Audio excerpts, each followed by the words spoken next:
When 30 million chosen youths were cast into an ocean world with a 90% mortality rate, their starting gear was a barren reef and a fishing net so flimsy it would tear at a touch. They killed each other for half a biscuit, gambled their lives for a single floating supply crate, and prayed in endless hunger and fear just to survive another day. However, Yichuan's opening move wasn't about survival. It was an enthronement. His island was a living, mountain-sized ancient Xiangui. It could cruise the seas on its own, delivering treasure chests full of supplies right to his feet. It could dive into the deep sea, tossing fierce prey onto its back. His golden finger was the brutally simple, strongest island check-in system. While others were still trying to make fire by rubbing sticks, his system had already delivered a lighter with infinite uses. While others were dying of thirst, he built a seawater purifier from a system-rewarded blueprint. While everyone else was gaunt and sallow, he was already feasting on A-class divine fruit that enhanced his constitution. This perilous ocean world, a hell for others, was for him a mobile empire that he could expand indefinitely. When everyone was struggling on the brink of survival, what Yichuan had to do was show them what a true royal flush opening looks like. In the year 2333, the resource-depleted Blue Star placed its final hopes on a newly discovered ocean world. Every 3 years, 30 million young people were teleported in. The rules were simple: start with an island, and find your own gear. It was a true survival game with a staggering 90% mortality rate. Yichuan, once the top student at his academy, rejected offers from all the powerful corporations and chose to enter this world of crisis alone. A flash of intense light, and he set foot on a strange land. A cold, mechanical voice echoed in his mind. Congratulations, host, for binding with the strongest island check-in system. System activated. Congratulations, host, you have received a system gift pack. Open it, open it. Congratulations, host, you have received 1000 island evolution points. Congratulations, host, you have obtained the coordinates to an evolvable island. Proceeding immediately. With another teleportation, Yichuan took a deep breath of the salty, humid air, only to be stunned by the sight before him. It was a desolate rock island, no more than 100 square meters. Besides rocks, there wasn't a single blade of grass. In the center stood a tall, black screen, the super tablet. So this is my royal flush? Yichuan mocked himself. The public chat was already in an uproar,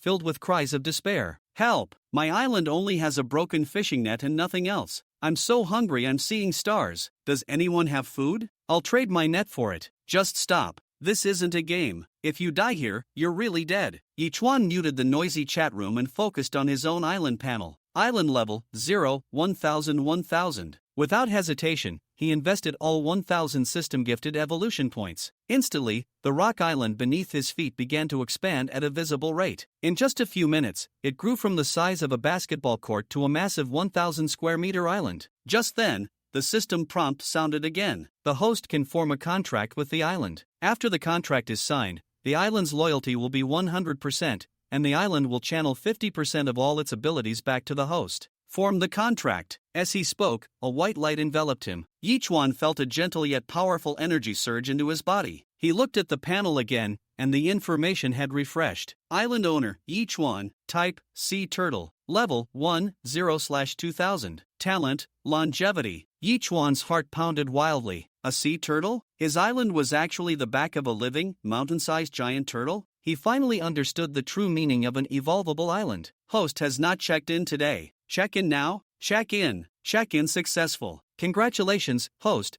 You have received 500 evolution points and 100 kilograms of fertile black soil. The soil solved the fundamental problem of agriculture. Just as Yichuan was planning how to use it, with a great splash, a truck-sized turtle head emerged from the sea. With a stylish flick, a supply crate and several flopping fish rolled to his feet. Holy crap! An automated fishing machine. Yichuan was overjoyed. He opened the crate to find mineral water, metal scraps, and cloth scraps. He gutted the fish, strung them up with a line from his net to air dry, then spread out the black soil and carefully planted the cabbage seedling he had found in the first crate. Night fell, and Yichuan fell into a deep sleep inside the makeshift shelter he had built from the wooden crates. The next morning, he was awakened by the system's check-in reminder. Check-in successful. Congratulations, host. You have received 500 evolution points, 1 multi-toolbox, and 1 angel feather fragment. The toolbox contained a hammer, axe, saw, and more. Delighted, Yichuan immediately began working on a supply crate with the saw. Miraculously, after just one cut, the entire crate automatically disassembled into a pile of perfectly sized planks and nails. Obtained, wood planks x10, nails x20. As he was figuring out how to build a wooden house,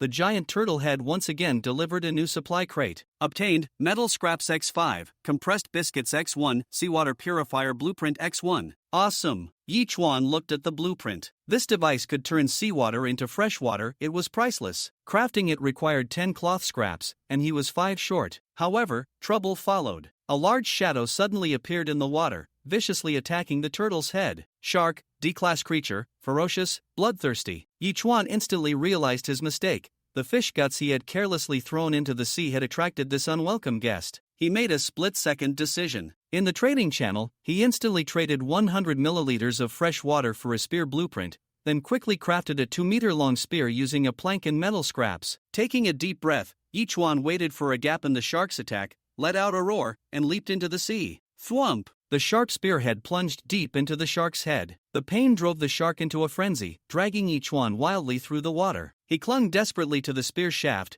planted his feet on the shark's back, and, using the immense strength gained from his contract with the turtle, ripped the spear out and stabbed it in again. Enraged, the shark turned, its gaping maw snapping at him. Yi Chuan thrust the spear forward with all his might, driving the tip deep into the shark's upper jaw. He then used every ounce of his strength, leveraging the spear shaft upwards, and actually flung the several hundred-pound shark out of the water, smashing it hard against the turtle's unyielding shell. The shark convulsed and then went still. Congratulations, host, for killing a D-class ocean creature for the first time. You are rewarded with a lucky gift pack. Open it, open it. Opening successful. Congratulations, host. You have received 100 kilograms of fertile black soil, 1 special tree seed, 1 wooden house blueprint, and 1 lighter. Everything he needed. Yi Chuan laughed, overwhelmed with excitement. He immediately used the planks and lighter to start a fire. Soon, the tantalizing aroma of grilled fish wafted across the island. After devouring a crispy, tender grilled fish, Yi Chuan felt his strength fully return. He grilled the remaining fish, divided them into portions, and listed them on the trading hub in exchange for cloth, planks, and metal. The public chat exploded. Holy hell, is that grilled fish? We're still chewing on tree bark,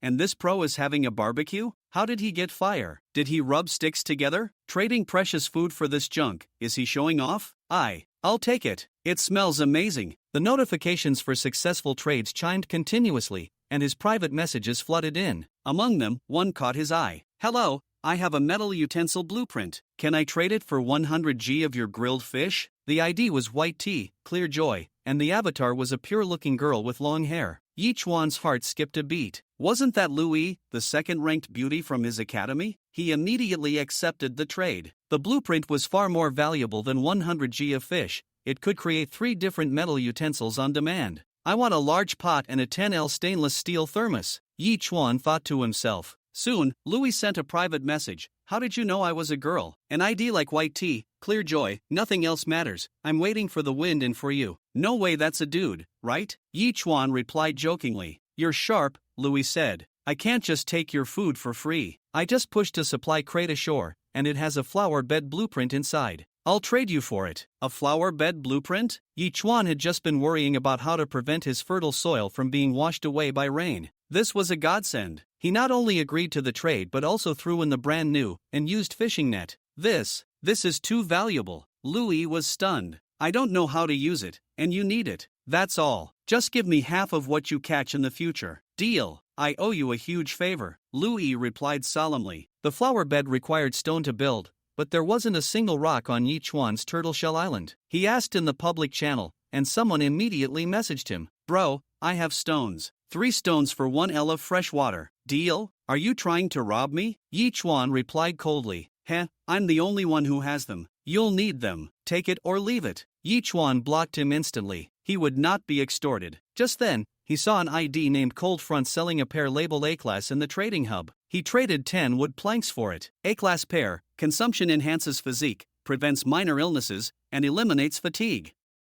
Yi Chuan ate it in one go. A warm current washed over him, sweeping away all the fatigue from his battle with the shark and restoring him to peak condition.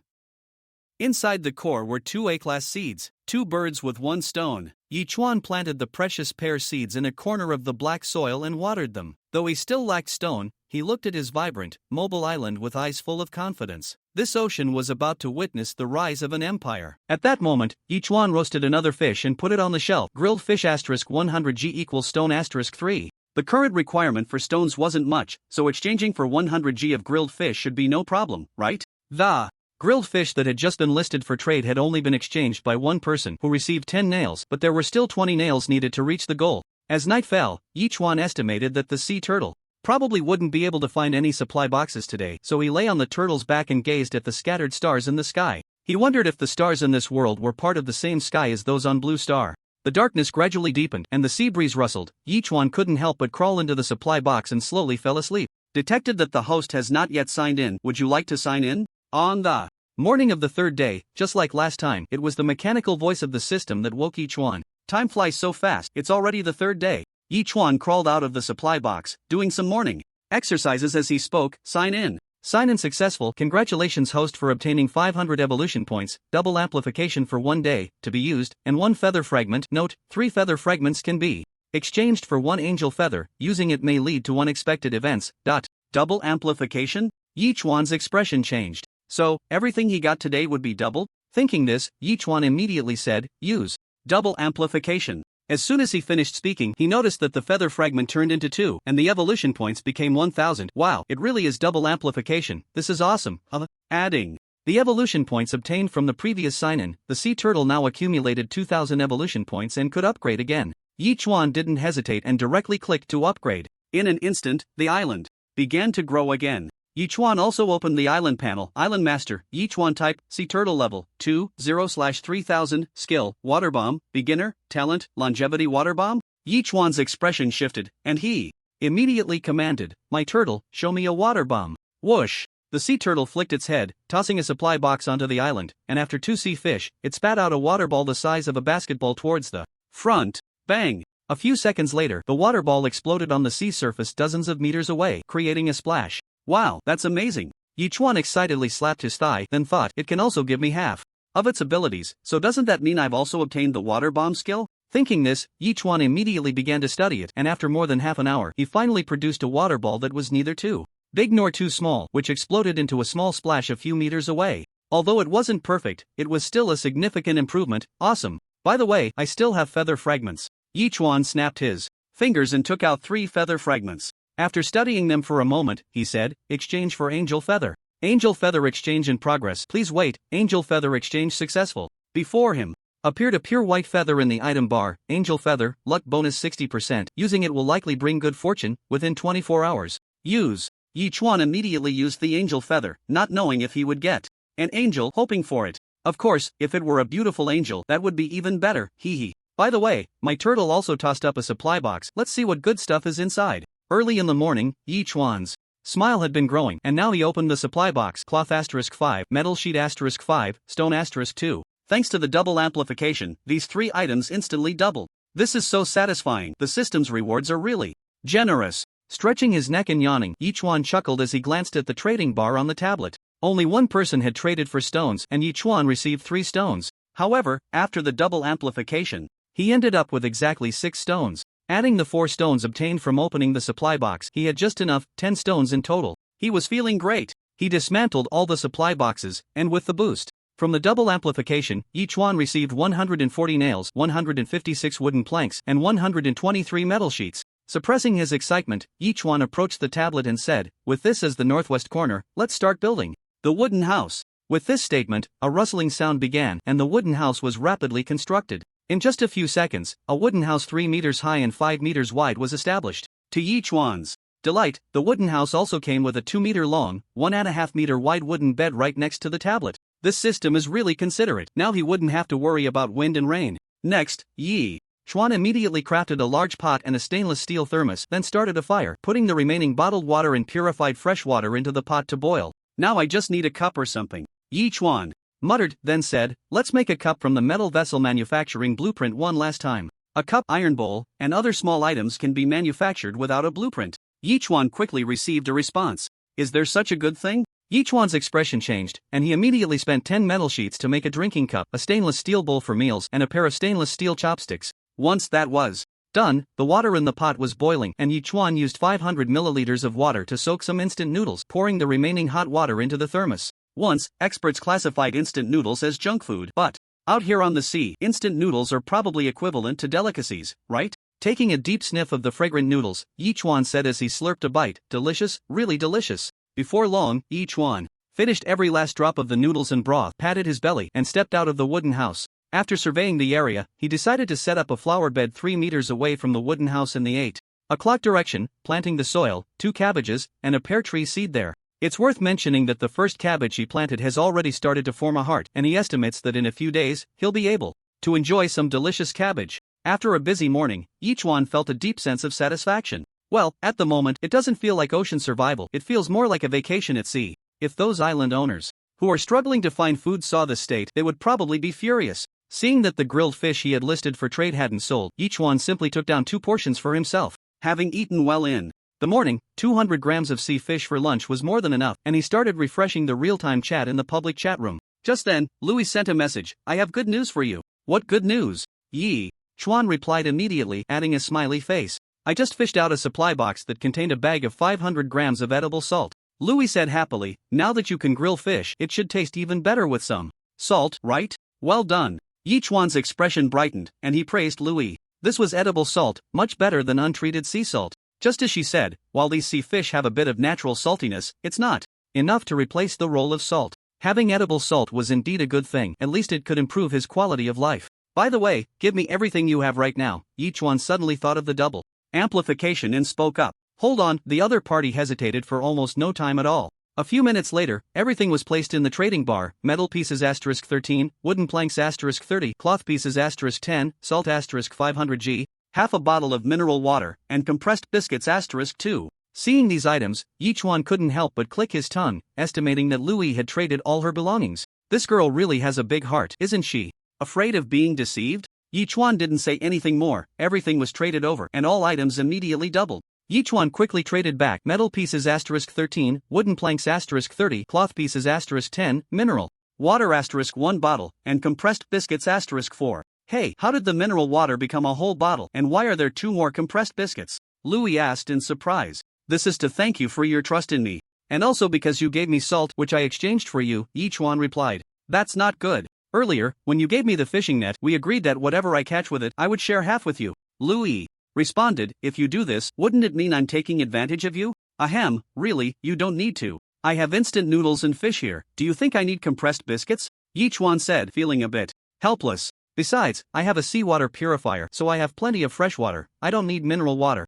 "Really?" Louis exclaimed. "Of course. Do I need to lie to you?" Yichuan replied. "In the future, if you catch something good, you can give me any rare items you don't need, and as for the rest, you can keep them." "Okay." This time, Louis didn't refuse anymore. However, Louis in front of the tablet still shook her head with a wry smile. "Sigh, I'm in debt to someone again." Once, Louis was 1.65 meters tall, with skin whiter than snow, shoulder-length hair, and exquisite features that attracted a long line of admirers. Now, after just 3 days on the island, she had lost quite a bit of weight, and her skin was no longer as fair and supple as before, but at least she still looked relatively healthy.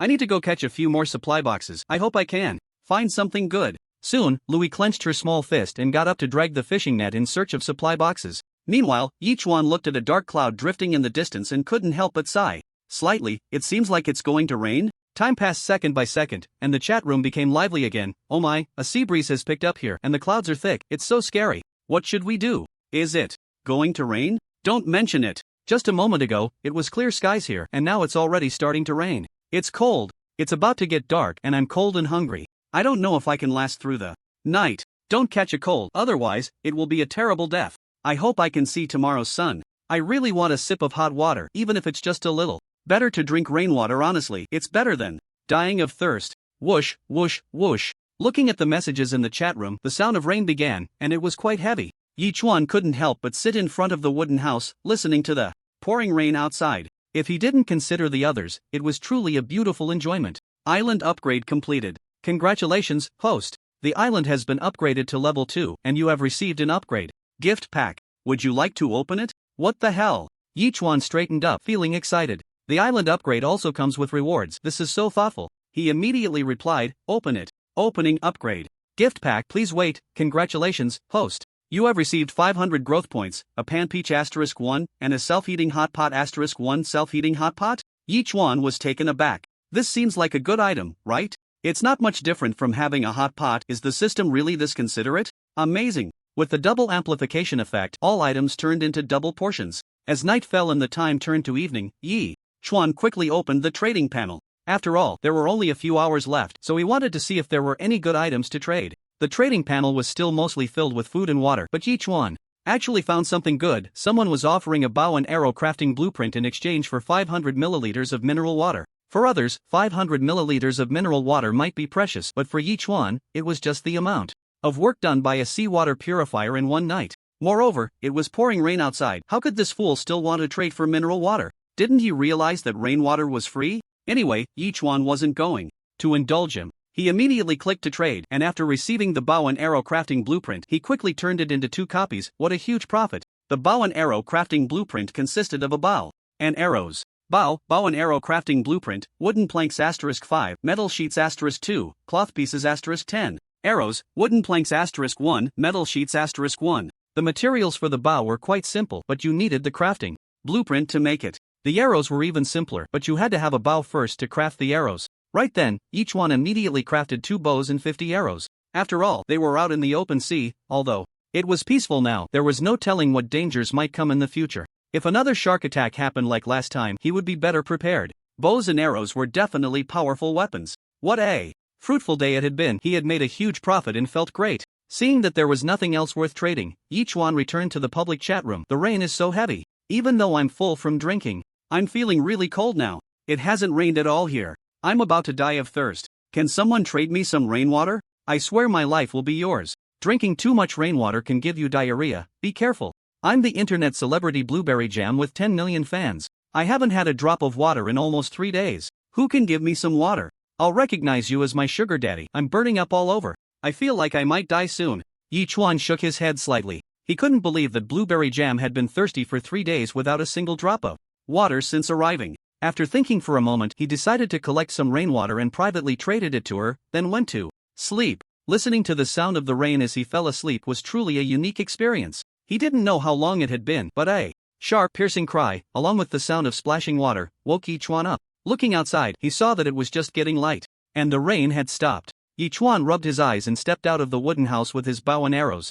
What's happening? On the sea, he saw water splashing continuously and occasionally heard a couple of cries that were particularly jarring, but Yi Chuan hadn't yet figured out the specific situation. Mission released: the stranded dolphin. Mission description: a dolphin is being chased by an orca. Will you rescue it? Mission option 1, save the dolphin, but you may be attacked by the orca. Mission option 2, stand by and let the orca kill the dolphin, keeping your distance from the orca. Is there a mission in this situation? Yi Chuan was taken aback, but he didn't think too much about it. The system must have its reasons for issuing a mission, so he directly said, save the dolphin. The host has made a choice. Please rescue the dolphin as soon as possible. Hearing the system's voice, Yi Chuan couldn't help but bite his lip. After thinking for a moment, he asked, Turtle, can you use water bullets against the orca? The turtle raised its head and then quickly retreated into the sea, shooting a water bullet forward. That basketball-sized water bullet slammed hard into the orca, but since the orca was a bit larger and likely had tough skin, it seemed that the initial water bullet didn't have enough power. It only caused the orca to pause for a moment before it resumed its chase after the dolphin. The dolphin also spotted the sea turtle and immediately swam towards it. Yi Chuan's expression shifted, and he quickly drew his bow, quietly observing the surface of the water. In the instant the dolphin flashed by, he released the bowstring. Puff! The long arrow plunged into the water, embedding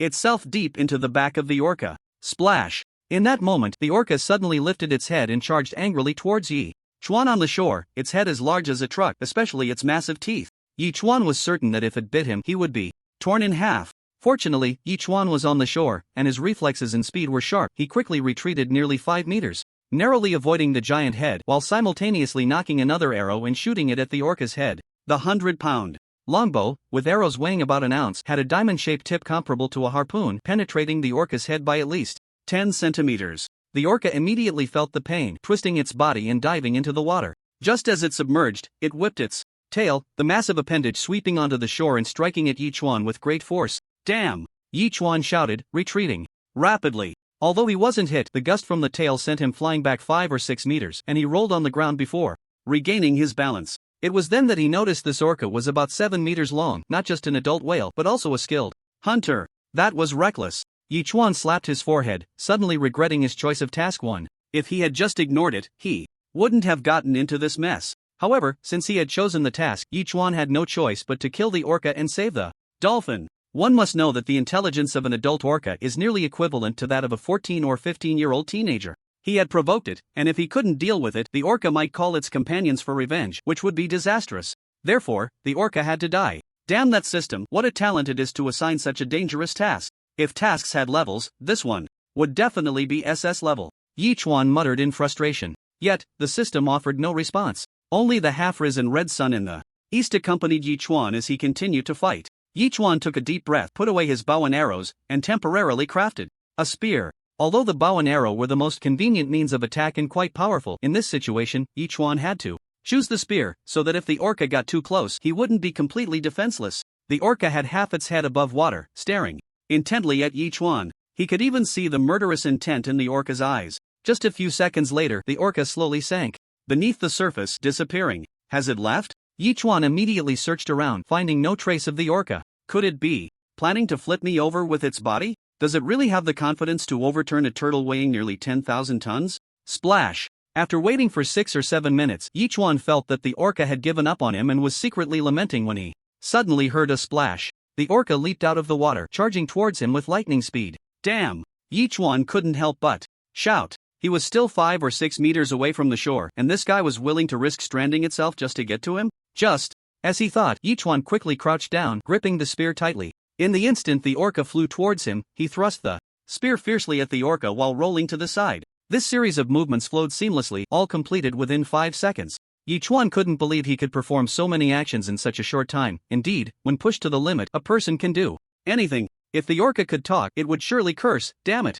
I may not be human, but you are definitely a dog. Puff! In the next moment, the spear plunged deep into the belly of the orca, and as it hit the ground, blood gushed out. The orca's tail slammed against the ground, flipping over twice before it thudded back into the sea. Is it still alive? Yi Chuan's eyes widened in surprise. The surface of the sea was already covered in blood, and more blood continued to surge up. This orca should be in grave danger. I hope they don't attack again. Wait, with so much blood, it will probably attract sharks soon? In the next moment, Yi Chuan frowned. Turtle, hurry, and get out of here. Accompanying this statement, Turtle Island began to slowly move away into the distance. However, the turtle, having only upgraded to level 2, could only move at a speed of 15 knots per hour. Hopefully, it could avoid the sharks. Is the mission not completed yet? After resting for a few minutes with no response from the system, Yi Chuan couldn't help but mutter. In confusion, detected that the host has not yet signed in. Would you like to sign in? At this moment, the system's voice rang out. Dawn had arrived. Sign in. Yi Chuan sighed and immediately spoke up.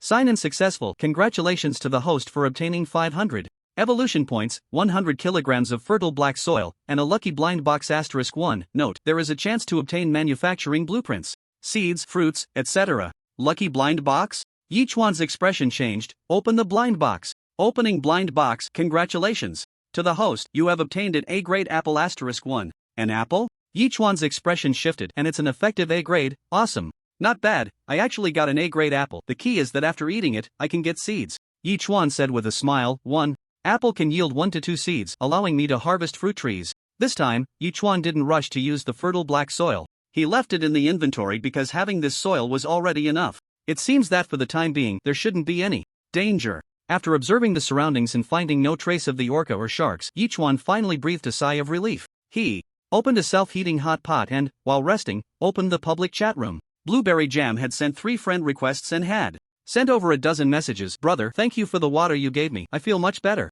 Are you there? I have nothing here and don't know how to repay you. Could you please accept my friend request? I'll dance a striptease for you as a thank you, okay? Wow, this woman. Yi Chuan was speechless. It seemed this woman had become an internet celebrity entirely by skirting the edges. Ignoring her, Yi Chuan sent a message to Louis. It rained all night yesterday, how is it now? There was no reply. This made Yi Chuan a bit anxious. He didn't know if she was still asleep or had gone to salvage supply boxes. Yi Chuan directly traded a bowl of instant noodles, soaked in hot water. Let me treat you to some instant noodles. After that, Yi Chuan stretched and began to eat his self-heating hot pot. Yi Chuan could swear this was the best hot pot he had ever eaten. In his life, there were even a few slices of bacon inside. My goodness. Just as he was eating, Louis finally replied, I feel a bit feverish. I just woke up. Thank you for the instant noodles, but I can't accept them. They're too precious. Don't be polite. I'm currently eating a self-heating hot pot and don't care for instant noodles anymore. Yi Chuan replied, besides, you might be coming down. With a cold, eat something hot and sweat it out, or it could get serious. There are no medicines here, do you plan to just get sick and die? The other party was silent for over a minute before finally responding, thank you, the next 3 supply boxes I salvage, no matter what's inside, I'll give them all to you. Silly woman. Yichuan shook his head helplessly. After chatting for a while longer, he took the self-heating hot pot out of the wooden cabin, looking at the sea while he began to eat. On a small island hundreds of kilometers away from Yichuan, a burly man with a somewhat fierce appearance looked at the wooden nails in front of him, a sinister smile spreading across his face as he grinned. Time to start building. In an instant, planks and metal sheets quickly came together, and within just a few seconds, a wooden boat 5 meters long and 2 meters wide appeared beside the island. The man turned to glance at the island, picked up a super flat panel, and jumped into the boat, saying, the island limits my abilities, the ocean is my world. From now on, everything on the sea belongs to me. As he spoke, he placed a gleaming dagger on the boat and began to row aimlessly towards other places. On the other side, more than 2 hours had passed and Turtle Island had moved about 30 nautical miles. Yichuan suddenly heard the sounds of a fight and rushed to the coast to look out. He saw, just a few meters away in the sea, a dozen sharks attacking a killer whale. This killer whale was the same one that Yichuan had previously scared away. This guy had actually managed to swim 30 nautical miles while hiding beneath the turtle, and despite being heavily injured, he was still alive. What a miracle. Perfect, I can sit back and watch the show. Yichuan smirked, feeling a bit schadenfreude. Although killer whales are fierce and powerful, they are already injured and definitely can't fight off a dozen sharks. Time passed second by second, and in just a few minutes, the killer whale's strength and speed had diminished by at least half. Its body was already a bloody mess from the shark's bites, a sight too gruesome to behold. After the killer whale let out a painful wail, it finally sank slowly into the water, leaving only a large pool of bright red blood on the surface, like a dream or an illusion. Congratulations, host, for completing the task. Dolphin rescue successful. Congratulations, host, for receiving the task reward package. Would you like to open it? Great, open it. Yichuan replied immediately. Opening package, please wait. Congratulations, host, for obtaining a garbage automatic recycling bin blueprint *1, dolphin friendliness +10, wooden planks *5, cloth pieces *5, metal sheets *5, a garbage automatic recycling bin. This is nice, Yichuan said to himself with a smile. In the past 3 days, he had indeed produced some garbage and was worried about where to put it. Now he had a place to throw it away, and it could even recycle automatically. How wonderful. He took out the blueprint to take a look. Garbage automatic recycling bin blueprint *1, wooden planks *10, cloth pieces *5, metal sheets *8. With enough of all 4 materials, Yichuan didn't hesitate and immediately began the manufacturing process. Soon, a garbage bin about 1 meter high and 30 centimeters square was created, complete with a foot-operated lid. Yichuan quickly tidied up the garbage and tossed it all into the bin, making the area much cleaner. Afterward, Yichuan turned his attention to another reward, dolphin friendliness +10. What was the use of dolphin friendliness? While he was pondering, a clear call rang out, and the dolphin that had been chased by the killer whale swam over to the turtle, poking its head out and nodding at Yichuan. Yichuan's expression changed, and he immediately walked over. This dolphin had a mostly silver body, but in some places, it was colorful and very beautiful. Yichuan couldn't help but reach out to pat the dolphin's head, and the dolphin immediately flipped over, swimming back to Yichuan in a friendly manner. Yichuan thought for a moment and then tossed a fish to the dolphin. The dolphin actually leaped out of the water, opening its mouth wide to swallow a fish, and immediately a line of text appeared on the information panel, dolphin friendliness +5. Feeding the dolphin fish can also increase friendliness? Yichuan's expression shifted, and he then asked, System, what is the use of the dolphin's friendliness? There was no response. The system seemed to have crashed. Seeing this, Yichuan didn't think much of it and fed the dolphin a few more fish, raising its friendliness from the initial 10 to 30. It was at this moment that the dolphin's information panel appeared. Name, dolphin friendliness 30 out of 100 level, none skills, none talent. None? Is it really this simple? All of it is none? Yichuan asked, somewhat speechless. However, aside from the dolphin circling around him and making a few sounds, there was no other response. Well, making a friend with a marine creature in this vast ocean is indeed a novel experience. Yichuan shrugged slightly. As the dolphin circled around the turtle, Yichuan approached the turtle's head, looking at the few fish it had just tossed up, as well as a piece of wood over 5 meters long and more than 30 centimeters in diameter, feeling somewhat puzzled. Strange, where did this wood come from in this vast sea? The information about the wood immediately appeared on the information panel. Agarwood, weighing 100 pounds, moisture-proof and insect-proof, promotes circulation and relieves pain. Looking at the series of information, Yichuan was astonished, unable to close his mouth. It turned out to be the precious agarwood from the outside world. What a pity, this is the ocean world, and such things cannot circulate at all. However, his wooden house in the damp sea could easily become moist and infested with insects. If he could light a piece of agarwood to fumigate it every Once in a while, that would be a solution. Yichuan didn't dwell on it too much, directly storing it in the system's item column, and looked at the private chat with Louis on the tablet. I just fished out a supply box. I've put everything in the trading column. Please collect it. Ham sausage *2, wooden planks *5, soap *1, metal pieces *3. Yichuan was taken aback. He actually fished out ham sausage and soap. It seemed that this supply box really had everything, just wondering when he would be able to fish out a medical kit or something similar.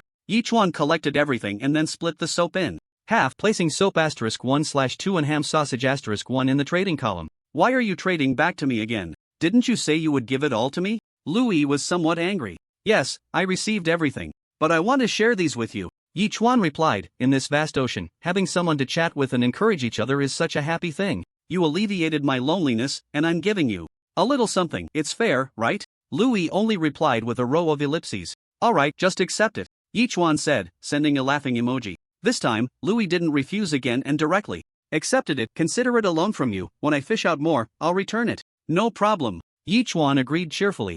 Not talking to you for now. I need to take a short break. I have to go fish for supply boxes again. Louis suddenly replied, the wind was pretty strong last night and I expect more supply boxes to float by. I can't miss them. Good luck. After sending a message, Yichuan switched the page to the public chat room. I found out that if you smash a supply box with a 100-pound stone, as long as you hit it 3 times, the supply box will turn into wooden planks and nails. Wow, really? I need to try that. How bored are you to think of using such a heavy stone to smash a supply box? Are you that idle? I am the internet celebrity Blueberry Jam with 10 million fans. I haven't eaten for 4 days. If anyone can give me some food, I will be yours. Blueberry Jam, you're still alive? Even Yichuan was surprised. A person would die of thirst after 3 days without water and starve to death after 7 days without food. Yesterday, he had given her some blueberry jam and a bit of rainwater, and she had managed to hold on. He estimated that she was probably so hungry now that her stomach was pressed against her back. Yichuan couldn't understand. This woman seemed to have no survival skills at all. Why would she come to play ocean survival in her free time? Even young people aged 18 to 21 could choose not to come if their applications were approved. A big internet celebrity like her could easily pay a little money and avoid this, right? He couldn't figure it out, but Yichuan decided not to pay her any more mind. Everyone had their own choices, but whether she could survive in the end depended solely on her own abilities. Time flew by, and soon it was noon. Yichuan took out a flat peach and took a bite. Instantly, his mouth was filled with fragrance, and it was incredibly sweet, even causing juice to flow down the corner of his mouth, which he quickly wiped back in. Yichuan could hardly believe that such a delicious flat peach existed in this world. As the flesh went down his throat, a gentle warmth spread throughout his body, as if he had just had a spa treatment followed by a sauna. That feeling of comfort was something he had never experienced before. The fatigue of the day vanished without a trace. Refreshing. Before long, Yichuan was left with only a peach pit in his hand, and the information panel displayed the details of the pit. Flat peach pit A grade *1 has a chance to grow into a peach tree and bear delicious fruit when planted. Another A grade seed. Although the flat peach didn't show a level, based on the sensation he just had, it was at least B grade. He believed that the A grade seed he had harvested would soon grow into a peach tree. Right? Yichuan thought to himself and immediately planted the peach pit a meter away from the pear tree seed, watering it with some purified fresh water. He looked at the nearby cabbage that was almost ready to eat and smiled with satisfaction. Whoosh! Gurgle gurgle. At that moment, not far away, a supply box rolled onto the shore from the sea, and it turned out to be a dolphin, which was now showing most of its body and continuously nodding at Yichuan. Yichuan's expression changed, and he waved at the dolphin, tossing it a sea fish. The friendliness between them instantly increased by 10 points. And the system's voice appeared again, detected that the host's friendliness with the dolphin has increased to 40 points. Would you like to conduct a master servant ceremony? Can I sign a master servant contract with a dolphin? Yichuan felt a surge of joy. Dolphins are gentle by nature and are known as the lifeguards of the sea, capable of lifting any object floating on the surface. Moreover, apart from orcas, they have almost no natural enemies. Having this dolphin would be like having a sea resource search expert. Only a fool would refuse a dolphin. Yichuan immediately said, yes. Conditions 4. Signing a master servant contract with the dolphin. Friendliness 40 plus 1 drop of dolphin blood. What? I need to get a drop of blood? Yichuan was taken aback, scratching his head. He took out a metal piece and jumped into the sea, making a 1 centimeter long cut on the dolphin's tail, which immediately bled. Yichuan collected a drop of blood and climbed back onto the shore. The host has signed a master servant contract with the dolphin. Reward, lucky small gift pack for the host. Would you like to open it? Open it, Yichuan said without hesitation. Opening successful. Congratulations, the Host has received 100 kilograms of fertile black soil, 1 flowerbed manufacturing blueprint, 2 small nutrient solutions, and 1000 evolution points. Not bad, not bad, it's about the same as the last lucky small gift pack, Yi Chuan said with a smile, glancing at the small nutrient solution. Small nutrient solution increases plant growth speed by 50%, duration 72 hours. Wow, this thing is great. Yi Chuan's expression changed. Doesn't that mean the growth time of crops is directly doubled? This is something that was only available in previous simulation games.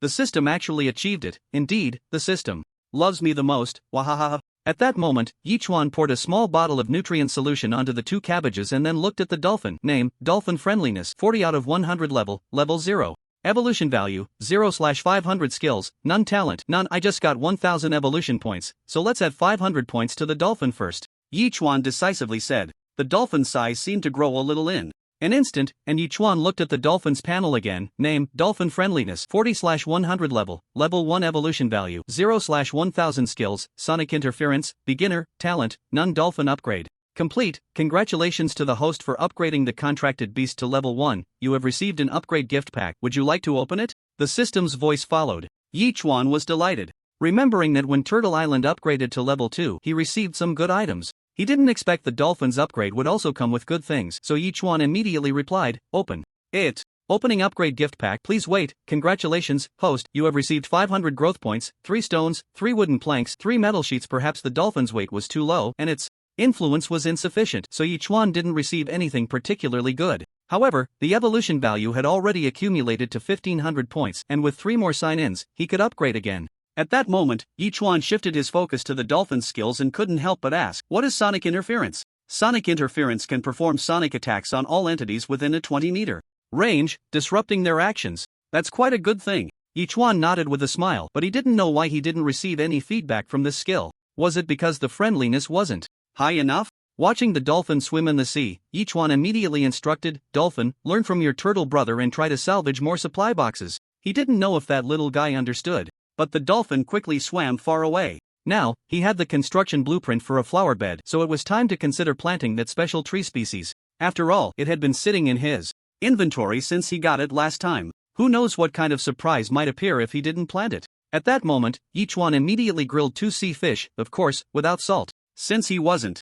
eating them, those starving guys might even eat them raw. After they were almost cooked, he directly put them on the shelf. 1 serving of grilled fish *200g equals stone *3, and he put up 5 servings in a row, igniting the public chat room again. I can't believe it, the big shot has put up grilled fish again, at least 1 kilogram every time. What a rich person. How does the big shot do it? Why can't I catch sea fish? I remember I used to hate fish the most, but now my biggest wish is to eat a fish, but I don't have any stones. Boo-hoo. Is this world really fair? People eat sea fish every day while I'm always hungry. Comparing people can kill. Sigh. Brother, I'm Blueberry Jam. I have 2 stones. Can I trade you for a serving of grilled fish? At that moment, Blueberry Jam sent a private message. This made Yi Chuan a bit curious, and he couldn't help but reply, haven't you been unable to salvage any supply boxes? How do you have stones? Yeah, today is already the 4th day, and I haven't salvaged a single supply box. When I was bored, I used high heels to dig stones on the island. I dug 1 stone for half a day, and it actually turned into a stone block. Blueberry Jam replied, so I kept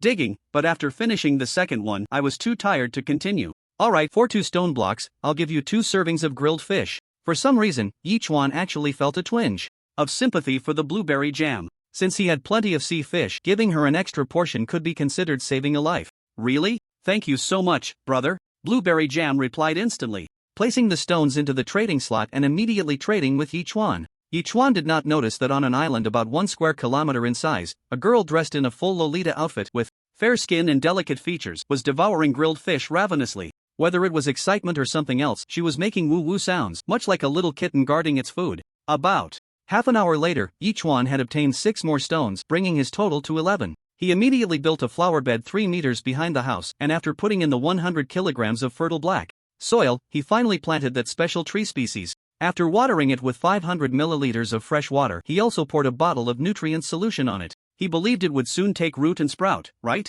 Soon, night fell.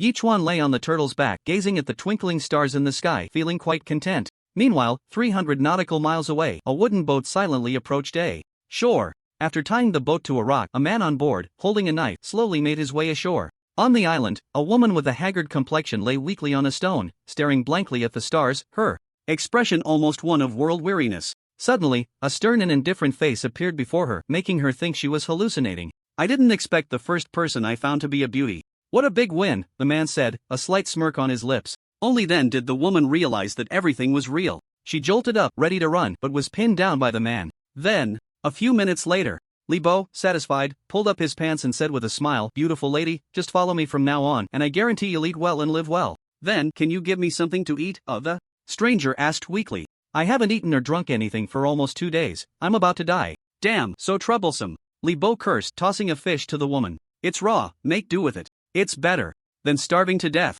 The woman swallowed hard, not caring whether it was raw or cooked, and snatched it up, devouring it ravenously. Li Bo frowned. "Can you eat a little slower? No one is competing with you. Now that I've eaten and drunk, can we go?" Half an hour later, Li Bo casually played with his knife and asked indifferently, "Where to?" The woman was taken aback. "Of course, to the boat." "Are you going to wait to die on the island?" Li Bo snorted coldly, slowly walking towards her. "What, you want to eat for free?" No, how could that be?" The woman shivered in fear, shaking her head repeatedly. "I thought you wanted to live on the island with me. Do you think such a small island can trap me?" Li Bo scoffed. "It's getting late, get on the boat, we're leaving." "Can I take this super tablet with me?" the woman asked weakly. "Take it if you want." Li Bo shrugged. The woman immediately ran over, trying to move the super tablet, but after several attempts, it remained completely still. Li Bo impatiently shouted, "It's just a broken tablet. If you follow me, whether you want it or not doesn't matter, so hurry up and leave." "All right." The woman felt a bit wronged but quickly followed Li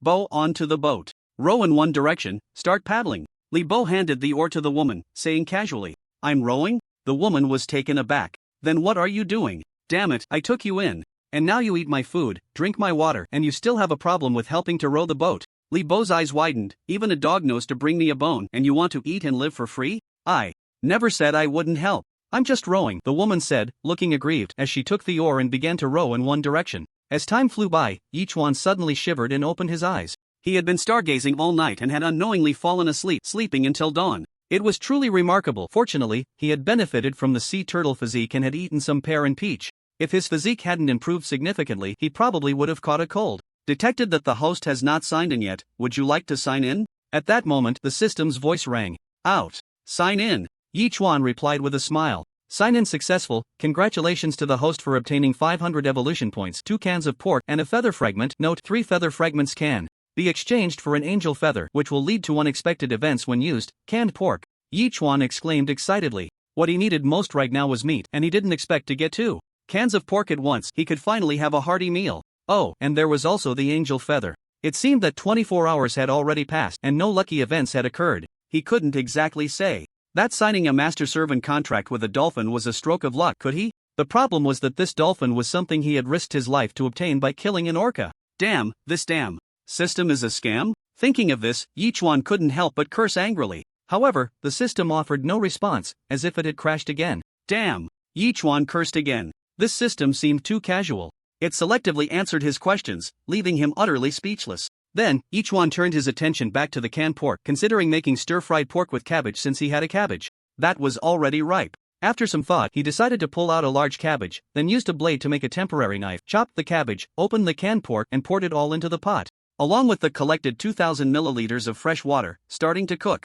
This way, he could not only enjoy a meal of cabbage and pork but also sell the soup in portions for a high price, truly killing 2 birds with 1 stone. In just over 10 minutes, the cabbage began to emit a delicious aroma. It must be said that the cabbage grown in fertile black soil smelled delicious just by sniffing it, and combined with the fragrance of the pork, it was simply mouth-watering. After a full 20 minutes, Yichuan could no longer wait and scooped a spoonful of soup, blowing on it. It was visually appealing and fragrant, and Yichuan could swear it was the best vegetable soup he had ever tasted in his life. He immediately filled a bowl with cabbage, meat, and soup and walked aside to feast. The pork was exceptional, nearly bringing Yichuan to tears. It was simply divine pork. At that moment, the dolphin, which had been missing for a night, suddenly appeared, calling out to Yichuan several times, seemingly attracted by the cabbage and meat soup. Yichuan's expression changed, and he quickly scooped a spoonful of cabbage soup, blew on it, and fed it to the dolphin. The dolphin actually leaped nearly 3 meters high out of the water in excitement, then dove back into the sea, and the dolphin's information panel showed a change, friendliness plus 10.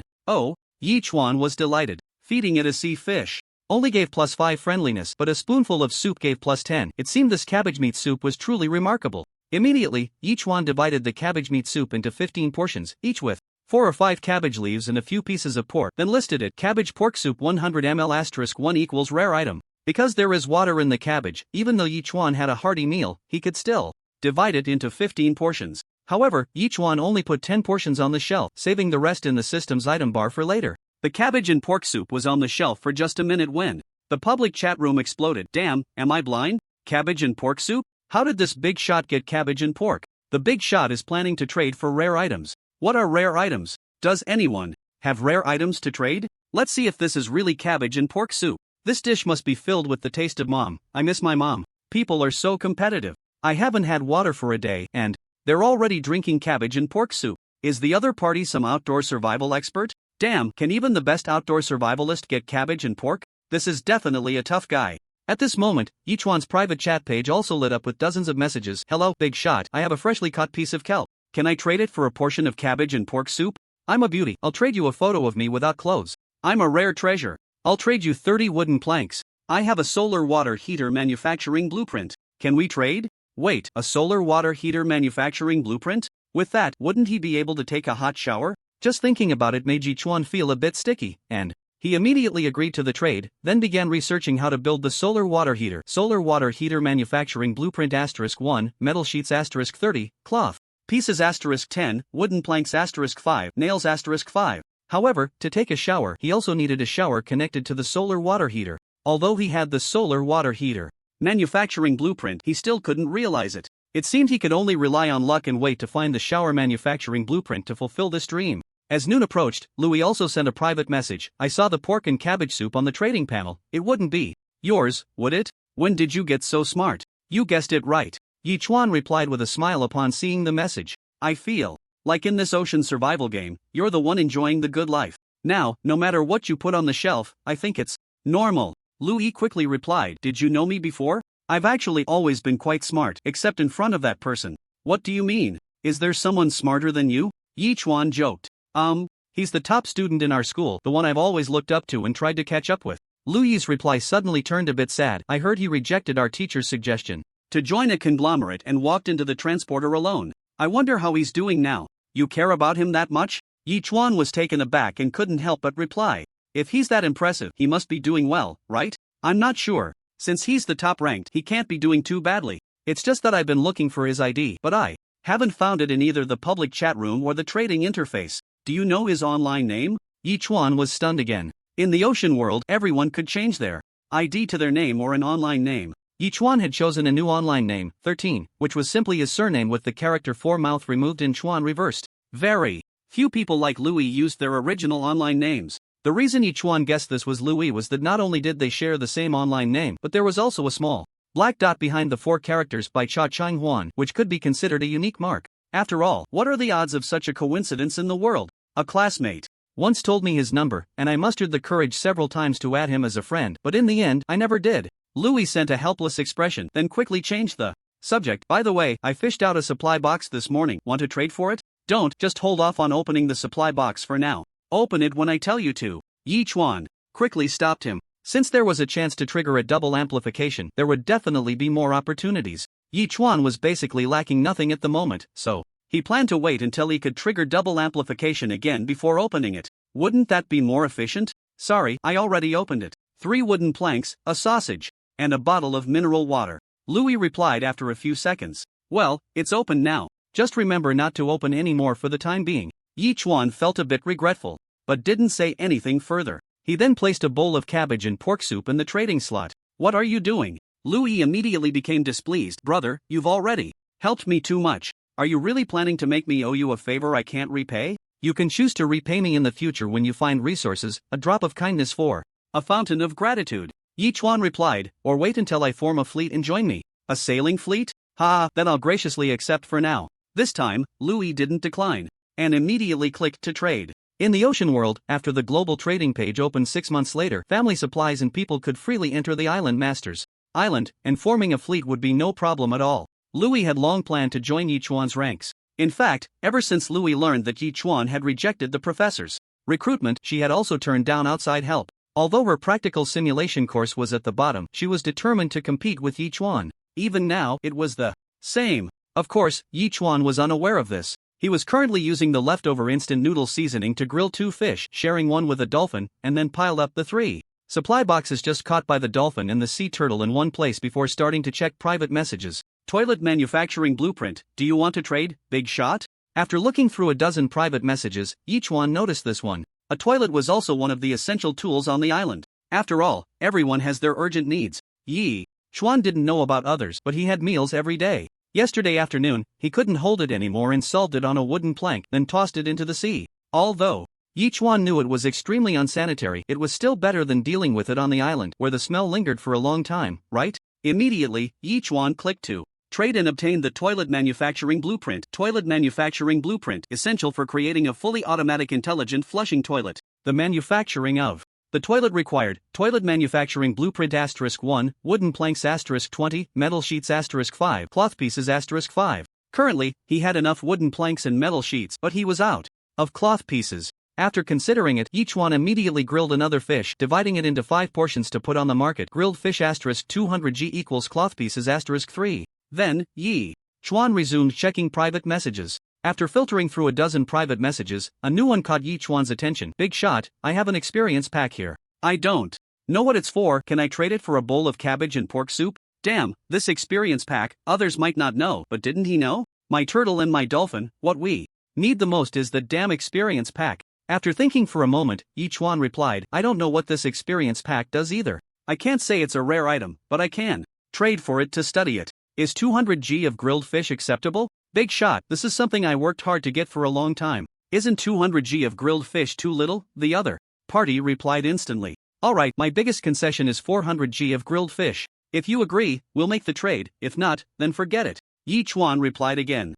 This time, the other party took nearly a minute to respond, finally saying, okay then, let's go with what you said, 400g of grilled fish. The other party then directly placed the experience pack in the trading slot, but Yi Chuan deliberately kept them waiting for a dozen seconds before finally confirming the trade. The two finally completed the transaction, and Yi Chuan let out a long sigh of relief. Fortunately, food was still relatively scarce at the moment, and many people were hungry. Otherwise, if the other party had been stubborn about not trading, it would have been quite troublesome. After all, cabbage and pork soup is also hard to come by. Awesome! It was only when he got the experience pack that Yi Chuan finally burst into laughter, immediately clicking the open button. In an instant, the experience pack transformed into 2,000 experience points. Damn, this is indeed exhilarating. Seeing this scene, Yi Chuan laughed heartily. With these 2,000 experience points, not only can I level up my turtle again and expand the island, but I can also upgrade my dolphin to level 2. I'm simply a lucky little expert. At that moment, Yi Chuan added 3,000 evolution points to the sea turtle, and as the island's area gradually increased, he opened the island's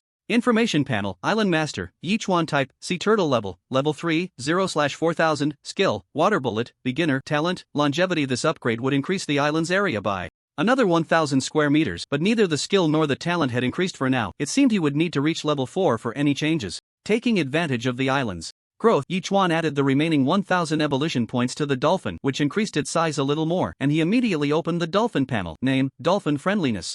50 out of 100 level 2 evolution points, 0 out of 1500 skill, sonic interference, beginner, talent, deep dive 200 meters. After the dolphin reached level 2, it gained the talent for deep diving, allowing it to dive up to 200 meters deep. As its level increased, the depth it could dive would surely increase as well. It's important to know that many resources in the ocean are found at the seabed, and later on, the island master would need to create submarines or tame large marine creatures to serve them. The dolphin Yi Chuan had just acquired would definitely be a great help in finding seabed resources later on. Dolphin upgrade complete. Congratulations to the host for upgrading the contracted beast to level 2, receiving an upgrade gift pack. Would you like to open it? The system's voice followed. Open. Yi Chuan answered without hesitation. Opening upgrade gift pack. Please wait. Congratulations, host has received 500 growth points, 10 wooden planks, 10 cloth pieces, 1 small nutrient solution. Not bad. Yi Chuan nodded slightly, pouring half of the small nutrient solution into the pear tree seed and the other half into the peach seed, then looking towards the flower bed behind the house.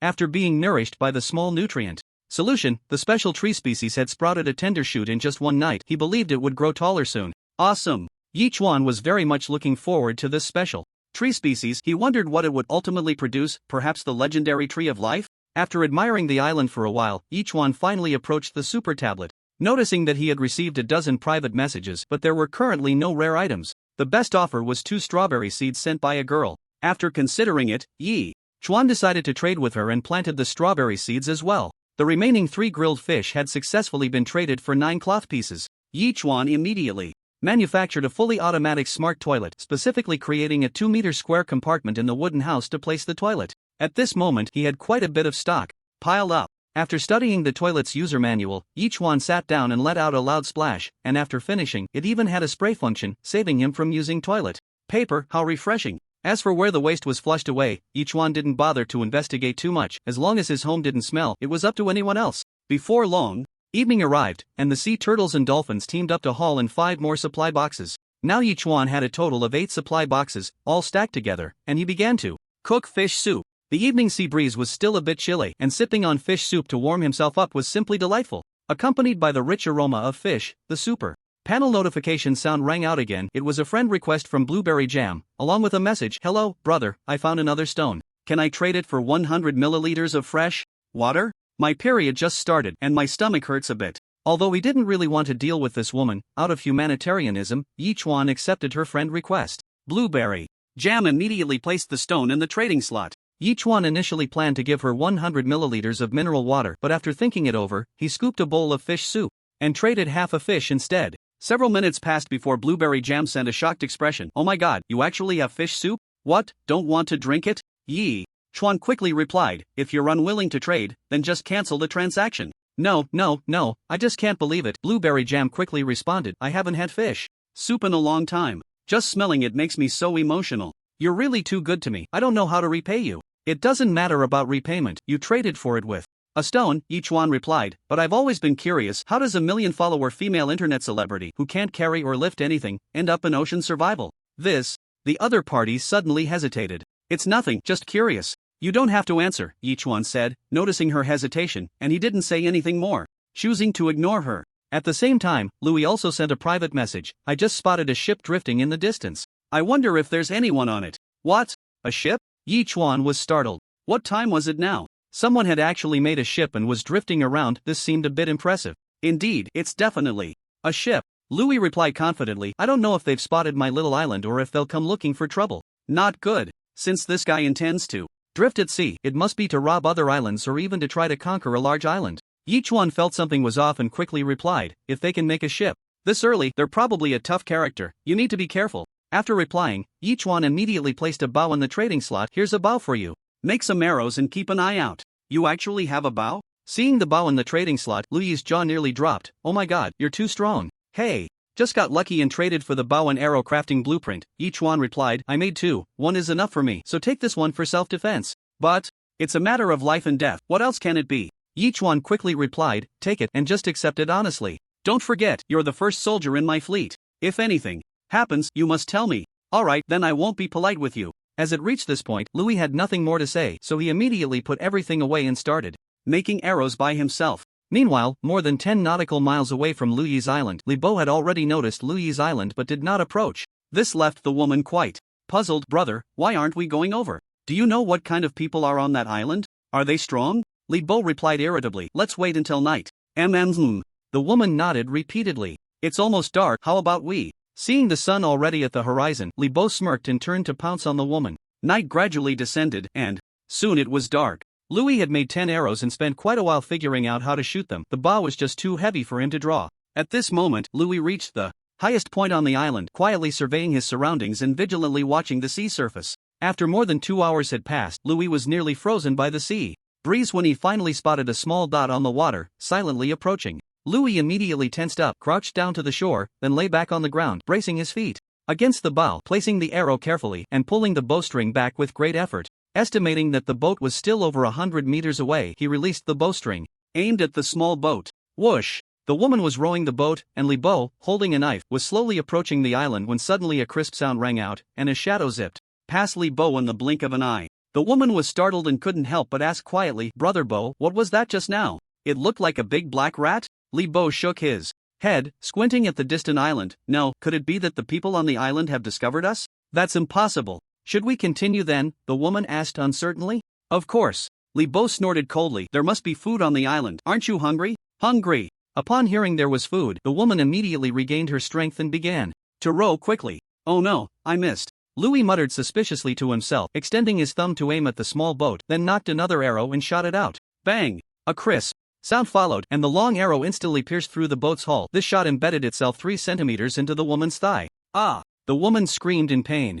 Immediately retreating, blood gushing out as she grimaced. What the hell is this? It hurts so much, I'm bleeding a lot, I'm so scared. Boo-hoo! Shut up! Li Bo shouted angrily. Then looked at the boat's hull and the woman's wound, his voice deepening. The people on the island actually have bows and arrows. This won't be easy to deal with. Brother, it hurts so much. The woman clutched her thigh, looking pitifully at Li Bo. Do you have anything to stop the bleeding? I feel like I'm going to faint from blood loss. We're out in the ocean. Where am I supposed to find something to stop the bleeding? Li Bo, furious and embarrassed, slapped the woman on the cheek. Press on it yourself. We'll talk about it after we leave here. Aren't we going to continue attacking? Well, the woman asked softly. Damn, they have bows and arrows. If they wanted to kill us, it would be like child's play? Li Bo shouted angrily. Let's get away from here first. After we rob a few other islands, we'll come back to deal with this one. All right, the woman said, obediently giving up her position. As Li Bo rowed the boat quickly toward another location. Are they leaving? Louis slowly got up and looked ahead, seeing the small boat quickly departing, finally letting out a long sigh of relief. This bow was just too heavy. Being able to draw it a second time was already the limit, and he couldn't be sure if he could draw it a third time. Although the other party had already left, Louis couldn't sleep all night, vigilantly watching his surroundings. It wasn't until the next day, just as dawn broke, that Louis finally couldn't help but send a message to Yichuan. That guy last night was indeed after my island. Luckily, you gave me the bow, and I managed to scare him off, otherwise, the consequences would have been unimaginable. Several minutes passed, but there was still no reply. Checking the time on his tablet, it was only 5 o'clock, so he guessed Yichuan was still asleep. For a moment, Louis felt drowsy again, and after confirming that no one was around, he entered the supply box and fell asleep. Detection shows the host has not yet checked in. Would you like to check in? As the sun rose above the horizon, the system's voice woke Yichuan. Check in. Yichuan slowly opened his eyes, lying in bed, and answered lazily. Check-in successful. Congratulations, host, you have gained 500 evolution points, 2 small nutrient solutions, and 1 feather fragment. Note, 3 feather fragments can be exchanged for 1 angel feather, which will lead to unexpected events when used. Another feather fragment, Yichuan muttered softly, getting up and stepping out of the wooden house. He took out an A-grade apple, eating it while looking at the 3 supply boxes and a dozen sea fish that the sea turtle and dolphin had brought in last night, nodding in satisfaction. With 2 little brothers helping me, the efficiency is really high. Awesome. After eating the apple, Yichuan felt warm all over. The morning chill completely dissipated, and several warm currents flowed through his body. He could clearly feel that this A-grade apple was helping to cleanse his body, just like the washing of essence and marrow in martial arts novels. However, the effect wasn't that obvious for now. It only enhanced his physical condition temporarily. Island upgrade complete. Congratulations, host, your island has been upgraded to level 3. You have received an upgrade gift pack. Would you like to open it? Nice, it upgraded overnight. Now my turtle shell is 3,000 square meters? Yichuan's expression changed as he looked at the island, which indeed had grown much larger. He immediately replied, open it. Opening upgrade gift pack. Please wait. Congratulations, host, you have gained 500 growth points, 1 shower manufacturing blueprint, and 1 flat peach. Wow, I was just thinking about the shower manufacturing blueprint yesterday, and now it's here? Yichuan's expression shifted as he glanced at the blueprint. Last time when my turtle upgraded to level 2, I got a flat peach. I didn't expect to get another one this time. The system is really thoughtful. Yichuan still remembered the tenderness and juiciness of the flat peach he had eaten last time, which also helped enhance his physique, killing 2 birds with 1 stone. After dealing with the supply boxes and sea fish, Yichuan returned to the wooden house and checked the super tablet. The first message he received was from Louis. Although Lu Yi's words were very plain, Yichuan could still guess what Louis had experienced that night and immediately replied, don't worry, with this experience, I believe he won't dare to act recklessly next time. He will definitely wait until he has developed enough strength before coming to find you. Then this has become a hidden danger. Lu Yi replied nervously. Does that mean I have to be on guard against him all the time? No need to worry, at least for a month, he won't come looking for you. Yichuan replied, just relax, you have completed your first counterattack, and that is definitely a good start. I hope so, Louis said, sending a sigh emoji. Yichuan smiled and wanted to continue comforting her, but when he glanced at the public chat room, he couldn't help but be stunned. The chat room was buzzing again? What the hell, is this for real? Someone is actually trading 2 hens for special cold medicine? Sigh, with the current situation, where can we find special cold medicine? Isn't this just a joke? But it's only been a week and someone is already offering hens, and 2 of them at that. It's really surprising. Is there really someone who will trade away the hens? Does anyone actually have cold medicine? In the chat room, everyone was discussing this matter. Yichuan immediately glanced at the trading panel and indeed found a nearly pinned trade at the top. 2 adult hens equals 5 packs of special cold medicine. Here, Yichuan understood that the more valuable the item, the higher it appeared on the list. Currently, food items were at the top and Yichuan's grilled fish had almost always been there, but now it was replaced by these 2 hens. Yichuan was quite interested in this. After all, if he could trade these 2 hens, at the very least he would have a daily supply of eggs, and later he could use the eggs to exchange for other items. Even if it was for special cold medicine, it would definitely be a profitable deal. However, as everyone said, there probably wasn't anyone offering special cold medicine right now, right? Yichuan thought for a moment, and his expression shifted. He quickly sent a message to the other party. Hello, I have an A-grade peach which can greatly enhance stamina. Perhaps we can trade. At that moment, on a small island thousands of miles away, a resolute-looking man sat pale and slumped in front of a super tablet, reading through a series of private messages. Dude, I have 500 milliliters of fresh water. I think we can trade. You caught a cold, right? I wore extra clothes when I came here. I can trade you a sweater. Sweating it out should help. Do you agree to the trade? In a place like this, catching a severe cold only leads to death. Keeping those hands won't do you any good. Have a heart and trade one to me. I have a piece of bread I can trade. Just as the man was feeling a mix of embarrassment and anger, wanting to curse at these people, he finally scrolled down to Yichuan's message. After considering it for a moment, he replied, A-grade peach can enhance stamina? Are fruits classified by levels? Receiving the message, Yichuan thought there was hope and quickly replied, that's right. All living beings are classified into 6 levels, D, C, B, A, S, and SS. A-grade. Fruits can enhance physical condition, prevent mild diseases, and eliminate fatigue. Is that true? The man's expression changed, and he immediately asked seriously, how about this? You can trade me 1 hen first. If it really works, you can trade me the other hen afterward. Yichuan thought for a few seconds before replying, currently, if you're looking for special cold medicine, it might be impossible to find. I should be your only hope right now. Okay. This time, the other party did not hesitate and immediately took down the hens, placing one of them in the trading slot. Zhao Feiyu was actually feeling quite helpless. He was a special soldier from the Great Hua Nation, and just a few days before his 22nd birthday, he arrived in the ocean world, never expecting that in the wild, where he felt at home, he would catch a cold during that heavy rain. He thought he could rely on his immune system to recover within 7 days at the latest, but before even 7 days had passed, his condition worsened and he was now almost out of strength. Even having the only pair of hens among 30 million people became less important in the face of life. Seeing this, Yichuan also placed the peach up for trade, and the two immediately completed the transaction. Although it was just a small action, many people noticed it right away and began shouting in the public chat room, is this for real? The big shot actually took down the hens. Did someone really get the special cold medicine? I feel like this big teacher is intentionally showing off. Did someone really offer special cold medicine? Whether others believe it or not, I believe it. Before the hens were listed, could you have known someone was offering hens? This is true, but it actually boosts my confidence. As long as I open a few more supply boxes, I'm sure to get some living creatures. Even if it's just a kitten or a puppy, they can keep me company in the next 6 months, right? Wow, this hen is great. Seeing this living creature, Yichuan couldn't help but be moved. The information about the hen immediately appeared before him. Adult hen, 2 years old, can lay 1 egg a day of food, millet, corn, small fish, is not in short supply. Although I don't have crops like millet or corn, I have fish. Cutting large sea fish into small pieces can also feed it. Yichuan said with a smile, this is really good. I can drink egg water every morning, delicious and refreshing. However, Yichuan scratched his head, feeling a bit troubled. Even if he had it, there was no place to raise chickens. He couldn't just let them roam all over the island, could he? Wouldn't that mean chicken droppings everywhere?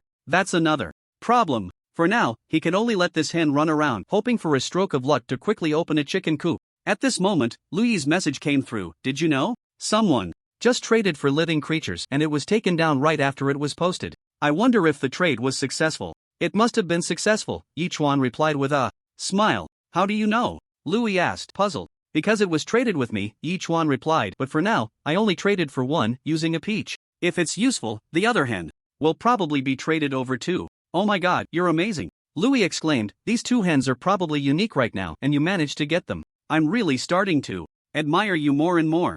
It's just good luck and a better understanding of the rules of the ocean survival game, Yichuan replied with a smile. After some time, once you figure out the ins and outs, you'll be just as excellent as I am. I just wonder how Yichuan is doing now. Lui suddenly changed the subject, sounding quite sad. These 2 hens, they wouldn't belong to Yichuan, would they? You could just ask him privately and find out, Yichuan said with a laugh. I asked, but he completely ignored me. Lui sent an awkward emoji, so probably not. Why do I feel like you're not competing with Yichuan, but rather you like him? Yichuan smirked, finally sending it out. This time, Louis didn't reply. It was unclear whether she was acknowledging it or had discovered a new situation. Meanwhile, Zhao Feiyu also sent a private message. As soon as he opened it, it was a trade, along with Zhao Feiyu's message, "Thank you, your peach really worked. Not only did it cure my cold in a few minutes, but it also improved my constitution. I feel so much better." "That's great."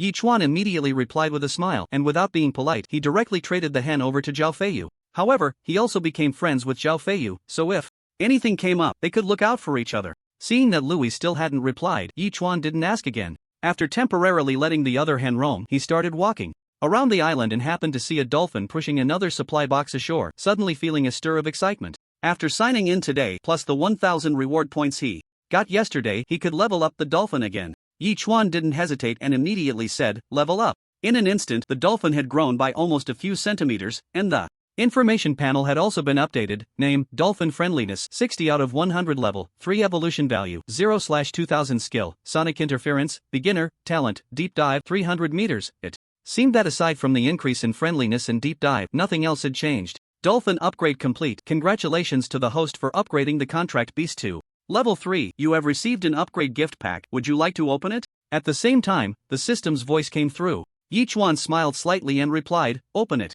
Opening upgrade gift pack. Please wait. Congratulations to the host for obtaining 500 growth points. Wooden planks *5. Chicken coop blueprint *1. Yogurt *2. Chicken coop blueprint? Wow, just what I needed. Yichuan was instantly excited and immediately checked the chicken coop blueprint. Chicken coop blueprint, essential for making a chicken coop. Additional requirements: stone *4, wooden planks *8, cloth *4, nails *4 Everything else was sufficient except for the nails. Yichuan quickly messaged Louis, "Do you have any nails? I need 4 nails." This time, Louis didn't leave and immediately placed 4 nails in the trading bar. Yichuan didn't hold back and completed the trade directly, starting to make the chicken coop. About 10 meters away from the wooden house, Yichuan set the chicken coop in a patch of fertile black soil that hadn't been used yet. Although the rain had washed away quite a bit, there was still at least half left, which was very convenient. With water and feeding equipment all set up, there was even a designated area for resting and laying eggs. It was almost like a villa.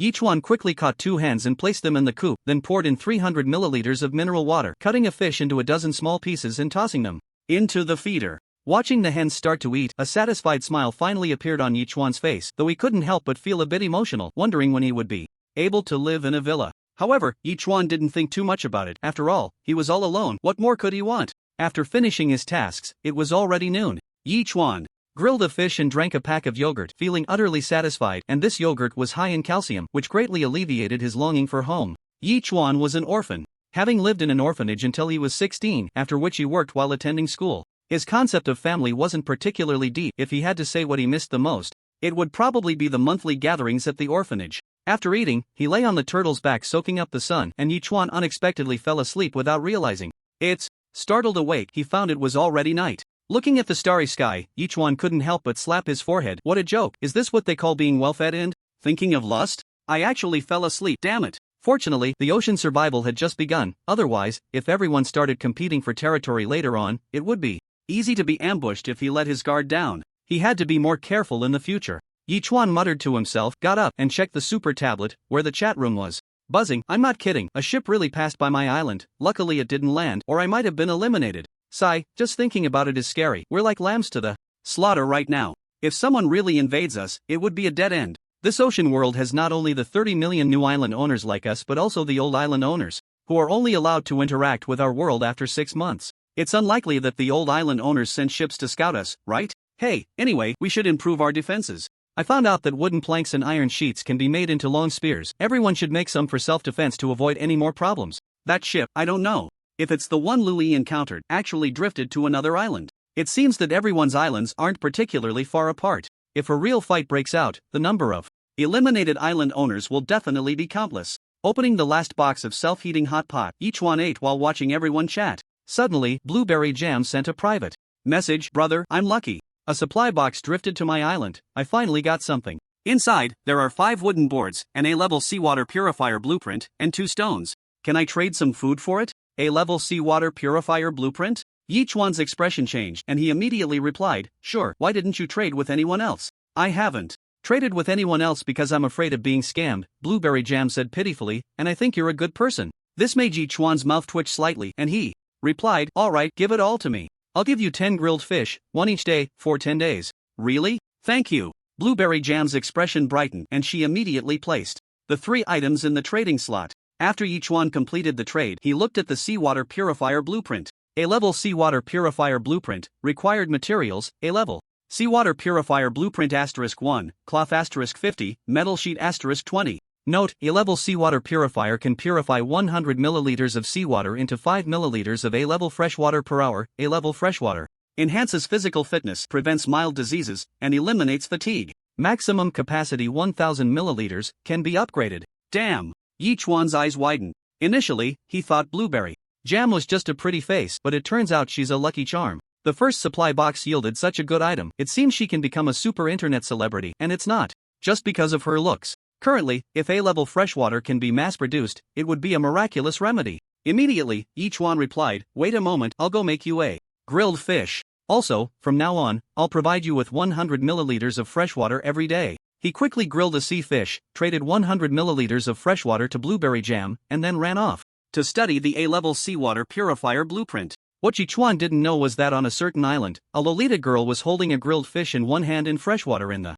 other, tears streaming down her face. There are still good people in this world. At least for the next 10 days, I won't starve. To manufacture an A-level seawater purifier, 50 cloth pieces and 20 metal sheets are needed. Currently, there are enough metal sheets but only 6 cloth pieces. It seems he needs to collect cloth pieces extensively. Fortunately, there are plenty of sea fish, just grill them. Yichuan quickly grilled 2 sea fish, dividing them into several portions. Grilled fish 200g equals cloth *5. In the public chat room, even after more than a week, many people were still worrying about food. Yichuan's several portions of grilled fish immediately lifted everyone's spirits. Wow, is this real? The big shot actually put up more than 10 portions of grilled fish at once. What a generous move. I'm going to trade. Why are they all cloth pieces? What does the big shot plan to do with so many cloth pieces? What good thing is he manufacturing? Cut it out. I think we shouldn't cooperate with him. All the things we've saved are being taken by him. What will we do when we need them? I think we should resist a bit. It feels like he's about to monopolize the market. Right, we should resist a bit. I'll take the lead and just not trade with him.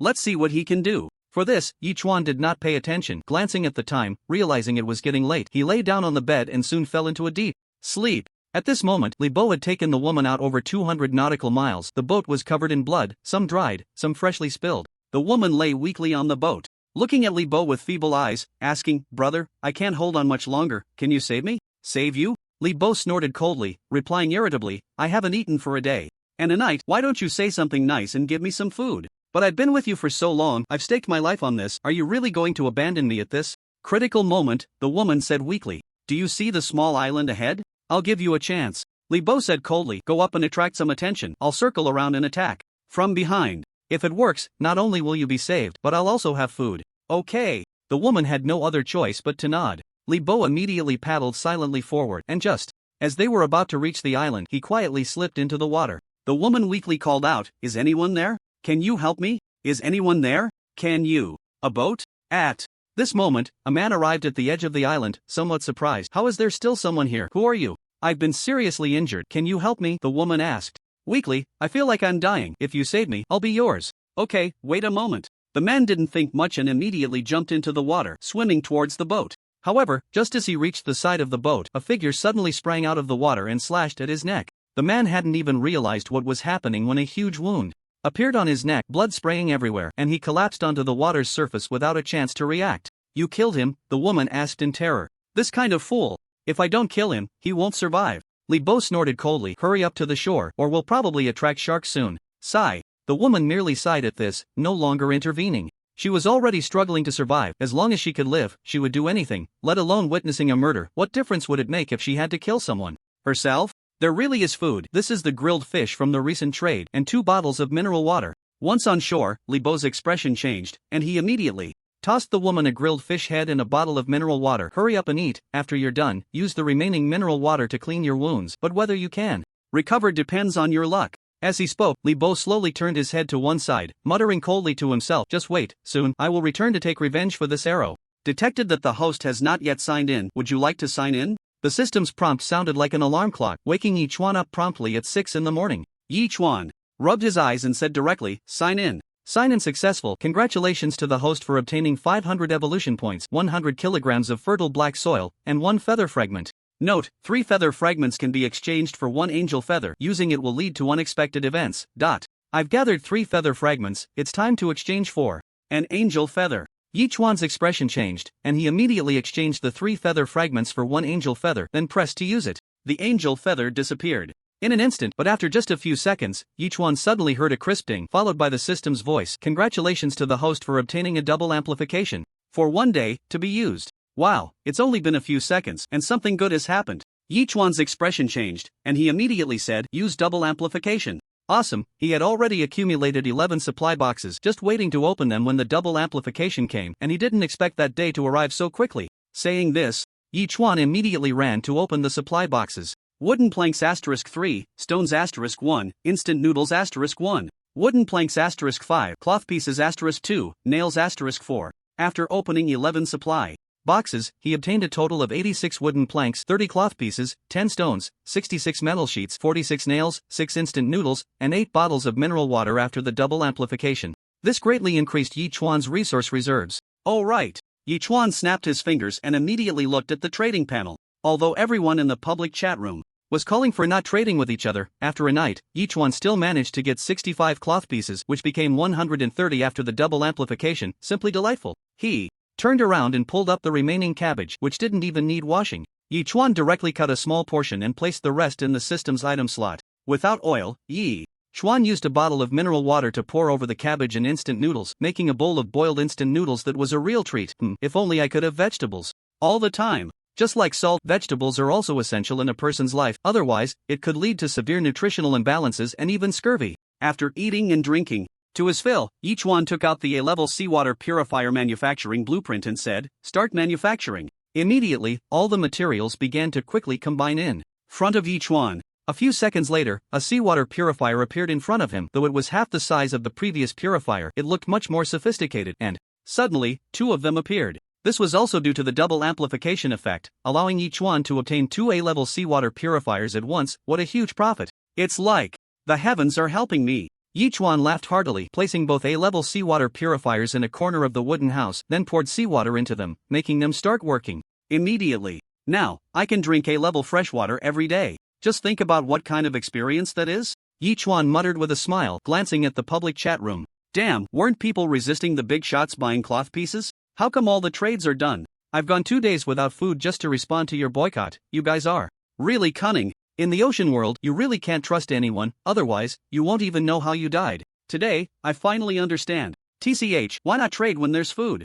Everyone might become enemies in less than half a year and might even meet and fight. Who to trust? Trust the island master? Stupid. Yi Chuan shook his head with a smile. After turning all the open supply boxes into nails and wooden planks, he sent a message to Louis. How many supply boxes do you have now? Trade them all to me. A few seconds later, Louis immediately traded all 3 supply boxes to Yi Chuan. Although the supply boxes were relatively large, they could still be traded. It was just like opening a blind box. Inside there might only be wooden planks, but it could also contain water and food, or even manufacturing blueprints. So generally, people wouldn't trade unopened supply boxes. Who knows if it would be a gain or a loss. Now, after Yi Chuan received the 3 supply boxes, he immediately opened them. Wooden planks *5, metal sheets *3, sausage *2, cloth pieces *3, wooden planks *2, stones *1, wooden planks *5, flower bed manufacturing blueprint *1, bread *500g. Correspondingly, under the double amplification, these items all became 2 sets.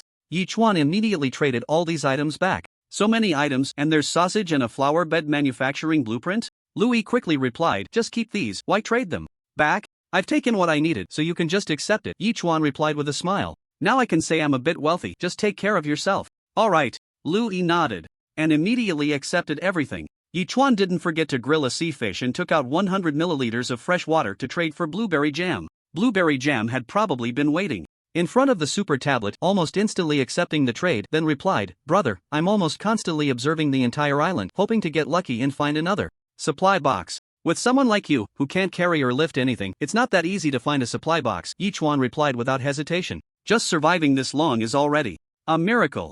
This time, blueberry jam didn't reply for a while, until more than 10 minutes later when it sent a determined emoji. I will work hard. Yi Chuan didn't say anything more. He built another flower bed in the direction of 4 o'clock in front of the wooden house, pouring 100 kilograms of fertile black soil into it, waiting to plant whatever plants might come next. Currently, out of 2 pear tree seeds, only one had sprouted, now over 20 centimeters tall, while the peach seed was about 10 centimeters. The apple and strawberry seeds had yet to germinate, probably due to the lack of nutrient solution. As for the special tree species behind, they were now about 30 centimeters tall, still growing straight. But Yichuan couldn't yet tell what they would eventually become. However, there was no rush. After finishing everything, it was almost noon, and Yichuan finally had time to rest properly, but he heard the sound of dolphins and a majestic chirp. Is my dolphin in danger again? As a dolphin, it had almost no natural enemies in disasters, except for orcas.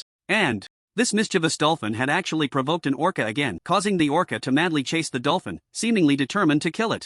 My dolphin, what's wrong with you? Didn't I tell you to just focus on finding supply boxes? Why did you attract an orca? Yichuan was almost losing his temper, feeling quite speechless. Use sound waves to interfere, and coordinate with my turtle's water bomb attack. Saying this, Yichuan took out a spear and shouted, then rush over, and we'll coordinate again. The dolphin seemed to understand Yichuan's voice, and after coming under the turtle, it immediately turned around and launched a soundwave attack at the orca, while the turtle's water bomb also slammed into the orca's head. Even though it leveled up again, the water bomb only slowed the orca's advance. When it was still about 10 meters away from the turtle, the dolphin's soundwave attack also caused some interference. Now's our chance. A few seconds later, Yichuan clearly saw the orca's dorsal fin and couldn't help but shout, just like last time. Gripping the spear tightly, he jumped up and thrust it down into the water. Thud! A crisp sound echoed as the spear pierced at least 20 centimeters into the orca's back, causing the orca to scream in pain and roll in the water. The dolphin, indeed bold and skilled, took advantage of the orca's pain and charged up, ramming hard into the orca's belly, forcing it out of the water. Come on! Yichuan couldn't help but shout again, striking out once more with the spear, this time directly stabbing into the orca's belly. The poor orca, just a moment ago the ruler of the sea, was now completely passive. Bang! The turtle seized the opportunity, suddenly turning its head, and another water bomb the size of a soccer ball came crashing down. This time, the water bomb was much closer to the orca and packed a lot more power, directly knocking the orca back over 10 meters. Yichuan took a deep breath and pulled out a long spear. Even though he had gained half the strength of a sea turtle facing the tough-skinned, thick-fleshed orca left his hands trembling after just 2 attacks. Indeed, in the ocean world, there is no absolute power. It's nearly impossible to move forward. Dolphin, let's team up again. Yichuan gasped for breath before shouting loudly. The dolphin sprang into action, unleashing a sound wave that slammed its head into the orca. Seizing the opportunity, Yichuan let out a mighty roar and launched his third attack. While chasing the dolphin, the orca had already spotted Yichuan. Now, noticing Yichuan's movements, it immediately realized that he was the one directing the dolphin, and the orca was thoroughly enraged. In an instant, it stopped pursuing the dolphin and opened its massive jaws, lunging toward Yichuan to bite him. No way? Yichuan was startled. In a critical moment, he quickly calmed himself. Adjusting his angle, he gripped the spear tightly and, just before the orca reached him, he seized the moment to thrust the spear forward, driving it deep into the orca's mouth. Thud! The orca couldn't adjust its position in midair and could only let the spear scrape past its row of sharp teeth before piercing through its lower jaw. With a loud crash, the orca's massive body fell onto the island. At the same time, Yichuan was violently thrown into the sea by the shockwave. Although the fall wasn't from a great height, his entire back slammed against the surface of the water, causing him to grimace in pain, but he still endured the agony and crawled ashore. On the shore, the orca continued to thrash about, trying to break free, but the spear was too firmly lodged. No matter how it struggled, it couldn't escape and could only fall helplessly. You still want to eat me? Not so fun now. Ha! Yichuan chuckled, picked up his toolbox, and began to cut up the orca's carcass. Such a big creature, how much meat would that be? Congratulations to the host for killing a sea-level marine creature for the first time. The host has received a lucky gift pack. Would you like to open it? Suddenly, the mechanical voice of the system echoed. This was an unexpected delight for Yichuan. The last shark he killed was a D-level marine creature, and he received a very generous lucky gift pack. He didn't expect to get another one this time. How exhilarating! Wait a minute. Yichuan suddenly paused, then asked in confusion, System, this should be the second orca I've killed, right? Why didn't I get a reward for the last one, but this one gives me a prize? Returning to the host, the last orca was not killed by the host's own hands, so no reward could be granted, the system promptly explained.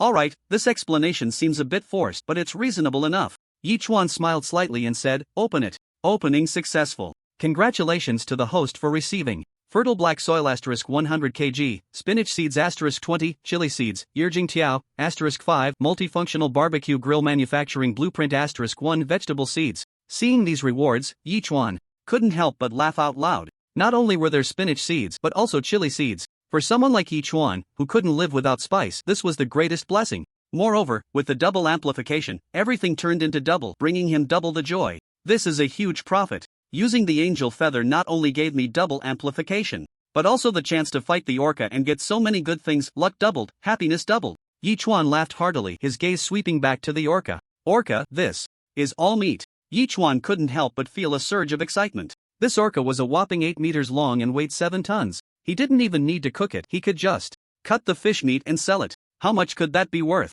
Damn, I'm really a little business genius. Without hesitation, Yichuan immediately took out a small cutting machine, sawing the whale meat into pieces and neatly arranging them on the stone. Such good meat can't go to waste. Let's cook a pot of fish soup to satisfy our cravings. Yichuan rubbed his hands together and decisively stewed a large pot of fish soup. After half an hour, he tasted it with a spoon, just the right saltiness, firm fish meat, and a rich aroma. Compared to ordinary sea fish, the taste was absolutely not inferior. Yichuan didn't keep it all to himself, he put up a pound of whale meat and traded it to Louis. I'm treating you to orca meat. After a moment's thought, Yichuan also served a pound of orca meat to Zhao Feiyu and blueberry jam, sharing his joy. Currently, in the ocean world, he only knew these 3 people, so he decided to treat them to a meal as a celebration. Orca meat? Did you kill an orca? Zhao Feiyu sent a private message. Just luck, an injured orca happened to come my way. Yichuan replied with a smile, the taste is decent, acceptable, try it while it's hot.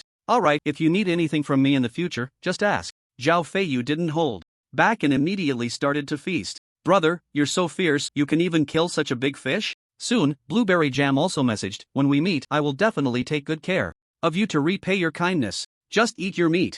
Yichuan replied with a slight smirk. However, Louis had not responded, but Yichuan wasn't anxious, these items would remain in a vacuum state while in trade status, and even if he waited a few more hours to accept them, they would still be hot. After eating and drinking to his fill, Yichuan immediately cut all the orca meat into 500g portions and slowly put them up for trade. Orca meat 500g equals wood plank *10, whale meat 500g equals metal sheet *10, whale meat 500g equals stone *5. He listed thousands of portions, instantly causing a stir in the entire ocean world. What the hell? Who is this fierce person that actually killed an orca? Orcas are incredibly fierce and terrifying marine creatures, even sharks can be easily killed. Can humans really kill orcas? Who cares about that? Anyway, the orca meat is up for trade, although it's raw, 500g can be exchanged for 10 wood planks, it's simply unbeatable. This big shot is our lucky star. I thought the things I collected were useless, but they were all taken by the big shot. Now, I can trade for 1 kilogram of orca meat, and if I save it, I can last for several days. Damn, this guy can be said to be the strongest in the ocean. Apart from admiration, I don't know what else to say. No more talking, I need to hurry and trade. Even though there are many, they might be snatched up if I'm late. Watching the messages in the public chat room, Yichuan couldn't help but shake his head with a smile and turned to study the multifunctional barbecue grill. Multifunctional barbecue grill. Required materials, multifunctional barbecue grill blueprint *1, metal sheet *30, cloth *10. Just the materials he had on hand. Yichuan immediately clicked to craft it, and suddenly a grill over a meter high and nearly 2 meters long appeared before him. With this, he could grill meat or vegetables, and it had precise control, ensuring nothing would burn and that the grilled items would reach the perfect doneness. It was simply an indispensable tool for barbecue. Yichuan immediately cut a small piece of orca meat and made a teppanyaki, which tasted incredibly delicious, leaving him with grease all over his mouth. Not bad, this is the first time in my life eating teppanyaki orca meat, awesome. While eating barbecue, Yichuan took out spinach and chili seeds and planted them in the flower bed on the right side of the house. 40 spinach seeds and 10 chili seeds filled the flower bed perfectly, and after watering it with 1,000 milliliters of mineral water, he finally finished. Now, he just had to wait for the chili seeds to bear fruit quickly, only then would the ingredients he made have a soul. Just thinking about it made him excited. Just as Yichuan settled down to enjoy the whale meat, a group of sharks suddenly swam over from a distance, drawn by the smell. These creatures circled around the sea turtle, eyeing it hungrily. Dolphin, drive these guys away. The appearance of these uninvited guests displeased Yichuan, and since the sharks posed a certain threat to his safety, he immediately ordered the dolphin. Upon receiving the command, the dolphin let out a sound and launched a sonic attack at the group of sharks, which immediately scattered in all directions, not even attempting to resist. It was indeed true that dolphins were the natural enemies of sharks. After circling the island once more, Yichuan returned to the wooden house to rest. Louis had already sent a message, so the orca meat listed on the trading panel is yours. How did you manage to kill an orca? Ahem, it was just a dying orca that I stumbled upon, Yichuan quickly replied. You've given me so many gifts, but I don't have much to give you in return. I feel quite ashamed, Louis responded. Even if I want to become Your first soldier, you, the commander, are too good to me, right? I'm afraid you'll run away. Yi Chuan replied with a laugh. Just accept it. I didn't just give it to you, but also to 2 other people. After all, in this vast ocean, everyone guards their own isolated island, and having more friends means more paths. Your words make it hard for me to refuse, so thank you. Louis replied, accepting the stewed fish meat, and then said, I just fished out another supply box. Should I give it to you? Sure, just trade it over.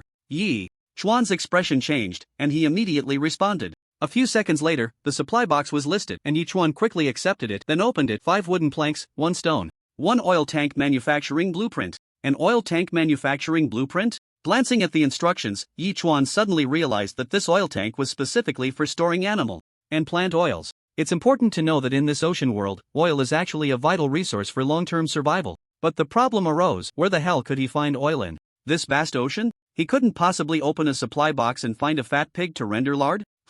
No way. Thinking of this, Yi Chuan suddenly froze, then looked at the orca meat. Its fat is thick, and now that I have a teppanyaki grill, I can directly fry the fat from the orca meat. Isn't that oil? Without hesitation, Yi Chuan immediately used the oil tank manufacturing blueprint to create 2 oil tanks, then cut off a piece of fat from the fish meat and started frying. A few minutes later, accompanied by the sizzling sound, large drops of fish oil were rendered out, making Yi Chuan overjoyed. Being able to produce oil during the first month of the novice period as an island master was something that could be considered unprecedented. After spending more than 3 hours, Yi Chuan successfully refined 2 pounds of oil, a remarkable achievement. Moreover, after cutting off the fat, the fish meat could still be sold, so Yi Chuan didn't lose anything. It was truly a win-win situation. It even smelled nice with that unique aroma of oil, not bad at all. Cluck cluck.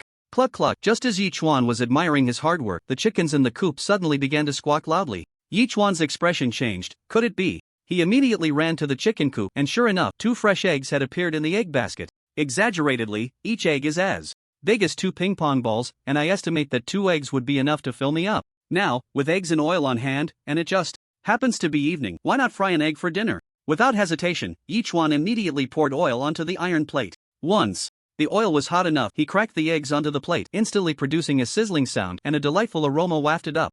After a few seconds, he flipped them with a metal spatula and sprinkled a bit of salt. Wasn't that a perfect sunny-side-up egg? Half a minute later, with anticipation, Yi Chuan picked up a sunny-side-up egg with his chopsticks and took a bite.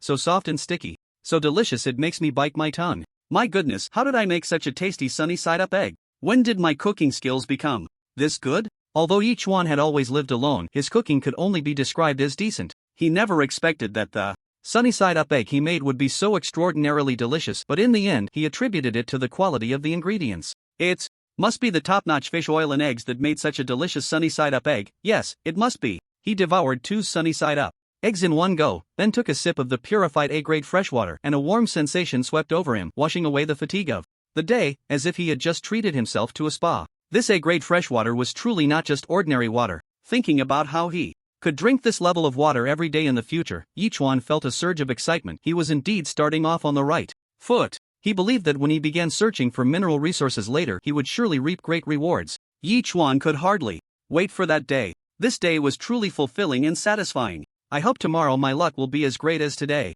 Lying in bed, Yi Chuan said this and intended to sleep, but suddenly he heard the sound of dolphins, which didn't seem joyful. There was a hint of an alarm. Could there be danger? Thinking of this, Yi Chuan grabbed his bow and arrow and cautiously approached the dolphins, only to frown. There, on the shore, lay a person? How did this guy get here? Yi Chuan's expression turned cold as he murmured to himself, holding his spear, and slowly approached the man. Holy crap! The next moment, Yi Chuan was startled. The man was lying on the water's surface, and his entire body had become swollen and pale from being soaked. This was definitely a corpse. Strange, how could a corpse float here? Yi Chuan said, mustering his courage to flip the body over, revealing a deep wound on the corpse's throat, with blood having drained from the injury, indicating that the attacker was both ruthless and vicious. I've only been in this ocean world for 10 days, and someone has already been attacked and killed. Who said it would be safe during the newbie protection period? Yi Chuan couldn't help but feel grateful, muttering to himself, thank goodness my dolphin keeps watch at night, otherwise, it would have been dangerous. After checking the body, which had nothing but clothes on it, Yi Chuan shook his head in disappointment.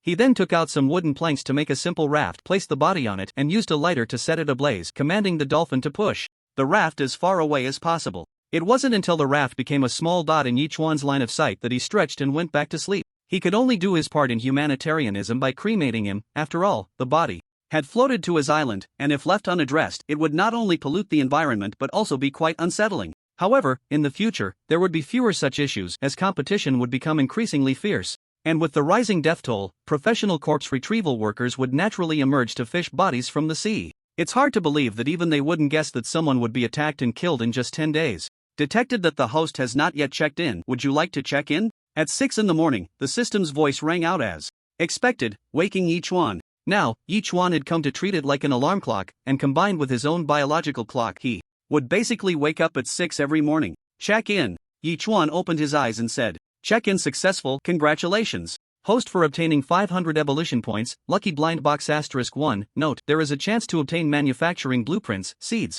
fruits, because the double amplification had not yet disappeared. Yichuan received 1000 evolution points and 2 lucky blind boxes. Oh. Yichuan's expression changed as he remembered that he had activated the double amplification 10 minutes after checking in yesterday. Taking advantage of the double effect still being active, he immediately opened the trading panel and collected all the completed trades into the system's item bar. With the boost of double amplification, everything increased by 1-fold. Thank goodness.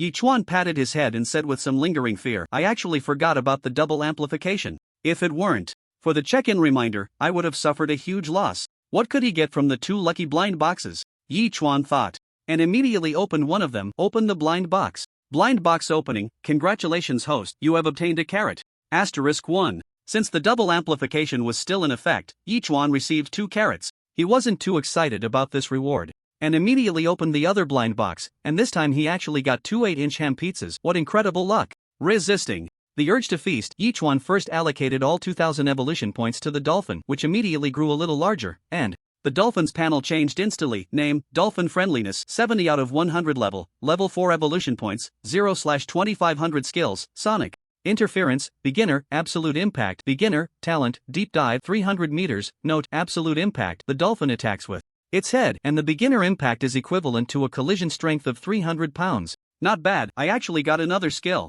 Yi Chuan's expression brightened, and he said with a smile, hey, you better work hard, your dolphin brother already has more skills than you. Dolphin upgrade complete. Congratulations host's contracted beast has upgraded to level 4. Do you want to open the upgrade gift pack? At this moment, the system's voice came through. Yichuan immediately replied, open it. Opening upgrade gift pack. Please wait. Congratulations host, you have obtained 500 growth points, wooden planks *5, mineral water *1, steak 150g, *2. There were still a few seconds left of the double amplification effect, and in the end, Yichuan received double the rewards, which was simply delightful. Not bad, not bad. Steak and pizza are a perfect match. Yichuan snapped his fingers. Finally, I have breakfast sorted today. The saying that a good day starts from getting out of bed is indeed true. He made a knife and fork from metal sheets, grilled the steak on a hot plate, warmed up the pizza, and poured himself a glass of A-grade mineral water, then began to eat with great ceremony. I must say, the steak and pizza rewarded by the system tasted much better than what you would get at a Michelin 5-star restaurant, and paired with A-grade mineral water, the flavor was simply satisfying, leaving no other taste to be found. However, because he had a piece of steak, he only ate half of the pizza. Looking at the remaining half, he thought that if he saved it for lunch, it probably wouldn't taste as good. After thinking for a moment, he sent a message to Louis. Have you eaten? Not yet, I just circled around the island, checking if there were any supply boxes. Louis replied a minute later. What? A coincidence, I have half a pizza here, just in time to treat you to breakfast. Seeing the reply, Yichuan immediately placed the pizza in the trading bar. Who on earth are you? How can you even have pizza? Louis was almost going crazy, sending a flurry of terrified emojis. People come to survive in the ocean, and here you are on vacation. You can't possibly be eating pizza on vacation, right? Well, I just had a steak and the pizza is leftover, so don't feel too bad about it. Yichuan quickly replied, if you don't eat it now, it won't taste as good by noon. I really don't know how to repay you. Louis sighed and replied, remember, before coming to the island, my favorite food was pizza. And now, just on the 10th day, you've got pizza and even offered to share it with me. I'm already your little fan, the first fan of the ocean world. You're making me blush. Yichuan laughed heartily. Alright, hurry up and eat. You need the energy to help me fish out the supply boxes. Louis said, immediately putting it away. At that moment, Louis felt both amused and helpless, but her heart was filled with gratitude. Who could this person be? It can't be that he's being so nice just because I was his first soldier, right? I have this strange feeling that we know each other in real life. Yichuan was unaware of Louis's thoughts. He opened the public chat room and browsed through the nearly spam-like messages from the island owners. I still can't believe it. A floating corpse just drifted past my island, scared me into nightmares all night. How do you know it's a corpse? Maybe you were just seeing things because you were hungry? You don't know anything. It was floating on a piece of wood, and when I saw it, both the person and the wood were on fire. You can't even imagine that scene. Come on, it's only just started and there's already an invasion? And the invading island owner is so kind, helping to cremate the corpse? Who would believe that? Believe it or not, I'm going to trade for some orca meat. Looking at these messages, Yichuan couldn't help but smile faintly. From this message, it seemed that the person who saw the corpse being cremated was not far from him, definitely within 100 nautical miles. If my turtle travels at the current speed of 25 nautical miles per hour, I should be able to meet him soon. However, Yichuan didn't want to encounter other island owners just yet, so he ordered the turtle to change direction and decided to wait until he was stronger before making any moves. Looking back at the trading panel, the thousands of pounds of orca meat he had listed had already sold more than half, and now he was definitely a nouveau riche. Suddenly, someone sent a private message. Bro, I have something good. Want to trade for 500 pounds of orca meat? You'll definitely be interested. Yichuan was taken aback. What kind of good thing could possibly require 500 pounds of orca meat? What is it? Yichuan replied. Intermediate sailboat manufacturing blueprint. The other party almost replied instantly. Upon receiving the reply, Yichuan pondered. Intermediate sailboat manufacturing blueprint. This does seem quite appealing, but asking for 500 pounds of orca meat is really asking for too much. Yichuan continued to reply. How about this? I can give you 100 pounds of whale meat plus 5 bottles of mineral water. If you agree, we can trade. Bro, are you kidding me? I'm not selling 500 pounds of orca meat now, unless you add 5 more bottles of mineral water. The other party's attitude was firm. This unexpected move left Yichuan stunned. He thought they would each make a concession, but instead, the other party not only refused to budge but also raised the stakes, adding more conditions. Yichuan couldn't help but shake his head with a cold smile, replying, You're so sure that I'll agree? Of course, I've been watching you for a long time. Since you have the ability to get an orca, I believe with your strength you should know what this blueprint means. In other words, I have you in my grasp. Yichuan smiled.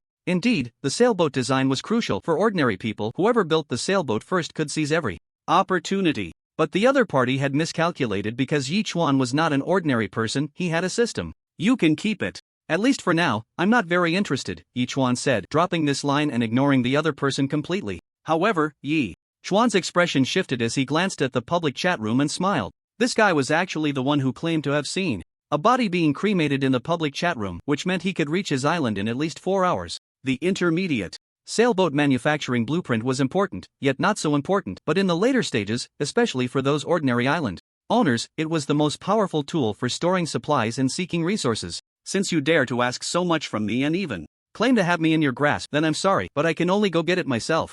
Yichuan smirked, muttering to himself, and then ordered the sea turtle to head in that direction again. On the other side, on an island. Damn it, such a precious item, and that guy actually refuses to trade with me. Lu Shuai's face darkened as he punched the supply box. A killer whale weighs several tons, and I only want 500 pounds of meat. This is too stingy. Lu Shuai was very frustrated. He hadn't eaten for a day and thought he could make a fortune with the intermediate sailboat design, but the things he wanted were too expensive for the poor, and the rich were actually bargaining with him. After getting nowhere with Yichuan, Lu Shuai could only curse as he ran to fish for supply boxes, hoping for some luck to find food. However, after more than 3 hours passed with nothing to show for it, just as he was about to give up, he suddenly spotted a small black dot on the horizon, which grew larger and turned into a small island. What's going on? The island can move? Lu Shuai rubbed his eyes in disbelief. Indeed, the island was moving, and it was getting closer.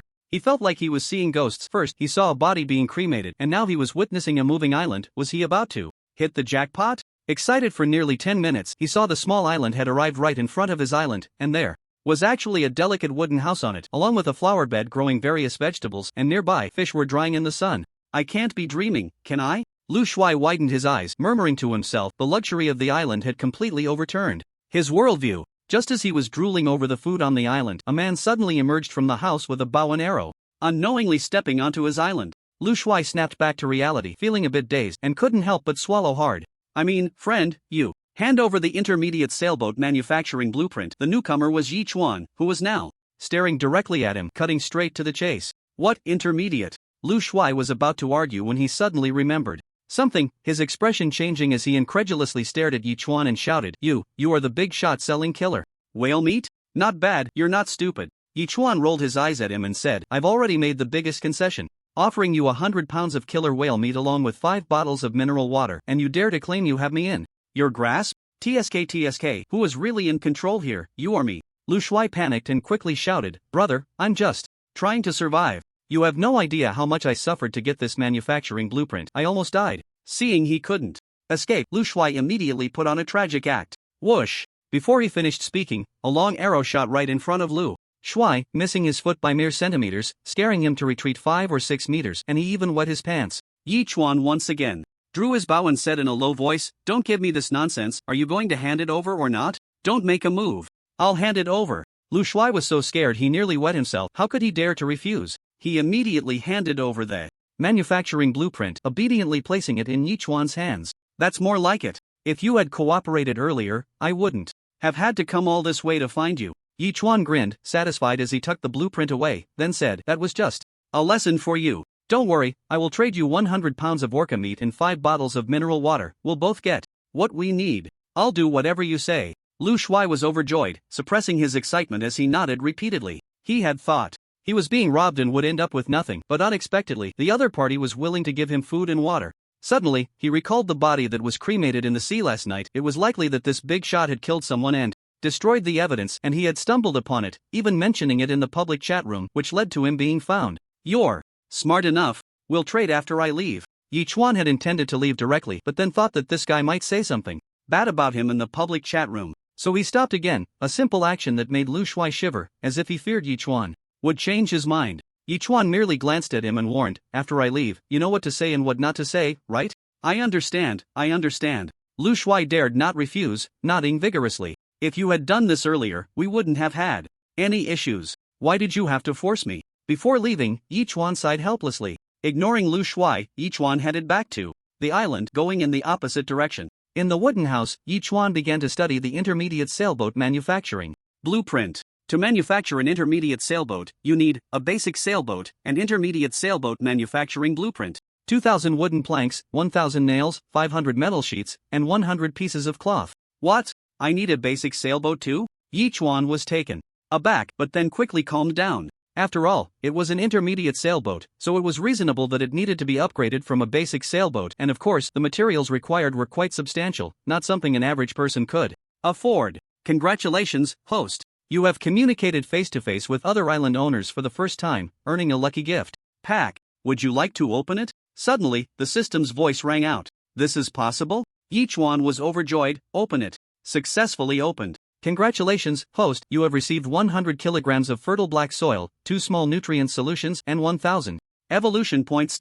Nice, this is a freebie. Yi Chuan nodded with a smile, but suddenly his stomach let out a grumble. He had been busy all day for this manufacturing blueprint and hadn't eaten yet. Temporarily putting away the blueprint, Yi Chuan used a metal sheet to make a kitchen knife, slicing the carrots, then took out the remaining can of pork and made a stir-fry with carrots. Delicious. After eating and drinking his fill, Yi Chuan took out the small nutrient solutions and poured them over the chili and spinach seeds, and poured another bottle over the special tree species to accelerate their growth. At this moment, the special tree species had grown over 10 centimeters taller, but it was still growing straight up without any branches. Yi Chuan began to wonder if this tree would eventually reach the clouds. Could it be that there were people living up there? Next, Yi Chuan faced a bit of a dilemma with the fertile black soil. After all, receiving 100 kilograms of fertile black soil every few days meant that this black soil couldn't just stay in the system's inventory forever, right? Moreover, as Turtle Island grew larger, aside from the 3 flower beds nearby, there wasn't even a stone anywhere else. It was just a bare turtle shell, which was quite unsightly. Thinking of this, Yi Chuan couldn't help but ask, "System, besides building flower beds, is there any way to prevent soil erosion?" Vetiver. The system answered directly with these 3 words. Vetiver? Yi Chuan was taken aback, then immediately asked, "Can vetiver be planted in fertile black soil? How can I obtain vetiver?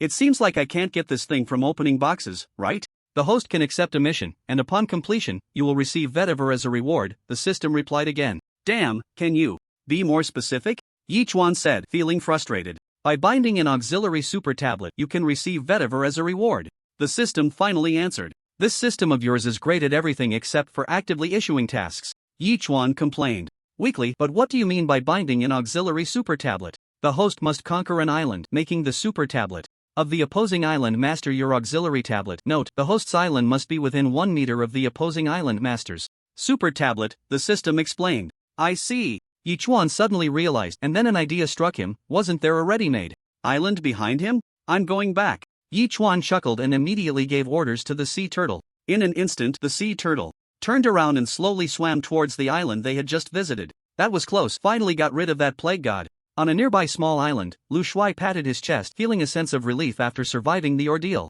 After watching Yi Chuan disappear, he finally let out a sigh of relief. But the next second, Lu Shuai's eyes nearly turned green because he noticed a small dot suddenly appearing on the sea surface, and it was heading towards his island. No way! Lu Shuai was dumbfounded, thinking, God, are you playing with me? Trembling, he saw the small island finally arrive in front of him, and a familiar face jumped down from the island. That's right, it was Yi Chuan. He smiled at Lu Shuai and decisively said, Buddy, this little island has been conquered by me. From now on, this will be my auxiliary island. Why should I? Lu Shuai was stunned, instinctively resisting, almost blurting it out. Just because my fist is bigger than yours. Yi Chuan said, drawing his bow again, I'll give you 10 seconds to think about it, either submit or. Looking at the glinting arrowhead, Lu Shuai's face turned ashen. When he came here, his family had told him that he wouldn't encounter danger for at least 6 months during the beginner period, but damn, it had only been 10 days, and he was already robbed, and now someone was threatening him to submit. 3, 2, 1. Over there, Yi Chuan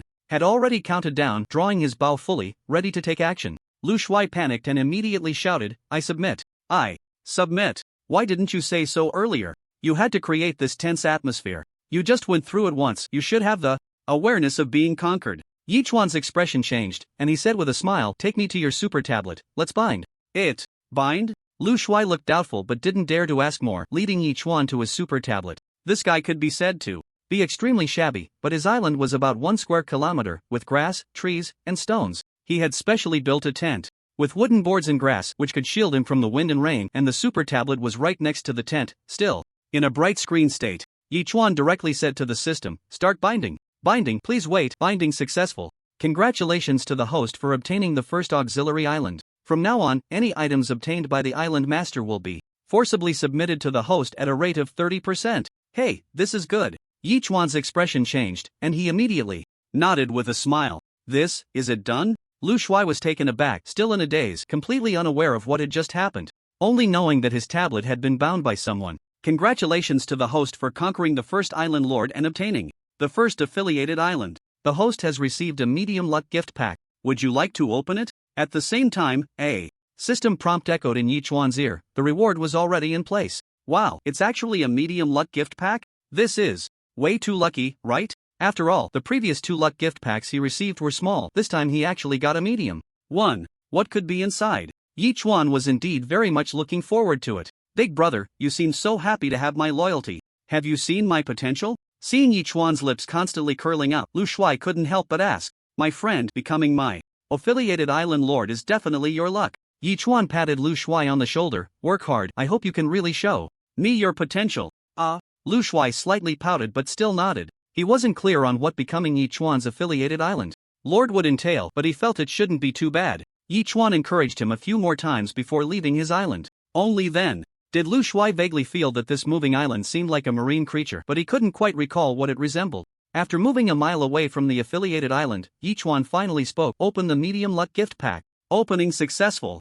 Congratulations to the host for obtaining 200 kilograms of fertile black soil, 200 vetiver seeds, 1 blueprint for a studio apartment, 1 blueprint for a mattress, and 1 blueprint for a wall-mounted boiler. Is this considered a small windfall? Yi Chuan asked in shock. I actually got 3 blueprints, and one of them is for a studio apartment? A studio apartment is just 1 room, complete with a kitchen and bathroom, covering an area of about 50 square meters, typically a transitional home for urban white-collar workers moving from 2-bedroom apartments or large flats. Yi Chuan really didn't expect to receive the construction blueprint for a studio apartment. Does this mean that when a big luck gift pack appears in the future, there might also be blueprints for 3-bedroom apartments or even more luxurious homes? That's something to look forward to. Having a place to live is a necessity, and since he now had one, he should move in right away, right? Yi Chuan immediately began studying the studio apartment, which required 1 studio apartment blueprint, 1 wooden house, 300 nails, 200 wooden boards, 100 metal sheets, and 50 stones for construction. Just like how building a medium sailboat requires a basic sailboat, constructing a studio apartment requires a wooden house, Yi Chuan muttered to himself. Without hesitation, he started the construction with the materials in hand. In no time, the wooden house began to transform rapidly. In just over 10 seconds, the original wooden structure turned into a 50 square meter studio apartment, and the wooden framework was replaced with reinforced concrete. Awesome! Yichuan snapped his fingers and walked inside, shaking his head with a wry smile. When he built the wooden house, at least he was given a bed, but this time it was completely empty. Not even a speck of dust. Yichuan immediately manufactured a mattress and then created a wall-mounted boiler in the kitchen. The good news was that the shower and solar water heater he had previously made were placed on the roof and in the bathroom, respectively, just waiting for enough fresh water to be put into use. Currently, the large apartment only had these 4 items, which was, indeed, quite shabby. At least I have a comfortable place to sleep, the rest can be added slowly, Yichuan said as he lay down on the bed, nearly bouncing off it. No wonder it was the softest mattress, it felt great. The super tablet was placed beside the bed, and leaning against the headboard, Yichuan could see the messages on the tablet, which was very convenient. The orca meat that Yichuan put on the shelf had almost sold out after nearly a day and a night. However, after making 3 items in one go, he had consumed nearly 1/5 of his resources. He estimated that once he furnished his studio apartment, he would have used up most of it. Taking advantage of the time, Yichuan scrolled through the public chat room. He wasn't sure if it was because he scared Lu Shuai away, but Lu Shuai hadn't appeared in the public chat room.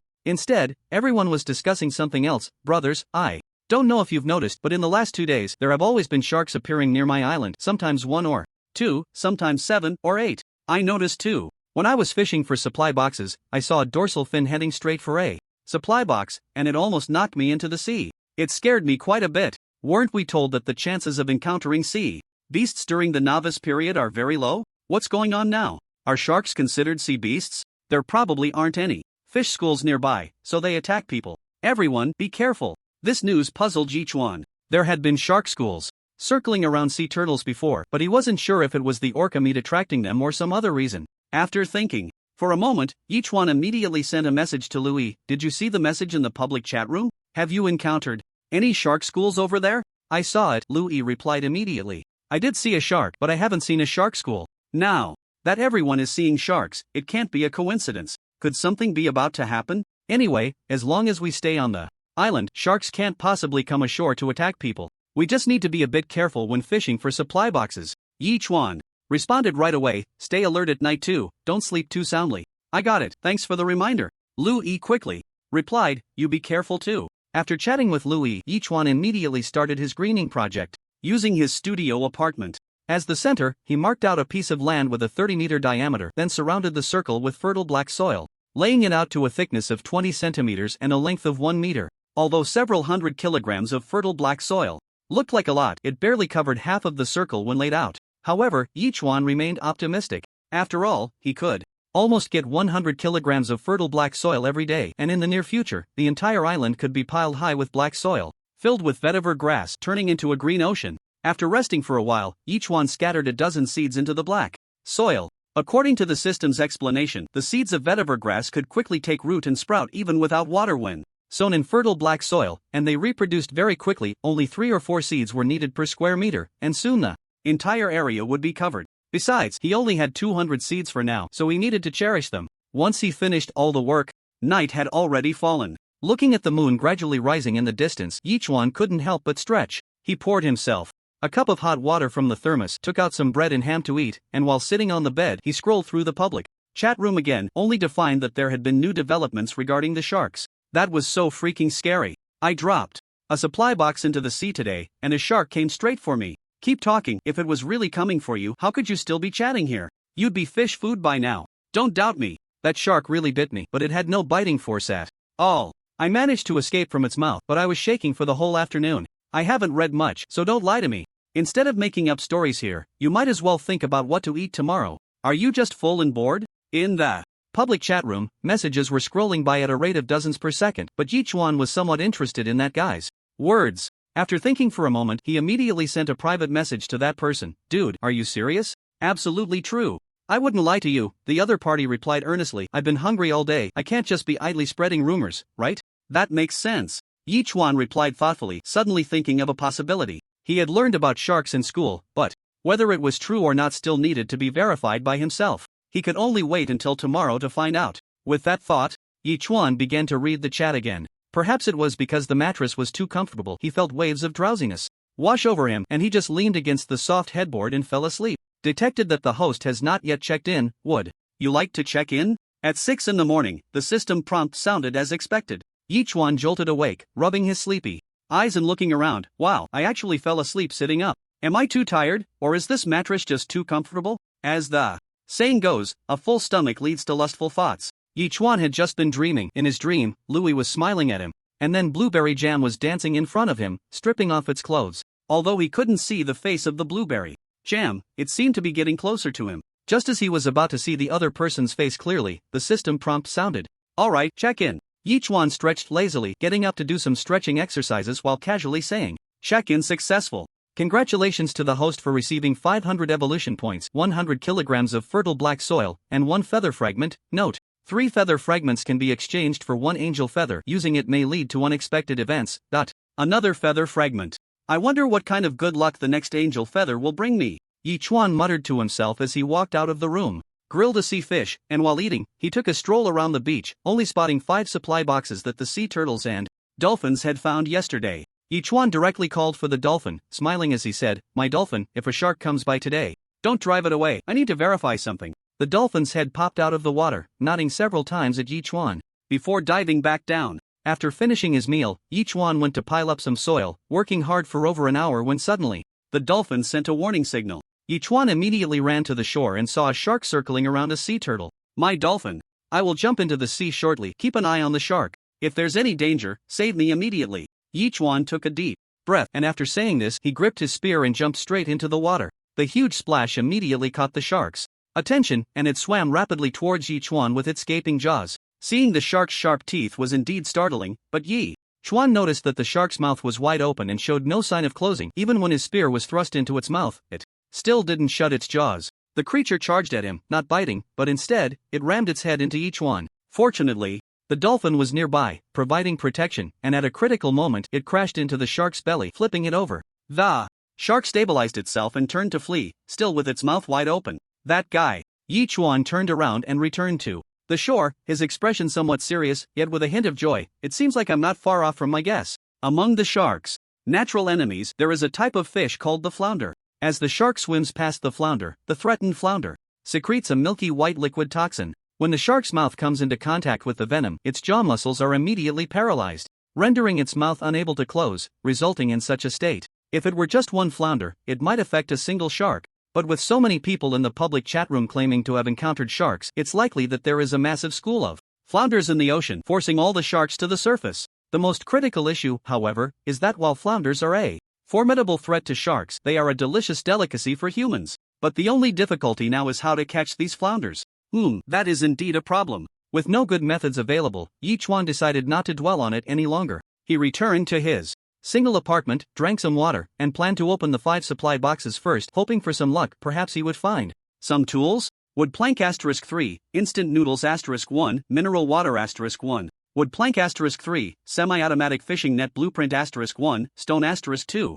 Yichuan smiled slightly as he looked at the semi-automatic fishing net blueprint, which is essential for crafting a semi-automatic fishing net capable of automatically shooting out a net 30 meters long and 20 meters in diameter, requiring manual retrieval. To craft the semi-automatic fishing net, it requires semi-automatic fishing net blueprint *1, fabric *100, metal sheet *5. Is there any hesitation needed? Isn't this exactly what he needs right now? Yichuan immediately began crafting, and within seconds, a semi-automatic fishing net was produced, which he placed at the back of the turtle, directly embedded in its shell. Let's give it a try. Yichuan rubbed his hands together and immediately activated the fishing device. Whoosh! With a crisp sound, the massive fishing net was shot out, spreading 20 meters wide 30 meters away, quickly landing on the surface of the sea, sinking at a speed of 5 to 6 meters per second. It took over 10 seconds before it prompted to retrieve the net. This is a big catch. Yichuan jumped a few times in place and immediately began to turn the nearby crank, slowly reeling in the net. So heavy, could it be that I caught quite a few fish?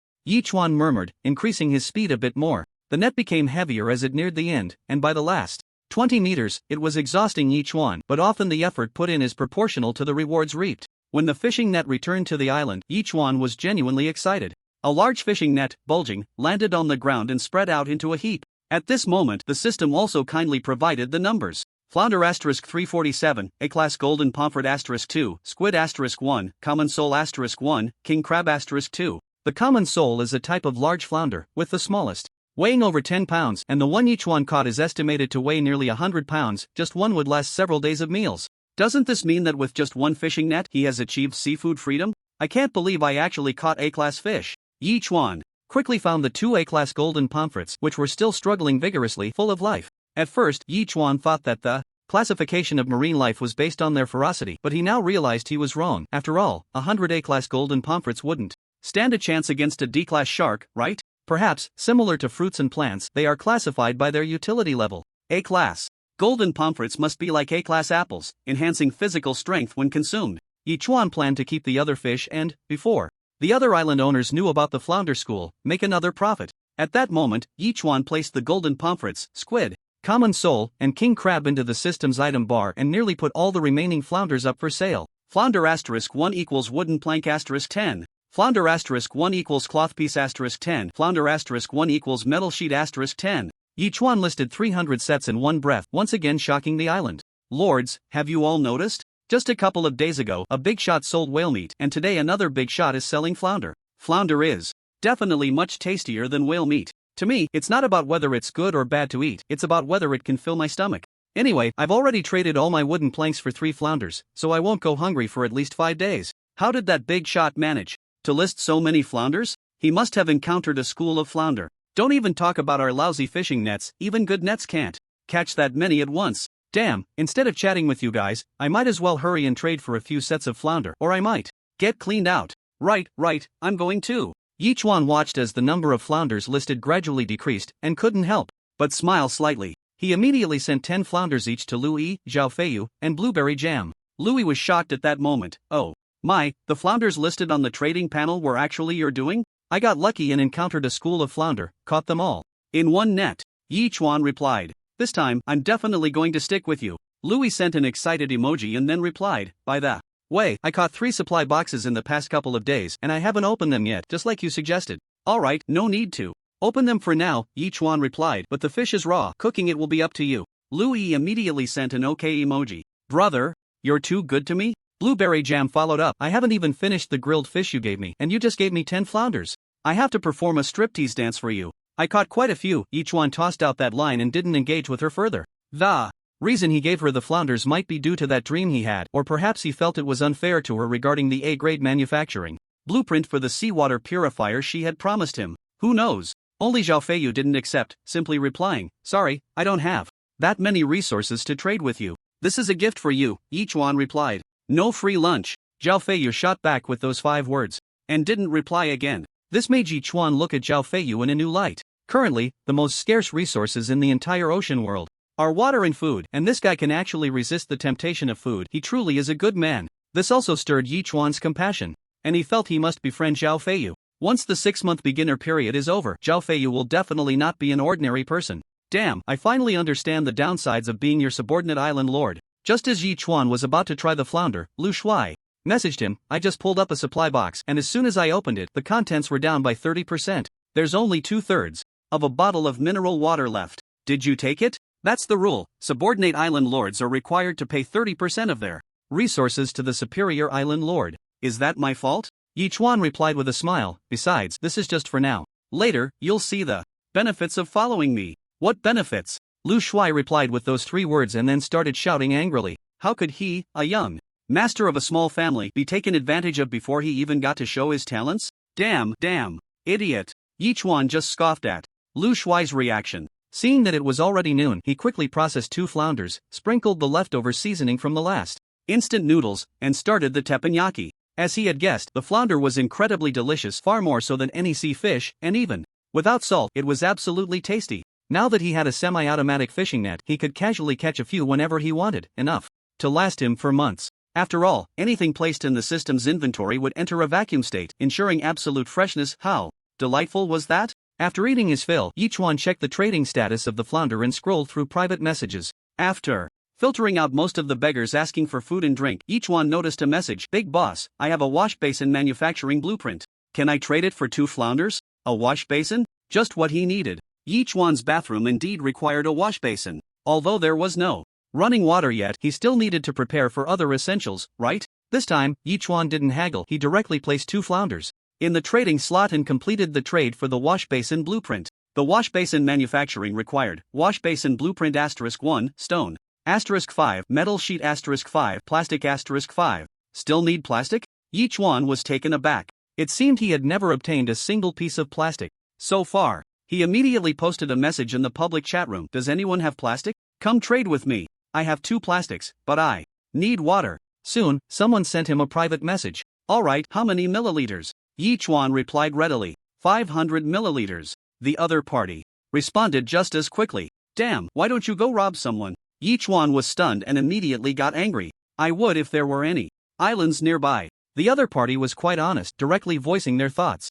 I'll give you a maximum of 50 milliliters. You think you're the only one short on water? I'm short too. Yi Chuan replied irritably. If you want to trade, then trade. If not, I don't need you, you know what I mean? How about 100 milliliters? I haven't had water for 2 days. The other party still wanted to negotiate. However, Yi Chuan didn't indulge him. Even with 30 million island owners in the ocean world and a third already eliminated, there were still 20 million left. Did he think he was the only one who could get plastic? Besides, any island owner could potentially become his enemy in the future. Why should he pamper him? Brother, so it's you collecting plastic. I happen to have 2 here for you. Blueberry Jam quickly sent a message, and 2 pieces of plastic along with 3 lettuce seeds appeared in the trading slot. How do you have plastic and lettuce seeds? Yi Chuan asked in surprise. I found them early this morning, along with a bottle of mineral water. I won't plant the lettuce seeds, so I'm giving them to you too. Blueberry Jam replied honestly. If you can grow them, just give me a few leaves to taste. If you can grow them, I'll give you one. Yi Chuan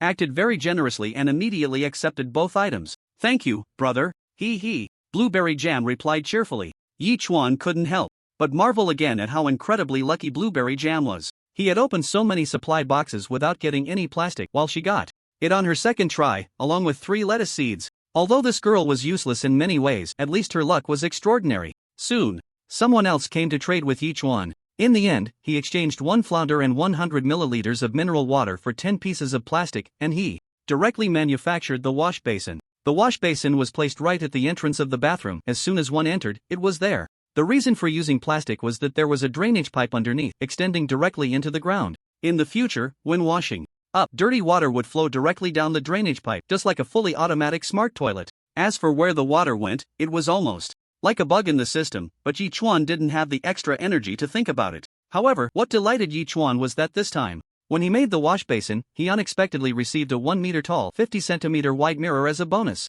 Looking at himself in the mirror, disheveled and dirty, he looked like a beggar. Sigh, I haven't showered in over 10 days, I really smell. Yi Chuan couldn't help but sigh helplessly. If I don't shower soon, I'm really going to stink. System, how can I use fresh water to my heart's content? Yi Chuan immediately asked the system. He couldn't just wait for the system's charity. Sometimes, he needed to take the initiative. Install a seawater to freshwater converter. The system immediately replied. It's a device that can convert seawater into freshwater. Damn, why didn't you mention such a good thing earlier? Yi Chuan couldn't help but shout. So, how can I get the manufacturing blueprint for the seawater to freshwater converter? Hunt B-level marine creatures to receive the seawater to freshwater converter as a reward. The system continued to answer. What the hell? Yi Chuan was taken aback. Sharks are D-level, orcas are C-level, so if B-level is categorized like this, wouldn't that mean they are even more ferocious than orcas? Yi Chuan didn't think B-level would be some minor character like an A-level golden pomfret. Otherwise, why would they use the word hunt?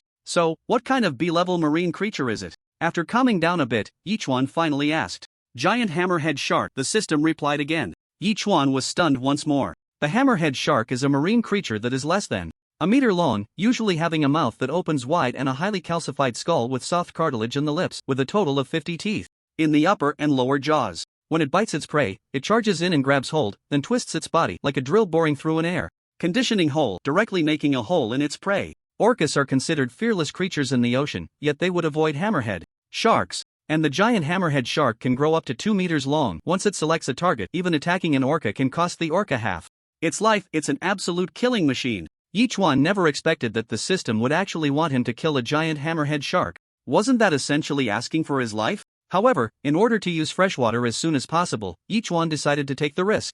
Immediately, Yi Chuan called over the dolphin. My dolphin, I need you to help me lure a giant hammerhead shark. As soon as he said this, the dolphin immediately made a sound. Hammerhead sharks also have dolphins on their menu, so sending this guy to attract a hammerhead shark was more like sending him to his death. This is crucial for me. I can only rely on you for this mission. Yi Chuan said seriously again. I'll Wait for you here. Once you lure it, give me a signal and I'll fight alongside you and your turtle brother. If you can kill a giant hammerhead shark, you can brag about it for the rest of your life, right? This time, the dolphin seemed to have made up its mind and dove into the sea, disappearing. Yi Chuan immediately returned to his single apartment and sent a private message to Zhao Feiyu and Lu Shuai. Do you have any weapon manufacturing blueprints? If I had them, would you not know? Lu Shuai immediately retorted, clearly still sulking. However, Zhao Feiyu quickly put the fish spear manufacturing blueprint in the trading bar, which startled Yi Chuan. Fish spear. This seems to be a one-time use, Zhao Feiyu immediately replied. I need to deal with a very powerful marine creature, so I need the strongest weapon. Yi Chuan said, immediately putting up 10 flounders. You gave me the blueprint, so now you can accept my flounders, right? Okay, Zhao Feiyu did not refuse this time and directly completed the transaction with Yi Chuan. Only then did Yi Chuan study the fish gun manufacturing blueprint. Essential for making a semi-automatic fish gun, a disposable item containing an arrow 1 meter long and 1 centimeter thick connected by a 1 millimeter thick steel wire, 30 meters, capable of instantly hitting the prey. To manufacture a semi-automatic fish gun, the following is needed: fish gun manufacturing blueprint, metal sheets *100, cloth pieces *10. Yi Chuan did not hesitate and immediately chose to manufacture it. A few seconds later, a semi-automatic fish gun appeared in his hand. As soon as he pulled the trigger, the arrow would be propelled out by powerful air pressure, making it the weapon Yi Chuan needed the most at the moment. Now, everything is ready, only the east wind is missing. Yi Chuan's lips curled slightly as he murmured to himself. As night fell, estimating that today was a bust, Yi Chuan immediately ran to the flower bed and planted 3 lettuce seeds. This seemed to be fast-growing lettuce with a growth cycle of 10 to 12 days. Yi Chuan watered it with a bottle of nutrient solution, estimating that at the latest he would be able to eat fresh lettuce in 7 days. After finishing these tasks, Yi Chuan had dinner and then sat on the bed, browsing the super tablet. In the public chat room, everyone seemed very curious about Yi Chuan's identity, intensely discussing whether the big shot who had just listed the orca and flounder was actually the same person. Whether you believe it or not, I definitely don't think it's one person. Even if he has extremely strong island survival experience and a brand new fishing net, he couldn't possibly kill an orca, right? Exactly, we've learned survival skills at sea for at least 3 years. Doesn't everyone understand what an orca means? If it really came to a fight, even a dozen people couldn't kill an orca with primitive methods, right? Then why would this big shot sell orca meat? That's an undeniable fact, and almost as soon as the orca was sold, the flounder was listed. Again, could this be a coincidence? It must be one person. Is arguing about this useful? Have you had dinner? Have you drunk water today? Are you full and just being picky? Exactly, even if it is one person, it has nothing to do with us. But speaking of which, can someone spare me a loaf of bread? I'm dreaming of eating bread right now. I'm satisfied just to have raw fish to eat, and you still want bread? Big shot, I have a super tablet and want to trade for weapons. Suddenly, a private message popped up, leaving Yi Chuan stunned. Can the super tablet be traded? Isn't it supposed to be bound? This guy definitely couldn't be selling his own super tablet. After all, the super tablet is the foundation of development. Could it be his auxiliary super tablet? That seems unlikely too. After considering it, Yi Chuan immediately replied, I have a super tablet, but it seems useless, right? Since you can get so many flounders, I think you are already very clear about the rules of this ocean world. It's different from what we learned before. The other party sent a smiling emoji. You must also know that the super tablet can be bound to your own tablet, thus obtaining an auxiliary island. And then, Yi Chuan asked. It seemed that the ocean world still had its share of talented individuals. This guy had quickly discovered the rules of the auxiliary island. I will trade you the super tablet, and after you bind it, you will have an additional auxiliary island. Isn't that more valuable than anything else? The other party replied. Sorry, not interested. Yi Chuan did not engage in idle chatter with the other party. After dropping that line, he directly blocked them. Since this guy knew about the auxiliary island, he must also know that the auxiliary island is required to hand over 30% of resources to the main island. How could he possibly use such a valuable item just to exchange for a weapon? This super tablet was most likely already useless. In other words, the owner of the super tablet was probably dead. Did he really think of himself as a fool? Bastard. On island, after being rejected, Li Bo slammed the nearby tablet onto the ground. Why won't he trade with me? Aren't my terms enticing enough? Brother, don't be angry, the woman beside him softly advised. Smack. Li Bo slapped the woman's face, his nearly twisted expression questioning. Angrily, how can we get revenge on that island master without a powerful weapon? Don't forget she almost killed you. We still have to go back to the sea, find another island. Maybe we'll get lucky and find a wealthy island master, then we'll have everything. After a few seconds of silence, Li Bo decisively made a decision. But it's already dark. The woman covered her cheek, cautiously suggesting, how about How about you stay behind and I go alone? You're just a burden anyway. Li Bo threw down this remark and quickly headed towards the small boat. Don't leave me behind, I'll go with you. The woman was startled and immediately jogged to catch up with Li Bo's pace. A night of silence passed, until the next morning. Yichuan was once again awakened by the system notification, directly stating, "Sign in. Sign in successful, congratulations." To the host for obtaining 500 evolution points, 100 kilograms of fertile black soil, lucky blind box *1, note, there's a chance to obtain manufacturing blueprints, seeds, fruits. Open the blind box. Yichuan smiled and said calmly, "Blind box opening. Congratulations to the host, you have obtained barbecue ingredients *1. Barbecue ingredients? Yichuan's expression changed. Now I can have barbecue whenever I want? He didn't expect to find barbecue ingredients in the blind box. It was indeed a pleasant surprise.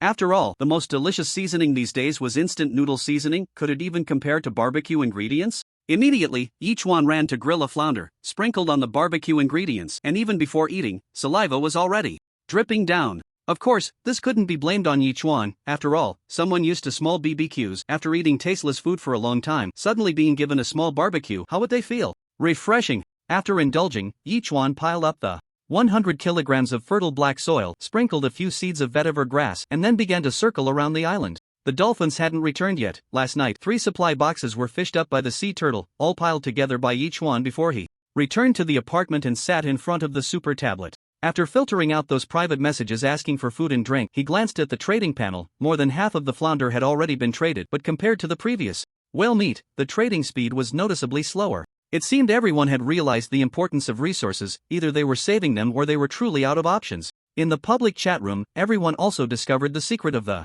sharks. No wonder that Big Shot can list so many flounders. This morning, I jumped into the sea to fish for a supply box, and guess what I found? Dude, just say it or shut up. Stop teasing. I discovered a massive school of flounders. If you say that, I suddenly remember that a liquid secreted by flounders seems to affect the muscle of sharks' mouths. What's the use of that? Can we fish up the flounders? By the way, don't flounders live on the seabed? How did they come to the surface? Just as they were talking, a sudden urgent call from the dolphins outside made Yichuan's heart skip a beat. The giant hammerhead shark is coming? Yichuan immediately grabbed the semi-automatic harpoon and long gun and ran outside, watching. As the dolphins quickly circled the island, it seemed the giant hammerhead shark was chasing them. At that moment, Yichuan did not hesitate, jumping down at the turtle's head and hiding beneath it, watching as the dolphin turned around again. 20 meters away from the dolphin, a slender fish was rapidly chasing it, measuring nearly 2 meters long, with a mouth that was almost circular, looking fierce and terrifying. Yichuan steadied his breath, and as the giant hammerhead shark passed by him, he suddenly swung his spear, stabbing fiercely at the giant hammerhead's body.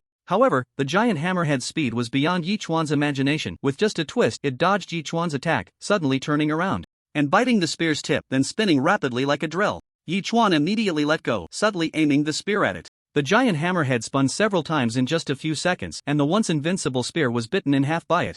Its hostility towards the dolphin was entirely redirected towards Yichuan as it opened its massive jaws and lunged fiercely at him. Given the terrifying reaction speed of the giant hammerhead, Yichuan did not act recklessly this time.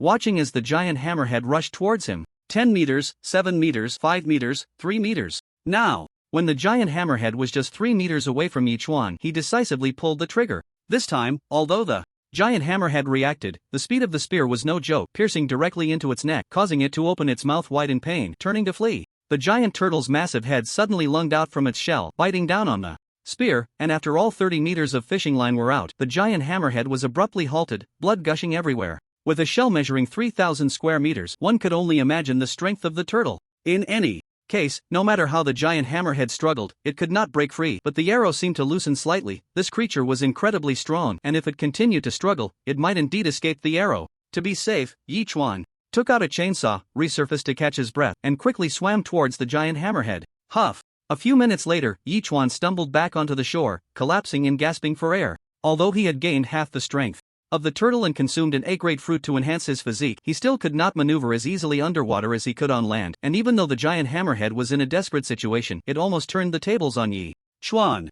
Truly worthy of being a B-grade marine creature, it was indeed extraordinary. Congratulations to the host for killing a B-grade marine creature for the first time, rewarding the host with a lucky gift pack. Would you like to open it? A few minutes later, the system's voice arrived late. Yichuan had been waiting for this. At that moment, he felt that all his efforts were worth it and immediately said, "Open it." Opening successful. Congratulations to the host for obtaining 200 kilograms of fertile black soil, 200 vetiver seeds, 1 blueprint for a seawater to freshwater converter, 1 blueprint for a sofa, and 1 blueprint for a coffee table. Just like the last lucky gift pack, there were 3 blueprints again. Yi Chuan immediately began to study the manufacturing of the seawater to freshwater converter, which required 1 seawater to freshwater converter blueprint, 400 metal sheets, 100 nails, and 50 fabric pieces. Great, he had all these materials at the moment. Without further hesitation, Yi Chuan quickly manufactured the seawater to freshwater converter and placed it 1 meter away on the west side of his apartment. Aside from some precision instruments, the most eye-catching were the 2 large water tanks, each with a capacity of 3 cubic meters, totaling 6 cubic meters, which meant 6 tons. The key point was that it was not automatic. It required manual labor to pump seawater into these 2 large tanks, which would then be converted into freshwater by the converter. This was quite a big project. However, what relieved Yi Chuan was that after the converter was made, it was automatically connected to the wash basin, solar energy, and wall-mounted boiler. This meant that Yi Chuan only needed to pour seawater into the tank and he wouldn't have to worry about anything else. In order to take a refreshing shower, he got to work. Immediately, Yi Chuan made 2 wooden barrels and a simple yoke, starting to carry water back and forth. Fortunately, he had the strength of a sea turtle and plenty of endurance, and after 3 full hours, he finally filled the 2 large barrels, collapsing on the ground, gasping for breath. After resting for about half an hour, Yi Chuan got up, spread 200 kilograms of fertile black soil on the ground, and sprinkled in some vetiver seeds. He then studied the other 2 manufacturing blueprints and created a sofa and a coffee table. As he looked at the time, it was already noon. Yi Chuan first cooked a king crab to eat, feeling that the water temperature was just right, and immediately rushed into the bathroom for a comfortable hot shower, washing his clothes in the process. Feeling refreshed, that sensation was absolutely exhilarating. After hanging all the clothes up to dry, Yi Chuan lay on the sofa, suddenly realizing he was missing a television. How nice would it be to have a TV? But then again, this was survival in the ocean. Did he really think it was a vacation? Just as he was lying dead, a private message notification sounded. It was from Blueberry Jam. Brother, I just caught a supply box and found an egg. An egg? Yi Chuan was taken aback. Blueberry Jam immediately placed the egg in the trading slot. After Yi Chuan accepted it, the system quickly provided an analysis. Pet egg, a 1 in 10 million chance to catch, a 30% chance to hatch a pet, with a 10% chance for the pet to become S level or SS level. Wow! Yi Chuan's jaw nearly dropped. 1 in 10 million, so that means out of 30 million island owners, only 3 could catch it, and Blueberry Jam was one of those lucky 3? Calling her lucky was an understatement. System, how can I hatch the egg out here in the wilderness? Yi Chuan asked after thinking for a moment. Place the pet egg in burning wooden planks, and after 1 hour, the result will be clear, the system replied. That doesn't sound too difficult. Yi Chuan nodded, immediately trading back the egg, a few wooden planks, and a lighter. Brother, why did you give me so many things? Blueberry Jam asked, puzzled. This is a pet egg. Putting it in burning wooden planks will allow it to hatch, Yi Chuan explained. You should hatch it. Really? Blueberry Jam exclaimed with joy, but the items were still not collected. Why isn't it collected? After more than 10 minutes had passed and seeing that Blueberry Jam still hadn't collected it, Yi Chuan couldn't help but ask. Blueberry Jam replied with an awkward expression and then said, Brother, in my current state, I can't take care of it even if it hatches. You should hatch it. If it's cute, just let me play with it when there's a chance. Isn't that a bit inappropriate? Yi Chuan was taken aback. He didn't know whether this girl was naive or sincere. This was a treasure with S-level potential. How could he just give it away? If he accepted and hatched it, he would owe her a favor and would probably have to keep providing her with food. What you gave me to drink back then was like saving my life. Giving an egg to my lifesaver is nothing bad, right? Blueberry Jam quickly replied. Brother, just accept it. Anyway, there's an 80% chance it won't hatch with me, and I can't take care of it. Alright then. Since the conversation had reached this point, Yi Chuan no longer declined and immediately took off the items, placing them on the barbecue grill to roast. Successfully hatching a pet is just a stroke of luck. If it fails, it's like roasting an egg. At this moment, the clothes that were washed had already dried. Yi Chuan immediately ran over to put them on and couldn't help but sigh, realizing he had forgotten to bring a few extra sets of clothes.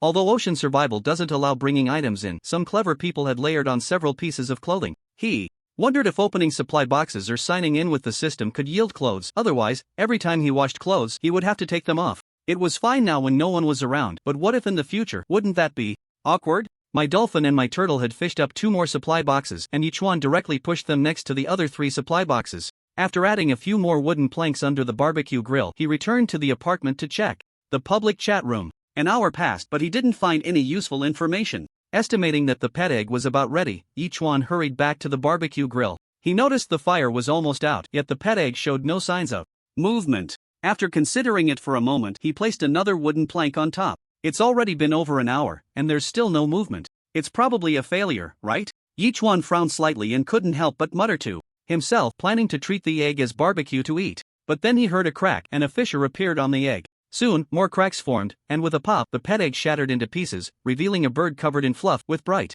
red claws and half an eggshell on its head, right in front of Yichuan. Yichuan had intended to pick it up from the grill, but the little creature jumped up and dashed away, prompting Yichuan to chase after it. The little thing ran a good 20 meters before finally crashing into a stone in the flower bed. Half of the eggshell shattered, and an adorably ugly little creature appeared before Yichuan. At the same time, an information panel appeared in front of him. Name, Albatross. Level, 0, Juvenile, Evolution Value, 0/500 Skills, None Talent, None Note, S-Class Pet, automatically recognizes its owner, can exhibit powerful abilities upon entering the growth stage. Awesome, S-Class. Yichuan couldn't help but exclaim. In surprise, after all, this was the first S-Class existence he had obtained, and he was beyond excited. The little creature, upon seeing Yichuan laugh, also tilted its head back and made a few caca sounds, expressing its happiness. Its mimicking ability was indeed impressive. System, what does this little guy eat? Yichuan immediately asked, is leveling up the same as with dolphins? The main food of the albatross is various fish, and its level increases with the growth of its evolution value, the system promptly answered. Upon hearing this, Yichuan immediately tossed a regular sea fish to the little guy. Despite being about the size of an adult pigeon, the little creature had an astonishing appetite. Swallowing a 1-pound sea fish in one gulp, which truly surprised Yichuan. Wow, it has such a big appetite? Saying this, he tossed another sea fish to the little guy, and just like before, it swallowed it whole, immediately flipping over. In excitement. Congratulations, host, for obtaining the S-Class Pet Albatross. Rewarding host with a pet gift pack. Would you like to open it? Suddenly, the system's voice came through. S-Class Pet has a reward? Yichuan's expression changed, feeling quite surprised by this unexpected joy, and immediately replied, open it. Opening gift pack. Please wait. Congratulations, host, for obtaining 2,000 evolution points, bird nest manufacturing blueprint *1, and 100 kilograms of dried fish. Dried fish? Yichuan smiled, feeling like he was raising a little cat. However, 100 kilograms of dried fish would be enough for this little guy to eat for quite a while. With 2,000 evolution points, this is meant for upgrading the little guy. However, with these evolution points, it would be just enough to level up the sea turtle, which left Yichuan feeling somewhat conflicted about whether to upgrade the little one or the sea turtle. After considering for a few seconds, Yichuan decisively allocated all the evolution points to the sea turtle. After all, the little guy only needed 500 points to reach level 1, and he could upgrade it after signing in tomorrow to earn more evolution points. As the sea turtle began to slowly grow larger, Yichuan opened the information panel for the island master. Yichuan typed sea turtle level 4, 0/5000, skills, water bullet, beginner, talent, longevity, rapid healing note. After being injured, the healing speed is 10,000 times the normal healing speed. Is this for real? Yichuan was astonished, his jaw nearly dropping. A healing speed 10,000 times the normal rate, what does that even mean? For example, if you got a 2 cm deep, 20 cm long cut, it would heal in just over a minute. And since the sea turtle could provide Yichuan with 50% of that, it meant that if he sustained a serious skin injury, he could recover in no more than 2 minutes. If it were a minor injury, the self-healing time would be even shorter.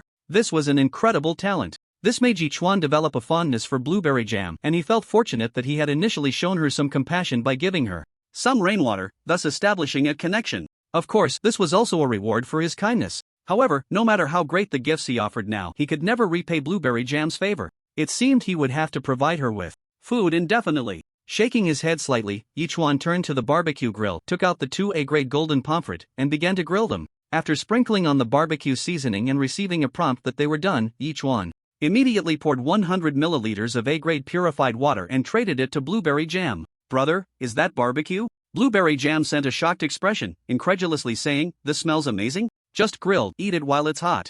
It won't taste good when it cools down, Yichuan replied with a smiling expression. Blueberry jam immediately took it and began to feast, while Yichuan shook his head with a smile and started his dinner. Just as he had guessed earlier, the effects of the A-grade golden pomfret were basically the same as those of the A-grade apple. As the fish meat went down, a warm current began to rise in his stomach, gradually spreading throughout his body, and that comfortable feeling slowly emerged. After happily finishing the fish, blueberry jam drank all the 100 milliliters of purified water. Once she was full and satisfied, she finally felt something unusual in her body, as if she were having a spa treatment. This was the first time she felt so comfortable since arriving in the ocean world, and she couldn't help but slowly lie down in the makeshift tent she had created, quietly enjoying the sensation. She felt a bit dazed. After dinner, seeing that night was about to fall, Yichuan immediately took out the bird's nest manufacturing blueprint, planning to create a bird's nest.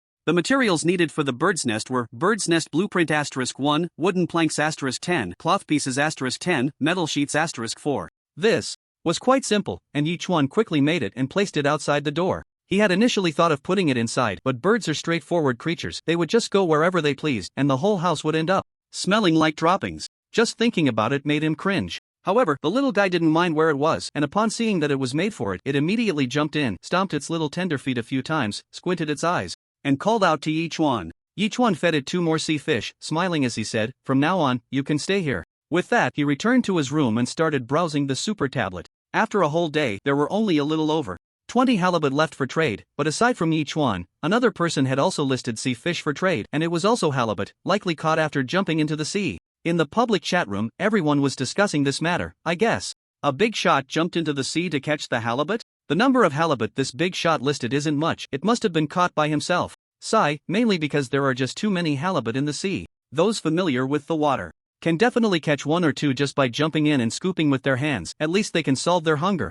I'll also jump in tomorrow morning to try my luck. TMD, I haven't eaten all day. I'm about to starve to death. Dude, I think you shouldn't get your hopes up too high. The fish won't just wait there for you to catch them. Yichuan shook his head with a smile. After about 10 more minutes, Blueberry Jam sent a private message. "Brother, this food is simply amazing. I still feel warm and comfortable. This can enhance your physique and improve your resistance. Even mild illnesses like a cold can be treated," Yichuan explained. "Don't worry, you'll receive food from time to time in the future. Thank you so much. I really appreciate it." Blueberry Jam's expression changed, and she hurriedly thanked him. "You're welcome." After replying, Yichuan didn't chat with her any further. However, Blueberry Jam was now so excited she was almost in tears. He was willing to provide her with water, and now he would also provide her with food from time to time. She felt like she had encountered a living bodhisattva. If nothing unexpected happened, her betting agreement was likely to win. As he browsed the tablet, drowsiness quickly overtook Yichuan, and he lay down to sleep until the next day when the system's voice sounded almost simultaneously, immediately saying, "Sign in. Sign in successful. Congratulations. Host, you have gained 500 evolution points, 100 kilograms of fertile black soil, and 1 feather fragment. Note, 3 feather fragments can be exchanged for 1 angel feather, which will lead to unexpected events when used. Island upgrade complete.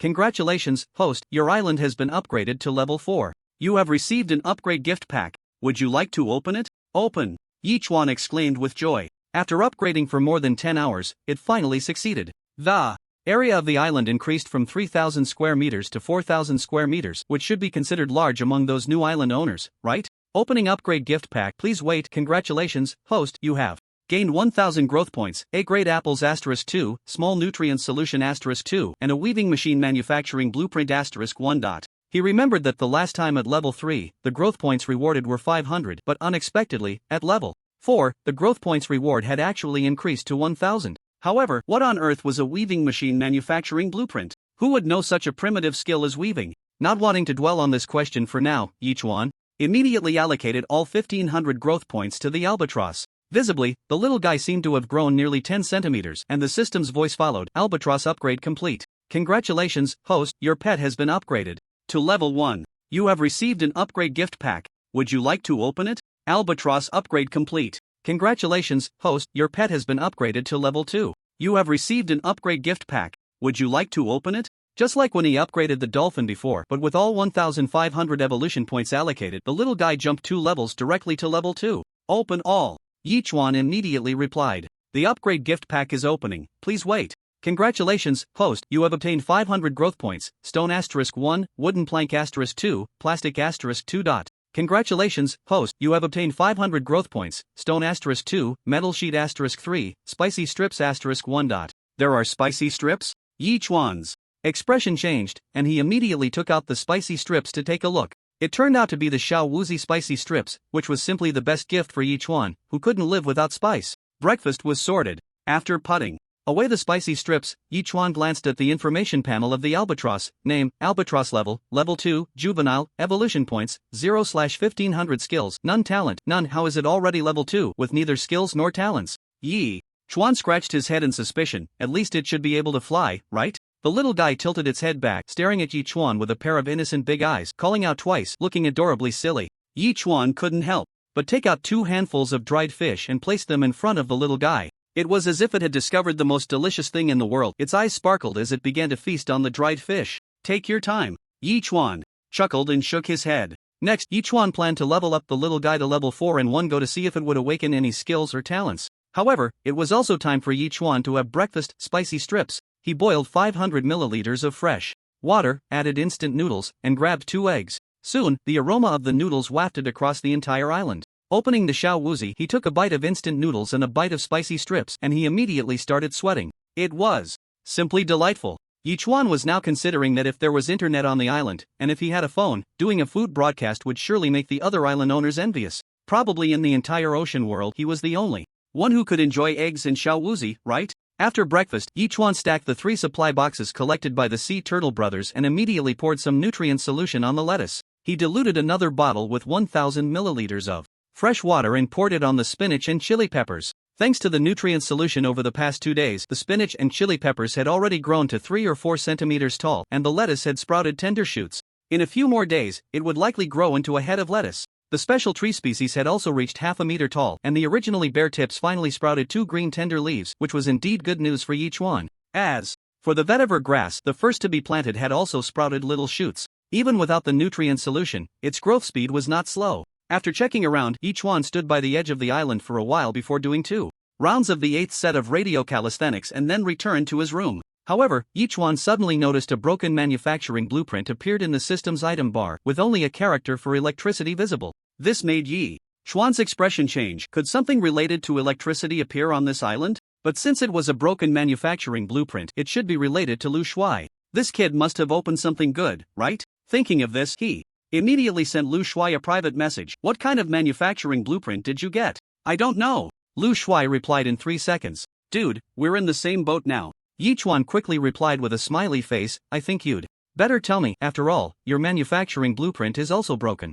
We need to combine them to make a complete blueprint. This time, it took about 10 seconds for Lu Shuai to reply. It's a manufacturing blueprint for a big back TV. Sure enough, Yichuan's expression changed, and he immediately said, hurry up and trade me the remaining 7/10 of your manufacturing blueprint. Give me 500 milliliters of fresh water in exchange. Lu Shuai replied, you dare to bargain with me? Do you believe I'll come to your island and beat you up? Yichuan immediately made a threatening expression. You have 10 seconds, choose for yourself. Lu Shuai fell into silence, and it wasn't until the 10th second that he finally sent the damaged manufacturing blueprint to the trading bar. Only then did Yichuan accept the blueprint and obtain the complete television manufacturing blueprint. Afterward, Yichuan studied it and found that making a television required television manufacturing blueprint *1, plastic *50, metal sheets *20, nails *10, glass *2. Wow, it actually needs so much plastic? Yichuan couldn't help but be surprised, but then he thought it through and felt relieved. After all, most of a television's components are plastic, so needing a large amount of plastic is understandable.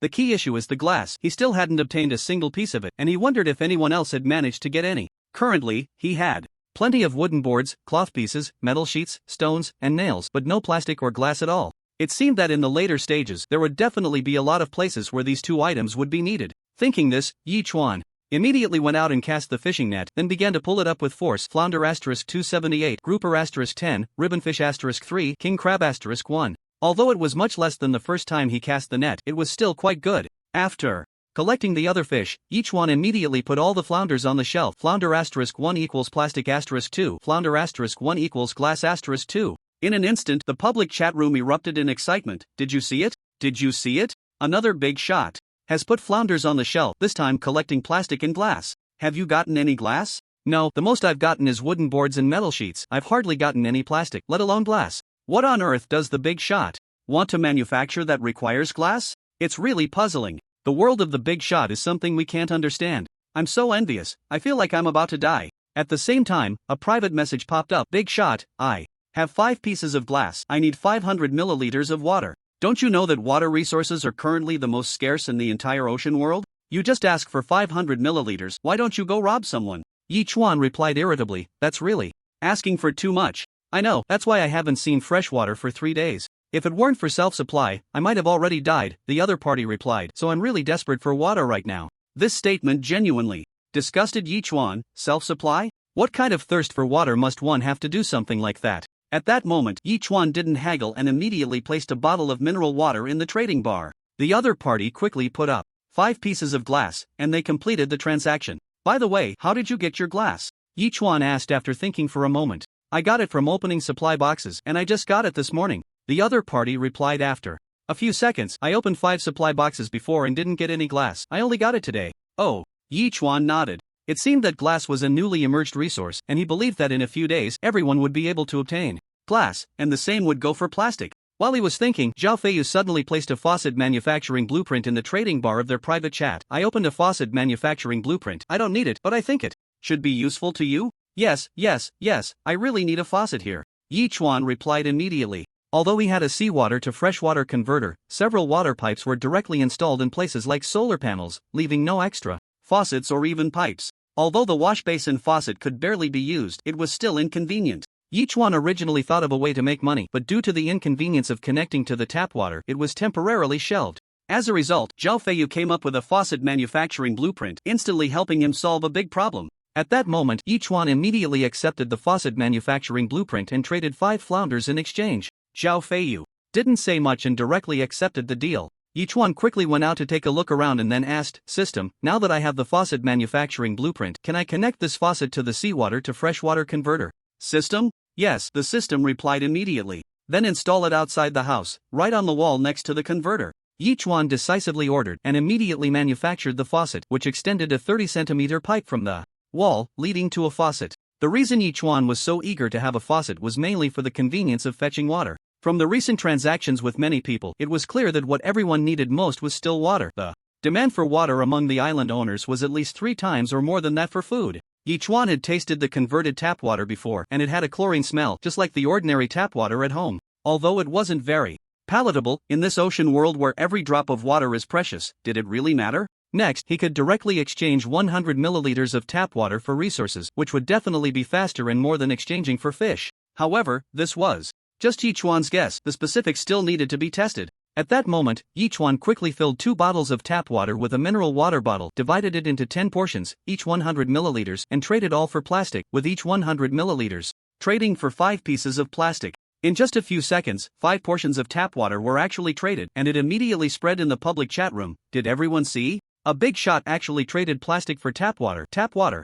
I'm lucky to have 5 pieces of plastic traded for 100 milliliters of tap water, and I tasted it. It really is the taste of home tap water. How do you think he got the tap water? Drilling? Are you out of your mind? Drilling is for well water. It can't be tap water. Instead of debating this, why not hurry up and fish for supply boxes? Tap water is still drinkable. Tomorrow marks half a month. The rental function is about to open. Does anyone have anything they want to rent? Watching the screen flood with messages, Yichuan's expression shifted, and he couldn't help but slap his forehead, finally remembering this matter. According to the rules of the ocean world, the rental system would activate half a month after all island owners entered the ocean world. Everyone could rent out tools they had on hand, such as renting out for an hour requiring a wooden board or 2 metal sheets, thus enhancing the growth speed of the island owners. Some might wonder, what if the other party doesn't return the tools after receiving them? This is where the rules of the ocean world come into play. When the time is up, the tools will automatically return to their owner's hands, so this situation wouldn't occur at all. Thinking of this, Yichuan immediately sent a message to Louis.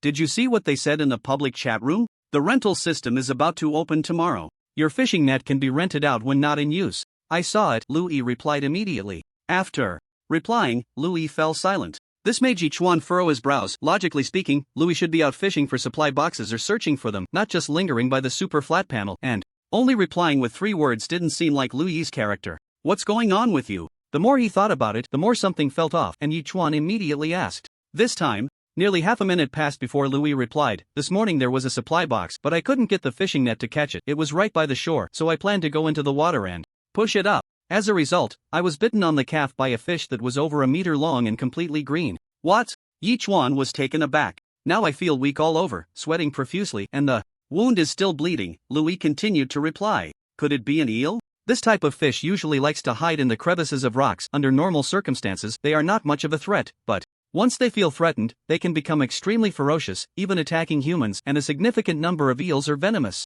According to Louis, the one that bit her should be a green moray eel, known as the green giant, which is indeed poisonous. But this creature usually lives on the seabed. How did it come up to the surface like a flounder? Could there have been some mutation on the seabed? However, this was not something Yichuan should be considering right now. He immediately took 200 milliliters of A-grade freshwater and pulled out an A-grade apple he had just obtained, placing it in the trading slot. The thing that bit you is highly poisonous. Don't say anything. Pour half of the water on the wound, drink the other half, and then eat the apple. In this situation, Louis didn't bother with pleasantries and quickly followed his instructions. At that moment, Louis's face had no color and she could be described as extremely pale. She knew she must have been poisoned, but in the ocean world, there wouldn't be any antidotes or anything like that. Perhaps she could only wait to die? Now that she had received Yi Chuan's items, she immediately followed his guidance, rolled up her pants, poured about 100 milliliters of A-grade fresh water on the wound, and then drank the rest of the water. For a moment, a cool sensation spread through the wound, and the pain gradually faded. Louis felt a surge of joy in her heart, and then she sensed a warm current beginning to warm her entire body. Even her strength started to return a bit. It really works? Louis was overjoyed and immediately finished the apple without leaving a crumb. Just like the water she had just drunk, the warm feeling intensified and her strength grew even greater. In just a few minutes, she had recovered half of her strength. Louis couldn't help but excitedly message Yi Chuan, "Your stuff is incredibly effective. In just a few minutes, I've recovered half. I really don't know how to thank you." "No need for thanks, it seems that aside from offering yourself, you can't really repay me," Yi Chuan replied, sending a cheeky sticking out tongue emoji. Upon seeing this reply, Louis couldn't help but blush, then sent a series of laughing emojis. "I'll rest for a bit, then go get the supply box." Yi Chuan felt that his joke might have gone a bit too far, sent an okay emoji, and left the room. Looking up at the blue sky and white clouds, he took a deep breath. Chirp chirp. The little creature's call suddenly came, and after a turn, it was surprisingly not on the island. Following the sound, he suddenly saw the little creature springing out of the sea, holding a fish in its mouth, and then it tilted its head back and swallowed it whole. Yi Chuan was stunned. This little creature could actually catch fish by itself? But the information panel showed that this little guy was currently useless at everything except for being number one in eating. Could the system be malfunctioning? Just as he was thinking, he heard a splash, and a large fish suddenly leaped out of the water, swallowing the little creature in one bite. What the hell? Yi Chuan shivered and immediately shouted, "Dolphin, save your little brother." The dolphin had been circling the island and now saw the large fish. After jumping out of the water, it turned and rushed back into the sea, speeding towards the depths. After hearing Yi Chuan's shout, the dolphin dove into the sea, rapidly chasing after the large fish. This fish was over 3 meters long, with a bony protrusion extending more than a meter from its mouth, looking extremely sharp. When it noticed the dolphin pursuing it, it surprisingly turned around and charged at the dolphin fiercely. This creature was about the same length as the dolphin, but the sharp object in front of its mouth made the dolphin wary, so it chose not to confront the large fish directly and instead turned towards the sea turtle. The sea turtle had also received Yi Chuan's command, and when the fish was still about 10 meters away, it shot a water projectile that struck the large fish's abdomen. The large fish, in pain, opened its mouth wide, and a pigeon-sized albatross was unexpectedly spat out. The little guy entered the sea and immediately shot towards the surface like an arrow, with the large fish following closely behind, unwilling to let its meal escape so easily. Chirp chirp chirp. A few seconds later, accompanied by sharp cries, the albatross soared into the sky, rapidly flapping its small wings, eventually landing smoothly. The large fish also leaped out of the water, charging towards the little guy on the island, its sharp spear aimed directly at it. "Damn!" Yi Chuan gasped, quickly dodging to the side, drawing his bow and shooting an arrow that struck the large fish's head. The poor large fish just wanted a hot meal, bravely charging ashore, but now it couldn't go back. With teeth this long, is this a narwhal? Yi Chuan marveled as he sized up the large fish, then glanced at the little guy. Why can't you just wander around the island instead of going into the sea to catch fish? Learning to show off at such a young age? Chirp chirp chirp. As if understanding Yi Chuan's words, the little guy let out a few aggrieved calls. Yi Chuan couldn't help but curl his lips and looked at the little guy's information panel. Name, Albatross level, 2, juvenile, evolution value, 0/1500 skills, none talent, none. Just like before, there were no skills or talents, but this little guy could not only catch fish but also swim. Could this be a bug it inherently possessed that the system couldn't display? Unable to figure it out, he decided not to dwell on it. Yi Chuan tossed a handful of small fish snacks to the little guy and advised, "Next time you go into the water, call your brother dolphin to accompany you. With your size, even a slightly larger fish could swallow you whole." Chirp chirp. The little guy squinted its eyes at Yi Chuan and chirped a few times, expressing gratitude and happiness. Yi Chuan couldn't help but shake his head helplessly, then turned to the narwhal, thinking that it should be treated the same as the previous orca, and directly took out a chainsaw to cut it into 500 portions of fish meat. After leaving over 20 pounds, he put the rest on the market, just like the flounder, at least 1,000 portions to trade for plastic and glass, while the remainder would be exchanged for those ordinary resources from before. At this point, many island owners had jumped into the sea to catch fish, as flounders were rampant, and anyone who could swim could catch at least one or two. However, Yi Chuan's narwhal still caused quite a stir in the public chat room. Who is this big shot? They even caught a narwhal. Aren't they afraid of getting stabbed? This time the big shot's portion is 500 but the resources exchanged are about the same as before.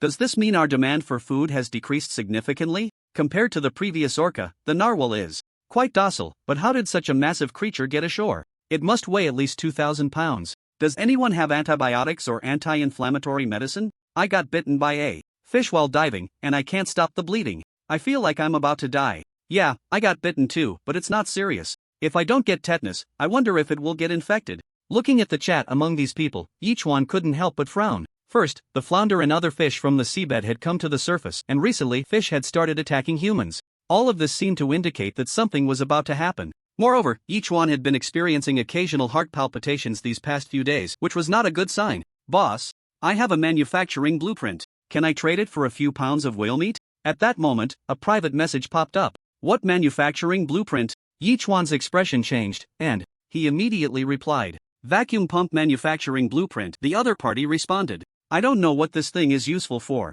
If you don't want it, I only have 2 pieces of plastic.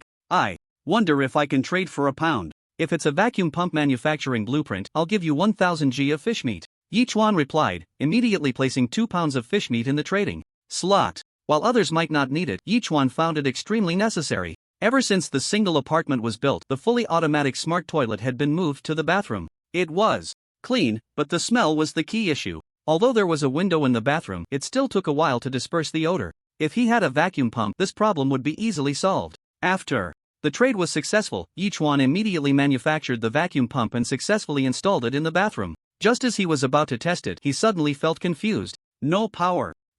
He was still thinking about quickly making a television, but if he made a television, it would be just as useless without power, making it no different from an iron box. This was indeed a big problem. Although it was said that once a problem was raised, it needed to be solved, each one really didn't know how to resolve it at the moment. He could either create a large generator or generate power using water, but for now, both methods required the system's support. System, when can I create a generator? After thinking for a moment, each one directly asked. However, the system seemed to have crashed again, showing no response. Perhaps the timing wasn't ripe yet? Each one didn't dwell on this matter any longer and sent a private message to Zhao Feiyu, Blueberry, Jam, and Louis. Recently, there have been highly aggressive fish in the sea. It's best not to go into the water, or it could be life-threatening. Blueberry Jam immediately replied, thanks for the reminder. I saw the messages in the chat room. There was a supply box not far away, but I didn't dare to go into the water to retrieve it. Just be careful, Yichuan replied.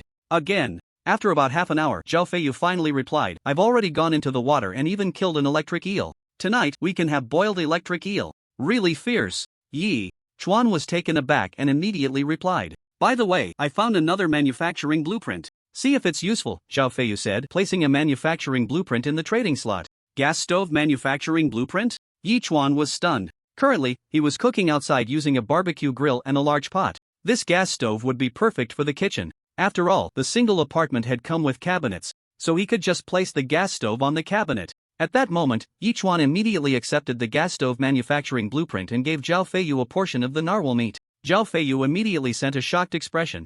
This narwhal, did you kill it? That's right, it was just luck. Yi Chuan replied immediately. Okay. After Zhao Feiyu replied with these 2 words, he fell silent. Yi Chuan didn't pay much attention, but at that moment Zhao Feiyu was already feeling a storm brewing in his heart. He couldn't believe that someone could kill a whale with their bare hands. Moreover, last time he had killed an orca, which meant he had already hunted 2 whales. Zhao Feiyu, as a special soldier, knew all too well the difficulties of fighting against the giant beasts of the ocean. Even with modern weapons, it wasn't guaranteed to kill the opponent, yet this guy somehow succeeded. Who exactly is he? A world-class soldier. As for Zhao Feiyu's speculations, Yi Chuan was unaware. He had just crafted a gas stove and, with the help of the system, installed it in a suitable spot in the kitchen. However, one problem left Yi Chuan a bit confused. There was no natural gas. Without electricity or gas, what use were these modern tools to Yi Chuan? Just to look at them? What a waste of effort. I guess I'll have to wait until I get electricity and natural gas before I can use them. In the end, Yi Chuan shook his head with a bitter smile, no longer dwelling on the matter. Before he knew it, evening had arrived. Yi Chuan cooked 3 grouper fish, trading 1 each with Blueberry Jam and Louis. Louis initially didn't want it, but, given that he had just recovered, he didn't refuse. Blueberry Jam, however, was already excited. Brother, your life is just too good. You get to eat all kinds of fish and they're all expensive kinds too. I'm getting a bit tired of it. I miss braised pork, Yi Chuan replied. Seafood? I guess I'll just have to make do. You're so amazing, you'll definitely have braised pork. Blueberry Jam immediately responded, once the 6-month beginner period is over, I will definitely buy you the most delicious braised pork in the world. I'll be looking forward to it. After Yichuan sent that message, he went to have dinner. Not long after finishing, as night was just beginning to fall, the dolphin suddenly emitted a faint alarm sound, and even the little creature let out a few cautious chirps. Yichuan squinted his eyes and stealthily exited the house, following the little one's gaze to see a small boat in the distance. The boat was anchored on the sea, seemingly fixated on his island. This reminded Yichuan of the small boat that had planned to ambush Lui's island a week ago. If it weren't for Lui's vigilance, they might have already met a bitter end in the northwest. Was this small boat owned by the same person who attacked Lui? Staying motionless on the sea, looks like they plan to wait until night falls to come find me? Yichuan sneered. Good, let me see just how strong you are. On the small boat, Li Bo was secretly observing everything on the island with a monocular, feeling somewhat surprised. This person actually has reinforced concrete houses and has piled up so many supply boxes, along with some things I don't even recognize. This is simply a wealthy man. Could those fish and other things on the trading panel be what he caught? The woman asked quietly. Perhaps. Li Bo replied nonchalantly, but soon, these things will be ours, in 3 hours. He must have weapons. Are you sure you want to go ashore? The woman asked cautiously. In the past few days, we've already plundered 2 islands. Do you think this island can escape the fate of being robbed? Li Bo turned and glared fiercely at the woman. Get some sleep. Tonight, we'll go to the island and enjoy a feast. As time passed, the bright moon rose high in the sky, draping the sea in a thin veil. The woman paddled the small boat while Li Bo held a short knife, silently approaching the island. However, although they were only a mile away, the woman had been paddling for a full hour, and it seemed the distance to the island hadn't changed at all. This made Li Bo frown and glare at the woman. Do you even have any strength? I'm about to die from exhaustion, the woman said pitifully. Why do I feel like we're running into a wall? It shouldn't take this long to get closer. Give it to me. Li Bo snatched the oar and began to row quickly towards the small island, but just like before, no matter how hard he tried, he couldn't get any closer to the island. After rowing for over an hour and seeing that the island was still about a mile away, Li Bo felt a sense of despair. As an atheist, he didn't believe in any supernatural phenomena. But the current situation made him feel a bit scared. He hadn't even started fighting yet, and he had already used up half his strength. Was today going to end like this? Bro, why do I feel like the island is a bit closer to us? At that moment, the woman suddenly whispered. Li Bo was taken aback and immediately looked towards the island. Indeed, the distance had shrunk by at least half. What was going on? This island moves on its own? In the next second, the woman voiced her guess. You're talking nonsense. Li Bo turned around and slapped the woman, angrily questioning how could an island move on its own. Just as he finished speaking, the island had already come right in front of their small boat. Yichuan stood on the shore, looking at Li Bo and the woman with a mocking expression. You two have been staring at me all day, and now you plan to come to my island at night. What do you want? Li Bo was shocked, looking at Yichuan in disbelief. Your island really moves? If it didn't move, do you think you could chase it for 2 hours and still not catch up? Yichuan retorted. Damn it! Li Bo squinted his eyes, starting to calculate the distance between himself and Yichuan. They were only about 3 meters apart. If he suddenly launched an attack, he had a 70% chance of killing him in one blow, and then the island would be his. However, the fact that Yichuan's island could move made Li Bo suspect that Yichuan had some tricks up his sleeve, so he dared not make any sudden moves, and for a moment, they were at a stalemate. The woman, however, rolled her eyes and looked at Yichuan with a pitiful expression. Brother, this person kidnapped me and smashed my super tablet. Can you save me? Kid, you're the one who was planning to trade the super tablet with me, right? Yichuan tapped his forehead and couldn't help but ask mockingly. It's you? As soon as those words were spoken, Li Bo's eyes widened. He hadn't expected that his first attempt to seek a trade would be rejected. He had been thinking about teaching the other party a lesson when he found them, and now he encountered them so soon. What a coincidence! Yichuan chuckled. Brother! The woman looked at Yichuan with a resentful expression, her demeanor pitiful.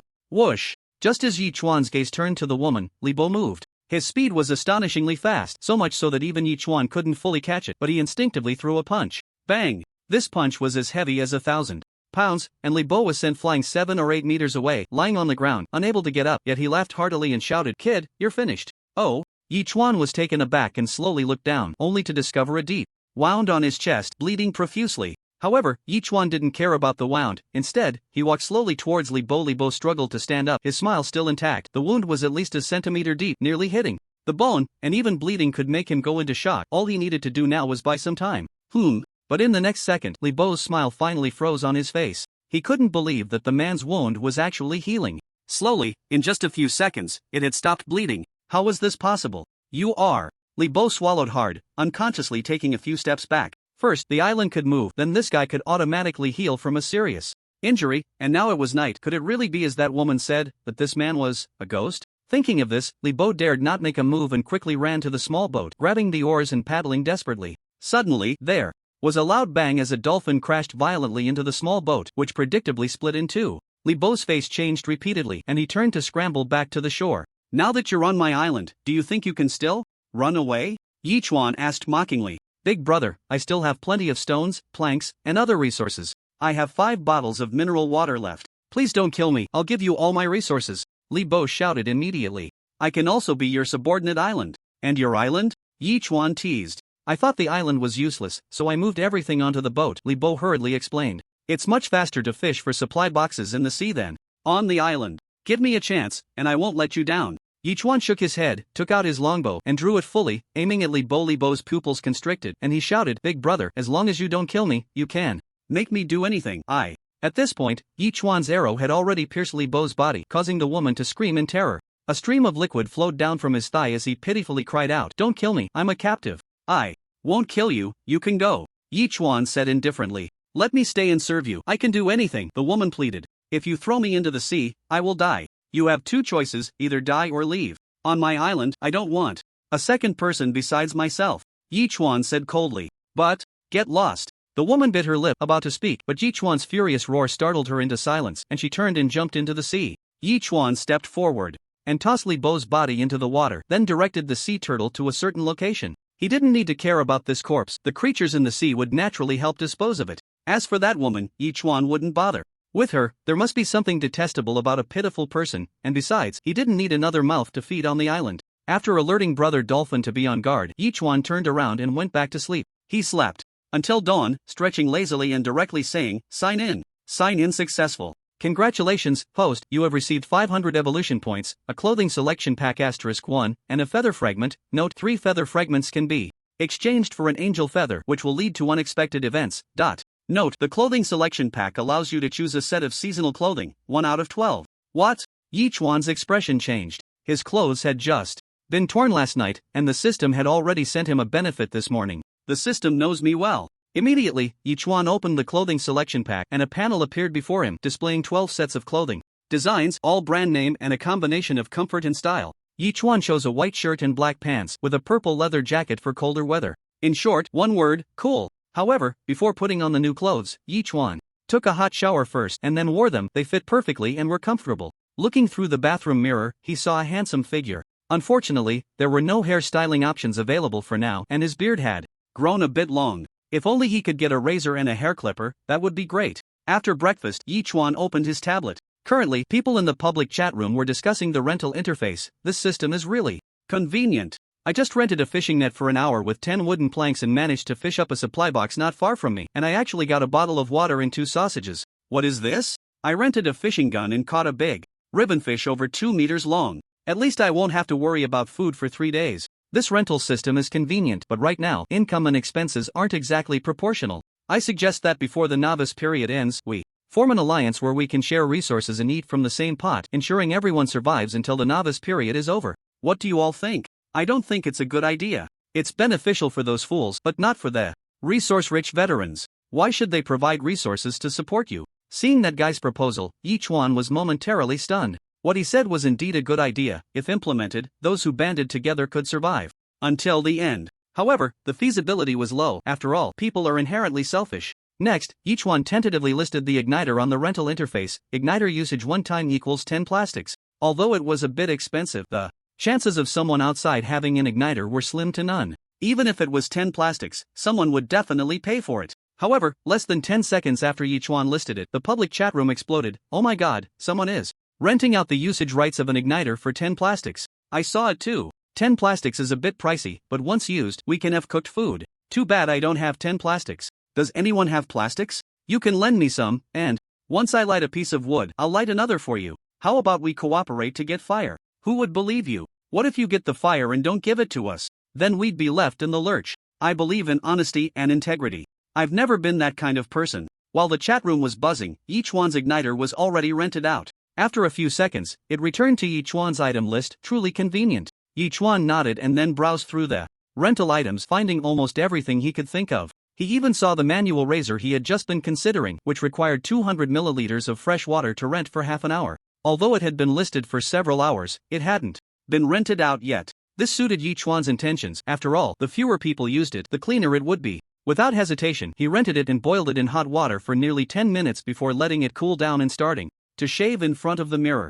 Looking at his clean reflection, Yichuan couldn't help but let out a long breath of relief, feeling refreshed. Afterward, he placed the razor next to the wash basin and turned to leave. He wasn't in a hurry to return it. After all, once the time was up, the rental system's rules would naturally return the razor to its original owner. At this moment, the dolphins and sea turtles had brought up 2 more supply boxes. After stacking them together, Yichuan began to walk around the island with his hands behind his back, while the little albatross followed closely behind, strutting along with a bit of a leader's demeanor. Alert, alert, a 6.5 magnitude earthquake will occur in 48 hours, likely triggering a tsunami. Please take precautions. Just then, the system suddenly issued a message, causing Yichuan to shudder. Earthquake, tsunami? Suddenly, Yichuan understood why the fish that originally lived on the seabed had come to the surface. They had already predicted it. In the ocean, a 6.5 magnitude earthquake is nothing significant, but the tsunami that follows is the real killer, especially when everyone is on a barren island. Once a giant wave strikes, it could easily sweep people into the sea, making survival chances even slimmer.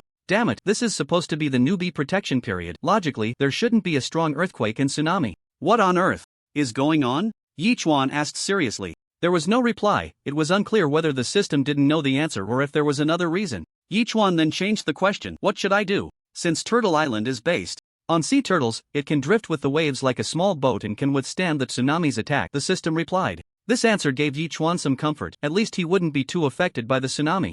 But what about them? System, what about those island owners? Yichuan asked the system again. However, this time, just like before, the system crashed again. Yichuan thought for a moment and immediately ran to Lu Shuai, Zhao Feiyu, and Louis, sending each a private message. Open all the supply boxes you have that aren't opened yet, leave none behind. Then, Yichuan sent a message in the public chat room. 500 milliliters of fresh water, buying rope manufacturing blueprints, the more the better. In just a few seconds, 5 or 6 people sent him private messages. Hello, big shot, I have a rope manufacturing blueprint, the kind used for climbing. Yichuan didn't waste words, as long as it was a rope manufacturing blueprint. He completed the transactions, ultimately acquiring 8 blueprints and producing 8 ropes, which he sent to Louis, Lu Shuai, Zhao Feiyu, and Blueberry Jam. Brother, what do you need the rope for? Blueberry Jam replied immediately. Do you have any large protruding rocks or thick trees over there? Yichuan got straight to the point. I have both of those. Blueberry Jam answered. What's up? Tie one rope to the big tree and the other to the protruding rock. Keep them steady for now, and I'll tell you what to do later. Yichuan replied, remember, tie them securely. Okay. Blueberry Jam didn't ask why and immediately went to do it. Louis and the others might have gone to gather supply boxes, as they hadn't replied or accepted the ropes yet. During this time, Yichuan opened all the supply boxes. Wooden planks *3, stones *1, instant noodles *1, wooden planks *2, cloth *1, metal sheets *3. It wasn't until he finished opening them all that he let out a slight sigh. He had done everything he could in this regard. As for what would happen next, it was up to fate. Outside the island, the multinational alliance had also detected the impending earthquake, and the faces of all the heads of the ocean world from various countries were grim. In Jojo, a middle-aged man with a square face, thick eyebrows, and big eyes asked sternly, have we figured out the cause of the earthquake? Commander, it seems to be related to that octopus in the outer sea, a tall woman beside him whispered. An alliance fleet formed by island owners from multiple countries is attacking it. Several of its tentacles have reached the seabed of the Newbie area. Damn it! The man's expression darkened, and he gritted his teeth, saying, I warned them long ago not to disturb that giant, they just wouldn't listen, and now look what's happened. Is there any way to notify the millions of island owners in our Newbie area? After 30 million island owners entered, the Newbie area was directly locked down. No one can open it until the 6-month Newbie period is over. The woman shook her head helplessly. For them, it's completely a disaster. Whether they can survive this calamity depends on fate and themselves. I hope this incident can teach those people a lesson, and they should avoid making too much noise for now, otherwise, the only ones who will regret it will be themselves. The middle-aged man snorted coldly and finally waved his hand slightly. Feiyu, you have to hold on. Soon, Zhao Feiyu and Louis replied to the messages. Yichuan, following the instructions given by Blueberry Jam, reiterated the details to the 3 of them. Except for Zhao Feiyu's island, which lacked large trees and protruding rocks, the other 2 had tied the ropes as Yichuan instructed. As for Zhao Feiyu, Yichuan directly handed him the impact drill from the multifunctional toolbox, and he drilled a hole in the giant rock, securing both ropes to it. Given the high probability of a tsunami approaching, Yichuan did not decorate or embellish the island any further. Whenever the Dolphin brothers salvaged a supply box, Yichuan would immediately open it. To his delight, he actually found 2 pieces of raw sweet potato. He initially planned to eat them right away, but then thought, why not plant them? In that case, he could harvest more than just 2 sweet potatoes later. However, each one still did not take action for the time being. Everything would wait until after the tsunami passed. In the public chat room, there were still capable individuals discussing the situation, and many had nearly deduced the answer. I say, what's going on these past couple of days? Why are more and more fish from the ocean coming to the surface? I just saw a water droplet fish. I'm not sure either. All the fish from the ocean have come to the surface these days. I don't know what's happening. I think it's like some land animals giving early warnings during earthquakes or flash floods. There might be an earthquake in the ocean soon, but what we need to prepare for isn't the earthquake, it's the tsunami. Tsunami? If a tsunami really happens, won't we be doomed? By the way, there's someone today who has been buying rope manufacturing blueprints. Has he realized this and is preparing for the possible tsunami? Everyone, be careful. If there really is a tsunami, then all the island owners nearly joined the discussion, considering how to survive the giant waves if a tsunami truly occurred, but the conclusion they reached was a slim chance of survival. For a moment, the public chat room, which had been active for 24 hours, surprisingly fell silent. Bro, you knew in advance that a tsunami would happen and bought up what might be the only rope manufacturing blueprint in the ocean world from all the island owners? At that moment, Zhao Feiyu sent a private message. How did you know a tsunami might occur? It's just as everyone guessed, but I figured it out much earlier than they did, Yichuan replied. If I'm not mistaken, in about 40 hours, there will be an earthquake in the ocean, triggering a tsunami. Keep an eye on it. When the time comes, tie yourself to the giant rock with the rope. If you get swept into the sea, your chances of survival will be almost zero. Thanks. The other party took several minutes to finally reply. Soon, Louis and Lu Shuai also sent private messages. After Yi Chuan briefed them, he finally felt at ease. He wasn't a saint and didn't care about the lives of others, but he would do his utmost to protect his friends. Time passed second by second, and in the blink of an eye, 40 minutes had gone by. Yi Chuan sent messages to the four of them again, reminding them to protect themselves. Just as dawn was breaking, the sea suddenly began to tremble slightly. The earthquake had begun. The initial earthquake, apart from the intense tremors of the sea, did not bring any other sensations. However, just a few minutes later, enormous waves suddenly appeared on the surface of the ocean, with crests towering over 10 meters high, transforming the entire sea into a world of surging waves. Although sea turtles usually appear quite bulky, it is only at this moment of towering waves that one can truly appreciate their steadiness. Even when faced with the oncoming waves, they can glide smoothly atop the water. The single apartment located at the center of the island remained almost completely dry, untouched by the splashes. As the system had indicated, Turtle Island was like a small boat, able to drift with the currents. It seems it really was just a 6.5 magnitude earthquake. The tsunami hasn't become particularly large, merely at the edge of formation. Upon witnessing this scene, Yichuan finally felt relieved. After all, if the waves had been truly monstrous and relentless, even a level 4 turtle might have struggled to cope. Even though reinforced concrete houses would remain unharmed, the plants and other things would surely be ravaged. But now, even though the waves continued, Yichuan could be certain they were safe. At this moment, Louis had firmly tied herself to a rope, the other end secured to a boulder and a large tree. Watching the rapidly approaching waves in the distance, she couldn't help but take a deep breath, close her eyes, and turn her body to be engulfed by the massive wave, or rather, the entire island was swallowed by it. Those newly opened empty supply boxes were instantly swept into the sea. Louis was also about to be pulled into the ocean. But thanks to the double protection of the rope, although she was tortured by the waves for over 10 seconds, fortunately, the rope was strong enough and did not let her be swept away. This brought her some comfort. She had no other thoughts now. As long as she could survive the towering waves, everything else was inconsequential. The waves surged for over 10 times, and it was nearly 10 minutes later that the sea finally began to calm down. However, after another 10 minutes, confirming that the waves had truly subsided, Louis finally collapsed onto the ground, gasping for breath, and couldn't help but smile wryly as she shook her head. You actually saved my life again. It seems I really can't escape from you. Among all this, the most shocked was Lu Shuai. Originally dissatisfied that Yichuan had taken over the island, meaning he would have to give Yichuan 30% of everything in the future, he was now astonished that Yichuan's 2 ropes had actually saved his life. He began to wonder who this guy really was, how he could predict the tsunami's arrival and prepare in advance. Was it really just common sense? Estimating that the tsunami had indeed ended, Lu Shuai finally let out a slight sigh of relief and got up to approach the super tablet, looking towards the public chat room. Damn it, I actually feel like I've survived a disaster. I want to cry right now. You guys have no idea? When the towering waves were about to hit, I came up with a clever idea to tie myself tightly to a big tree with the only fishing net I had, and that's how I survived. I just don't know how many island owners sacrificed themselves in this calamity. Anyway, those who had no preparations probably got swept into the sea. Even if they didn't die immediately, they would surely perish from exhaustion. Although everyone was chatting enthusiastically, each one could clearly see that at least a third of the participants were missing. Adding to the last heavy rain, it was estimated that out of 30 million island owners, only about 15 million were still alive, or even fewer. Suddenly, a private Message popped up from Lu Shuai, Big Brother, if it weren't for your foresight, I might have already died in this tsunami. This time, I can truly say I'm sticking with you. Not throwing a tantrum anymore? Yichuan replied with an eye roll, then asked, what's the fuss about? Without you, I would have kicked the bucket long ago. Lu Shuai immediately replied with a big laughing emoji. I've said it before, stick with me and you'll definitely have surprises in the future. Yichuan responded, is there still food? How about I give you a few flounders? Enough, enough, enough. The supply box has already been opened, and everything that needed to be stored has been stored. Lu Shuai replied right away. Soon after, Zhao Feiyu also messaged privately, bro, I owe you a favor. No need to be polite, we help each other. Yichuan replied immediately. Even without Yichuan's early warning, Zhao Feiyu, with years of extreme survival experience, could have survived this small tsunami, but it might have come at a great cost. With Yichuan's help, Zhao Feiyu easily dodged this disaster, and as a person who values debts of gratitude, he would surely repay this favor handsomely. In the future. Congratulations to the host for surviving the tsunami.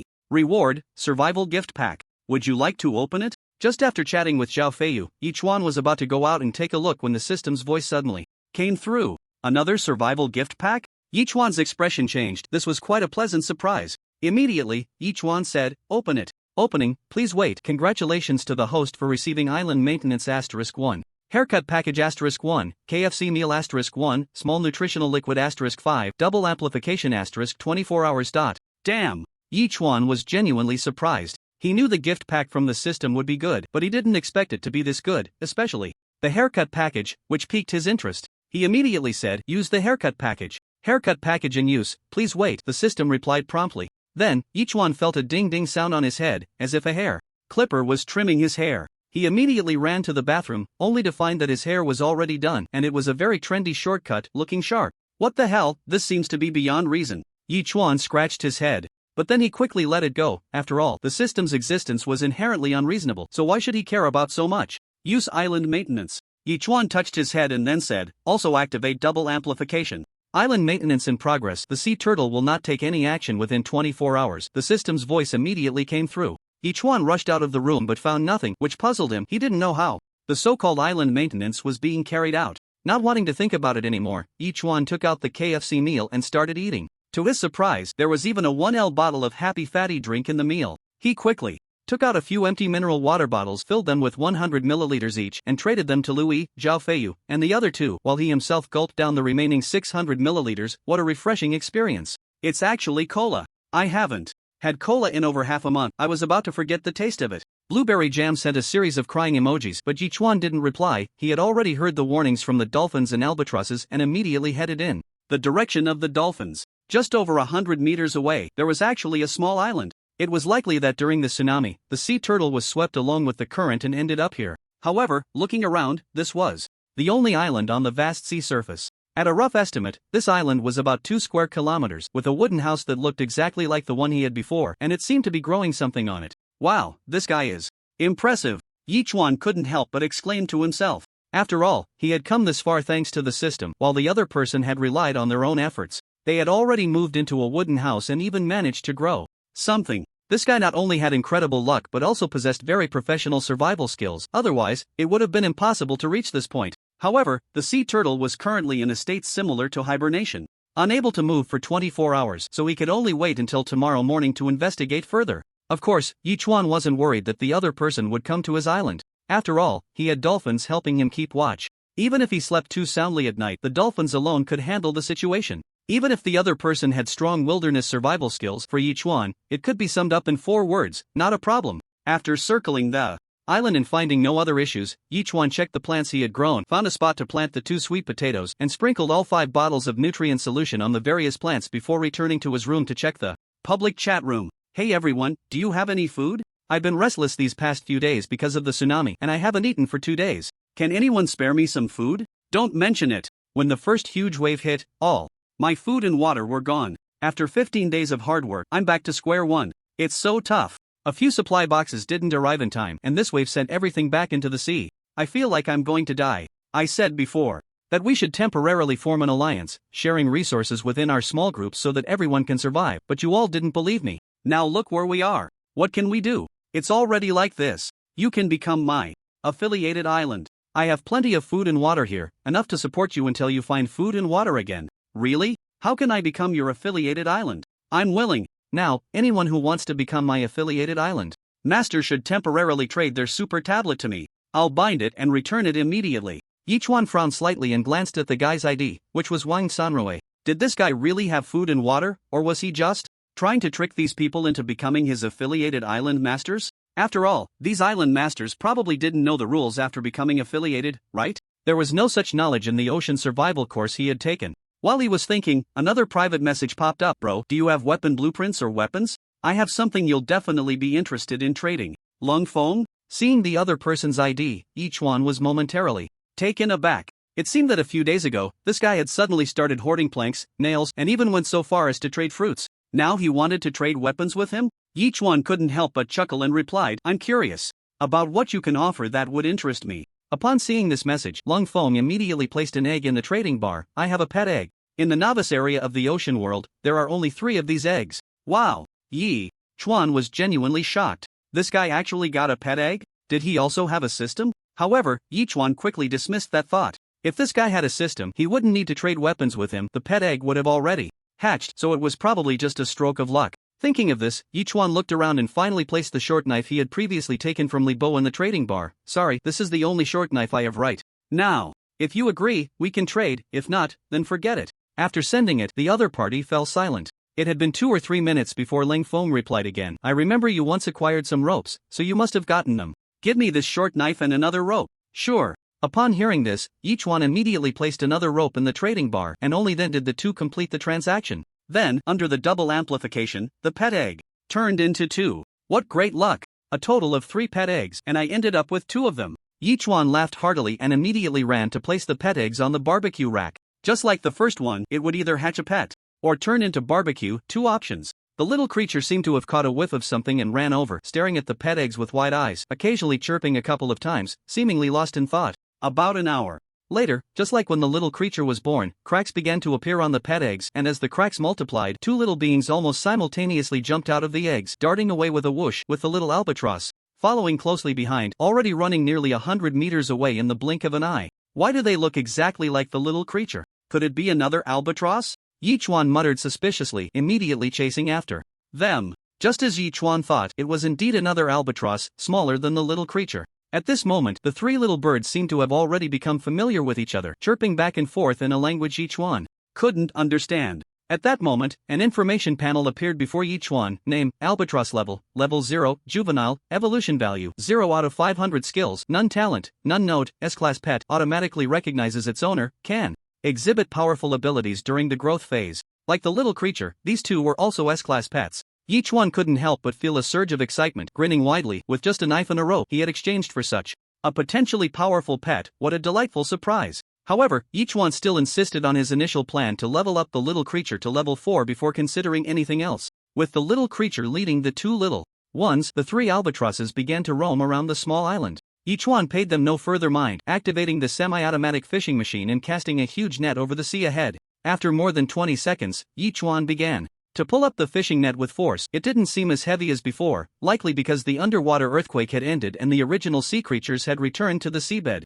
After about 3 minutes, the fishing net was pulled up. At a glance, there were no flounders at all, and the system then provided the count of fish: cod *53, salmon *46, ribbonfish *3, king crab *1. I can still catch salmon? Yichuan's expression changed. Salmon is the best material for sashimi. He never expected that after a tsunami, there would be so many salmon here. After keeping a few salmon and cod, Yichuan immediately put the remaining cod and salmon on the market. All the island owners must be short on food, and he should be able to make a profit in the next few days. However, there was originally only 1 bird's nest, and now with 2 albatrosses, 1 nest might not be enough. Right then, Yichuan immediately sent a message in the public chat room. Who has a bird's nest crafting blueprint? High price for purchase. At the same time, Blueberry Jam sent a message. Brother, I have a bird's nest crafting blueprint. You have? Yichuan asked in surprise. Just now. 3 supply boxes floated over here, and I hardly exerted any effort to fish them out. Blueberry Jam sent a grinning emoji. Isn't it a coincidence? One of them just happened to contain a bird's nest crafting blueprint. By the way, give me everything you got from those boxes, Yichuan immediately replied. Blueberry Jam didn't ask much and immediately traded with Yichuan. After Yichuan confirmed the trade, everything turned into 2 copies, leaving only the bird's nest blueprint. Yichuan traded all the other items back to Blueberry Jam. Brother, why did you give me back double? Blueberry Jam asked in surprise. You don't need to worry about that, just keep it. Yi Chuan said no more and ignored Blueberry Jam, immediately going out to make 2 bird nests, placing all 3 next to the chicken coop. Previously, Yi Chuan was concerned that the little guy might feel lonely, which is why he placed the bird nest at the entrance. Now that 3 little ones had appeared, there was no need for such considerations. After finishing all this, Yi Chuan returned to bed and lay down. However, soon a private message popped up. Boss, I have a 100-year-old tea tree here, can I trade it for some fresh water? A 100-year-old tea tree? Yi Chuan asked. That's right, it was already on the island. I haven't taken care of it and now I've been thirsty for several days, so I thought of trading this ancient tea tree, the other party replied. If you agree, I'll go dig it out right now. I can only trade for 500 milliliters of fresh water. Yi Chuan replied, after all, this is ocean survival, not a vacation. Whether I drink tea or not doesn't matter. If you agree, you can dig it out later. No problem, the other party replied immediately, just wait, this tree is quite large, so you'll need to wait a bit. After more than 10 minutes, the other party finally sent the trade, and Yi Chuan received 500 milliliters of fresh water, completing the trade. Speaking of this ancient tea tree, its crown was indeed quite large, and the system's sudden prompt made Yi Chuan feel a bit excited. Just as Yi Chuan accepted it, the system provided the information, ancient tea tree, Longjing, 170 years old, can be boiled and consumed to detoxify. The other party only knew it was an ancient tea tree but didn't know it could detoxify. Normally, green tea has detoxifying and antibacterial effects, and this tea tree, which had grown for 170 years in the ocean survival world, had undergone some mutations, resulting in Yi Chuan obtaining it. How delightful! However, this ancient tea tree was over a meter tall, with a crown diameter of nearly 2 meters. If the soil was insufficient, it would indeed be difficult to plant. The key point was that under the double amplification, it was not just one ancient tea tree but 2. Yi Chuan had to first place them in the system's item slot and wait for the soil to be ready tomorrow before making arrangements. After the trade was completed, Yi Chuan once again entered a state of lying down while also keeping an eye on the super tablet, as there might still be unexpected gains. However, good things don't happen every day. Until night fell, aside from trading away nearly half of the fish, the private messages were only about begging for food and water. Yi Chuan grilled 2 codfish, sent a portion to Blueberry Jam, and then began to feast. The night passed in the blink of an eye. The next morning, the system's voice accompanied Yi Chuan's awakening, and he immediately signed in. Sign in successful. Congratulations to the host for obtaining 500 evolution points, 100 kilograms of fertile black soil, and 1 feather fragment. Note, 3 feather fragments can be exchanged for 1 angel feather, which will lead to unexpected events when used. With the double amplification, the items obtained from signing in were directly doubled. The island maintenance system finally ended, and the sea turtles regained their freedom of movement. Yi Chuan looked at the distant small island and finally began to take action. A few minutes later, the distance between Turtle Island and the opposite island was only a few meters, and the turtle's huge claws could even reach directly to the opposite island. However, the entire island was so quiet that it was hard to believe. It seemed there was no one there at all. Was he sacrificed by yesterday's tsunami, swept into the sea? Yi Chuan pondered, but he did not let his guard down. With his bow and arrow in hand, he silently ascended the small island. After searching around, he found no one. Finally, Yi Chuan stopped in front of a wooden cabin and slowly opened the door. It was just a 20 square meter small cabin. Upon opening the door, everything inside was almost in plain sight, and there was still no one. This left Yi Chuan somewhat puzzled. After considering it for a moment, he was about to check again when a short knife suddenly appeared at his neck, causing the hairs on his neck to stand on end. Kid, you're quite bold, daring to run wild on my island. The other party spoke coldly, devoid of any emotion. Who are you? How did your island end up here, and why is it connected to my island? I don't know either. It was like this after the tsunami. Yi Chuan immediately replied, just yesterday, it was over 100 meters apart, and now it's connected this morning. I thought you were the one who did something. Still trying to play dumb with me? The other party sneered, come on, let's go to your island first and bind you as my subordinate island. Bro, I mean no offense. Yi Chuan said softly, since I got close, I definitely wanted to come up and take a look. If it were you, could you guarantee you wouldn't be curious? Curiosity killed the cat, didn't you know? The other party scoffed, but since you've run into me, it just means you're out of luck. Let's go. Yi Chuan gritted his teeth, no longer saying much, and grabbed the other party's hand, forcefully pushing it backward. The other party's expression changed slightly, not expecting Yi Chuan to be so resolute. Blood immediately flowed down Yi Chuan's neck, but because of this, Yi Chuan managed to twist and break free from the other party's grip. At the same time, the sea turtle had already launched a water bomb, which smashed hard against the other party's back the moment Yi Chuan broke free. The poor guy was nearly spitting blood from the impact and staggered forward 5 or 6 steps, looking at Yi Chuan in confusion. That was really thrilling. Yi Chuan sighed in relief, feeling the wound on his neck, which had already healed, before looking at the other party. Upon noticing the short knife in the other party's hand, he couldn't help but slap his forehead. Lung Feng? You know me? Lung Feng scrutinized Yichuan, quickly searching his memory bank, but after thinking for a long time, he still couldn't recall having met someone like him before. This knife of yours is the one I traded with you. Yichuan said irritably, I'm really fed up. I traded you a weapon, and now you're using my former weapon against me. This statement left Lung Feng speechless. It was just too ridiculous. Since we've had a trade, that makes us friends, right? This time, it's a case of not fighting and not knowing each other, so there's no need to be enemies anymore. Right? Yichuan said with a smile. Besides, I'm not here to invade your island. I'm just curious, so I came up to take a look. Whoosh! Before he could finish speaking, Lung Feng suddenly struck, pulling back sharply, causing Yichuan to be yanked down, and then he was dragged away by Yichuan. Damn, are you playing dirty? Yichuan's face changed dramatically. Just with that move, he realized the two were not on the same side. He waved his hand at Lung Feng, and a small water bomb immediately slammed toward Lung Feng, while the sea turtle also launched an attack at Yichuan's command. Lung Feng dodged Yichuan's attack but couldn't avoid the sea turtle's strike. The previous attack had nearly made him spit blood, and this time, he finally couldn't hold back. A sweet taste filled his throat, and a mouthful of blood was finally spat out. Taking this opportunity, Yichuan pulled the rope back, quickly untied it, and stored it in his inventory, glaring coldly at Lung Feng, his heart burning with anger. I never expected that the rope and dagger I traded away would end up hurting me, and if it weren't for the help of the sea turtle, I would probably have met my end at this guy's hands. I initially wanted to befriend you, but you repay kindness with malice, so you have no reason to exist anymore. Yichuan said, already drawing his longbow taut. Humph. Lung Feng snorted coldly, gripping his dagger tightly, his eyes filled with disdain. You're just lucky to have help. Otherwise, do you really think you could be my opponent? Yichuan laughed, loosening the bowstring as he shot the long arrow at his head. Immediately after, Yichuan swayed his body, turned, and dashed into the small wooden house, shouting at the super tablet, start binding. Ding! Lang Feng's expression changed drastically. With a flick of his dagger, he deflected the long arrow elsewhere and quickly rushed into the wooden house. Unfortunately, it was already too late. Binding in progress. Please wait. Binding successful. Congratulations to the host for obtaining the second affiliated island. From now on, anything obtained by the island master will be forcibly submitted to the host at a rate of 30%. What have you done? Seeing this scene before him, Lung Feng's body trembled with anger, but he was powerless to do anything. There was a hard rule here: if one became an affiliated island master, they absolutely could not attack the independent island master. Otherwise, whatever injuries the main island master sustained, the affiliated island master would suffer the same. Even though Lung Feng wanted to kill Yichuan now, he found himself helpless. I told you I just came to take a look, but you wanted to kill me. Well, I have no choice but to be rude to you. Yichuan shrugged. If you want to blame someone, you can only blame yourself. Damn it. Lung Feng gritted his teeth as he glared at Yichuan, ultimately just cursing him fiercely. Wow, I actually got so many things at once. It seems you've developed quite well. Yichuan smiled at Lung Feng, giving him a thumbs up. But I'm really curious, how did you get all these things? Did you plant so many vegetables? Are those some kind of beans? What does it have to do with you? Lung Feng said with a dark face. Now that you've taken nearly 30% of my things, can you leave?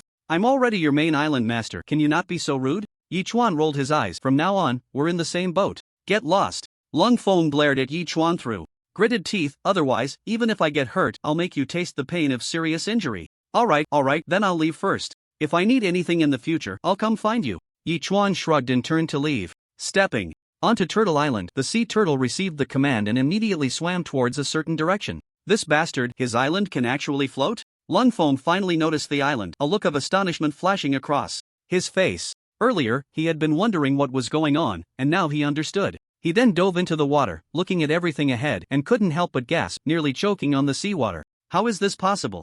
Lung Feng exclaimed in disbelief. He saw 4 gigantic legs moving swiftly, a flat belly, and an enormous head occasionally dipping into the water. This was actually a giant sea turtle. His island was actually a sea turtle? All of this had far exceeded Lung Feng's understanding. What a huge profit! At this moment, Yichuan was looking at the newly added items in his inventory. Bean sprouts *15, corn seedlings *5, wooden planks *56, metal sheets *40. How did this guy manage to do all this? If I didn't have the system's assistance, I probably wouldn't stand a chance against him. Having half of what he has would be impressive. Yichuan said seriously. Moreover, this guy is really skilled. It was only with my turtle's help that I managed to subdue him. After thinking for a moment, Yichuan sent a message to Zhao Feiyu beside the super tablet. Brother, do you know someone named Lung Feng? He's very formidable. I don't know him, Zhao Feiyu replied instantly. There aren't many from the military system who have come to the ocean world, but this person isn't one of them. He might belong to a big family that has invested a lot of resources in his training. Maybe. Yichuan nodded thoughtfully. The host has already bound 2 high-quality subordinate island masters. Just one more binding will grant a big evolution value gift package. At that moment, the system suddenly spoke up. High-quality subordinate island masters? Yichuan was taken aback. System, what do you mean by high-quality subordinate island masters? They can form fleets, the system immediately replied. I didn't expect Lu Shuai and Lung Feng to both be island masters, capable of forming fleets. Yichuan felt a bit shocked. It should be known that forming a fleet isn't something just anyone can do. It requires a massive amount of resources, and the manpower and material needed are immeasurable. Moreover, a fleet requires at least 15 warships of 40,000 tons each. This made Yichuan even more curious about what kind of forces Lu Shuai and Lang Feng had behind them, especially Lang Feng. System, who else around me has the potential to be a high-quality island master? Yichuan thought for a moment and then asked. Zhao Feiyu, blueberry jam. The system immediately answered. Blueberry jam? Yichuan's expression changed drastically, clearly taken aback by this answer. He wasn't surprised by Zhao Feiyu, after all, he was from the military system. But this blueberry jam was just a 10 million level internet celebrity. Did she also have the strength to form a fleet?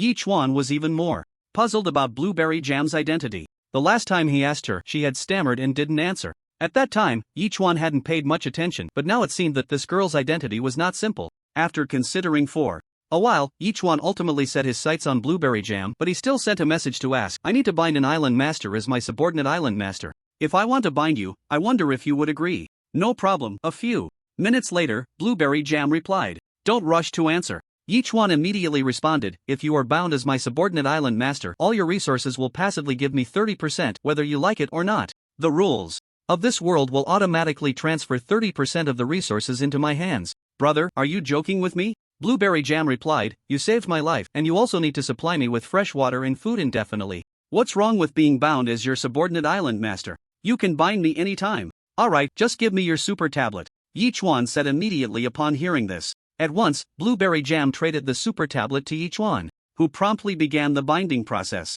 In the end, Blueberry Jam became Yichuan's third subordinate island master. Congratulations to the host for binding the third high-quality island master, receiving a big evolution value gift package. Would you like to open it? With Blueberry Jam being bound, the system's voice followed. Open. Yichuan chuckled and said immediately. Opening the gift package, congratulations to the host for receiving 10,000 evolution points. Damn, 10,000 points? Yichuan was taken aback, truly finding it hard to believe. This not only allowed the little guy to level up to level 4, but even the turtle could upgrade once more.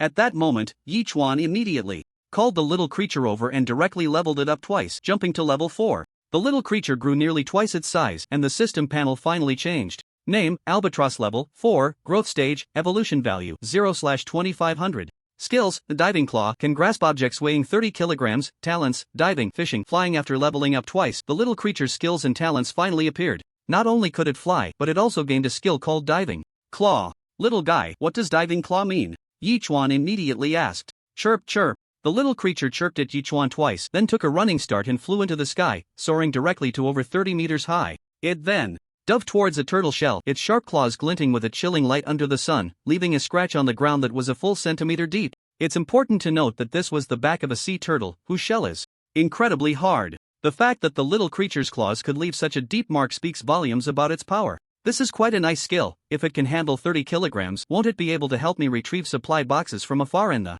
future? What a win! At this moment, the system's voice also came through. Albatross upgrade complete. Congratulations to the host's pet for leveling up to level 3. You have received an upgrade gift pack. Would you like to open it? Albatross upgrade complete. Congratulations to the host's pet for leveling up to level 4. You have received an upgrade gift pack. Would you like to open it? Open all. Yichuan immediately replied. Opening upgrade gift pack, please. Wait, congratulations. The host has received 500 growth points, 2 wooden planks, 2 plastics, 1 glass. Congratulations, the host has received 500 growth points, 3 metal sheets, 500 milliliters of yogurt. The feeling of continuously opening supply boxes was truly exhilarating, and this time, they even got a pack of 500 milliliters yogurt. What a thrill! With 7,500 evolution points remaining, Yichuan immediately allocated the rest of the evolution points to the sea turtle, and once again, the sea turtle began to grow slowly. Opening the Sea Turtles panel, the information panel showed some changes. Island Master, Yichuan type, Sea Turtle level, 5, 0/6000, skills, Water Bomb, intermediate, talents, longevity, rapid healing. Note, after being injured, the healing speed is 10,000 times the normal healing speed. After evolving to level 5, the Water Bomb actually grew to intermediate level, which was definitely a delightful surprise. Yichuan immediately tested the power of the intermediate water bomb. This time, the diameter of the water bomb increased by nearly 5 centimeters compared to the previous one, capable of reaching up to 50 meters, and the splash it created was nearly half again larger than before. If he faced the cold front again, he could probably take it down in one shot. Indeed, a bird gun replaced with a cannon, truly extraordinary. With 2,500 evolution points left, Yichuan didn't think much and directly allocated them to the dolphin, and the dolphin's information panel immediately showed changes. Name, Dolphin Friendliness, 80 out of 100 level, 5 evolution value, 0/3000 skills, Sonic Interference, Beginner, Absolute Impact, Beginner. Talents, Deep Diving, 500 meters, note, Absolute Impact, the dolphin attacks with its head, and the beginner impact is equivalent to a collision strength of 600 pounds. Deep Diving increased by 200 meters, and Absolute Impact increased by 300 pounds of force. Aside from that, there were no other changes. Dolphin upgrade complete. Congratulations to the host's contracted beast for leveling up to level 5. You have received an upgrade gift pack. Would you like to open it? The system's voice came through at that moment. Open. Yichuan steadied himself and immediately spoke. The upgrade gift pack is opening. Please wait. Congratulations, host. You have received 500 growth points. Plastic *3, mineral. Water *1, manual stone mill manufacturing blueprint *1, manual stone mill manufacturing blueprint? Yichuan was momentarily stunned, then his expression changed. He already had beans, and once they matured, he could grind them into soy milk, make tofu, or create soybean pudding. Corn could be ground into cornmeal for pancakes. Wow, this manual stone mill has quite a few functions, and it came at just the right time. However, for now, this item was not needed, so Yichuan tossed it into his inventory. As noon approached, Yichuan took out a squid and made a grilled squid, eating while browsing the super flat screen. All the fish he had listed for trade had been successfully sold, and in the public chat room, many people were cursing Wang Sanrui. That guy named Wang Sanrui is really something, tricking us into becoming his subordinate island masters. As a result, there's a rule in this ocean world that anything I obtain as a subordinate island master must be unconditionally surrendered to him at a rate of 30%. Exactly, I was also bound by him, and there's no way to unbind unless the number of my subordinate islands exceeds his. What a scammer, it's infuriating, damn it. Is there really such a thing? If this guy promoted this in the chat room, doesn't that mean a dozen or even dozens of people have been tricked by him? Anyway, Wang Sanrui has made a killing this time, but it's a disaster for us island masters. We were hoping to make a fortune after the 6-month newbie period, but now we're all restricted by this jerk. Penny wise, pound foolish. You can't blame others for this, you can only blame yourselves. It seems Wang Sanrui knows this rule too. He actually tricked so many people at once. Yichuan couldn't help but mutter to himself, now, this guy has probably become the most powerful island master in the newbie area, right? Yichuan took a spectator's attitude towards this matter. After all, everyone was developing their own islands, and Wang Sanrui didn't affect him. He had no intention of provoking Wang Sanrui. With nothing else to do, Yichuan decided to take a nap. After dealing with Lang Feng and then handling so many things in succession, he was indeed a bit tired. Lu Shuai suddenly sent a message. Big brother, I've opened something good. I don't know if it's useful to you. What? Yichuan's expression changed. Flower bed manufacturing blueprint. Lu Shuai chuckled. Yichuan slightly pouted but still replied, trade it over. Currently, Yichuan had 3 flower beds, each serving its purpose, and everything that needed to be planted was already in place. This time, with the bean sprouts and corn seedlings he received, he could build another flower bed to plant these 2 items. Here, Yichuan couldn't help but feel a bit emotional. After all, his island would reach 5,000 square meters after one more night, yet apart from the central area, nearly 4,500 square meters were barren. If this continued, with the island area growing larger and larger, it might not be as fun anymore. Temporarily pushing such thoughts aside, Yichuan turned around and built another flower bed. After placing the fertile black soil he signed in for today, he planted the bean sprouts and corn seedlings. While watering them, he suddenly heard a chirp chirp chirp sound. Yichuan couldn't help but look into the distance, only to see a little creature flying over 30 meters high, circling the island a few times, then diving down, crashing into the water like a cannonball in just a few seconds. When it took off again, it surprisingly caught a fish over a meter long between its claws and soared back into the sky. Chirp chirp chirp. In an instant, the 2 little creatures began to dance and shout at the little guy, as if they were 2 little fans adoring their idol. The little guy tossed the big fish in front of Yichuan, then started chirping incessantly. Awesome! Yichuan gave the little guy a thumbs up, then looked at the fish. It turned out to be a gigantic monkfish, about 90 centimeters long. It was Yichuan's first time seeing such a large monkfish, slimy and a bit disgusting. This type of fish isn't particularly popular for eating, but Yichuan could cook it. However, when he opened it up, he discovered a white, blocky substance inside the fish's belly. Yichuan's expression changed slightly. Combustible ice? Combustible ice is a natural gas hydrate that has been widely used in modern society. Unfortunately, known combustible ice deposits have been nearly exhausted, and even the resources found in the ocean world are limited. If he could find a combustible ice deposit, it would definitely become a hot commodity, and Yichuan could make a fortune. Suppressing his excitement, Yichuan immediately found the dolphin and handed the combustible ice to it. Did you see that? Dive down to the deepest point you can reach and see if there's any of this substance. The dolphin understood Yichuan's command and dove straight into the deep sea. About 10 minutes later, the dolphin finally surfaced and nodded at Yichuan, indicating that there was a trench here, with the seabed around 400 meters deep. However, it wasn't sure how much deeper it went, but it could confirm that the seabed was densely packed with such substances. Wow, I'm rich! Yichuan's expression changed, and he burst into laughter. The reason why a large number of island owners enter the ocean world every 3 years is to search for various mineral resources, and the chances of new island owners finding resources are almost negligible. Most of the time, after the 6-month novice period, it is the families or conglomerates behind the island owners that provide manpower and material support to find resources in the shortest time possible. After all, for new island owners at the beginning, just surviving is a big problem. But he actually discovered a combustible ice deposit within a month. Doesn't that prove he hit the jackpot? A bottomless combustible ice deposit could at least bring him profits in the 8-digit range. System, can you mark this place and come back to mine it in 6 months? Yichuan asked. Yes, the system replied. Alright, then mark it, Yichuan said with a smile. Marking system, please wait. The system responded again. This place, at least within 100 nautical miles, had no islands, but island owners usually explore nearby islands first when they have exploration conditions. So generally, no one would discover this place. When the time comes, he just needs to come here to mine. Just thinking about it makes him happy. Marking successful. A few minutes later, the system's voice came through. Awesome. Yichuan snapped his fingers and then went to deal with the monkfish. With such a large monkfish, Yichuan ultimately turned all the fish meat into barbecue, then sent 1 kilogram each to Lu Shuai, Blueberry Jam, Zhao Feiyu, and Louis, keeping 4 kilograms for himself. After eating some, he stored the rest in the system's item bar so he could take it out and eat it whenever he wanted. After receiving the fish meat, Louis immediately placed a card in the trading bar. I ran out of water, so I opened 2 of the stored supply boxes and got an island area expansion card. I think you could use it, right? How big is your island area? Yichuan asked directly after taking a look. About 1,000 square meters. Louis replied. Then you can use this expansion card yourself. Yichuan responded, my island is a full 5,000 square meters, much larger than yours. How did your island get so big? Louis sent a shocked expression. It's a secret. Yichuan sent a smug expression and then said, so go ahead and use it, and you should open all the supply boxes too. Okay. After Louis replied, there was no further response. Yichuan brought a few handfuls of dried fish to the 3 little ones and then went back to bed to rest, glancing at the public chat room where the island owners were chatting enthusiastically. Today I actually opened an island area expansion card. Does anyone know what this is? Did you return all the knowledge you learned to the teacher? I actually learned about this. 1 card can increase the island size by 500 square meters. Really? I don't remember.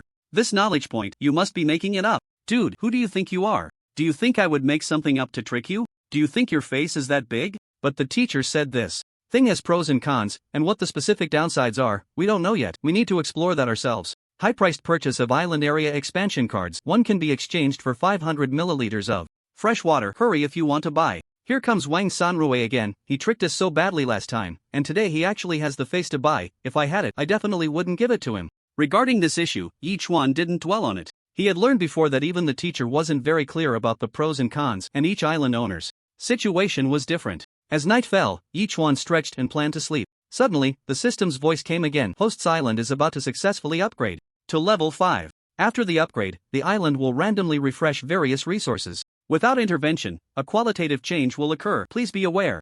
Various resources? Yichuan was taken aback. System, what does this mean? For example, if a place refreshes with stones and the host does not intervene, over time, that place will develop into a stone forest or a small hill, the system patiently explained. I see. Yichuan suddenly understood. With this, his island would no longer be barren. Tomorrow, flowers, grass, trees, and stones could all appear. Thinking of this, Yichuan became quite excited, even feeling a bit restless. However, in a daze, Yichuan still fell into a dream. In the dream, Blueberry Jam danced for him, taking off 1 piece of clothing at a time, but unfortunately, it was all pixelated, and apart from a blur of white, nothing was clear. Moreover, Louis unknowingly appeared in the dream, smiling at him, and he couldn't help but laugh.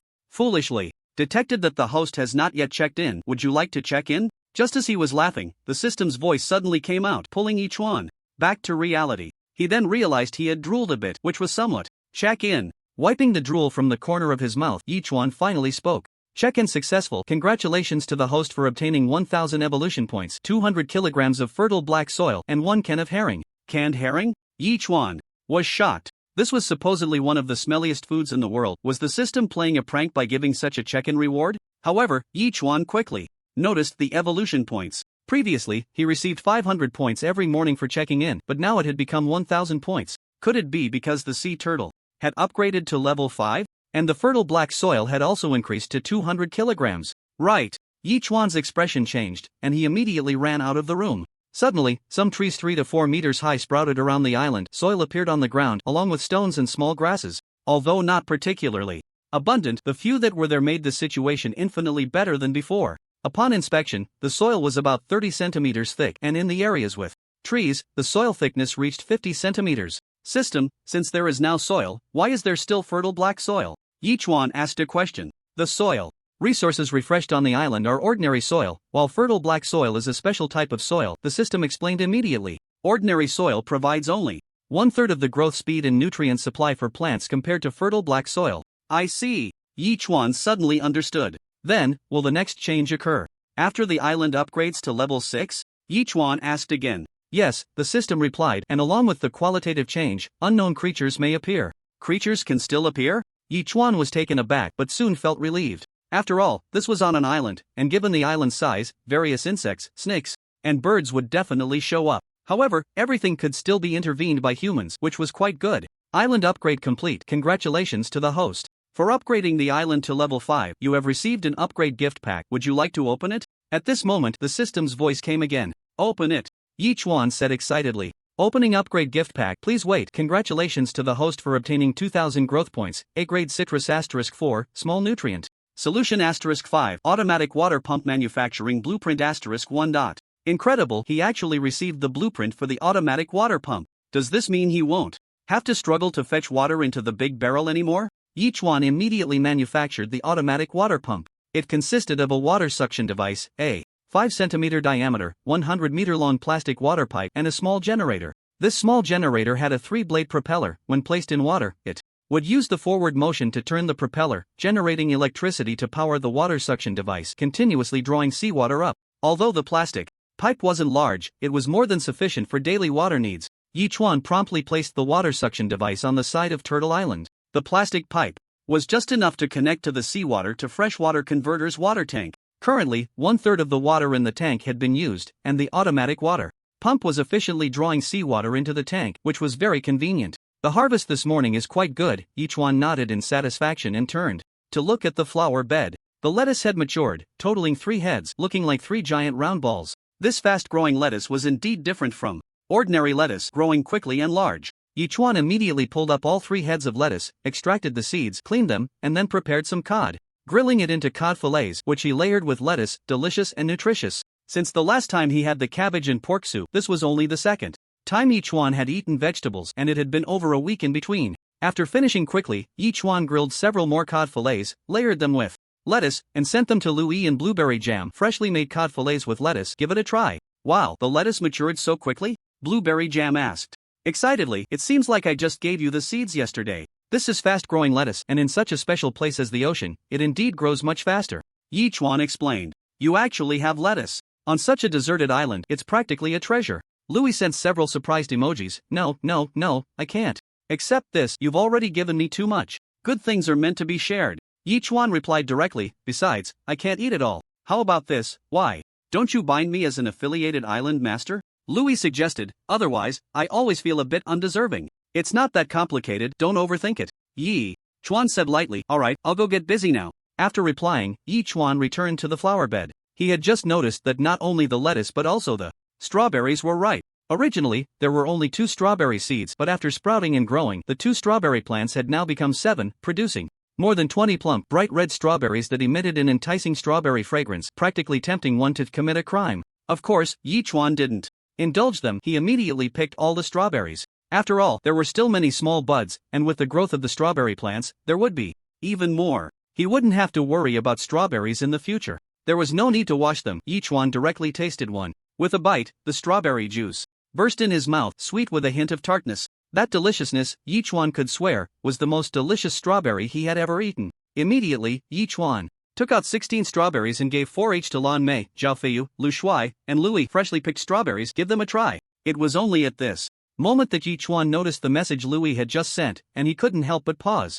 Yesterday, after Louis used the island area expansion card, the area expanded by 500 square meters. However, in just one night, trees and grass had grown in that 500 square meters, and she even heard a rustling sound, as if there were living creatures inside. This made Yi Chuan a bit hesitant. After all, the most likely appearance on the island was poisonous snakes. If there really were poisonous snakes inside, Louis would be in danger. After considering it, Yi Chuan immediately sent Louis 300 milliliters of A-grade freshwater, while advising, for now, don't worry about that 500 square meters. There might not be anything dangerous inside. Take this water. If you get attacked and have any wounds, use this water to clean the wound. Then drink half of it. Okay. Louis quickly accepted it and replied, don't worry, I definitely won't dare to run over there for now. What if there are poisonous snakes or something? That would be terrifying. I'm most afraid of snakes and similar creatures. That's good. Yi Chuan replied, finally feeling relieved. After that, Yi Chuan left the room, noticing that he still had 1,500 growth points left, which wasn't enough to upgrade the little guy, so he decided to hold off for now.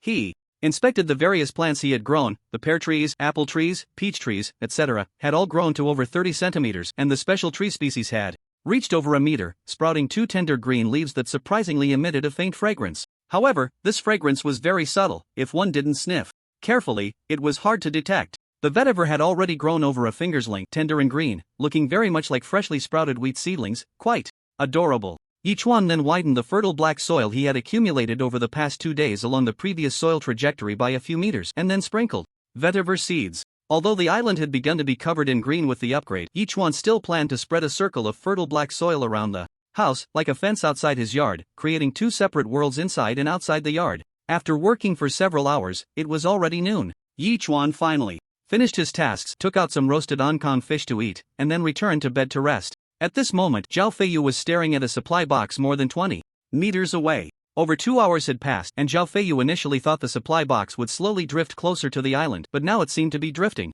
further away. This made Zhao Feiyu feel a bit anxious. After considering it for a moment, he ultimately jumped into the sea again, quickly swimming towards the supply box. However, when he was about 5 or 6 meters away from the box, he discovered that a shark was circling it. As soon as the shark spotted Zhao Feiyu, it charged straight at him. Zhao Feiyu surfaced, took a deep breath, and then dove back into the water, slashing at the shark with his dagger while dodging to the side. After the flounder disappeared, the shark had already regained its former strength and ferocity, but this time, it missed Zhao Feiyu, and instead, Zhao Feiyu's dagger cut into the shark's belly, instantly creating a gash over 30 centimeters long, with blood gushing out. This enraged the shark, which whipped its tail and charged at Zhao Feiyu again, its massive jaws and rows of pale teeth telling the tale of its terror. Zhao Feiyu dove deep into the water, narrowly avoiding the shark's attack, but unexpectedly, the shark twisted and lunged at him again, biting into Zhao Feiyu's thigh. Zhao Feiyu frowned, driving his dagger deep into one of the shark's eyes, causing a splatter of fluids, and the shark suddenly recoiled, turning to flee. Zhao Feiyu dared not linger, grabbing the supply box and quickly swimming towards the island. Even so, just as he was about to reach the shore, a shark slammed into the supply box, giving Zhao Feiyu the chance to use the shark's momentum to propel himself onto the beach. Looking back, he saw a dense cluster of fins breaking the surface of the water, indicating that there were at least a dozen sharks in the sea, all drawn by the blood of the injured shark. That shark was likely doomed. Ha! Zhao Feiyu let out a long breath, lying on the ground for over 10 minutes before finally checking his thigh. 2 rows of bite marks were visible, perhaps due to the sharks just regaining their strength. The force of the bite wasn't particularly strong, but it still caused Zhao Feiyu to bleed. What a pity! If only my strength was enough, I could have taken that beast down in one blow. Zhao Feiyu snorted coldly, baring his teeth as he looked around, then privately messaged Yi Chuan, use your igniter. Yi Chuan happened to be resting and immediately placed the igniter in the trading bar without a second thought, asking, what's up? I just went into the water to retrieve the supply box and encountered a shark, got injured and bled. Zhao Feiyu replied, I want to burn some plant ash to stop the bleeding. You're really impressive, you can even take on a shark. Yi Chuan couldn't help but send a series of thumbs up emojis to Zhao Feiyu. The reason Yi Chuan could fight a shark was that he had the strength of a sea turtle, weighing at least 1,000 pounds, and was extremely agile in the water. Otherwise, he wouldn't dare to confront a shark or a killer whale. But Zhao Feiyu, just an ordinary human, actually dared to battle a shark, truly formidable, coming from a military background. Then, Yi Chuan sent him 200 milliliters of A-grade freshwater, saying, plant ash can stop the bleeding, but it can also contaminate the wound and even pose a risk of infection. You should use A-grade freshwater instead, half to clean the wound and half to drink. Alright, thanks. Zhao Feiyu seemed to hesitate for a few seconds before replying and then accepted it. Now that's a real tough guy, truly impressive. Yi Chuan couldn't help but shake his head. He had fought with sharks before and knew how strong they were. Even 3 or 4 ordinary people could only run for their lives. Could Zhao Feiyu be a king of soldiers? Zhao Feiyu, following Yi Chuan's guidance, had already treated his wounds and opened the supply box, momentarily taken aback. He then placed a manufacturing blueprint in the trading slot. I can't use this, but I think you definitely need it, right? Upon hearing this, Yi Chuan immediately glanced over, his expression shifting. A manufacturing blueprint for a beach set? Yi Chuan quickly chose to accept it and took a look. The set actually consisted of a sunshade and a beach chair, but the beach chair was wooden and looked quite luxurious, with the sunshade having a diameter of 3 meters. This is simply a treasure, just what I wanted. Yi Chuan chuckled and immediately clicked to manufacture. The sunshade and beach chair were quickly produced and Yi Chuan placed them more than 2 meters in front of the door, with the large 3-meter sunshade only able to provide shade after 3 in the afternoon. Absolutely perfect. After working for a while, as the sun gradually sank into the sea, Yi Chuan couldn't help but stretch and turned back to the room, eating sea fish while watching the public chat room. Everyone, pay attention, I discovered a lot of sharks swimming around the island today and they don't seem to be leaving, probably more than 10. Are we seeing the same batch of sharks? I have more than 10 sharks here that won't leave, making it quite difficult for me to catch supply boxes. It seems the last time the flounder school left these sharks without food, they're starving and want to make us their meal. Everyone must not get too close to the coast to avoid shark attacks. You can come to me to buy food and water. I'm quite well off for now. Damn, it's that Wang Sanrui again. This guy has already tricked at least 30 people into becoming his subordinate island masters, which means over 30 people are supplying him. Of course, he has plenty of food and water. Originally, everyone was discussing the shark issue, but after Wang Sanrui spoke up, most people began to launch personal attacks against him. Wang Sanrui, however, remained unfazed and said, although they have become my subordinate island masters, at least they are alive with my help. My subordinate island masters haven't complained. What right do you have to judge? Wang Sanrui is really something else, sly and cunning. I would never become someone else's subordinate island master. I'm here on a mission. Exactly, what's the difference from being a slave? There's no freedom left. Looking at these chat records, Yi Chuan couldn't help but smile and shake his head. Wang Sanrui had truly mastered the art of exploiting information asymmetry. Because the island masters were unaware of the restrictions after becoming subordinate island masters, he quickly gained over 30 of them. By the time the later stages of development arrived, he would definitely be raking in profits. That night, Yi Chuan ate an orange, dried the seeds, and then entered a deep sleep. It wasn't until the next morning that he finally woke up and checked in. Check-in successful. Congratulations to the host for receiving 1000 evolution points, 200 kilograms of fertile black soil, and a lucky blind box. *1. Note, there is a chance to obtain manufacturing blueprints, seeds, fruits, another lucky blind box. However, this time Yi Chuan suddenly remembered that he had accumulated 3 broken feathers, which could be exchanged for angel feathers. Perhaps he could trigger a double blessing again? With that thought, Yi Chuan immediately exchanged for an angel feather and clicked to use it. For the moment, nothing happened, and the double amplification didn't trigger. Perhaps other good luck would occur? Yi Chuan thought to himself as he opened the blind box. Opening blind box. Congratulations to the host, you have received 2 6-month-old goats, 1 male and 1 female.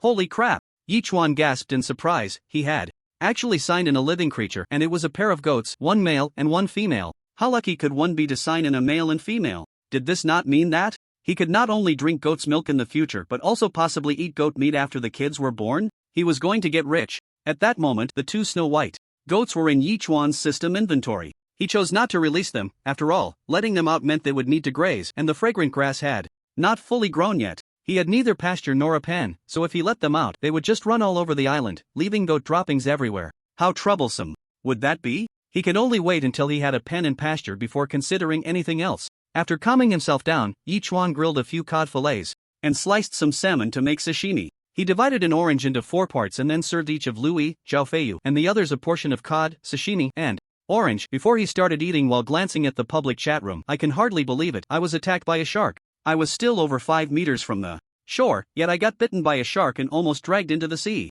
Everyone must pay attention to safety. There have been too many shark attacks on island owners lately. These sharks seem to have become much more aggressive. Yes. The supply box I salvaged was bitten by a great white shark and all the resources fell out. I ended up pulling up an empty box. This is just ridiculous. Upon hearing this, Yi Chuan suddenly heard the albatross's choo-choo-choo call. He rushed out of the room and saw the little guy diving down, its sharp claws fiercely grabbing at a shark. The immense force actually lifted the shark off the ground. Fortunately, it was a small shark, or it would have been impossible for it to be carried ashore. Bang! Another loud noise erupted as a dolphin collided with a shark. The 200-kilogram shark was actually knocked onto the shore by the dolphin. Even as the shark twisted its body trying to return to the ocean, the dolphin struck it again, sending it nearly 7 or 8 meters away from the shore. Returning to the sea had already become a luxury. Whether it was the dolphin or the little albatross, both had an absolute advantage in this battle. In the blink of an eye, 3 sharks had already washed ashore, and the remaining sharks were not foolish. They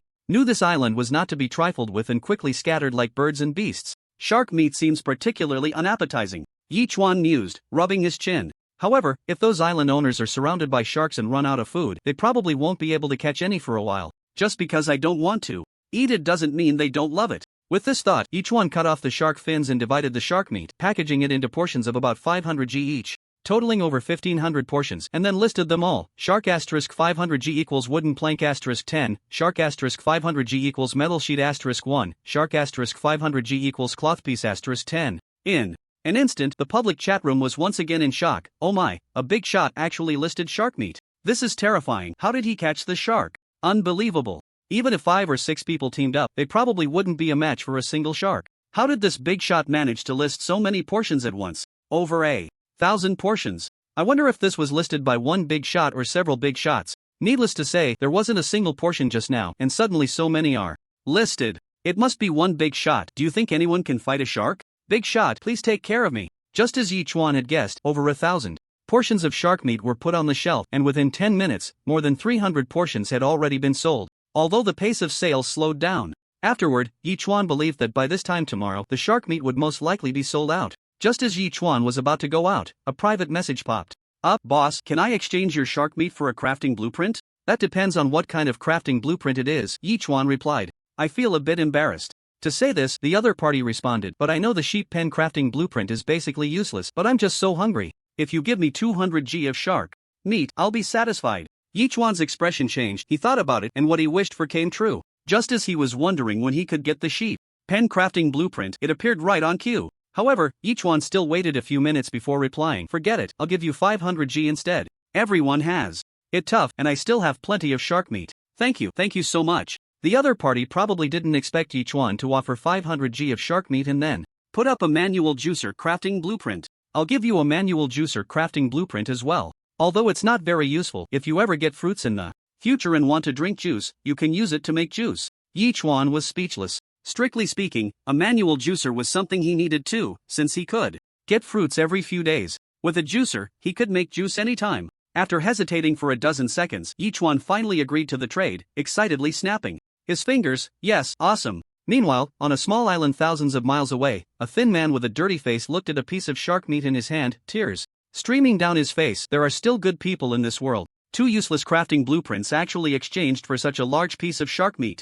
At least I won't feel hungry for 2 days. Good people. Yi Chuan didn't hesitate and immediately placed the sheep pen next to the chicken coop, only about 2 meters apart. He then chose to craft, and in an instant, a sheep pen that wasn't too small appeared before him. At the same time, the system provided an introduction. Sheep pen can accommodate 4 2-year-old sheep, equipped with a manure collection system and automatic leftover grass collection system. Cleaning efficiency increased by 70%.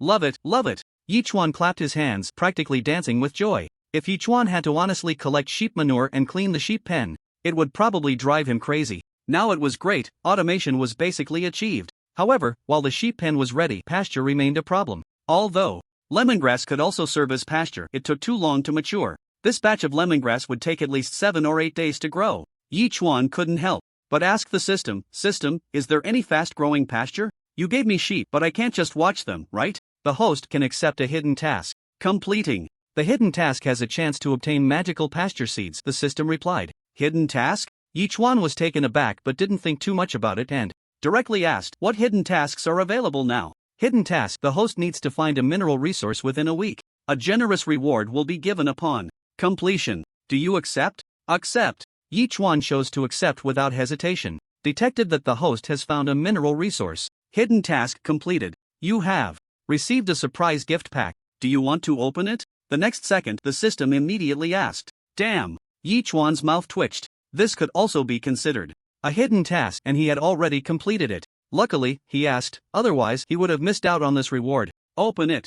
Yi Chuan smiled and then spoke. Surprise gift package opening. Congratulations, host, you have received an evolution value gift package *1, magical grass seeds *500, citrus *4, resource gift. Package *1, note, magical grass seeds can grow a season of grass within 24 hours. As long as the root system is not damaged, it can be harvested indefinitely, and can slowly reproduce. Wow, a gift package within a gift package, this is incredible. Yi Chuan's expression shifted, but he couldn't help but complain, system. Can you not be so casual with these tasks in the future? Just create a panel with selectable tasks and I can complete them while triggering hidden tasks at the same time. That would be much more rigorous. As a system, you must be using very advanced technology. Do you really need me to remind you how to do it? Yi Chuan spoke sincerely to the system, but it seemed to crash again, leaving him with no response. Yi Chuan, too lazy to bother, took the 200 kilograms of fertile black soil he obtained from signing in today and specifically found a place to lay it out in a rectangular plot. He then scattered the magical grass seeds on top and poured at least 10 kilograms of fresh water over it. This time, he directly consumed 1/3 of the fresh water he had accumulated during this period, which made Yi Chuan feel a bit pained. However, thinking about how he would soon have lambs and be able to drink sheep's milk, he felt relieved. Nevertheless, Yi Chuan still did not put the sheep into the pen. He decided to wait until the grass grew tomorrow before doing so. After that, Yi Chuan opened the resource gift package, receiving 50 pieces each of wooden planks, cloth, metal sheets, stones, plastic, and glass, which was another small gain. Finally, Yi Chuan opened the evolution value gift package and received 10,000 points of evolution value, which truly excited him. He immediately upgraded the two little creatures to level 4, the same level as the little albatross. In an instant, 3 albatrosses flew high into the sky, diving and frolicking with each other, showcasing harmony and beauty. At the same time, Yi Chuan also received 8 upgrade gift packages, which he opened all at once, resulting in a significant harvest of various resources, food, and mineral water. However, the evolution value rewarded from the upgrade gift packages, like the sign-in, also increased from 500 points to 1,000 points. Adding this to the previous 2,500 points, Yi Chuan still had 10,500 points of evolution value in hand. Right away, Yi Chuan allocated the points to the dolphin and the sea turtle, and their bodies began to grow slowly. Yi Chuan immediately looked at the dolphin's information panel. Name, Dolphin Friendliness, 90 out of 100 level 6 evolution value, 0/3500 skills, Sonic Interference, Beginner, Absolute. Impact, Beginner, Talent, Deep Dive, 700 meters, Note, Absolute Impact. The dolphin attacks with its head, and the beginner impact is equivalent to a collision strength of 600 pounds. The Sea Turtles panel also changed. Island Master, Yi Chuan type, Sea Turtle level 6, 0/7000, skills, Water Bomb, Intermediate, Talent. Longevity, Rapid Healing. What surprised Yi Chuan was that after the dolphin upgraded to level 6, both Deep Dive and Absolute Impact had their numbers enhanced, while the Sea Turtle only had its level changed, with no other alterations. He was unsure of the specifics. However, Yi Chuan did not dwell on it too much, as the system prompt sounded again. Dolphin upgrade complete. Congratulations, host, your contracted beast has upgraded to level 6, receiving an upgrade gift package. Would you like to open it? Open. Yi Chuan steadied himself and immediately spoke. Upgrade gift package opening. Please wait. Congratulations, host, you have received 1,000 growth points, corn pancakes *10, citrus A grade *2, plastic pipe manufacturing blueprint *1. Unexpectedly, it can even reward pancakes. Yi Chuan's expression shifted as he immediately took out a machine-made pancake. Glancing at it, it had a strong aroma of pancakes, square-shaped and very soft. As a northerner, Yi Chuan had eaten many pancakes in the orphanage during his childhood, and he never expected to savor the taste of the orphanage again while out at sea. The system truly understands me. The sun was just right, and the sky was clear for miles. Yi Chuan took out 4 oranges, 2 A-grade oranges, and used a manual juicer to extract about 1,000 milliliters of orange juice, distributing 100 milliliters of juice each to Louis and Zhao Feiyu, and then sat down on a beach chair with the remaining 600 milliliters, enjoying the distant scenery. While sipping the orange juice, feeling utterly content. Hundreds of nautical miles away, Lung Feng was rowing a small boat, quickly arriving at an island. He shouted towards a makeshift shelter made of branches and weeds, and a tall man, nearly 2 meters in height, immediately emerged, looking at Lung Feng in surprise. You actually have a boat and came here? I mean, no harm, I just need you to become my subordinate island master, Lung Feng said in a deep voice. Are you out of your mind? The man scoffed. I was hoping you'd become my subordinate island master so I could have someone to provide for me. So, I should thank you for coming all this way to deliver yourself to me, ha ha ha. It seems you're refusing to drink the wine offered and are instead asking for punishment. Lung Feng shook his head slightly. Then his body swayed and he shot forward like a cannonball, crashing hard into the man. The man seemed incredibly strong, staggering back a few steps from the Impact, then grabbing Lung Feng by the belt and violently throwing him to the side. Lung Feng twisted his body midair, flipping over and kicking the man in the face. The poor man, who was just about to enjoy the fruits of victory, was nearly knocked out by the kick and immediately went wild, charging at Lung Feng. However, Lang Feng was incredibly fast, easily dodging each of the man's attacks, while the man sustained more and more injuries. Especially when the final punch landed on the man's chest, he suddenly sat down on the ground, clutching his chest and gasping for air, unable to get back up for a long time. Lang Feng ignored the man and walked over to the man's super tablet to begin the binding process. "This bastard, I really want to kill you." The man glared at Lung Feng with resentment, wishing he could tear him apart, but now he could do nothing but watch as he went from an independent island master to a subordinate island master. At least his future was gone. After finishing the operation, Lung Feng smiled and approached the man. "Sticking with me won't be a bad deal. I have great luck. If we help each other, we can definitely do well during this 6-month beginner period.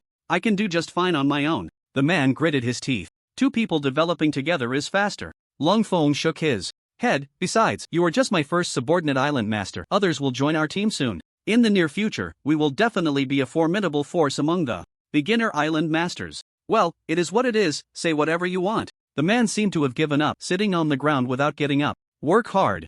And if you need anything, you can find me." Lang Feng gently patted the man's shoulder, then immediately returned to the boat, swimming quickly in another direction. Detected that a subordinate island master has bound a new island master. "Keep up the good work, your influence will grow stronger." After finishing the orange juice, Yi Chuan had already fallen asleep when the system's voice suddenly startled him awake. "What the heck, is the sun about to set?" Yi Chuan then realized that the sun had nearly dipped below the horizon. It was just that the afternoon sun was less intense and he hadn't noticed it. Hearing the system's voice at that moment, he couldn't help but frown. There were only 3 island masters in total and now another one had developed a subordinate? After thinking for a moment, Yi Chuan immediately returned to the super tablet. Zhao Feiyu and the others had all sent messages, mostly expressing their shock at Yi Chuan's life. After all, it had been 20 days since they arrived in the ocean and they had already encountered a tsunami. Yi Chuan could even drink orange juice, it was simply too comfortable. Yi Chuan quickly sent a message to Lu Shuai. "Did you develop a subordinate island master?"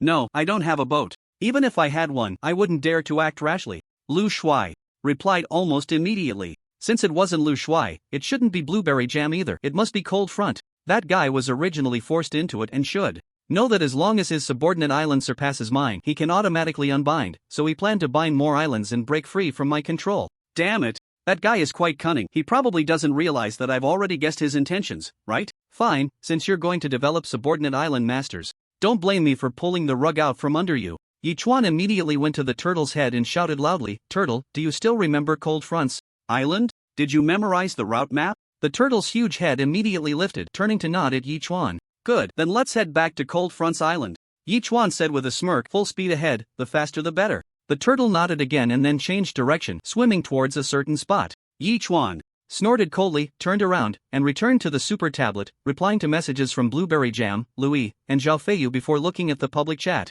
room. "I don't have enough resources to exchange for shark meat, but I'm so hungry, and I'm especially thirsty. Is there any big shot willing to spare me some water and food? I'm willing to be your subordinate island master." Even if there are big shots accepting subordinate island masters, they would definitely only take capable ones. Someone like you, who has been in the ocean world for over 20 days without anything, would be a fool to accept as a subordinate island master. Friendly reminder, do not approach the shore. Those sharks have gone mad, and some sharks are even crashing into the rocks at the edge of my island. Has every island master's island been attacked by sharks? Is there anyone who hasn't encountered this? Looking at these messages, Yi Chuan ignored them and directly private messaged the island master who was about to starve. "Buddy, you don't have resources. Do you have a crafting blueprint?" "I only have a blueprint for a mountain cutting knife, but it's not very useful." The other party replied instantly. "You can trade the mountain cutting knife blueprint for 500 g of shark meat." Yi Chuan replied immediately. The other party didn't respond again and quickly placed the mountain cutting knife blueprint in the trading bar. Yi Chuan also immediately put up the shark meat, and the two completed the trade. Yi Chuan obtained the mountain cutting knife blueprint and immediately crafted it. Suddenly, a short knife appeared before him, measuring 1.5 feet long, with a straight back and straight blade, resembling a machete. It was not only extremely sharp but also beautifully designed, and it felt slightly heavy in his hand, much better than the previous short knife. "Wow, I can't believe I got such a beautifully crafted knife." Yi Chuan shook it in his hand a few times, excitedly muttering to himself, "If I use this knife to duel Cold Front, I'm sure I can defeat him, right? This knife even came with a sheath that could be hung at the waist, feeling no burden at all, and it could be drawn for an attack in an instant, very ergonomic. Yi Chuan practiced drawing it a dozen times, becoming more adept with it each time before finally stopping. As night fell, Yi Chuan cooked a king crab and prepared 3 boxes of instant noodles, placing the crab meat inside before sending portions to Blueberry Jam and Louis. Blueberry Jam immediately sent a grateful emoji. Louis, however, sighed and said, "I've only had the juice. You gave me all day, my stomach is growling from hunger, and you can still share instant noodles and king crab meat with me. It's really infuriating how some people have it so good. Have you run out of food?" Yi Chuan asked in confusion. "Yeah, I only have 5 or 6 bottles of mineral water left," Louis replied with a sigh. Emoji. It's just like that saying, "We came for ocean survival, but you came for a vacation on an island." As she spoke, she sent a series of laughing emojis. "I'm just lucky, otherwise, I couldn't be living so comfortably." Yi Chuan quickly replied, "Hurry up and eat, or it will get cold. By the way, I have good news for you. I found Yi Chuan," Louis suddenly said. This caught Yi Chuan off guard, and he immediately asked, "Are you sure it's Yi Chuan? It wouldn't be someone trying to trick you, would it?" "It shouldn't be. He mentioned Yi Chuan's characteristics and even knows me, saying we've been close for a long time. As the top 2 in school, we do have some kind of connection," Louis answered. "But this guy only talks big. Since coming to the deserted island, he's doing much worse than I am. The reason I have no food is that I gave him 2 pieces of bread and a sausage." "Oh." Yi Chuan slightly pouted, replying with just one word. "If you say this woman is foolish, she can score among the top in theoretical classes. If you say she's smart, she can determine someone is Yi Chuan just from a few of his words, and even gave away her only food. Is that what you call a long-standing connection or a sense of understanding?" Yi Chuan was speechless. "I gave him all my food. You won't blame me, will you?" Louis asked next. "No, but I think you should really interrogate him properly. You can't just rely on a few words to determine if he's the person you're looking for," Yi Chuan replied. "After all, as long as he's from your school, he must know something about you too. What if he's a fraud? Losing a bit of food is one thing, but the main thing is wasting feelings." "Don't worry, I will," Louis replied immediately. Yi Chuan didn't say much more. He had already said what needed to be said. As for how she dealt with that fraud, that was her problem. Glancing at the trading panel, most of the shark meat had already been traded, and there was no new information in the public chat room, so Yi Chuan ignored it and lay down on the bed, quickly falling into a deep sleep. The next day, just as dawn broke, Yi Chuan opened his eyes, stepped out of the room, and looked outside. He had already arrived at Cold Fang's island, but just as the island owner in the public chat room had said, his island was surrounded by sharks, at least a dozen of them. He really couldn't understand how that guy had rowed away in such a situation. Or perhaps he had already returned? Yi Chuan didn't dwell on this question. After linking the sea turtle to the opposite island completely, he jumped directly to the other island, took out a shovel, and began to dig up the corn and bean seedlings on the island. 35 bean seedlings and 15 corn plants took him a full half hour to transplant to the sea turtle island. Then, Yi Chuan entered the small wooden house, which was quite clean, containing only a bed and a small table made from supply boxes, on which lay a large handful of sunflower seeds. Other than that, there was nothing else. However, those sunflower seeds were a good find. Yi Chuan stuffed them into his pocket, set the wooden house on fire with a lighter, and then returned to the sea turtle island, commanding the sea turtle to go back where it came from. From a distance, he saw a raging fire erupting on Cold Fang's island. Unless he decided not to return, seeing the state of the island would probably give him a brain hemorrhage. Detected that the host has not yet signed in. Would you like to sign in? Island upgrade complete. Congratulations to the host for upgrading the island to level 6. You have received an upgrade gift pack. Would you like to open it? To his surprise, this time the sign-in and the upgrade gift pack came together. Yi Chuan immediately said, "Sign in, open the gift pack." Sign-in successful. Congratulations to the host for obtaining 1000 growth points. Plastic *5, glass *5, citrus *2 opening. Congratulations to the host for obtaining 2000 growth points. A-grade citrus *4, small nutrient solution *5, central air conditioning manufacturing blueprint *1.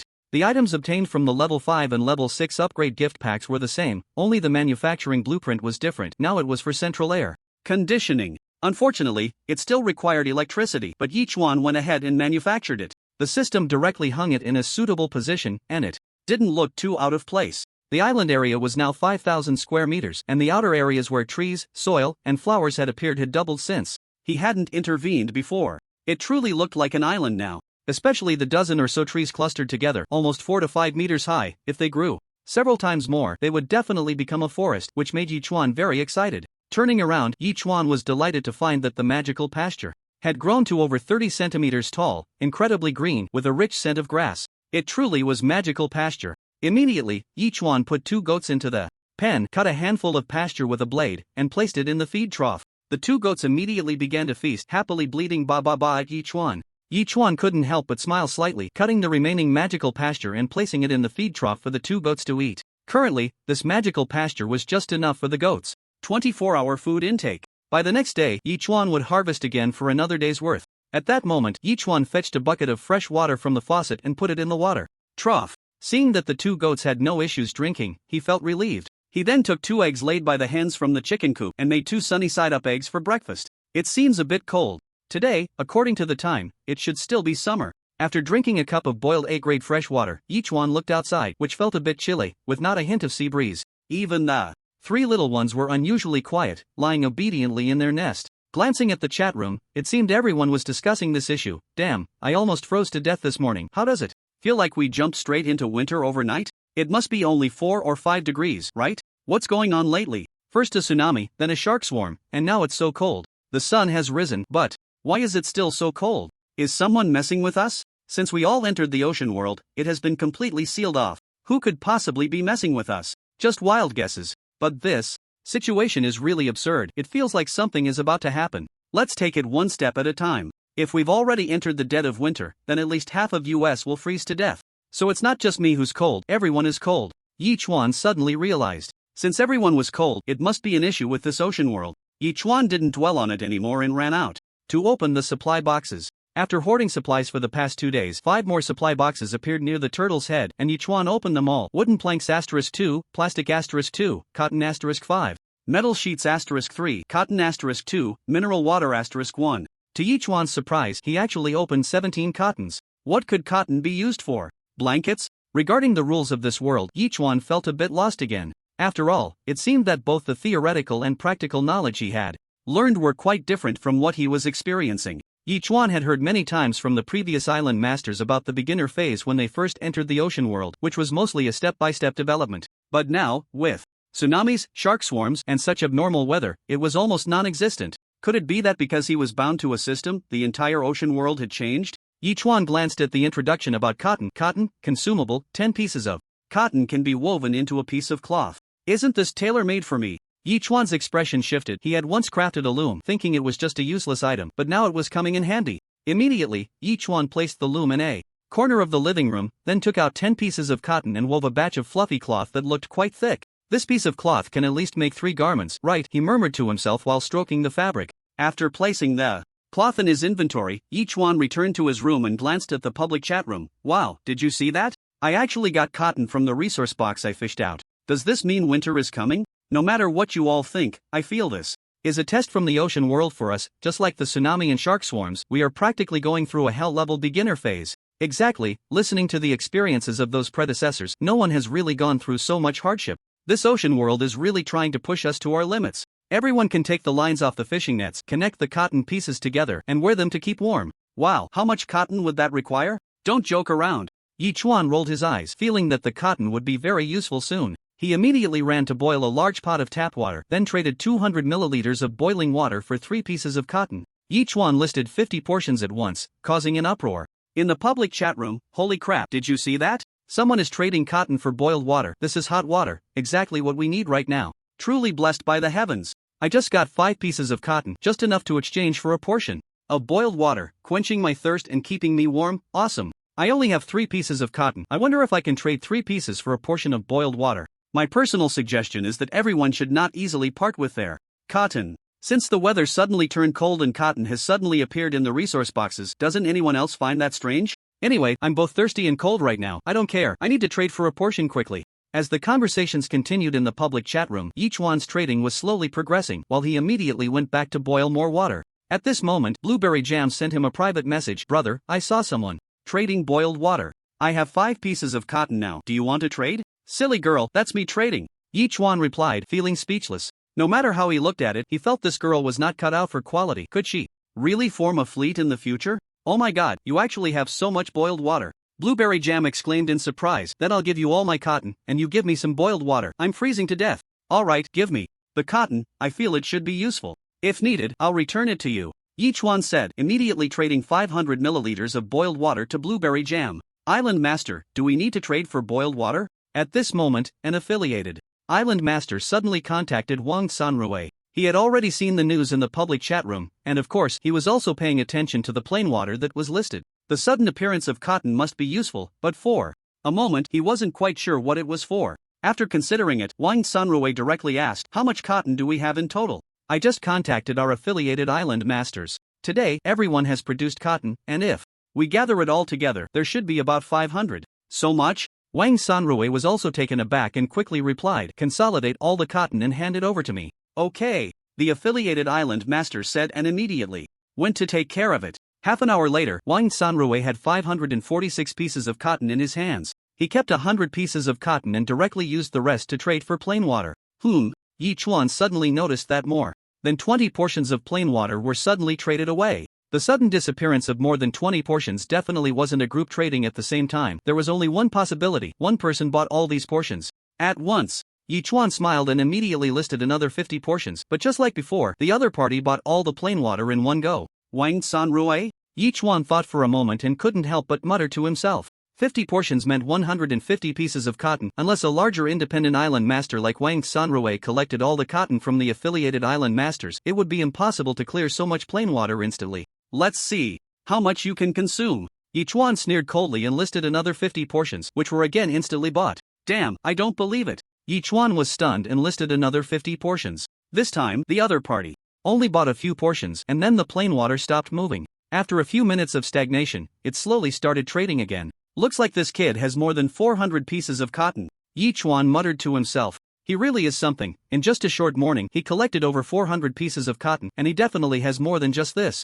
Indeed, the power of the collective is great. No matter what others do, this kid is bound to succeed." In the public chat room, everyone was also quite puzzled about this matter. What just happened? I was about to trade, and 50 portions of plain water disappeared in an instant. Is there a big shot hoarding plain water? That's 150 pieces of cotton at once. Who can be so extravagant? Do we even need to ask? It must be that Wang Sanrui who tricked over 30 island masters. Who else could pull off something this big? But I just can't understand why that big shot would hoard so much cotton. Is it really like that guy said, using fishing line to string cotton into a piece of clothing to keep warm? Don't mention being cold. The more we talk about it, the colder it gets. I should hurry and run laps around the island. Running a few more laps will warm me up. Good idea, I'll go run laps too. Looking at these naive island masters, Yi Chuan couldn't help but shake his head and sent 500 milliliters of plain water to Zhao Feiyu, Lu Yi, and Lu Shuai. "So it turns out you were buying cotton. You actually hoarded so much plain water." Lu Yi sent a surprised expression. "It's not bad. My seawater to freshwater converter can keep up, but boiling water is a bit of a hassle," Yi Chuan replied immediately. "It's still better than drinking mineral water," Lu Yi replied. "Take it slow. After all, it's just the beginner phase. Once we get past this, it should get easier." Yi Chuan sent a smiling expression. "You can drink this water yourself, but don't just give it to others. These days, even landlords have no surplus." "Got it," Lu Yi replied immediately. "The weather is getting colder. Will the things I planted freeze to death?" Yi Chuan mumbled to himself, stepped out of the room, and glanced around before asking, "System, will the current low temperature affect the crops on the island?" "The plants in the ocean are specially cultivated to withstand temperatures around 0 degrees. If it gets any lower, the host will need to find a solution on their own," the system replied immediately. "Come on, that's basically the same as saying nothing." Yi Chuan pouted slightly and said irritably. It seemed he could only wait and see. If it got too cold, he would have to burn a lot of wooden planks to keep these plants warm. In any case, he was sure they would get through this safely. Seeing that the fish he had put up for trade were almost sold out, Yi Chuan quickly used the semi-automatic fishing net again, pulling in a large haul of fish. Among them, ordinary sea fish were the most numerous, but there were also plenty of king crabs and squids. Yi Chuan immediately listed all the ordinary sea fish for sale, then ran off to plant a batch of sunflower seeds he had obtained from the cold front, believing he would soon have a large supply of seeds to eat. Just having plain water isn't great, it has no flavor. Looking at the pot of boiled water, Yi Chuan poured it into the thermos but shook his head slightly. The 2 ancient tea trees he had obtained from the last trade were still sitting in his inventory, and he hadn't found a suitable place for them yet. Now that the soil on the island had evolved, Yi Chuan's expression changed, and he couldn't help but ask, "System, can I plant the ancient tea trees in that ordinary soil?" "Yes," the system replied immediately. "However, ordinary soil cannot enhance the quality of the ancient tea trees, it can only maintain their current state." "That's good." Yi Chuan immediately smiled. He had already discovered a spot near a green belt of fertile black soil, which currently had some weeds growing. The soil was about 30 centimeters thick. Yi Chuan quickly went to loosen the soil, removed the weeds, and mixed in 100 kilograms of fertile black soil with the ordinary soil, bringing the thickness to 50 centimeters, just enough to plant the root ball of an ancient tea tree. Without delay, Yichuan took one of the ancient tea trees and planted it there, then fetched a small bucket of fresh water, mixing in 500 milliliters of A-grade fresh water to ensure the tree's survival rate. After finishing these tasks, Yichuan wiped the sweat from his forehead. Although the weather was quite cold, he had been busy for so long that he was actually sweating. Refreshing. Yichuan exhaled a breath of stale air and couldn't help but smile to himself. Although the ancient tea tree looked lush and vibrant, he planned to let it grow for a few more days before harvesting the leaves. As for the other one, he would wait to plant it when he signed in for more fertile black soil. However, speaking of which, the fertile black soil that had been appearing during sign-ins today was absent. Could it be that after the soil on the island evolved, there would be no more fertile black soil? Yichuan thought it was a pity. After all, his fragrant grass had only made a semicircle around the house. Even if there was no more fertile black soil in the future, he would at least wait until he had greened the house completely before worrying about it. Just as he was thinking, he heard a crisp sound, and the giant head of the sea turtle stretched out long. Suddenly, with a dragon-like shake of its head, it flung 2 supply boxes toward the shore. However, this time the old turtle's show-off move backfired a bit. One of the supply boxes was thrown off course and headed toward the side of the sea. Whoosh! Bang! With a loud crash, a dolphin shot out of the water like an arrow, directly colliding with the supply box, which then returned to the correct trajectory and landed alongside the other box on the shore. Wow, can sea turtles show off now too? Yee! Chuan couldn't help but chuckle as he walked over, intending to see if there was any cotton inside. After opening one of them, Yichuan was stunned. Cotton *2, wooden planks *2, clothing machine blueprint *1, a blueprint for a clothing machine? He had just been worried that with so much cotton, even if he turned it into fabric, he wouldn't be able to make clothes, and now the blueprint for the clothing machine had arrived. It seemed that everything was destined. Yichuan couldn't help but laugh excitedly, studying the requirements for the clothing machine. It needed 1 clothing machine blueprint, 50 metal sheets, 10 plastics, and 5 fabric pieces. He happened to have everything, so Yichuan directly manufactured the clothing machine. In an instant, a machine about 1 meter high and approximately 1.5 to 6 meters long and wide appeared before Yichuan. He immediately moved it into the house, placing it next to the weaving machine. Yichuan examined the clothing machine. To make 1 piece of clothing, it required 1 piece of fabric and 5 fabric pieces, and it had 3 modes. 1 piece of fabric could make 3 tops, 3 pairs of pants, or 1 complete outfit. Yichuan decisively chose to make 3 tops from 1 piece of fabric, consuming 1 piece of fabric and 5 fabric pieces, and produced 3 standard-sized tops. Trying them on, they fit perfectly, and since they were made from cotton fabric, they were warm and cozy. At that moment, Yichuan immediately made 3 pairs of cotton pants to match the cotton tops. This way, 2 pieces of fabric could produce 3 complete outfits, saving 1 piece of fabric compared to making just 1 outfit from 1 piece of fabric. Well, his calculations were indeed correct. Currently, he had over 600 pieces of cotton, which could only weave more than 60 pieces of fabric, resulting in over 90 cotton garments. Seeing the temperature drop a little more, it was probably only 1 or 2 degrees left, and everyone was likely in dire need of such warm clothing. Regardless of anything else, Yichuan first made a set for himself, then set the weaving machine and clothing machine to work non-stop. By evening, Yichuan had already produced 92 sets of cotton clothing and immediately sent a private message to Louis. Is it cold? It's too cold, I estimate.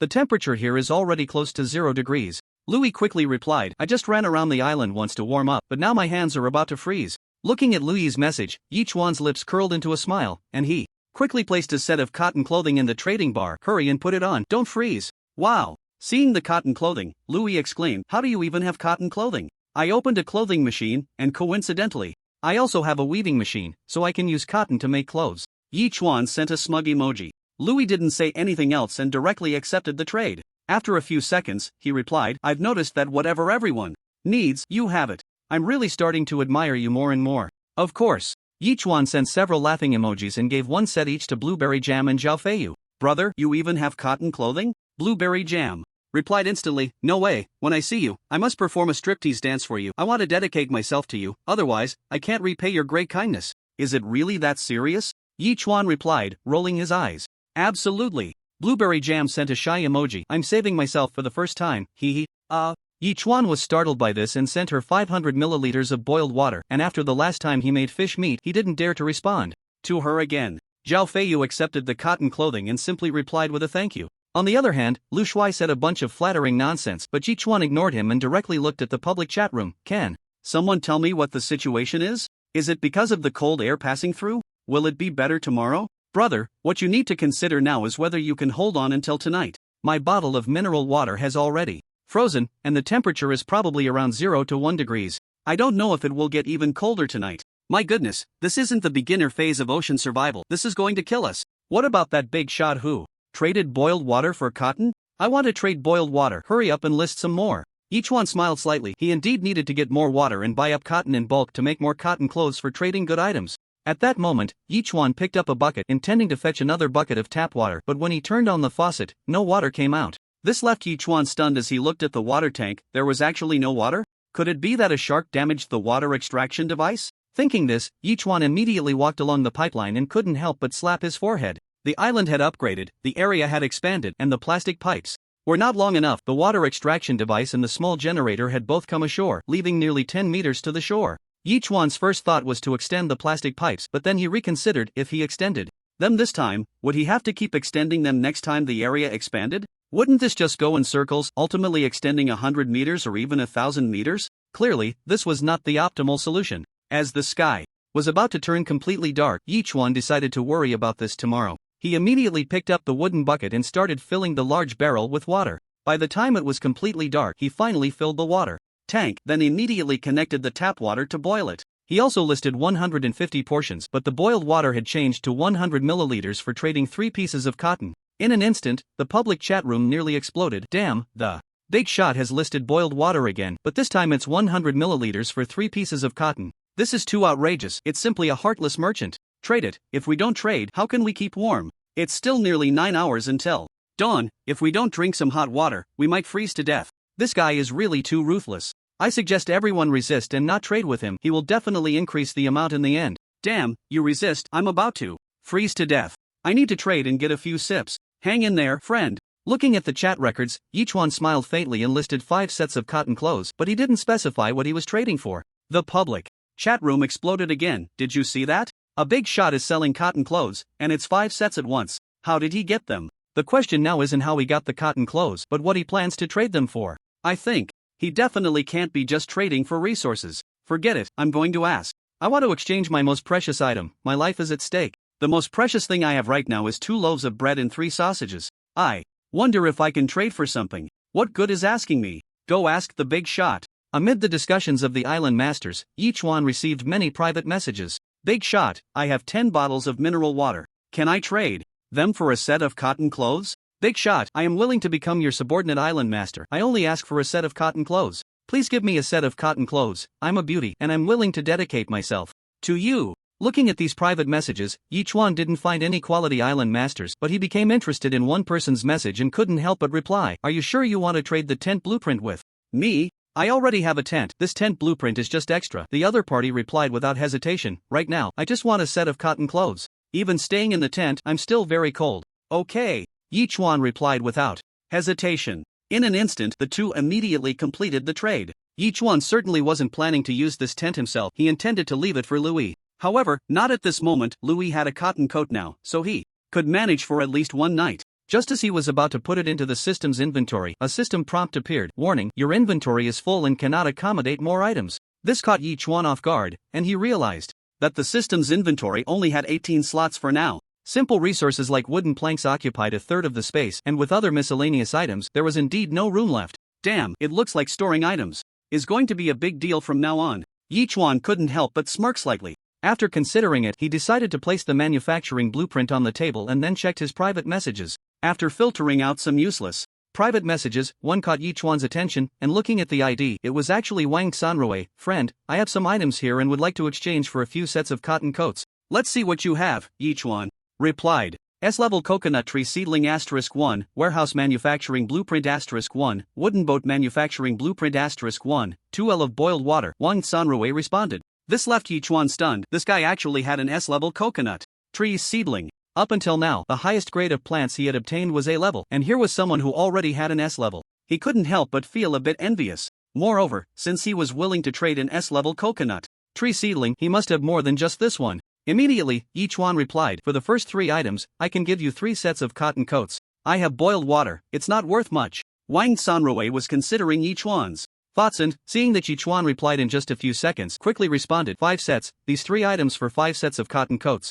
You can trade or not. Yichuan replied and then ignored him, turning to other private messages. Damn. Wang Sanrui was taken aback. He had thought of many possible responses from the other party, but he never expected Yichuan to reply with such confidence. However, upon reflection, it made sense. After all, what all Island masters needed most right now was cotton coats, so it was expected that the other party would be so assertive. This bastard must be the one who used boiled water to collect cotton. Wang Sanrui gritted his teeth and muttered. Not only does he have so much boiled water, but he can also make cotton coats from cotton. Who the hell is this guy? In the end, Wang Sanrui compromised and exchanged the 3 items he had for 3 sets of cotton coats, immediately. Notifying his subordinate assistant island master, I have 2 sets of cotton coats here, let everyone know that if anyone has good items, they can come to trade. Yes. The subordinate assistant island master was shocked and couldn't help but admire Wang Sanrui. As expected of an independent island master, he managed to get 2 sets of cotton coats so quickly, it was impressive. With these 3 items, Yichuan felt quite pleased.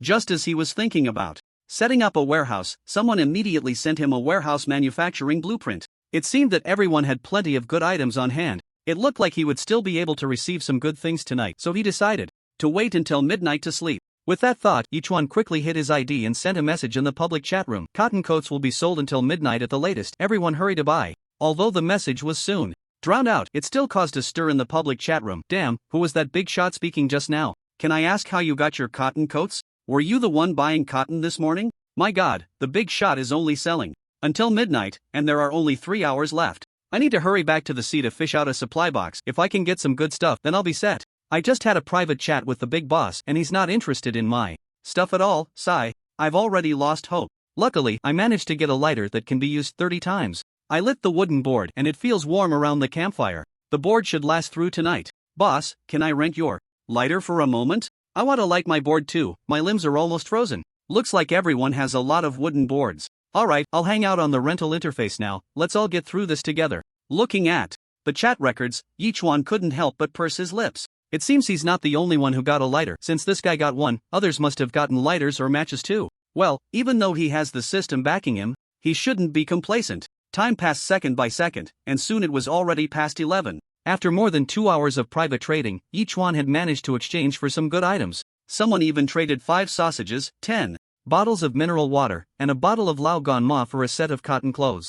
There was even someone who directly exchanged 100 of each of the 6 resources that had appeared so far. Anyway, the closer it got to the end, the more varied the items Yichuan received, with food being the most abundant. For the next period, even if he didn't catch any seafood, the food he exchanged for tonight would be enough to last a month. I think it's about time. I'm going to sleep. As the clock struck midnight, thinking that no one would come to trade anymore, Yichuan stretched and prepared to sleep. Just then, a friend message popped up from Louis. Do you still have any cotton clothes? Can you lend me a set? What about your cotton clothes? Yichuan was taken aback, already guessing a possibility. I was tricked. Yichuan knew I had cotton clothes and suggested we each wear them for an hour so we could both get through the night. Louis said, somewhat exasperated, but after I gave him the clothes, he just ignored me. It's been 3 hours now, and I'm freezing to death. Sister, do you still think he's Yichuan? Yichuan's mouth twitched in anger, as he helplessly asked. I don't know, I can't believe Yichuan would do something like this. Louis was still very disappointed. He's completely different from the Yichuan I remember.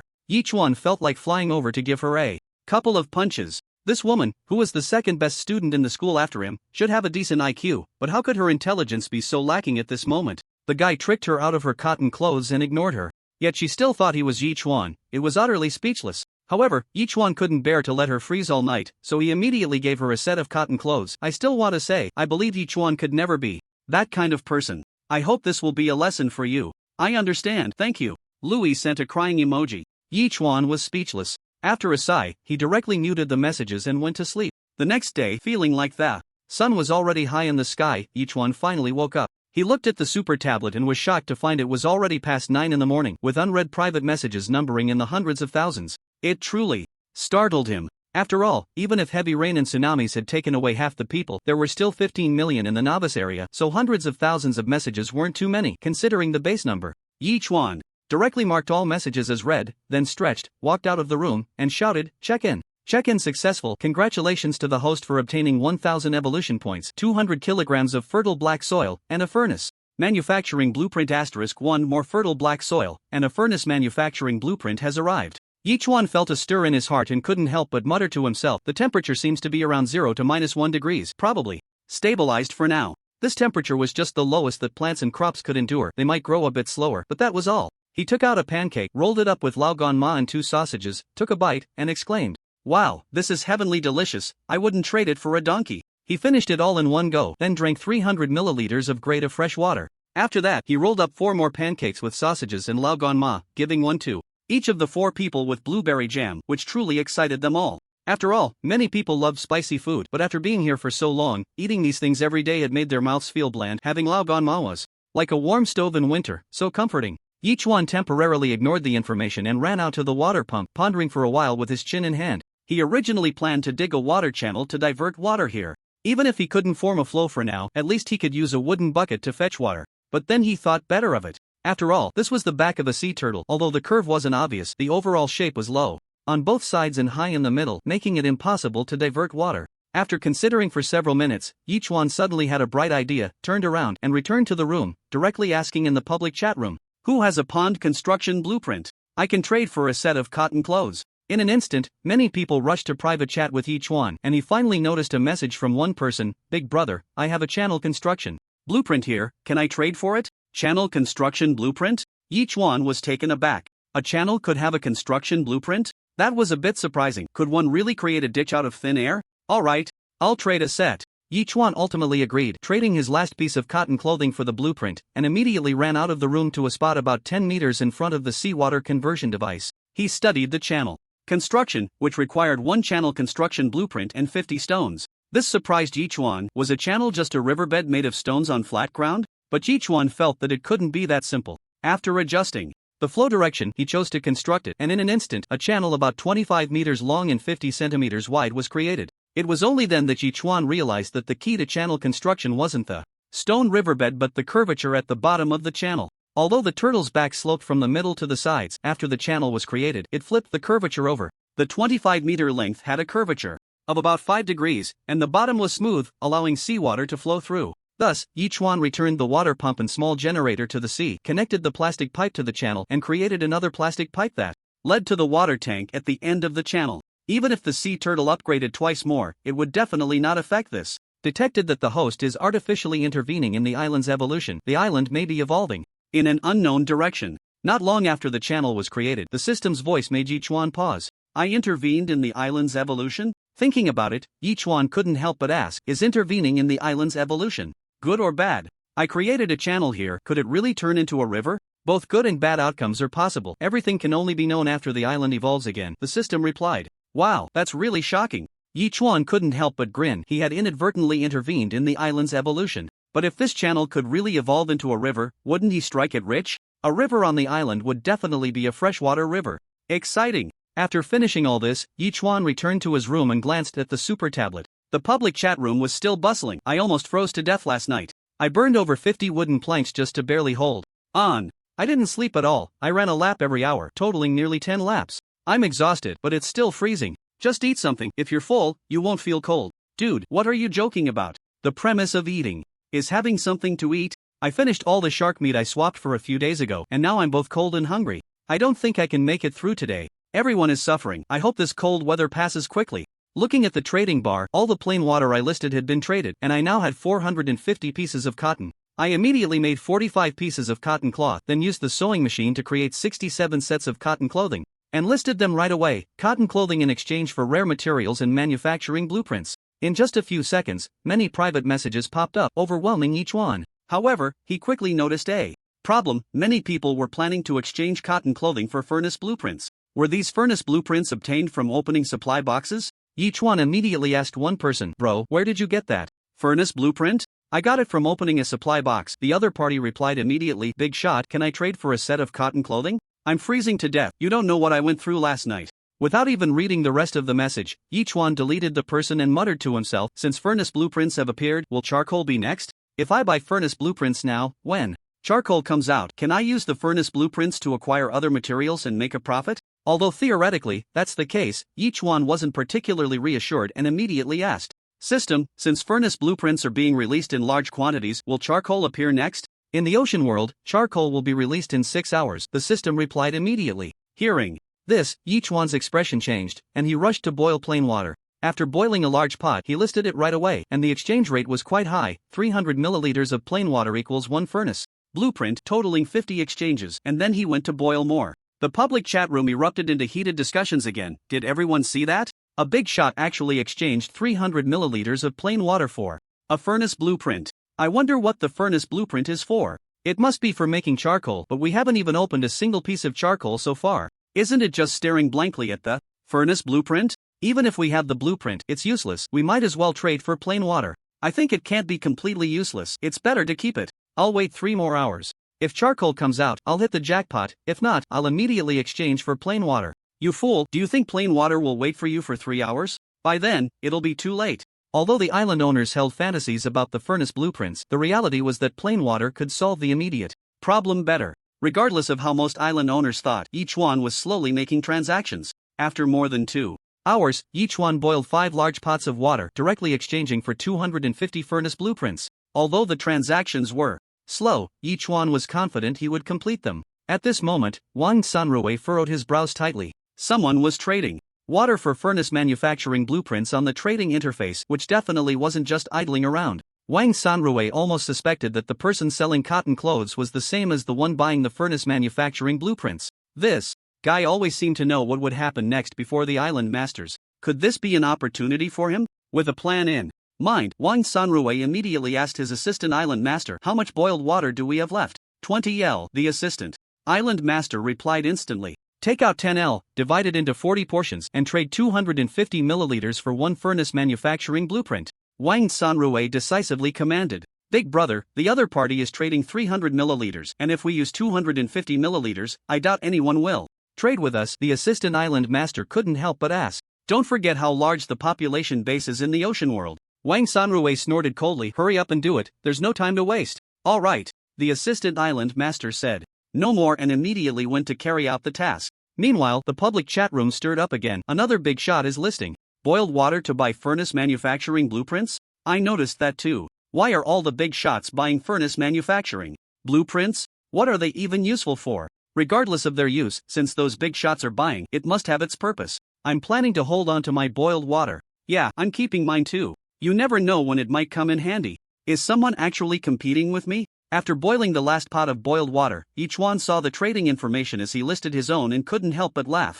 However, each one didn't care much about it. After all, the population base was there, and eventually, someone would be unable to resist trading, even if 1,000,000 people offered furnace manufacturing blueprints. Surely, among those million, there would be a few hundred who couldn't withstand the temptation of boiled water? Meh meh meh. Just as each one was about to take a break, the sheep in the pen suddenly began to bleat loudly, startling him. He slapped his forehead, realizing he had been so busy that he had forgotten about the sheep, and the chickens needed feeding too. Immediately, each one processed a few sea fish for the chickens, added some fresh water, and then rushed to harvest the magical pasture, dumping it all into the feed trough. Sorry, you must be starving. I got so busy this morning that I forgot, and now there's a pile of stuff still in the room. I haven't had time to make a warehouse yet, so don't blame me, okay? Meh meh meh. The 2 goats immediately began to feast, not even bothering to pay attention to each one. Sigh, I wonder when you 2 will give birth so I can have a sip of warm goat milk. Watching the 2 goats quickly munching on grass, each one couldn't help but murmur. System, when can the 2 goats breed and have kids?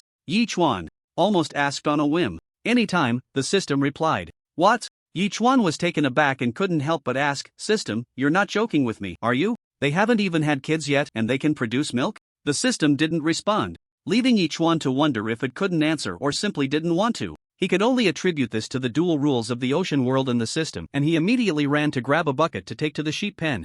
It looks pretty big, it should be able to hold some milk. However, each one felt a bit lost about this. He didn't know how to do it and hadn't learned that skill at all. After struggling for a few minutes, each one quickly ran back to his room and sent a message. In the public chat room, who knows how to milk? Although it was soon drowned out, someone in the public chat room still noticed the message. Wow, someone actually asked who knows how to milk. Does the other party have a cow? Impossible, right? This is the ocean world. It's simply not possible for a supply box to produce living creatures. But the other party can't just be sending fake messages, can they? They must be doing really well to joke like this with everyone. Just because you can't produce living creatures doesn't mean others can't. This time, ocean survival is quite different from the previous rule following ocean survival. Haven't you all noticed? We don't understand the world of the big shots. Although everyone was discussing this matter, it seemed that no one cared about the issue itself, which left each one somewhat speechless. Just as each one was about to send another message, someone finally private messaged him. Hello, may I ask what milk you want to squeeze? Looking at the ID, it was called Lu Yi Wei Wei, definitely a girl. Each one immediately replied, I have a goat here that meets the conditions for milking, but I don't quite understand how to do it. It's actually very simple. It can be summarized in 3 steps. Lu Yiwei replied immediately, but first, you need to warm your hands, then use your thumb and the palm of your hand to grip the goat's udder and lift it up to let the milk flow into the nipple, then press your thumb tightly to avoid backflow while squeezing the nipple with the other 4 fingers to extract the milk. It looks simple, but it might be a bit difficult to do, Yichuan replied. It's actually a process of getting better with practice. The other party sent a smiling emoji. As long as you master the trick, it will feel very easy. I spent some time on my family's farm when I was young. I wasn't familiar with it the first time either, but it was actually quite easy to pick up. I'll give it a try. After Yichuan applied to add the other party as a friend, he immediately ran off to try it out. Yichuan took a small wooden bucket and went behind the goat, then began to operate according to Lu Yiwei's guidance. To Yichuan's surprise, he actually managed to squeeze out goat milk, pure white, spraying out like a fountain. The main thing was that the mother goat was quite docile, just standing there without making any aggressive moves, which made Yichuan enjoy this operation even more. In just an hour, he went from being clumsy to skilled, and surprisingly squeezed out 5 pounds of milk. This speed is truly unexpected, Yichuan exclaimed excitedly. Looking at the goat milk, the system immediately provided an explanation. A-grade goat milk, after consumption, can enhance physical fitness, prevent light diseases, and eliminate fatigue, with effects 3 times that of A-grade freshwater. This made Yichuan's eyes widen in disbelief. Although the system did not assess the levels of the 2 goats, the goat milk he squeezed out was actually A-grade, and its effects were 3 times that of A-grade freshwater. Without needing to say more, at least he would be free from diseases in the future. Just thinking about it made him happy. Carrying the goat milk back to his room, he glanced at the super tablet and realized it was already past 3 in the afternoon. Yichuan immediately ran out to find an open space, planning to build a warehouse first. After researching how to manufacture a warehouse, he found it required a warehouse blueprint *1, 200 wooden planks, and 100 nails. He had more than enough materials, so Yichuan didn't hesitate and immediately clicked to manufacture. Suddenly, a warehouse measuring 20 meters long and 15 meters wide appeared before him, complete with a thoughtful password-locked door. Yichuan immediately moved everything he had just swapped into the warehouse, and the room that had been stuffed to the brim suddenly felt empty. This warehouse is at least 300 square meters, and the indoor temperature can reach nearly 10 degrees. It's quite good for storing anything. After checking the warehouse, Yichuan couldn't help but nod slightly, then turned and returned to his room, looking at the super tablet. Lu Yiwei has already accepted the friend request, and Yichuan hasn't chatted with her yet. Instead, he looked at the public chat room. Damn, I actually opened charcoal, and one supply box has 3 pieces of charcoal. At least I won't freeze tonight. No wonder that Big Shot has been buying furnace manufacturing blueprints. It turns out we can open charcoal. But how did he know we could get charcoal? It seems like no one opened any this morning? That's unclear. My furnace manufacturing blueprint didn't exchange for boiled water. I opened 5 pieces of charcoal at once. I've already rented a lighter to ignite the furnace. 1 piece of charcoal can burn for 3 hours, and the temperature within a 2-meter radius of the furnace can rise by about 15 degrees. I don't even know how to describe it other than awesome. Damn, my furnace manufacturing blueprint exchanged for boiled water. Now I have neither the furnace manufacturing blueprint nor a cotton coat. Am I going to be eliminated in this ocean world? And I can boldly guess that everyone has only one chance to open the furnace manufacturing blueprint. It won't be possible to get it again. Those who traded for the furnace manufacturing blueprint, you're in trouble. Whoever bought our furnace manufacturing blueprint, come out quickly and return it to us. Looking at these chat records, Yichuan sneered and directly listed all the furnace manufacturing blueprints. Rare item for trade, buy quickly. Those who noticed the trading interface immediately started private chatting to curse Yichuan, and the public chat room went wild with complaints. That guy who bought the furnace manufacturing blueprint today has started selling it. It's simply speechless, so damn disgusting. That's their skill, being able to keenly sniff out business opportunities and act immediately. You can't blame them. If you don't blame him, who will? He tricked us out of our furnace manufacturing blueprints and now wants to exchange them for scarce resources. Who has scarce resources? He traded it for boiled water. It was a mutual agreement. Now that he found it useful, he blames others. Where was he earlier? I don't care, return the furnace manufacturing blueprint to us. Yichuan ignored these complaints and began to slowly filter through those looking to buy furnace manufacturing blueprints. He would directly exchange for good items since he currently had hundreds of them. Moreover, according to the rules of the ocean world, even if there were really 15 million people, it was impossible for everyone to open a furnace manufacturing blueprint. In a situation of supply not meeting demand, someone would eventually come looking for him. Meanwhile, Wang Sanrui burst out laughing. I didn't expect this, it turns out to be like this. Following that guy's lead, I can definitely make a small profit. Immediately, Wang Sanrui also listed the furnace manufacturing blueprints, with the same message as Yichuan, rare item for trade, buy quickly. As the trading continued, the sun was soon about to set below the horizon. Yichuan prepared dinner, served a portion to blueberry jam, and then immediately boiled some goat milk. Many people believed that cow's milk and goat's milk don't need to be boiled and can be drunk right after being squeezed, but Yichuan understood that goat's milk must be boiled before drinking. After boiling 5 pounds of goat milk, Yichuan immediately traded 200 milliliters each to Lui, Blueberry Jam, Lu Shuai, and Zhao Feiyu, while trading 500 milliliters to Lu Yewei. This surprised Lu Yewei immensely, and she quickly sent a private message. Bro, why did you give me so much goat milk? This is too precious. You guided me in milking the goat, so this is your guidance fee, Yichuan replied. Drink it. While it's hot, it can enhance your physique and prevent various diseases. That makes it even more precious. Lu Yewei replied excitedly. By the way, wait a moment, I have something I don't know. If you can use. A few minutes later, Lu Yewei placed a card in the trading area and Yichuan was taken aback. A triple value card. Such a thing actually exists, even with the system's help. It was the first time he had discovered it. He couldn't help but ask the system, what is this? Triple value card, only applicable to designated items. For example, if you use it on a sea fish, it will turn into 3, the system replied. Yichuan suddenly understood and immediately responded. If you use this card on the 500 milliliters of goat milk, it will become 1,500 milliliters. There's no need to give it to me. I just guided you on how to squeeze goat milk and you gave me so much in return. I don't like owing favors, Lu Yewei replied, so just accept it. Alright. Since the other party had said it so clearly, Yichuan no longer declined and immediately accepted the card, waiting to use it when needed in the future. After chatting with Lu Yewei, Yichuan turned to the private messages from Zhao Feiyu and the others, replied, and finally looked at Lui. After expressing her gratitude, Lui brought up Yichuan again. I forgot to tell you, just now Yichuan returned my cotton coat, saying that he found a supply box after putting it on, but fell and passed out while salvaging it. When he woke up, nearly a day and night had passed. To apologize, he also gave me 2 bottles of mineral water and 3 sausages. And then you forgave him? Yichuan asked with a twitch at the corner of his mouth. Yeah, I thought it wasn't a big deal, and besides, I didn't suffer any loss, Louis replied. Actually, he's doing quite well. He said he has already built a boat and will come find me after developing for a while. Sister, are you out of your mind? Yichuan laughed in anger. Why did he return your cotton coat? It's not because he got the furnace manufacturing blueprint. He did this because he wants to get more from you. Why can't you see that? You're good at everything, but you think too maliciously about people's intentions. Louis sent a laughing emoji. Don't worry, I know what's going on and won't be deceived again. Do as you please, Yichuan replied and then ignored her. Since she still believed that the scammer was Yichuan, let her continue to believe it. One day, she would regret it. At this point, it was completely dark outside. Yichuan chatted with the island owners who were looking to purchase the furnace manufacturing blueprint for a while, and after obtaining some supplies, he went straight to bed. Until early the next morning, Yichuan woke up early, checked the time, and the system's voice followed. Detected that the host has not signed in yet. Would you like to sign in? Sign in, Yichuan said as he got up. Sign in successful. Congratulations to the host for obtaining 1000 evolution points, charcoal *50, and a choice of 1 super warm suit from 6 options. Is this real, a super warm suit? Yichuan's expression changed, and he immediately chose to use it. Various stylish outfits appeared before him, the only difference being that these clothes had extremely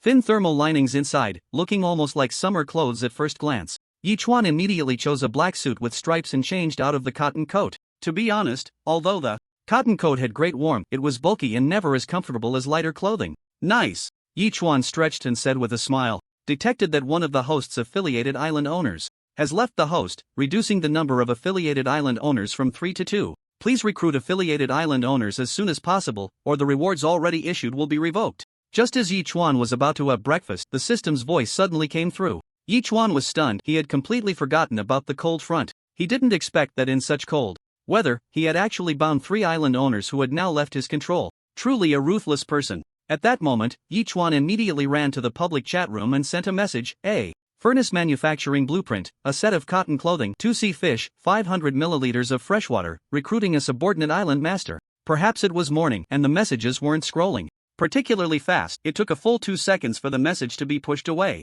However, this instantly made the public chat room lively. Did you see that? A big shot is actually recruiting a subordinate island master with such generous conditions. Is he crazy? Since he's recruiting subordinate island masters, it can't be for no reason. There must be some conditions. Ordinary people shouldn't even think about it. No way, I have to ask quickly. I have nothing right now, but if I can get close to a wealthy person, then I'll be set. He's only recruiting 1. What use is it for us to go? There are too many wolves and too little meat. I think we should just forget it. How do you know if you don't try? Wang Sanrui also noticed this message. With such abundant resources, the other party must be a big shot, and now he was recruiting subordinate island masters. Could it be that the next trend is subordinate island masters? However, Wang Sanrui didn't think much about it. After all, he already had over 30 subordinate island masters. Even if there was a trend in that direction, he had already taken the lead. For a moment, Yichuan's private messages were almost exploding, and he immediately instructed the system to start filtering quickly. Since he was recruiting subordinate island masters, he would recruit high-quality ones. As for those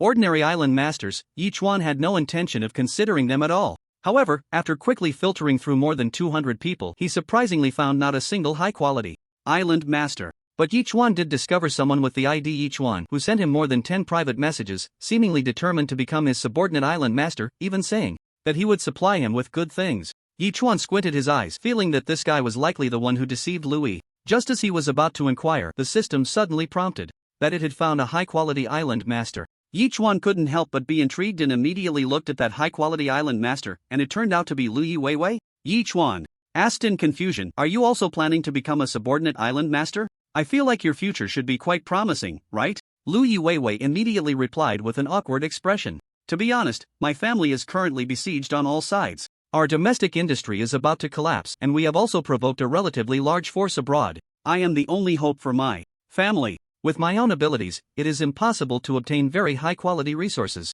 I can't guarantee that I can save my family from peril. I can only seek external help." "I see." Yichuan suddenly understood. It seemed that the reason Lu Weiwei could become a high-quality island master was that her family was betting everything on her, directly risking their fortune to build a fleet for her, right? With this thought, Yichuan immediately agreed. "Alright, bring over the super tablet." At that moment, Yichuan received Lu Weiwei's super tablet and immediately bound it to his own super tablet. "Congratulations to the host for completing the third subordinate island master. Please continue to work hard.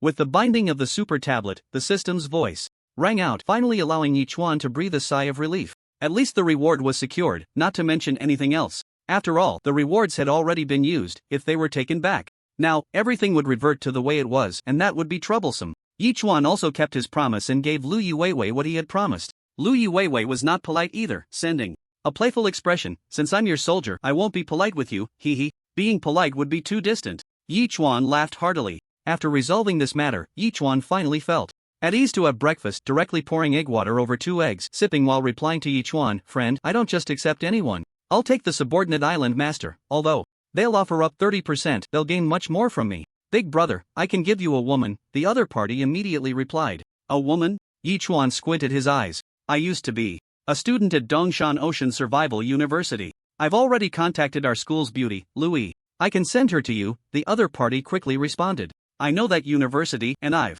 met Louis once. She's indeed quite beautiful, and I'm quite interested." Yichuan replied. "How can you be sure she'll listen to you? Besides, are you really Yichuan? Would Yichuan do something like this?" Upon seeing the opportunity, the other party couldn't help but chuckle and replied again, "Of course, I'm not Yichuan, but that fool thinks I am. In a day or two, I'll make her my subordinate island master. When I tell her to go east, she'll have to go east. When I tell her to go west, she'll have to go west. Haha." Hearing this, Yichuan immediately asked, "System, does this super tablet have a screenshot function?" "Yes, press and hold the page with one hand, and swipe 3 times to the side with the other hand to take a screenshot," the system replied instantly.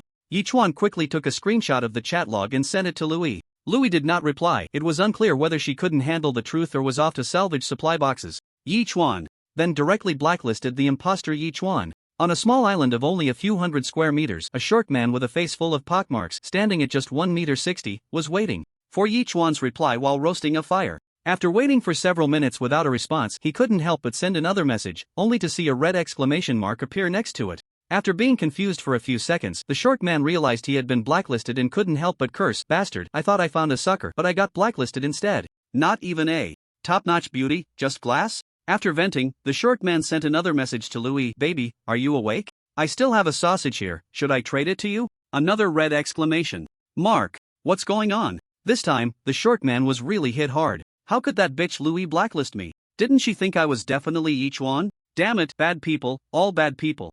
Yichuan was unaware of this. He had already gone out to open supply boxes. After 2 days of accumulation, with the help of 3 little guys, there were actually 11 supply boxes, neatly stacked together by the 3 little ones, which made Yichuan very comfortable. In the past, organizing supply boxes was all his work. Now, with 3 little guys doing it, he had freed up some of his labor. In this regard, Yichuan was quite satisfied. The 3 little guys could now fish in the sea by themselves, and their chances of catching fish were very high. Even if he didn't feed them, they wouldn't go hungry. The key was that they could also act as patrols. If there were any unusual situations, they would notice immediately, simply to consider it. Calling out to the three little guys, the three little albatrosses soaring in the sky immediately returned to Yi Chuan's side, affectionately rubbing against his thigh. Yi Chuan quickly offered them several handfuls of dried fish, and with a change in expression, he smiled and said, "You've all hatched for several days now, and I haven't named you yet. Let's give you names." The three little guys, being S-class pets, understood Yi Chuan's words directly, nodding and continuously chirping choo-choo-choo at him.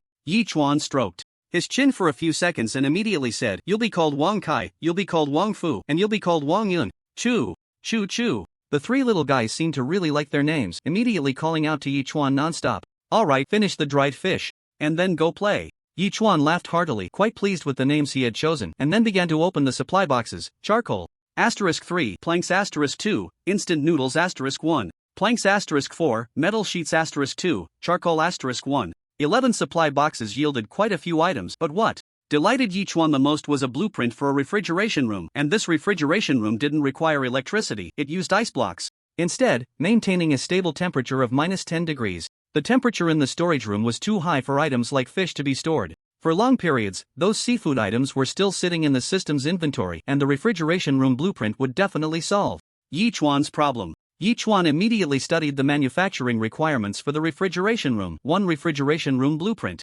20 stones, 10 metal sheets, and 5 ice blocks. Among them, the ice blocks were consumables. 5 ice blocks could keep the refrigeration room running for 7 days, but after 7 days he would need to add another 5 ice blocks. Although it was a bit of a hassle, it was good that it allowed for long-term storage of seafood and other items. However, he didn't have any ice blocks. At that moment, Yi Chuan decided to go to the public chat room to ask if anyone had ice blocks, just as he noticed Louis had replied to him, "Big brother, I'm really sorry. Because of my foolishness, you've had to worry so much. I've already blacklisted that scammer. Now you realize your mistake?" Yi Chuan replied irritably, "I know I was wrong. I trust people too easily, and it was because I was so happy to meet someone familiar in this vast ocean world that I got carried away." Louis sent a sad emoji. "If it weren't for you, I might really have. It's not too late to wake up now, at least you didn't lose too much," Yi Chuan replied. "Yeah, I was just scammed and frozen for a few hours, and it hurt my feelings," Louis replied. "But he did give me some things. Maybe he wanted to play the long game, and he also gave me a blueprint for an ice maker.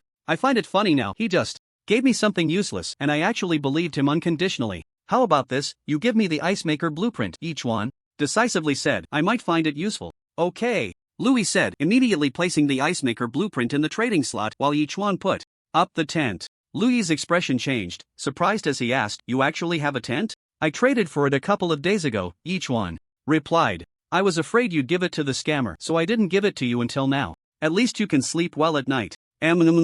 Louis said excitedly, "You're really too good to me. It seems that in the future, if anything comes up, I still need to consult you. You're much more capable than I am. Just luck." Yi Chuan couldn't help but send a series of laughing emojis, then he studied the manufacturing requirements. For the ice maker, 1 ice maker blueprint, 30 metal sheets, and 6 glass pieces. Yi Chuan immediately proceeded to manufacture it, then tried to make a block of ice. 1 block of ice required 10 L of water, whether seawater or freshwater. Yi Chuan quickly grabbed a bucket of water and poured it into the ice maker, then began to rapidly turn the crank beside it, and for a moment the ice maker emitted a deafening noise. This was one of the characteristics of the ice maker. Although it didn't require electricity or oil resources, it needed to be cranked to generate power in order to produce ice blocks. After cranking for a full 5 minutes, a block of ice was finally produced. Yi Chuan's expression shifted, and he pressed on, quickly creating 5 blocks of ice. Fortunately, his physical condition had greatly improved due to the dual effects of the sea turtle's nurturing and the A-grade drinks, otherwise, shaking for over 20 minutes would have surely exhausted him.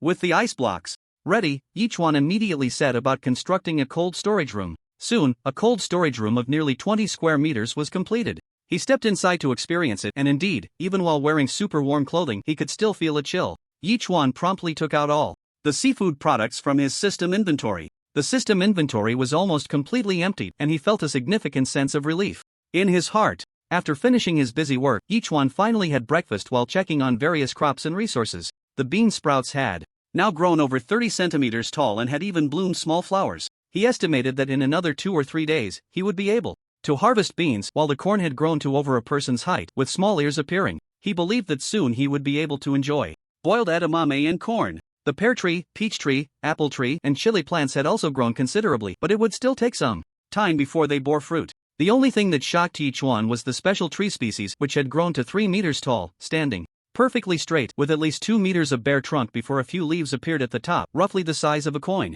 System, what kind of tree is this? Why have I never seen it before? Yichuan asked, pinching his chin in suspicion. The system did not respond, remaining silent. Yichuan had now noticed this pattern. Whenever the system was unwilling to answer, it simply wouldn't say a word, which was quite characterful. Finally, Yichuan's gaze settled on the ancient tea tree. This long jing tree had not wilted after being transplanted, it was still growing vigorously. Since there was nothing else to do for the time being, Yichuan picked up a wooden bucket and began to harvest the tea buds. Thanks to the large canopy, after more than an hour, he had collected nearly 5 pounds of tea buds. System, you must know how to roast tea, right?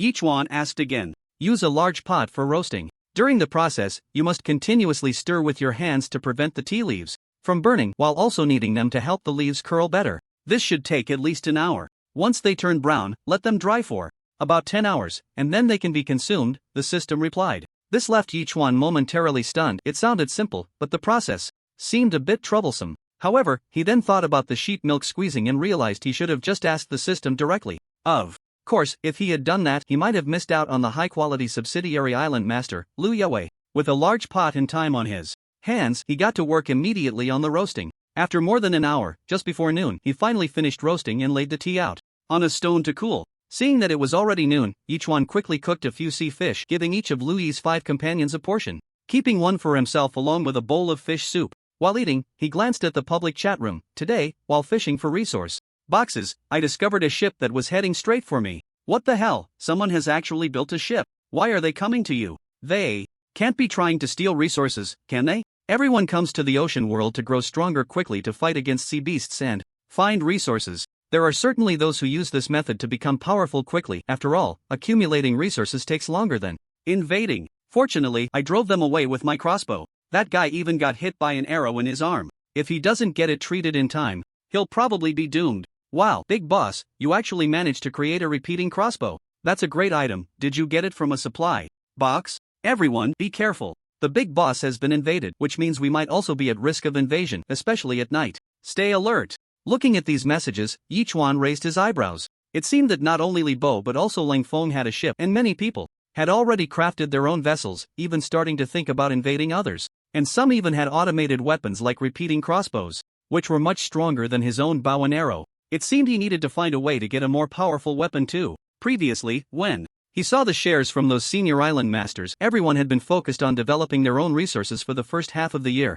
There hadn't been any talk of invasions, and even binding subordinate island masters was quite rare. Perhaps this time, the ocean survival was different from before, which made everyone restless. He just hoped these people wouldn't provoke him like Li Bo did, otherwise, it would be a one-way trip. With that thought, Yichuan immediately put the herring canned food he had opened earlier on the shelf. Herring canned food in exchange for powerful weapons. Come if you're interested. In an instant, the public chat room exploded. Oh my, did you see that? A big boss actually opened a herring canned food, such a freakish item? A big boss is trading weapons for herring canned food. Only a fool would choose to trade, right? How awful is herring canned food? Maybe someone just likes it? We need to act quickly and get some weapons to fight against the invaders.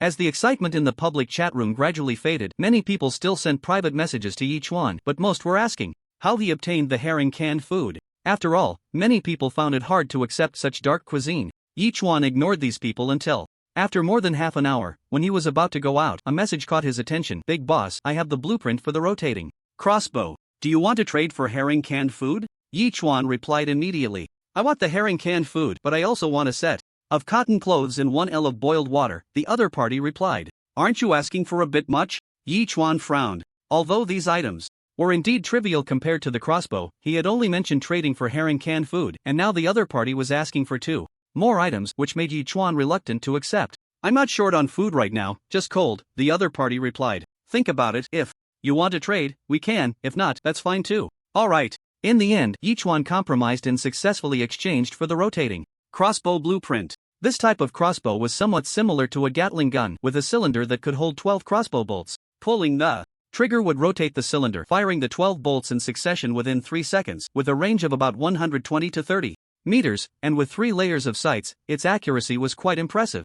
Trading these items for this weapon was a win. Immediately, Yichuan crafted the rotating crossbow and made dozens of crossbow bolts using wooden strips and metal sheets. After inserting the 12 bolts, He placed everything into the system's item slot. Compared to the warehouse, the biggest advantage of the system's item slot was that it could be carried around, allowing him to take out what he needed immediately, saving a lot of effort. This time, the system's item slot was almost completely cleared out, and Yichuan planned to only keep valuable items in the future to avoid being flustered in special situations. After finishing, Yichuan stepped out of the room, immediately harvested the magical pasture and tossed it into the feed trough, added some water, then started milking the sheep. After temporarily placing the sheep milk in the refrigerator, he ran off to pick tea leaves. In the morning, Yichuan picked the tea buds, planning to internally digest them, then gather some leaves to stir-fry and make into large bowls of tea to exchange for supplies and some scarce items. Although it had been 3 weeks since they arrived in the ocean world, what everyone lacked the most was still water and food, especially water.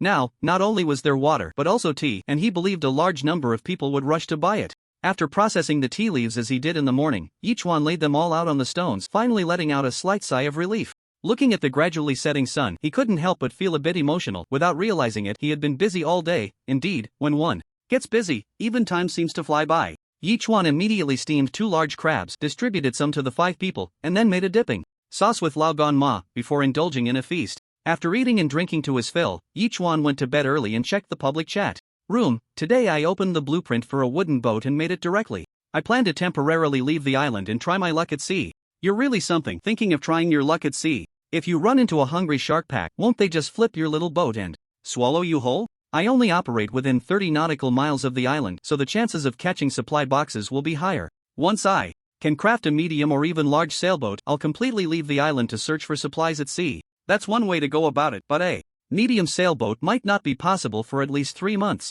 Looking at the messages, Yichuan felt drowsy and unknowingly fell asleep. Waking up the next morning after a solid 9 hours of sleep, detected that the host has not yet checked in. Would you like to check in? A few minutes later, after finishing his morning routine, the system's voice arrived as expected. Check in, Yichuan said without hesitation. Check-in successful. Congratulations to the host for receiving 1000 evolution points, a set of purple clay teapot 500 milliliters, tea set, and a feather fragment. Note: 3 feather fragments can be exchanged for 1 angel feather, which will lead to unexpected events when used. What you think is what you get. Just yesterday he had finished stir-frying the tea leaves, and today he received a purple clay teapot set, and it was a complete set. Wouldn't that mean he could enjoy leisurely tea in the future? Moreover, he also received a feather fragment, and with 3, he could exchange for an angel feather. Yichuan immediately proceeded with the exchange and clicked to use it, waiting for good luck to happen. He ran out to pick up 2 eggs, made a meal of fried eggs, and after eating, Yichuan went to check the stir-fried tea leaves, which had already curled up and dried, about a pound in total. He directly stored it in the system's item column, then ran to boil some water, placing the Longjing tea into the purple clay teapot for brewing. In an instant, a fresh and rich tea aroma wafted throughout the room. Taking a small sip, it was fragrant and sweet, far more delicious than any tea Yichuan had ever tasted before. Indeed, in this ocean world, it seemed that everything was incredibly delicious, amplifying their original flavors by at least 3 times. Perhaps this was due to the environment and the little nutrient solution. After drinking a cup, Yichuan immediately poured a cup for the remaining 5 teacups and traded them to Lu Yi and the others. Please enjoy a cup of Longjing tea. Oh my god, you even have tea? Lu Yewei asked in astonishment. Look, I got a plant during the trade, and I stir-fried it myself, Yichuan said with a smile. Not only is it tasty, but it also has antibacterial and anti-inflammatory properties. It's a rare delicacy. So impressive. Lu Yewei was left speechless, her shock leaving her with no other expression. After drinking for a while, Yichuan directly tossed a large amount of Yi tea into a big pot to brew a large batch, then put it on the shelf. Longjing tea 100 milliliters equals wooden board *10, Longjing tea 100 milliliters equals metal sheet *10, Longjing tea 300 milliliters equals rare item. The listing of the tea undoubtedly had a tremendous impact in the ocean world, like a heavy bomb, causing the island owners in the public chat room to go wild. A big shot actually listed tea, and it's Longjing tea. How did this big shot manage to do it? I think this big shot has some backdoor connections. Maybe there's some channel to transport items from the outside, otherwise how could there be tea? Comparing people makes one die of envy. I can't even drink water, and they're already enjoying tea. I don't know what to say, TMD. In this icy world, I'm begging the big shot to take me as a subordinate island owner. Watching the flood of messages, Yichuan didn't say much more, turned around, and ran to brew another large pot of tea. After listing it, he noticed that a few people had sent him messages. Lu Shuai was still full of flattery. Big brother, you're just too amazing, you're my idol. You even have Longjing tea. My admiration for you is like the endless flow of the Yangtze River.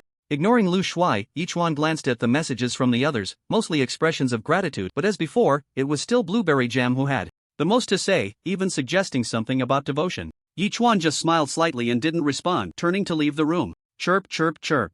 At this moment, 3 little creatures were flying high in the air, emitting sharp sounds. Yichuan then noticed that over 30 meters away, there was a supply box, and the 3 little ones were planning to retrieve it. Suddenly, Yichuan saw fish nearly 30 centimeters long leaping out of the sea, flying several hundred meters above the surface before falling back into the water. It seemed to be flying fish? Among them, 2 little creatures were quick and had already caught a flying fish flying back, while another little one had just landed a few meters away from the supply box when a huge tentacle suddenly appeared from the sea, striking fiercely at the little creature. As an S-class pet, the little one was as fast as lightning, dodging the tentacle's attack by flapping its wings, then soaring into the sky, followed by a dive back toward the sea. Smack! The tentacle struck again, and the little one seemed like a tactician, dodging this tentacle with a slight movement, its claws directly hooking onto the supply box, soaring into the sky. What is that thing?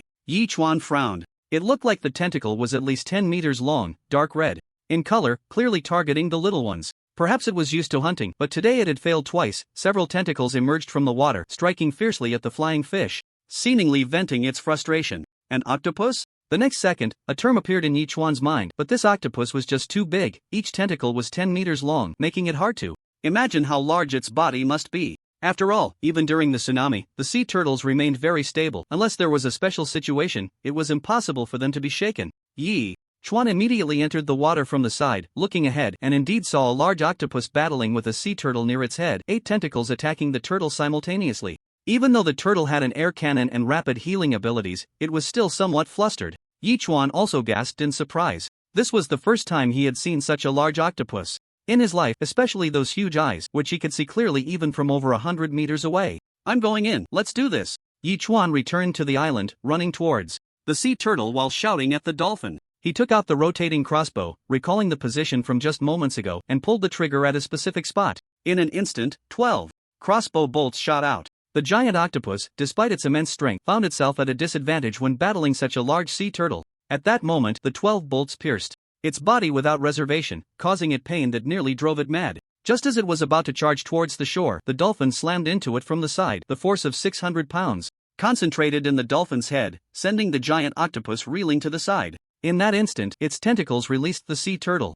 The sea turtle opened its mouth wide and unleashed another air cannon that struck the spot where the dolphin had collided, adding to the pain. The giant octopus writhed in agony in the water, its tentacles flailing wildly, but in a moment, it charged towards the sea turtle again, undeterred, as if it intended to knock the turtle over. After receiving Yichuan's command, the dolphin had already placed the giant octopus on its blacklist. It spun around and charged at the giant octopus once more. Yichuan had been observing the octopus's movements from the shore. At this point, the crossbow bolts were loaded, and he tied one end of the unused rope to a tree that had evolved, securing the other end to himself. He then jumped into the water, just in time to see the dolphin strike again, sending the giant octopus tumbling several times. Immediately, the giant octopus spotted Yichuan and rushed towards him. Yichuan snorted coldly and fired a volley of crossbow bolts within 3 seconds. This time, underwater, his line of sight was unobstructed, and all 12 bolts aimed for the giant octopus's mouth and eyes. The octopus had already suffered once, so it quickly tried to dodge. But the speed of the bolts in the water was equally swift.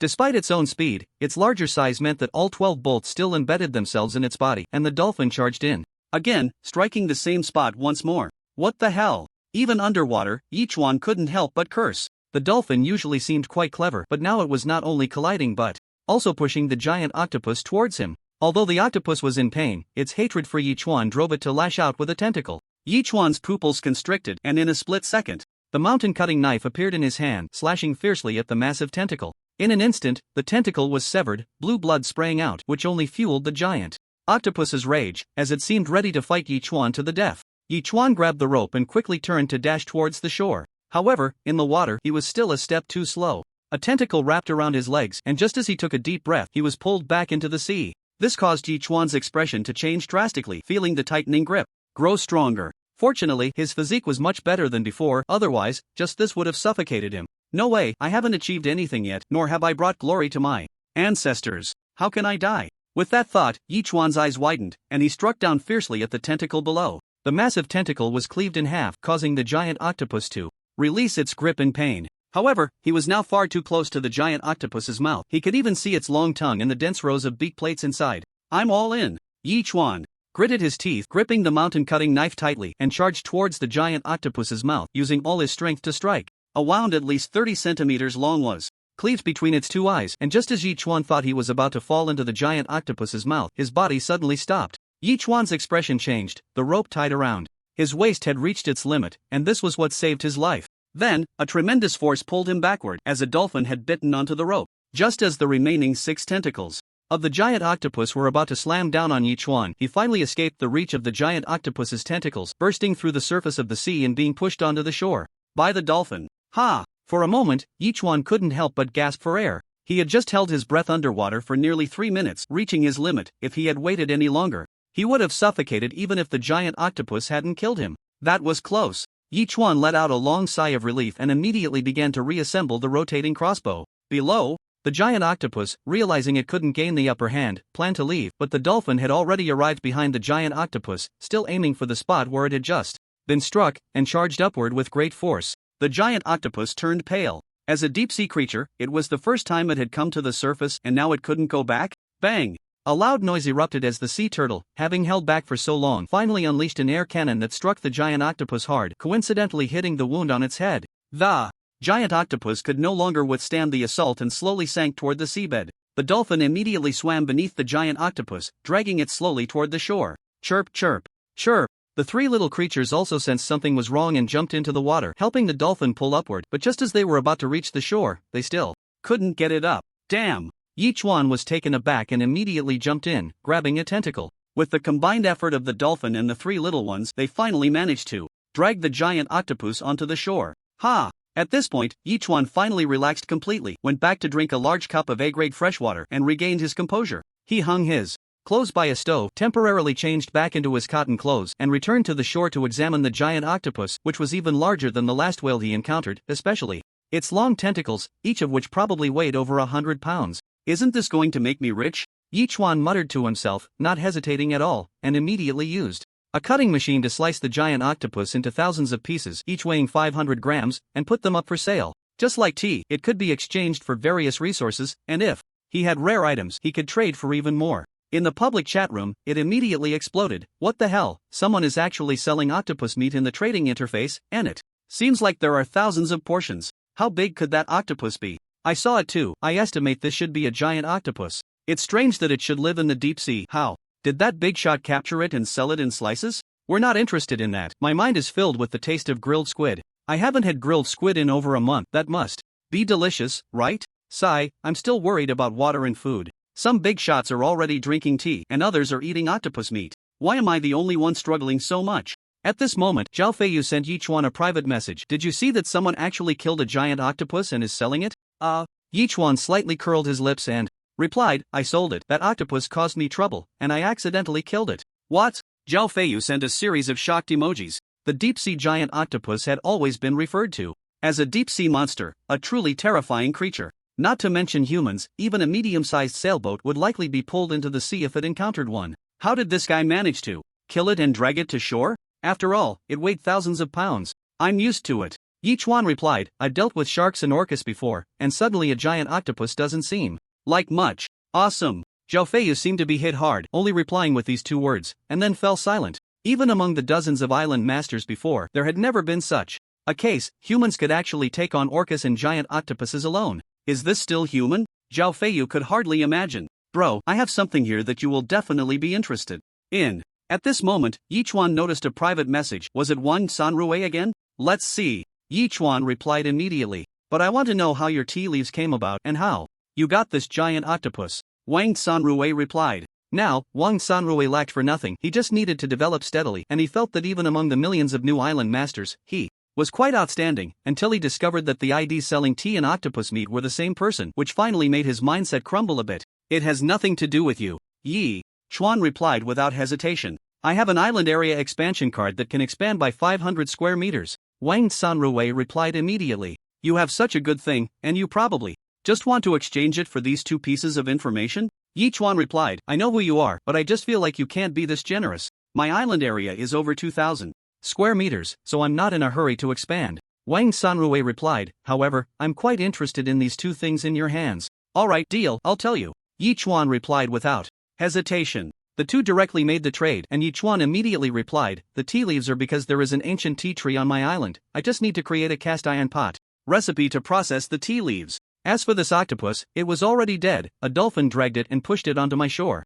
Humans are sometimes just this lucky. I see. Wang Sanrui sent an OK emoji but then punched the table beside him. He thought he could get some useful information, but it turned out the guy was purely relying on luck. After thinking for a moment, Wang Sanrui asked again, are you interested in becoming my subordinate island master? I can provide you with many unexpected resources. Yi Chuan just glanced at the message and directly ignored him. Only a fool would become your subordinate island master. Congratulations to the host for killing a B+ level marine creature for the first time, rewarding the host with a lucky gift pack. Would you like to open it? Just as Yi Chuan was about to go out for some fresh air, the system's mechanical voice suddenly came out. B+ level marine creature? Yi Chuan's expression changed. Thinking about it, the giant hammerhead shark he attacked before was a B-level marine creature. Although it was powerful, the difficulty and danger level were indeed not as high as this giant octopus. By this calculation, this giant octopus should indeed be considered B+ level. However, Yi Chuan then realized that there was actually a B+ level. It probably couldn't be considered a level and could only be regarded as the ceiling among B levels, right? Open. Yi Chuan then said with a smile. Opening successful. Congratulations to the host for obtaining fertile black soil * 200 kg, medium nutrient solution * 5, wind power generation manufacturing blueprint * 1, evolution value gift pack * 1, seawater component separator manufacturing blueprint * 1.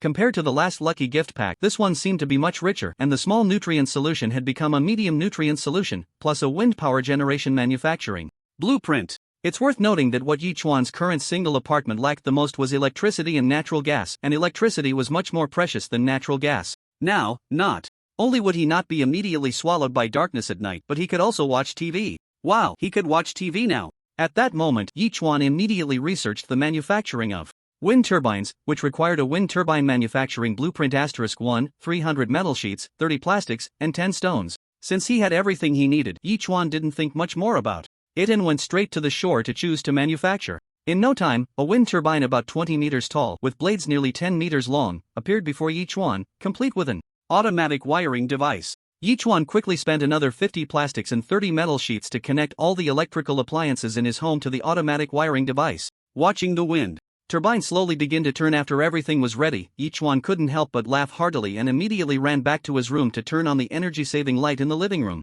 And sure enough, it lit up. This is so damn refreshing. Yi Chuan snapped his fingers and sat down on the sofa to turn on the television. Just imagine how wonderful it is to watch TV from the vast ocean while others are struggling just to have a meal. He was already watching TV. If other island owners found out, they would surely be furious. Chirp, chirp, chirp. Accompanied by the crackling sound of the television, it lit up and then immediately went out. Even the energy-saving light went dark. After a few seconds, it started flickering, unstable voltage. Soon, Yi Chuan discovered the problem. It was all because this wind turbine was too weak, spinning once without even generating half a kilowatt-hour, and with the power loss during transmission, let alone watching TV, even keeping the energy-saving light on for a long time was a problem. He had indeed been too optimistic. Turning off the light, Yi Chuan walked out of the room, looking at the slowly rotating wind turbine. He couldn't help but smile wryly and mutter to himself, if only there were a battery to store the electricity generated by the wind turbine, then this problem could be solved. I guess I'll just wait until I have a battery. Not wanting to deal with the wind turbine for now, he turned his attention to the seawater component separator.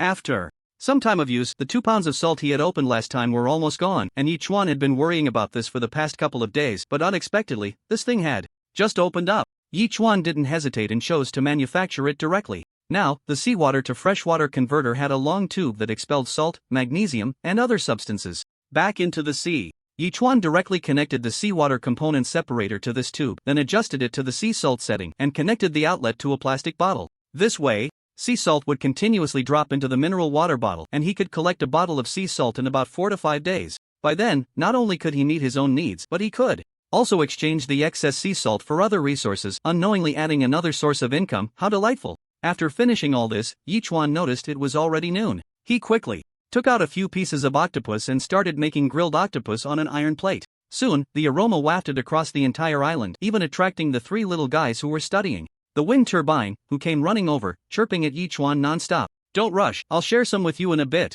Yi Chuan said with a smile, quickly finishing grilling a few pieces and tossing one to each of the three little guys before tasting one himself.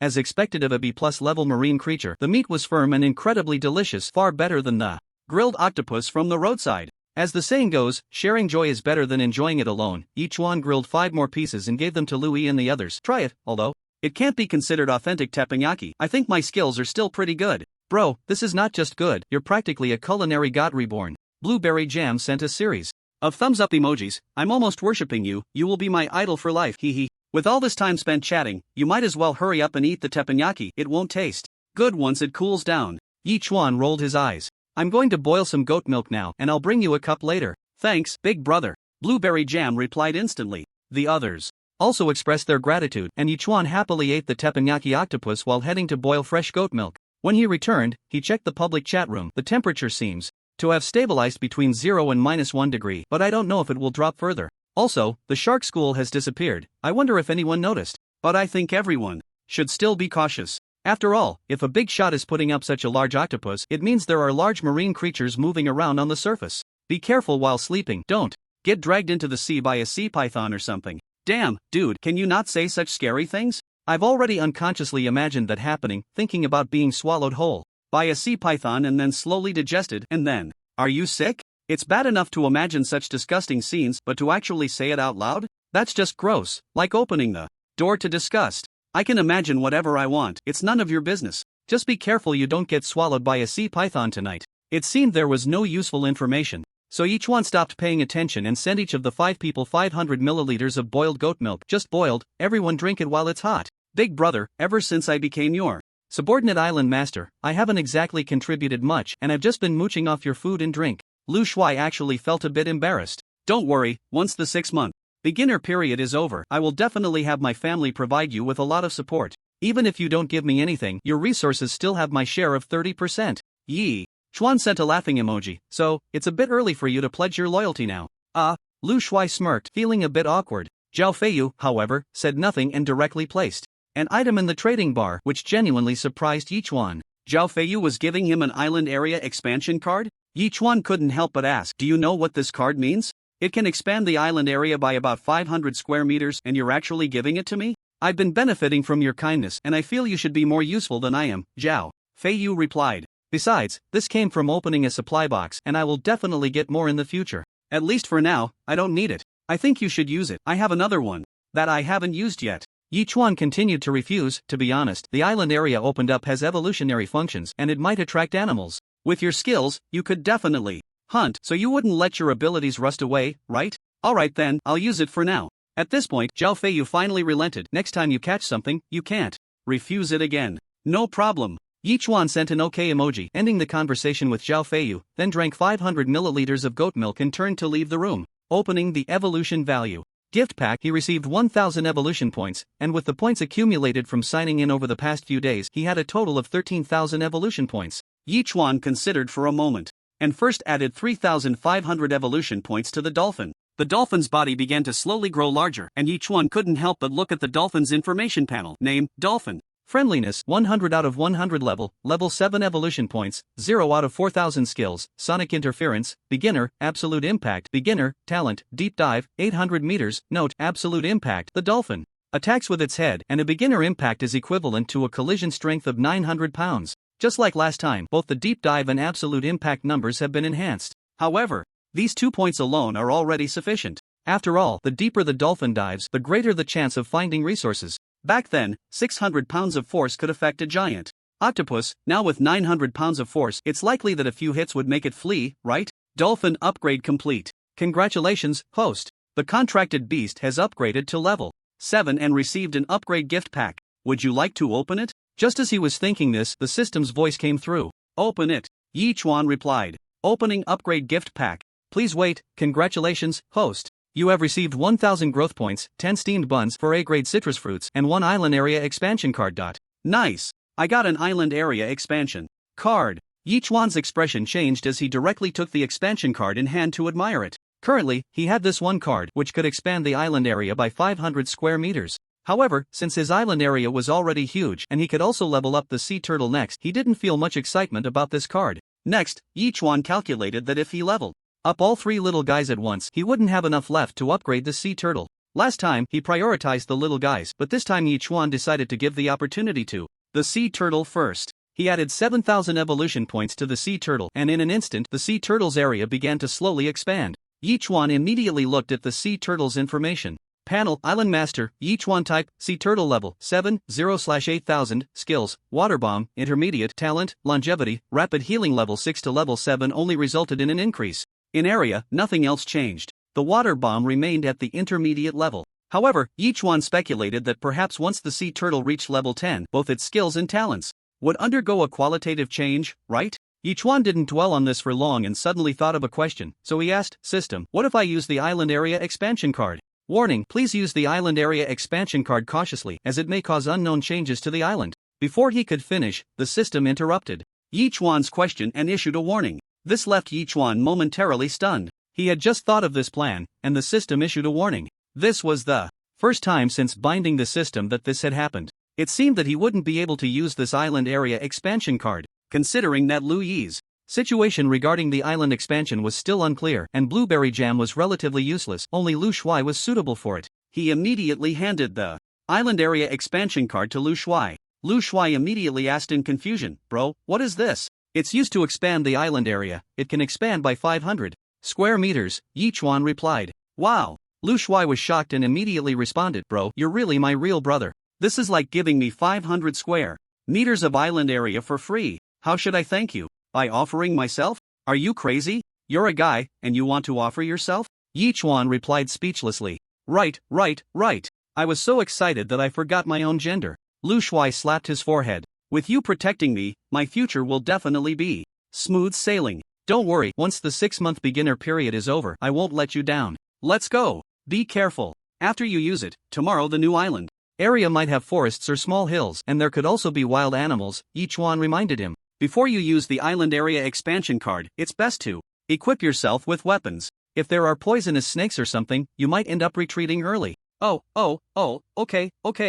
Lu Shuai was taken aback and repeatedly replied. After explaining everything to Lu Shuai, Yichuan once again began to work with the 200 kilograms of fertile black soil he had prepared earlier, spreading the seeds of fragrant grass. He then glanced at the seeds he had sown at the beginning, which had now grown to about 20 centimeters tall. Not bad, Yichuan planned to harvest them once they reached 30 centimeters. This stuff, like the seeds of the miraculous pasture, would also cause goats to produce milk like crazy when eaten. Seeing that the work was nearly done, Yichuan returned to his room, sat on the bed to rest for a while, and looked at the public chat room. I tell you, you probably won't believe it, but today when I was salvaging a supply box, I couldn't pull it up no matter what. Guess what I found? I found a huge octopus grabbing the supply box, trying to pull me into the water. Damn, before a big shot killed a giant octopus, I didn't expect there to be more. We're in the newbie zone, what's going on? From now on, let's be more rational and try not to jump into the water recklessly, or we won't even know how we died. But some supply boxes, you can't salvage them without going into the water.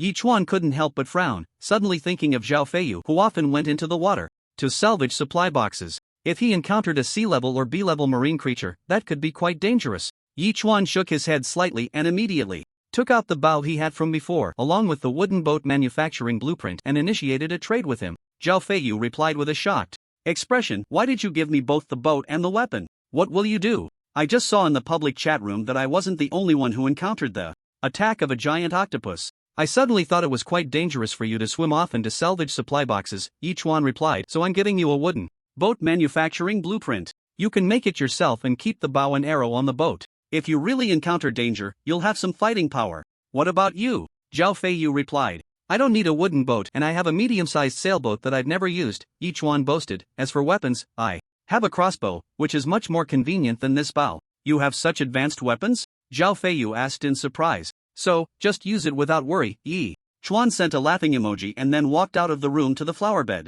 The chili plants had already grown over 30 centimeters tall and were about to bloom. Yichuan immediately took out a bottle of medium nutrient solution and poured it over the chilies. Medium nutrient solution, plant growth speed increased by 100%, duration 72 hours. The medium nutrient solution has a growth efficiency that is double that of the small nutrient solution, meaning 1 day of growth is equivalent to 2 days. Coupled with the unique environment of the ocean world, it was estimated that in about 3 days they would be ready for harvest. After all, there was only one meal left of Lao Gan Ma, and he was almost used to a spicy diet. If the spice was suddenly cut off, he would probably find all food tasteless. Again. After doing all this, Yichuan finally let out a long sigh of relief, watching the slowly setting red sun, and couldn't help but sit on a beach chair, quietly gazing. Nothing is more beautiful than the sunset. The next morning, Yichuan woke up naturally, seemingly not hearing the system's reminder to check in. However, as he walked out of the room, he shouted, "Check in." After thinking for a moment, he shouted again, "Open the gift package." Check-in successful.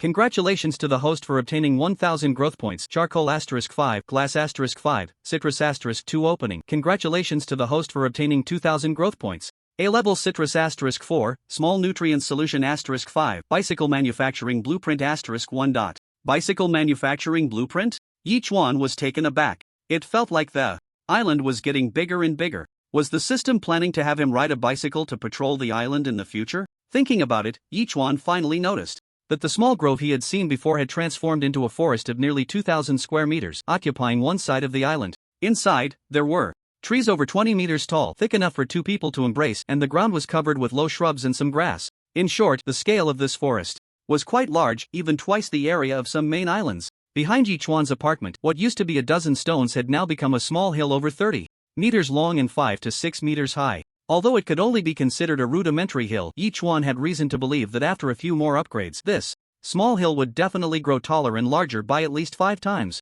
Wow, this change is too drastic, isn't it? Yichuan took a deep breath and couldn't help but mutter softly. Suddenly, Yichuan's expression shifted, and he immediately ran towards a certain spot, knowing that there had been artificial intervention. In the evolution, he had previously dug a trench, hoping that this trench could evolve into a freshwater river in the future. Since the forest and the small hill had undergone qualitative changes, the small river would surely. Thinking this, Yichuan had already arrived at the site of his apartment, but to his disappointment, the artificial trench had not changed at all. Perhaps it was still too early? Yichuan could only comfort himself this way. Cluck cluck cluck. At that moment, an unknown sound caught Yichuan's attention. He couldn't help but look towards the forest. The sound was coming from inside. Had animals appeared in there? Yichuan's expression changed, and he slowly walked inside while taking out his crossbow. However, just to be safe, he brought along Wang Kai and the other two. After all, if something really went wrong, they could look out for him, right? On the ground, small ants and earthworms had already appeared, and there seemed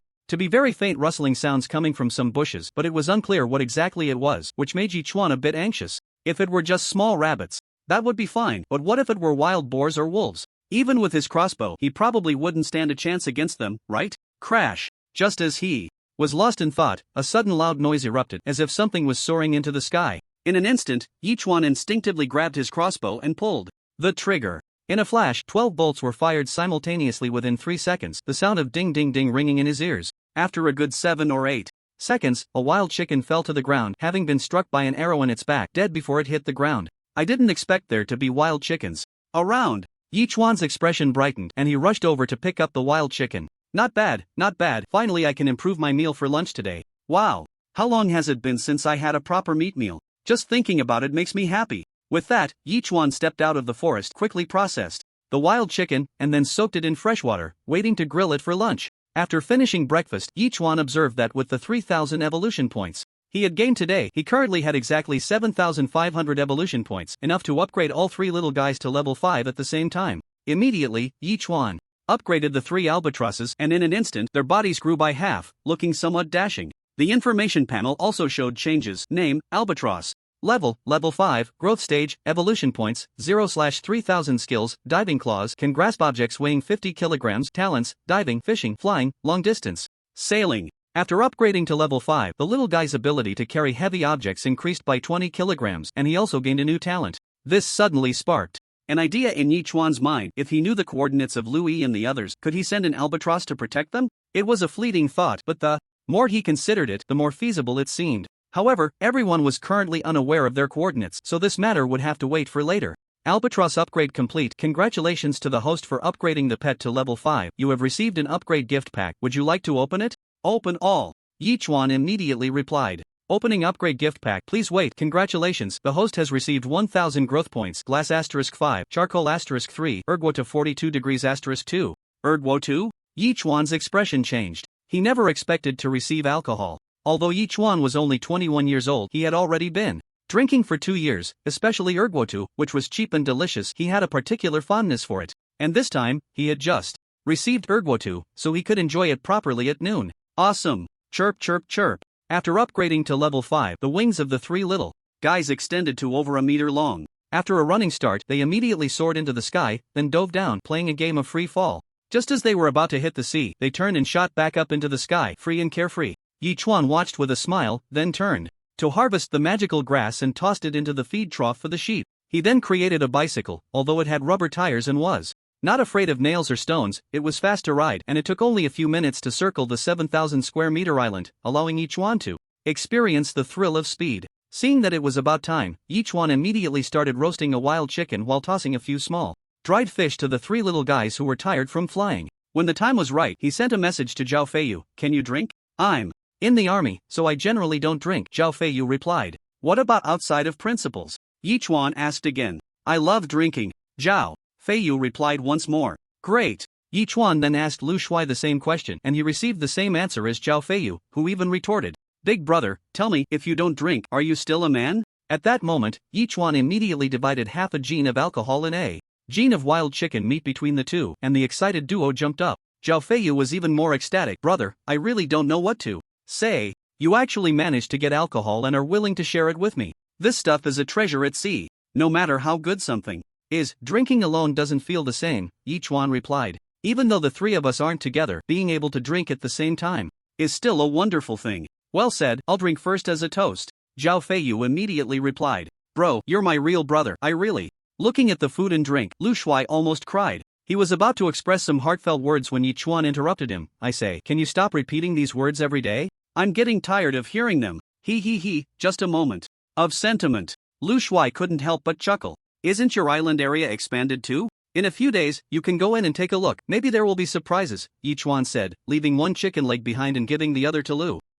Of course, blueberry jam and Lu Yue were not neglected either. The reaction from the 3 women seemed even greater than that of the 2 men, especially from blueberry jam. If there had been voice chat, Yi Chuan was sure he would have heard her excited screams. After replying to the 3 women, Yi Chuan made his way to a beach chair outside, sipping on a drink while gazing at the distant scenery. What a refreshing experience! Hundreds of nautical miles away, a small island was being approached by a boat. The man on the boat was dark and thin, almost skeletal, but his eyes shone with intensity, exuding a hint of murderous intent that sent chills down one's spine. The moment the man spotted the island, his expression changed. He jumped up, incredulous as he surveyed the devastated island, and let out an enraged roar. "Yi Chuan, I will kill you! I will kill you!" The man was none other than the long-absent Ling Feng. To break free from Yi Chuan's control, Ling Feng had drifted for nearly 2 weeks and finally bound himself to 3 subordinate island lords, successfully shedding his identity as a subordinate island lord. This filled Ling Feng with immense excitement. Although he could choose to live on one of the subordinate island lord's islands, he preferred to live alone, especially since those 3 were not doing as well as he was.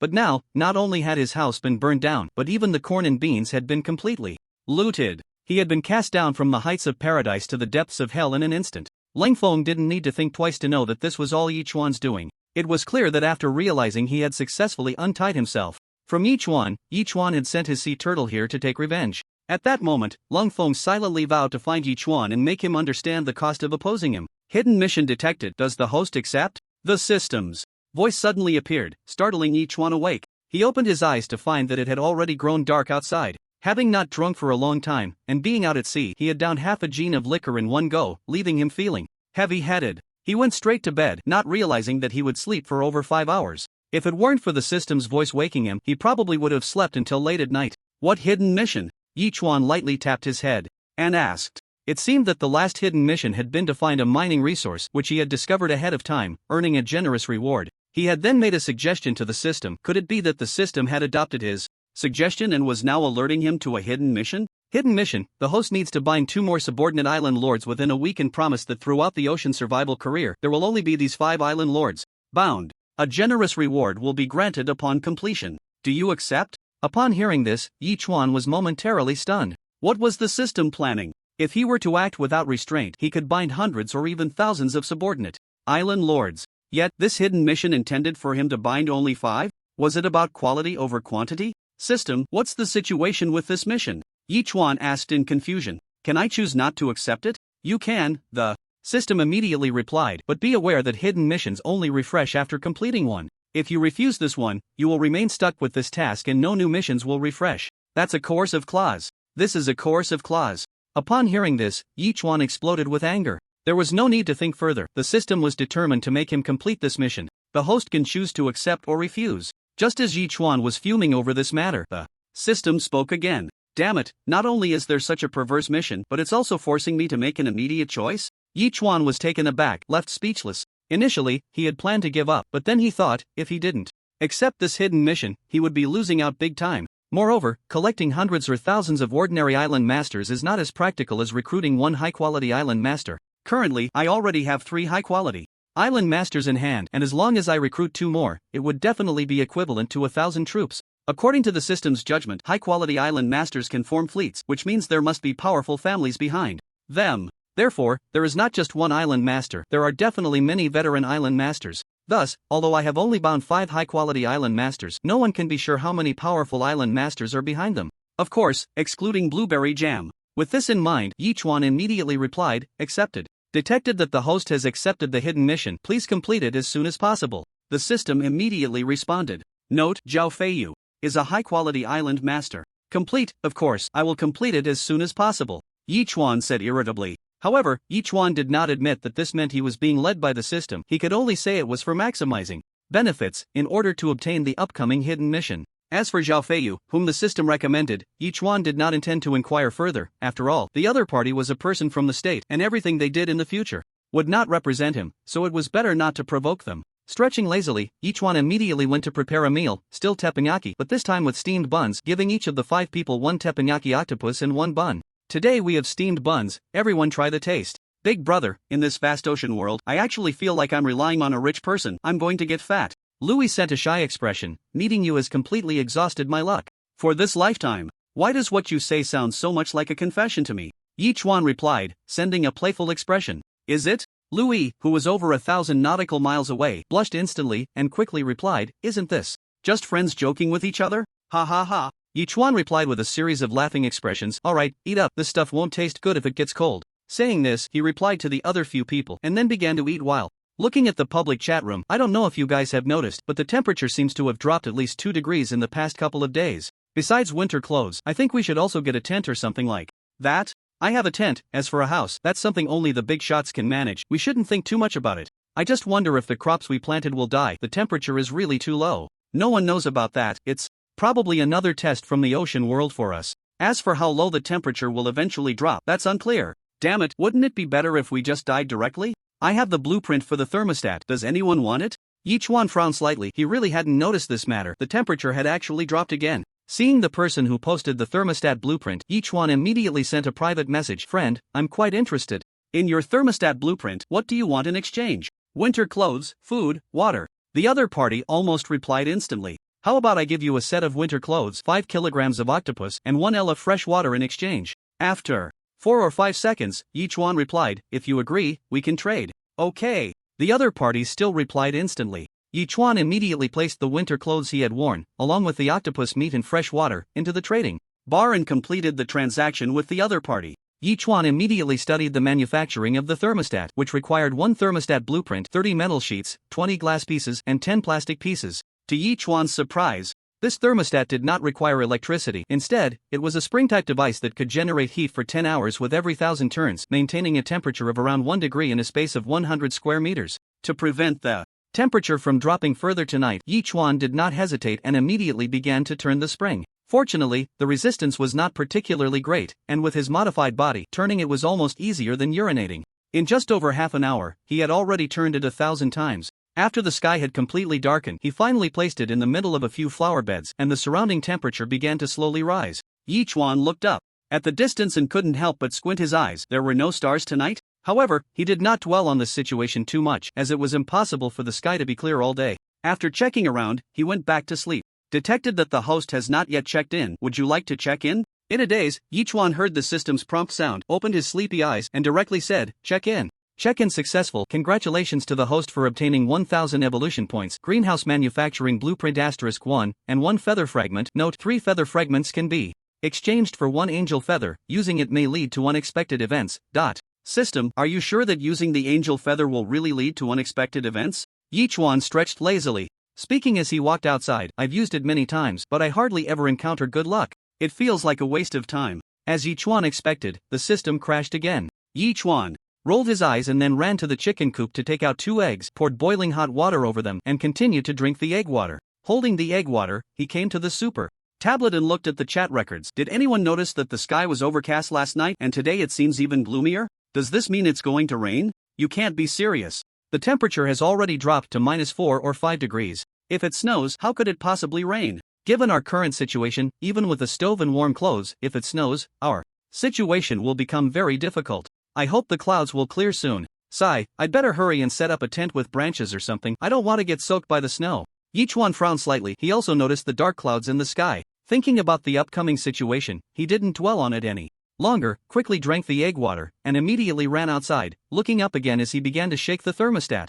Half an hour later, he finally studied the greenhouse manufacturing blueprint. It was a plastic greenhouse that could cover an area of 100 square meters, but he needed to protect at least 3 flower beds, and it seemed that no matter how he arranged it, it wouldn't be quite right. System, is there a way to protect all 3 flower beds at the same time? Yichuan couldn't help but ask the system. It seemed that the special tree species could not be protected by the greenhouse alone and could only protect the other 3 flower beds. The system can assist in dividing the greenhouse into 3 or 4 parts. The system immediately replied, does the host want to divide the greenhouse? Okay, then divide it into 3 parts during production to protect these 3 greenhouses. Yichuan decisively said and then began to make the greenhouse, directly covering all 3 flower beds with it. Awesome! Yichuan smiled as he looked at the 3 greenhouses, each covering an area of over 30 square meters, with the sides and top sealed, and a door for watering. Yichuan immediately entered one of the greenhouses to take a look. Although it had just been built not long ago, the temperature inside was slowly rising. According to the system's introduction, the temperature in each greenhouse could be raised and maintained at around 15 degrees Celsius, which was already sufficient for crops.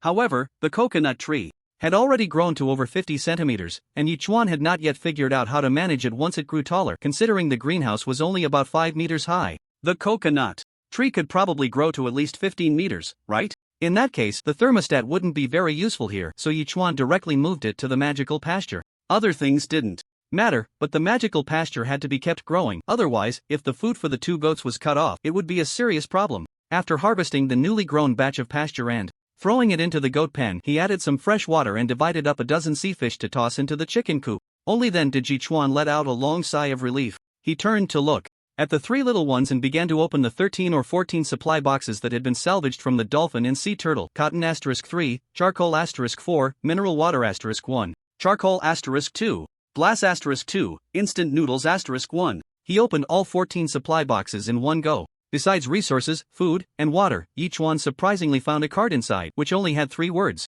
on it: beast card. This left Yichuan somewhat puzzled. Could this card summon some kind of animal? If it summoned chicks, ducklings, or kittens, that would be fine, but what if it summoned a brown bear or an elephant? Wouldn't that just get him killed instantly? However, Yichuan felt that the ocean world couldn't be that unreliable, allowing a novice island master to summon large, ferocious beasts. Gathering his courage, with one hand ready to draw his crossbow, he used the beast card with the other. In an instant, a faint glow flashed, accompanied by the sound of flapping. A colorful rooster appeared before Yichuan, making him extremely excited. He already had 2 hens, and now with the rooster, it meant fertilized eggs would appear, which meant he could hatch chicks. Wouldn't that mean a continuous supply of chicken meat and eggs? This was truly a stroke of luck. However, it seemed that in over 3 weeks, no one had opened a similar card. Could it be that such precious items only appeared when the supply boxes accumulated to a certain extent? The more Yichuan thought about it, the more he felt this was likely. It seemed that other island masters would need some time to open such things. After placing the rooster in the chicken coop, it immediately strutted around like a king, while the 2 hens watched it without any sense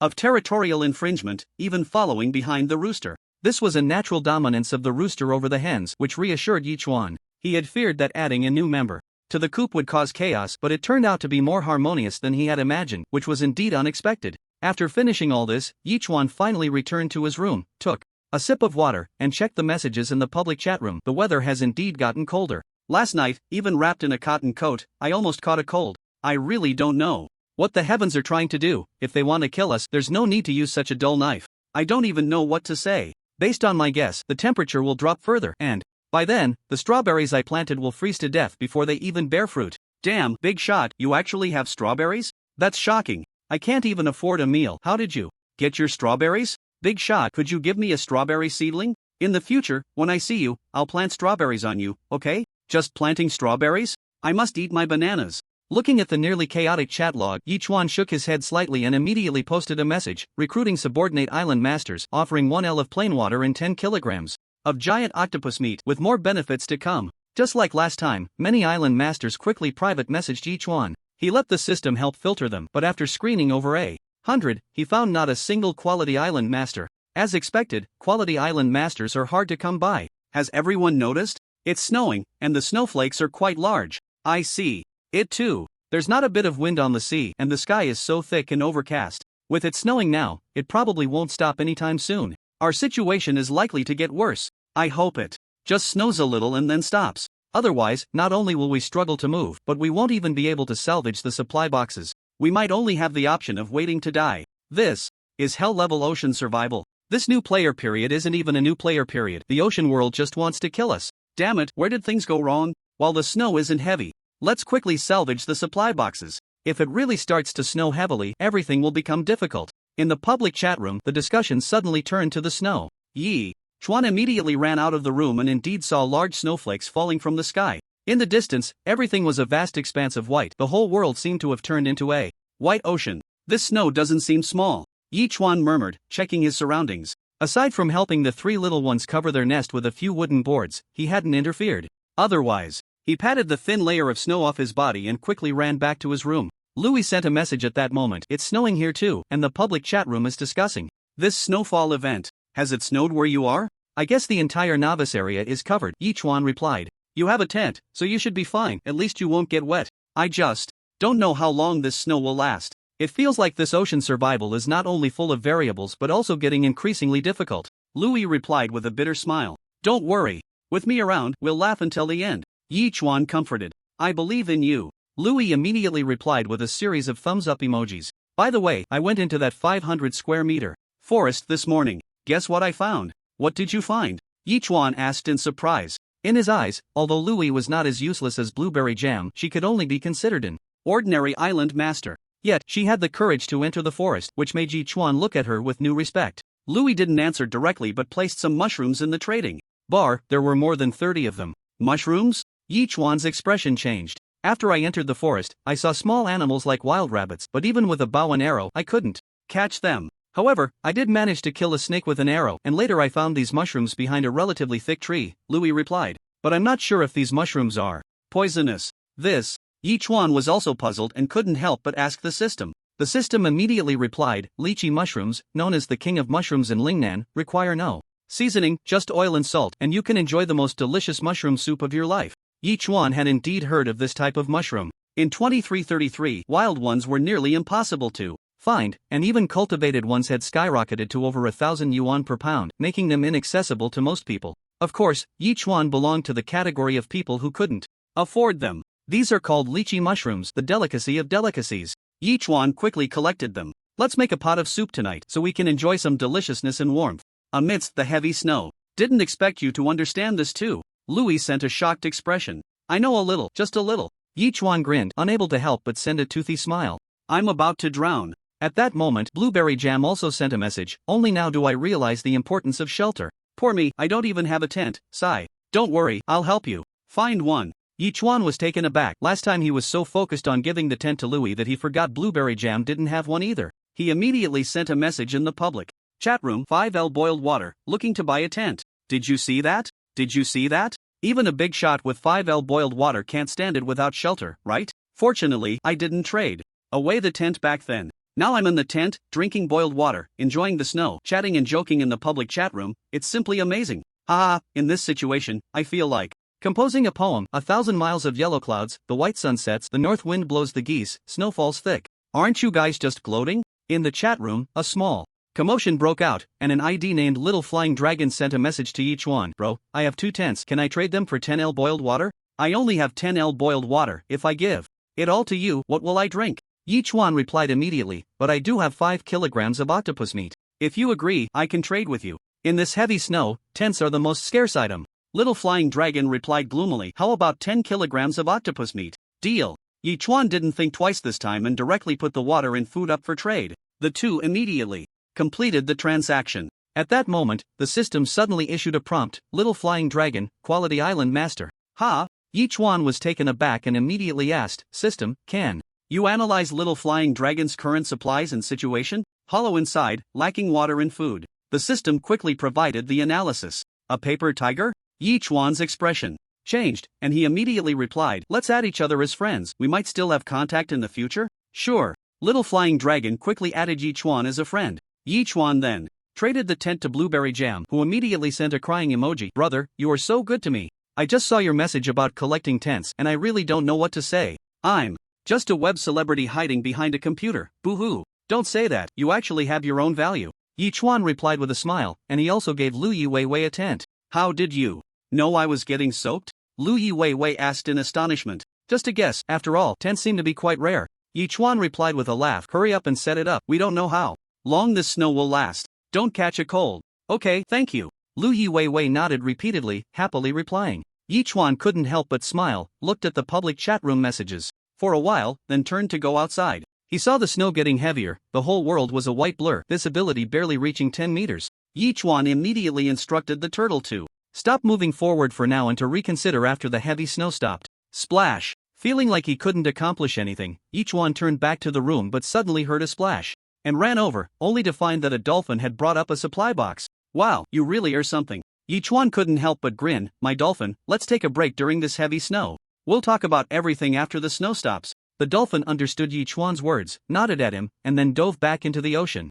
However, with only this one supply box, Yi Chuan decided not to keep it for later. After all, the snow had already piled up an inch thick in just over half an hour, and it was uncertain how long it would continue to fall. He didn't want to risk not being able to find it later if the snow got too deep, so he might as well open it now. Immediately, Yi Chuan opened the supply box. Cotton *3, plastic *2, snow melting agent *100 kg. Snow melting agent? Yi Chuan couldn't help but be taken aback. He had been worried about how to clear the snow once it stopped falling, and unexpectedly, the snow melting agent had arrived, and in a hefty amount of 100 kilograms. Did this mean the heavy snowfall was going to last a long time? Yi Chuan quickly returned to his room and took out 5 kilograms to distribute to Zhao Feiyu and the other 4. Saying seriously, "This snow might last for a while, everyone be careful. Wait until the snow really stops before spreading the snow melting agent on it, and try to conserve it." "You even equipped snow melting agent?" Zhao Feiyu asked in surprise again. He noticed that no matter what happened in the ocean world, Yi Chuan always seemed to get things or methods to cope with them in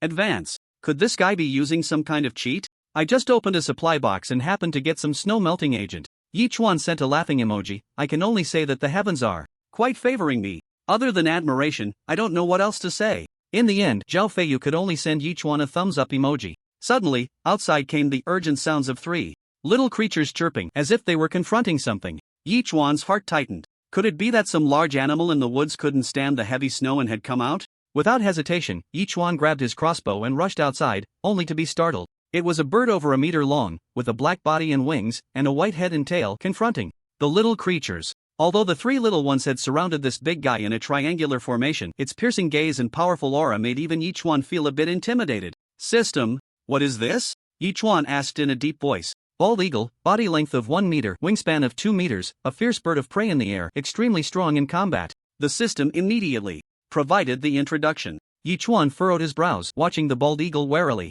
It was definitely the heavy snowfall that had forced it down to the island, as both visibility and strength were greatly hindered in the air. But could the 3 little creatures, who were just coming of age, really be a match for this bald eagle? Yi Chuan tightly gripped his crossbow, ready to act at any moment. Chirp, chirp, chirp. The sounds grew more urgent. The 3 little creatures were fundamentally rejecting this uninvited guest, showing that their territorial instincts were quite strong.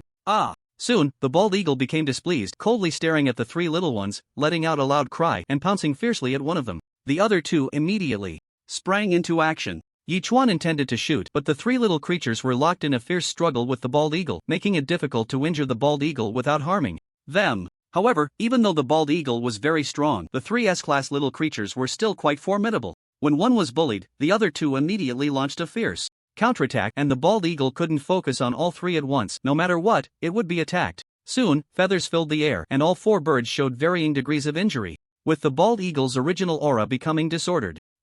The bald eagle screeched, its sharp claws aimed fiercely at Wang Yun. Just as the other 2 little ones were about to act, the bald eagle soared into the sky, spinning in midair before diving down rapidly towards the 3 little ones. Chirp, chirp, chirp. The 3 little ones screamed, took a run-up, and planned to have an aerial duel with the bald eagle. Yichuan no longer hesitated and pulled the trigger towards the sky. In an instant, 12 crossbow arrows shot out, and a scream echoed, causing Yichuan's expression to change. Did I hit it? Bang! The next second, the bald eagle swooped down from the sky, colliding with the three little ones. The four birds of prey immediately tumbled on the ground, especially the bald eagle, which rolled over a dozen times before finally stopping. Yichuan then noticed that it had been hit by 2 arrows in its wings and blood was slowly oozing out. Chirp, chirp, chirp. The three little guys, however, remained agile. As soon as they steadied themselves, they charged up again. But after being injured, the bald eagle clearly lacked the momentum it had before, continuously retreating and no longer being a match for the trio working together. Seeing this scene, Yichuan set up the crossbow arrows, put away the rotating crossbow,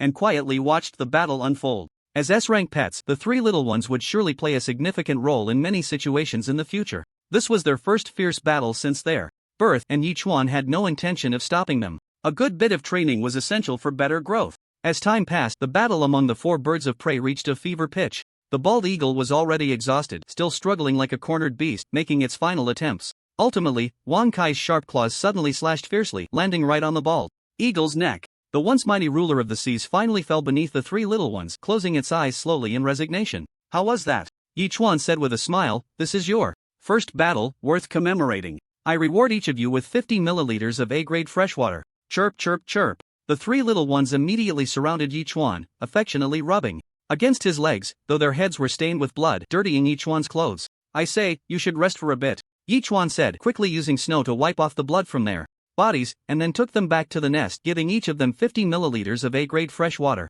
Afterward, Yichuan returned and swiftly dealt with the bald eagle. Even after cleaning it up, the creature still weighed 7 or 8 pounds, nearly twice as heavy as the wild chicken he had caught last time. It seemed he would indeed have a hearty meal tonight. This was undoubtedly a small episode in the heavy snow, soon forgotten as night fell. Yichuan immediately set up a barbecue to roast the bald eagle while he stir-fried some lychee mushrooms in fish oil, then added water and salt to make soup. Before long, under the vast expanse of snow, a delicious aroma wafted across the entire island. Even the sea fish couldn't help but jump up to sniff the fragrance, creating an unparalleled sense of beauty. Half an hour later, Yichuan divided the roasted eagle into 7 portions, giving some to Zhao Feiyu and the others, and specially set aside a portion for the little dragon. This surprised the little dragon, who couldn't help but ask, brother, what is this? I caught a bald eagle, and I can't eat it all, so I'm sharing some with you, Yichuan replied directly. Since we're friends now, you wouldn't refuse, would you? Of course not. It's just so unexpected, the little dragon quickly responded. That's nothing.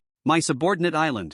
Masters eat various foods I provide every day, Yichuan sent a smiling emoji. Enough talk, eat while it's hot. Oh. The little dragon sent a series of hugging emojis, devouring the food. While muttering softly, does he have many subordinate island masters? Various foods? How does he manage that? And not to mention, this roasted meat is really delicious. However, Yichuan only shared the lychee mushroom soup with Zhao Feiyu and the other 4, which truly excited them. Lu Shuai immediately made a shocked expression. Is this for real, big brother? I really kneel before you. This is lychee mushroom, right? You even know about lychee mushrooms? Yichuan asked with a smile, but quickly understood. After all, he was from a prominent family, so he must have had them before. I've had them a few times, but this soup is so much more fragrant than the ones I've had before. Lu Shuai made a mischievous grin. Big brother, if I were a woman, I would definitely offer myself to you. Just drink your soup. Yichuan was speechless and directly ignored Lu Shuai. After chatting a bit more with the other 4, he poured himself a glass of erguotu, sipping on the liquor and snacking while checking the messages in the public chat room.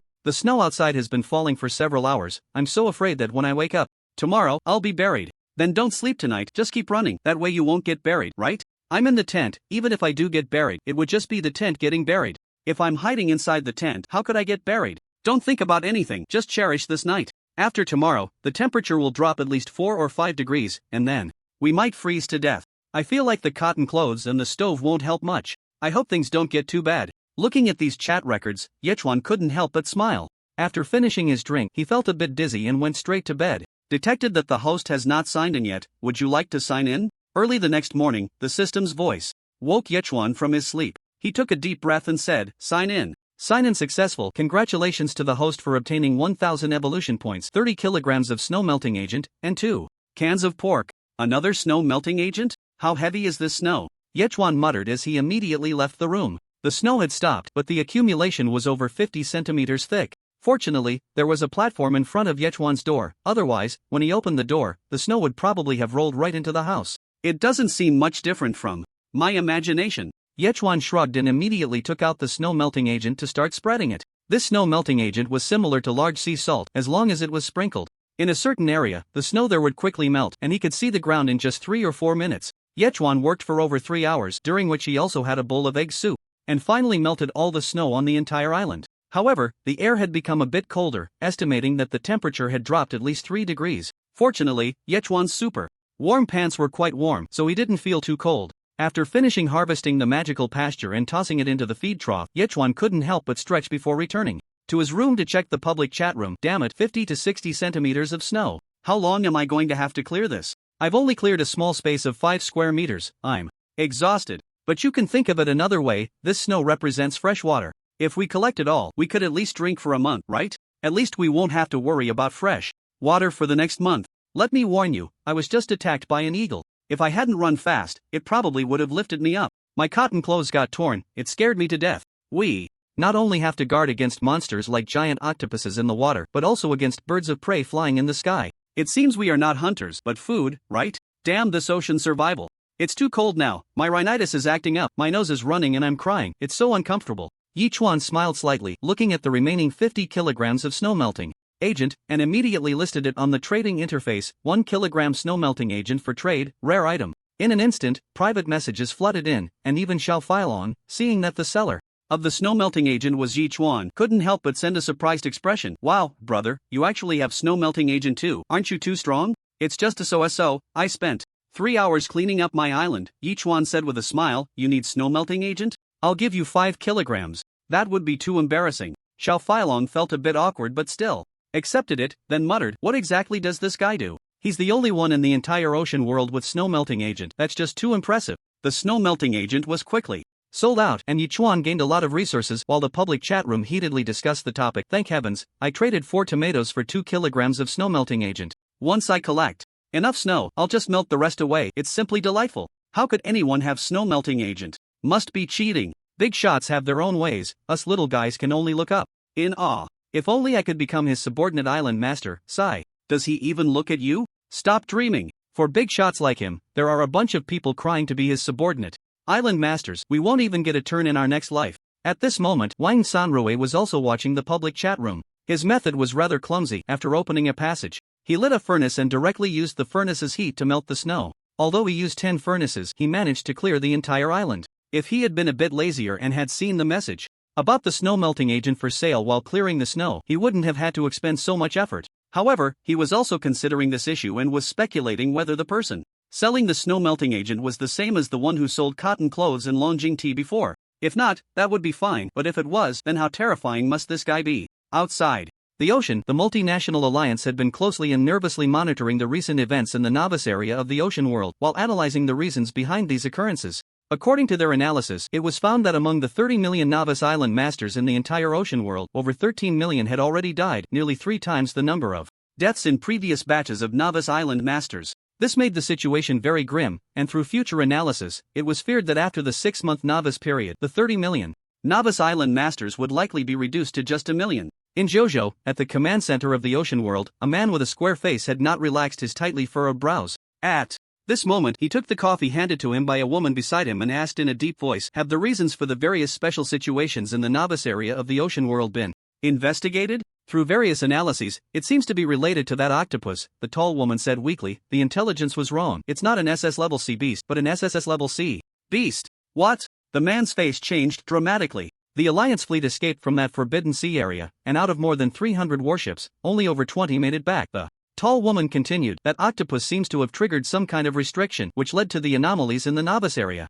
Moreover, this is not even the worst-case scenario. Have you analyzed the worst-case scenario? The man asked again. The final temperature could drop to below -20 degrees and it will last for at least a month, the woman said seriously. The novice island masters can only pray for their own good. Fei Yu, the man's eyes narrowed and his expression grew increasingly grim. Looking at the clear blue sky at this moment, Yechuan couldn't help but take a deep breath. Putting everything aside, at least for now, Yechuan was in a pretty good mood. As noon approached, he had not only tomatoes and eggs in hand but also flour. Although there were only 2 kilograms of flour, it was still quite enough to make a meal of noodles. Without further ado, Yechuan ran off to gather a few large handfuls of dried fish for the 3 little ones, then immediately began mixing water with the flour. He crafted a rolling pin from a wooden board and started rolling out the noodles while also using 3 tomatoes, 2 eggs, and a can of pork to prepare a sauce. By the time noon was nearing, Yichuan finally finished the noodles. He served them in a lunchbox made from the wooden board, drizzled the sauce over them, and traded portions to each of the 5. I suddenly felt like having noodles today, so I hand-rolled some and made a bowl of noodles with sauce. Give it a try. You actually have all these things? Zhao Feiyu replied incredulously. Each of these 4 items is quite rare, right? You've seen me trading a lot of things on the trading interface. These are all from my trades. Yi Chuan replied. Even in the vast ocean, I can't neglect myself, can I? Eat up. Thanks. Zhao Feiyu ultimately accepted the offer. Having undergone rigorous training from 7 island masters in the military district, Zhao Feiyu believed he had mastered all the survival skills of the ocean. However, after surviving in this ocean world for over 3 weeks, he realized just how cruel this world could be. Yet Yichuan always managed to provide food in various ways and had helped him immensely. He had every reason to believe that if it weren't for Yichuan's appearance, even if he managed to survive, he would certainly be living in a miserable state. Brother, you can even make hand-rolled noodles. This is simply delicious. Blueberry Jam sent a series of astonished emojis. I don't care. Once the beginner period is over, I must marry you. You are like my reborn parents. Don't you find that contradictory? Yichuan rolled his eyes. Just eat your noodles. Blueberry Jam immediately sent a series of grinning emojis. After chatting briefly with the other 3, Yichuan gave the remaining small bowl of noodles to Little Flying Dragon. I still have a bit left after sharing noodles with my subordinate island masters, so here, you can have it. Wow. Little Flying Dragon replied instantly. Boss, this is tomato noodles with pork? Yeah, I suddenly wanted a change of taste, so I made a bowl of noodles. Yichuan replied with a smiling emoji. Don't you want to eat? Should I take it back? No, I just can't believe it. Little Flying Dragon accepted it directly. This bowl of noodles reminds me of home, of my dear mother. Enough with the sentimental talk. The noodles will get cold and won't taste good. Yichuan replied with an eye-roll emoji and went to eat his noodles. However, there was indeed a taste of home, which made Yichuan feel quite emotional. He remembered the last time he had noodles was when the orphanage director made them, right? After lunch, Yichuan tidied up a bit and took a look at the flower bed. The beans and corn were already ripe, although they weren't fully mature. Having boiled edamame and corn would still be quite nice. Dinner is sorted for today. I'll be damned, we can get moving now. Yichuan called out to the sea turtle as he exited the flower bed. In Yichuan's understanding, staying in one place could lead to unforeseen dangers. Only by moving could one take the initiative. However, this movement was not a big deal. After sailing more than 20 nautical miles, Yichuan discovered a small island. It wasn't very large, only about 500 to 600 square meters, but there were small wooden houses and a warehouse on it. It seemed that the person on the island was living quite comfortably. Originally, Yichuan didn't want to disturb anyone, but then he thought, encountering someone is fate, so he might as well go take a look. Who knows, there might be unexpected gains? The people on the island had already noticed Yichuan. They were startled to see a massive object slowly drifting over and immediately grabbed a multifunctional automatic harpoon, watching the enormous island warily. Yichuan soon appeared in the island owner's line of sight, smiling as he stared at her, waving his hand and saying, "Hello? Leave my island," the woman shouted fiercely at Yichuan, "otherwise, don't blame me for being rude. Hey, I've been drifting at sea, I just happened to discover your island. Do you have to be so fierce?" Yichuan shrugged helplessly. "Do you have food and water? I could bring you some. The snow on your island has melted. You must have used a snow melting agent, right? What does that have to do with you?" the woman snapped, aiming the harpoon at Yichuan. "I'll give you 3 seconds. If you don't leave, I'll kill you. Are you sure?" Yichuan asked with a smile. "You." Chirp, chirp, chirp. Just as the woman was about to explode, a sudden flurry of sounds came from above. 3 little creatures dove down from the sky, directly grabbing the woman's harpoon and flying upwards. The woman was taken aback, initially thinking of resisting, but the little creatures were too strong. To avoid injury, she had no choice but to let go when they were more than a meter off the ground, rolling on the ground before stopping, looking at Yichuan in confusion. "Are these yours?" "Yeah, I was feeling quite bored alone, so I kept these 3 little guys company," Yichuan said with a smile. "Aren't they cute? Be careful, the other party is a high-quality island owner. Host, make sure to seize the opportunity." Suddenly, the system's voice came through. "Wow, is this for real? Am I really this lucky?" Yichuan muttered joyfully, then smiled at the woman. "Is there anything you need on your island? I can help you. Why should I?" The woman stared at Yichuan warily, unconsciously taking a few steps back. Strictly speaking, every new island owner is a potential competitor. After all, the novice area is limited, and once the novice period is over, help arriving will inevitably spark a resource competition. Why would anyone help you for no reason? Don't be afraid, I have no other intentions. I just want you to become my subordinate island owner, Yichuan said straightforwardly. "Why should I?" This time, the woman's voice became sharp. "We can trade." Yi Chuan quickly replied, you can propose any conditions. Alright, I haven't taken a bath in a long time. Can you provide enough hot water for me to bathe? The woman unhesitatingly proposed. A condition that was nearly impossible to fulfill. Yi Chuan was taken aback. If you can't meet this condition, then get lost, the woman said with a dark expression. If I can do it, will you agree to be my subordinate island owner? Yi Chuan pondered, if you agree, I think it's not impossible. That's right, as long as you can do it, I will agree. The woman said seriously. I, Liang Hongying, always keep my word and never go back on it. Okay, then come to my island to bathe. I have a solar water heater and there's plenty of fresh water. Yi Chuan said with a smile, you can bathe for an hour without any problem. What did you say? Liang Hongying's face changed dramatically. What I said is exactly what you just heard. Ye Chuan shrugged and said, please, my fourth subordinate island master? As he spoke, he made a very gentlemanly gesture towards her. Liang Hongying felt conflicted. After all, she didn't know this man. What if he had ulterior motives? Don't worry, if I wanted to plot against you, there would be no need to chat with you here. Ye Chuan said lightly, my time is quite precious too. So, please? With that said, Liang Hongying realized it was indeed the case and ultimately stepped onto Ye Chuan's small island. However, on the way, she was startled again. My goodness, you even have sheep and chickens? Yes, shouldn't one have some hobbies? Ye Chuan nodded non-committally, otherwise, it would be quite boring to be alone on the island. Reinforced concrete, is this a one-bedroom apartment? Liang Hongying was startled again. This must be a standard feature of the island. I haven't heard any island master say they could build such a house.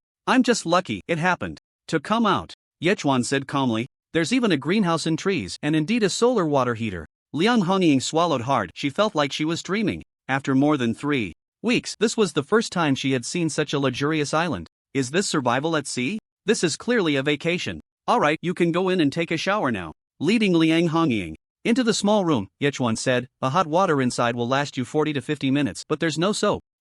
Don't worry, I won't peek. Liang Hongying bit her lip, wanting to say something more, but Ye Chuan's words made her pout and turn to enter the bathroom. Soon, the sound of running water could be heard from inside. Ye Chuan, with nothing to do, glanced at the public chat room. Indeed, although it's sunny, the temperature has dropped. It must be around -7 degrees now, right? It feels a bit cold even in a cotton coat. Who says it isn't?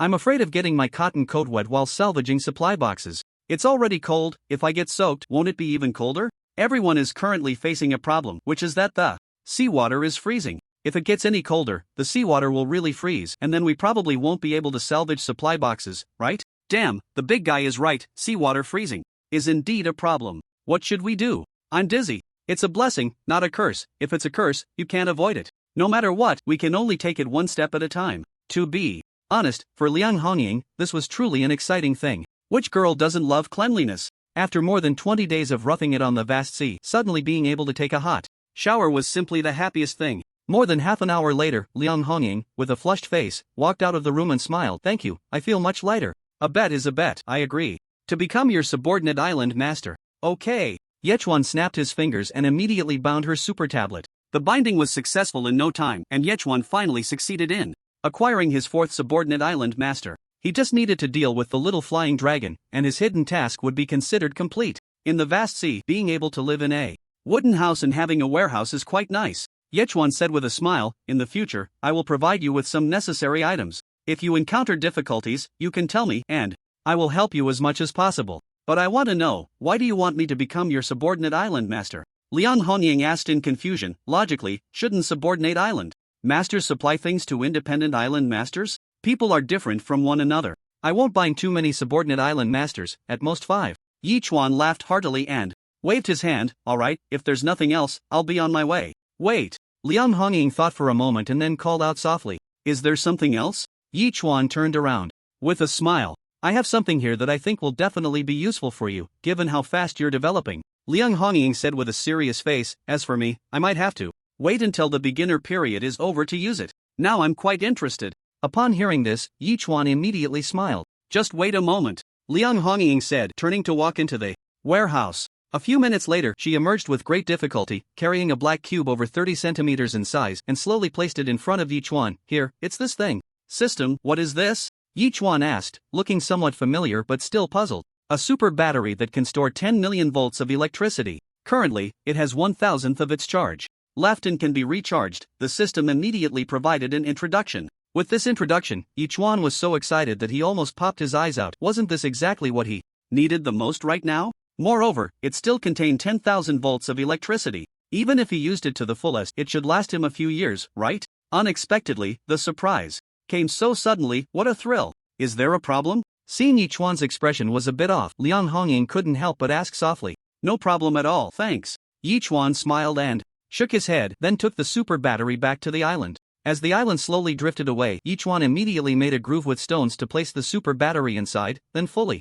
protected it, connecting one end to the wind turbine. Although the current generated by the wind turbine was quite small, well, even a mosquito's leg is still meat. The other end of the battery was connected to all the household appliances, and what Yichuan was most looking forward to was still the television. Excitedly rubbing his hands together, he immediately ran back to his room and turned on the TV. This was definitely the most exciting thing for Yichuan. Out in the vast ocean, although he could chat, there weren't many people around, but now it was different. He could watch TV. What a huge entertainment project this would be. With anticipation, the TV was turned on, and for a moment, static filled the entire screen. No signal? This left Yichuan a bit dumbfounded. He quickly ran over to pat the TV and changed a few channels with the remote. Aside from one channel that emitted a hiss of static electricity, the rest were all snow. System, what's going on? Yichuan asked angrily. The TV needs to be connected to a super satellite signal receiver to receive a television signal, the system immediately replied. Damn, what a waste of effort. Yichuan slapped his forehead, feeling helpless.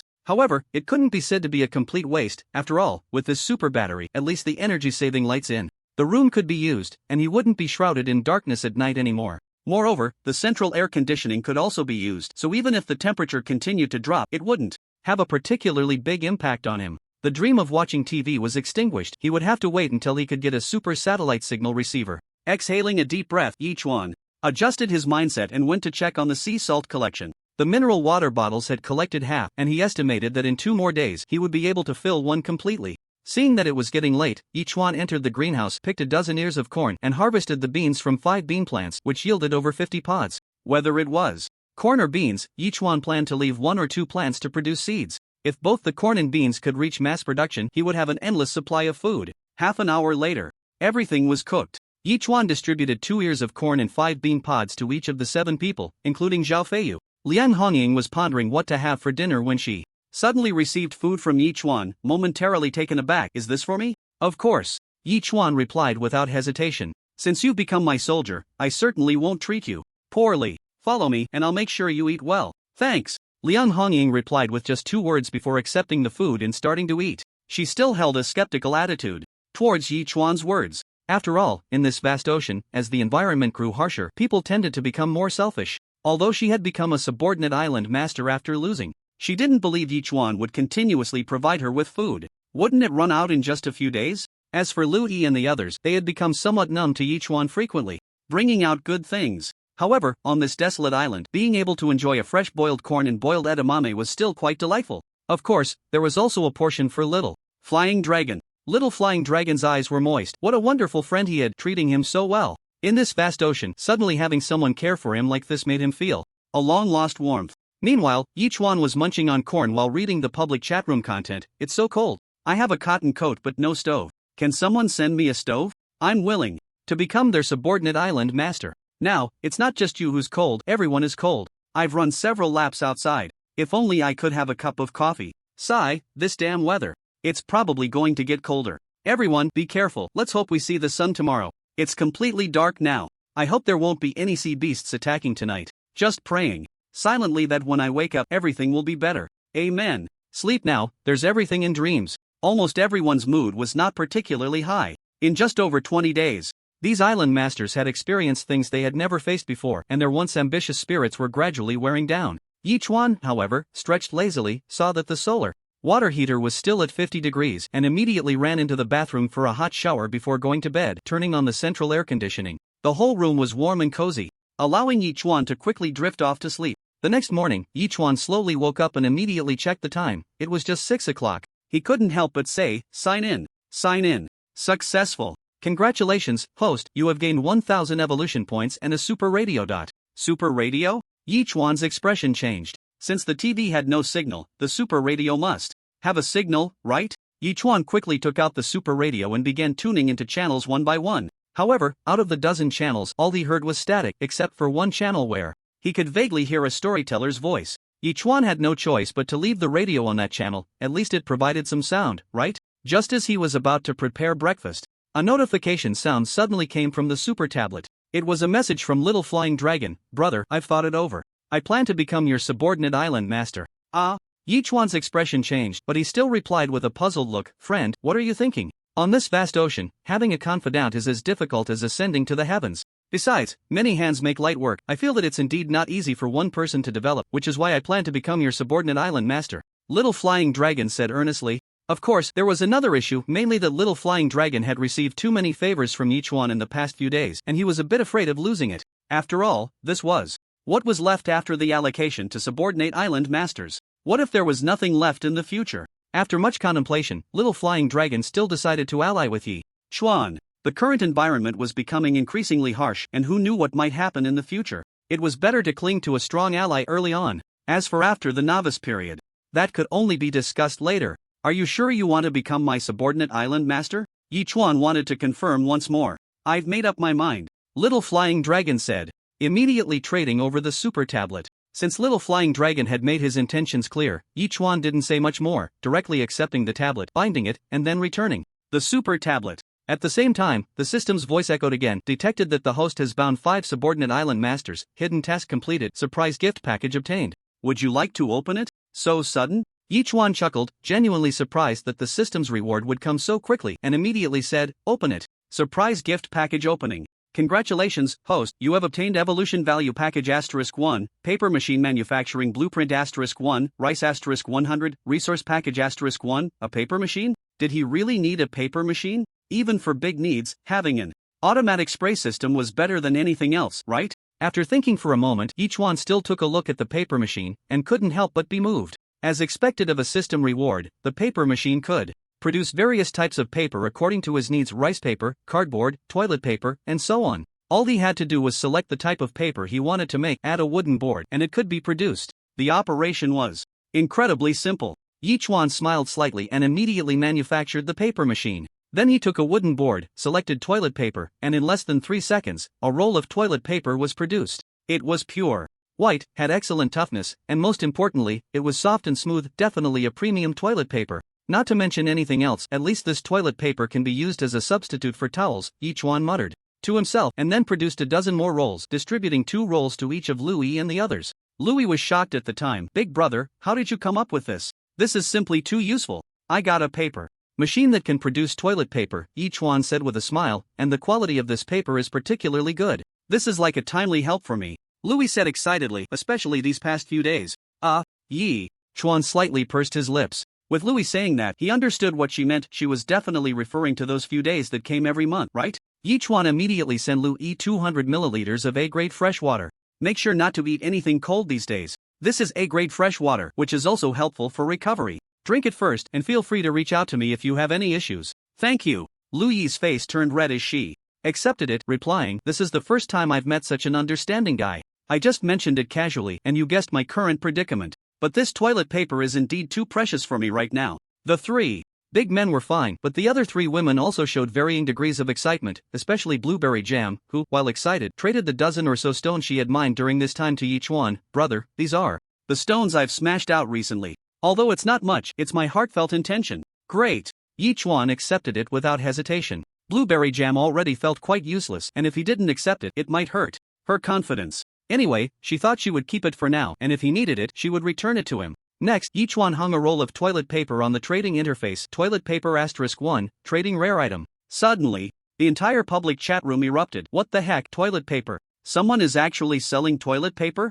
Am I blind? Is this real? It seems that after all this time, I've never opened anything related to paper. How did this big shot manage to get it? It's so shocking. To be honest, ever since I came to this island, I've been using leaves, and sometimes even stones. This toilet paper, you might think it's useless, but at certain special times, it's really something extraordinary. Enough said, I need to hurry and trade with the big shot. At least it will save my behind from the torment of stones and dirt. You think such a precious item can be easily traded? Wang Sanrui also noticed the roll of toilet paper immediately and sent Yichuan a private message. Bro, what do you plan to trade for this roll of toilet paper? Toilet paper is a rare item in the entire ocean world. Yichuan replied right away, I'm sure you know its value, so if you want the toilet paper, you need to think carefully about what to trade. I have an upgrade card. According to the description, it can upgrade anything. Wang Sanrui gritted his teeth and said, although I'm not quite sure what upgrading means, I think 1 roll of toilet paper isn't worth it, at least it should be 3 rolls. Yichuan frowned slightly, feeling a bit annoyed by Wang Sanrui's outrageous demand, but if anything could be upgraded, could an A-grade item be upgraded to S-grade? Just as he was about to reply, Wang Sanrui continued, toilet paper is indeed valuable, but I've managed without it for so many days. If you really don't plan to trade, then forget it. Forget it, let's trade. Yichuan replied after 3 or 4 seconds, I only have 5 rolls, but I think this upgrade card might be useful, so let's trade for it. And keep it for now. With that, the two immediately completed the trade. Although Wang Sanrui got 3 rolls of toilet paper, he still felt a bit suspicious. Did the other party know the use of the upgrade card? As it stood, 3 rolls of toilet paper were definitely priceless. Unable to figure it out, Wang Sanrui decided not to dwell on it for now and immediately messaged the assistant island master, tell everyone I have 2 rolls of toilet paper and they can trade rare items with me. Okay. The assistant island master replied immediately but was somewhat shocked. Could the roll of toilet paper listed on the trading interface also be his? No wonder he's an independent island master. He can even get such rare items, that's impressive. Meanwhile, Yichuan was already studying the upgrade card. Just as Wang Sanrui said, it could upgrade anything, and there was only one chance. Yichuan couldn't help but ask, system, this upgrade card can upgrade an A-grade item to S-grade, right? Exactly, the system replied in a very cold manner. Yichuan immediately laughed and went over to take a look at the A-level seawater purifier. To upgrade it, the required materials were A-level seawater purifier *1, upgrade card *1, cloth pieces *100, metal pieces *40. Note: the A-level seawater purifier can be upgraded to an S-level seawater purifier, which can purify 200 milliliters of freshwater into 10 milliliters of S-level freshwater per hour, with a maximum capacity of 2000 milliliters. S-level freshwater, when consumed, can enhance physical fitness, prevent and treat various diseases, and eliminate fatigue. Yichuan promptly upgraded the A-level seawater purifier, and in just a few seconds, it was upgraded to an S-level seawater purifier, with a significant improvement in appearance, looking very high-end. Yichuan chuckled and immediately poured a bucket of seawater into it, quietly waiting for the conversion to S-level freshwater. However, the conversion was still quite slow. Yichuan temporarily left and directly opened the evolution value gift pack, gaining 10,000 evolution points. Now, he had a total of 14,000 evolution points. Without hesitation, Yichuan allocated 8,000 evolution points to the sea turtle. The sea turtle began to slowly grow larger, and Yichuan immediately opened the sea turtle's information panel. Island Master, Yichuan type, sea turtle level 8, 0/9000, skills, water bullet, intermediate, talent, longevity, rapid healing, crawling. Crawling as a new talent? Yichuan was taken aback, originally thinking he would have to wait until level 10 to see new skills or talents, but it appeared at level 8. However, crawling, was that even useful? Yichuan pondered and immediately asked the system, why did a useless talent like crawling appear? What's the use of it? Speed of 10 knots. During the turtle's crawling, the shell will not feel any bumps, the system simply explained and then fell silent. Yichuan was still somewhat skeptical, but he didn't dwell on it for now. With 6,000 evolution points left, he allocated 4,000 points to the dolphin. The dolphin leaped out of the water, splashing huge waves. At first glance, the dolphin had grown to about 1.8 to 1.9 meters, looking much stronger, like a powerful athlete of the sea. Yichuan immediately opened the dolphin's information panel. Name, Dolphin Friendliness, 100 out of 100 level 8 evolution points. 0/4500 skills, Sonic Interference, Beginner, Absolute Impact, Beginner, Talent, Deep Dive, 1200 meters, Note, Absolute Impact. The dolphin attacks with its head, with a beginner impact equivalent to a collision strength of 1,200 pounds. Sonic Interference can perform sonic attacks on all entities within a 50-meter range, disrupting their actions. Just like last time, Deep Dive increased by 300 meters, Impact Strength increased by 300 pounds, and the range of Sonic Interference increased by 30 meters from the previous 20 meters. Although no new skills or talents appeared, the existing ones were significantly enhanced. Even if he encountered B-level marine creatures again, the dolphin would likely have the strength to fight back even without Yichuan's intervention. Dolphin upgrade complete. Congratulations to the host for upgrading the contracted beast to level 8, receiving an upgrade gift pack. Would you like to open it? Just as he was thinking, the system's voice came through. Open. Yichuan replied. Opening upgrade gift pack. Please wait. Congratulations to the host for obtaining 1,000 growth points. Corn pancakes. *10, A-level citrus *4, island area expansion card *1. Another island area expansion card? Yichuan was taken aback, then pouted. After all, this item was very useful to others, but for him, it was truly useless, with no practical application. However, pancakes are definitely tastier than steamed buns, and with the addition of citrus, which is A grade, Yichuan immediately took out a manual juicer. He combined it with the previous few citrus fruits and squeezed out about 1,000 milliliters of citrus juice. After taking a sip, it was incredibly sweet, and there was a refreshing feeling upon entering, surely due to the A-grade citrus. Yichuan couldn't help but smile and nod, then distributed 100 milliliters of citrus juice to each of the 7 people. Freshly squeezed citrus juice, it tastes delicious, everyone try some. Wow, you even have a juicer? Little Flying Dragon asked incredulously. What's so surprising about that? It's just a juicer. Yichuan replied casually, then traded him the Island Area Expansion card. This card is a gift for you, go ahead and use it. Island Area Expansion card, what is this? Little Flying Dragon asked suspiciously. After you use it, it will increase the area of your island by 500 square meters, Yichuan explained. Wow, there's such a good thing? Little Flying Dragon was immediately excited. My island area is only over 800 square meters. If it increases by 500 square meters, boss, that's like you just gave me half of the area for free. Boss, I love you so much. Hugging your thigh was definitely the right choice. I'll be laughing in my dreams tonight. Wahaha. Don't get too happy too soon. The extra area might be forest or small hills, and there will be various animals in the forest, Yichuan continued, so be careful. If there are venomous snakes, they won't kill you. Then I have to thank you. Ha ha ha. Little Flying Dragon sent a few flying kiss emojis and then disappeared, probably to use the card. After replying to a few others, Yichuan immediately ran to summon the dolphin. My dolphin, dive to your maximum depth and check if there are any minerals nearby like last time. The dolphin nodded at Yichuan and then dove into the sea, quickly disappearing from sight. Yichuan frowned slightly, surveying the surroundings. He hadn't noticed before, but there were actually some ice fragments appearing on the sea surface. It was estimated to be around -10 degrees now, and it was clear that the seawater was about to freeze. Yichuan quickly returned to check the public chat room and found that everyone was discussing this matter. Has everyone noticed? I found that there are ice floes around my island. Doesn't this mean the sea surface is about to freeze? I noticed it while salvaging supply boxes too. It seems we'll soon be able to walk on the ice. What's the use of walking on the ice? Don't forget, once the seawater freezes, the supply boxes won't be able to float, and our difficulty in finding supplies will double. Even if we find them, embedded in the ice, do you think you can get them out? This ocean survival was already hellishly difficult, and now the difficulty is about to increase. We won't even survive the beginner phase and we'll be dead, let alone looking for mineral resources. Damn, the poorest is just begging. If we don't die, we will eventually see the light. Just hang in there. Yichuan immediately sent a message to a few people. The freezing of the sea surface seems inevitable. Even if it freezes, everyone should avoid going onto the sea surface for now to prevent unknown risks. I've seen the messages in the public chat room. I really can't believe this ocean survival is going to be so tough. Zhao Feiyu said seriously, if we really can't salvage the supply boxes, a large number of island owners might face death. Don't think too much, as long as we can survive until the end, that's better than anything. Yichuan comforted, as a member of the team, you shouldn't care about this little setback, right? Small problem. Zhao Feiyu let out a bitter laugh. Although he felt that the road ahead would only get tougher, he still pretended to be relaxed as he replied. Splash! Just as they were talking, a crisp sound rang out, as if some massive object had burst forth from the sea. Yichuan vaguely saw what looked like a dolphin returning and immediately ran outside. The dolphin was standing on the surface of the water, and there was a broken trident on the shore. Yichuan frowned slightly. This broken trident had a diameter of about 4 centimeters and a length of 1.5 to 1.6 meters. When he tried to pick it up, it shook him a bit. This thing weighed at least 100 pounds. Although this weight wasn't much for Yichuan's current strength, there was no island in this area, and it was still a beginner zone. How could a broken trident appear on the seabed?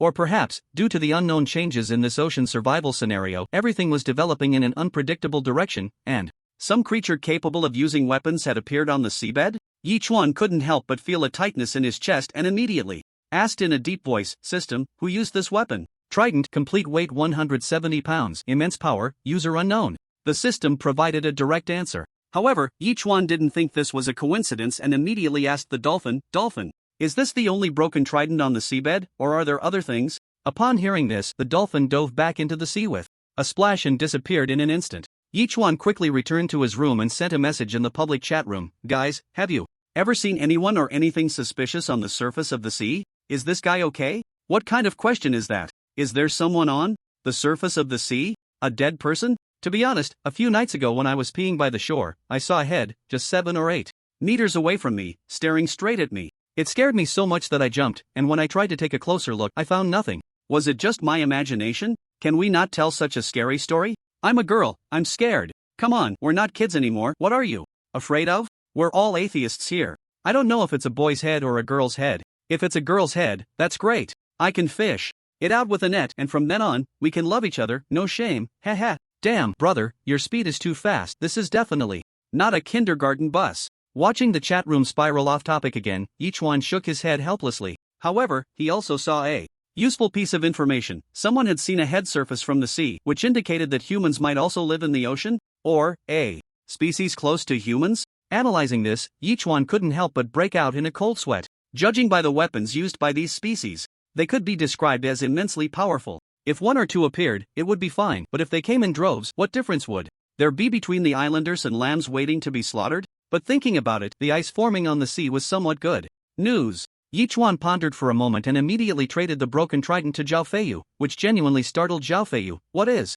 this thing? I fished it up from the seabed. I suspect there are still some people living in the sea. Yichuan stated bluntly, we must be extra cautious now and stay alert while sleeping at night in case something really happens and we can't respond in time. There are still some people living in the sea? Zhao Feiyu was taken aback by this. Could it be them? During the training with the Seven Island Masters, Zhao Feiyu once recounted an experience related to people in the sea. According to him, these individuals lived in a forbidden area of the ocean. Although the marine world could manifest and attack humans, it was absolutely impossible for such beings to appear in the novice zone. However, Yichuan couldn't dismiss this lightly. He really had to be more cautious. By the way, do you have any powerful combat techniques or something? Could you teach me some? Yichuan asked next. As of now, although his strength and speed had long surpassed that of ordinary people, he didn't know any martial arts. While it was said that a wild punch could defeat a master, if he encountered a true expert, he might not stand a chance. The military generally learns military boxing, but we in the army are the elite among elites, learning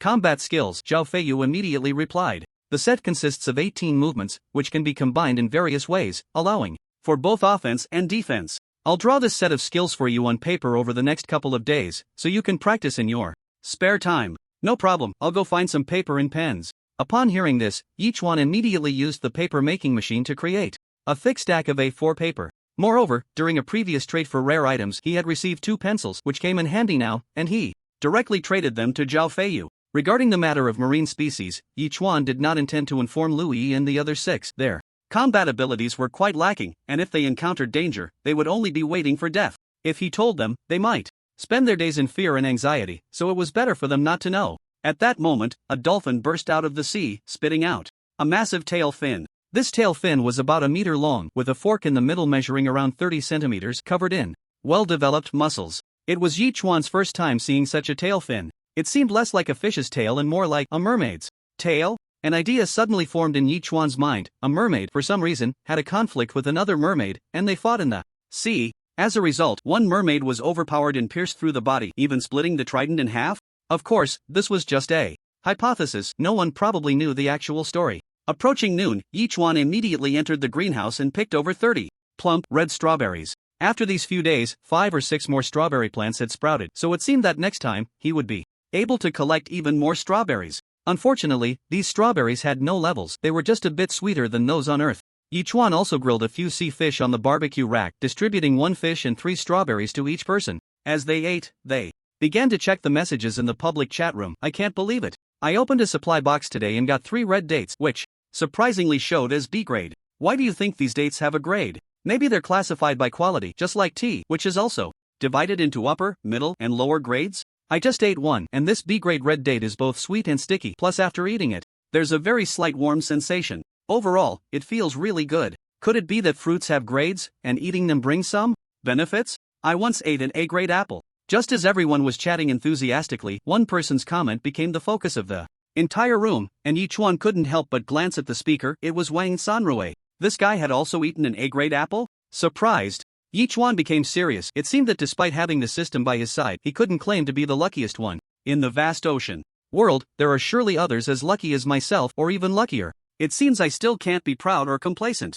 And Wang Sanrui instantly became the center of attention. Big shot, what does an A grade apple look like? Is it especially big and especially sweet? Big shot, can you tell us how you got this A grade apple? Was it from opening a supply box? Sigh, I've never even seen fruit, and this big shot has already eaten high-level food. Are we going to be divided into ranks next? I think everyone can get a leveled apple. It's just that the opportunities are uneven. Maybe in the next supply box, we'll get one. Come on, don't you think talking big like that will get your tongue twisted? Things with levels are rare and hard to come by. A-grade fruit not only can cure many mild diseases but also enhance physical strength. Wang Sanrui spoke up. For example, if you usually have a strength of 50 pounds after eating an A-grade fruit, your strength might increase to 70 or even 80 pounds. I still have a few leveled fruits here. You can become my subordinate island masters, and I will distribute them to you as I see fit. Seeing this, Yichuan couldn't help but shake his head. This kid Wang Sanrui had nothing else to do but recruit subordinate island masters all day long.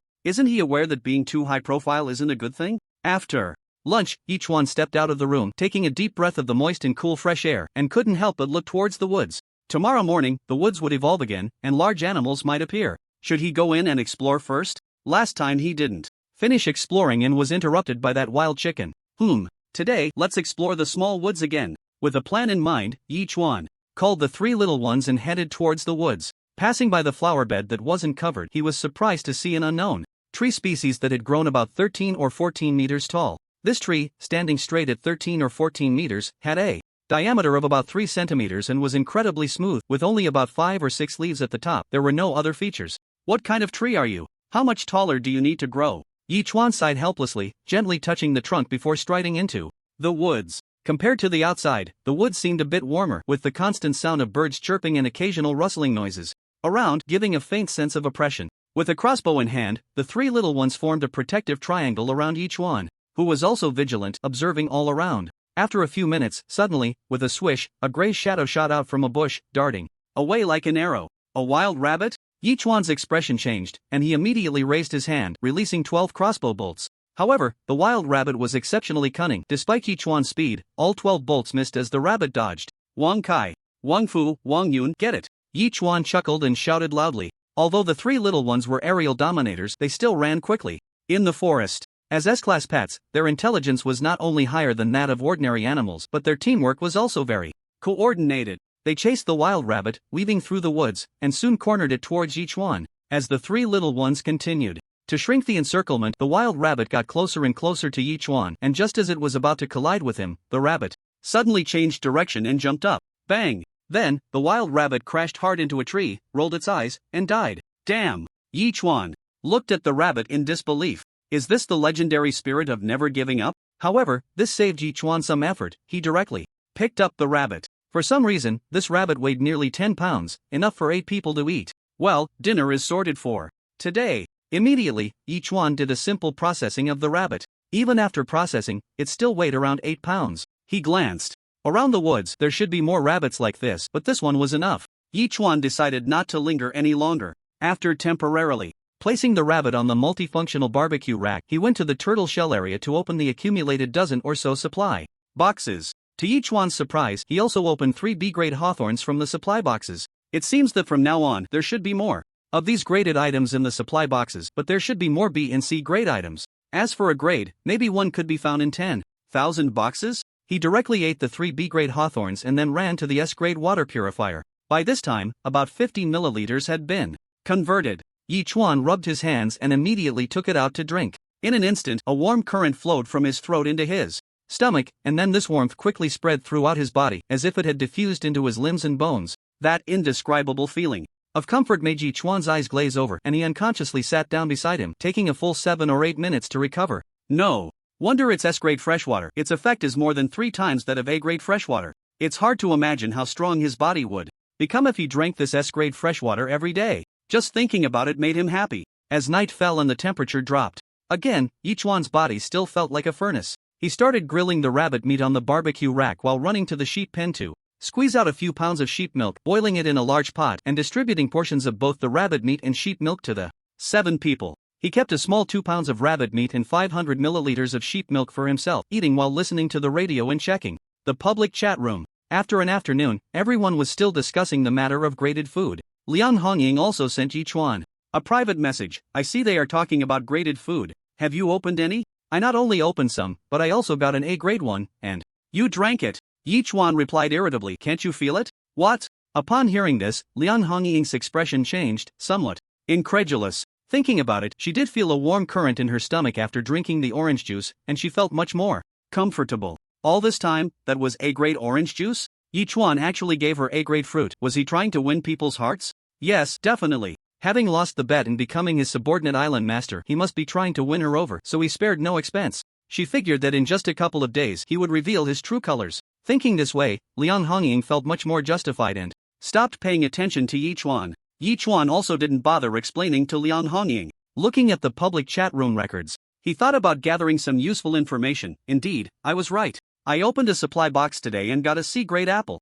Eating it really felt a bit beneficial. I'm much stronger than you. I got a B-grade orange. One bite, and it was juicy and sweet. I'm still thinking about it. Previously, I opened so many supply boxes and hardly got any graded items, but now I've opened so many. Does this mean something big is about to happen? Hey, who cares about this and that? Anyway, this ocean survival is even more hellish than hell itself. Just surviving is a miracle, so why think too much? That's true, our biggest luxury right now is just to stay alive. As for the matter of bringing leveled food, no one could explain it clearly, but Yi Chuan also felt the same way. Although this ocean survival had undergone significant changes for some reason, the rules of this ocean world were still trying to provide some benefits for the island masters, allowing the novice island masters to survive. But what would actually happen could only be left to fate. After watching the public chat room for a while and finding no useful information, Yi Chuan listened to the radio for a bit before choosing to sleep. Brother, I promised to give you a striptease dance, and now it's time to fulfill that promise. Blueberry Jam looked at Yi Chuan shyly, her body starting to sway. Yi Chuan, do you think I look beautiful in this outfit? Louis blushed as she stared at Yi Chuan. Or, do you prefer me without clothes? Detected that the host has not yet checked in. Would you like to check in? Suddenly, a cold voice entered Yi Chuan's ears, startling him. Awake, his eyes snapping open. Damn, it was just a dream? This dream was indeed quite steamy, but unfortunately, it was interrupted by the system. Otherwise, shaking his head, Yi Chuan stretched and said, check in. Check-in successful. Congratulations to the host for obtaining 1000 evolution points, a tool person *1, and a feather fragment. Note, 3 feather fragments can be exchanged for an angel feather, which will lead to unexpected events when used. Tool person? Yi Chuan was taken aback and immediately looked at his inventory. Sure enough, there was an entity resembling a human, but this human was entirely covered in metal. It was a robot. Yi Chuan quickly summoned the tool person, and at first glance, it looked no different from a human, equipped with many expressions. If it weren't for the metallic parts below the neck, it would appear to be a very sunny, handsome guy. System, what's the situation with this tool person? Yi Chuan asked in confusion. It is a robot that can assist the host in managing various plants, the system replied directly, equipped with a super battery. Just turn on the tool person switch and the host will receive unexpected surprises. Oh, so it's a robot that has learned field management. Yi Chuan suddenly realized. After searching for a while, he finally found the switch in a very hidden place and chose to turn it on. System starting, please wait. After a cold, emotionless voice announced this, the tool person's eyes blinked, its facial expressions cycling through a dozen different ones. After a series of stiff movements, it finally had expressions and actions indistinguishable from a human. Greetings, master. What can you do? Yi Chuan asked as he circled around the tool person. I can take care of all your plants, the tool person immediately replied. By analyzing various plants, I can formulate a tailored care plan. Then you should know how to water them, right? Yi Chuan asked immediately. Yes, master, I can automatically find freshwater resources and irrigate according to each plant's level of water deficiency, the tool person responded. Don't call me master, it's too awkward, just call me boss from now on. Yi Chuan said, also, I'll give you a name, you'll be called Friday. Okay, boss, the tool person replied immediately. That's great. With your presence, I won't have to take care of those plants anymore. Yi Chuan laughed happily. As expected, the system knows me best. It actually gifted me such a treasure. Awesome. By the way, Yi Chuan had a flash of inspiration and brought Friday to the unknown tree species, asking, since you know all the plants, do you know what this plant is? I don't know, except for this plant. I know all the plants on this island. Friday replied, I can accurately name all the plants, their living habits, cultivation. Stop. Yi Chuan felt a headache coming on and immediately said, just take care of the plants in this flower bed and remember to cut the magical pasture every day and throw it into the feed trough. Got it, boss. Friday immediately replied. The feeling of being liberated is so good. Yi Chuan looked at Friday, who was starting to get busy, and couldn't help but smile to himself. Just as he was about to go back to prepare breakfast, he heard the system's voice again. Island upgrade complete. Congratulations to the host for upgrading the island to level 7. You have received an upgrade gift pack. Would you like to open it? Island upgrade complete. Congratulations to the host for upgrading the island to level 8. You have received an upgrade gift pack. Would you like to open it? What does this mean? Yi Chuan was taken aback. After the last time the sea turtle upgraded to level 7, he had been too busy running to see the evolved forest and small hills that he actually forgot to open the upgrade gift pack. As a result, this time when the sea turtle upgraded to level 8, the system reminded him again. I really am careless, getting so excited that I forgot the important stuff. If it weren't for the system's reminder, wouldn't I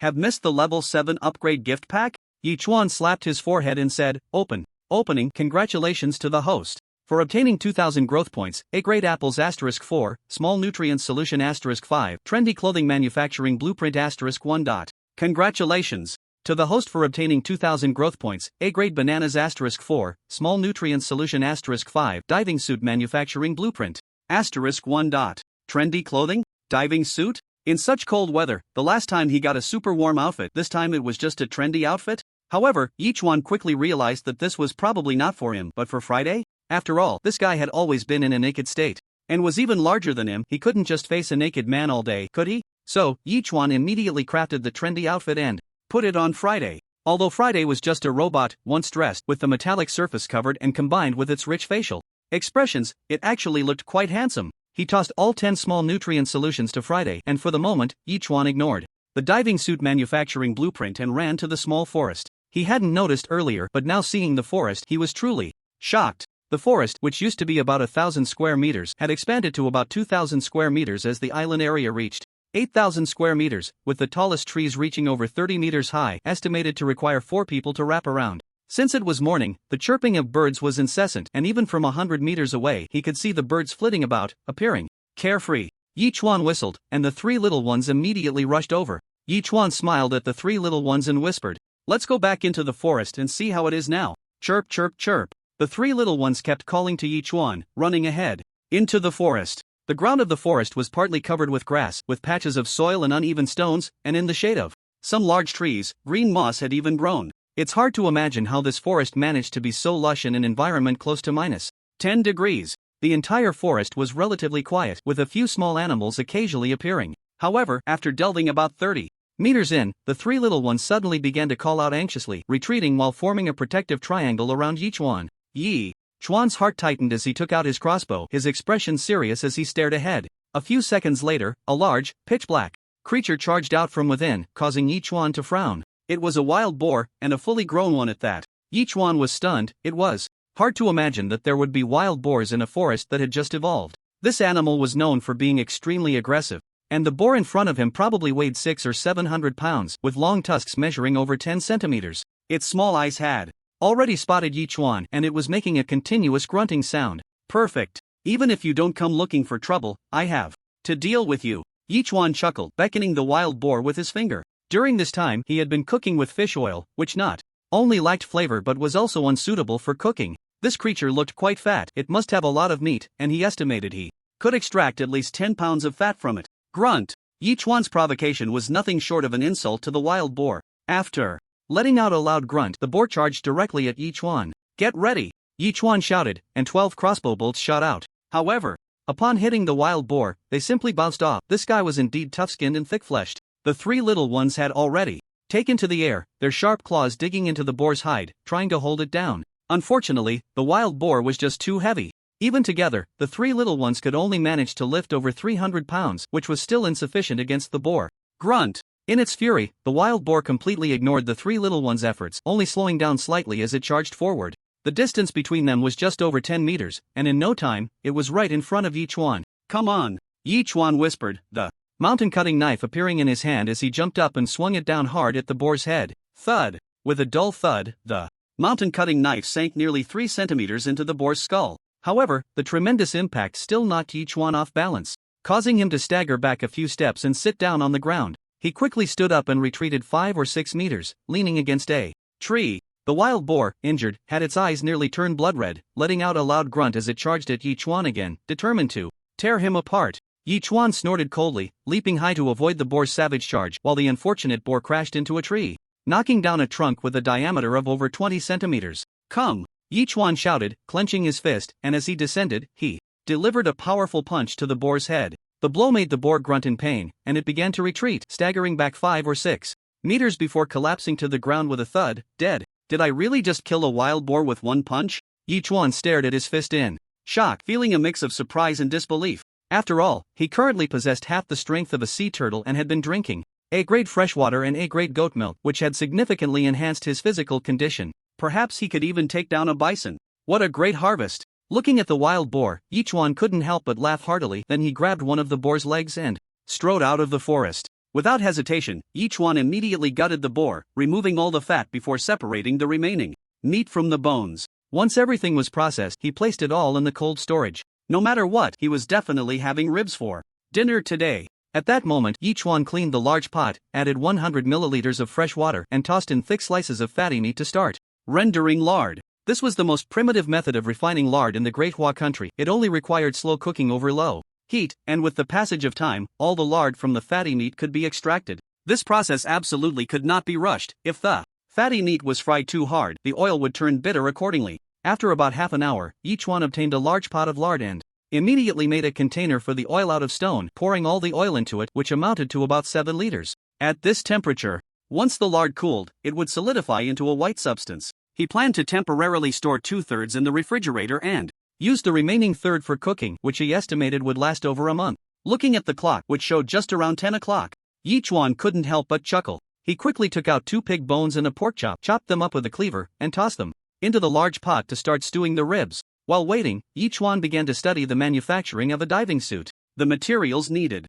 for the diving suit were diving suit blueprint *1, sharkskin *1, cloth pieces *10, glass *2. Shark skin was also needed. Although he didn't know why shark skin was necessary, it was a coincidence that he hadn't thrown away the shark skin after processing the shark. He didn't expect it would come in handy here. How nice! At that moment, Yichuan immediately crafted the diving suit. This suit was light pink, adorned with some flame-colored patterns, and was very thin, with small fins attached to the feet. Since it would take over an hour for the ribs to cook, Yichuan had a clever idea and quickly put on the diving suit. The suit fit snugly against his body, wrapping him completely, with only 2 nearly transparent lenses over his eyes. What surprised Yichuan was that it came with an oxygen bag, allowing him to stay underwater for 15 minutes. That was more than enough for him. Yichuan first tested the water temperature, which pleasantly surprised him. Perhaps due to the shark skin, it actually insulated against the water temperature. Without hesitation, Yichuan dove into the water and discovered that the ocean world was incredibly clear, with visibility at least around 20 meters. Even just after entering the water, he could see fish swimming freely below. He called out to a dolphin and dove deeper into the sea, swimming quickly into the depths. After all, he had 15 minutes of oxygen, and with his current physical condition, he could hold his breath for about 5 minutes, so diving down for 10 minutes was definitely not a problem. After all, with a dolphin escorting him, if there was any real danger, it would give him an early warning. As he descended deeper, Yichuan encountered many types of fish, and some even swam around him playfully after noticing him, which was quite adorable. He dove down over 100 meters without encountering any large fish. The biggest one he saw was a bluefin tuna, about 1.8 meters long and weighing around 200 pounds. This would be quite a fortune in the current blue star, perfect for making sashimi, delicious to the extreme. Yichuan didn't hesitate and immediately took out his crossbow and shot at the bluefin tuna ahead. Even underwater, the bolts were fast and sharp, with 3 bolts hitting the tuna's head. The tuna actually tried to struggle, but was knocked out instantly by a dolphin's charge.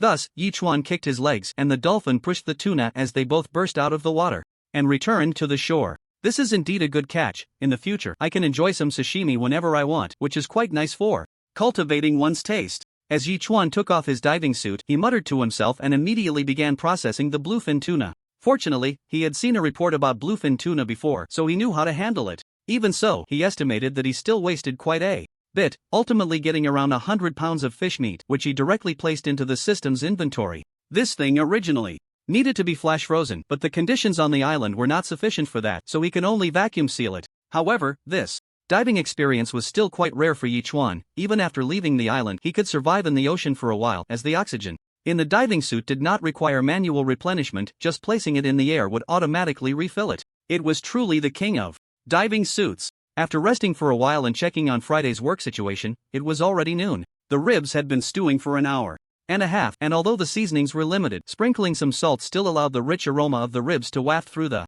air. At that moment, Yichuan immediately divided the ribs into 7 portions, each with 15 pieces, and traded a large bowl of rib soup to Louis and the other 6. Louis couldn't help but be a bit shocked. Is this rib? Pork rib? That's right, it's been a long time since you've had ribs, hasn't it? Yichuan sent a smug expression. Not just a long time, I haven't had any for almost 2 months. Louis replied excitedly, I never even dared to dream that I could eat this while surviving in the ocean, and there's so much meat. Am I not going to get fat? You're so thin, it's just right for you to make up for it. Yi Chuan replied directly. How do you know I'm thin? Did you know me before entering the ocean world? Louis asked in surprise. Didn't that person pretending to be Yi Chuan say you were the school beauty? In my impression, school beauties are all very thin. Yi Chuan was taken aback and quickly explained, let's not talk about that, hurry up and eat the ribs before they get cold. Okay, Louis replied, but there was a hint of melancholy in her voice as she looked at the large bowl of ribs in front of her, murmuring softly, if only you were Yi Chuan, wouldn't that be nice? Are you? The others also showed varying degrees of excitement, but Zhao Feiyu asked suspiciously, you even raised pigs? No, the forest area on my island is not small. I found a wild boar when I went inside and killed it, Yi Chuan explained. You actually managed to kill a wild boar? Zhao Feiyu asked in shock. One should know that even an adult wild boar was something he wouldn't dare to confront head-on, yet Yi Chuan had actually killed one. This guy truly couldn't be measured by common sense. It was a coincidence, and I had a few pet helpers, Yi Chuan sent a proud expression. A wild punch killed the master. Although this wild boar was fierce, I'm not a pushover either. Still, be careful, Zhao Feiyu replied. I should be able to finish drawing the combat skills tomorrow, which will definitely be a great boost to your combat power. Alright, no need to rush, let's eat first. After Yi Chuan finished speaking, he looked at the pot, which still had over 1,000 milliliters of rib soup, and immediately put it on the shelf. 100 milliliters rib soup plus pork rib *1 equals rare item. Then, Yi Chuan began eating the bones while checking the messages in the public chat room. At this moment, the island owners were already envious of the items he had put up for trade. Did everyone see the trading interface? A big shot is actually selling rib soup and ribs. How did he get them? Anyway, it wasn't from opening boxes. Otherwise, after opening over 30 supply boxes, I would have gotten them long ago. Maybe there are wild boars in the woods on his island?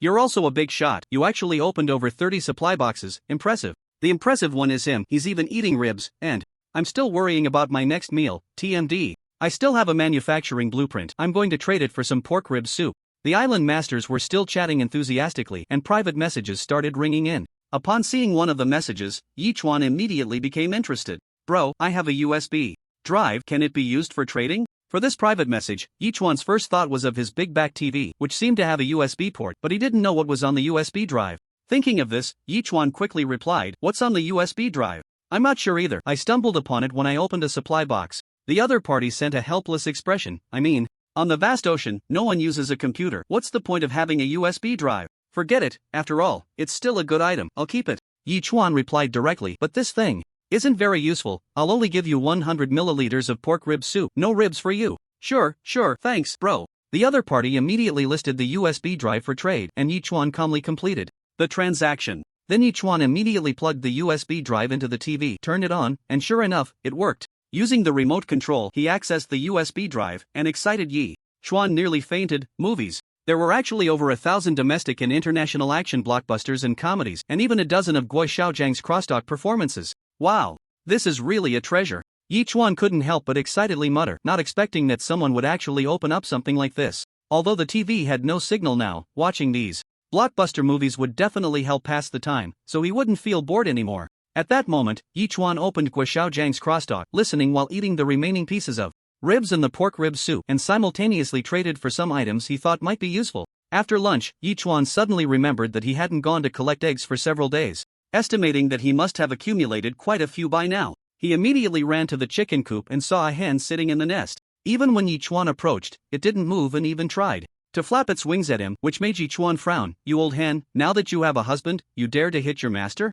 Saying this, he grabbed the hen and tossed it out, revealing 6 eggs lying in the nest. Yi Chuan chuckled. Just as he was about to take them out, the system suddenly reminded him, fertilized eggs, the hen can hatch chicks. The host can choose to eat them directly or let the hen hatch the chicks. No wonder, Yi Chuan suddenly realized. No wonder the hen had been acting so unusually, it was hatching chicks, so it was his mistake. Yi Chuan couldn't help but say, sorry for interrupting your hatching, go ahead and hatch. You two lay a few more eggs and try to hatch more chicks. The hen just looked at Yi Chuan and waddled back to the nest, not sure if it understood his words. Yi Chuan leered at the hen and turned to leave. According to the ocean world, it was estimated that in a couple of days, the chicks would be hatched, and by then, he could enjoy complete freedom with chicken meat and eggs. Looking around the island, seeing that there was nothing much to do for now, Yi Chuan milked some sheep, boiled it, poured a large cup, and returned to his room, selecting a blockbuster movie to watch leisurely. Until night fell, Yichuan got up, stretched, and took out the tuna, carefully preparing 8 servings of sashimi, of course, giving himself a double portion, and then traded the remaining 7 servings.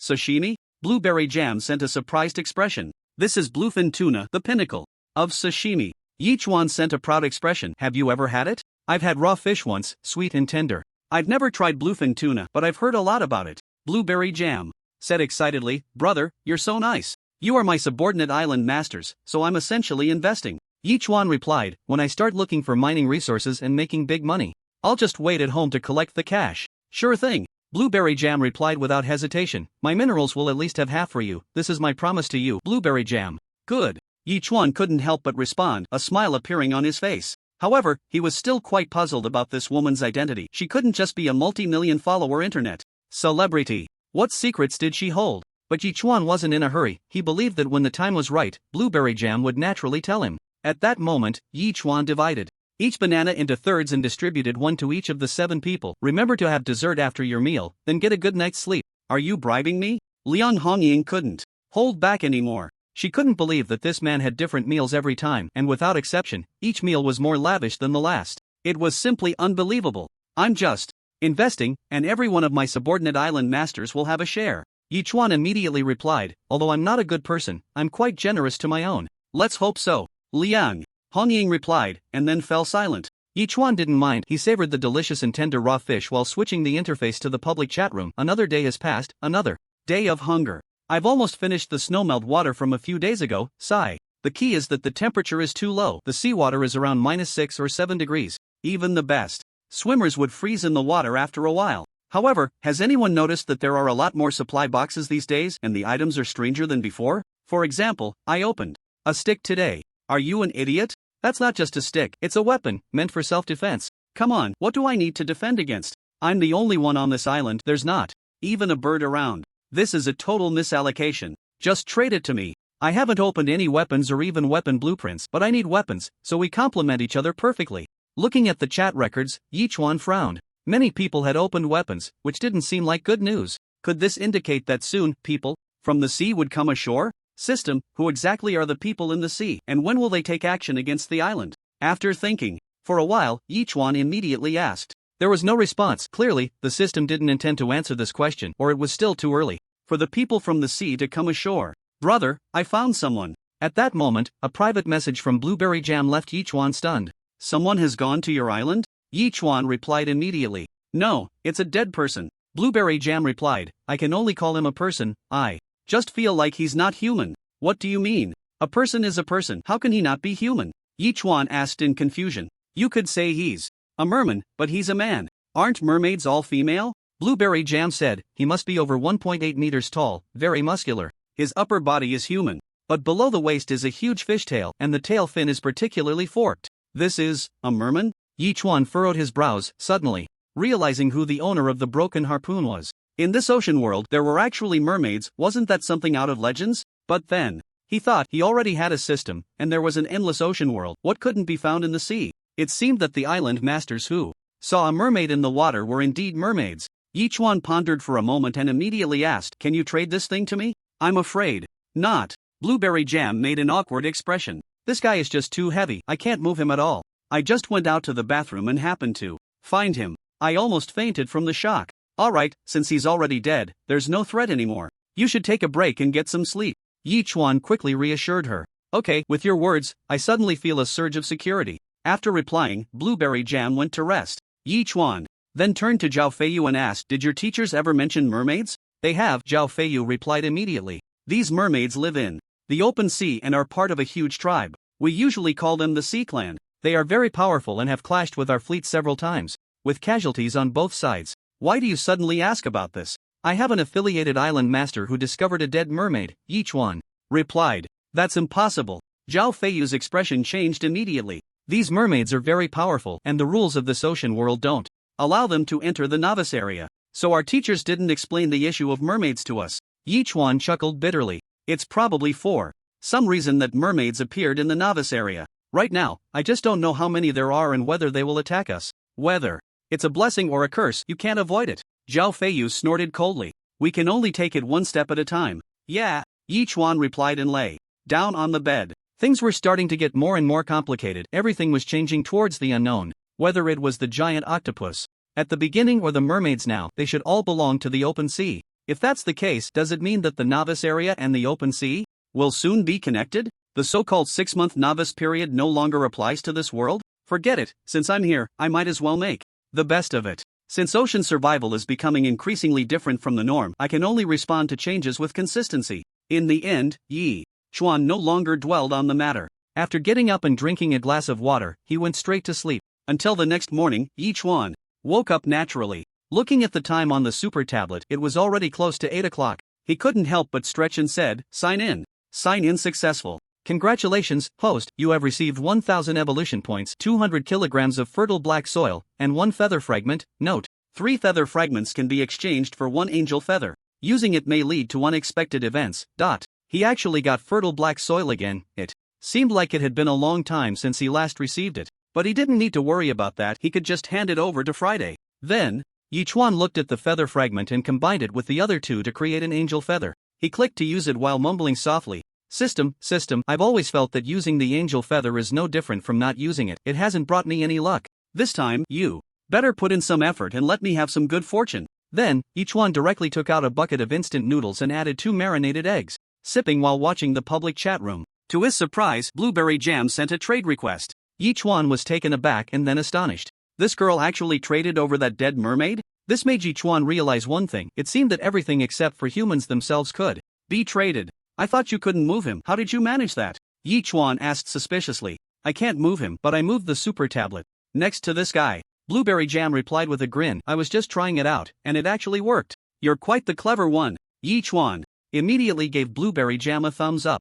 After finishing the instant noodles in a few bites, he began to study the mermaid. Just as Blueberry Jam said, this mermaid must be about 1.9 meters tall, bare-chested, and full of muscle. The huge fish tail on the lower half probably weighed around 100 pounds. Even though it had lived in water all its life, it surprisingly had calluses on its hands, likely from wielding weapons or using tools daily. "System, can you check this mermaid?" Yi Chuan couldn't help but ask. Incredibly strong, very dangerous, the system directly provided an 8-character evaluation. That's it? Yi Chuan was taken aback. As a result, this dog system fell silent again. What a drag, it's better not to say anything at all, Yi Chuan said irritably as he turned to open the supply boxes. Indeed, as those island masters said, recently the supply boxes had been easier to salvage. In just 1 day's work, the 5 of them cooperated and managed to salvage 20 supply boxes, more than they had in the previous 2 days. Moreover, after opening them, besides the usual resources and food, they surprisingly found a blueprint for making a bow and arrow. However, this bow was relatively light, only weighing 40 pounds, which wasn't suitable for him, but it was perfect for Blueberry Jam. The current situation seemed a bit severe. Since the mermaid had appeared, he probably should equip everyone with weapons. After watching Friday work for a while, Yi Chuan returned to his room. Looking at the super tablet, Zhao Feiyu sent him a trade message, and Yi Chuan immediately chose to trade. It was actually the combat skills he had drawn. "So fast?" Yi Chuan asked in surprise. "I drew it overnight, see if it's easy to understand." "I can explain it to you," Zhao Feiyu replied. The combat skills consisted of a total of 18 movements, and Zhao Feiyu divided each movement into 3 steps. In just a day and night, he managed to draw 54 human figure action diagrams. Although each one resembled a stick figure, they were quite vivid. Yi Chuan replied, "I find it very easy to understand. I won't say more, I'll try it out first." Saying this, he went to the open space in front of the door and began practicing each movement. Yi Chuan's comprehension was still quite strong, and after this period, he felt his understanding had improved significantly, possibly due to constantly drinking A-grade freshwater. In any case, each movement was simple for Yi Chuan. In just over an hour, he memorized all the movements, and combining the 18 movements wasn't particularly difficult either. Just as Zhao Feiyu said, these 18 movements could be combined freely. 2 movements could form 2 sets, 3 movements could form 6 sets, and so on, endlessly. Yi Chuan had currently memorized all the movements, but to master them would take some time. However, Yi Chuan wasn't in a hurry. If he practiced for an hour every day, he believed he would soon be able to use them proficiently. After memorizing all the content above, Yi Chuan then asked Zhao Feiyu, "Is this set of combat skills confidential to the military?" "Not really, it's just that an old soldier in the army selected a dozen combat skills, and in the end, he integrated them into a cohesive whole," Zhao Feiyu replied. "How's the practice going?" "I've memorized all of them, and I can execute them proficiently, but to truly master them, it might take some time," Yi Chuan responded. "You've memorized everything so quickly?" Zhao Feiyu was taken aback. It seemed that when he learned this set of combat techniques, it took him 3 full days to master all the moves, yet Yi Chuan had done it in just over an hour. Truly, comparing people can be infuriating. Maybe my comprehension ability is a bit stronger. Yi Chuan sent a laughing emoji. And then replied, I have a few subordinate island masters here, and I thought, if it's not confidential, I could let them learn these techniques, too, so they have some self-defense skills. That's no problem, just go ahead and give them to them. Zhao Feiyu answered decisively. Yi Chuan then felt relieved, thinking back to a while ago when he had received a blueprint for a photocopier. This time, he just happened to manufacture the photocopier, produced a batch of A4 paper, and then made 5 copies of the combat moves, trading them to Lu Yi and the other 4. This is the combat technique learned by our special elites in the Zhuzhou military district. Practice it when you have time, it can help you defend yourself in critical moments. Boss, you managed to get the combat techniques of those special elites? Xiao Feilong asked incredulously. That's just too awesome, right? What's so difficult about it? Yi Chuan replied calmly. Difficult? It's classified. If Xiao Feilong were next to Yi Chuan, he would probably hear Xiao Feilong's frantic shouting, you don't know, anything related to the elite among the elites in the military district is extremely valuable, especially this set of combat techniques, which is far more powerful than some martial arts from big families. Really? Yi Chuan was surprised. So, Zhao Feiyu saying this to him meant he considered him one of their own, and of course, it was also to repay a favor. Of course it's true. Xiao Feilong replied seriously, you should know that our Zhuzhou Marine World Command is under the military district, and their authority surpasses all families and conglomerates. I see. Yi Chuan suddenly understood, and then he didn't say much more, just replied, you can learn this, but make sure not to tell anyone. After you master it, tear it into pieces and throw it into the sea in batches, so no one finds out, got it? Don't worry, boss, this kind of thing is absolutely confidential, far superior to our family's martial arts. Even if you asked me to say it, I wouldn't. Xiao Feilong replied with a grin. Knowing Yi Chuan was impressive, he didn't realize just how impressive he was. Not only could he eat food in various styles, but he could also obtain such classified information. Thinking about it, Xiao Feilong understood. No wonder Yi Chuan was so impressive. He was from the military district, and an elite among elites, a king of soldiers. Otherwise, he would never have access to combat techniques. With this analysis, Xiao Feilong's admiration for Yi Chuan increased even more. The others were also quite shocked by this information. Only Blueberry Jam seemed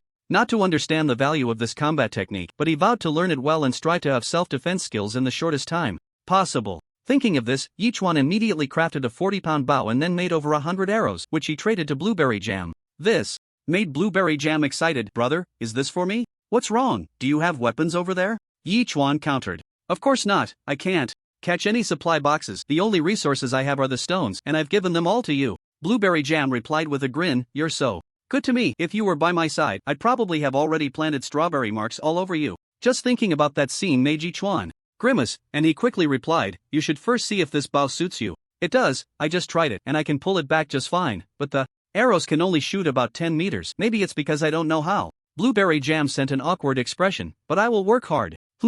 Practice more. After replying, Yi Chuan couldn't help but press his lips together. Currently, he had a full set of weapons, and among the subordinate island lords, only Blueberry Jam had weapons. He needed to acquire more weapons for emergencies. With that thought, Yi Chuan immediately activated the semi-automatic fishing net, launching the net out, and as he slowly pulled it back, the system reported the catch: sardines *500, squid *3, sea turtle *1. Yi Chuan was taken aback and saw something struggling out of the pile of fish. It was a sea turtle with a shell nearly half a meter in diameter. Yi Chuan immediately laughed and tossed the big turtle back into the sea. You're too small, go home and find your mom. After that, Yi Chuan returned to put the sardines on the shelf. Fresh sardines *10 kg equals weapons and weapon manufacturing blueprint. In an instant, the public chat room became lively. Wow, there's actually a big shot collecting weapons. Does this mean something? What could it mean? Collecting weapons is just collecting weapons. What does it have to do with us? The big shot has his own thoughts. Why do I feel like you're an idiot?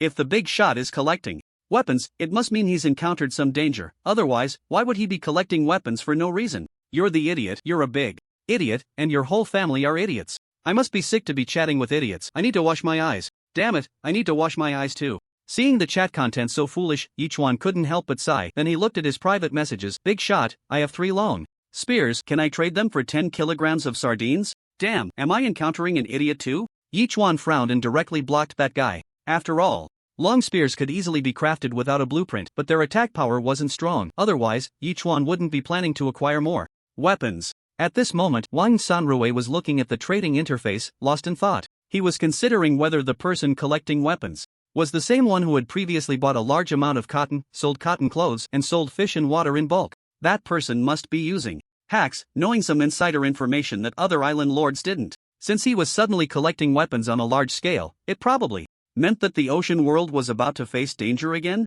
With that thought, Wang Sanrui immediately called over his subordinate assistant island lord. Did you see the trading interface for weapon collection? You need to get on it right away. We should also collect weapons. Boss, are we going to face danger? The subordinate assistant island lord was startled and immediately asked. Better safe than sorry. Wang Sanrui replied with just those 4 words. As expected of an independent island lord, you really know a lot. The subordinate assistant island lord sincerely remarked and immediately went to take action. Besides Yichuan and Wang Sanrui's 2 major forces, others also began to collect weapons, but the prices didn't hold much advantage. Regarding this, Yichuan didn't care, and at this moment, a message caught his attention. Hello, I have a small cannon manufacturing blueprint here. How many sardines can I exchange for it? Small cannon? Yichuan's expression changed. The other party placed the small cannon manufacturing blueprint in the trading area, and Yichuan finally saw what this small cannon looked like. It was somewhat similar to the ancient red cannon, but smaller. However, the specifics would have to wait until the trade was completed to find out.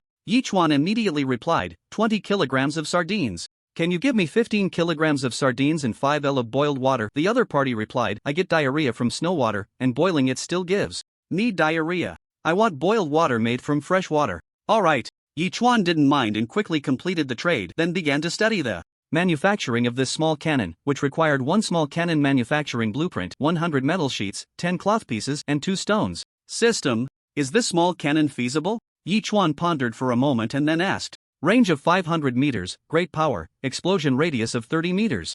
Equipped with a sight, can rotate 360 degrees, and can be upgraded, the system answered directly. If that's the case, then it's acceptable.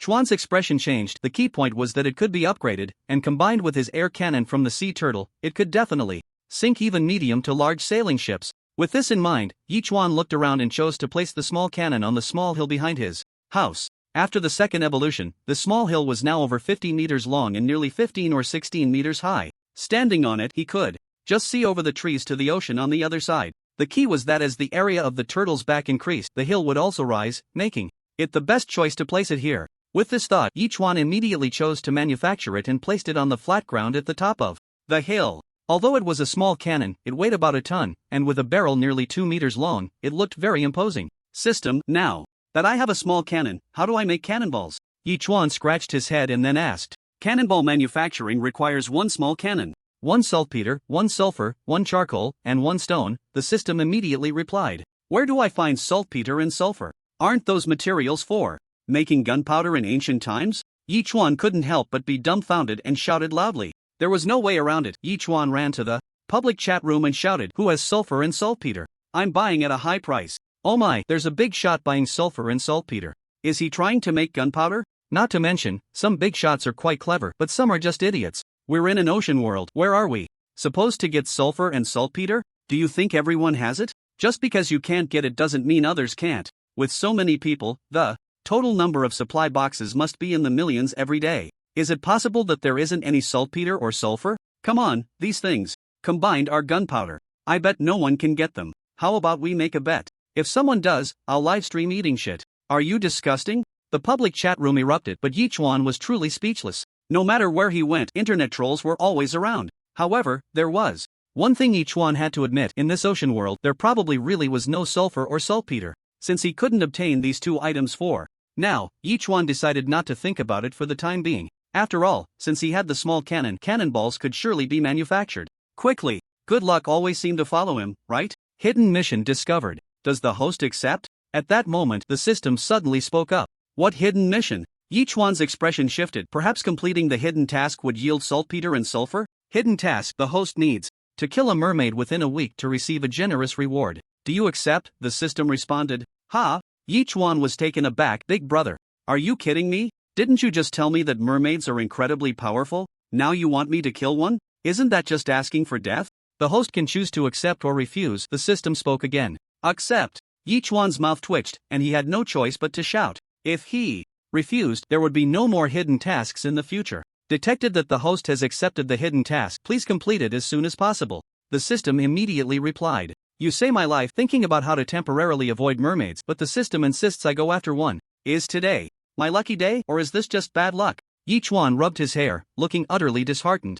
Although he felt somewhat helpless, life had to go on, right? Yi Chuan forced a bitter smile, glancing at the time, which had already reached noon, and immediately began preparing lunch. He was quite fond of the pancakes he had received this time and planned to make them his main dish. However, what surprised Yi Chuan a bit was the chili peppers. After a few days of growth, aside from leaving 4 or 5 to seed, the rest of the chili peppers had turned red. Yi Chuan picked a dozen, planning to make a stir-fry with them for lunch. After all, there was still plenty of wild boar meat. Even if they ate it every day, 8 people could last a month. As for the remaining chili peppers, Yi Chuan instructed Friday to dry them all out. Although the temperature was relatively low, the sun was decent and he believed they would dry quickly. Next, Yi Chuan got busy. If only I had some scallions, ginger, and garlic. I should check the public chat room this afternoon. Since other island owners have opened up seeds and fruits, there should be scallions, ginger, and garlic too, right? With that thought, Yi Chuan began cooking. Although the amount of food for 8 people resembled a large pot dish, with the help of lard and Yi Chuan's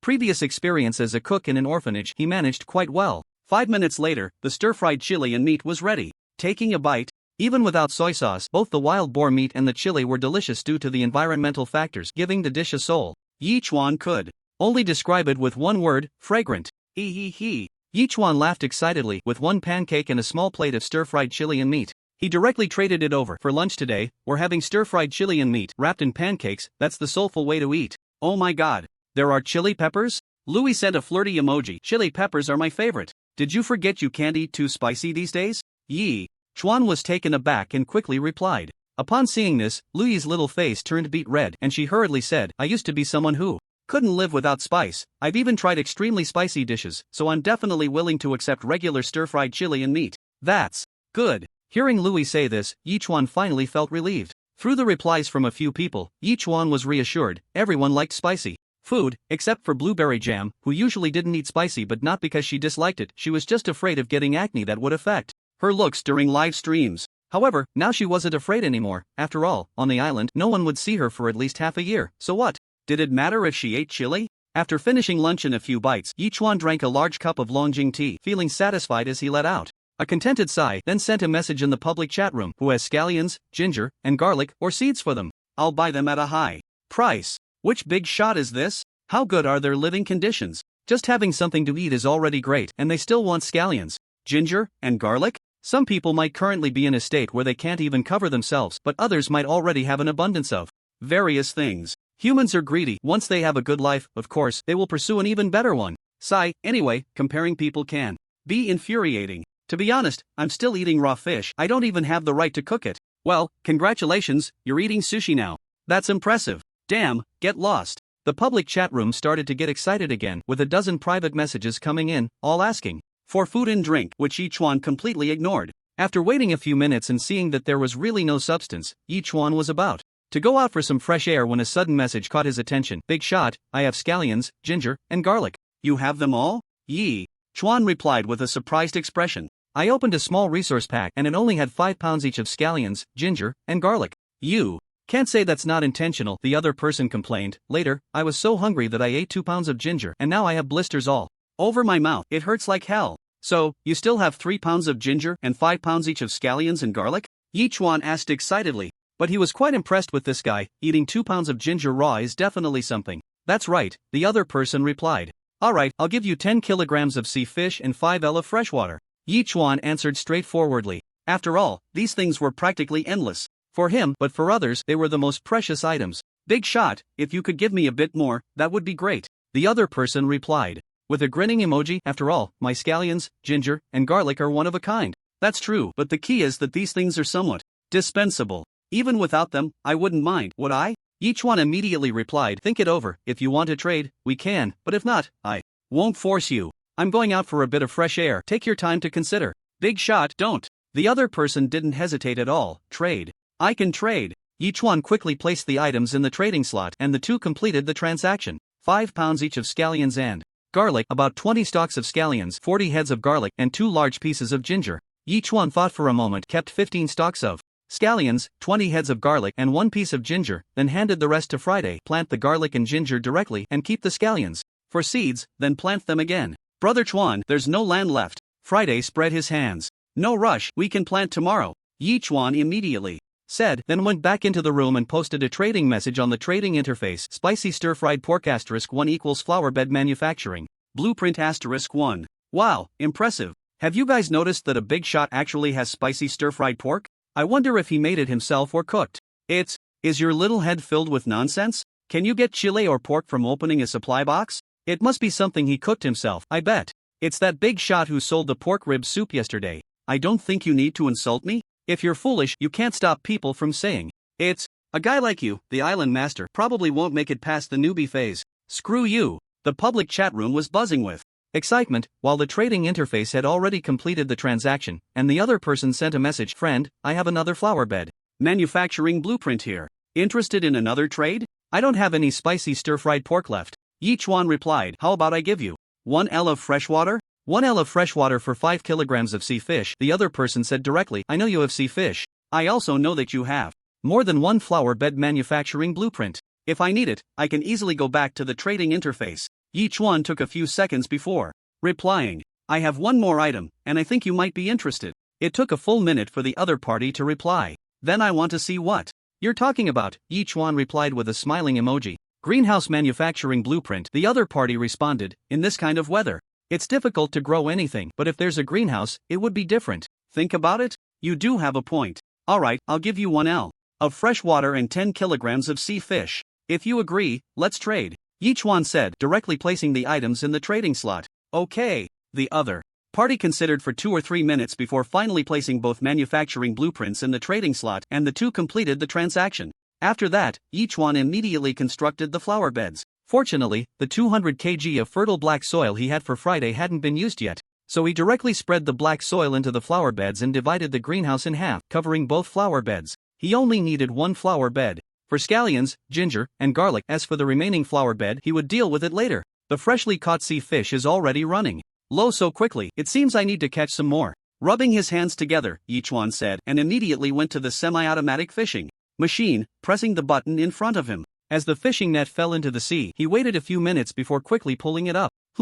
It seems heavier than before? Yichuan was taken aback and slightly increased his speed. Soon, a large net of fish was pulled up, and just like last time, it was still packed with sardines. The system immediately provided the count: sardine *367, king crab *2, lost harpoon *1. Lost harpoon? Yichuan was stunned, quickly searching, and soon found the harpoon among the fish. It was about 1.5 to 6 meters long and weighed over 20 pounds. And it was automatic. When the button was pressed, a 30-centimeter long harpoon would shoot out, with a range of about 10 meters, connected by a thin steel wire, similar to the harpoon he had used before. Could it be this was also left behind by a mermaid? Yichuan muttered suspiciously. In any case, the system definitely wouldn't answer such questions for him. The reason it was heavier this time was partly due to the addition of this harpoon and partly because the sardines this time were generally larger. Last time, it took over 10 fish to make 1 kilogram, but this time 5 or 6 fish made 1 kilogram, lively and jumping. Yichuan immediately listed them on the trading interface. Sardine *1 equals wood plank *3, sardine *1 equals metal sheet *3, sardine *1 equals stone *1. Since the sardines this time were larger, they could definitely be used for trading. After a busy afternoon, the sun was already setting, and Yichuan couldn't help but stretch. It was time to prepare dinner. He had only eaten the king crab a few times before and still had 11 or 12 left. Yichuan didn't want to work hard, so he decided to boil the king crab, one for each person to gnaw on. Bro, I think I've gained weight. Lu Shuai sent an awkward emoji after receiving the boiled king crab. If you've gained weight, eat less. I won't prepare meals for you tomorrow, Yichuan replied directly. Bro, I just feel embarrassed. Lu Shuai sent another awkward emoji. I've been fishing for supply boxes, but all I've gotten are ordinary foods like bread, ham sausages, and instant noodles. Eating what you gave me, I become picky and don't want to eat that anymore. By the way, you don't have a weapon, do you? Yichuan muttered under his breath, then placed the lost harpoon in the trading slot. You can use it for self-defense. Damn! Lu Shuai exclaimed, sending a crying emoji. You're too good to me. I actually secretly cursed you to be swallowed by a sea beast. I'm really not a good person. In response, Yichuan only replied with a string of ellipses and took a small knife to eat the king crab. As night fell, the entire island was silent, except for the occasional unknown sounds coming from the woods. Yichuan took a hot shower and now lay back on the bed, sipping goat's milk while reading the messages in the public chat room, feeling quite content. I haven't eaten for 3 days. I haven't eaten for 3 days. Who can spare a bite for this little sister? I'm willing to become your subordinate island master, and once we meet, I'll keep you company every day. Is this woman a fool? If she had a few wooden planks or something, she could trade for a sardine. Didn't she see that some big shots have listed hundreds of sardines in the trading interface? The problem is, I have nothing. A few days ago, there was a strong wind here, and a wave washed everything away. If I hadn't held on tight, I might have been done for too. Then there's nothing to be done, just hope for the best. Big brother, give me something to eat. I have plenty of tricks up my sleeve. I can make you last less than 3 seconds. Come on, what's the point of that? Watching the public chat room's atmosphere becoming increasingly strange, Yichuan also felt it was pointless. He turned on the TV, selected a movie, and planned to go to sleep after finishing it. Even a very intense action movie, after playing for more than half, couldn't hold back the overwhelming drowsiness. Yichuan felt his eyelids were fiercely battling each other and couldn't help but turn off the TV, preparing to sleep. Almost at the same time, the 3 little ones outside suddenly started barking urgently. The sound was not only a warning but also a pre-alert, as if they had encountered something. Gag gag gag. The strange cries made Yichuan completely awake. The key was that the cries were not from one but several, and they didn't sound like wolves or dogs. What else roams in packs at night? Yichuan suddenly thought of a possibility. Grabbing a crossbow in one hand and a machete in the other, he quickly rushed out of the room. Just 20 meters away, there were about 13 or 14 dog-like creatures confronting the 3 little ones, their eyes glowing with a faint green light, making him feel quite uneasy.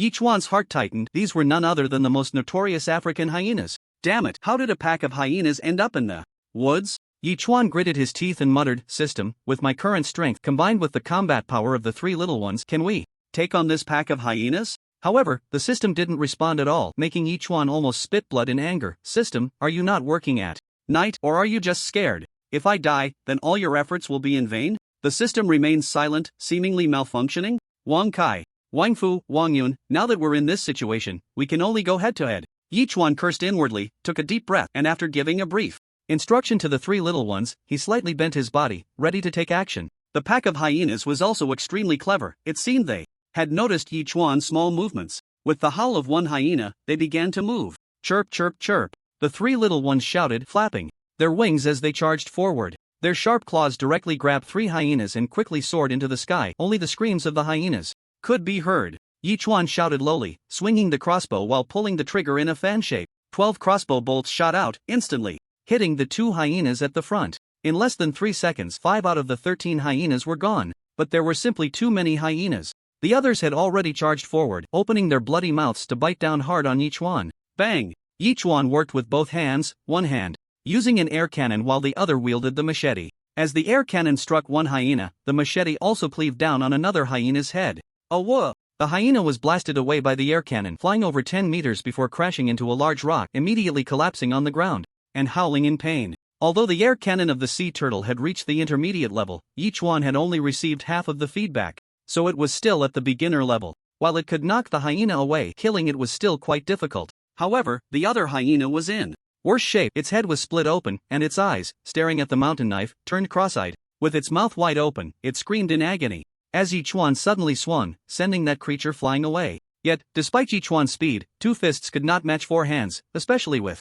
6 hyenas eyeing him hungrily. One of the hyenas had now bitten down on Yichuan's calf, causing him to grunt in pain. He delivered a kick to the hyena's belly, which made it release its grip and turn to run away. Yichuan hit it with an air cannon shot to its rear, causing it to hunch over and sit on the ground, howling in distress. The remaining 5 hyenas were just about to attack when a series of bang bang bang sounds echoed. The 3 hyenas that had been carried off by the 3 little ones fell from the sky, meeting their demise. Within 10 seconds, 8 hyenas had lost their fighting capability, and the remaining 5 finally cowered, tucking their tails and retreating, turning to escape. But then, 3 massive creatures dove down from the sky. Although the 5 hyenas ran fast, 3 of them were still snatched up before they could reach the trees, screaming as they were lifted into the air. Only 2 hyenas remained, and despite Yichuan's rapid pursuit, they managed to escape back into the woods, disappearing into the underbrush. TMD. Yichuan cursed under his breath, looking down at the bite mark, which had already healed, though his clothes had a hole that was hissing as the wind blew in. If Yichuan hadn't just been active and was still warm, he would probably be shivering from the cold. Bang! 3 more muffled sounds followed, and the 3 hyenas that had flown up finally ended their lives after free-falling. Phew!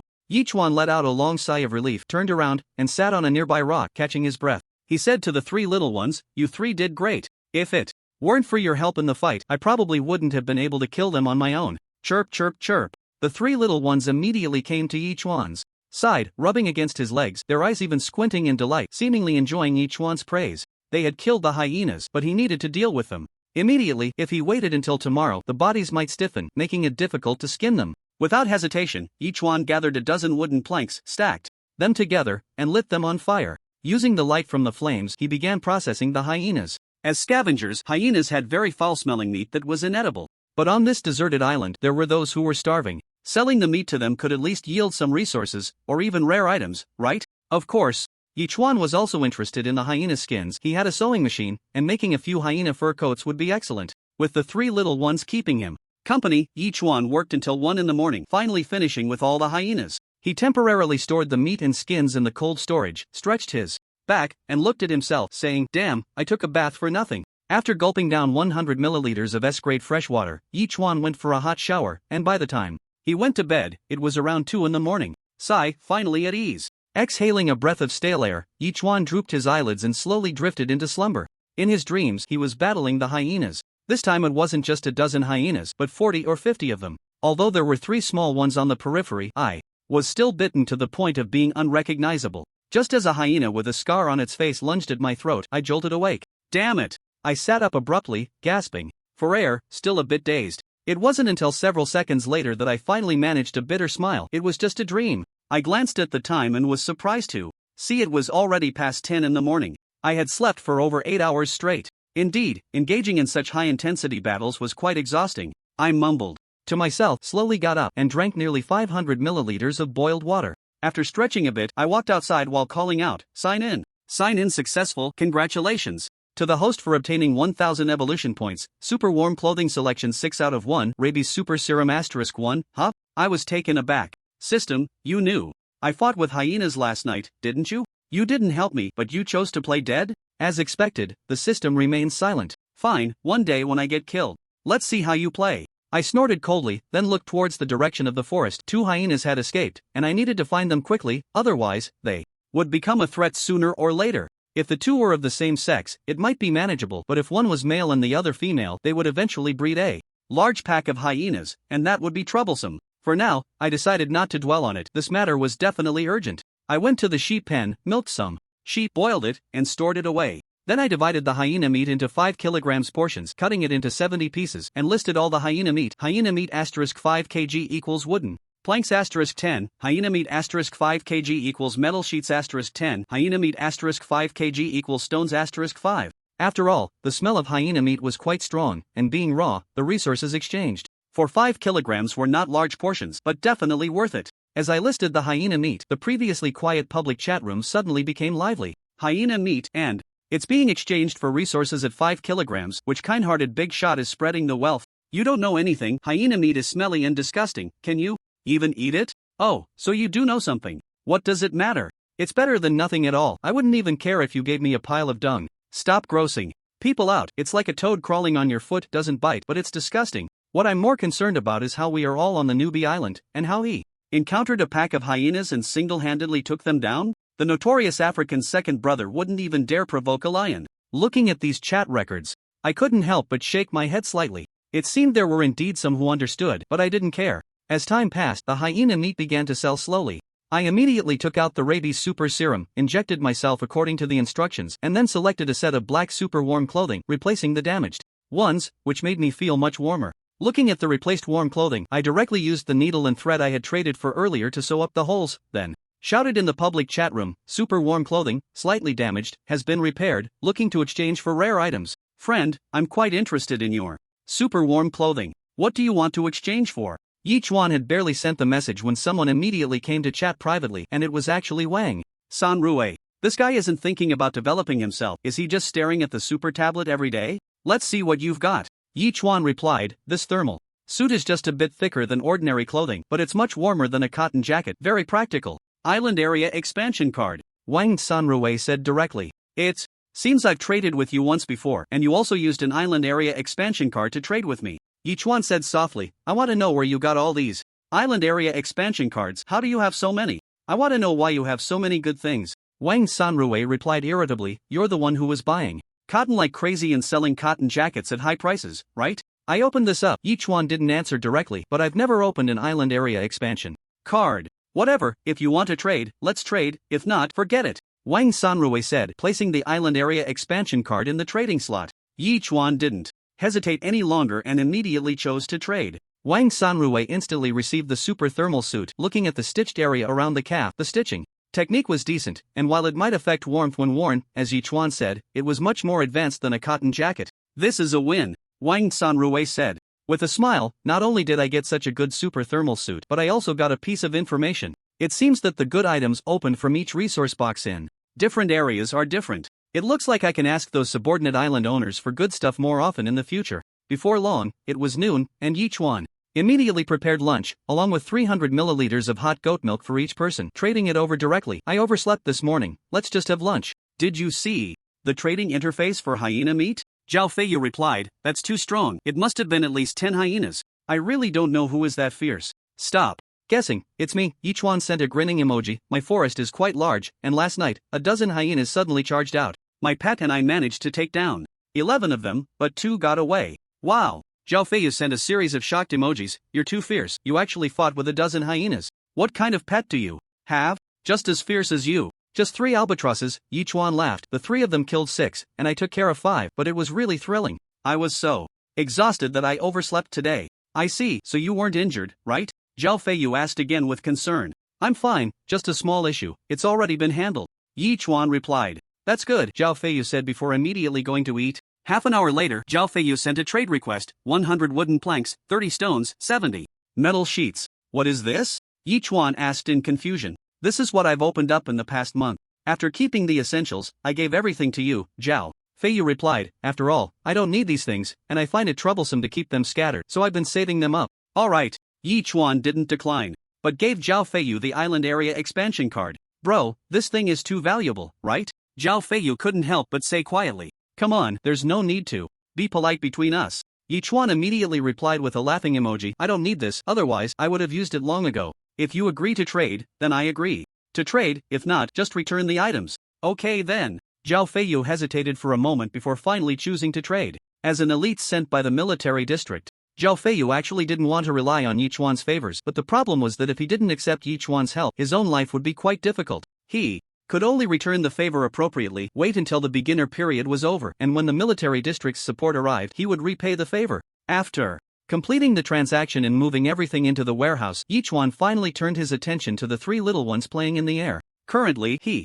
already had 9,000 evolution points, and it was time to upgrade the 3 of them. With that thought, Yichuan immediately called the 3 little ones over and allocated the evolution points to each of them. Their bodies grew slightly larger, and then Yichuan opened the information panel. Name, Albatross level, level 6, growth stage. Evolution points, 0/3500 skills, diving claws, can grasp objects weighing 70 kilograms, talents, diving, fishing, flying, long-distance sailing. After upgrading to level 6, the little guy's weight capacity for grasping objects increased by another 20 kilograms compared to before, but nothing else changed. However, Yichuan wasn't in a hurry. Although nothing else had changed, the 3 little ones had grown in size, and their combat power had correspondingly increased. Perhaps he could find a time to go into the woods and pull out those 2 hyenas. Albatross upgrade complete. Congratulations to the host's pet for upgrading to level 6. Received upgrade gift pack. Would you like to open it? Albatross upgrade complete. Congratulations to the host's pet for upgrading to level 6. Received upgrade gift pack. Would you like to open it? While he was thinking, the system's 3 consecutive notifications made Yichuan chuckle and immediately say, open all.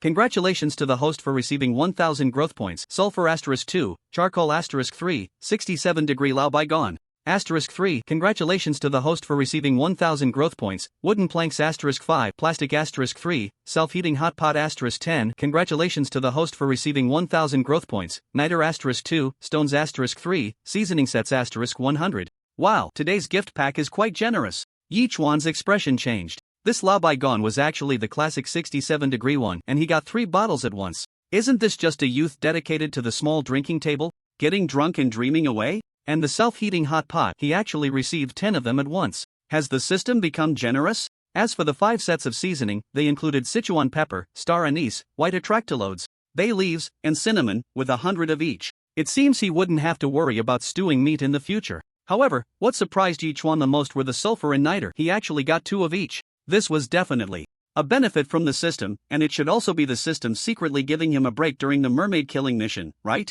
System, it seems you're not bad. Although you sometimes play dead, you still know how to be considerate at critical moments. Ichuan said with a smile, looking at the method for making shells, and then took 2 pieces of charcoal and stones to create 2 shells, estimating that each shell weighed about 8 pounds. This small cannon was quite convenient. All he needed to do was aim at the target and press a red button at the tail of the cannon to fire the shell. However, Ichuan didn't test it out and directly placed the 2 shells into the system's item bar, waiting to use them when necessary. Brother Chuan, the soybeans are ready for harvest. Should we proceed? At that moment, Friday walked over to ask, "What about the corn?" Ichuan asked again. "The corn. We'll need about another day," Friday replied. "Then let's harvest the soybeans first." Ichuan nodded. "We'll harvest the corn tomorrow, but for both the corn and soybeans, you need to leave at least 50 seeds each to continue planting once the land is level." "Okay." After Friday responded, he immediately started to get busy. Half an hour later, Ichuan obtained about 4 pounds of soybeans. Looking at these golden beans, Ichuan took a deep breath.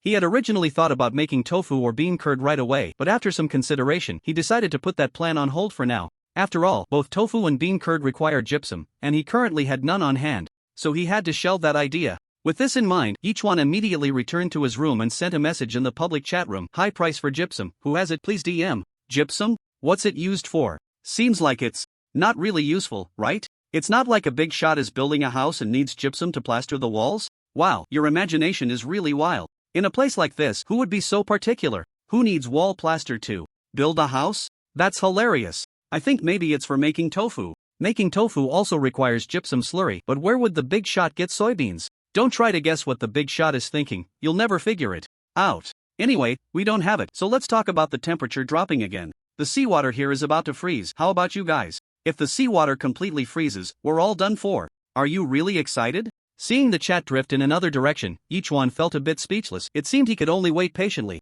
Just then, a private message came in. "Friend, can you tell me what you need gypsum for?" "What I need it for is none of your business. I'm afraid you don't have any gypsum either, right?" Ichuan replied irritably. "I was thinking, if you're doing something else, then I definitely don't have gypsum, but if you really are making tofu as mentioned in the public chat, then you don't need gypsum." The other party replied. "That's right, I'm making tofu, but you say it can be done without gypsum?" Ichuan asked suspiciously. Tofu is divided into southern and northern styles. In the north, we use brine instead of gypsum, the other party replied. "It's just the usual saying, brine curdles tofu, one thing conquers another. So what is brine?" Ichuan was taken aback and immediately replied. "Brine is essentially crystallized seawater, mainly composed of magnesium chloride," the other party replied. "You just need to evaporate seawater to use those crystals, but if you can separate the sea salt from it, that would be even better." "I have that. If that's the case, it's simple." Ichuan's expression changed. "Can you make tofu?" "I can tell you the steps," the other party replied again. "Actually, I'm not very familiar with it." Ichuan thought for a moment and then replied. "It's very simple. First, wash the yellow beans and soak them for a whole day. Then grind the soaked beans into a slurry, put it in a large pot, and boil the soy milk over a wood fire until it boils. After cooling for half an hour, drop a few drops of brine into a spoonful of soy milk, slowly stir the spoon in the pot, and after a few minutes, switch to another spoon until the spoon can't move in the pot anymore. It's basically formed. Finally, prepare a sieve and a cloth. Pour the curd into the sieve, cover it with the cloth, and drain the water. You should place something slightly heavier on top to help with the drainage. After about 20 minutes, the tofu will be ready." A few minutes later, the other party wrote a long message. After Ichuan read it in detail, he felt it wasn't too complicated, but it seemed he would need to do it tomorrow at this time. Then Ichuan asked another question. "By the way, how do I add water when grinding the beans?" "It's best to use well water or spring water," the other party replied. "The ratio of beans to water is roughly 1 to 4, 1 pound of beans to 4 pounds of water." "Got it," Ichuan said, and immediately put 2 L of boiled water and 2 kg of sea fish in the trading bar. "What's this?" the other party couldn't help but ask. "You've helped me a lot, so of course, I have to thank you. This is a consulting fee," Ichuan replied. "I just saw you asking, so I casually told you. I'm not looking for a reward," the other party replied. "Wow, I actually met someone who doesn't want a reward. This person is quite kind," Ichuan muttered, immediately responding. "You can just accept it. I never owe anyone a favor." "Then thank you." Since the other party said so, they didn't insist any further and quickly accepted the items. Ichuan immediately made a metal basin, soaked all 4 pounds of beans, and placed them inside the house. Then he stretched lazily, suddenly remembering that the sea salt should have filled a mineral water bottle by now. Just as he was about to go collect it, he noticed the three little ones on the side of a small hill, occasionally bowing their heads and then looking up, seemingly doing something. He couldn't help but walk over to investigate. When he arrived, Yichuan's eyes widened in disbelief. There was a massive stone weighing 1,000 pounds with a crack in the middle, and at that moment, a trickle of water was flowing out from the stone's crevice, gathering into a nearly imperceptible small stream that flowed down the rock to one side. "Is this a spring?" Yichuan murmured, immediately going over to catch some water with his hands. After taking a handful and tasting it, he found it to be crisp and sweet, fresh water. Holy crap! In the next second, Yichuan was stunned. He never expected to find a small spring in this place, which must have evolved during the second evolution. This made Yichuan speculate whether, after a few more evolutions, this place would evolve into a freshwater river. By then, he could drink sweet spring water without needing a seawater desalination device. Just thinking about it made him happy. Regarding this, Yichuan didn't intervene, as the current flow was too small to even be called a stream. It could only be considered a waterline. Not bothering with it any longer, Yichuan ran straight to the seawater component separator. And sure enough, it was already filled with a mineral water bottle of sea salt. Yichuan quickly collected it, placed an empty mineral water bottle on top, and connected another bottle to the components leading to the sea. This way, after letting the soy milk cool tomorrow, he could directly pour the collected brine into it. At this moment, seeing the sun about to set, Yichuan ran to open nearly 20 supply boxes, obtaining some resources as well as some ham and bread. He didn't pay much attention to it, putting everything into the warehouse before returning to his room, preparing for everyone to have a self-heating pot for dinner tonight. Just then, Friday walked over and asked, "Brother Chuan, the spinach and lettuce have also matured. Should we harvest them?" "I didn't expect the spinach to mature 2 days later than the chili peppers. I guess it's because I didn't give it any nutrient solution later?" Yichuan muttered, then said directly, "Let's pull up a dozen spinach and 2 lettuces." "Okay." Friday immediately left, and half an hour later, the washed spinach and lettuce were placed in front of Yichuan. Yichuan was quite satisfied with Friday's work efficiency, knowing that he helped wash them, saving him some time. At that moment, Yichuan quickly sliced some pork and made a dish of stir-fried spinach with meat. He then traded the self-heating pot and the stir-fried spinach with lettuce. "Today we'll have a self-heating pot, stir-fried spinach with meat, and 3 pieces of lettuce for each person." "You actually have spinach and lettuce?" Lu Yiwei asked in surprise. "Did you grow this?" No, I planted it. What I harvested were the seeds," Yichuan replied with a smile. "I added a chili while stir-frying, and I didn't expect it to taste quite good." "Sticking with you is simply the best choice," Lu Yiwei said sincerely. "In increasingly harsh conditions, you can still eat so well every meal. It's truly enviable. Then work hard and don't let my investment go to waste." Yichuan immediately burst into a series of hearty laughs. "Don't worry, I won't let you down," Lu Yiwei replied with a string of determined expressions before heading off to eat. Yichuan then sent half a gene of Lao Baigan to Zhao Feiyu, Lu Shuai, and Xiao Feilong, saying, "Although we can't meet for now, having a drink together from afar counts as a reunion." "Dinner? Boss, am I blind? Did I actually see alcohol?" Xiao Feilong's eyes widened when he saw the half gene of liquor. "You're not blind, this is Lao Baigan, and it's the classic 67-degree Lao Baigan." Yichuan replied, "With such a high alcohol content, you won't get drunk after just one sip, will you?" "No way." Xiao Feilong immediately shouted, "I can drink 1,000 cups without getting drunk." "Then that's fine," Yichuan said, replying to Zhao Feiyu and Lu Shuai a few more times before opening the self-heating pot, taking out a pancake, wrapping it around some lettuce, spreading the sweet bean sauce he had traded for earlier, pouring a little liquor, and leisurely sipping while listening to Guo Xiaojiang's crosstalk. As expected of a 67-degree liquor, one sip made his tongue feel fiery, and the heat traveled from his throat down to his stomach. But after the spiciness, a sweetness emerged in his mouth, and the soft, fluffy sensation was incredibly comfortable, making him feel completely at ease. "This liquor, not bad," Yichuan said happily, unknowingly finishing half a gene. Feeling a bit dizzy, he tossed the trash from his meal into the automatic recycling bin, washed his face, and plopped down on the bed. Glancing at the public chat room to see if there was any useful information, I encountered a giant octopus again. I was paddling my small boat to collect supply boxes, and on the way back my boat was capsized. Luckily, I was only 7 or 8 meters from the shore, so I immediately took off my cotton coat and swam back. It was really thrilling. In such cold water and weather, you actually survived. You really have a strong fate. I have 2 stoves and lit a few wooden boards. The key is that I have a spare cotton coat, otherwise, even if I didn't die this time, I would have lost a layer of skin. Indeed, having more resources brings many benefits. I wish you good fortune after such a disaster. Sigh, let's hope so. Damn, I also encountered a shark today. I was on the shore, and it actually jumped up to attack me. Luckily, I reacted quickly. Looking at the chat records, Yichuan's eyelids began to droop, and he couldn't help but lie down on the bed, not even bothering to cover himself with a blanket before falling into a deep sleep. detected that the host has not yet checked in. Would you like to check in? The next morning, Yichuan was awakened by the system's voice. It was just 6 o'clock. Check in. He rubbed his sleepy eyes and said,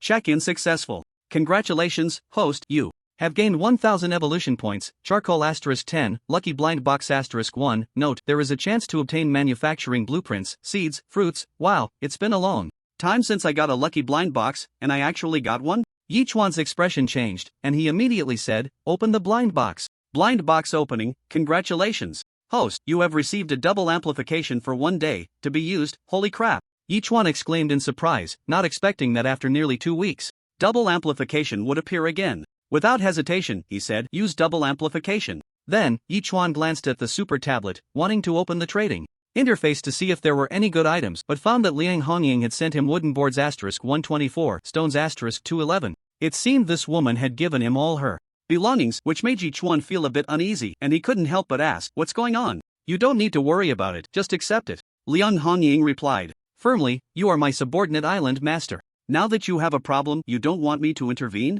Yichuan frowned and immediately responded, this is an order. Answer me right now. A full minute passed, and seeing that Liang Hongying still hadn't replied, Yichuan said again, currently, the only person you can trust is me, otherwise, you wouldn't have given me all your supplies. It was only at this moment that Liang Hongying replied, I was attacked by a giant octopus. One of my legs was broken by its tentacles, and there's a wound on my lower abdomen that's about 2 centimeters deep. The bleeding hasn't stopped. I've lost about 500 milliliters of blood, and I'm afraid I won't survive until tonight. If you don't tell me, you really won't survive tonight. But as your superior, I won't allow you to die, so you definitely won't die. Yichuan replied seriously. Upon seeing this, Liang Hongying seemed a bit angry. Who do you think you are? Just because you say I won't die, I won't? Are you a savior?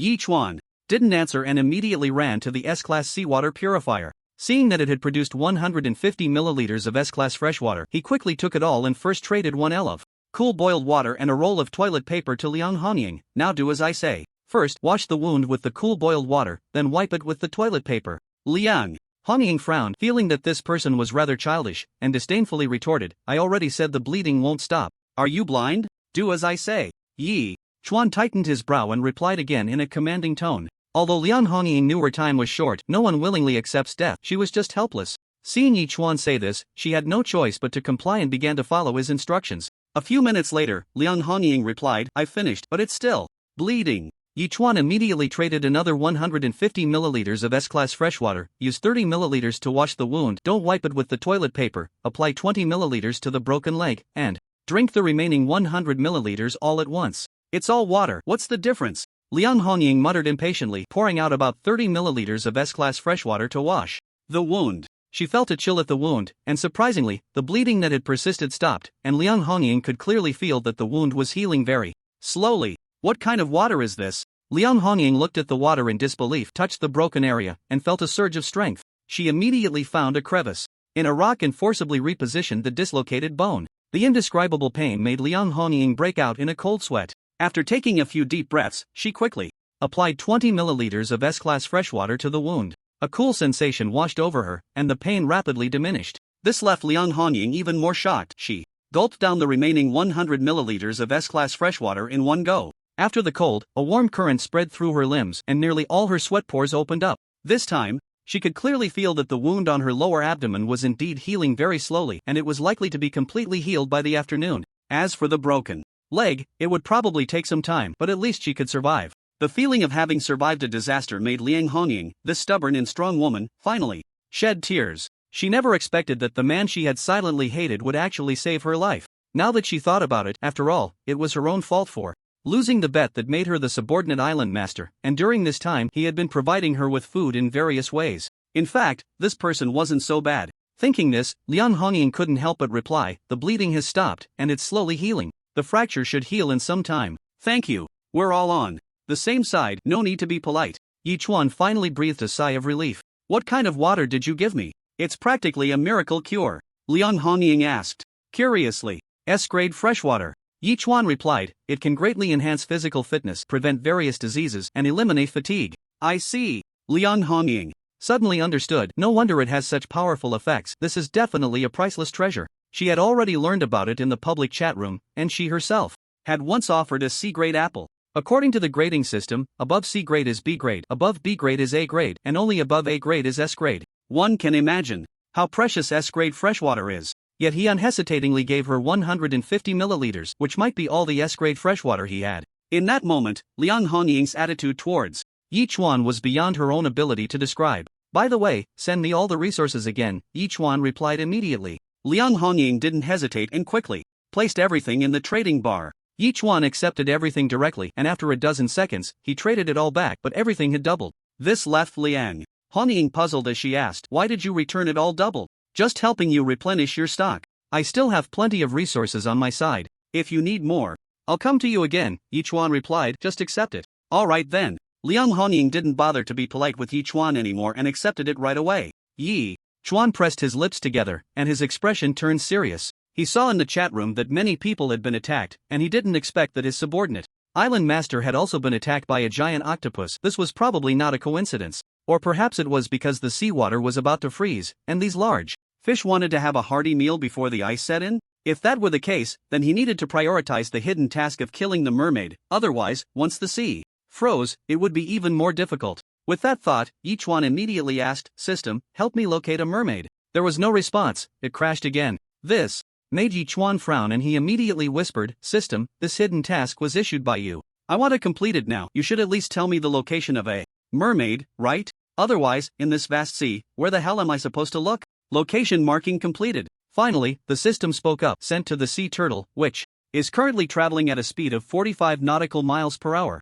How long until it arrives?" Yi Chuan asked. "If all goes well, between 5 and 6 tomorrow morning." The system replied, "Please prepare. This will be the most dangerous experience since you entered the ocean world." Damn! Yi Chuan was taken aback. If the system said so, then completing the task this time would probably be quite difficult. What is a blessing is not a curse. What is a curse cannot be avoided. Yi Chuan didn't dwell on it any longer and privately messaged Lu Yi and the others, requesting their resources. After doubling the amount, he returned it all to them. Everyone was astonished by such a miraculous operation, except for Lu Yi, who remained calm. Having experienced this before, this guy is just that impressive. Next, Yi Chuan glanced at the trading interface and saw some good items, trading for them directly. In just one morning, he managed to acquire quite a few good things. At noon, it was still stir-fried spinach with meat.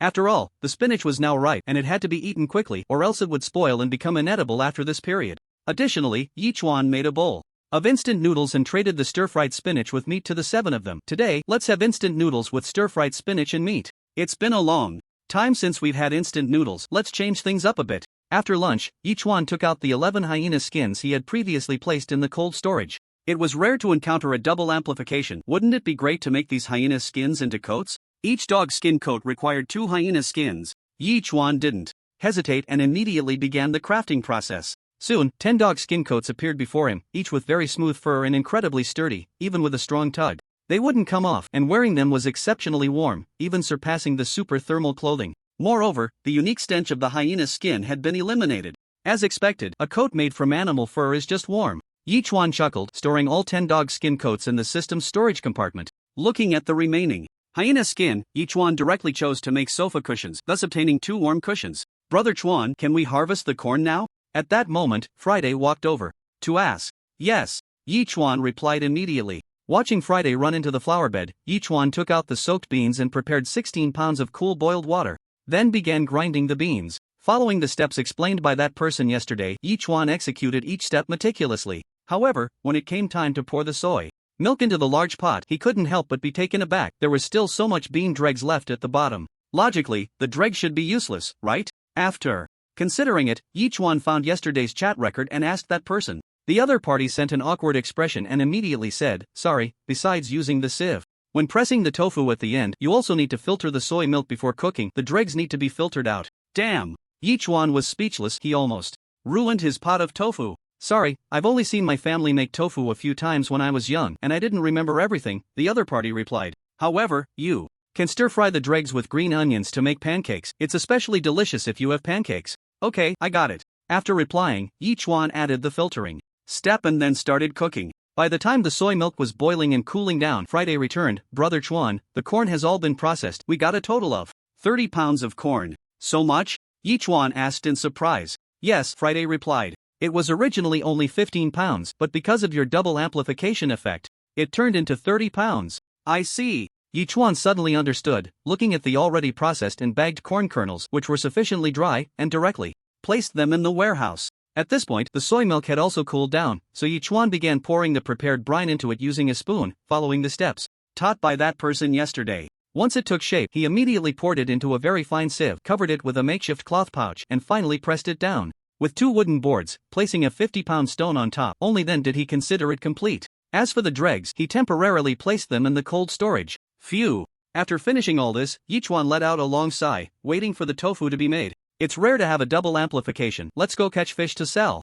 While waiting, Yi Chuan went to cast a net, catching over 500 sardines and a dozen small octopuses, all of which were put on the shelves. Seeing that the sardines from the last batch still hadn't sold out completely, the price for this batch was lowered accordingly, instantly exciting the island owners in the public chat room. Oh my, there's actually a big shot selling sardines so cheaply, 1 sardine for 2 wooden boards. Isn't that just giving them to us? I noticed that too. The last guy sold sardines for 3 wooden planks. Compared to him, this big shot is much more reasonable. This is the kind of big shot we should support. But why are there so many big shots recently selling food and buying resources? I feel like it might represent some kind of crisis. Shouldn't we stock up on some resources too? The premise of stocking resources is having enough food. We're barely getting by, and you're thinking about hoarding resources? Are you dreaming? Better safe than sorry. Don't throw away all the resources you have, or you might regret it when the time comes. Looking at the chat records in the public chat room, sardines were slowly decreasing. Yi Chuan thought for a moment and immediately changed the sardines he had previously exchanged for 3 wooden planks into 1-for-1 trades, creating the illusion that 2 people were competing to sell sardines. Anyway, with the double blessing, he definitely wouldn't lose. Sure enough, the small adjustment caused the chat room to explode once again. Oh, we complained, and the previous big shot selling at a high price actually lowered his price.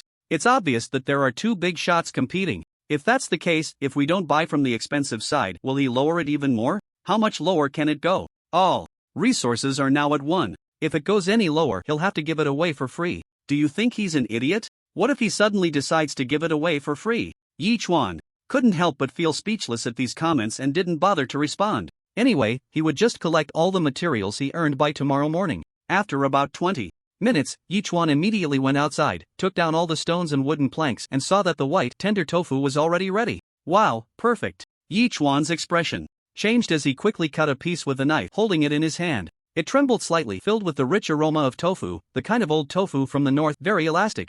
And when eaten, it was incredibly tender, better than any tofu Yi Chuan had eaten before. Under the double blessing, what could originally produce 20 pounds of tofu now directly produced 40 pounds, definitely enough to last for a while. Yi Chuan was also very excited, smiling to himself. Not bad, not bad. Tonight's braised tofu with intestines is definitely a go. Chirp chirp chirp. Just as Yi Chuan was about to deal with the intestines, the 3 little ones suddenly cried out from the sky. Yi Chuan was taken aback and immediately looked in one direction. In the distance, he actually saw a small black dot, which grew larger over time, eventually turning into a small island. Wow, I can't believe I found a small island. That's not easy. Yi Chuan's expression changed, but then he frowned slightly. The more he looked at this small island, the more familiar it felt, as if, is this Cold Front's island? A few seconds later, Yi Chuan suddenly remembered. He really didn't expect that after going around in circles, he ended up back at Cold Front's place. He just didn't know if he had returned.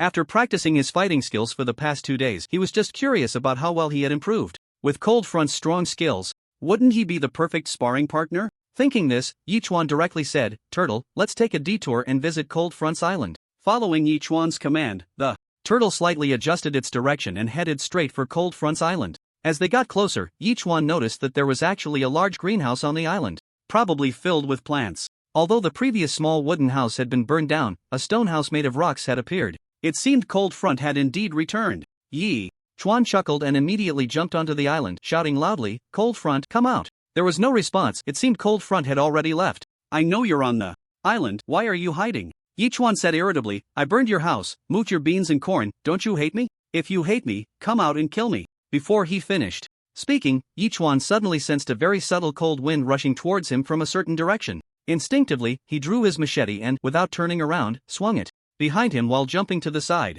He saw Cold Blade staring coldly at him, wearing a beast skin and holding a short knife, lowering his body as he said, "After I unbound your super tablet, I swore I would find you and kill you. I didn't expect you to come to me today, saving me the trouble of looking for you. Last time you were my defeated opponent. Do you think you can beat me this time?" Yi Chuan asked with a sneer. "Whether I can or not, I have to try to know." Cold Blade said no more, brandishing his short knife and lunging forward with a deadly strike. Recalling the moves of combat techniques, Yi Chuan held his machete, awkwardly defending himself. This made Cold Blade frown slightly. Although Yi Chuan's movements were not skilled, he could clearly feel that in just over 10 days, Yi Chuan had made significant progress. Cold Blade couldn't help but mutter, "What you're using seems to be combat techniques? Oh, you know about combat techniques?" Yi Chuan asked, surprised as he looked at Cold Blade. It was obvious that Cold Blade was not from the military. His strikes were ruthless, almost lethal with every move, and a slight mistake could lead to serious injury, resembling an assassin or a champion from an underground boxing ring.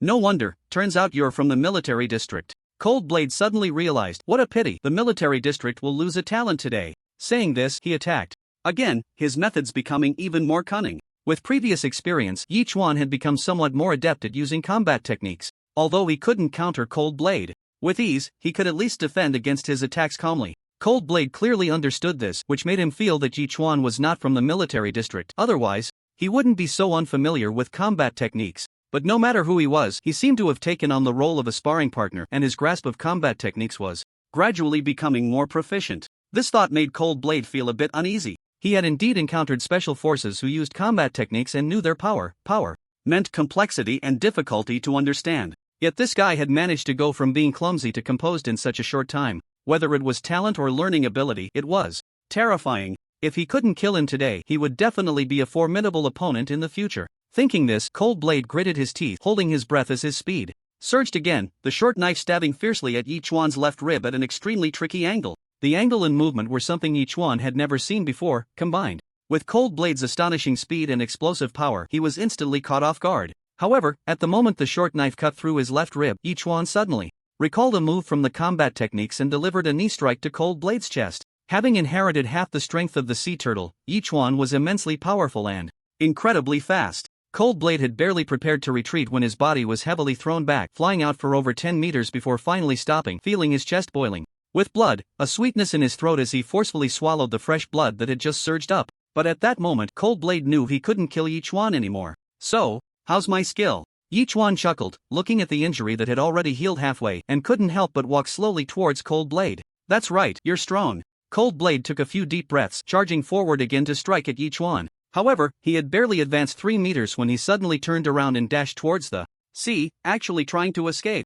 Was that just a feint? Yi Chuan's lips twitched, feeling somewhat speechless. However, he did not pursue Long Feng, instead standing quietly in place, waiting. In less than a minute, the previously vanished Lang Feng surprisingly returned to the shore with a huge splash of water. Or rather, he was pushed up by a dolphin. They say dolphins save people, and now he understood. "What, just because I kicked you once, you want to run away?" Yi Chuan teased, "And in this freezing seawater, aren't you afraid of freezing to death? What do you want?" Lang Feng gritted his teeth and asked in a low voice, "Didn't you want to kill me? Am I not giving you the chance to do so right now?" Yi Chuan replied calmly, "What's wrong? Feeling cowardly?" "Humph." Lang Feng snorted coldly, his mind racing. After considering for a dozen seconds, he said, "I can become your subordinate island master again, and I will be absolutely loyal to you from now on. Can your words be trusted?" Yi Chuan laughed. Ding! Hearing this, Lang Feng directly threw his dagger to the ground and slowly walked towards Yi Chuan. "This should be enough to prove my sincerity, right? Now, you have 3 subordinate island masters in your hands?"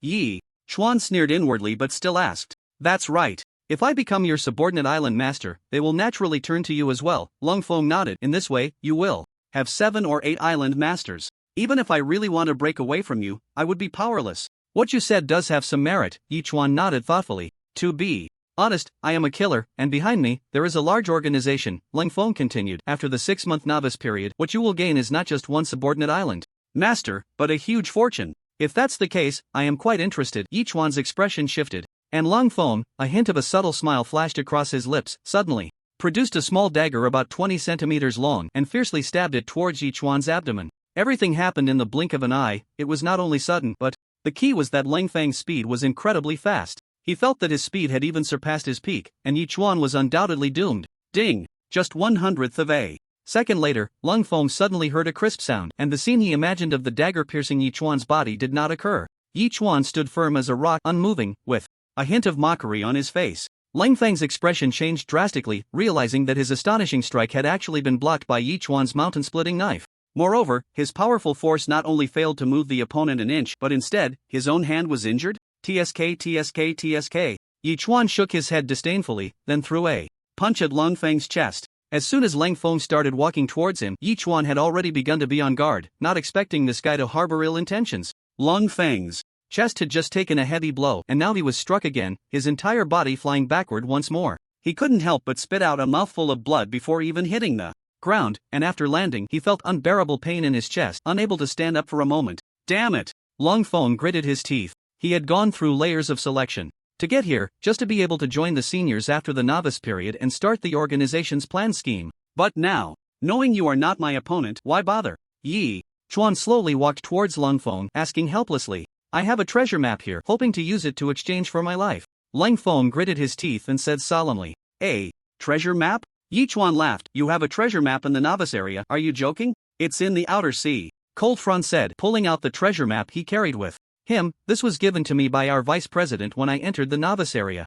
After the novice phase, I'll meet up with the old seniors to search for treasure. Is that for real? Yi Chuan replied irritably, if you have a treasure map, why haven't you found the treasure already? Do you really need a newbie like you? Because those old seniors are very cunning. Whoever gets it might sneak off to find the treasure. Cold Front said solemnly, but I'm different. I was raised by the vice president since I was young. After the novice phase, I will gather all the old seniors to go together. Fine, I got it. Yi Chuan nodded slightly, but just then, a crisp sound rang out as an albatross suddenly swooped down, grabbing Cold Front and lifting him into the sky. In that instant, Yi Chuan snatched the treasure map away. It was a parchment-like object, irregularly round, marked with eye, route and many patterns. Although it didn't look very complicated, Yi Chuan found it somewhat difficult to understand and couldn't help but ask the system, is this treasure map real? SSS-level treasure map, sailing from the outer sea into the life-forbidden zone, directly reaching the sunken ship of the Pirate King, can obtain endless treasures. The system evaluated. This made Yi Chuan gasp, an SSS-level item. This was already considered the top existence in the ocean world. He hadn't expected that by whimsically coming to challenge Cold Front, he would obtain such a precious item. It seemed that after the novice phase, he definitely had to go treasure hunting. Bang! At that moment, a loud noise erupted as Cold Front, after being carried to a height of 200 or 300 meters by the albatross, was released and fell freely, turning into a mushy mess upon impact. Honestly, just be my subordinate island master. Enjoying good food and drink is great. Why must you be so stubborn and oppose me? Truly a waste of life. Yi Chuan shook his head slightly, then entered the stone house, finding almost nothing of value. Yi Chuan had to scour the place clean of resources like wooden planks and stones. Notably, he found that the kids' greenhouse surprisingly had watermelon seedlings, bok choy, and other resources, which made Yi Chuan very happy. He immediately called Friday to move all these fruits and vegetables to a spare flower bed, taking the greenhouse along as well. After doing all this, Yi Chuan returned to Turtle Island and headed towards his target location again. However, just as he was about 100 meters away, he suddenly noticed that Cold Front's small island was slowly descending, eventually disappearing from Yi Chuan's sight. Sank? Yi Chuan was taken aback. When he had encountered Li Bo earlier, he hadn't realized this issue since he had been on the boat. Now it seemed that as long as an island master died, the corresponding island would also disappear. It looked like he needed to pay attention to this issue in the future. Not bad, not bad. After this battle, my fighting skills have made it qualitative leap, Yi Chuan muttered with a smile. It seems that when I fight the mermaid tomorrow, my fighting skills will come in handy. Now, Yi Chuan finally took out 5 pounds of pig intestines, washing them 7 or 8 times, and then cleaned them 2 more times with the sandy soil next to the woods. Only then did he add Sichuan pepper, star anise, cinnamon, bay leaves, and white atractalodes into a large pot to cook the intestines. After 2 hours, as night fell, Yi Chuan cut up 5 pounds of tofu and directly poured it into the pot. After boiling for about 10 minutes, he traded 2 pounds each of water and vegetables to the 7 people. Today we have something good. We're having braised intestines with tofu. This is the taste of home. Boss, you even have tofu? Little Flying Dragon exclaimed in shock. I don't even know how to express my admiration for you now. Just be grateful. From the heart, no need to say it out loud, Yi Chuan replied. I planted some beans and just made the tofu today. I didn't expect it to be quite tasty. Awesome. Though Little Flying Dragon immediately gave a thumbs up. Alright, hurry up and eat. Yi Chuan rolled his eyes and said, you're the best at flattering, but don't let me down after the newbie. Period. Don't worry, little brother will definitely deliver. The Little Flying Dragon immediately sent a determined expression. Yi Chuan shook his head slightly, poured a glass of strong liquor, and while eating the dishes, he started drinking, enjoying the meal immensely. An hour later, looking at the few pounds of food left in the pot, Yi Chuan directly put it up for trade. 1 pound of braised pig intestines with tofu, in exchange for rare materials, wanting to buy quickly. The public chat room erupted once again. This is simply a miracle. There are big shots who even have braised pig intestines with tofu. What's the big deal? Yesterday a big shot asked about gypsum, definitely making tofu, and now tofu was made, but this person even has pig intestines. That's a real big shot. This is a unique hard dish in the ocean world. The rare materials exchanged for it must be extraordinary. Anyway, I can't eat it. Just as he was looking at the public chat room, a private message came in. It was Wang Sanrui again. Wang Sanrui surprisingly didn't want the braised pig intestines with tofu. Friend, can I trade you 3 pounds of tofu? You're not trading the braised pig intestines with tofu, only trading me tofu? Yi Chuan replied irritably. I'm not interested in the intestines, but I know you were the one who asked about gypsum yesterday. You must have quite a bit of tofu. Wang Sanrui replied, I like to eat tofu with scallions, thinking of making a dish of tofu with scallions and having a drink. What? You have scallions and liquor? Yi Chuan asked in surprise. I have scallion seeds in 250 milliliters of ergwotu. I just haven't been willing to drink it. Wang Sanrui replied, just say if you can trade only tofu. Then I need to see if what you have is worth that price. Yi Chuan replied immediately. 2 island area expansion cards. Wang Sanrui gritted his teeth and replied. Speaking of which, the island area expansion cards aren't very useful to me. Don't you have anything else? Yi Chuan asked irritably. This time, Wang Sanrui was silent for a full 3 minutes before replying again. I have a tranquilizer needle. Are you interested? A tranquilizer needle? Yi Chuan was taken aback. This seemed like a good item. That's right, it was obtained from a subordinate island lord who opened a supply box, said it can make a brown bear sleep for 10 minutes. Wang Sanrui said seriously, and it takes only 7 to 8 minutes to take effect. This could be traded. Yi Chuan's expression changed, and he replied immediately. This is a good item. He needs to deal with the mermaid, and he still doesn't know how strong the opponent is, but if he can inject a tranquilizer, everything would be much easier. If you want to trade for the tranquilizer needle, it won't be as simple as 3 pounds of tofu. Wang Sanrui said lightly. At least 20 pounds of tofu. Do you know that the current temperature will continue to drop? Yi Chuan thought for a moment and then asked. Of course I know. What does that have to do with what we're discussing? Wang Sanrui asked suspiciously. I'll give you 3 pounds of tofu, plus a dogskin coat, in exchange for your tranquilizer needle and 2 island area expansion cards. Yi Chuan replied decisively, I can tell you without exaggeration, this is made from 2 hyena skins. The warmth level is at least twice that of a cotton coat. Hyena meat, is that what you put up for trade? With one sentence, Wang Sanrui was shocked. Did you kill those hyenas? He had noticed the hyena meat that was put up for trade before and couldn't help but be astonished by the other's strength. After all, hyenas are notoriously known as Africa's second brother. Even a lone lion can only avoid their sharpness. Being able to kill more than a dozen hyenas at once is definitely not something an ordinary person can do. Unexpectedly, I actually found the main character. We don't need to discuss anything else, just say, are we trading or not? Yi Chuan asked directly. Alright. Wang Sanrui weighed the pros and cons and ultimately agreed. He didn't need the anesthetic needle for now, but the dogskin coat was indeed a necessity.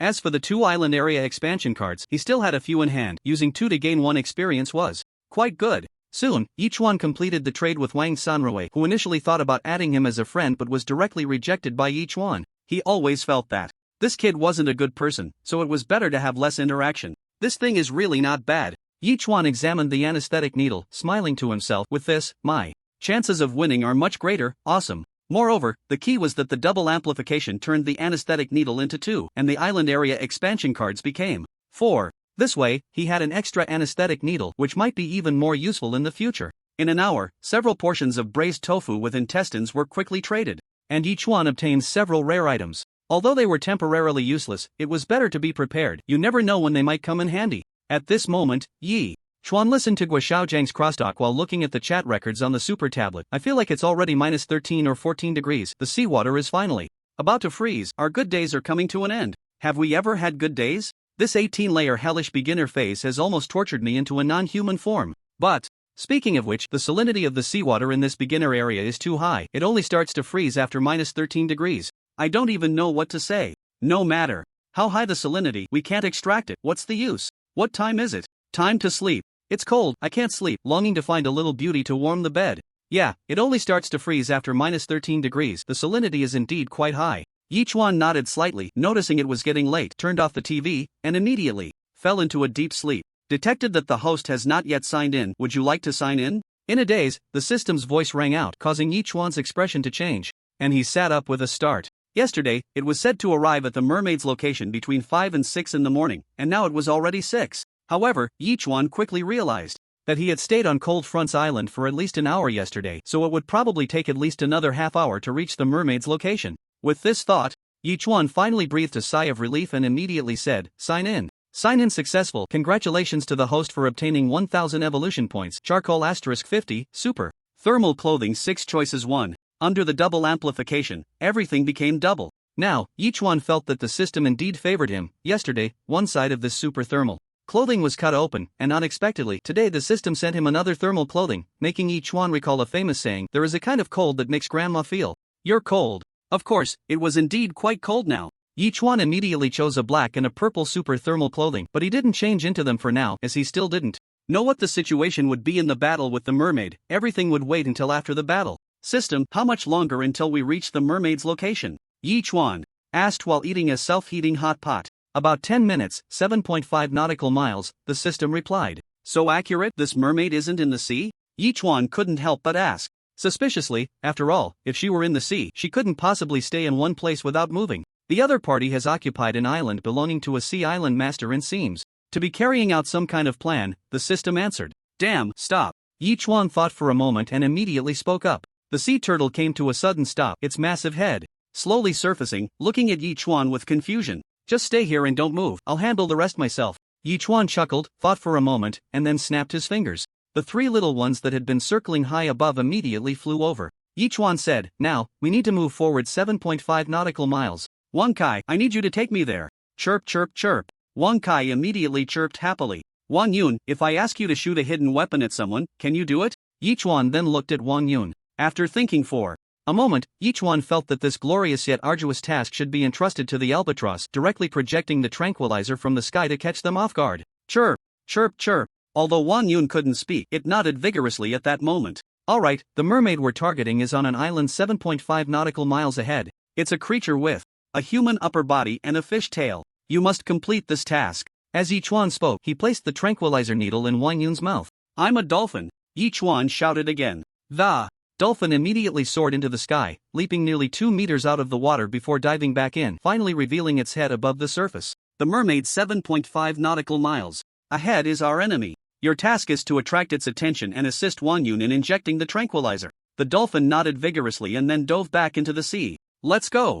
Yi Chuan took a deep breath and then spoke. Wang Kai immediately let out a series of chirp chirp chirp sounds, then took a running start and soared into the sky, turning to fly low. Yi Chuan grabbed Wansai's claw and quickly ascended into the air. Fortunately, he only weighed about 130 pounds, otherwise, Wang Kai might not have been able to carry him. At this point, Yi Chuan had reached an altitude of over 100 meters, with only the sound of the wind rushing past his ears, which made him feel somewhat uncomfortable, his eyes nearly unable to open. I was careless, I should have gotten some glasses. On an island over 1,000 square meters in size, a mermaid was busy with something. Suddenly, it heard a series of puff puff puff sounds, accompanied by a tremendous splash. This made it pause, gripping a steel fork, and quickly moved its tail fin towards the beach, where it indeed saw a dolphin repeatedly leaping out of the water, only about 30 meters from the shore. A smile flashed across the mermaid's face as it shook the steel fork, preparing to shoot at the dolphin. Walla walla. At that moment, the mermaid suddenly bared its teeth, and a powerful hand quickly reached behind, grabbing a small syringe, and it looked up at the sky, just in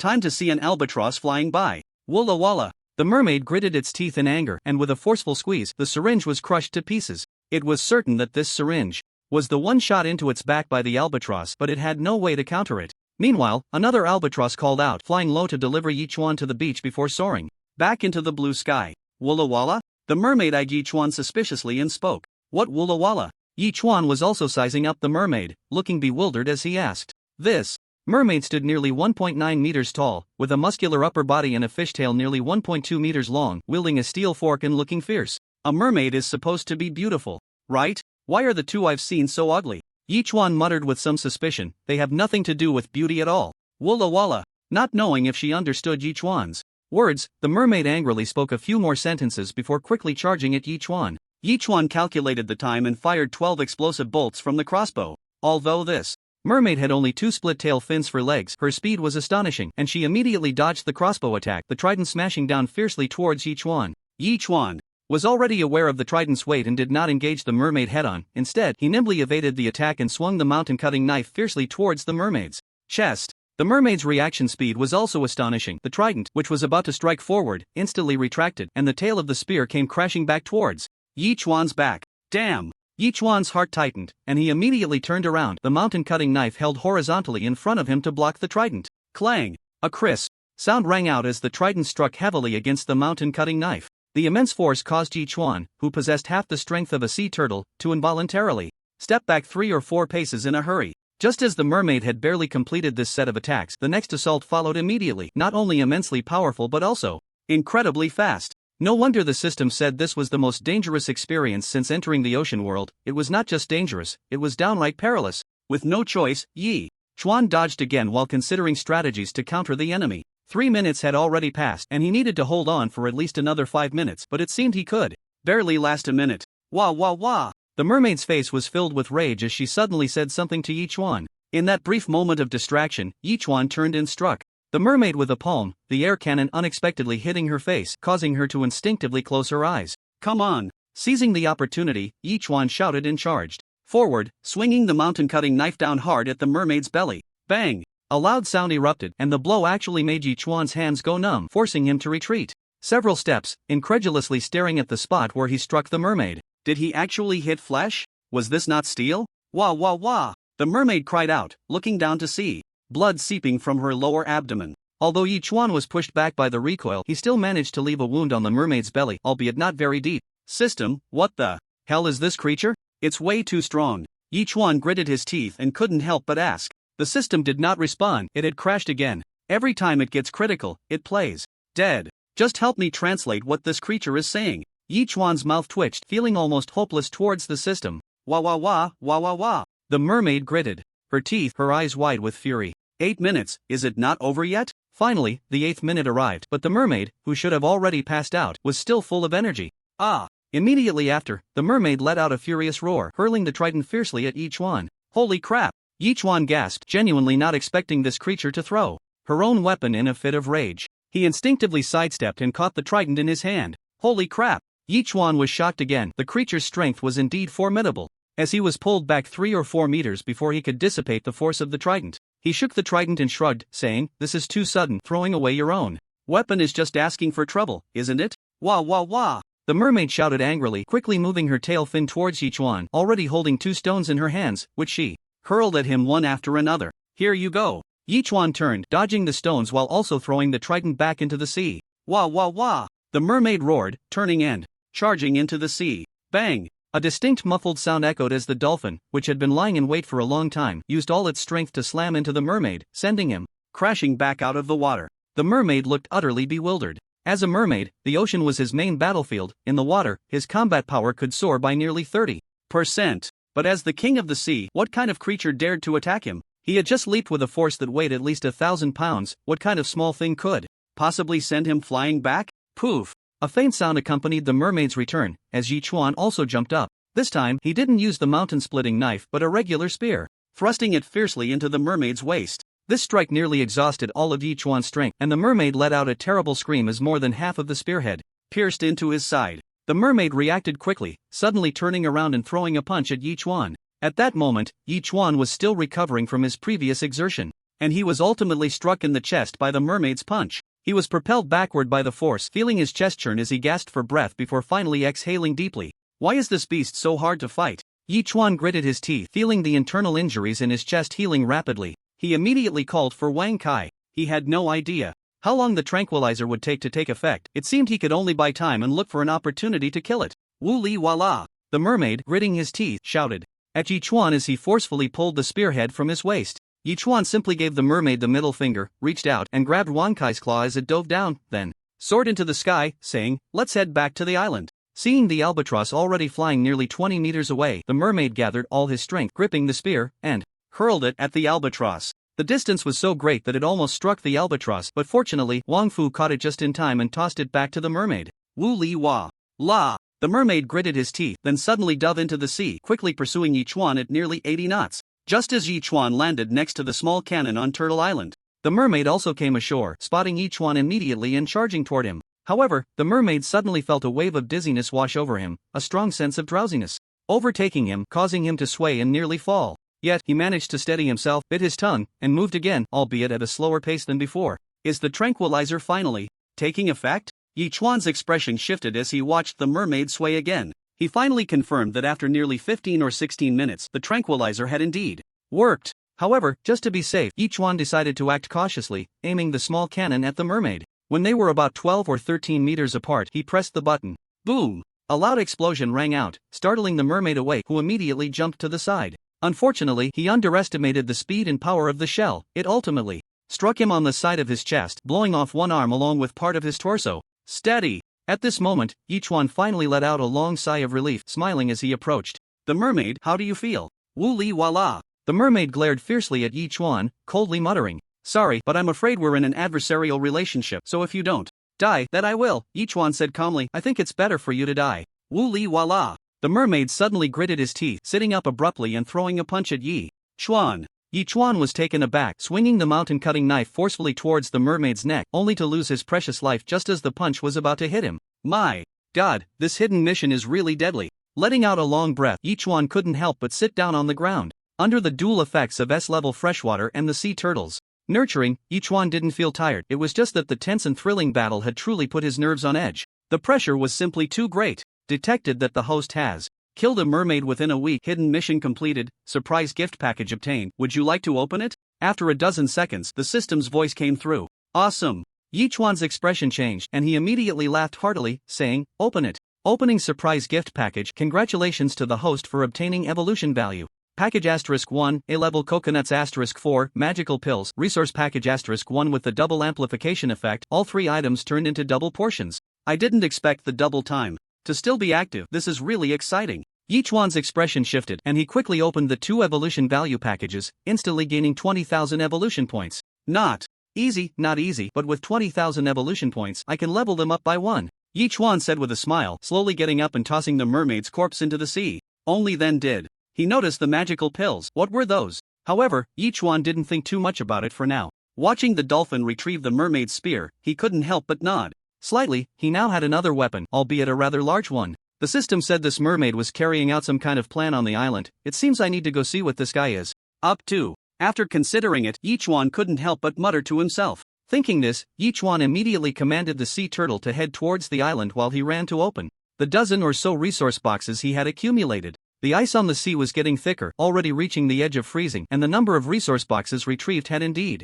decreased a bit. Fortunately, just as the double amplification was about to disappear, all the resource boxes were opened. Congratulations to the host for killing an A-level marine creature for the first time, rewarding the host with a lucky gift package. Would you like to open it? Suddenly, the system's mechanical voice came through again. What the hell? Hearing this voice, Yichuan's eyes nearly popped out, and he couldn't help but question loudly. This was supposed to be a surprise, but the key issue was that he didn't expect this surprise to appear only after the double amplification had disappeared. No matter what was in this lucky gift package, he had effectively lost half of it. However, the system seemed to ignore Yichuan's complaints, not issuing any further sounds. Yichuan couldn't help but sigh and said, "Open it." Opening successful. Congratulations to the host for obtaining fertile black soil *200 kg, wheat seeds *500, medium nutrient solution *10, single apartment upgrade blueprint *1, wind turbine manufacturing blueprint *5.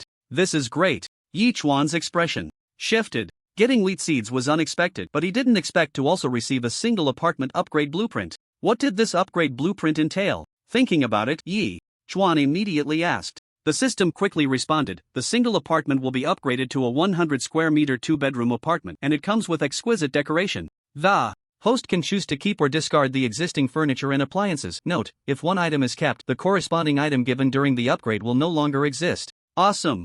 Yichuan's expression changed, and he immediately studied the upgrade for the single apartment, which required single apartment *1, single apartment upgrade blueprint *1, nails *1000.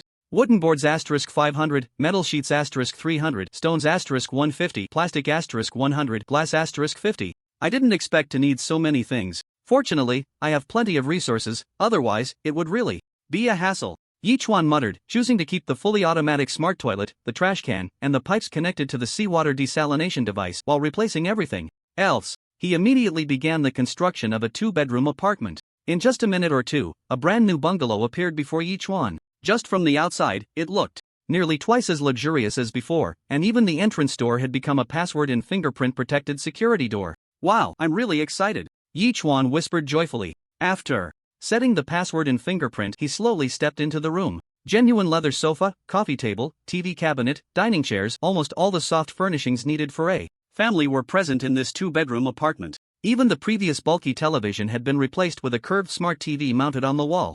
Yichuan quickly glanced to the side. Thankfully, the USB drive was still there. The large mattress had also been replaced with a dual-use palm and spring mattress. Although it wasn't as soft as the previous mattress, it was more ergonomically designed. It's not an exaggeration to say that the comfort and experience of this two-bedroom apartment were almost double that of the previous one-bedroom apartment. Awesome! Yichuan laughed heartily, lying back on the genuine leather sofa. He turned on the TV and was surprised to find the picture quality was actually 4K. Listening to Gua Xiaojiang's crosstalk felt almost like being in the audience, and those action movies could truly immerse a person, making it hard to pull away. It's just a pity that I'm all alone. It feels like something's missing. Yichuan pursed his lips and then walked out of the room. Currently, he had a total of 25,000 evolution points, which was enough to evolve all 5 of them once. Yichuan no longer hesitated and immediately upgraded the sea turtle. As the sea turtle's size began to slowly increase, Yichuan opened the sea turtle's information panel. Island Master, Yichuan type, Sea Turtle level, 9/0/10,000, skills, Water Bomb, Intermediate, Talents, Longevity, Rapid Healing, Crawling.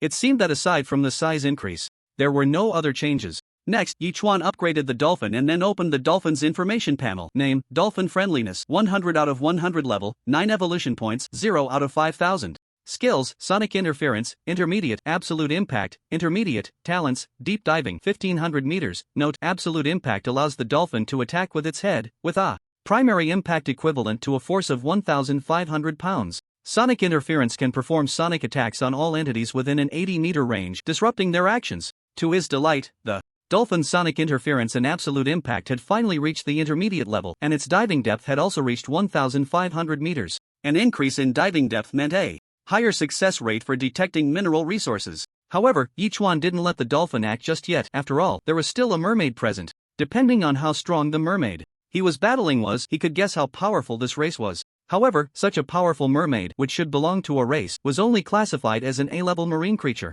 He couldn't help but wonder how strong the S-level, SS level, and SSS level marine creatures were. Especially those SSS level marine creatures. Wouldn't they be able to easily shake an entire sea area? Yichuan could hardly bear to think about it. The dolphin upgrade is complete. Congratulations, host. The contracted beast has upgraded to level 9 and received an upgrade gift pack. Would you like to open it? Just as he was reflecting, the system's voice came through. Open it, Yichuan said with a hint of regret. He was starting to feel a bit remorseful. He should have used the double amplification today. How many good things had he missed out on? Upgrade gift pack is opening. Please wait. Congratulations, host. You have received 1,000 growth points, 10 multigrain pancakes, 4 flat peaches, and 1 island area expansion card. Last time I got corn pancakes, and this time I got multigrain pancakes. Not bad at all. It seems that the chance of getting pancakes from the upgrade gift pack is quite high, Yichuan said with a smile. With this, I now have 5 island area expansion cards. Next, Yichuan added 10,500 evolution points to the 3 little ones, and their bodies began to grow slowly again. Yichuan then opened the information panel for the 3 little ones. Name, Albatross level, level 7, growth stage, evolution points, 0/4000 skills, diving talons, can lift 90 kilograms, talents, diving, fishing, flying, long distance sailing. The weight it can lift has increased by 20 kilograms. Although it has already grown to level 7, it is still in the growth stage. The little guy's wingspan is nearly 2 meters long. Generally, don't albatrosses have a wingspan of about 2 meters when they grow up? Could it be that because of the ocean world, albatrosses grow exceptionally large? This question seems like it can only be answered after leveling up 2 more times. Albatross upgrade complete. Congratulations, host. Your pet has leveled up to level 7 and received an upgrade gift pack. Would you like to open it? Albatross upgrade complete. Congratulations, host. Your pet has leveled up to level 7 and received an upgrade gift pack. Would you like to open it? Just then, the system's voice arrived a bit late, just like last time, with 3 consecutive announcements. Yichuan rubbed his hands with a smile and said, Open all. Congratulations, host. You have received 1,000 growth points, 2 plastics, 3 charcoal, and 1 solar heating blanket. Congratulations, host. You have received 1,000 growth points, 5 glass, 3 metal sheets, and 1 ice drill manufacturing blueprint. Congratulations, host. You have received 1,000 growth points, 5 wooden boards, 3 stones, and 2 pounds of millet, a solar heating blanket, and an ice drill manufacturing blueprint? Yichuan looked at these 2 rewards suspiciously, pursing his lips, and immediately looked at the sea surface. The sea surface was already frozen, but the ice layer was quite thin, probably less than 1 centimeter, so the sea turtles could still move forward. Yichuan couldn't help but nod slightly, watching Friday working slowly and orderly, and immediately handed him the wheat seeds. and nutrient solution. Friday actually scratched his head and said, Brother Chuan, there's no place to plant. In the current situation, we don't need to worry too much about soil erosion, Yi Chuan replied. Just go to that empty space outside the circle of vetiver grass, evenly spread the 200 kilograms of fertile black soil, set up the greenhouse, and only plant wheat. Brother Chuan, setting up the greenhouse isn't part of my job description. Friday continued. You metal lump, setting up the greenhouse and spreading fertile black soil are both for planting, so that falls under agriculture, right? Yi Chuan asked irritably. Right. Friday nodded. Your main task is field management, so asking you to do this is also part of field management, isn't it? Yi Chuan asked again. It seems, that's true. Friday thought for a moment and then replied. Then that settles it. Yi Chuan spread his hands, so, get to work, anyway, you have nothing else to do. Okay, brother. Chuan. Friday nodded repeatedly. By the way, didn't I tell you to call me boss? Why did you change to Brother Chuan? Yi Chuan suddenly thought of this question. Calling you boss sounds a bit shady. It doesn't fit the program settings. Friday replied. The system selected various titles and ultimately chose the best one. Is that even allowed? Yi Chuan looked at Friday in disbelief and waved his hand. You go ahead and be busy. Okay, Brother Chuan. Friday replied in turn to get to work. At this moment, the sea turtle had arrived at the small island, almost tightly connected to it. Yi Chuan immediately boarded the island with the three little ones, surveying the surroundings. There were tents, and he noticed that watermelons had been planted in the ground, but they had long since frozen to death due to the cold. However, all of this was enough to indicate that the island had an island master residing on it. If the island master were dead, then the island should have sunk by now. Or perhaps the island master was still alive? Yi Chuan thought, and immediately called the three little ones to start searching around. Chirp, chirp, chirp. A few minutes later, Wang Yun emitted a series of sounds. Yi Chuan quickly jogged over and saw a disheveled man tied up in a pit with a pair of stinky socks stuffed in his mouth. Upon seeing Yi Chuan, he immediately began to whimper excitedly. Yi Chuan quickly untied him, and the island master cried out, finally. Saved. It's been so hard, I thought I was going to die, woo woo. Stop crying and tell me what the hell is going on? Yi Chuan scolded. I don't know either, the island master replied. I was sleeping at night when suddenly I was tied up and thrown into this pit. It's been 3 or 4 days. Then how have you not died of thirst? Yi Chuan asked in a deep voice. That mermaid forces a fish and 100 milliliters of mineral water into my mouth every day. That's how I haven't starved to death. The island master said pitifully, Big brother, can I go to the bathroom first? I haven't gone in 4 days, I'm going to burst. Lazy donkey, full of shit. Yi Chuan frowned. I'll ask you one last question. What was that mermaid doing on your island? Digging pits, burying pits, the island master immediately replied. Just 30 meters to the left of my tent. Big brother, I really can't hold it anymore. Get lost. Yi Chuan cursed and immediately walked over. Sure enough, he saw new soil, something must have been buried there. Thinking this, Yi Chuan asked, Wang Kai, can you three dig a pit? If you can, help me dig this one up. Chirp, chirp, chirp. The three little ones chirped in agreement and quickly began to dig with their claws. After 5 or 6 minutes, they finally dug a pit about 1 meter square, and a metallic object finally appeared before Yi Chuan. Moreover, every few seconds, a red light would flash from it, looking quite advanced. Those seemingly barbaric mermaids could create such advanced things? System, what is this thing? Yi Chuan tugged at it, it was heavy, and he couldn't help but ask. Locator. The mermaid clan can use this locator to break through the novice area barrier and invade the island master's novice area, the system immediately replied. This locator was made by the mermaid clan? Yi Chuan asked again. No, the system answered. Then who made it? It can't possibly be a collaboration with us humans, right? Yi Chuan asked incredulously. This time, the system did not respond, but the more Yi Chuan thought about it, the more he felt there was a possibility. After all, beyond the novice area, in the vast inland sea, there were many veteran island masters, not only hundreds of thousands of people from the country but also millions of island masters from various countries, among whom were not few who had betrayed humanity and made some kind of deal with the mermaid clan. This thing must be destroyed. Yi Chuan gritted his teeth and immediately made up his mind, launching an airwave fiercely at the locator. Boom! A loud sound erupted, but for the locator, it suffered no damage at all. Is it that hard? Yi Chuan looked at the locator in disbelief, scratched his head, and immediately called over Wang Kai. Wang Kai, take this locator and fly up to 100 meters, then let it go and drop it on the rocks over here. Chirp, chirp, chirp. Wang Kai immediately chirped, struggling a bit as it slowly ascended into the sky, then released its claws, dropping the locator. Bang! Another loud noise echoed as the locator smashed into the ground, shattering the rocks, and the locator bounced back up, but it seemed to be completely undamaged. What the hell is this made of, that it can withstand this? Yi Chuan muttered in disbelief. Bro, what exactly is this thing? At that moment, the island master also came over. That mermaid took 3 whole days to assemble it, and it's this sturdy? Assembled? Yi Chuan's expression shifted.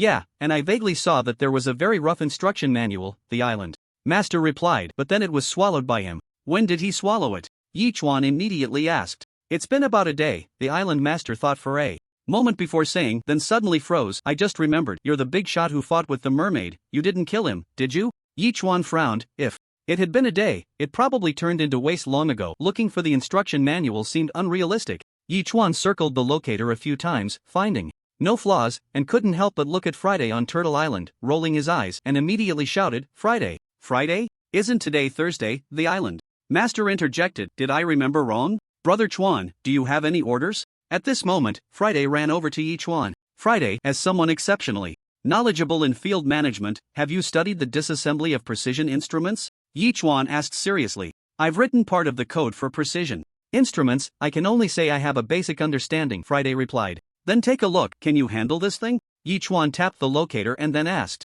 Brother Chuan, I only manage various plant matters. Friday shrugged. You want me to deal with this? It's not within my management scope. Then let me ask you.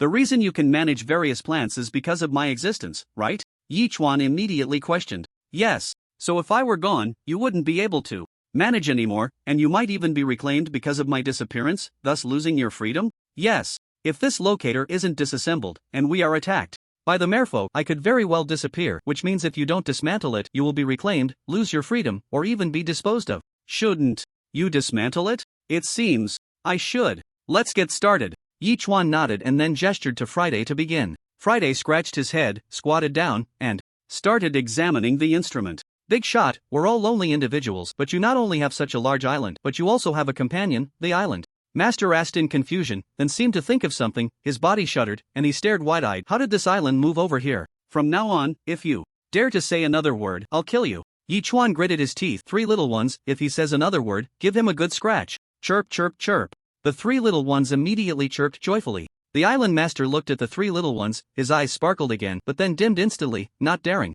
to say another word. I say, how long do you think it will take to open this? Yichuan asked, squatting beside Friday. The fastest a few hours, Friday said. Without blinking, the slowest a day. He only dug this one pit, right? Yichuan thought for a moment and then asked the island master. The island master immediately nodded. Receiving a positive answer, Yichuan said directly, move this iron lump to our island, we're leaving now, no need to waste time here. Okay, Friday said, grabbing the locator and quickly running towards Turtle Island. Such strength. Yichuan was taken aback, then coldly stared at the island master. Everything you saw today was just a dream, nothing happened, can you remember that? I'm afraid I can't help myself, the island master said, clenching his fists tightly. Then you better think it over, if you can't help yourself, I will come back and kill you. Yichuan said, punching the island master in the cheek. Without a doubt, the island master blacked out and fainted. Meanwhile, Turtle Island turned around and quickly left. Seeing that it was already noon, Yichuan immediately started preparing lunch, and after milking the sheep, he cooked the milk and distributed 200 milliliters to each person. Then, while listening to a comedy show, he began to look at the chat records. Damn, it's already frozen over here, really helpless, how about you guys? It's frozen over here too, I roughly checked, the ice is about 2 centimeters thick, we can almost walk on it. Doesn't this mean that the supply boxes will be further away from us in the future? I can give you an idea, when the ice is 5 centimeters thick, you can safely walk on it, and then if you find a supply box nearby, you can still break the ice with stones or something. Are you an idiot? If I break the ice, won't I fall into the sea? Are you trying to get me killed on purpose? Then that's your problem. Looking at these chat records, Yichuan couldn't help but go outside to take a look. The ice layer on the sea was indeed thicker than before, but the turtle's strength was considerable, so this thickness was nothing in front of the turtle. Indeed, once the ice layer on the sea thickens, everyone's good days will be over. Yichuan muttered to himself, then returned to the room, lay on the leather sofa, found an action blockbuster, and while watching, began to study the magical little pill he had received as a reward earlier. System, do I need to eat this thing? Yichuan couldn't help but ask. Yes, the system replied, after eating, the host will gain some ability. Then it seems harmless. Yichuan thought and immediately swallowed the magical little pill. After waiting a few minutes, estimating that the pill had dissolved, it seemed he hadn't gained any ability. Congratulations, host, you have mastered a minor language and can now communicate with mermaids without any obstacles. 5 minutes later, the system suddenly spoke up. The language of mermaids is considered a minor language? Yichuan was dumbfounded. Even those veteran island masters might not often deal with mermaids. System, you think too highly of me. Just like before, after leaving this sentence, the system fell silent again. Yichuan had already gotten used to this and ignored it. A minor language is a minor language, skills are never a burden, maybe one day it will come in handy? After 2 hours, Yichuan finished watching a movie, couldn't help but get up and stretch, and glanced at the super tablet. Louis had sent a message over an hour ago. I have good news for you, I finally found Yichuan, this time it's really Yichuan. Found Yichuan again? Yichuan frowned. Why is this woman so obsessed with finding me? Even after being deceived, she still believes so deeply? Yichuan couldn't help but sigh and directly replied, stop being deceived all day. I am Yichuan, the Yi Chuan from Dongshan Ocean Survival University. It had been a full 10 seconds before Louis replied, stop joking, how could you possibly be Yichuan? Are you afraid? I'll be deceived again? This time, it won't happen. He clearly stated all of Yichuan's characteristics, even his hobbies. What are Yichuan's hobbies? Yichuan asked irritably. Spicy food. He's someone who can't live without spice. Louis immediately responded, because of that, I've also grown to love spicy food. Yi Chuan slightly pouted, unsure how to respond. Louis had always been a very competitive person, being the top student in the school. Her greatest motivation was to surpass herself. Even in her lowest-ranked practical classes, she would secretly practice late into the night after school. Despite this, she unfortunately had no talent in practical skills at all. The reason Yichuan concealed his identity was that he feared Louis would not only reject his help upon learning the truth but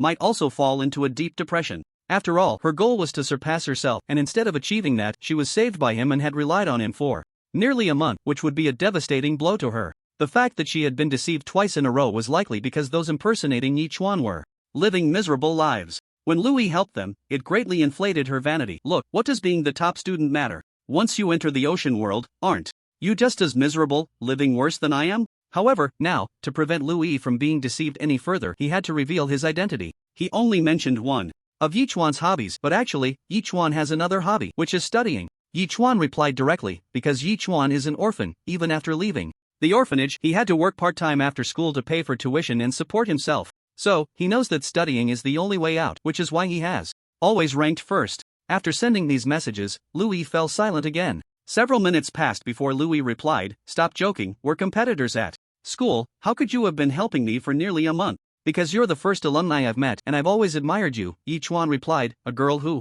works so hard and diligently. There aren't many students who love studying these days. After saying this, Louis fell silent again and did not reply, instead turning to the Yichuan she had just met. No, I still need to test you a bit more. Besides spicy food, what other hobbies do you have? Also, what is your family background like? That's my only hobby, everyone knows that. Yichuan replied, I come from a family of 3 and live quite happily. Louis, why don't you believe me? Do I really need to deceive you? By the way, I'm short of a stove. Do you have an extra one you could lend me? Upon seeing this, Louis immediately blocked Yi Chuan. Could he really be Yichuan? It makes sense. How could someone as excellent as Yichuan be living worse than I am? I'm so foolish for not realizing his identity all this time. Now, I've accepted his help for so long. Even if I wanted to repay him, how could I ever do that? What should I do now? For Louis, Yichuan chose not to respond further. This news was like a bolt from the blue for her, so it was better to let her process it alone. Watching as the sky gradually darkened, Yichuan took a deep breath and began preparing dinner. There was still 1 can of pig head meat that hadn't been opened, so Yichuan used that can of pork, combined with the mushrooms he had traded for earlier, to make a pot of mushroom pork soup. Then, using the green onions, he made a dish of scallion braised tofu. Although there was no soy sauce, it still tasted quite good. Following that, he handed out half a steamed bun to each person. Tonight's dinner is 1 dish and 1 soup, and we still have a few buns left, so let's each have half.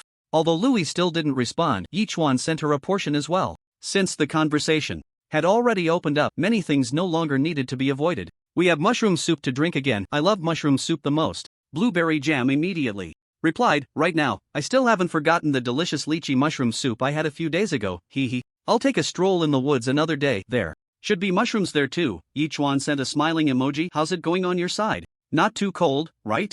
It's a bit chilly at night when I sleep, but other times it's okay. Blueberry jam replied. Wait a moment, Yichuan said, immediately sending a solar heating blanket to Blueberry jam. This was truly a surprise for her. My goodness, how do you have such a magical blanket that absorbs solar energy during the day and heats up directly at night? Bingo, you got it right. Yichuan sent a thumbs up emoji. Tonight, you can snuggle up warmly into dreamland. It would be even more perfect if you were here with me, Blueberry jam replied, sending a playful emoji. Let's eat. Yichuan pouted and stopped responding to her. Eating dinner while watching a movie, Yichuan felt there was nothing more heartwarming than this moment, except for the loneliness. As the last glimmer of light disappeared, Yichuan threw the trash into the bin, took a hot shower.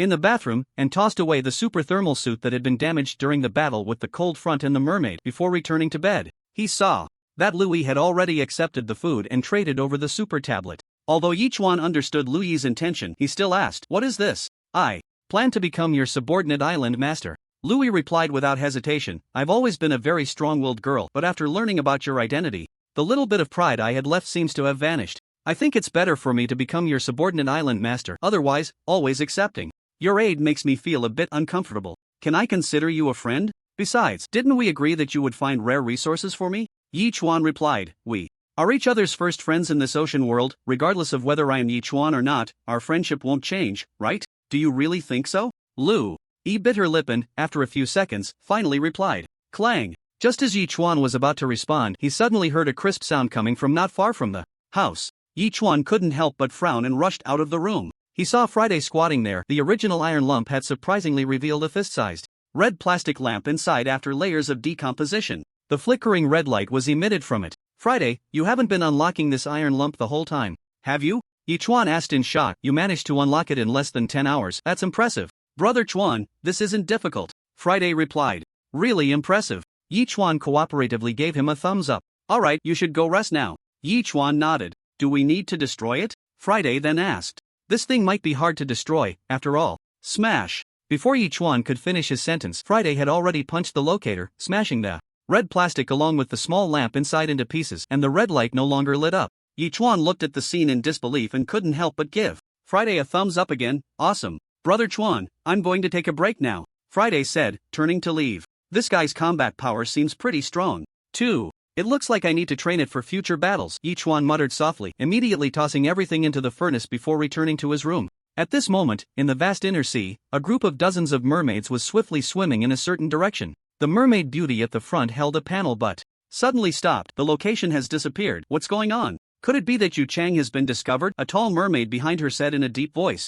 "But the locator was made by those guys. It's impossible for those rookie island masters to destroy it," the mermaid beauty said with a troubled expression. "Could it be that an experienced island master has already rushed into the rookie area and found Yu Chang and the others? Damn it, the plan has failed." The tall mermaid angrily swung his fist. "Yu Tian, we can only temporarily return and find another way to search the rookie area. Father will probably be disappointed in me." The mermaid beauty forced a bitter smile and could only lead everyone back for now. After a long time without receiving a response from Yichuan, Louis couldn't help but feel a bit disappointed and replied, "If you look down on me, I won't force it." Yichuan returned just in time to see this message and immediately replied, "You're overthinking it. I just see you as a friend. Don't think about being a subordinate island master. Once you become a subordinate island master, you won't have any freedom." "Is that all?" Louis bit her lip and replied immediately, "That's right. I don't have friends in reality either. You're my first female friend and my first friend," Yichuan replied with a smiley face. "So, don't think too much." Of course, there was another reason. Yichuan only planned to bind high-quality island masters, and he currently had 5 high-quality island masters bound, so he didn't plan to bind anyone else for now. Alright, feeling Yichuan's sincerity, Louis decided not to dwell on the matter anymore. "It's getting late, let's rest." Yichuan replied again and then opened the public chat room. "I just took another look. The ice thickness is already about 3 centimeters. By morning, it should reach 5 centimeters, right? By then, people will be able to stand on the ice. I plan to try it out tomorrow morning. If I can walk, I'll go look for the supply box and try breaking the ice. Damn, be careful not to fall into the sea, then you'll be in big trouble. Danger and opportunity coexist. We've been through nearly a month of hell-level rookie period. Are we still afraid of death? Let's go. Don't forget to share the good news if you find the supply box. I'll try it too." After watching for a while and finding not much useful information, Yichuan stopped looking and listened to a bit of Guo Xiaojiang's comedy until after 10 at night, when he finally fell asleep. Detected that the host has not signed in yet.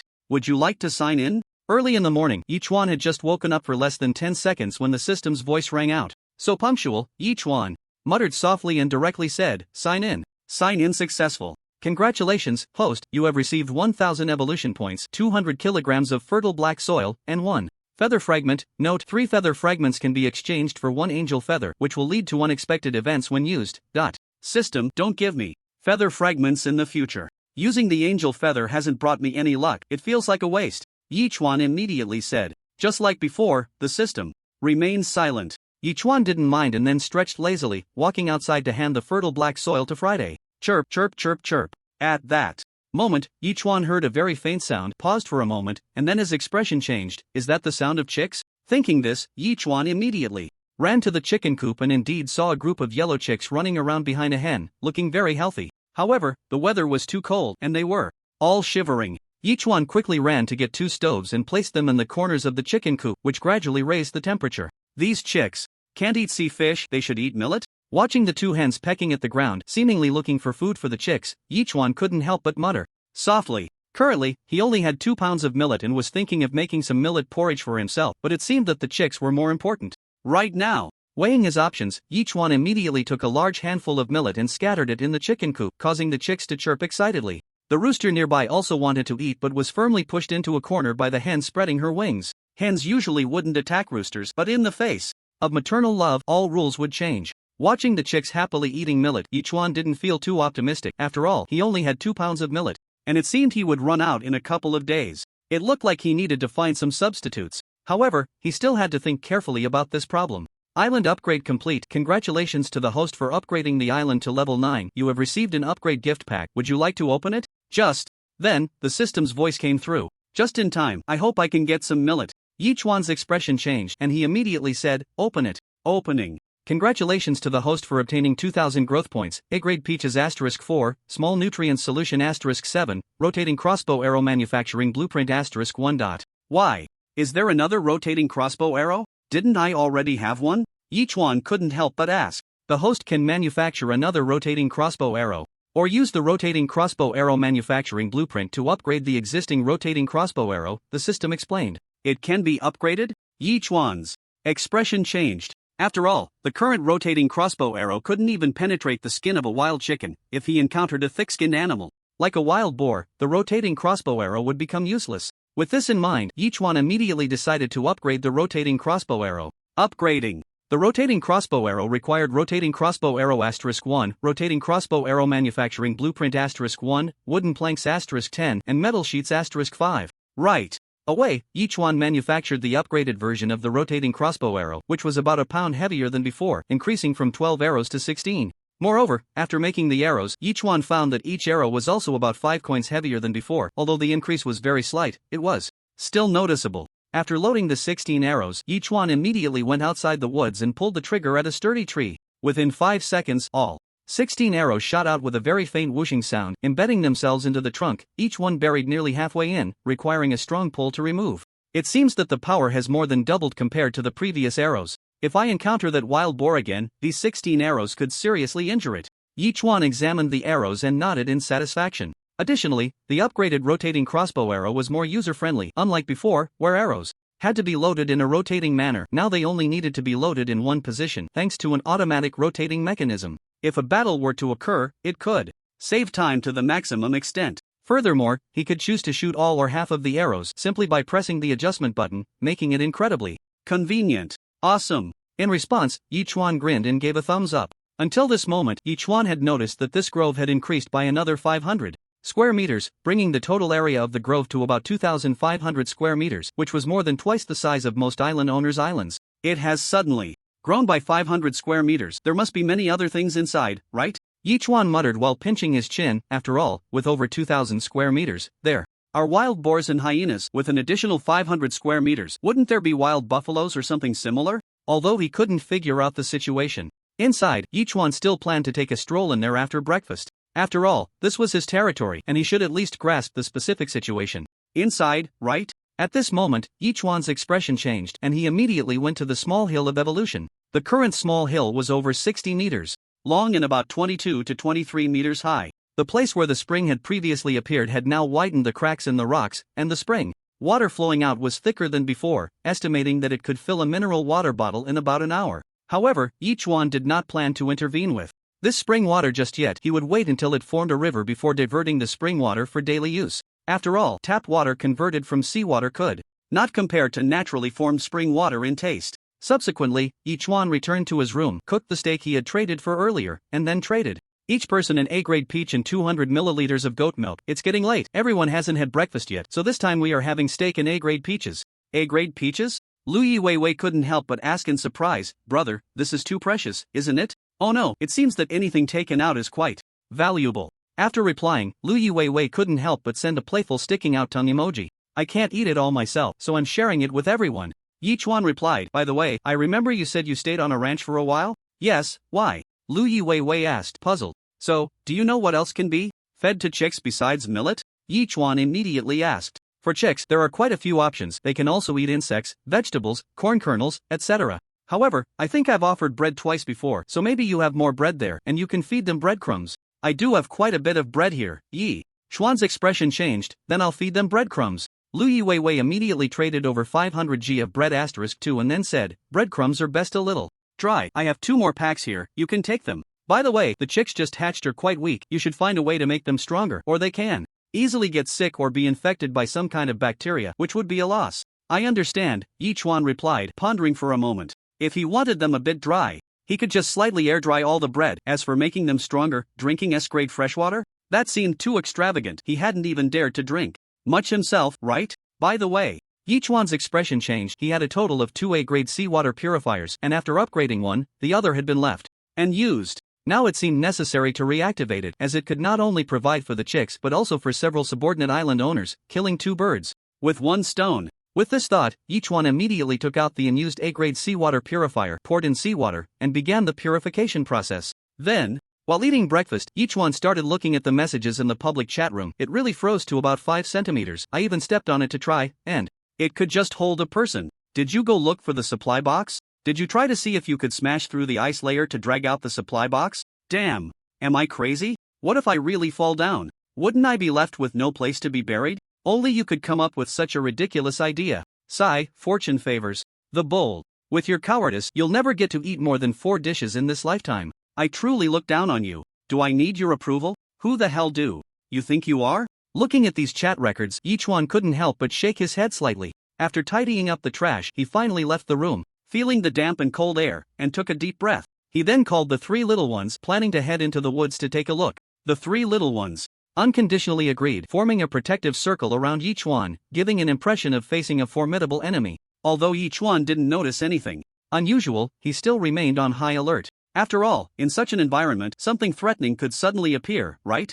He was quite fond of these 3 S-rank pets. Chirp chirp chirp. Just then, Wang Kai, who was walking in front, suddenly barked alertly, causing Yi Chuan to frown and come to a slow stop. He heard a rustling sound coming from the dense forest ahead, as if something dangerous was approaching, and even the 3 little ones unconsciously took a few steps back. Is that a python? After about 10 seconds, when Yi Chuan saw the massive creature slowly crawling out from the low bushes, he couldn't help but widen his eyes. It was a 12 to 13 meter long reticulated python, as thick as an adult's thigh, slowly emerging from the bushes, then rearing up, continuously flicking its tongue at Yi Chuan, giving off a strong sense of oppression. System, is this giant python poisonous? Yi Chuan quietly took out his crossbow and asked the system in a low voice. Reticulated python, the longest and most powerful constrictor snake in the world, aggressive temperament, extremely strong combat ability, non-venomous, cannibalistic. The system immediately provided an explanation. Wow, is it really that impressive? Yi Chuan was taken aback. It seemed that peaceful coexistence was not an option today. Thinking of this, Yi Chuan didn't hesitate and took the initiative to attack. 8 crossbow bolts shot out within 3 seconds, striking fiercely at the reticulated python. As a giant python, its speed was not slow at all. It immediately moved to the side, dodging the attack of the 8 bolts, while another 8 bolts were already waiting for it. What shocked Yi Chuan was that 5 of the bolts only penetrated the python's skin but did not inflict significant damage, instead provoking the python's ferocity, which opened its massive jaws and charged fiercely at Yi Chuan. Come on! Yi Chuan roared, leaping high, and swinging his mountain-cutting knife down at the python's head. Clang! The force was so great that Yi Chuan's hands felt slightly numb, but the sharp mountain-cutting knife sank about 5 centimeters into the python's head. In pain, the python twisted its head continuously and its massive tail swung violently towards Yi Chuan. Yi Chuan let out a low shout, yanked the knife out of the snake's head, and jumped to the side. The python, undeterred by the first strike, swung its massive tail again, which was now dangerously close to Yi Chuan's head, and struck at him with terrifying speed. Bang! This time, Yi Chuan did not dodge. He clenched his fists, executed a combat technique, and directly countered the giant tail with a powerful blow. The usually unstoppable giant tail surprisingly faltered upon meeting Yi Chuan's fist. The reticulated python seemed to feel the pain and realized it couldn't gain any advantage against this human, turning to flee without a second thought. Is this actually a reticulated python with intelligence? Yi Chuan was stunned. 2 hyenas had already escaped last time. This giant python absolutely could not be let go. Thinking this, Yi Chuan immediately chased after. However, Wang Kai suddenly shot out, gripping an iron spear in its claws, and fiercely stabbed it into the giant tail of the escaping reticulated python. The iron spear did not harm the python's serpentine body, but the intense pain forced the python to take a desperate risk. With a dragon shake of the head, it opened its massive mouth and lunged at Wang Kai with a vicious bite. Come on! Yi Chuan seized the opportunity, letting out a loud roar as he swung his mountain-splitting knife once more, striking the same spot on the python's head, driving the wound another 5 centimeters deeper into the existing 5-centimeter gash. The 10-centimeter wound cut directly into the python's head, causing it to thrash violently again. Perhaps the knife was embedded too deeply, as Yi Chuan found himself unable to pull it out immediately and had to retreat to a safe spot, while the python continued to roll around recklessly, its massive tail even snapping a few trees with a diameter of over 20 centimeters. Yi Chuan and the 3 little ones hid in a corner, secretly clicking their tongues. Even after all this, they still hadn't managed to kill this creature. Its vitality was simply too strong. To strike a snake, aim for the 7 inches. It seems that only by hitting this big guy 7 inches can we end its life, otherwise, there's no way. After a brief analysis, Yi Chuan quickly fashioned a pure metal spear from metal sheets and charged towards the reticulated python. The python had already lost its sanity due to the pain and, upon seeing Yi Chuan approach, immediately charged at him with a roar. This was exactly what Yi Chuan wanted. He did not dodge or evade, but instead stepped forward with all his might, thrusting the spear towards the python. Thud! In an instant, the spear plunged deep into the python 7 inches, piercing through its body. The python maintained its forward momentum but had lost all strength, collapsing to the ground. Its massive body slid forward for over 10 meters before finally coming to a halt, lifeless. This guy is almost comparable to a B-level marine creature, isn't it? Yi Chuan muttered, circling around the python, and couldn't help but ask, System, can this reticulated python be eaten? It can be made into snake soup. Note, snake bile is highly nutritious, the system immediately replied. That's fantastic. Lunch is sorted. Yi Chuan's expression brightened as he promptly cleaned up the giant python and temporarily stored it in the system's inventory, before wandering around again with the 3 little ones. He didn't find any lychee mushrooms, but he did discover many black-skinned chicken mushrooms in the shade of a few large trees, which was a small gain. However, the 2 hyenas still showed no signs, so Yi Chuan decided not to continue searching and temporarily exited the forest. Glancing at the sea, although the ice layer had reached 5 centimeters in thickness, this was nothing more than a drizzle for the sea turtles. The current sea turtles seemed to have turned into icebreakers, leaving behind a long trail of broken ice, resembling a massive river. As for the retrieval of supply boxes, it was unaffected for the dolphins and sea turtles. The 3 little ones could still manage to pull the supply boxes out of the ice layer with brute force. Yi Chuan felt relieved and immediately took out the giant python, extracting a snake bile the size of an egg and cutting off 5 pounds of snake meat. After cutting it into several centimeter-sized cubes, he briefly fried them in a large pot, then added ginger, garlic, and scallions to sauté before pouring in nearly 20 pounds of fresh water, adding spices, and starting to simmer slowly. However, with over 1,000 pounds of python meat remaining, Yi Chuan considered it and decided to put it all on the shelf. Python meat 200g equals plank *5. Python meat 200g equals metal sheet *5. Python meat 200g equals stone *5. Of course, in addition to this, scarce resources could also be exchanged for more python meat depending on the value of the scarce resources. For a moment, the public chat room was once again in shock. Mamma mia! Is someone selling python meat? What Burmese python, what reticulated python, what amethyst python, they're all very powerful. It seems there's more than one big shot on the island? There's another possibility. The big shot has a strong lethal weapon. Otherwise, it's impossible to do it alone. I've never tasted python meat in my life. With a fire pit, roasting snake meat would be wonderful, right? Yes.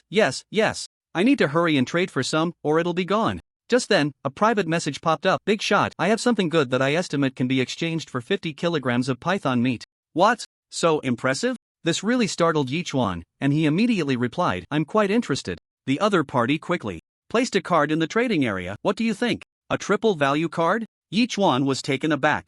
That's right, you can use it on anything. Once used, it will triple, the other party replied. Asking for 50 kilograms of python meat seems a bit less than what I should be asking, right? Yi Chuan smiled. He had one of these cards himself, so he placed his card in the trading area as, well, did you see? I have one too. I don't think its value is particularly high, right? How do you have one too? The other party was stunned. That's something you don't need to know, Yi Chuan said lightly. If you're willing, 30 kilograms of python meat. If not, no hard feelings, it's not a big deal. Yi Chuan was indeed very interested in the triple value card, but he didn't want to exchange too much python meat for it. If it didn't work out, it was no big deal. Alright, then 30 kilograms of python meat it is. After weighing it for a while, the other party finally agreed. Once Yichuan listed the python meat, the two completed the transaction directly. Looking at the triple value card, Yichuan thought for a moment and then asked, "System, if I use a triple value card on another triple value card, do I end up with an extra triple value card?" Note, a triple value card cannot be used on the same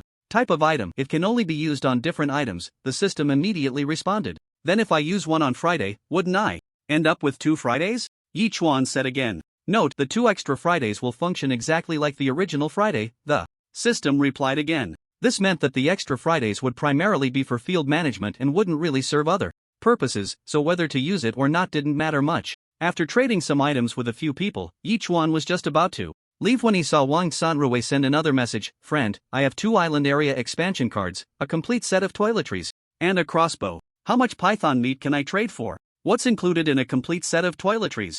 Yichuan asked. 2 buckets of toothpaste, 6 toothbrushes, a razor, a hair clipper, 2 bars of soap, and a large bottle of shampoo, Wang Sanrui replied. "This was given by an affiliated island master and I've never been willing to use it. This is more useful to me than the island area expansion cards," Yichuan muttered quietly and immediately replied, 50 kilograms of python meat. "Isn't that a bit low?" Wang Sanrui frowned, feeling somewhat conflicted. The situation in the novice area was becoming increasingly severe, especially as the weather grew colder. In a few days, it would be hard to find supply boxes. He just hoped to get through this cold weather, and food was definitely the most precious resource. "These items are worth 50 kilograms of python meat. If you're willing to trade, let's do it. If not, it's no problem." Yichuan sent a smiling emoji. After all, in such extreme weather, food and water are the most important, aren't they? "Alright, I'll trade." Wang Sanrui gritted his teeth and immediately completed the transaction with Yichuan. After that, Wang Sanrui thought for a moment and sent a message to the subordinate assistant island master. "I traded for 30 kilograms of python meat. Tell the subordinate island masters below that they can trade with any materials. Our internal price is much cheaper than what that trading panel guy is selling. You are too good to us." The subordinate assistant island master's expression changed, and he couldn't help but reply excitedly, "We're all on the same side, of course I have to consider you." Wang Sanrui replied, "If there are rare items, the amount of python meat exchanged will be even more." "Okay, I'll let them know this good news right away." After the subordinate assistant island master replied, he immediately went to notify others. Yichuan then examined the washing kit and couldn't help but smile. Since entering the ocean world, he could only wash his face with water, and he hadn't used soap or anything for a shower, let alone brush his teeth. His breath could probably knock out a cow. At that moment, Yichuan quickly took out toothpaste and a toothbrush, carefully brushed his teeth, and felt a refreshing sensation. Even his previously slightly yellowed teeth became incredibly white. The toothpaste and toothbrush in the ocean world seemed to be several times more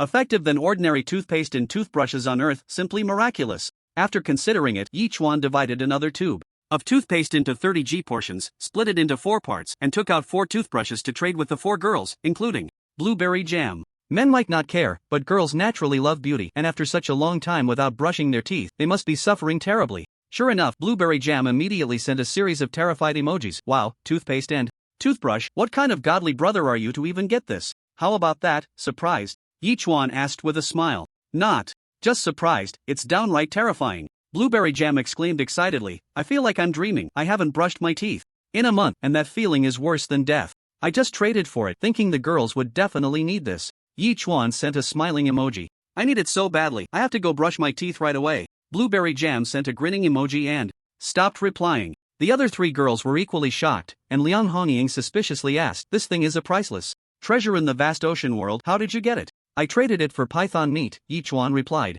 "Is the python meat on the trading interface yours?" Liang Hongying was immediately shocked. "You actually killed a python?" "I've also killed wild boars, hyenas, orcas, and the like. Killing a python isn't that surprising, right?" Yichuan sent a smiling emoji. Liang Hongying was at a loss for words and ultimately replied to Yichuan with a thumbs up emoji. She finally understood why he was an independent island master while she could only be his subordinate island master. People really can't be compared. After another 10 minutes, seeing that the snake soup was almost ready, Yichuan added some black-skinned chicken mushrooms and salt, and 10 minutes later, it was ready to serve, with each person getting a portion. Zhao Feiyu was also surprised and couldn't help but ask, "So that giant python was killed by you?" "Yeah, I went to check the woods and found this guy," Yichuan replied. "I also entered the woods but didn't find much, just some birds," Zhao Feiyu replied. "I wonder if it's because the woods are too small." Upon hearing this, Yichuan immediately placed an island area expansion card in the trading section. "You still have island area expansion cards?"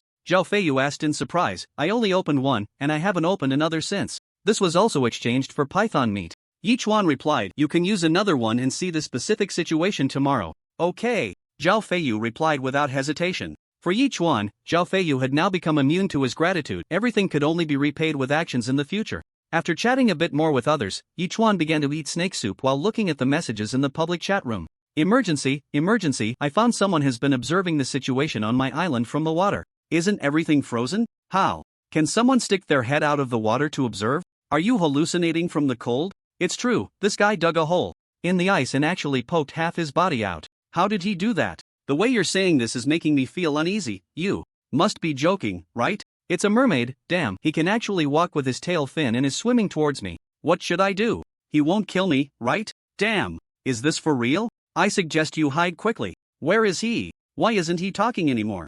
Until Yichuan finished his snake soup, that guy didn't say another word. Although everyone felt this was just a prank, Yichuan understood in his heart that everything was real. The island master was probably in grave danger. However, Yichuan couldn't quite understand why the merfolk wanted to enter the novice area. Was it just to come in and kill? They could easily go after those veteran island masters instead of wasting their time with the newbies in the novice area. But things probably weren't that simple. He would need to find another mermaid to understand everything. Besides messaging the 7 of them to be careful, Yichuan didn't say anything else. After all, if they really encountered a mermaid, even Zhao Feiyu would probably only meet a bitter end. It would be great if they could find a way to gather everyone together. Not only would it be safe, but it would also alleviate loneliness, a win-win situation. However, this was something that could only be thought about for now, as everyone didn't know each other's coordinates. Otherwise, they could just send out an albatross to bring them over. Perhaps it would only be possible to achieve this once they had satellites or something similar in the future? Looking at the flourishing surroundings, Yichuan walked into the greenhouse to take a look.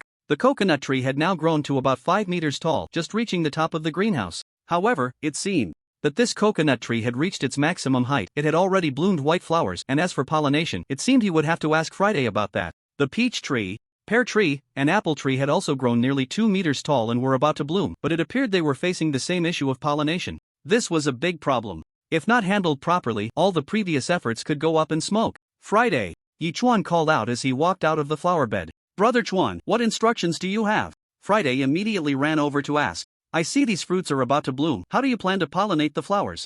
Yichuan asked. I will personally pollinate them. Friday replied directly. You? Yichuan looked at Friday in surprise. You have that capability? I have mastered any operation related to plants. That is the purpose of my existence. Friday said seriously. Brother Chuan, rest assured, in at least 10 days, you will be able to drink delicious coconut juice, and you can also eat the other 3 fruits in half a month. What if we add nutrient solution? Yichuan thought for a moment and asked again. The maturity period I mentioned is based on the assumption of adding nutrient solution. Friday replied, oh, right, those dozen or so sunflowers have already reached maturity. They grow quite fast, and in no more than 5 days, the sunflower seeds will be ready for harvest. You did a great job. Listening to Friday's report, Yichuan's smile never faded. Truly an expert in field management, it seemed he really didn't need to worry about these plants anymore. He just had to wait to eat. In this case, if he also had a chef robot, wouldn't he be able to relax for a while? He just hoped that when he checked in again, he could get a chef tool. That would be amazing. After wandering around, feeling everything was progressing in an orderly manner, Yichuan thought for a moment and called out to the dolphin. Boom! In an instant, the ice layer was broken, and the dolphin leaped out of the sea, immediately closing its mouth towards Yichuan repeatedly. It seemed that due to the freezing, the dolphin hadn't interacted with Yichuan for the past 2 days, and now it was showing an unusual affection towards him. You can dive down to the nearby seabed and check if there are any mining resources around, Yichuan instructed. As he spoke, Yichuan took out the flammable ice from before and showed it to the dolphin. From now on, whenever you arrive in a new area, go search the seabed, and if anything unusual happens, tell me immediately. The dolphin nodded vigorously and then dove into the sea, disappearing from sight. Yichuan couldn't help but purse his lips. After the last battle with the mermaid, Yichuan had gained some understanding of them, and he still had a dose of tranquilizer in hand. Even if the dolphin really encountered a mermaid, he would still have the strength to fight. Hidden mission detected. Does the host accept? While waiting for the dolphin, the system suddenly spoke up. Another hidden mission? Yichuan's expression changed. He had just completed the last hidden mission 2 days ago, and now another one had popped up. The system was really giving him benefits. Yichuan rubbed his hands and immediately asked, what is this hidden mission? Hidden mission, the host needs to find out within half a month why the mermaids are preparing to invade the novice area of the ocean world in large numbers. A generous reward will be given upon completion. Do you accept the system? Replied. This. Yichuan couldn't help but pout. He had just been considering this issue, thinking he would figure it out later when he had the chance. He didn't expect the system to issue a mission. It seemed this matter was unavoidable. The host can choose to accept or refuse. Perhaps seeing Yichuan hesitating, the system spoke directly. Of course, I choose to accept. Yichuan chuckled. Anyway, the mission you issued is also what I want to clarify. We are in agreement. Detected that the host has accepted the hidden mission. Please complete it as soon as possible. The system immediately responded. Just then, a huge splash of water erupted and the dolphin returned. The dolphin had just leaped out of the sea and spat out a piece of yellow solid towards the shore. This yellow solid was wrapped in a water sphere, and after landing on the shore, the water sphere scattered and disappeared. Yichuan had already seen this yellow solid and was somewhat bewildered. It looked just like yellow flammable ice, but he seemed to have never heard of flammable ice being yellow. Moreover, it seemed that in the mineral knowledge he had learned, he had never seen this kind of yellow mineral. Could it be sulfur? Yichuan picked it up and sniffed it. There was no sulfur smell, but rather a hint of garlic. It couldn't possibly be spoiled garlic, could it? System, what is this substance? In the end, Yichuan still asked the system. Yellow phosphorus, a light yellow crystalline substance with a garlic smell, highly toxic, can be used in military applications. The system immediately replied. Phosphate. Or, Yichuan was taken aback. Isn't phosphate or red or gray or something like that? Phosphorus allotropes. The system provided a very technical term that left Yichuan somewhat puzzled. However, the phrase that it could be used for military purposes was firmly etched in his mind. Now that the military power of the 9 provinces was growing stronger, discovering yellow phosphorus mines could surely contribute to military development, right? After a moment's thought, Yichuan immediately asked the dolphin, My dolphin, are there many of these things on the seabed? The dolphin nodded vigorously. Through the mental connection between the master and the contracted beast, Yichuan could confirm that the seabed here was indeed a massive yellow phosphorus mine, with reserves that were even comparable to the combustible ice found earlier. Thinking of this, Yichuan quickly had the system record the coordinates of this location and then asked, By the way, you just said this stuff is highly toxic? Extremely toxic, and with a very low ignition point, the system emphasized. Then if I use yellow phosphorus against the mermaids, wouldn't it just take throwing a few pieces at them? Yichuan's expression changed as he had a sudden idea. Be careful, yellow phosphorus poisoning takes at least a day to manifest. The system reminded him, it's not realistic to use it against mermaids. Alright. Hearing this, Yichuan abandoned the idea and temporarily kicked the piece of yellow phosphorus back into the sea before returning to the center of the island. In the ocean world, everything everyone did ultimately aimed at finding and developing mineral resources. While other island masters were still worrying about survival, he had already found 2 mineral resources. Even if it was just these 2 ocean resources, the money he could earn would at least be in the 9 figures, or even 10 figures. Awesome! Looking at the A-grade freshwater, which was almost around 100 milliliters, Yichuan immediately poured it into the chicken coop's water trough. After a little chick finished drinking, it immediately chirped happily, causing the other 10 or so chicks to run over. Yichuan then took 500 g of dried bread, crumbled it into breadcrumbs, and tossed it into the chicken coop. Sure enough, after drinking the water, the chicks began to eat the breadcrumbs scattered on the ground.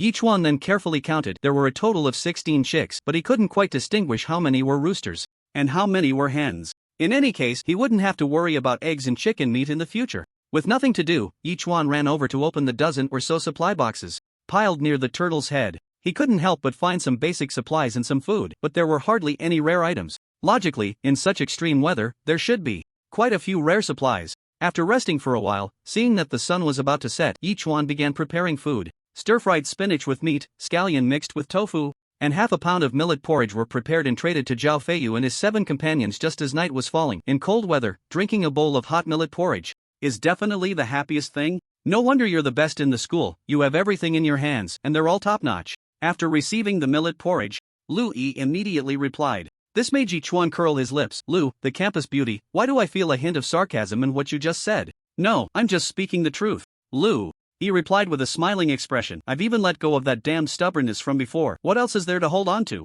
Looking at Lu Yi's words, Yichuan could only respond with a laughing emoji. It seemed that what this girl said was more like a comfort to herself. After all, the once proud campus beauty had suddenly fallen to the level of relying on others for support, and the one supporting her was the very goal she had always wanted to surpass. Such a disparity required time for anyone to accept. Switching the interface to the public chat room, Yichuan ate dinner while reading the chat. I have some real news to tell you, but don't be scared. Damn, just say it, stop holding back. What are you waiting for? Hee hee, this will scare you to death. This evening, while I was peeing, I actually saw a submarine shoot up from under the ice, and after staying for 3 or 4 minutes, it dove back into the sea. You idiot, you can't even lie properly. Someone just said the island was taken over by mermaids and you're saying you saw a submarine? Why not? Say you encountered an aircraft carrier? What I said is all true. I'll live stream myself eating shit if I'm lying. Then go ahead, I just took a dump, it's still warm. As he read, Yichuan almost threw up. These idiots, I'm trying to eat here, can't they say something more elegant? It's disgusting. However, Yichuan felt that the island master's words didn't seem like a lie, just like the island master who was killed by a mermaid in the morning. Everyone thought it was impossible, so it became false. But how could a submarine appear in the novice area? It couldn't possibly be piloted by those savage mermaids, right? Thinking this, Yichuan immediately found that island master and privately messaged him. Dude, you said you saw a submarine, is that true? Is there any doubt? I, Zhang Shengchun, have only one flaw in my life, I can't lie. The other party replied instantly, I suspect I'm being watched. Are you sure it's observing you? Yichuan asked again. I'm just guessing, but it did appear about 100 meters from my island. It must be coming for me, right? Zhang Shengchun said seriously, but this is too bizarre. How could a submarine appear in the novice area? Alright, I got it, thanks. After replying, Yichuan directly asked the system, can you confirm the location of that submarine? Warning, with the host's current strength dealing with a submarine is like a moth to a flame, it's self-destruction, the system suddenly warned. Could it be an enemy, not a friend? Yichuan was taken aback. After all, generally speaking, whenever the system gives a warning, it's usually an enemy. He didn't expect that not only had mermaids appeared, but now a submarine too. This was definitely a threat. Yichuan finally felt that the novice area of ocean survival was truly hellish in difficulty. If this continued, even with the system by his side, it would be hard to break the deadlock. He could only take it one step at a time. Worrying was unnecessary. Yichuan just told the dolphins and sea turtles to inform him in case of special situations. Then he watched a movie until after 10, before going to bed to rest. A night without a word. The next morning, accompanied by the system's prompt sound, Yichuan woke up and immediately said, Sign in. Sign in successful. Congratulations to the host for obtaining 1000 evolution points and a one-time super locator *1. What is a one-time super locator? Yichuan's expression changed, and he immediately asked. A one-time super locator can locate anywhere within a radius of 5,000 nautical miles. It's a consumable, the system replied. Does this mean I can bring one of the 7 of them to my island? Yichuan's expression brightened. This is a good thing. However, choosing 1 out of 7 didn't seem like an easy option. Got it. Yichuan had a flash of inspiration and immediately used a triple value card on the one-time super locator, instantly turning it into 3. When Yichuan planned to use it on them again, the triple value card didn't work anymore, and the system's voice followed. Attention, the triple value card can only be used on one item once, it cannot be used a second time. Alright, at least I can locate 3 people now. Although Yichuan wasn't particularly satisfied with this result, he was somewhat content, but he still planned to think about whom to use it on first. Then, Yichuan took out a few spinach leaves and sautéed them in a pot, poured in some fresh water to bring it to a boil, and added a large handful of noodles he had traded for earlier. After that, he ran to the chicken coop to check, finding only 1 egg, so he decided to keep it. With the limited number of eggs, he could only enjoy it himself. Subsequently, Yichuan traded a bowl of noodles to each person and then sent a message to Louis. I have a way to know your location and plan to come pick you up to live on my island. How do you feel about that? You can even find the coordinates of my island? Louis replied incredulously. I have a locator that can pinpoint islands, Yichuan responded. If you agree, I can head to your island right now. I've already benefited from your generosity for a month and now I have to go to your island? That doesn't feel right. Louis thought for a moment before replying. The kindness you've shown me, I fear I can only repay with my life. What are you talking about? Yichuan said, looking speechless. It's just that the current environment is getting worse and who knows what might happen next, so I had this idea. Don't get the wrong idea. I know, but for now, I've already troubled you too much. I don't know how to face you. Louis sent an awkward expression. Let me think about it some more. Alright. Yichuan didn't press Louis for an answer. Of course, this response was within his expectations. Deep down, this girl still retained her last bit of stubbornness. Perhaps unless absolutely necessary, she would never take that final step. It was only at this moment that Zhao Feiyu accepted the noodles and then placed 3 processed wild chickens into the trading bar, which surprised Yichuan. You went into the woods? Yeah, after it expanded to 1,000 square meters, there were indeed many small animals in the woods, so I caught 3 wild chickens, Zhao Feiyu replied. But I don't have any seasonings or anything, so I'll leave it to you to handle. No problem, we can have stir-fried chicken for lunch, Yichuan replied with a laughing emoji. I haven't had spicy chicken in a long time, this is just perfect. It seems like I'll also have a treat today. Zhao Feiyu immediately cheered up upon hearing this. Yichuan wanted to ask Zhao Feiyu something, but he figured Zhao Feiyu wasn't the type to rely on others, so he ultimately asked about blueberry jam. Blueberry jam. Replied without hesitation, really? That's great. I've been so lonely on this little island, it's perfect to have an older brother to keep me company, hee hee. Are you sure about this? Yichuan asked seriously. This could have irreversible effects on your future. I've been sure for a long time. Blueberry Jam sent a grinning emoji. Looking at the public chat records, there are mermaids and submarines. I'm scared. Alright then. Seeing this, Yichuan said no more and immediately used a disposable super locator on Blueberry Jam. In an instant, a virtual interface appeared before Yichuan, showing a small dot in the distant southwest, which made Yichuan pause. This seems a bit far, huh? After studying the virtual interface, he quickly calculated the distance, 3,200 nautical miles. So far? Yichuan exclaimed in disbelief, but then he recalled that during the heavy rain, so many island owners were discussing the rain in the public chat while Blueberry Jam was almost dying of thirst. That was when he realized just how far her location was. At a speed of 45 nautical miles per hour, I should. Attention, due to the ice on the sea surface, the turtle's speed is hindered, and it can currently only move at 30 nautical miles per hour. As the thickness of the ice increases, the turtle's speed will continue to decrease. Just as Yichuan was analyzing this, the system timely reminded him. It actually slowed down this much? Yichuan was taken aback, and after a quick calculation, he realized that even at 30 nautical miles per hour, it would take over 4 days. With the ice thickness increasing daily, if he allowed a few more days, it might take a week. Ultimately, Yichuan provided a time frame. It will take about a week for me to reach your island. You should wait for about 7 more days. No problem. Blueberry Jam sent a series of grinning emojis. After being lonely and cold for a month, he was finally getting picked up by his big brother. He was really looking forward to it. After giving the coordinates to the turtle and commanding it to head towards the target, Yichuan began eating noodles while checking the public chat room. Am I blind? How can I see what seems to be a mermaid rowing a small boat towards my island, and there's someone sitting behind her? A person? Dude, are you kidding? A mermaid brought someone to your place as a guest? Isn't the sea frozen? How is the mermaid rowing a boat? You can't even make up a good lie, idiot. How could it be a joke? Could it be that island master who said he was attacked by a mermaid? Did he become friends with the mermaid? If that's the case, that guy must be enjoying it. Letting the mermaid eat bananas, how wonderful. What time is it? And you're still racing. That mermaid is a male, okay? They've already come ashore, and damn, that guy is actually tied up? Mermaid kidnapping incident? The public chat room was suddenly filled with chatter, but the one who mentioned the mermaid landing, with the ID Big Smart, didn't say another word. Yichuan couldn't help but frown. It seemed that the last time he saw that guy, he had already been captured by the mermaid, but the mermaid didn't kill him. Instead, it took him to another island master. What on earth did this guy want? Surely he wasn't planning to treat humans as food, right?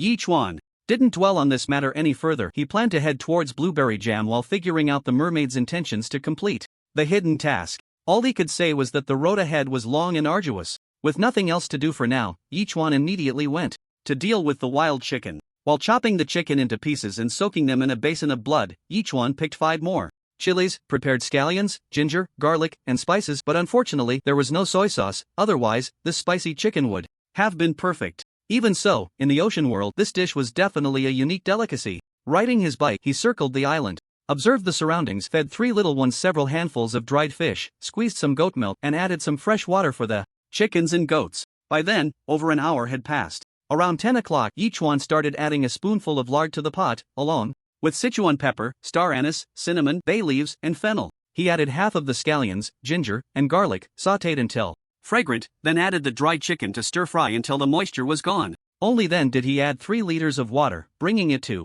a boil before simmering on low heat. All 3 were adult wild mountain chickens, which weren't easy to cook. It would take at least an hour and a half, but once cooked, the flavor would be even more delicious. During this time, Friday came over with a big handful of strawberries. Brother Chuan, the strawberries are ripe, a total of 46. So many this time? Yichuan's expression changed. Last time there were only over 20 strawberries. Unexpectedly, after a few more strawberry plants sprouted, the number of strawberries had nearly doubled. Now everyone could have a few more and enjoy a feast. Has the special tree species really grown to over 30 meters high? Filled with joy, Yichuan glanced at the special tree species, still shocked by its cold resistance. It could actually grow in temperatures as low as -17 or 18 degrees. However, the tree's thickness was only as thick as a baby's arm, and it had only sprouted a dozen leaves at the top, still just leaves without any branches. Yes, to maintain its nutrients, I specially watered it with a bottle of medium nutrient solution last night, Friday replied. I believe it will surprise us in the near future. Do you know what kind of tree it is and are just not telling me?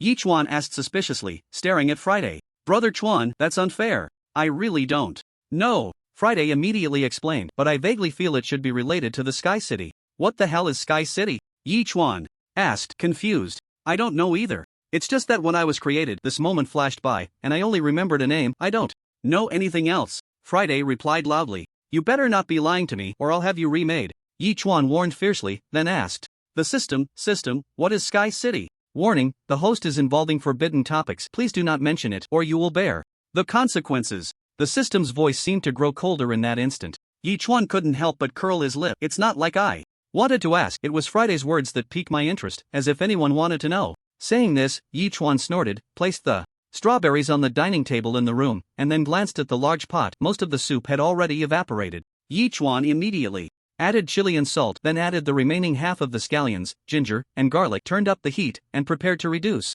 the sauce. Additionally, Yi Chuan ground some cornmeal with a stone mill, mixed it with water to make corn cakes, and stuck them to the side of the large pot. Once the soup was reduced and the corn cakes were cooked, Yi Chuan quickly served each of the 7 people a bowl of spicy chicken and 2 corn cakes. Today we're having spicy chicken. Wow, boss, I really love you. You can even make spicy chicken. Little Flying Dragon was so excited he didn't know what to say, other than awesome. I really don't know what else to say. Stop buttering me up, just eat your spicy chicken honestly. Yi Chuan said irritably, just try to survive. With you around, not to mention surviving, I've even gained weight. Little Flying Dragon sent a grinning emoji and then began to feast. Although there's no soy sauce, the other ingredients, including the chicken, are top-notch, and the spicy chicken is incredibly fragrant. It's simply beyond description.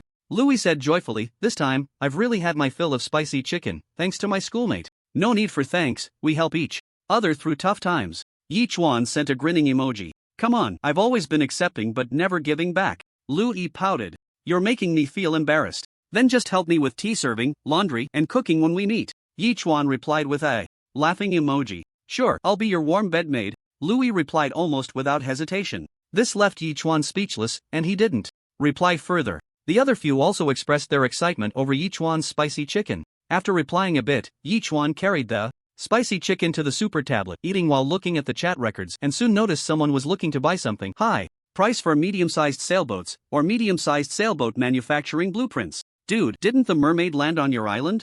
Are you okay? Why are you suddenly looking to buy a medium-sized sailboat? Is it this guy who's making the acquisition, or is it the mermaid? After all, the mermaid was rowing a small boat before. Stop talking nonsense. If you have something, message me privately. If not, shut up. What are you blabbering about? Hey, with your attitude, I wouldn't even give you a medium-sized sailboat if I split it in half. The sea surface is frozen. Do you really think you can row a boat on ice, you idiot? Looking at these chat records, Yi Chuan's expression changed slightly. If he wasn't mistaken, the other party was either a mermaid or an island master controlled by a mermaid. It absolutely couldn't be this big smart guy making the acquisition on his own. Yi Chuan thought for a few seconds and immediately sent a private message to the other party. Hello, I have a medium-sized sailboat, but this thing is not an ordinary item. I wonder what you have to exchange? Do you know about merman oil? After a dozen seconds, the other party replied, I have merman oil here, made into a lamp that can last 1,000 years without extinguishing. Are you joking with me? This is a survival game on an island. I'm starving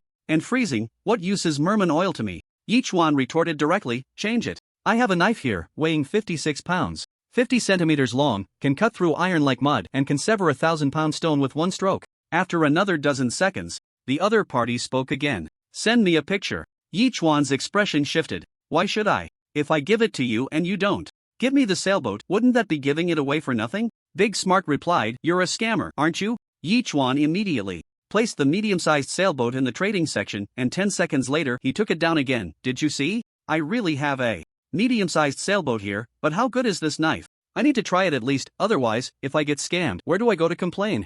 That's true, Big Smart said, and immediately traded the knife to Yi Chuan. Yi Chuan received the knife, and it was indeed heavy, but just right for him. He took out the mountain-cutting knife and struck it hard. Surprisingly, a small notch appeared on the mountain-cutting knife. This, amazing. Yi Chuan was stunned, then became excited. After all, last time, whether dealing with the reticulated python or that mermaid, the mountain-cutting knife wasn't particularly useful, and it almost became a useless item. With this knife, Yi Chuan was absolutely confident that he could kill that reticulated python with one stroke. Even against the mermaid, one stroke would be enough to make him drink a pot. How about it? This knife is good, right? At this moment, Big Smart asked again. No, it's too heavy, I can't even lift it, there's no way to use it. It's just a useless item. Yi Chuan replied. Then forget it, I'm not trading with you anymore. Give me back the knife. Big Smart became impatient. It's not like you're the only one with a medium-sized sailboat. Didn't I tell you? If the knife falls on the ground, I can't lift it. Yi Chuan replied. How can I trade with you if I can't lift it? Are you joking? With me, are you stupid? Looking for trouble? Big Smart's face turned cold. Kid, don't think I don't know where you are. I have a super locator. If you don't give it to me, I can only use it on you. Whatever, go ahead and use it. After Yi Chuan finished speaking, he directly blacklisted Big Smart. On a small island hundreds of nautical miles away, Big Smart weakly looked at the tall mermaid beside him. Fish brother, he blacklisted me. Ugh. The mermaid glared at Big Smart, slapping him on the cheek, causing him to stumble and fall to the ground, even knocking the translator out of his ear. Big Smart immediately put on the receiver and shouted, Fish brother, isn't there a super locator? Find him. Not only can you take revenge, but you can also get the medium-sized sailboat. If we're lucky, we might get other good things. We won't lose out. For now, that's all we can do. The mermaid nodded thoughtfully, ran out of the wooden cabin, and went to use the super locator. The other party actually has a super locator too. I just don't know if it's the mermaids or the big geniuses. Yi Chuan muttered to himself while pinching his chin. But I was planning to find him, and he intends to come looking for me first. That's a good thing. I just need to stay alert and wait for the opportunity. After reminding the dolphin and the three little ones to be on guard, Yi Chuan fondled the knife with great affection. It was clear that this knife was handcrafted, at least forged over 1,000 times, with the entire blade appearing to be pockmarked from being hammered by a small hammer while in a very hot state, resembling fish scales. The blade, however, was incredibly bright, and at the junction of the blade and the handle, there was a very small engraving of the character. Could it be that the person who forged this knife has the surname too? After playing with it for a while, Yi Chuan finally put the knife back into the system's inventory so that when he needed it, he could summon it to his hand with just a thought, which was quite convenient. As for the broadsword, Yi Chuan directly traded it to Liang Honying, which surprised her a bit. Why are you giving me a knife? I know your skills are decent, so I'm giving you a knife for self-defense, Yi Chuan replied. Now, the situation is getting more severe. Whether it's the mermaid or the submarine, they could appear at any moment, so be careful. This broadsword has a notch? Liang Honying asked suspiciously. That notch is from a battle I had, but it doesn't affect its use. Yi Chuan grinned. If you don't like it, I'll find you a perfect weapon later. I was just curious. This weapon is actually quite good. Liang Honying immediately accepted it, sending a smiling emoji. Thank you. No need to be polite with your own people. Yi Chuan sent a laughing emoji. I'm still waiting for a high return on my investment in you. Don't worry, I guarantee you'll be pleasantly surprised. Liang Honying also sent a laughing emoji. Chirp chirp chirp. At that moment, the three little ones suddenly called out urgently, which made Yi Chuan's heart tighten. Could it be that the mermaid found him so quickly? Yi Chuan squinted and immediately ran out of the room, only to see the three little ones circling in the sky. As soon as they saw Yi Chuan come out, Wang Kai dove down, and in the moment Yi Chuan reached out to grab its foot, it directly took him up into the sky, then flew to the left. After 5 minutes, at a distance of 25 nautical miles, Yi Chuan saw a white lump emerging from the ice layer. If it weren't for the damaged ice surface and the red ring at the top of the white lump, he might not have noticed it at all. Is this the submarine that Jiang Shengchun mentioned? Yi Chuan furrowed his brows and muttered to himself. He never expected that this submarine would appear so close to him, and that their encounter would happen so quickly. There was no doubt that this submarine had already discovered Turtle Island. Encountering such a large turtle, it was hard to guarantee that it wouldn't react in some way. System, you say that me confronting the submarine now is like a moth to a flame. Self-destructive, but now they've come looking for me, what should I do? Yi Chuan slowly returned to the ground and asked irritably. The system remained silent, not sure if it was scared or what. Yi Chuan slightly pouted, thought for a moment, and then said seriously, Dolphin, you need to keep a close watch on that submarine right now. If there's any unusual movement, report to me immediately. Since the water cannon upgraded to intermediate level, the farthest it could hit was only 50 meters, so it probably wouldn't be of any use this time. Currently, his strongest weapon was the small cannon, but since the submarine was underwater, the small cannon wouldn't be of much use either. The only combat power he had was the dolphin, which currently had a collision force of 1,500 pounds, but against the submarine, it would probably just be a tickle. Indeed, as the system said, there was no chance of winning at all, and if the opponent used large-scale destructive weapons to attack, even if the sea turtle had rapid healing abilities, it might not survive. Let's give it a shot. After considering several plans that seemed unfeasible, Yi Chuan finally gritted his teeth and muttered to himself. 10 minutes later, a dolphin leaped out of the sea and called out a few times to Yi Chuan. He was taken aback that submarine had fled to the left. After entering the water? Phew! In the next second, Yi Chuan sat down on the ground, letting out a long sigh of relief. He had thought it would be a desperate battle with no chance of victory, but it turned out that the other party had ignored him, indicating that there were no mermaids in the submarine, but humans. Moreover, they should be seasoned island lords who came from the open sea, but why they entered the novice area remained a mystery. Having escaped a calamity, this should be good news. I can celebrate tonight, Yi Chuan said to himself, immediately reheating the leftover spicy chicken, and it wasn't until after 1 in the afternoon that he finally finished his lunch. Looking at the trading interface, all the sea fish he had listed had been traded, and it seemed it was time to exchange another batch of sea fish and freshwater for supplies. Furthermore, the sea surface was already frozen, and the island lord's demand for supplies was much lower than their need for food and water, which was just the opportunity he needed to acquire more resources. The appearance of the submarine made Yi Chuan finally realize his insignificance. Even with the system by his side, if he encountered an absolutely terrifying power, he would still be unable to escape the fate of death.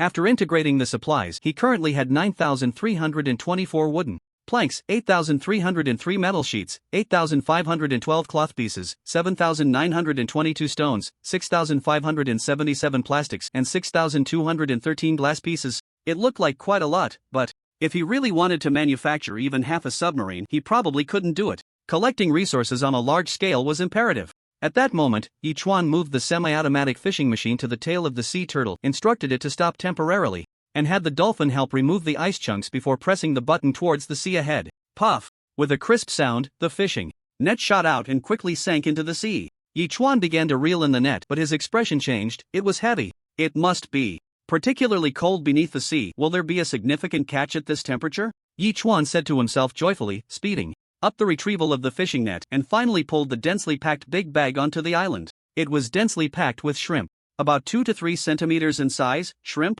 The system then provided the quantity: krill, 2,134 pounds. Wow, I actually caught a ton of krill, Yi Chuan exclaimed joyfully to himself. The size of the krill wasn't small, whether stir-fried or made into shrimp paste. It was very suitable. He never expected to catch so much krill at once. He was truly striking it rich. Immediately, Yi Chuan listed all the krill asterisk 200G equals wooden plank asterisk 5, krill asterisk 200G equals cloth piece asterisk 5, krill asterisk 200G equals metal sheet asterisk 5. He listed a total of 5,000 portions.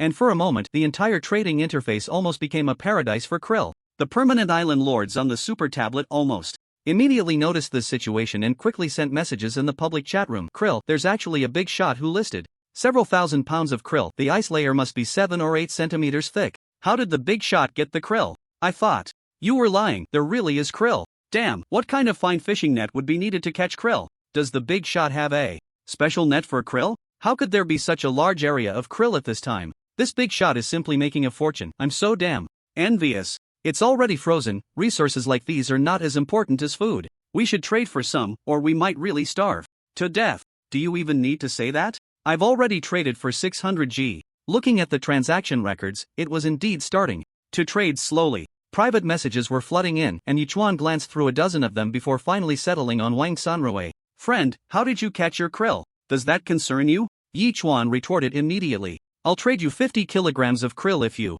tell me how you did it. How about that? Wang Sanrui said, directly listing 2 island area expansion cards and a blueprint for a small hovercraft. How do you have so many island area expansion cards? Yi Chuan frowned. It seemed he had already obtained 5 or 6 from him, and he still had more. Did this guy have a bug specifically for island area expansion cards? Were you the one I traded with several times before? Wang Sanrui was taken aback upon seeing this message. To Wang Sanrui, Yi Chuan's identity felt very mysterious. Not only could he hunt wild boars, hyenas, and pythons, but now he could also catch so much krill. Wasn't that too strong? Had he somehow connected with an external family or consortium? You don't need to care who I am. I already have 4 island area expansion cards, and the small hovercraft blueprint is worth some money, but asking for 50 kilograms is a bit much, Yi Chuan replied. How about this, 30 kilograms, and if you agree, we can trade. Friend, the small hovercraft can travel on ice and can reach speeds of 70 knots per hour. Wang Sanrui replied. Seriously, this is not just any good item, it's worth at least 30 kilograms.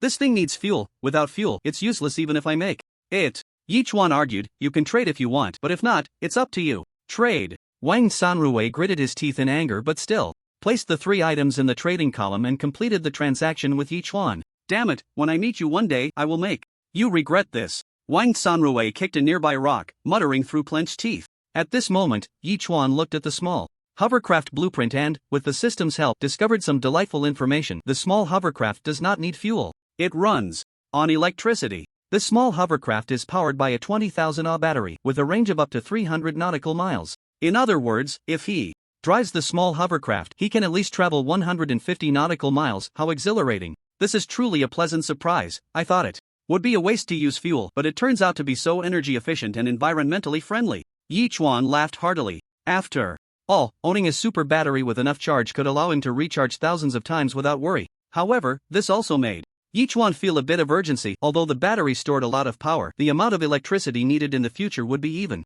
greater, and there would come a day when he would run out. It seemed that the 5 wind turbine blueprints he had previously obtained would finally come in handy. Thinking this, Yi Chuan immediately manufactured the 5 wind turbines, placing them around the previous generator and connecting them with the existing wires. Suddenly, there were 6 wind turbines generating electricity. With each rotation, after accounting for the consumption on the lines, they could deliver about 1 kilowatt-hour to the super battery. Thus, in a day, they could deliver nearly 200 kilowatt-hours of electricity. With the passage of time, it was not impossible to fully charge the super battery. Awesome! Looking at the 6 wind turbines standing tall, Yi Chuan suddenly felt excited. Today is indeed a day of harvest. Yi Chuan murmured to himself, chopping a large piece of spare ribs. He had just exchanged for 3 bottles of beer, which was perfect for making beer-braised ribs. He first cut the ribs into small pieces, blanched them, then added lard, tossing them directly into the pan with scallions, ginger, Sichuan peppercorns, star anise, dried bay leaves, and dried chili peppers to stir-fry until fragrant, then simmered on low heat. Because wild boar meat is relatively tough, it needs to be cooked for at least 2 hours to become tender, after which he would add beer and salt to create this delicious braised rib dish. Just like the spicy chicken, there was no soy sauce, so he had to make do. While the ribs were simmering, Yi Chuan took 3 pounds of shrimp and washed them several times in fresh water before placing them into a makeshift mortar. He began to pound them with a pestle, continuously adding scallions, ginger, and salt until the shrimp turned into a thick paste, which marked the end of the process. Making shrimp paste was quite simple, and with so many shrimp on hand, he could make it fresh whenever he wanted in the future. Shrimp paste fried with eggs, with plenty of scallions, the taste was absolutely divine. As time passed, the pork ribs, now infused with the beer, had absorbed all the juices and filled the air with a mouth-watering aroma. Even the 3 little ones came over to circle around Yi Chuan. Yi Chuan was generous, tossing each of them 2 pieces. Although it made their throats burn, they still enjoyed it immensely, and after finishing, they opened their mouths wide, making Yi Chuan laugh heartily, immediately giving them a large basin of fresh water, which they gulped down eagerly. After plating the beer-braised ribs, Yi Chuan picked up 2 eggs and quickly fried the shrimp paste. Since he had already added salt while making the shrimp paste, there was no need to add more, he just needed to cook it through. Then he handed out a multigrain pancake to each of the 7 people, saying, "Beer-braised ribs and shrimp paste fried eggs, please enjoy. This is some serious food." Zhao Feiyu exclaimed in surprise, "Don't tell me those shrimp were also caught by you." "You guessed it. I caught 2,000 pounds of shrimp in one net." It was simply exhilarating. Yi Chuan sent a bragging emoji. "I specially made shrimp paste. Rolling it in pancakes is definitely a heavenly delicacy. Not just delicious, this is simply gourmet food." Zhao Feiyu sent a thumbs-up emoji. "Awesome." Lu Yewei also sent a thumbs-up emoji to Yi Chuan, saying, "To be honest, I really didn't like shrimp paste before, but the shrimp paste you made is like a massage for the taste buds. It's almost making my tongue pregnant. Is it really that exaggerated?" Yi Chuan smirked while secretly adding in his heart, "As long as it's not a pregnancy in the belly. Anyway, it's explosively delicious." Lu Yewei sent a grinning emoji. "You're really great. Let's eat." Yi Chuan replied with a smile. He then poured himself a glass of strong liquor, watching an action movie while sipping his drink and enjoying his snacks, leisurely spending 2 hours of relaxation time. It wasn't until after 10 at night that Yi Chuan washed up and sat on the bed. Glancing at the messages in the public chat room, the ice layer is nearly 9 centimeters thick. It's hard to break even with a stone. This world is going crazy. There's clearly a supply crate right in front of me, yet I can't get it. You can poke a 2-centimeter hole through the ice layer with a long spear. Just take off your pants and do push-ups. Hee. What kind of godly operation is this? Dude, how did you come up with that? You're a genius. Making fun of the misery, huh? I'm about to starve to death and I can't have a little fun? Not to offend, but I really don't understand why yours is so detailed. Whoa, let me off. I want to go to kindergarten. What the hell is this? Is there no sense of crisis at all? Yi Chuan looked speechless. After reminding the 3 little ones to stay alert, he fell into a deep sleep. The next morning, Yi Chuan finally woke up, glancing outside to see that it was already bright. Under the influence of alcohol, he had actually slept until after 8. It's so much more comfortable to wake up naturally. Yichuan stretched lazily, stepped out of his room, and looked at the sun, which had risen halfway in the sky, already bringing some warmth. A dolphin leaped out of the sea at the right moment, conveying some news to Yichuan, which finally put his mind at ease. That submarine was already 200 nautical miles away from Turtle Island and still moving further away. It seemed that he really wouldn't encounter it again this time. By the way, how far is that mermaid from me? It's been half a day and a night, and she still hasn't arrived here?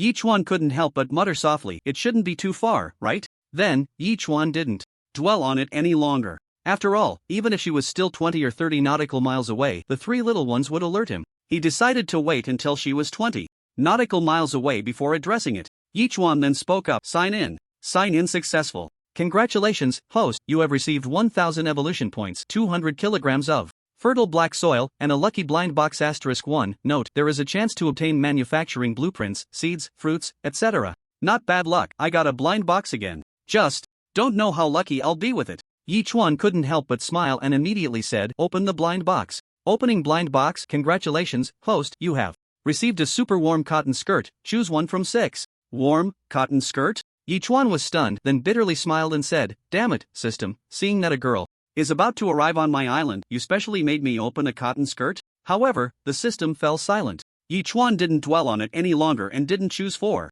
Now, after all, no one knew what color or style blueberry jam liked, so it was better to wait until she actually arrived on his island. Guessing that by this time, everyone should have had breakfast, Yichuan didn't prepare much. He just used 2 eggs to make himself a bowl of egg water and stepped out of the room after drinking it. After feeding the chicks some breadcrumbs and adding some A-grade freshwater, Yichuan planned to squeeze some goat milk. However, he noticed that the belly of the mother goat seemed to be bigger than before. Was it getting fat? Warning, the mother goat is pregnant and will give birth in half a month. The system immediately issued a warning. Wow, that's great, Yichuan exclaimed in surprise. He hadn't even noticed when the 2 goats had produced a love child. It was truly unexpected. Moreover, in this ocean world, just like the chicks hatching, the time from the mother goat's pregnancy to giving birth was also very short, probably only about 21 or 22 days. Currently, it was in the state of being 7 days pregnant, right? Just, can I still milk the goat after it gets pregnant? Can I drink it? Yichuan pondered while pinching his chin, and immediately sent a private message to Lu Yiwei. Lu Yiwei quickly replied with a series of laughing emojis, patiently explaining, don't worry, the milk from a pregnant goat is still drinkable. You can milk it without any concerns. Can I keep milking it until it gives birth? Yichuan asked next. In principle, yes, Lu Yiwei replied. Okay, I got it. Yichuan responded and immediately took a small bucket to start milking. Yichuan planned to keep milking during this period until 3 days before the mother goat gave birth. It seemed he needed to store some goat milk. After all, the kid would also need to drink milk for a while after being born. After doing all this, Yichuan finally stopped, letting out a long sigh of relief, and then handed the fertile black soil to Friday. Brother Chuan, there's a problem with the wheat, Friday said, taking the fertile black soil with a troubled expression. What do you mean? Yichuan's heart tightened as he looked seriously at Friday. Friday, you're an expert in planting. How could you let the wheat have problems? It's not my fault. The greenhouse was dug a hole the night before last, and a small portion of the already grown wheat was ravaged, Friday immediately explained. I fixed the greenhouse, but who knew that the patched greenhouse was opened again last night, and another small portion of the wheat was ravaged. Is that really possible? Yichuan frowned and called for the 3 little ones. The 3 little ones had been on alert, and logically, such a problem shouldn't have occurred. It must be something in the woods causing the damage, but Yichuan still needed to think carefully about what that could be. The 3 little ones looked at each other, and in the end, it was Wang Kai who expressed regret in a roundabout way. It turned out that the 3 little ones had played too wildly during the day and accidentally fell asleep at night, and the one causing the damage to the greenhouse acted during the time they were asleep. We need to go into the woods immediately. No matter what is causing trouble, we must catch it. Yichuan gritted his teeth in anger. After saying that, he immediately led the 3 little ones into the woods. This time, the 3 little ones did not form a protective triangle around Yichuan but split up, with the main task being to search for those large creatures. However, the 3 little ones, along with Yichuan, searched the entire woods but found no trace of any large animals. This is strange. If I didn't search carefully enough, the 3 little ones couldn't possibly be slacking off. Yichuan pinched his chin, analyzing seriously. Or is it that while we were searching the woods, the culprit had already sneaked out? 3 little ones. Thinking of this, Yichuan called out in a low voice. The 3 little ones immediately ran towards the edge of the woods and then flew into the sky. In just a few seconds, they began to chirp and flew back into the woods from one direction. Yichuan snorted coldly and ran in that direction, only to see 2 figures rushing into the woods, colliding directly with Yichuan. It was the 2 hyenas that had survived last time. Ugh ugh ugh. Seeing each one, the two hyenas immediately bared their teeth at him, crouching down and preparing for battle. Wow, you two can really hide. It seems that when we entered the woods last time, you also used this method to evade us? Yi Chuan chuckled, gripping his large knife. This time, you can't escape. Oh whoa! With a furious roar, the two hyenas charged at Yi Chuan. From left and right, their sharp teeth biting towards Yi Chuan's thigh and throat. Yi Chuan snorted coldly and the large knife flashed like lightning, instantly slicing through the air. With two muffled sounds, the bodies of the two hyenas were instantly bisected and they fell to the ground, howling in pain. If you hadn't destroyed my greenhouse and wheat, I might have temporarily forgotten about you. Yi Chuan shook his head slightly. I've already given you a chance, but you were useless, so don't blame me. Afterward, he instructed the three little ones to throw the hyenas' bodies into the sea and told Friday to repair the greenhouse again. Yi Chuan then prepared to start making lunch. Just searching for those two hyenas had consumed over 2 hours of Yi Chuan's time, and now it was nearing 11 o'clock. Yi Chuan could already feel his stomach rumbling. Attention, in 3 days, the ice thickness will exceed 30 centimeters and the sea turtles will face maximum resistance in moving forward, making it impossible for them to swim. Suddenly, the system's warning sounded. At that time, the sea turtles will have to crawl to move forward and will no longer be able to catch food on their own. The host needs to prepare enough food to ensure the sea turtles' daily intake. How much sea fish does my turtle need to eat in a day? Yi Chuan was taken aback and immediately asked. 500 pounds. The system's response truly startled Yi Chuan. Who would believe that a sea turtle consumes 500 pounds of sea fish every day while moving forward? That's definitely a huge amount. It seems that for the time being, I can't do anything else but keep catching sea fish to ensure that the turtle doesn't go hungry during the freezing period of the ocean. Of course, this task needs to start in the afternoon. The top priority right now is lunch. At that moment, Yi Chuan immediately took out a bluefin tuna and cut off a large piece of fresh meat. Then he took out some chili peppers and chopped them up. Heated oil in a pan, added scallions, ginger, Sichuan pepper, and star anise, and after frying them to release their aroma, he removed the solids and poured the oil into the chopped chili, making a simple version of chili oil. Using the chili oil as a dipping sauce for the raw tuna, this could be considered unique, right? After that, Yi Chuan set up the multifunctional grill and roasted 8 squids, then distributed 200 g of sashimi, a small portion of dipping sauce, and a grilled squid to each of the 7 people. Raw fish again. This portion would cost at least 10,000 outside. Lu Shuai exclaimed excitedly, I didn't eat breakfast this morning, just waiting for this feast. I woke up late this morning, got busy for a while, and before I knew it, it was noon. Yi Chuan replied with a helpless expression. Let's see what the tuna tastes like with chili oil. It should be quite refreshing. In this environment, anything is satisfying, especially since you always let me eat in different styles. I feel like I'm becoming useless. Lu Shuai said with an awkward expression. No one expected the novice area to become hellishly difficult. All the knowledge I learned seems useless. What a waste. Don't be discouraged, everyone will find their use someday. Yi Chuan laughed heartily, then while eating lunch, he started checking the messages in the public chat room. During these frozen days, my food has run out, and I'm about to starve. Can someone help me with some food? Isn't there always a big shot trading krill for various resources? Don't tell me all your resources are below standard. I already traded all my resources once. I've eaten everything I could. I still have some freshwater. Who wants freshwater? Trade me food. Is that guy who was doing push-ups last night still around? Are you feeling good? Damn, don't mention it, it's too cold. I froze right at the start, pulled a muscle, and luckily stopped the bleeding, but I'm afraid of inflammation. If I can't use it later, I won't be able to pass on my lineage. Serves you right, ha ha ha ha. Looking at the string of messages, Yi Chuan couldn't help but curl his lips. There really are such oddballs, staying up all night to poke a hole in the ice to do push-ups? Not seeing any useful messages, Yi Chuan quickly finished his meal and ran off to catch sea fish.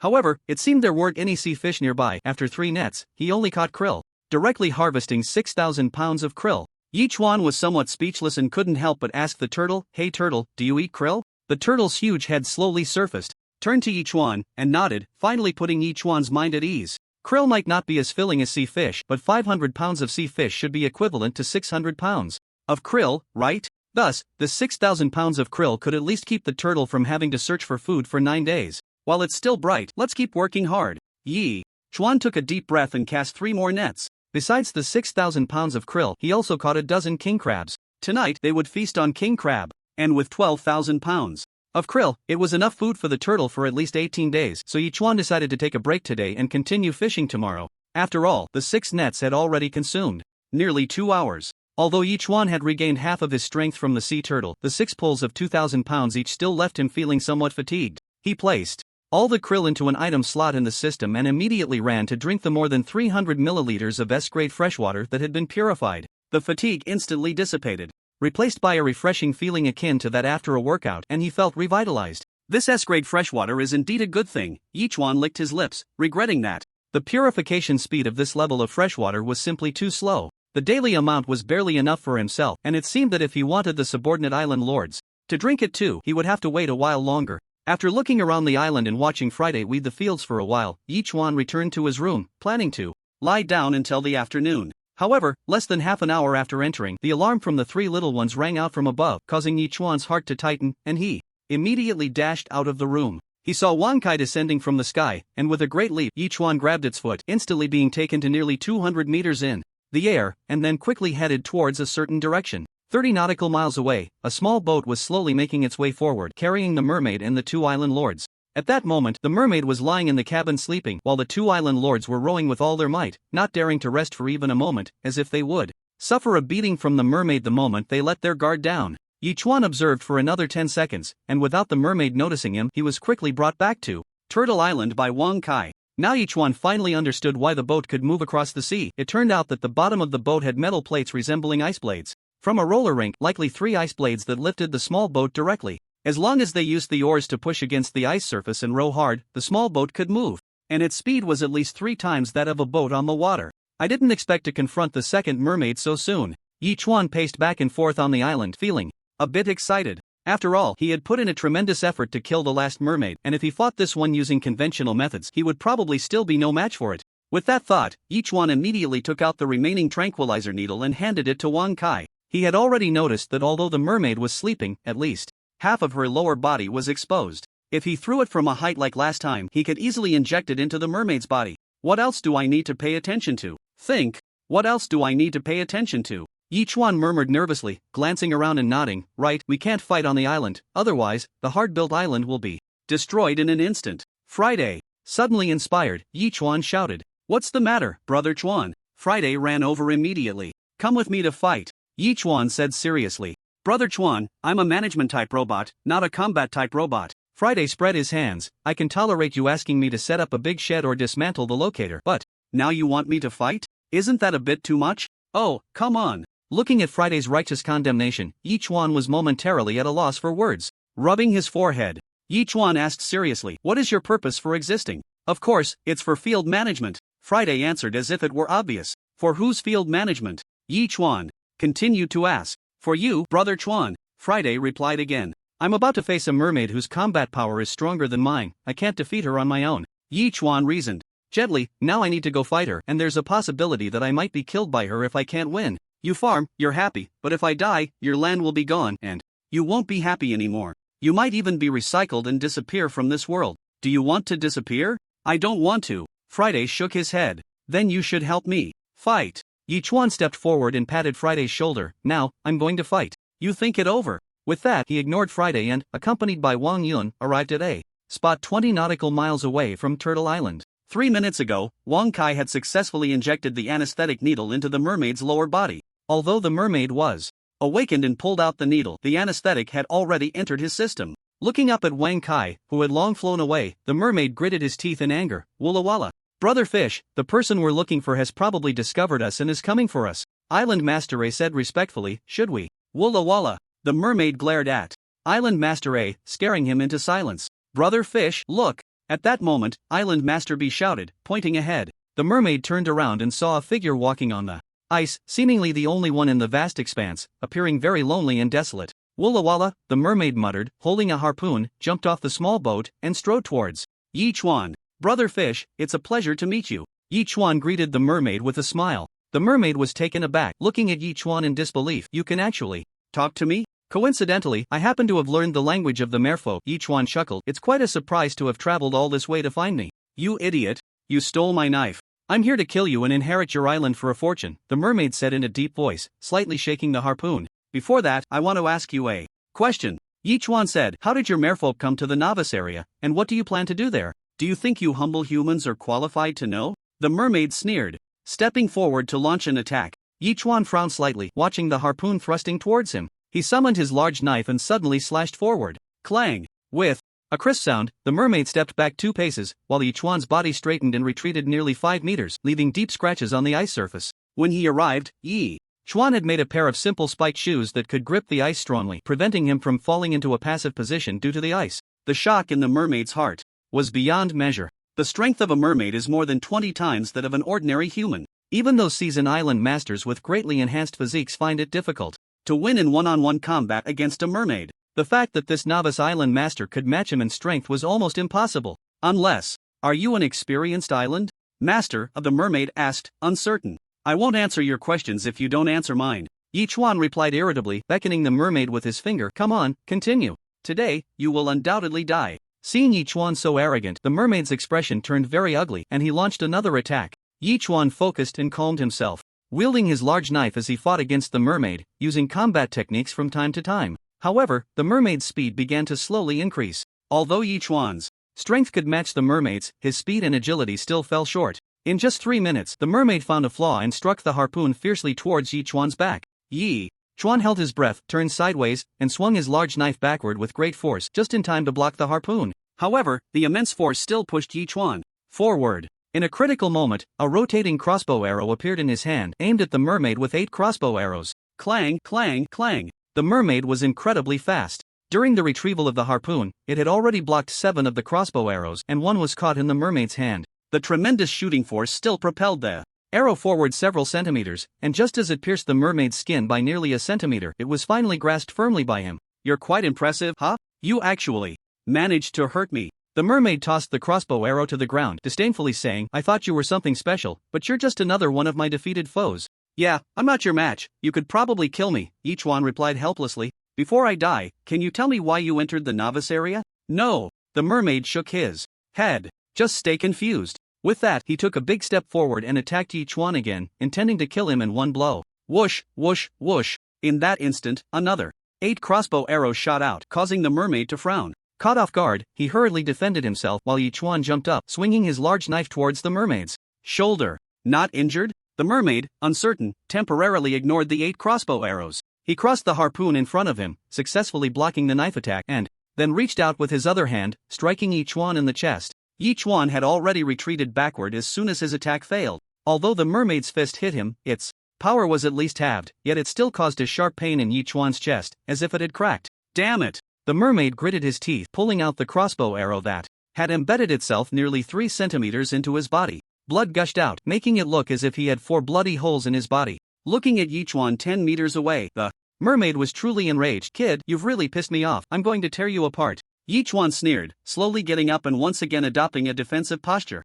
Compared to the previous mermaid, his progress was already quite evident, but to defeat the opponent he would probably still need the anesthetic to take effect. Only 7 or 8 minutes had passed, which meant he still needed another 7 or 8 minutes for the anesthetic to work. And a cracked sternum wouldn't heal as quickly as an external injury. It would take at least a minute to fully mend. But the mermaid moved again. Go to hell. Just as Yi Chuan was about to dodge, a figure rushed in from behind him, flying up to kick the mermaid. Fast and fierce. Bang! The mermaid switched from offense to defense, crossing the harpoon in front of his chest, and took the hit, being pushed back 5 or 6 steps. Friday! Yi Chuan immediately shouted excitedly. Brother Chuan, I thought about it. Although your request is quite excessive, I've decided to help you this once. Friday replied, but I can't fight anymore after this. No problem, your help this time is enough. Yi Chuan laughed heartily. I didn't expect you to actually know some skills. Awesome. When I was created, some self-defense codes were written into me. Friday scratched his head. I can only say I have a basic understanding. Be careful. In the midst of their conversation, the mermaid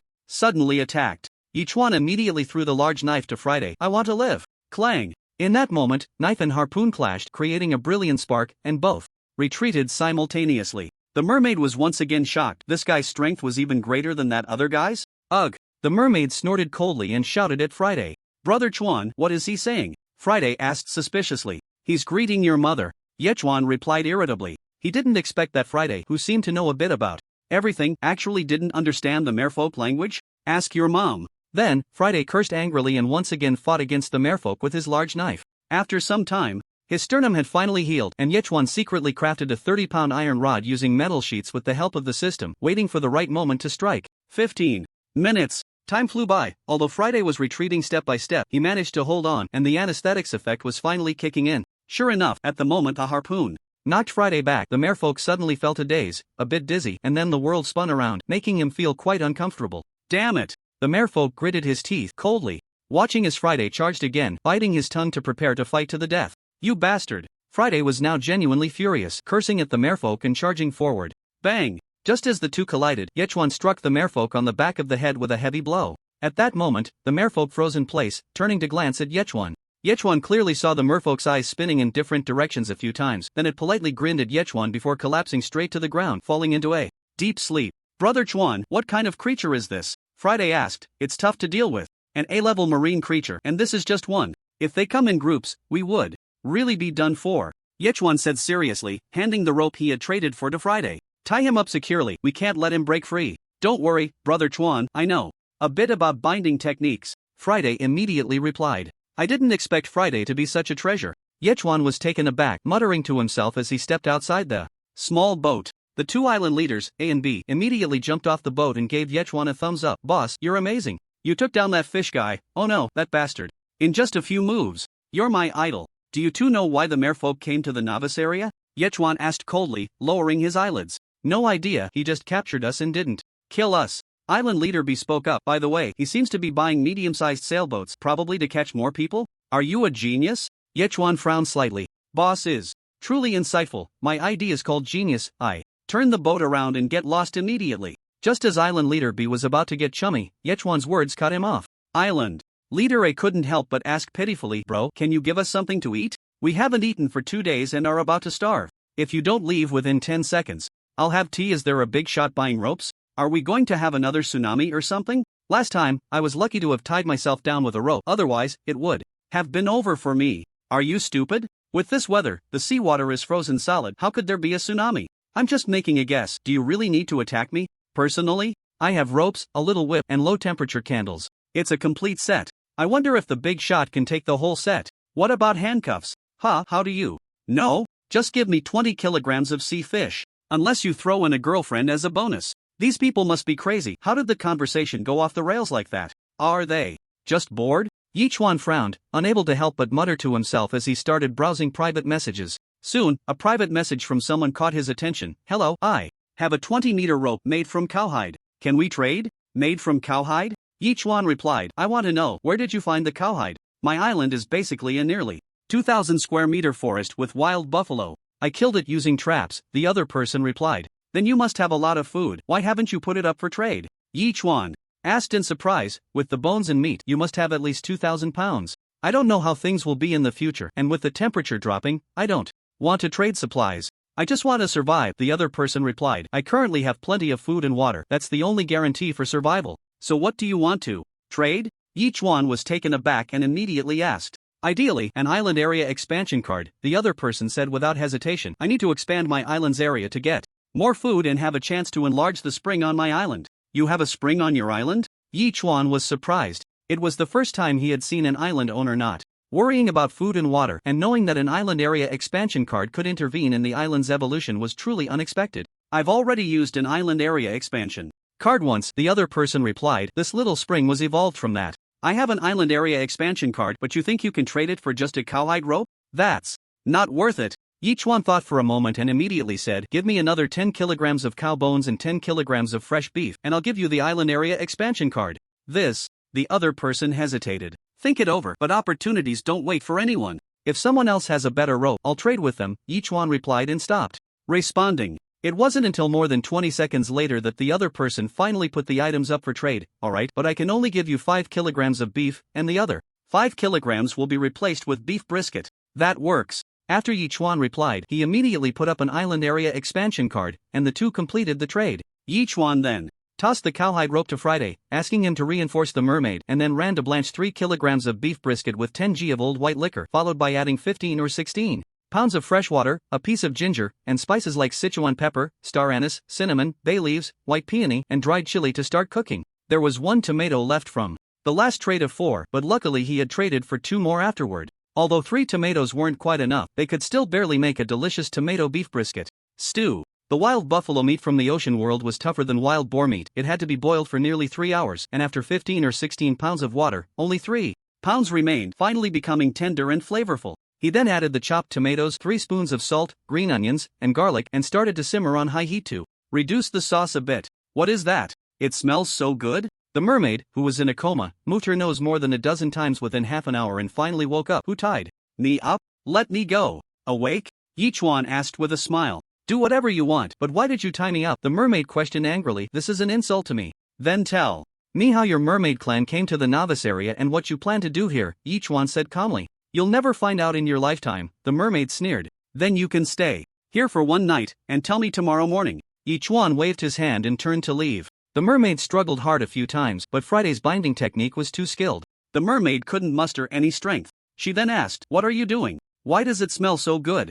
Guess for yourself. Yichuan laughed heartily and turned around, carrying a large pot into the room. He divided the braised beef brisket with tomatoes into 7 portions and traded them to Zhao Feiyu and the other 6 I originally wanted to keep. It's simple and eat king crab, but I got brisket at the last minute, so I made this dish. You didn't kill a wild bull again, did you? Zhao Feiyu asked in shock. You have to know that an adult wild bull is as fierce as 2 adult wild boars. The fact that Yichuan could kill an adult wild boar already surprised Zhao Feiyu. If he had killed an adult wild bull, too, then I wish I could, but there aren't many large animals left in my forest. Yichuan sighed. I traded for it with other island masters. The other party could actually kill a wild bull. Indeed, there are people beyond people, and heavens beyond heavens, Zhao Feiyu exclaimed. This is a world full of hidden talents. We think we are strong, but there are definitely stronger people out there, Yichuan said seriously, so, work hard. Work hard. Zhao Feiyu sent a determined emoji. After chatting a bit more with the others, Yichuan finally started eating the brisket while watching a movie. By 9 o'clock in the evening, after taking a hot shower, Yichuan prepared to sleep and fed the remaining 5 or 6 pieces of brisket to the mermaid, which shocked her greatly. What is this? Why is it so delicious? You tell me how you came here and your purpose for coming, and I'll tell you. Yichuan smiled. This is equivalent to a trade. Quite fair, right? Dream on, the mermaid sneered. Alright, I'm off to dream. Good night, Yichuan said, turning back to his room. Sitting on the bed while checking the messages in the public chat room, that guy earlier didn't seem to be lying. I also saw a submarine, all white with a red ring on top, just over 50 meters away from me, breaking through the ice and revealing the sea. Wow, is that true? It sounds so surreal. It seems I have no reason to lie to you. I don't even know you, and lying doesn't benefit me. That's strange. How could a submarine appear in the novice area? What's so strange about it? A mermaid appeared here too, just as she came ashore. I thought I was going to die, and she quickly retreated. Is the mermaid beautiful? Is her bun big? Is she fair? Male mermaid, no bun. Then can't we eat bananas? Yichuan frowned, seeing this and not bothering to read the rest of the content. However, it was clear that the submarine was wandering around, surfacing from time to time, probably searching for something, while so far 3 mermaids had already died, 1 captured by himself. He wondered how many more were left in the novice area. With these questions in mind, Yichuan eventually fell into a deep sleep. After all, he had already captured the mermaid. It was only a matter of time before he pried open her mouth. Detected that the host has not yet signed in. Would you like to sign in? In a daze, Yichuan heard the system's prompt sound and couldn't help but slowly open his eyes and sit up. It was just 6 o'clock. Although he had slept long enough, he still felt a bit tired after dreaming all night. Shaking his head, he finally spoke. Sign in. Sign in successful. Congratulations, host, you have obtained 1000 evolution points, a stun baton *1, and a feather fragment. Note, 3 feather fragments can be exchanged for an angel feather, which will lead to unexpected events when used. A stun baton? Yichuan was taken aback, looking at the device that resembled a flashlight, and couldn't help but grin. System, you really are thoughtful, knowing I need to find a way to pry open the mermaid's mouth today. You specially gave me such a good thing. Now I can have some fun. Thinking this, Yichuan immediately went to the mermaid, only to see her fish tail wrinkled and looking quite eerie. Yichuan was startled and incredulously asked, What the hell, with such humid air, how is your skin so dry? I can't be out of the water for more than 12 hours, or my tail will dry out, eventually turning into fish jerky, and I'll lose my lower half. The mermaid said with difficulty, Help me splash some water on my tail. Then you have to tell me what I want to know first. Yichuan immediately replied, There are 7 of us in total, the mermaid said directly. It seems I didn't ask you that? Yichuan frowned slightly. This is a free question I'm giving you, the mermaid shouted. Hurry up and splash some water on my tail, or I won't tell you anything else even if I die. Wait. Yichuan waved his hand, scooped a bucket of tap water, and splashed it directly on the huge fishtail. Soon, the wrinkled fishtail became moist and plump again, and a look of enjoyment appeared on the mermaid's face. Now, can you answer my questions? Yichuan said in a deep voice. Questions? What questions to answer? The mermaid retorted. Did I say I would answer questions? Fine, just wait. Yichuan's expression turned cold and he stopped talking. Anyway, he had obtained some useful information. Currently, in the entire novice area, there were still 3 mermaids. If he didn't kill them, they would likely continue to cause trouble. He could only take it slow. At that moment, Yi Chuan cooked 8 king crabs, tossing one to each of the 7 people. After they finished eating, he skillfully fed the chicks and squeezed goat milk until he was done with the tasks, then returned to the mermaid and took out the stun baton. What is this? The mermaid examined the stun baton. Yi Chuan grinned and jabbed it at the moist fish tail, and in an instant there were crackling sounds. Even though the mermaid was tightly bound, she still screamed in pain, smoke coming out of her mouth. How about that? Shouldn't you answer something? Yi Chuan laughed. Awesome, do it again. The mermaid laughed heartily, shouting directly. Then, I'll make sure you enjoy it to the fullest. Yi Chuan was taken aback, then turned the current to the maximum, splashed another bucket of water on the mermaid, and jabbed again. Visible white electricity flowed through the mermaid's entire body. Even though she was incredibly strong and had a bizarre physique, she rolled her eyes and fainted after 10 seconds. So weak? The anesthetics effect hasn't worn off yet, right? Yi Chuan muttered, splashing a bucket of ice water to wake her up. The mermaid actually laughed. Awesome, so awesome, keep going. Is this idiot into being tortured? Yi Chuan frowned. With that kind of current, if it were applied to a human, it could probably kill someone, yet this guy didn't seem to care, or perhaps the mermaid's tolerance was inherently strong? Yi Chuan had no choice but to put away the stun baton and said solemnly, buddy, I advise you to answer me honestly. It's just a few sentences, no need to keep your mouth shut. Right? I told you, you'll never find out in this lifetime, the mermaid said disdainfully. Our merfolk will never be enslaved. Shaking his head slightly, Yi Chuan said no more and turned to leave. This guy was truly impervious to both soft and hard tactics. It seemed he really needed to think of a way to pry open his mouth. After downing several hours worth of S-grade freshwater, Yi Chuan sat in front of the super tablet planning to see if there was a way to get the mermaid to talk. Who has tools for the top 10 tortures of the Qing dynasty? High price paid. The big shot is actually buying tools for the top 10 tortures of the Qing dynasty. Is he just bored and looking for thrills? I have whips, candles, and small handcuffs. Do you want them, big shot? 10 kilograms of sea fish will seal the deal.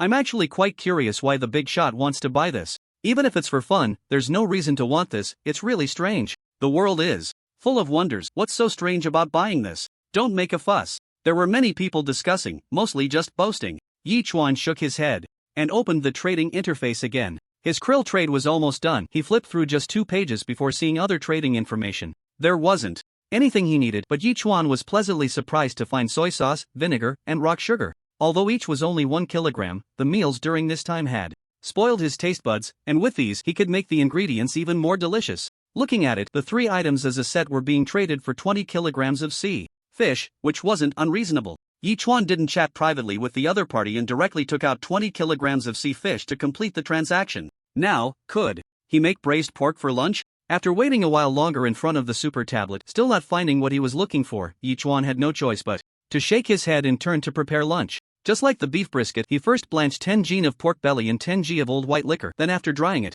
added a small half spoon of lard, scallions, and ginger to fry out the fat from the pork belly. Only then did he add 2 spoons of soy sauce and 30 g of rock sugar, stir-frying for a while before pouring in 15 or 16 g of water and adding spices to start boiling. What is that? It smells even better than yesterday's, the mermaid asked in surprise half an hour later. But Yi Chuan didn't hear the mermaid's response. He was busy fishing. Although the sea turtle had swum far away overnight, he still caught krill, and during the break from cooking the braised pork, he managed to catch 6,000 jin. He set aside 2,000 jin for trading basic supplies, while the remaining 4,000 jin were stored away, giving the sea turtle another 6 days worth of food. As noon approached, the braised pork had been simmering for an hour and a half. Yi Chuan immediately turned up the heat, added 3 smashed cloves of garlic, and began to reduce the sauce over high heat. Bro, what are you making? Why does it smell so good? Seeing Yi Chuan's series of actions, the mermaid couldn't help but ask again. What obligation do I have to tell you? Yi Chuan asked disdainfully. The mermaid was taken aback and fell silent until the sauce began to thicken and the braised pork took on a bright red color, with a rich aroma spreading across the entire island. Only then did the mermaid exclaim loudly, "Let me taste what you've made, and I'll tell you the answer." Really? Yi Chuan squinted his eyes. I guarantee it by the future of the merfolk, the mermaid said anxiously. Hurry up. Yi Chuan thought for a few seconds before picking up a piece of braised pork and placing it in the mermaid's mouth. It was soft and tender. With a gentle bite, the sweet, oily juice burst forth. The mermaid's eyes lit up. Is this what you humans usually eat? It's simply delicious. Now, is it time to tell me the answer to the question? Sitting across from the mermaid, Yi Chuan asked word by word. I can tell you, but give me another piece, the mermaid immediately replied. Are you trying to trick me into giving you More braised pork under the pretense of answering my question? Yichuan frowned and couldn't help but angrily question, I swore on the future of our merfolk, and you still don't believe me? The mermaid said seriously, I'm not full yet, hurry up, give me another piece. Damn it! Yichuan cursed and handed the mermaid another piece of braised meat. The mermaid ate heartily, licking her lips before saying, the reason we could come in is actually thanks to a giant octopus. Its tentacles reached into the seabed of your novice area, causing a crack to open somewhere down there, and we came in through that crack. Since you found that crack, why did only the 7 of you come in, instead of the entire merfolk clan? Yichuan asked again. Good question. The mermaid chuckled and explained, all along, we've been a team of 7, divided into several small teams to search for the entrance to the novice area. In the end, our team found it, so we came in. What's the purpose? Only then did Yichuan finally ask the right question. We are actually the vanguard. After we activate the locator, the main force of our merfolk will come in and take all of you millions of novice island masters hostage, the mermaid boasted, to achieve the goal of threatening Zhao Taifeng. Who is Zhao Taifeng? Yichuan's mouth twitched. He is a veteran island master who has roamed the ocean world for 18 years, one of the strongest among the veteran island masters, the mermaid explained, but at this point, she opened her mouth at Yichuan. Ah, damn! Yichuan cursed again and tossed another piece of braised meat to the mermaid. Hee. The mermaid laughed, finishing her meal before continuing, in one of our merfolk territories, there is an iron mine with an iron content of 83%. It was discovered by Zhao Taifeng, who not only occupied our territory but also imprisoned over 30,000 merfolk, including our prince. We plan to take you novice island masters hostage to negotiate with Zhao Taifeng to withdraw from our territory and release our people. Why don't you just go to war with him instead of targeting us? Yichuan asked suspiciously. Didn't I say? He is one of the strongest among the veteran island masters, with over 100 warships and thousands of powerful warriors. If we rashly go to war with him, it would come at a heavy cost. I see. Yichuan suddenly understood. Detected that the host has figured out the reason for the merfolk's planned invasion of the novice area in the ocean world within half a month. Hidden task completed. Surprise gift package obtained. Would you like to open it? So sudden? Yichuan's expression changed slightly and he couldn't help but smile immediately, saying, open. Lucky gift package opening. Congratulations, host, you have received evolution value package *1, flour *50 kg, resource package *1. What the hell? Before they always gave a manufacturing blueprint, but this time it's gone and turned into 100 pounds of flour? Yichuan's expression changed. Looks like we can make dumplings now. Buddy, give me another piece of braised meat, and I'll give you a question. Seeing Yichuan muttering to himself, the mermaid couldn't help but speak up. What answer do you have that's worth my time? Yichuan scoffed. Like when will the 2 major regions merge? The mermaid thought for a moment. You definitely don't know this, right? What major regions? Yichuan asked in confusion. You give me meat, and I'll give you an answer, the mermaid said. Immediately. Yichuan frowned, but since he had made plenty of braised meat, he quickly picked up another piece for the mermaid. After the mermaid finished eating, she immediately said, there are actually 30 million novice island masters around the world, but they are not all in one novice zone. There are more humans in the 9 provinces, in one major zone, totaling 10 million, and in another major zone, there are 20 million, gathering novice island masters from all other countries. That can't be true. If that's the case, why haven't we learned about this? Yichuan asked suspiciously. And the previous island masters never paid attention to this issue? Because the novice period lasts 6 months, and during the 4th month, the 2 major zones will merge. At that time, a bloody battle is inevitable. The mermaid chuckled. The island masters are unaware that this is due to the merging of the 2 major zones. They just think that the dormant foreign novice island masters are rising strongly. In fact, the novice island masters in the foreign zone have already gone through a bloody battle in their major zone, and their overall strength is much stronger than yours in the 9 provinces. System, is that true? Seeing that the mermaid didn't seem to be lying, Yichuan couldn't help but ask the system. There is a transparent barrier between the 2 major zones, so everyone is unaware of who is in the novice zone. After 4 months, the barrier will disappear, and the 2 major zones will naturally merge into one zone, the system explained. At that time, the super tablet will also upgrade from a regional channel to a world channel. So, the foreign zone is also experiencing what we are going through in this region? Yichuan said solemnly. Yes, the starting point for both major zones is the same, the system replied. Damn it, there's actually such a layer of secrecy, and it's been so many years, yet not a single island master has raised a question. Yichuan stomped his feet in anger. Hasn't anyone noticed that everyone in the public chat room is speaking Chinese? Are you stunned by this answer? The mermaid chuckled. Our mermaid clan only discovered this after nearly 100 years of observation. It's not just you in the 9 provinces, island masters from other countries also have no idea about this secret. Indeed, practice is the only criterion for testing truth. Yi Chuan said in exasperation, all the ocean survival skills I've learned over the past 3 years have gone to waste. Actually, it doesn't matter whether you know about this or not. The foreign zone has been battling among countries, and your internal competition in the 9 provinces is simply not there. Match, the mermaid said calmly. That's why your 9 provinces have suffered heavy losses. 1,000,000 can at most survive 1 or 2,000. This is a secret. That is indeed very important to me. Yi Chuan looked at the mermaid. I was originally planning to kill you after this, but now I have a new idea about you. What do you want to do to me? Seeing Yi Chuan's gaze was off, the mermaid's heart skipped a beat. This guy isn't planning to make me his island mistress, is he? I'm a male. I plan for you to gather the other 3 mermaids, and the 4 of you go to the foreign zone to unleash a massacre, Yi Chuan said in a deep voice. It's best to eliminate all those novice island masters with potential. Are you crazy? The mermaid immediately laughed. Our mission is to lead the main force of the mermaid clan. You want to tempt me to go to the foreign zone? What are you thinking? At least you can save your life. Yi Chuan snorted coldly. Don't forget, I originally wanted to kill you. Leaving you alive means you owe me one, and you're not willing to help me with this? That's equivalent to making me betray the mermaid clan. The mermaid snorted coldly. After you answered my question, you've already betrayed. Yi Chuan waved his hand. Buddy, let me treat you to a meal of braised pork, and then I'll treat you to dumplings tonight. How about you gather the 3 of them? What are dumplings? The mermaid became interested.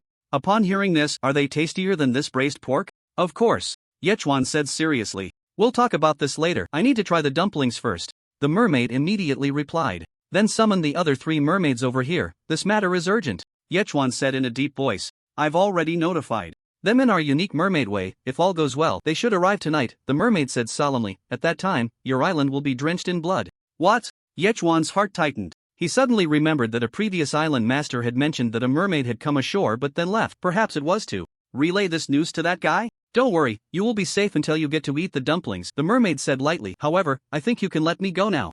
Otherwise, when my 3 brothers arrive, how confident do you think you will be? I'll let you go after I have lunch, Yi Chuan said seriously. Participating gives a sense of achievement. This afternoon, the 2 of us will work together to make dumplings. After saying that, Yi Chuan turned and left. It was now certain that this mermaid was a foodie. After all, he was willing to betray his own kind for food, though it remained unclear whether a plate of dumplings could win his heart. At that moment, Yi Chuan traded the still-warm braised pork to 7 people. Louis was immediately shocked. Braised pork? Is this really authentic? Braised pork? Surprised, aren't you? Yi Chuan sent a winking emoji. Today I managed to trade for soy sauce, vinegar, and sugar, so I immediately made this braised pork. I miss my mom, Louis suddenly said sadly. When I had a cold, my mom would make me my favorite braised pork. The last time I had my mom's braised pork was 3 months ago. After the newbie period, I'll have Auntie make some for you to trade, Yi Chuan said with a smile. The environment is getting worse. Can we hold on until the newbie period ends? Louis still felt sad. Don't worry, we definitely will. Yi Chuan sent a determined emoji. With me around, everything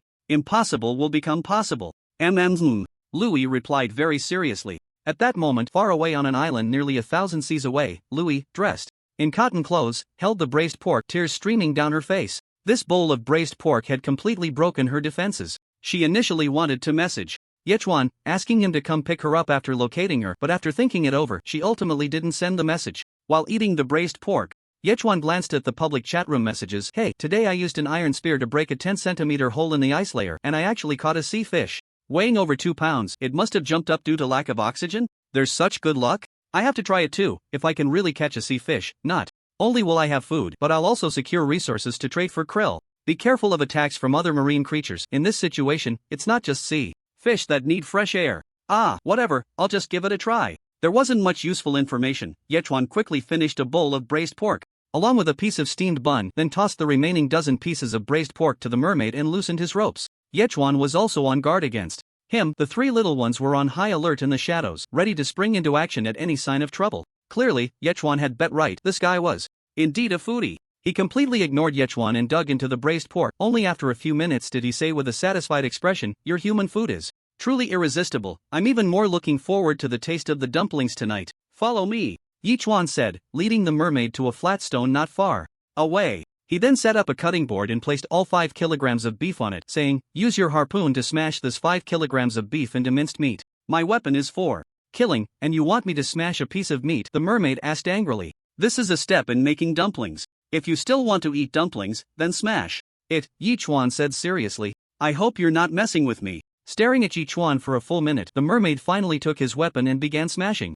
the beef. Yichuan then took out Sichuan pepper, star anise, cinnamon, and fennel and started crushing them in a mortar. For seasoning, 5-spice powder is the best, but Yichuan didn't have cloves, so he could only add the other 4 spices. Once it was crushed into powder, Yichuan went to chop 5 large green onions and 2 ounces of minced ginger, then sat down waiting for the mermaid's beef. During this process, Yichuan still couldn't help but ask, "You mermaids have such strong combat power. I always feel that even if Zhao Taifeng has a powerful fleet, he can't possibly be your match. After all, it's a fighting force of over 30,000. Our mermaid clan is also divided into warriors and ordinary people." The mermaid explained, "That place is full of ordinary mermaids, otherwise, how could Zhao Taifeng possibly succeed?" "Oh." Yichuan nodded slightly. "Our mermaid clan has over 10 million members, among which 8 million are ordinary mermaids and 2 million are combat mermaids," the mermaid boasted enthusiastically. "In the entire outer sea, we are the strongest. Whether it's those old island lords or those fierce marine creatures, they all have to give us some respect. I once found a mermaid cut in half and the harpoon was broken in 2.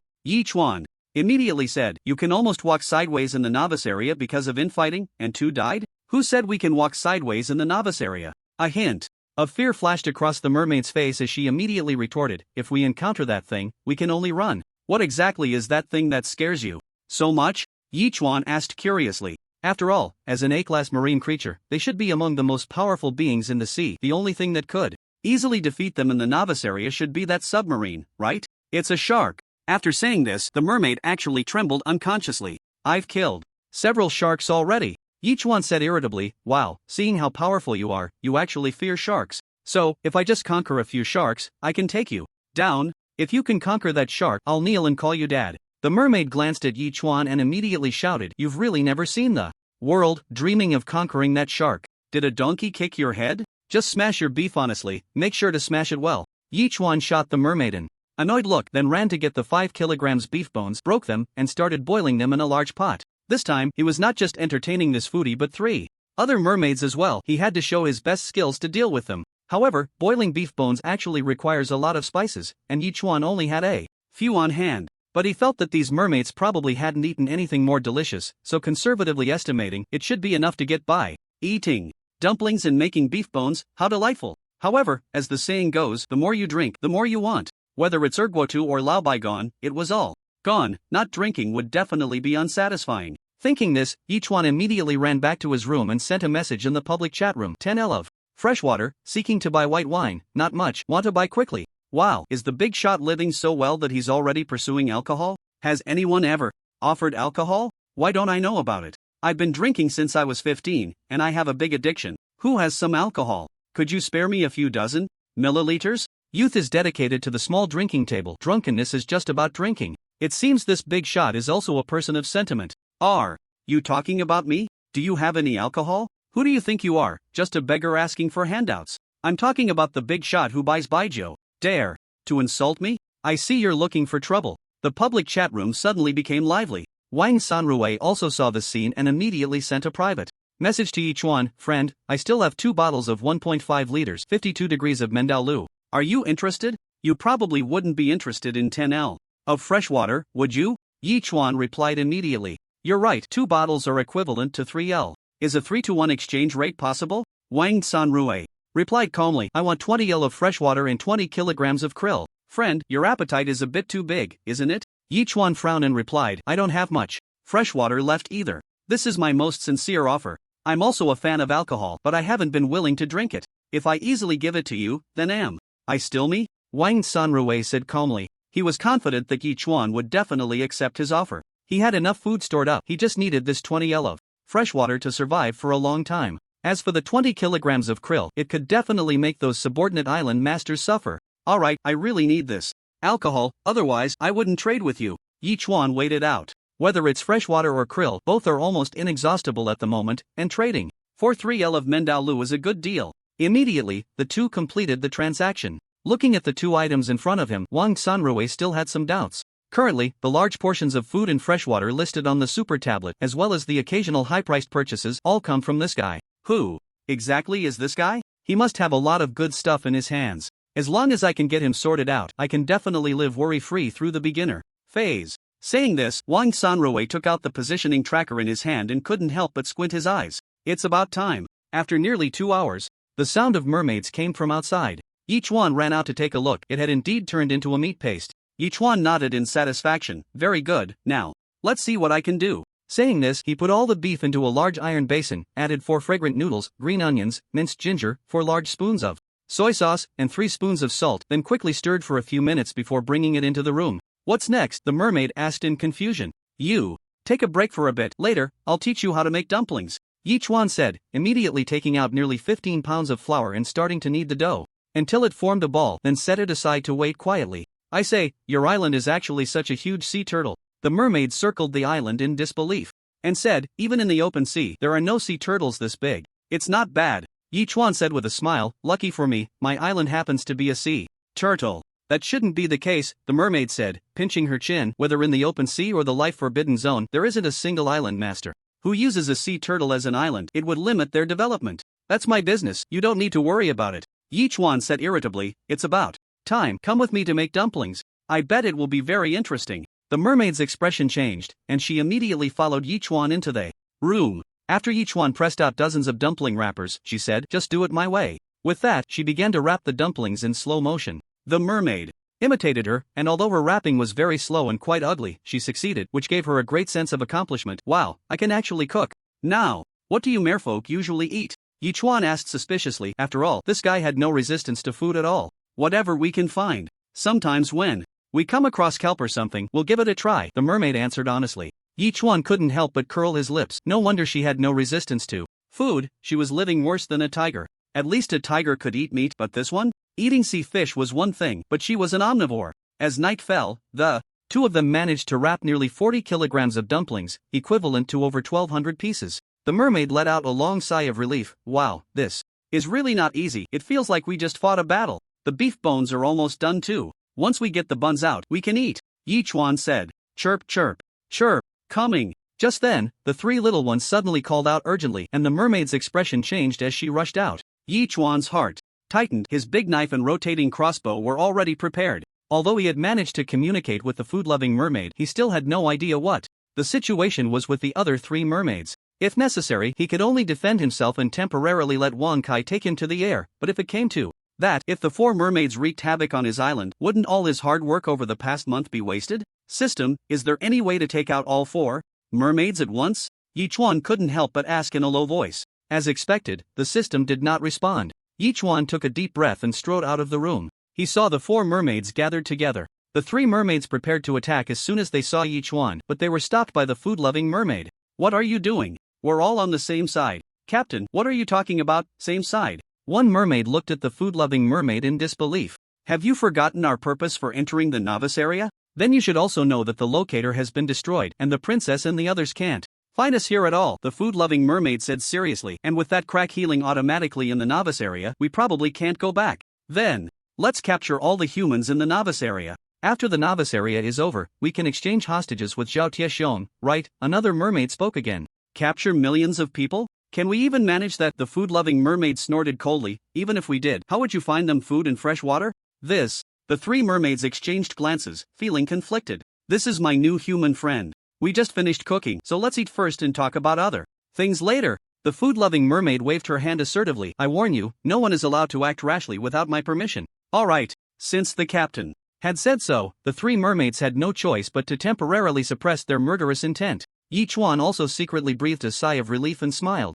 Come on, let's go eat dumplings. At this moment, the water in the pot was already boiling, and Yichuan immediately dropped in over 200 dumplings. The 3 mermaids couldn't help but feel a bit puzzled. Captain, what is this? This is called dumplings, a type of food. It's really scary how uneducated you are. The food-loving mermaid rolled her eyes at the 3. I really don't want to be with you. You're dragging down my taste and standards. Food? Can we eat it? The 3 looked at each other, their faces full of curiosity. After the pot boiled, Yichuan waited for about 5 minutes before he was ready to serve. To prevent the dumplings from sticking together, he even added 2 spoonfuls of salt to the water. 50 dumplings per person, a plate of beef bones, a dish of vinegar, and a cup of 3 taels of dumb donkey liquor. Yichuan smiled and said, this can be considered cross-species friendship. We people from Jojo like to drink when we entertain friends, and luckily I have some liquor here. But it's best to sip it slowly to avoid choking. Saying this, he raised his cup first and took a small sip. The liquor was quite strong, but after swallowing, it was very smooth, offering a different taste compared to the strong baijiu and erguotu.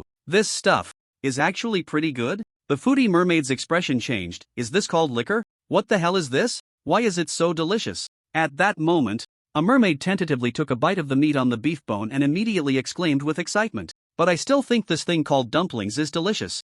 I've never eaten anything this good in my life, damn." Another mermaid said excitedly. The foodie mermaid's expression shifted, but he still said seriously, "Look at you all, acting like you've never seen the world. You're really embarrassing me. Haven't you heard our human friends say, drink first, then eat meat? Right, drink first." The three nodded repeatedly, raised their cups, and drank, only to choke and make the foodie mermaid quite angry. "Didn't I say to sip it? Are your ears stuffed with shit? You're making the mermaid race lose face." The three mermaids were scolded to the point of being speechless, but they still obediently followed suit and began to feast. "You all keep eating, I'll go bring some dumplings to my friends," Yichuan said with a smile, and he boiled another pot of dumplings, scooping 30 dumplings per plate along with a small dish of vinegar, and traded them to the 7 people. "Everyone is in for a treat today, enjoy the dumplings." "You actually have dumplings?" Zhao Feiyu asked in surprise. "You already opened the flour?" "Luck, just opened it today, and immediately made beef dumplings." Yichuan sent a proud expression. "Fortunately, I traded for vinegar. Dipping dumplings in vinegar is simply too fragrant.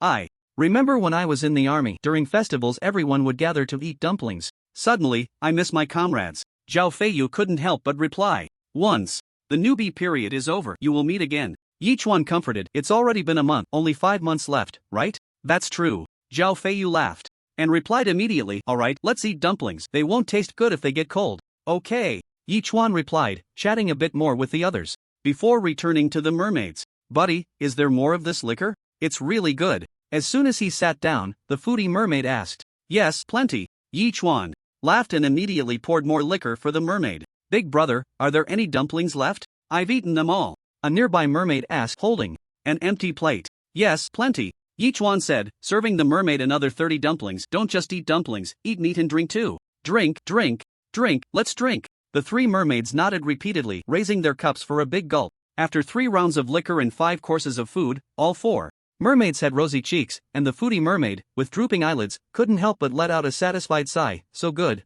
this is really too satisfying." "Then shall we continue discussing my idea?" Yichuan smiled. The foodie mermaid laughed heartily, putting an arm around Yichuan's shoulder. "Little brother, whatever idea you have, just tell me. What can I help you with? I've already told you about this. It's about you going to another major district and killing all those foreign island masters who have potential and talent," Yichuan said with a smile. As soon as these words were spoken, all 4 mermaids were stunned. The gluttonous mermaid also withdrew her arm, coughed, and said, "Little brother, other ideas are fine, but this one seems not so good. You should change it." "What do you mean? Didn't you just say you could help me with anything?" Yichuan asked suspiciously. The gluttonous mermaid pursed her lips, seemingly reluctant to speak. "The key issue is that the shark is lurking near that crack. We dare not go there." One mermaid finally couldn't hold it in and revealed the truth. "What kind of shark is it that scares you so much?" Yichuan asked suspiciously. "It can't be a giant hammerhead shark, right?" "Giant hammerhead shark? What's that?" The gluttonous mermaid scoffed. "If I catch it, I can tear it in half with a single pull." "Is it just some ordinary little shark?" Yichuan asked again, still doubtful. "What little shark?" "That's a big shark," the gluttonous mermaid said irritably. "If you don't know, don't guess randomly." "Then why is this big shark lurking near that crack?" Yichuan asked in confusion. "In another big area, something is attracting it. It wants to go to another big area," one mermaid explained. "But that crack is only a little over 5 meters wide. It can't get through at all." "Haha, 5 meters wide and it can't get through?" Yichuan's eyes widened. Now he realized that the big shark they were talking about was indeed a very large shark. But what kind of shark could be that big? A shark spirit? "Can we expand the crack a bit so that the big shark can get through?" Yichuan suggested. "That way, our big area would be safe." "Little brother, what kind of beautiful idea are you thinking?" the gluttonous mermaid sneered. "That big shark is extremely violent. It would want to tear you apart as soon as it sees you. Do you have time to expand the crack? Moreover, this is just our guess for now. What if it doesn't want to go to another big area? Wouldn't we all get sucked in? That is indeed a problem." Yichuan couldn't help but purse his lips. At this moment, the first thing Yichuan thought of was that submarine. Even if it was a big shark using that submarine to confront it should still have a good chance of success, right? "By the way, do you know about a submarine?" Yichuan continued to ask. "Damn, just mentioning that submarine makes me angry." The gluttonous mermaid took another sip of her drink and shouted loudly. "That submarine is one of Zhao Tiefeng's subordinates, specifically chasing us, and it actually followed us into the novice area." One nearby mermaid couldn't help but chuckle and said softly, "But according to the rules of this novice area, as an old island master, he can't let the novice island masters discover him, nor can he communicate with them. Otherwise, he will be Sanctioned by the Novice and directly erased. Haha,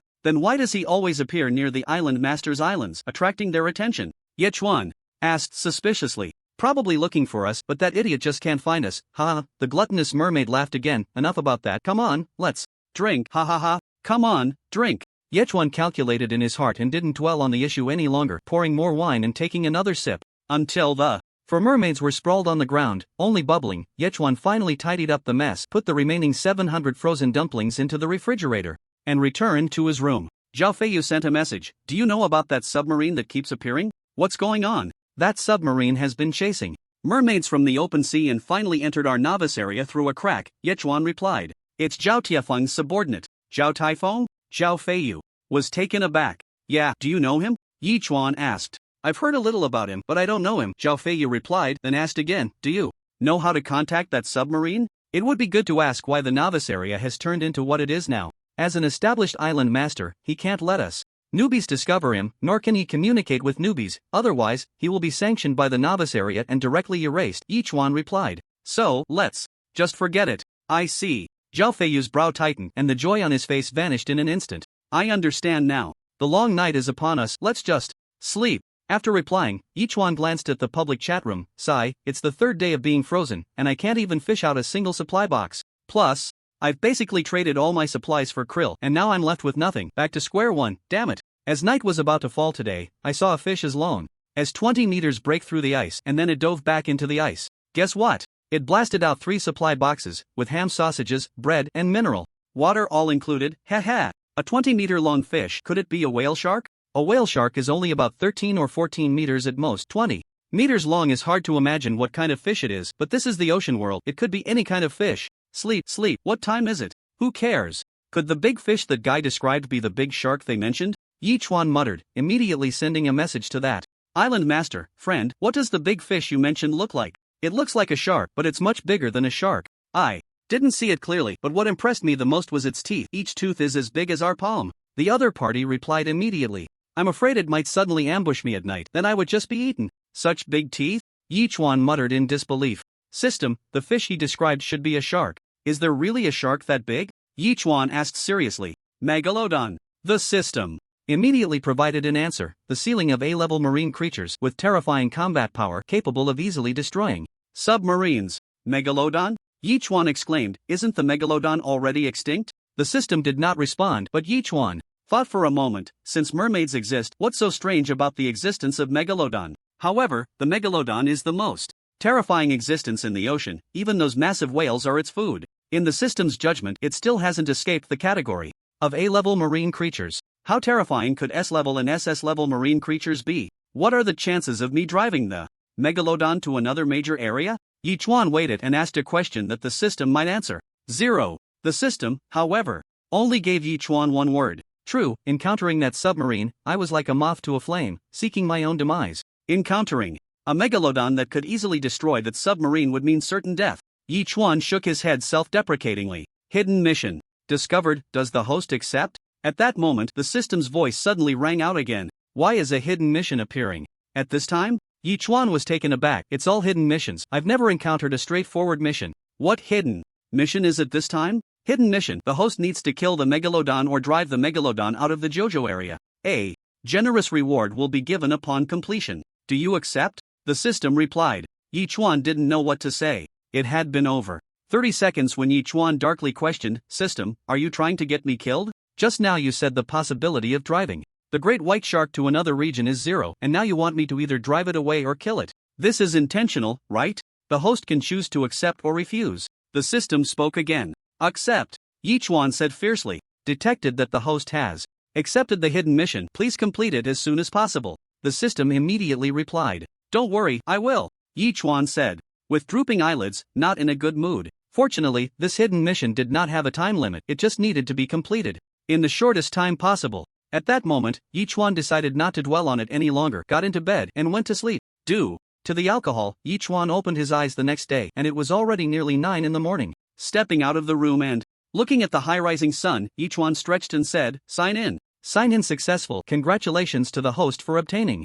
1000 evolution points, super anesthetic gun *1, lucky blind box *1. Note, there is a chance to obtain manufacturing blueprints, seeds, fruits, etc. Super anesthetic gun? Yi Chuan's expression changed. The super anesthetic gun can put an elephant to sleep for 10 days and nights with an effect time of 7 minutes. The system immediately provided the introduction. If an elephant can sleep for 10 days and nights, then what about the great white shark? Yi Chuan immediately followed up. 30 minutes. The system gave an accurate answer. Damn! Yi Chuan exclaimed in disbelief. An elephant for 10 days and nights, but the great white shark only gets half an hour. The difference is indeed enormous, but this also shows just how terrifying the great white shark is. This should be the system's benefit for combating the great white shark, right? Yi Chuan pursed his lips. Open the blind box. Opening blind box. Congratulations to the host, you have obtained a giant automatic fishing gun *1. A giant automatic fishing gun? Yi Chuan was taken aback and immediately took a look. This fishing gun was 10 meters long with a 5-meter long barrel, and at the front was a huge retractable hook with 4 corners, each hook nearly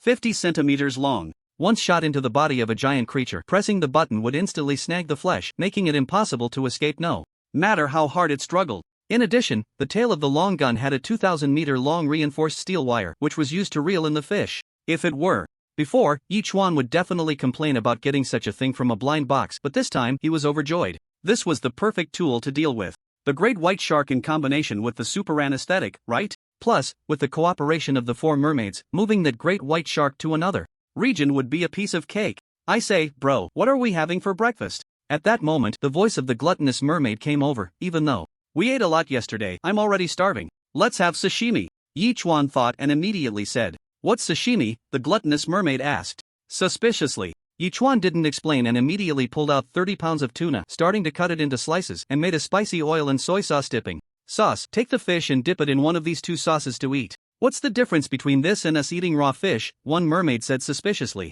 Kid, you don't think we have no hostility towards you and are trying to fool us, do you? You haven't eaten, yet you say such things? Yi Chuan retorted. Little bro, can I really fool you country bumpkins? The gluttonous mermaid shot a fierce glare at that mermaid. Eat. Saying this, she was the first to pick up a piece, dipped it in the spicy oil, and started chewing. Immediately, her eyes lit up in disbelief as she exclaimed, is this really raw fish? Although it's raw, I've specially processed it, Yi Chuan explained. My god, what kind of fish is this? How can it be so delicious? I'm sorry, truly sorry. I sincerely apologize for my earlier recklessness. This is raw fish, but it tastes nothing like raw fish in the mouth. Instead, it's like fatty meat, so fragrant, so delicious, eat until we bubble. The 3 mermaids became excited. Now, I not only have a super anesthetic but also a giant automatic fishing gun. I think we can deal with that great white shark now. While the 4 mermaids were enjoying their meal, Yi Chuan brought this up again. When we 7 teamed up, 2 were killed and the 5 of us escaped. What makes you think you have the ability to defeat that big shark? The foodie mermaid frowned and asked seriously. Immediately, Yi Chuan explained the functions of the 2 items to the 4 mermaids, and they were all astonished. These 2 items seem to be specifically designed to kill that big shark, right? Remember, our goal is not to kill it but to transfer it to another area. Yi Chuan corrected. If you can really make that big shark sleep for half an hour, we can definitely take it to another area. The foodie mermaid immediately promised, it killed our people and we should indeed take revenge. At this, Yi Chuan's mouth twitched slightly. If they found out that one of the mermaids was killed by him, wouldn't they swallow him alive? Alright, we need to get into the water first. It's been a while since we went underwater and my skin is getting a bit wrinkly. The foodie mermaid said. Then you need to tell me where that crack is. Yi Chuan shouted quickly. The direction you're heading is right, but you need to veer about 20 degrees to the right. The foodie mermaid said this and dove into the water first. Wow, it seems the place where the blueberry jam is located is right next to the foreign area. Yi Chuan was taken aback, so, when that transparent barrier disappears, the blueberry jam will be the first to be taken. Immediately, Yi Chuan instructed the sea turtle to veer 20 degrees to the right and continue forward, while considering where to place the giant automatic fishing gun, as he would need the sea turtle to help him deal with that great white shark later. Crash! At that moment, a loud noise was heard as a dolphin leaped directly onto the shore. What the hell is going on? Seeing the dolphin's condition, Yi Chuan gasped. The dolphin, which had been so powerful in the ocean, had a third of its tail bitten off, and there was a tooth mark on its belly, seemingly embedded in its body. If it hadn't jumped onto the shore at the last moment, it would likely have met its end.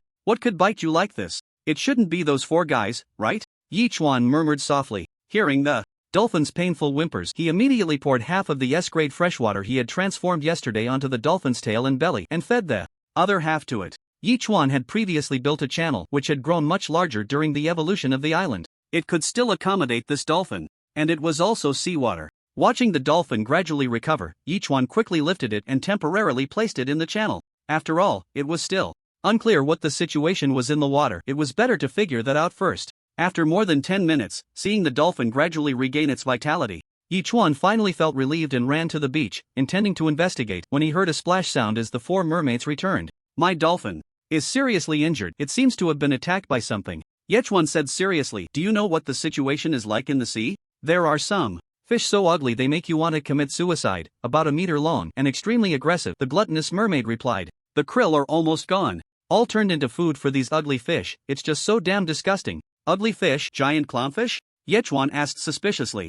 Aren't they supposed to be a cute species, so aggressive? Fortunately, there are only a few thousand around. After we killed 70 or 80, the other fish didn't dare to attack us anymore, the gluttonous mermaid answered. They are also attacking your sea turtle, but this turtle's wounds heal immediately. It seems to pose no threat to it at all. That's natural, Yichuan chuckled upon hearing this. After all, sea turtles have an incredibly strong healing ability, unless the damage is irreversible, it's like child's play for them. However, continuing like this is also a kind of suffering for me, the dolphin. Yichuan then said seriously, if we can drive them away, it would be a relief for my turtle as well. Saying this, Yichuan immediately pressed the fishing net behind him and called for the gluttonous mermaid to pull. The gluttonous mermaid was very interested in this method of fishing, and without needing Yichuan to say anything, she immediately went to help pull it up. In an instant, the entire fishing net was alive with movement. The system immediately provided the count: man-eating fish, 70, krill, 126 pounds. Yichuan was startled when he first saw these things. The nearly 1 meter long fish had a deep brown color, and its body was almost entirely bone. Its head was unusually large, with 2 sharp, long teeth on both the top and bottom, each nearly 30 centimeters long. But despite being such an ugly fish, it surprisingly had a pair of deep blue eyes, which kept it from being utterly hideous. System, aren't piranhas freshwater fish? How can they be in the sea? Yichuan asked suspiciously. Man-eating fish, killers of the deep sea, the system immediately explained. In ordinary sea areas, man-eating fish are only 15 centimeters long, but in the ocean world, they can grow up to 2 meters. It seems I was indeed injured by this man-eating fish, Yichuan couldn't help but say solemnly. However, there are actually a few thousand around. They seem quite formidable. How can we drive them away? System, can this fish be eaten? Yichuan then asked a crucial question. There are 2 strips of soft flesh on the fish's back that are edible and delicious, the system immediately replied. Then let's just catch them with the net and sell them. I estimate that after a few catches, they will be scared away, Yichuan said, immediately teaching the gluttonous mermaid how to use the semi-automatic fishing machine, then ran to put the man-eating fish on the shelf. Man-eating fish *1 equals wood plank *3, man-eating fish *1 equals stone *3, man-eating fish *1 equals metal sheet *3. Yichuan deliberately set the prices quite low so he could sell the man-eating fish quickly. After all, they were too ugly, and just looking at them made him feel uneasy. In the public chat room, after seeing the man-eating fish, the public opinion quickly shifted to it. Wow, which big shot put up this man-eating fish? It looks so ugly. Can it really be eaten? I used to enjoy watching deep-sea fish introductions and once saw a description of it. It's all bone, with only 2 strips of soft flesh on either side of the spine. Even raw, it's very delicious. But aren't man-eating fish only 15 or 16 centimeters long? How can this one be so big? Such an ugly fish, and yet it tastes good? I was ice fishing and got bitten on the arm by one of these fish. It's still bleeding profusely. Can someone help me? I'm willing to give all my rare resources in exchange for my life. This fish has such big teeth. If it bites you, you'll definitely get tetanus. Do you think you can survive? You might as well wait to die. Currently, all the S-grade freshwater was used on the dolphin. Yichuan wanted to ask about it, but A-grade freshwater probably wouldn't be very effective, so he didn't pay much attention. After all, a sea island master with such a thick skin probably didn't have many good rare resources, right? However, Wang Sanrui had already contacted this person. What rare resources do you have? Are you sure you have something to stop the bleeding that won't lead to infection? The other party immediately retorted. Wang Sanrui didn't say anything and placed an S-grade coconut in the trading slot. This is an S-grade good. After you crack it open, sprinkle half on the wound and drink the other half. I guarantee you'll be full of energy in 3 minutes. You actually have S-grade stuff? The other party asked incredulously. He knew about S-grade items. He had previously obtained a B-grade apple, and the benefits he gained from eating it were simply indescribable. The value of S-grade items was self-evident. This is something I found shortly after entering the ocean world. I haven't been willing to use it, Wang Sanrui said. Seriously? So, do you think the rare resources in your hands are worth this S-grade coconut? They are worth it, the other party said, immediately placing a manufacturing blueprint in the trading slot. This is a blueprint for an attack-type medium-sized sailboat equipped with 3 heavy cannons that can attack enemies up to 200 meters away. Compared to a regular medium-sized sailboat, it's reinforced by at least more than double. I can guarantee this is currently the only attack-type medium-sized sailboat in the entire ocean world. Looking at this manufacturing blueprint, Wang Sanrui was very tempted. He had already made up his mind to take action against that guy who occasionally put good things on the shelf, and now he just needed a big ship, especially since he had to take those subordinate island masters with him. This attack-type sailboat was simply perfect. Immediately, Wang Sanrui replied, "This manufacturing blueprint can barely compare to my S-grade coconut, so let's make the trade." Thank you so much." The other party almost cried upon hearing this and immediately completed the trade with Wang Sanrui. Wang Sanrui was also excited. It was truly a case of getting what he wanted. The resources he had accumulated could completely manufacture this attack-type medium-sized sailboat. He just needed to wait for the temperature to rise and the ice to melt before he could take action against that kid. The gluttonous mermaid had fished 5 nets by noon, catching over 500 ogre fish. In the beginning, the first 3 nets had quite a lot, and there were almost no shrimp left, probably eaten up by the ogre fish. However, in the last 2 nets, they only caught over 30 ogre fish, likely because they saw their companions being caught and scattered, or they returned to deeper waters. "Bro, it's mealtime again. What are we going to eat?" the gluttonous mermaid asked, rubbing her belly in anticipation. "We'll eat these fish," Yichuan immediately replied. "These are just bones, how can we eat them?" one mermaid immediately asked. "Even if we gnaw on them, there's hardly any meat." Yichuan quickly handed each of the 4 of them a small dagger. "Do you see the 2 soft pieces of meat on the back of these ogre fish? Just carve the meat out from there, and I'll make you a delicious feast later." "Alright, let's get started." Upon hearing this, the gluttonous mermaid immediately took the lead. Meanwhile, Yichuan took out the 6 lemons he had traded for earlier, cut them in half, and finally put them to good use. He heated oil in a pot, directly frying Sichuan pepper, star anise, and dried chili until fragrant, then added scallions, ginger, and garlic to stir-fry until aromatic, and finally poured in a large pot of water, bringing it to a boil. As soon as the water boiled, the foodie mermaid brought over a basin of fish meat. "Bro, we've skinned nearly 50 ugly fish, a full basin of fish meat. What's next?" "Next, you just watch," Yichuan said, rinsing the fish meat and directly pouring it into a large pot. He added a big spoonful of vinegar and 3 spoonfuls of salt. After 5 minutes, when the water boiled, he squeezed in all 5 lemons and added half a spoonful of sugar, finishing the dish. What Yichuan made was a simple version of sour soup fish with the right amount of sugar to enhance the flavor. The lemons needed to be added last, otherwise, the sourness would greatly diminish, affecting the taste. "Bro, just the smell of this dish is so enticing." "What is it?" the foodie mermaid asked in surprise. "Sour soup fish, but I don't have any chicken essence or pickled vegetables to marinate the fish, so this is the best I can do," Yichuan said, serving a basin to each of the 4 mermaids. Watching them enjoy their meal, he divided the remaining into 8 portions and traded 1 to each of them. "So good. Eating different dishes every day warms my heart." Even in this frozen place, Liang Hongying sent a heart emoji. "Without you, I'd probably be having a really tough time." Even the beautiful Liang knows how to be sentimental. Yichuan couldn't help but chuckle. "I've always known how to be sentimental, okay?" Liang Hongying quickly replied, "I know who treats me well. With that, I can rest easy. I'm working hard to live, I'm waiting for your return." Yichuan immediately replied with a laughing emoji. At that moment, Blueberry Jam also replied, "Even without pickled vegetables, I just took a bite and it's simply delicious. The fish meat is incredibly fresh." "Of course. Just look at who made it." Yichuan began to boast, simultaneously trading a super warm cotton dress, 6 options, to Blueberry Jam. "This is a cotton dress?" Blueberry Jam asked in surprise. "I was planning to give it to you as a gift when we meet, but it'll probably take me another 7 or 8 days to get there since I have to do something else on the way," Yichuan replied with a smiling emoji. "So I might as well give it to you now. Even though it's 6 options, there's a Lolita-style cotton dress in there that I love, navy collar plus purple, it's simply beautiful." Blueberry Jam replied excitedly, "Brother, you're so good to me. Love you to death." "Hurry up and eat," Yichuan replied with a smile, chatting a bit more with the others before starting his meal. He glanced at the public chat room. "That big shot selling ogre fish, I have that too. Damn, they're going crazy, smashing into the ice layer, and they actually broke through. You have to know, that's nearly 30 centimeters thick. Now, the sea is swarming with ogre fish. In the same spot, one ogre fish hits once, and over time, it can break the ice layer.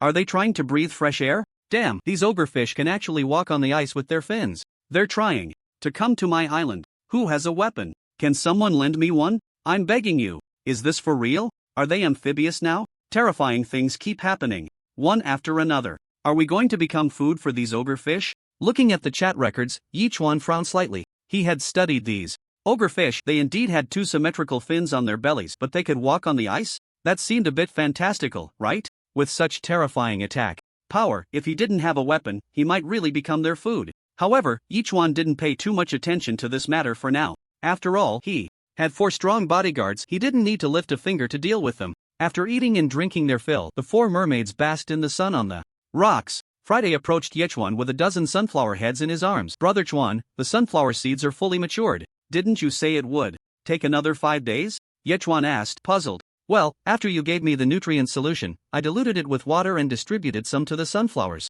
So they matured early, Friday explained. Good job. Yichuan patted Friday on the shoulder. Can you help me scoop out the seeds from inside? Brother Chuan, I still need to plant the leftover sunflower seeds. I don't have time to help you. Friday replied and left without waiting for Yichuan to say anything. Little brother, what delicious food is this? The foodie mermaid saw what was happening and led the other 3 over. Yichuan's expression changed. Cheap labor had arrived. This food is called sunflower seeds, and when prepared, it will be very tasty. Yichuan said with a smile, but there's too much for me to handle. Alone, I need your help. In this world, only delicious food cannot be neglected. The foodie mermaid laughed heartily and patted his chest, saying, Little brother, just say it, what do you need? You all need to scoop the sunflower seeds out and put them in a big basin, Yichuan instructed directly. Okay. The foodie mermaid nodded repeatedly and called the other 3 mermaids to get to work. Yichuan then entered the greenhouse for planting sunflowers and saw Friday pulling out the sunflower stalks, loosening the soil for a new round of planting. Upon seeing Yichuan, Friday immediately shouted, Welcome, Brother Chuan, to inspect the work. How many do you plan to plant this time? Yichuan asked. I've saved 50 sunflower seeds in total, and based on the survival rate, we should end up with about 40 healthy plants. Friday replied seriously, however, this time, with my scientific planting, the taste will be improved. Alright, I won't disturb you then, make sure to do thorough research. Yichuan patted Friday on the shoulder and was about to leave, but Friday immediately spoke. Up, Brother Chuan, the ewe is about to give birth. After analysis, there's a high probability of complications, so we need to prepare early. Aren't you an expert in agriculture? Don't you have some knowledge of animal husbandry? Yichuan asked in surprise. When I was created, a small portion of code was written for various aspects, so I only have a basic understanding of animal husbandry, Friday replied. But the system predicted that the ewe wouldn't give birth for another half month. How come it's only been 5 days and she's about to give birth? Yichuan asked suspiciously. Since you only have a basic understanding, you wouldn't have miscalculated, would you? Brother Chuan, everything I do is based on data analysis. It's currently considered a premature birth, partly due to the magical pasture. Friday quickly explained, the magical pasture has extraordinary properties. Not only does it ensure the ewe produces A-grade milk, but it also significantly increases the growth rate of the lambs in her womb. Moreover, the 2 lambs are likely to be A-grade livestock. Wow, doesn't that mean we've hit the jackpot? Yichuan's expression changed, but then he thought of something and immediately asked, what about the issue of the ewe having complications? I don't know, Friday said helplessly. Brother Chuan, I can only speculate that she will give birth between midnight and 2 in the morning. As for how to resolve it, I have no idea. You really only have a basic understanding. Yichuan slightly pouted and quickly found Lu Yue. The ewe is having complications. Do you know how to handle it? How long has she been in labor? Lu Yue replied instantly. She hasn't given birth yet, but she's likely to do so at midnight, so I can only consult you in advance. Yichuan sent a helpless expression. If the signs of labor are obvious, and there are objects hanging in the genital area, if the animal is lying down and straining, it indicates that the amniotic fluid has broken, but the uterine contractions are normal. In this case, if it has been a long time without giving birth, you can only prepare some lubrication, then slowly insert your index and middle fingers to feel for the lamb, and gently pull it out. Lu Yue replied directly, or if the lamb already has 2 legs or its head out but is having trouble delivering, you just need to simply pull it out. Are there only these 2 situations? Yichuan asked suspiciously. The difficulties in lambing can actually be divided into many types. I'm talking about the simplest and most common ones, Lu Yue replied. I'll wait for you tonight. If any other issues arise, just send me a message. Okay. Yichuan replied immediately. Bro, is everything done? What's next? At this moment, the foodie mermaid shouted from outside. Yichuan ran out. Immediately, collected all the sunflower seeds and washed them thoroughly with clean water twice. Then he added a bottle of mineral water, sea salt, Sichuan pepper, star anise, and 2 halves of smashed garlic into the basin before adding enough water to cover the sunflower seeds and bringing it back into the room. It needs to soak for over 10 hours before we can fry it, he explained as he left the room, noticing the confused expressions on the faces of the mermaids. We'll have to wait until tomorrow to eat. Good food is worth the wait. The foodie mermaid laughed heartily. Alright, we'll just go for a swim and explore a bit.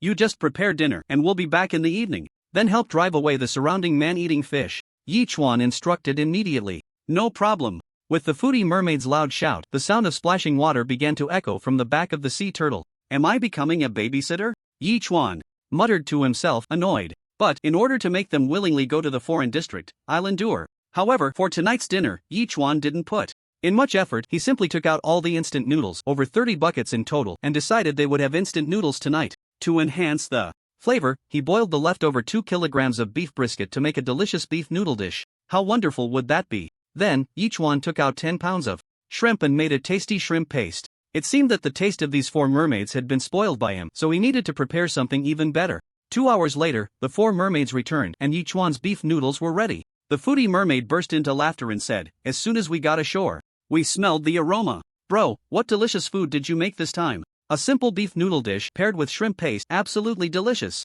Yi Chuan said as he began to serve the 4 mermaids. Bro, we've driven away all the man-eating fish around you, the foodie mermaid said with a smile. I think you can release your dolphin back into the sea now. Really? Yi Chuan's expression changed and he immediately asked how long until we reach the rift. At this speed, we should arrive by noon tomorrow. The foodie mermaid thought for a moment and quickly replied. If it continues to freeze, and your sea turtle is hindered, I estimate it will be the day after tomorrow morning or noon. Alright, let's eat. Yi Chuan nodded slightly, then divided the noodles into 7 portions, giving one to each of Louis and the others. Let's just have some beef noodles tonight. As he ate the beef noodles, he glanced at the messages in the public chat room, and one message caught his attention. Damn it, I finally fished out a supply box today and it turned out to be a pair of beach shorts. TMD. Is this for real? Even the heavens want you dead? Wearing beach shorts in this freezing weather, beautiful but freezing? At this temperature, it must have dropped to minus 20 degrees Celsius. Aren't you going to hurry up and wear those beach shorts for a stroll?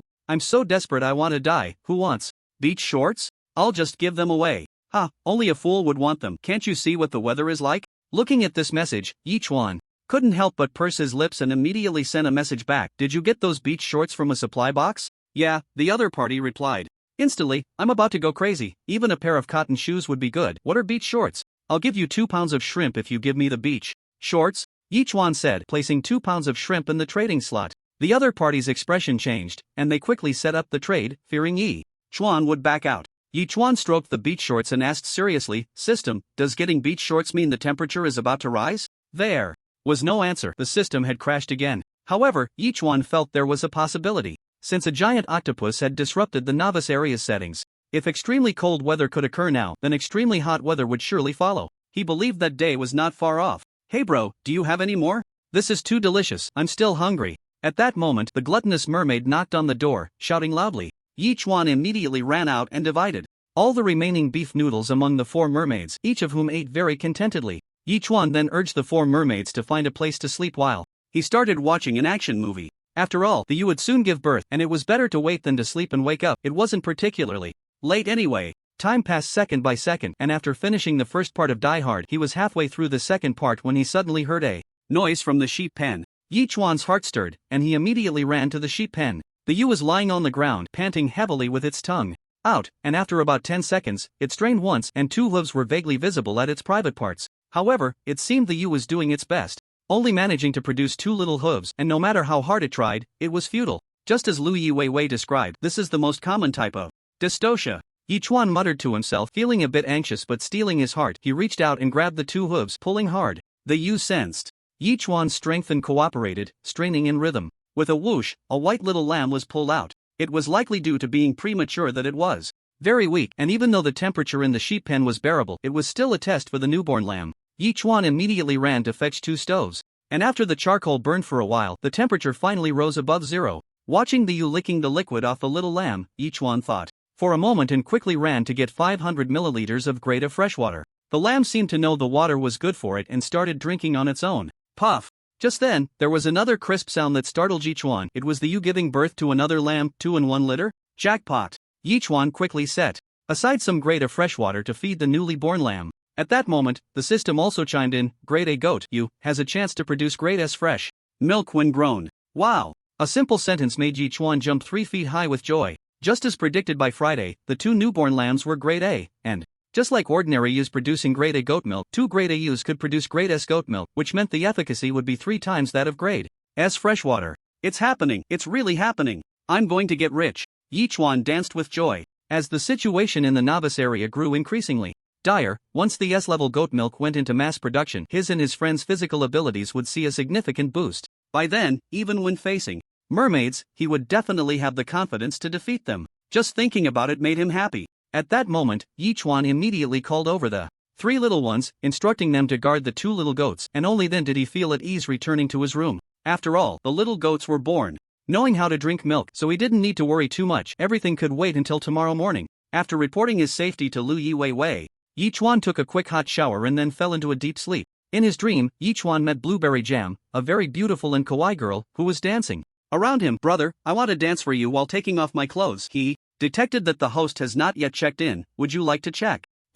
Just as Blueberry Jam was about to undress, the system's voice suddenly rang out, waking Yichuan up. "Damn you, system!" Yichuan cursed angrily. "Couldn't you remind me a little later? Do you think I'm so foolish that I wouldn't know to check in? It's really ridiculous." Although he was very angry with the system, Yichuan still said, "Check in." Check-in successful. Congratulations to the host for obtaining 1000 evolution points. Summer trendy clothing selection 6 out of 1. I got summer clothes too? Yichuan was taken aback and immediately asked suspiciously, "System, how long until the temperature rises?" As expected, the system completely ignored him. Yichuan didn't mind and temporarily set aside the summer trendy clothing, waiting for the temperature to truly rise before dealing with it. Stepping out of the room, Yichuan couldn't help but shrink his neck. Even wearing a super warm suit, he still felt a bit chilly. Then he noticed that the thickness of the ice layer was no longer sufficient for the sea turtles to swim, so they had to crawl on the ice surface instead. However, the sea turtles maintained excellent stability, and he didn't feel any bumps at all. It was even smoother than on flat ground.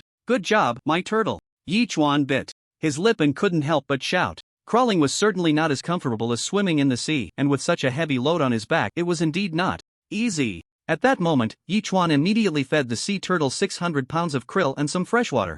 "Looking at the current situation, it seems we won't reach the crack until noon tomorrow." Sitting near the turtle's head and gazing at the endless ice layer ahead, Yichuan couldn't help but mutter to himself. "Currently, I have 24,000 evolution points, so I can temporarily level up my turtle and my dolphin by 1 level to increase the odds of defeating the megalodon." With a plan in mind, Yichuan immediately allocated 10,000 evolution points to the sea turtle, which began to slowly grow larger. Yichuan then opened the sea turtle's information panel. Island Master, Yichuan type, sea turtle level, 10, 0/12,000, skills, water bomb, intermediate, backflow technique, beginner.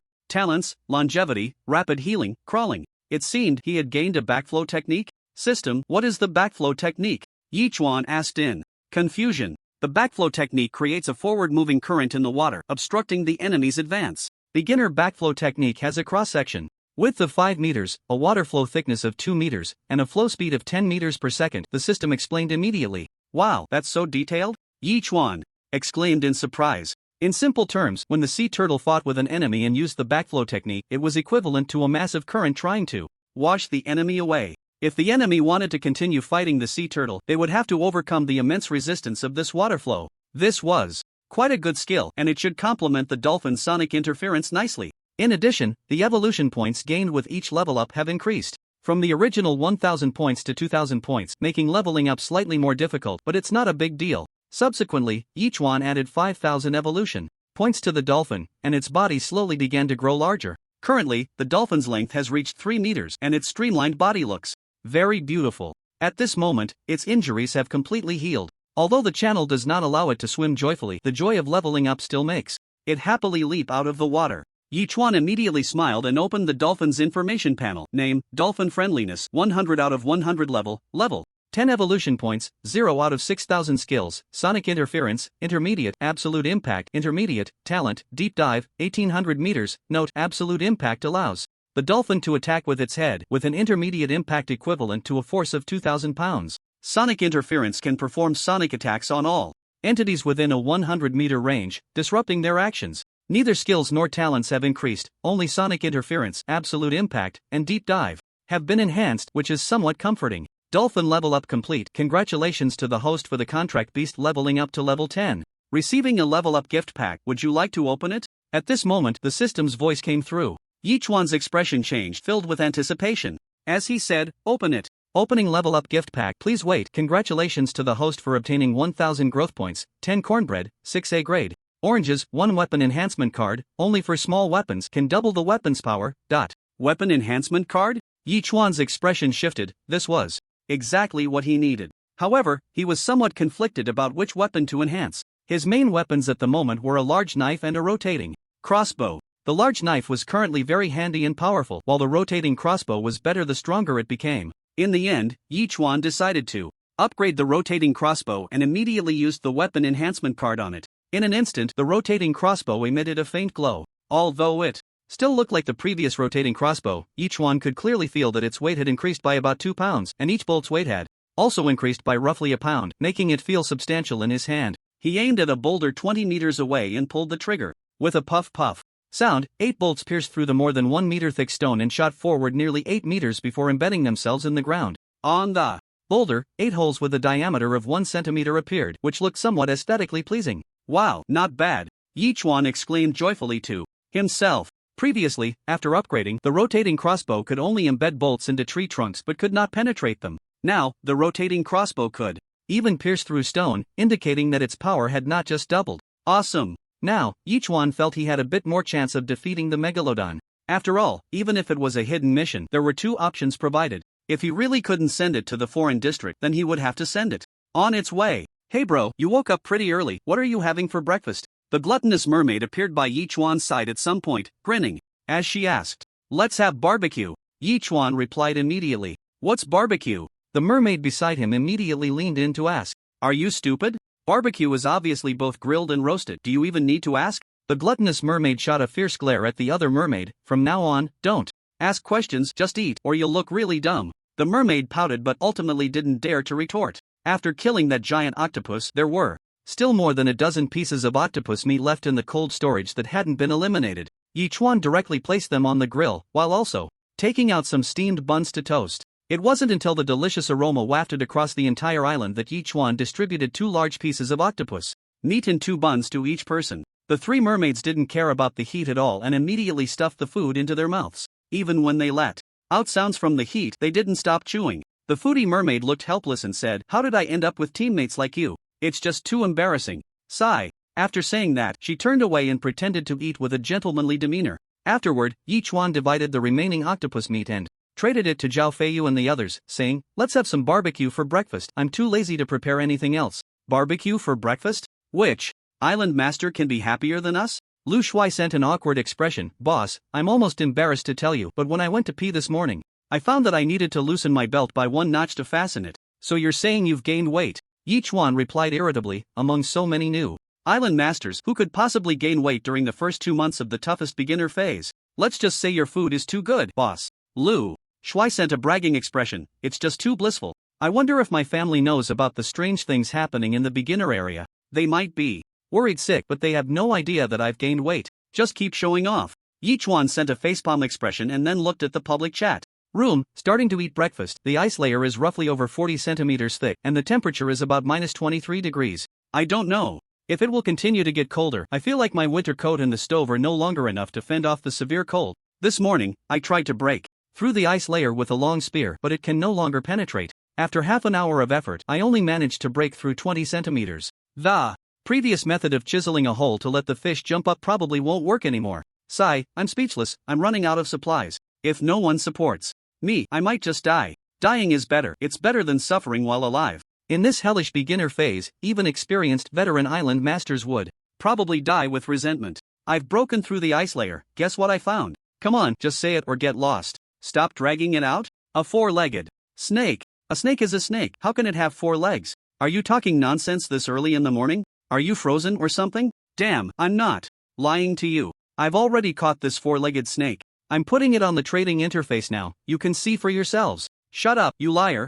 Yi Chuan immediately switched to the trading interface, refreshed it twice, and indeed found the 4-legged snake, which was over 2 meters long. Its body was not much different from a snake, but it indeed had 4 legs, with webbed toes, looking like the prototype of a snake with extra legs. System, what is this thing? Yi Chuan asked suspiciously. Sea python, a lizard from the sea, highly poisonous, not edible. The system immediately provided the introduction. Could it be that the man-eating fish have disappeared, replaced by this kind of sea python? Yi Chuan muttered to himself, what does this mean? Marine creatures are appearing one after another. What does this signify? Yi Chuan only considered this for a moment and didn't think too much about it. He had no right to intervene in the overall direction of the ocean world. He could only foresee dangers in advance and respond accordingly, which was enough. Island upgrade complete. Congratulations, host, your island has upgraded to level 10. You have received an upgrade gift pack. Would you like to open it? After finishing breakfast, Yi Chuan had just stepped out of his room when the system's voice arrived late. I hope it will yield something good.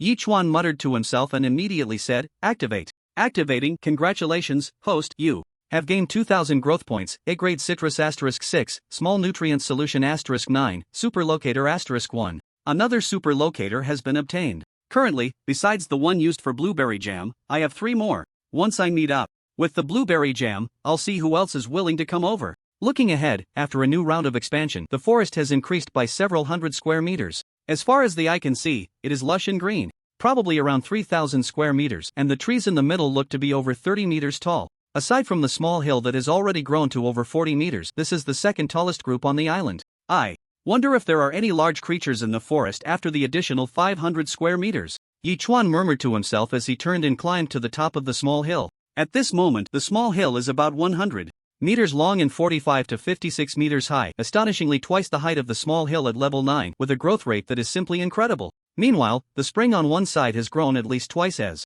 large, and a clear stream, about the thickness of an adult's arm, can be seen gushing out, forming a small creek that flows into the sea. Although this spring still seems a bit small to Yi Chuan, the sea surface is frozen, and the automatic water pump is temporarily unusable. The fresh water stored earlier is almost used up, as the water in the ditch cannot be used due to the dolphins. After considering it, Yi Chuan directly connected the previously linked pipe from the ditch to here, then diverted the spring water into the large barrel that previously held the treated tap water. This way, the step of converting seawater is eliminated and all the water used is spring water. Moreover, the tap water barrel has storage capabilities, killing 2 birds with 1 stone. I believe that once the island evolves again, we can completely abandon the seawater tap water converter and use only spring water. How refreshing. Looking at the fruits of his labor, Yi Chuan couldn't help but exclaim sincerely, "Hey bro, what are we having for lunch?" At this moment, the gluttonous mermaid came over. "Didn't we just finish breakfast less than an hour ago? Why are you already thinking about lunch?" Yi Chuan was taken aback.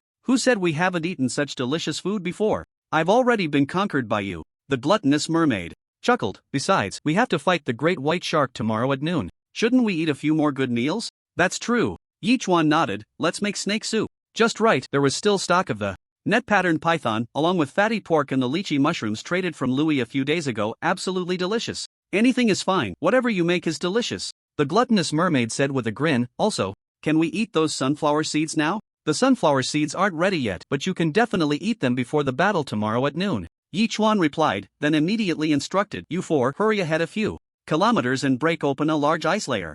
I need to return the dolphins to the sea." "Got it." The gluttonous mermaid patted her chest and called the 3 mermaids sunbathing to charge ahead. Yi Chuan then poured the sunflower seeds along with water, spices, and other ingredients into a large pot and started cooking. Yi Chuan chose a method that allows the 5-spice sunflower seeds to absorb more flavor. Although it takes longer, it's more delicious. It needs to be boiled for 20 minutes, then simmered for another 20 minutes, and finally stir-fried on low heat until dry. Only then will the flavor be just right. During this time, Yi Chuan cut half a kilogram of fatty meat and 20 kilograms of snake meat, cleaned the lychee mushrooms, and prepared all the ingredients before temporarily placing them in the room. This time, the snake soup will have added scallions, ginger, garlic, and spices, making the flavor even better. The preparations were complete, and the sea turtle arrived at the massive ice hole carved out by the 4 mermaids. In just half an hour, it had managed to dig over 20 meters long and more than 10 meters wide. It was simply born for hard labor. Yi Chuan immediately carried the dolphin back into the sea. As the dolphin entered the water, it excitedly called out a few times and quickly swam towards the deep sea. After all, it had been a long time since it had the chance to frolic. Not doing so would be a disservice to itself. With such a large ice hole, we could easily cast a net. Perhaps we can catch something good.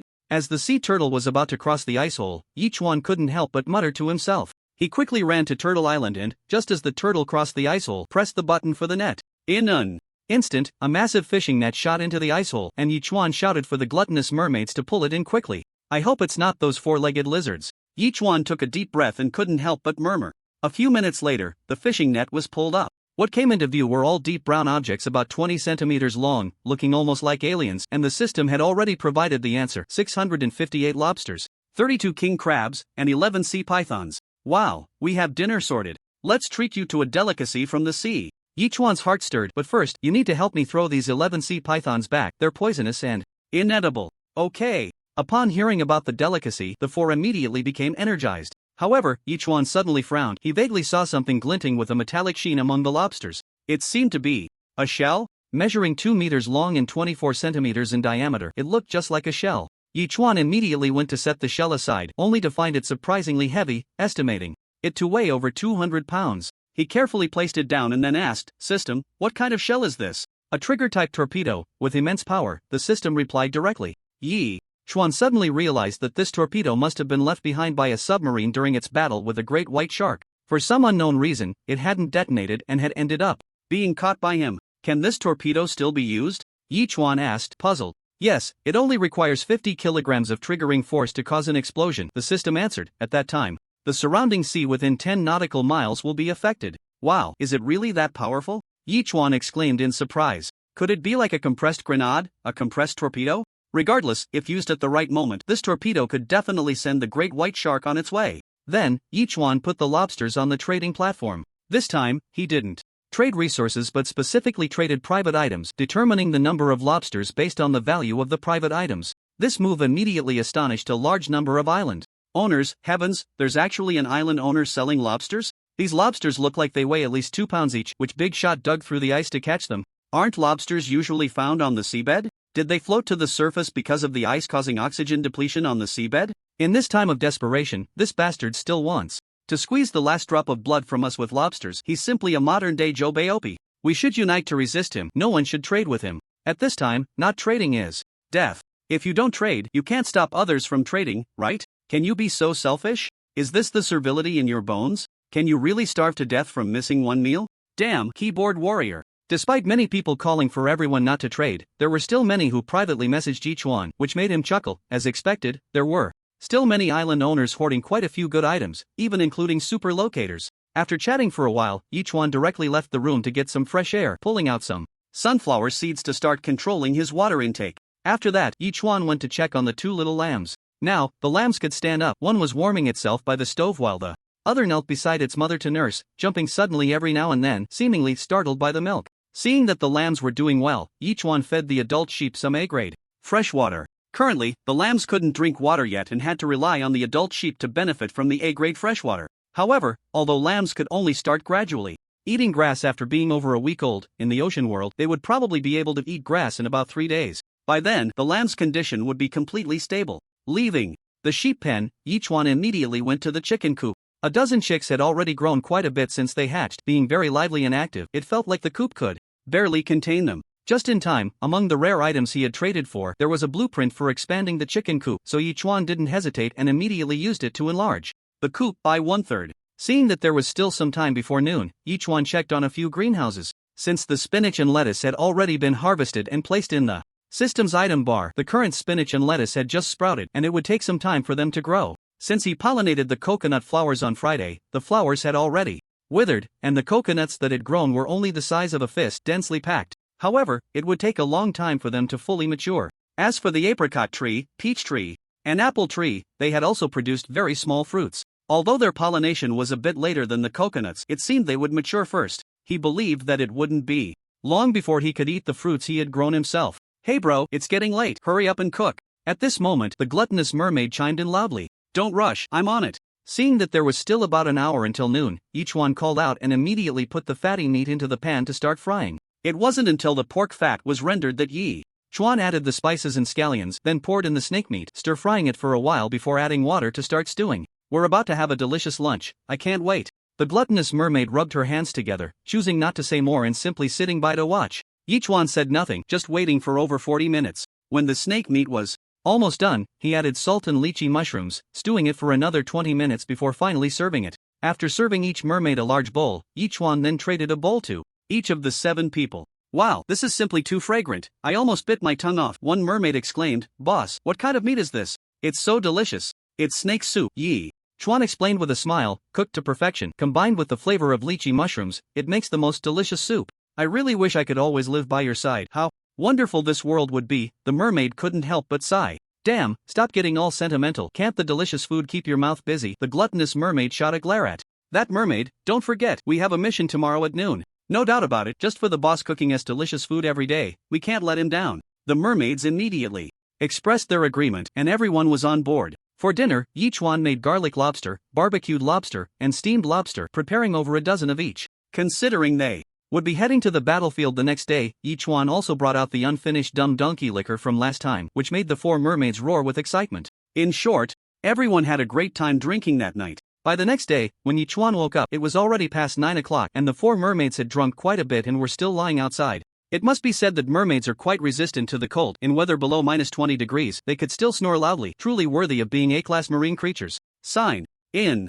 Yichuan stretched lazily and immediately spoke. Sign-in successful. Congratulations to the host for obtaining 1000 evolution points, 200 kilograms of fertile black soil, and a magical pill *1. The system's voice arrived as expected. Another magical pill? The last magical pill allowed him to master a minor language. He wondered what kind of surprise this one would bring. Then, Yichuan immediately swallowed the pill. This time, he felt his body heating up, a sensation he hadn't experienced last time. After 5 minutes, the system's voice came again. Congratulations. To the host, agility increased by 50%. I didn't expect this time it would be an increase in agility. Yichuan's expression changed. Agility is different from speed. Simply put, speed is about running fast, while agility is about reacting faster, which has a decisive impact when fighting enemies. To gain a bug boost in agility right before battling the great white shark is truly exciting. Yichuan chuckled. Noticing it was getting late and estimating that Zhao Feiyu and the others hadn't eaten yet, he quickly made a topping with wild boar meat, spinach, eggs, and leftover lychee mushrooms, then boiled some noodles.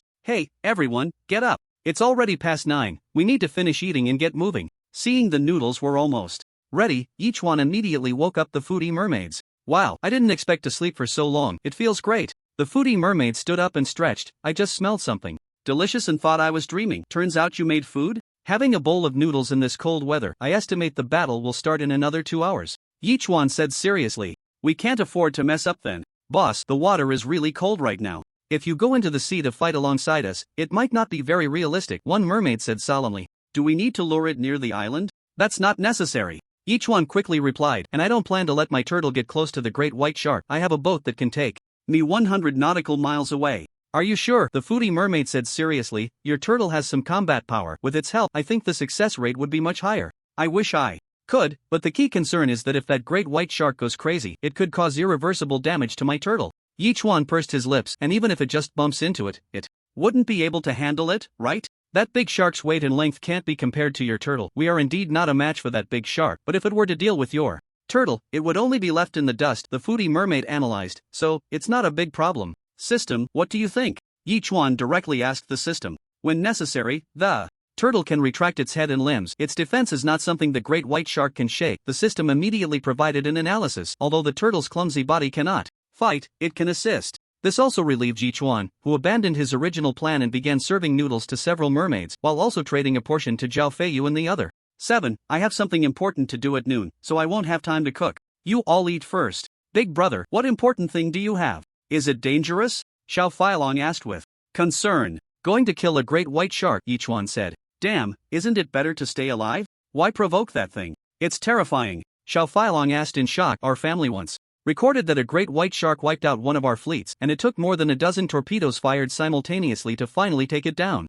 We're just novice island masters. Even a regular great white shark is hard to deal with, let alone a great white shark. So, eat and drink well. After Yichuan finished speaking, he didn't reply again. Currently, he had accumulated 13,000 evolution points, just enough to level up all 3 little ones by 1 level. After all, they were facing a ferocious great white shark, and perhaps leveling up the 3 little ones could lead to a decisive victory? Immediately, Yichuan allocated the points to the 3 little ones, and their bodies underwent slight changes. Yichuan then opened the information panel for the 3 little ones. Name, Albatross level 8, growth stage, evolution points, 0/4500 skills, diving claws, can lift 120 kilograms objects, talents, diving, fishing, flying, long distance, sailing. The weight it can lift increased by 30 kilograms. Now, the weight an albatross can lift is equivalent to a torpedo. If he could successfully lure the great white shark to the surface, the albatross could drop the torpedo on it, and wouldn't that end everything? Of course, all his previous assumptions were based on the uncertainty of how powerful this great white shark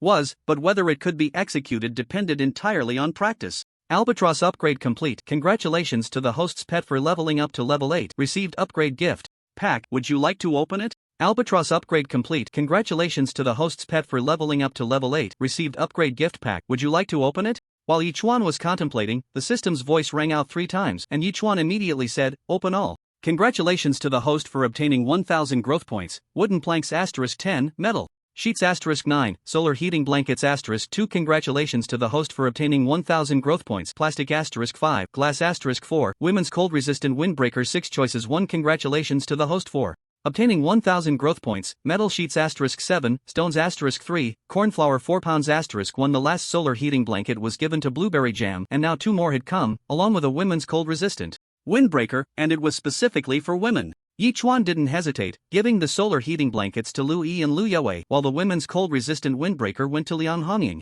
He didn't say anything more to the 3 and directly went to the turtle's head area. 4 mermaids were standing there, preparing their harpoons, and the foodie mermaid said seriously, "We've arrived. And we've detected the location of the great white shark roughly 3,000 meters below the surface. I have a giant automatic fishing gun here that can track targets, but its range is only 2,000 meters. You need to lure it to waters above 2,000 meters. Yichuan instructed directly, handing the foodie mermaid the super tranquilizer gun. "This is a tranquilizer gun, you must shoot it at the great white shark. Once it falls asleep, we just need to hold on until then, and we'll win." "No problem," the foodie mermaid said, and the 4 of them jumped down from the already dug giant ice hole. Yi Chuan immediately mounted the giant automatic fishing gun onto the turtle's shell at its tail, then put on his swimsuit and began to operate the gun. About 5 minutes later, a massive image appeared on the display screen, with 2 smaller images in front, likely showing a megalodon chasing 2 mermaids. Yichuan quickly set the shooting target and pressed the button. With a puff, the 5-meter-long fishing gun shot into the sea, hitting the target 20 seconds later.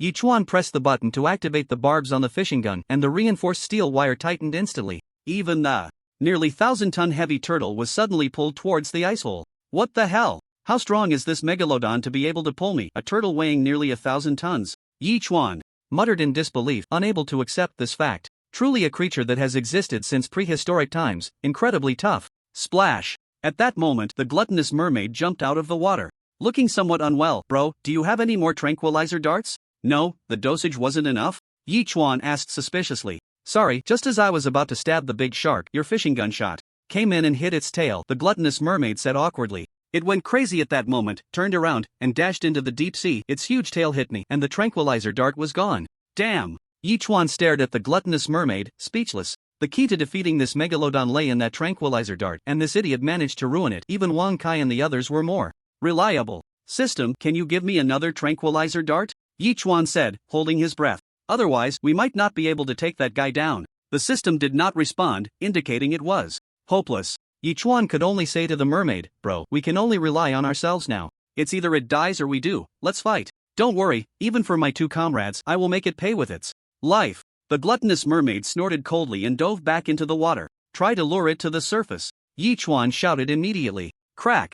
At that moment, with a loud noise, the massive ice layer shattered instantly, and the megalodon forcibly pulled the turtle into the sea. However, the turtle was clearly much more agile in the water than on the ice surface. It simply moved its limbs slightly and stabilized its body. No matter how the megalodon struggled, it could not pull the turtle even a bit. Yichuan finally felt relieved, handing the torpedo to Wang Kai, instructing it to always pay attention to its position and drop the torpedo when necessary. He then changed into his diving suit and plunged into the water. The sharkskin diving suit was indeed remarkable. Even in the freezing water below zero, he felt no chill at all. Moreover, due to the increase in his agility, he moved through the water like a fish, quickly swimming down along the reinforced steel wire. In just 3 minutes, Yichuan spotted the megalodon. Just by imagination, he could not guess how large this megalodon was, but upon seeing it now, he couldn't help but gasp. It was estimated to be around 24 to 25 meters long, and its open mouth could easily crush a submarine. Its teeth were not just the size of an adult's palm, they were probably 3 times that size. The 4 mermaids moved through the water with a speed comparable to the world's fastest runners. Despite the megalodon's extreme ferocity, the 4 mermaids were still able to engage it skillfully. However, their harpoons seemed unable to penetrate the megalodon's defenses. The gluttonous mermaid had found an opportunity to stab the megalodon fiercely with a harpoon, but not only did it fail to pierce its skin, it was instead knocked over several times. The megalodon finally found an opportunity, opening its massive jaws and biting down hard on the gluttonous mermaid. If it hit, the mermaid would surely be bisected. Yichuan immediately took out his crossbow and pulled the trigger at the megalodon. 8 crossbow bolts shot out in an instant, leaving a trail of fine bubbles in the water before all striking the megalodon's body, but they only penetrated 3 centimeters into its skin, likely not even breaking through the shark's hide. Even so, this provoked the megalodon's fury, and it turned to charge at Yichuan. Yichuan turned and ran. simultaneously calling for the dolphins. After more than a minute, Yichuan reached the area beneath the sea turtle. The megalodon was close behind, only 30 meters away from Yichuan, while the sea turtle and dolphins were already in position, unleashing their reverse flow technique and sonic interference simultaneously, striking hard at the megalodon. The megalodon's speed noticeably slowed, especially at the moment the sonic interference hit, causing its entire body to shake violently as if it were struggling to adapt to this form of attack. Bang! Without needing Yichuan's command, a massive water bomb had already slammed into the megalodon. Although it didn't cause significant damage, it greatly disrupted the shark's movements. At the same time, a large knife appeared in Yichuan's hand, and using the speed from the reverse flow technique, he swung down with all his might at the megalodon's head. Just as the megalodon recovered from the dolphin's interference, it saw Yichuan, small as a sardine, charging at it, dismissing him entirely as it opened its massive jaws. Damn! Even underwater, Yichuan couldn't help but exclaim. Who would have thought the megalodon would recover so quickly?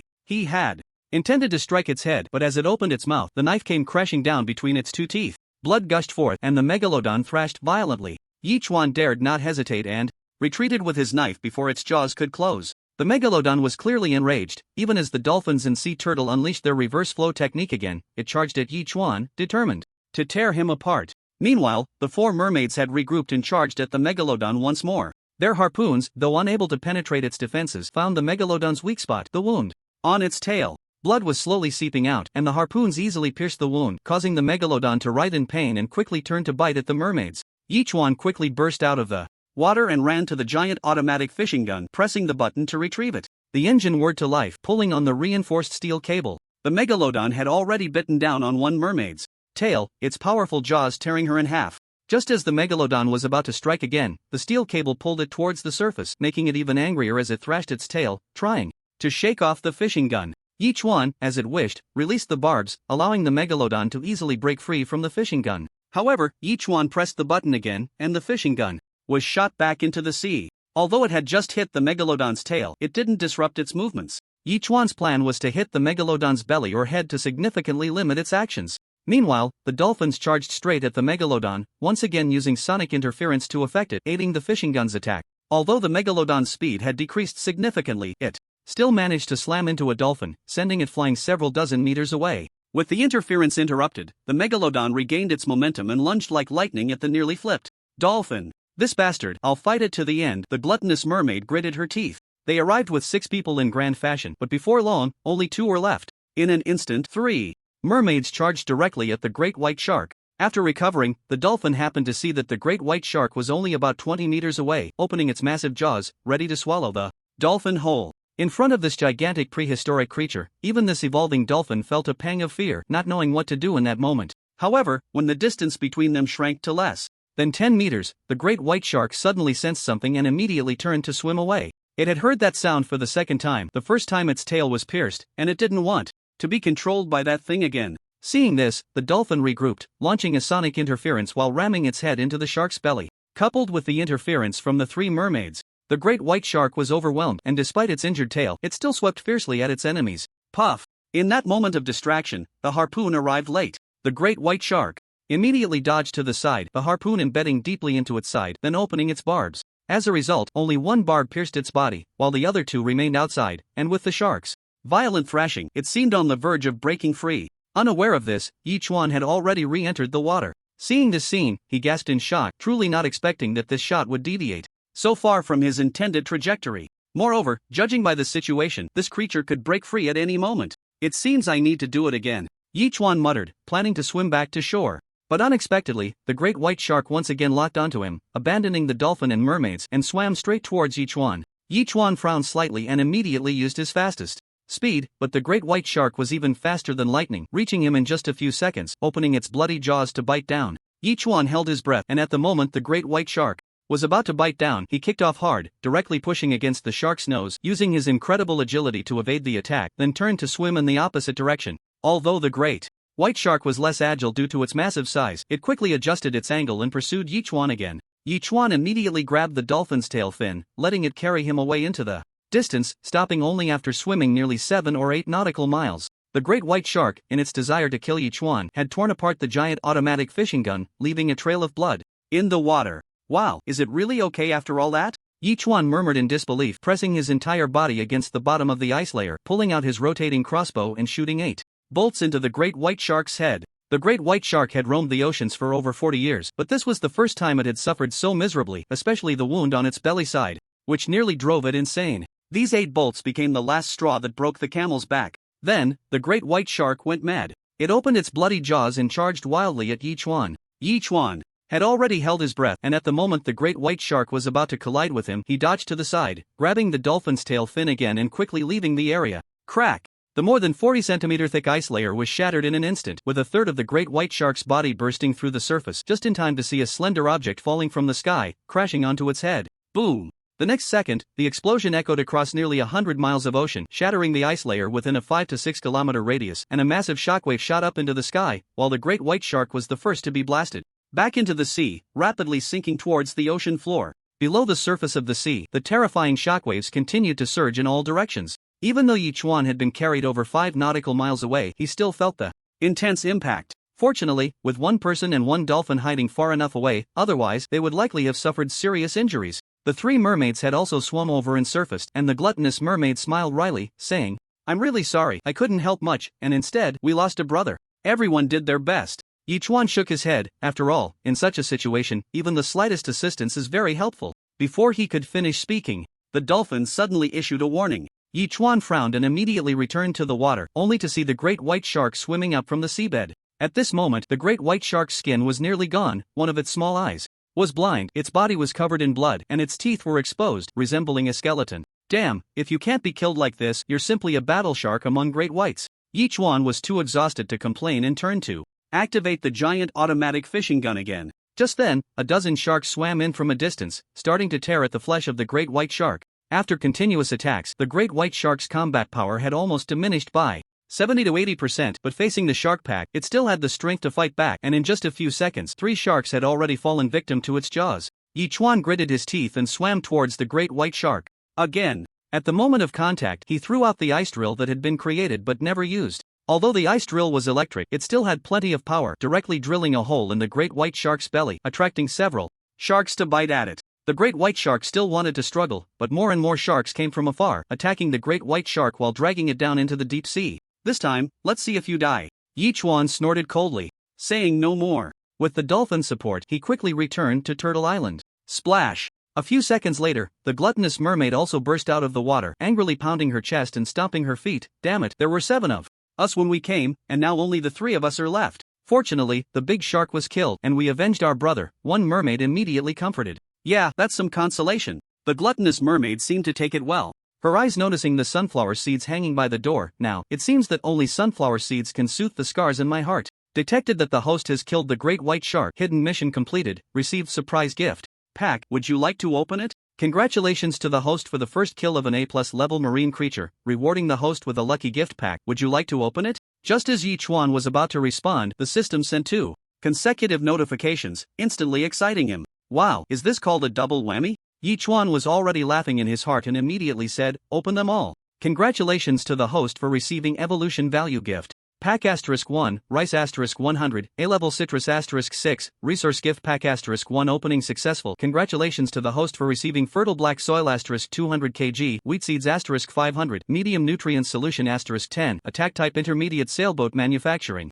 Blueprint *1, medium-sized oven manufacturing blueprint *1. What a bountiful harvest. Yichuan couldn't help but grin widely, especially since he had unexpectedly received an attack type intermediate sailboat manufacturing blueprint. He only had a regular intermediate sailboat, but who would have thought there was an attack type as well? However, since he had Turtle Island, it seemed he wouldn't need any ship items for now. As for the medium-sized oven, it was definitely a huge benefit for a glutton. Little brother, after the foodie mermaid finished talking about eating sunflower seeds, Yichuan stood there in a daze, sometimes serious, sometimes smiling, which made the foodie mermaid a bit worried. Could it be that he was driven mad by the big shark? Ha! Yichuan was taken aback, then quickly waved his hands. "No problem, the sunflower seeds are almost dried, just stir-fry them on low heat for another half an hour and they'll be ready to eat. Then let me take on this glorious and arduous task," the foodie mermaid said eagerly. "I hope the last meal we have before we leave is something I made myself." "No problem." Yichuan laughed heartily and immediately shared the method for making sunflower seeds with the foodie mermaid. The foodie mermaid quickly gathered 2 other mermaids to start researching. Yi Chuan handed the wheat seeds, nutrient solution, fertile black soil, and rice to Friday, who scratched his head and said, "Brother Chuan, I haven't processed the rice you gave me last time. Are you planning to plant it or eat it? There are only 200 grains of rice, you can eat it in a few bites, what's the use?" Yi Chuan replied irritably, "Of course, we're planting it. There's fertile black soil here, we can just clear out another area. Should I set up the greenhouse myself then?" Friday asked, not too pleased. "You really understand me." Yi Chuan immediately gave Friday an approving look, "Work hard, and I'll try to help you find a wife one day." Friday actually shot Yi Chuan a glare and turned to leave. Yi Chuan couldn't help but laugh and went to check on the foodie mermaid frying the sunflower seeds. Half an hour later, the sunflower seeds were done frying. Yi Chuan picked one up to taste. It was very crispy and full of 5-spice flavor. One mermaid couldn't wait to try one and couldn't help but grimace. "Boss, are you sure this is delicious? It's bitter and hard to chew." "Are you stupid? You need to peel off the outer shell and just eat the seeds inside." Yi Chuan explained loudly, "Didn't you see how I just ate it?" "Exactly, this kind of food is more for leisure. You eat it for fun when you have nothing to do, not as a meal." The foodie mermaid slapped that mermaid on the head. "You're ruining my hard work, I'll beat you up. But speaking of which, little brother, we're about to go handle the task you entrusted us with. Do you have a farewell feast or something? That way we can leave at ease and you won't feel guilty, right?" "Alright, since you've said so, let's have a late lunch. Eat well before you go," the foodie mermaid said, and Yi Chuan felt embarrassed to say anything more. He then divided the sunflower seeds into 50 portions and traded them to Louis and the others. Xiao Feilong couldn't help but say, "I told you, big brother, why go kill a megalodon when you have nothing to do? You really listened to my advice." "The megalodon has already been taken care of by me," Yi Chuan replied directly, "it's no big deal." "Damn!" Xiao Feilong trembled, shocked beyond measure. He didn't know how to respond anymore. After all, what kind of existence was a man who could kill a megalodon? Was he even human? In the end, Xiao Feilong didn't reply again. He needed some time to digest this matter.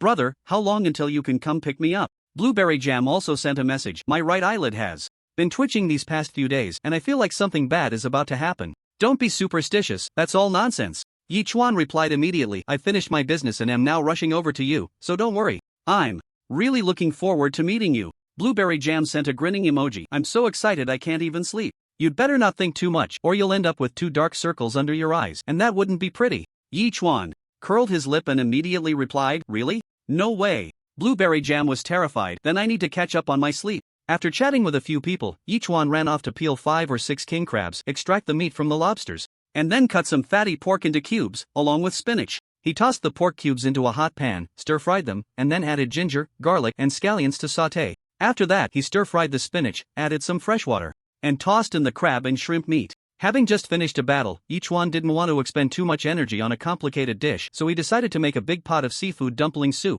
The key ingredient was ginger. The more ginger, the better it would taste. During this break, Yi Chuan took out 5 kilograms of flour, cracked in 6 eggs he had saved up over the past few days, added a small amount of water, and kneaded it into a dough. Once the water boiled, he pinched off small pieces of dough and tossed them in. "Bro, what kind of delicacy is this? It doesn't look too complicated." The foodie mermaid leaned in curiously and asked. "Seafood dumpling soup," Yi Chuan explained. "Although it's not difficult, the taste is still top-notch. You'll see soon." "After that battle, I am indeed a bit hungry," the foodie mermaid said, patting her belly. "I must eat my fill for this last meal." "Don't worry, I guarantee you won't be disappointed," Yi Chuan said. "Seriously, this dish is easy to learn. I believe that once you capture the island master over there, you can have them make it for you." "Good idea. Now that you mention it, I don't find it particularly off-putting." The foodie mermaid raised an eyebrow and immediately cheered up. "Look, I found something." Just as the two were talking, a mermaid suddenly popped up from the sea, holding a fist-sized object that radiated a golden sheen.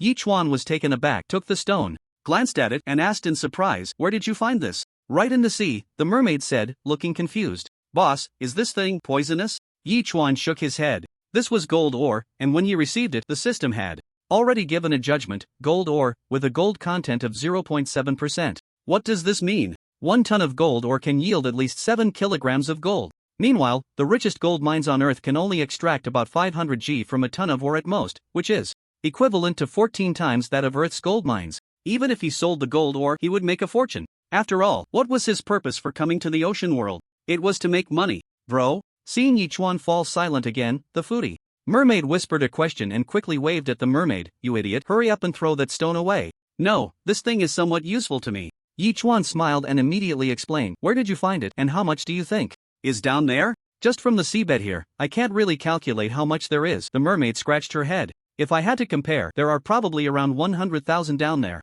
System, immediately record the coordinates of this place. Yichuan's expression changed, and he quickly commanded. After all, the money he would make here would likely surpass what he could earn from combustible ice and phosphorus ore. Awesome. Alright, enough about that. Let's go eat. Yi Chuan was in a great mood, laughing heartily as he called the three mermaids over to a nearby stone table, each with a large bowl of seafood dumpling soup. The aroma of the seafood dumpling soup wasn't very strong, and the foodie mermaid was initially skeptical, but once she tasted it, her expression changed dramatically. Wow, it's really delicious. What do you call this again? Seafood dumpling soup. Seafood dumpling soup. Yi Chuan explained again. Right, seafood dumpling soup. The foodie mermaid nodded repeatedly. I'd basically learned the steps. If I get the chance, I'll make it myself in the foreign district. Great. Yi Chuan laughed heartily and divided the transaction into 7 portions for Louis and the others. So you not only know how to cook grand dishes, but you can also whip up such down-to-earth home-cooked meals. Louis grinned, showing her teeth. I thought I knew you well enough, but you always manage to surprise me. Of course. Yi Chuan chuckled in response. You've only scratched the surface of who I am. So how can I get to know you better? Louis asked with a questioning expression. Should I get to know you inside and out? Let's eat. Yi Chuan's reply left him speechless. He dared not continue the conversation and immediately took a big bowl to join the three mermaids for a meal. Half an hour later, as the sky began to darken, the foodie mermaid finally spoke up. Hey, bro, it's getting late. It's time to say goodbye. When you get to the other side, don't worry about anything. Just kill the island master when you see him. Yi Chuan advised. Otherwise, if they become my enemies later, I'll have to spend time and effort fighting them. Don't worry, we'll make sure it's clear. The foodie mermaid snapped her fingers. I'll see you off. Yi Chuan thought for a moment, then put on his diving suit and quickly swam underwater, guided by the dolphins. After descending about 300 meters, Yi Chuan spotted a crack over a meter long, extending downward. The deeper he went, the larger the crack appeared, but it was completely transparent. If it weren't for the foodie mermaid bringing him close to inspect it, Yi Chuan would never have noticed. The foodie mermaid waved at Yi Chuan, passed through the crack, and quickly disappeared from his sight. Yi Chuan then returned to the surface, feeling a bit sentimental. The mermaids had gone from enemies to friends, and they had teamed up to take down a great white shark. Their sudden departure made him feel a little reluctant. As the sky turned completely dark and it hadn't been 2 hours since they had eaten, Yi Chuan decided not to have dinner. In the afternoon, he simply brewed a cup of light tea, grabbed a handful of sunflower seeds, and started watching a movie while munching on the seeds. It wasn't until after 10 at night that Yi Chuan took out 3 A-grade oranges, squeezed them into a glass of juice, and went to bed, sipping the juice while checking the public chat room. This is my last message. I've been bitten by a 4-legged lizard, and my whole body is swollen at least twice over. I probably won't make it through the night. A 4-legged lizard is poisonous? I was thinking of breaking the ice to catch a few to eat. Is that idea out the window? Isn't that obvious? Even the ogre fish had big shots selling them, but no one is selling 4-legged lizards. Don't you know what that means? Can everyone focus on the main point? The main point is this guy is about to die. If anyone has an antidote, can't you help him out? Saving a life is worth more than building a 7-story pagoda. Dude, in a place like this, is there such a thing as compassion? You're thinking too much. Anyway, I think we should help if we can. We're all in this together. If you want to help, go ahead. We won't help. Do whatever you want. Looking at these messages, Yi Chuan felt no interest. He simply shook his head slightly, finished his juice, and went to sleep.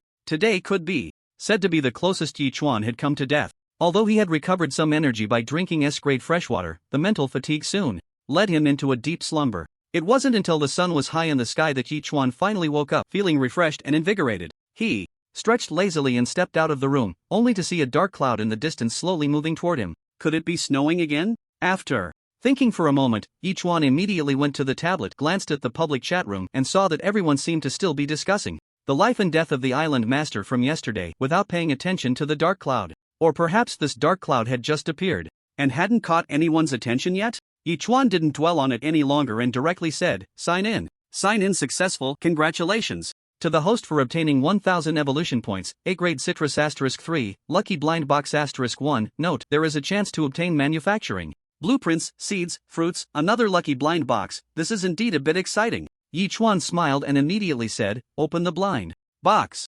Opening blind box. Congratulations to the host. You have obtained exclusive nutrient solution for magical tree species *1. Then the system's voice came out, which left Yi Chuan momentarily stunned. Exclusive nutrient solution for magical tree species? This seemed to be the first time he had opened something related to magical tree species. He wondered what would happen if he used it. Looking at the bizarre tree that had grown over 30 meters high but hadn't grown any further, Yi Chuan immediately poured all the exclusive nutrient solution onto it. No reaction? After waiting a few minutes, the tree was still the same, showing no signs of response. Yi Chuan even thought that this medicine was either fake or expired. System, you actually give me counterfeit products? Yi Chuan complained helplessly. Just as Yi Chuan was about to leave, he suddenly froze, noticing that some cracks had appeared on the trunk as if a hard shell had formed. Soon, the trunk, which was over 30 meters long, cracked open completely. What was once the thickness of a baby's arm had visibly grown to the thickness of an adult man's arm. Moreover, symmetrical small protrusions had grown on both sides of the trunk, almost every 40 centimeters, having two symmetrical ones extending upward.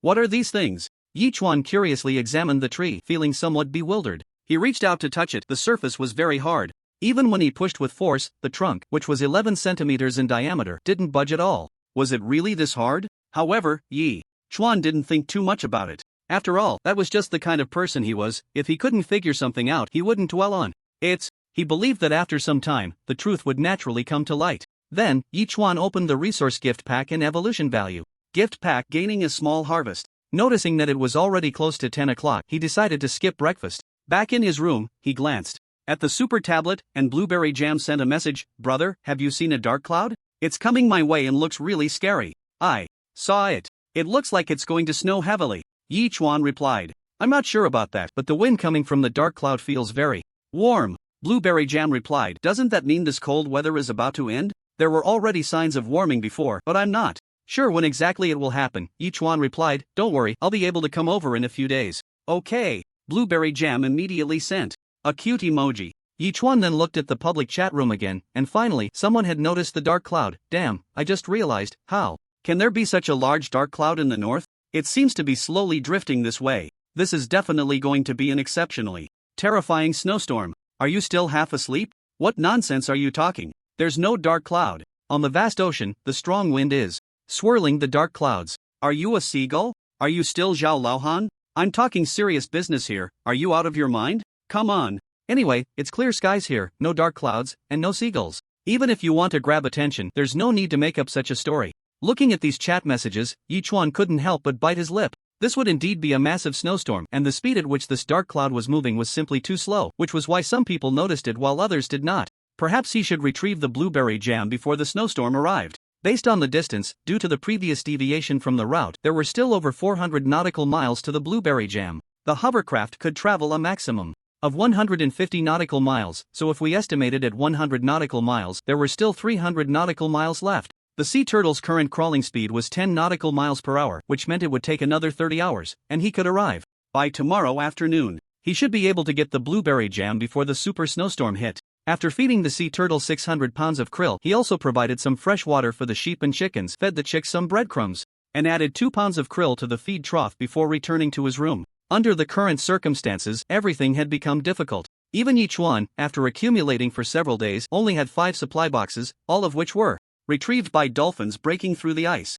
As for the other island masters, they probably couldn't even catch a single supply box. If this continued, running out of supplies would just be a matter of time. Of course, this didn't matter much to Yi Chuan. For these future competitors, helping was a kindness, and not helping was just a duty, a very simple matter. After snacking on some sunflower seeds for a while, Yi Chuan immediately boiled some water with scallions, ginger, and spices, then added salt, soy sauce, and sugar to make a bowl of marinade. He then prepared the pork into 8 portions, each weighing 2 pounds, marinated them for about half an hour, rubbed them with chili powder, and placed them in the preheated oven, setting it to a high temperature of 200 degrees. It only needed to be roasted for half an hour. Chirp, chirp, chirp. At this moment, the 3 little ones that had been circling high in the sky returned, with Wang Kai calling out to Yi Chuan non-stop. What's going on? Yi Chuan asked in confusion. At that moment, Wang Yan dove down towards Yi Chuan, and Yi Chuan understood immediately, jumping up to grab Wang Yan's foot, which took him up into the sky. After flying nearly 50 nautical miles forward, Yi Chuan finally spotted an island. However, this island seemed to be uninhabited, and it was lush and green, covering tens of thousands of square meters, several times larger than Turtle Island. Wow, how can there be such a large island here? Yi Chuan exclaimed in surprise. System, is there anyone on this island? Natural island, the system immediately explained. It has its own ecosystem, with a chance of discovering rich mineral resources on the island, but there are also significant risks. How could a natural island appear in the novice area? Yi Chuan asked again in astonishment. After the changes in the novice area, all the rules have been disrupted, forming new unknown rules. The system replied once more. Then the duration of the novice period can't be shortened or extended, right? Yi Chuan asked incredulously. If it were the normal novice period at the beginning, his development level would already be equivalent to that of a novice island master after 5 or 6 months. Of course, whether the time was shortened or not didn't matter much to him. What he feared most was an extension. If the new rules deemed that novice island masters did not meet the standards and thus extended the novice period, that would be troublesome. After all, during the novice period, the novice area was completely independent and even artificial intervention couldn't break it.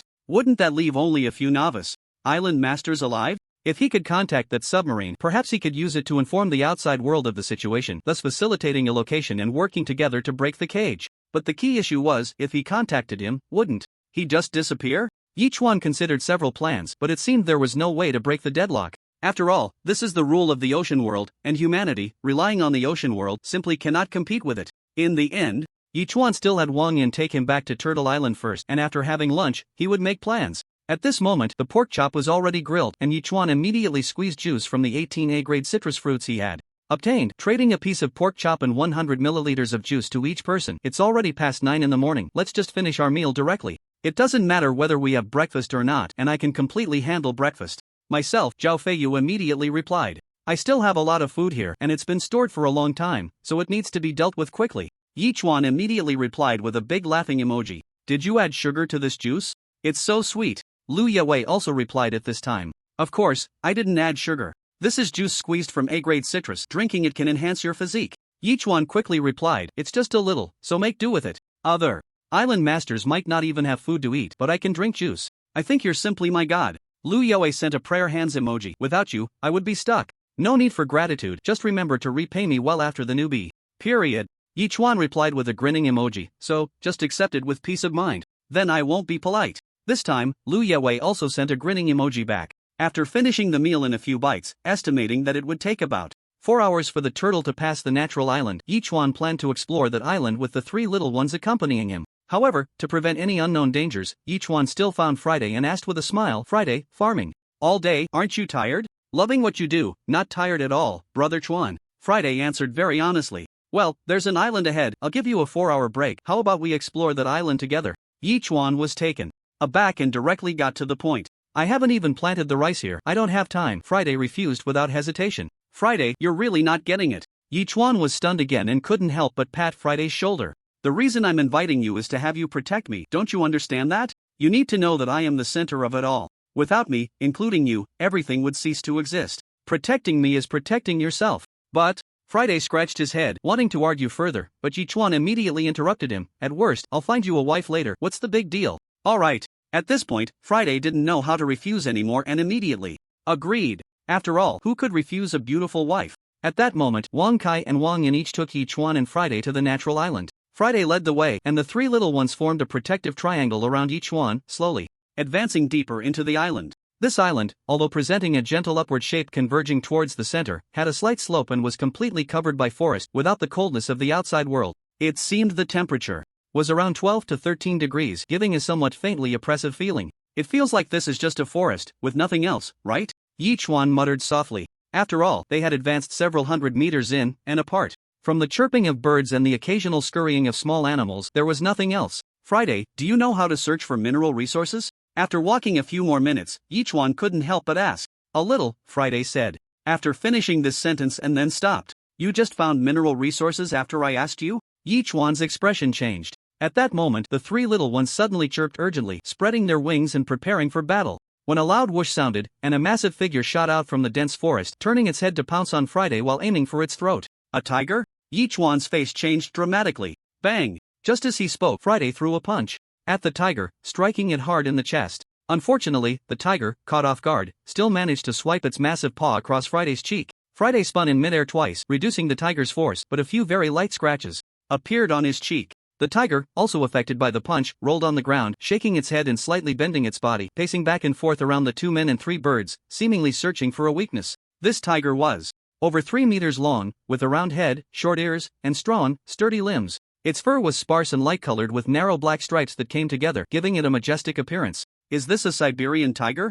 Yichuan muttered suspiciously. In the current JoJo, wild Siberian tigers had long been extinct, with only 2 remaining in the Seoul Wildlife Park. It was truly unexpected to find one here. Friday, this tiger is fierce, you must be careful. Yichuan immediately cautioned in a low voice. Brother Chuan, I have some understanding of martial arts, Friday replied, tilting his head slightly. The Siberian tiger, which had been searching for a weakness, finally made its move again, pouncing directly for Friday's throat. Yichuan frowned slightly, just about to use his rotating crossbow arrows when Friday had already jumped up, flipping in midair and delivering a powerful sidekick to the tiger. The tiger's pounce suddenly retracted, one paw swiping at Friday's thigh. Friday struck the tiger's head, while the tiger's paw hit Friday's calf, producing a clear metallic sound, and the tiger was knocked off balance by Friday's kick. The long tail unexpectedly swept towards Friday, wrapping around his body and using the momentum to fling him over 10 meters away. As the tiger landed, it once again crouched and charged towards Yichuan. This beast was incredibly clever. It had realized that Yichuan was the center of Friday and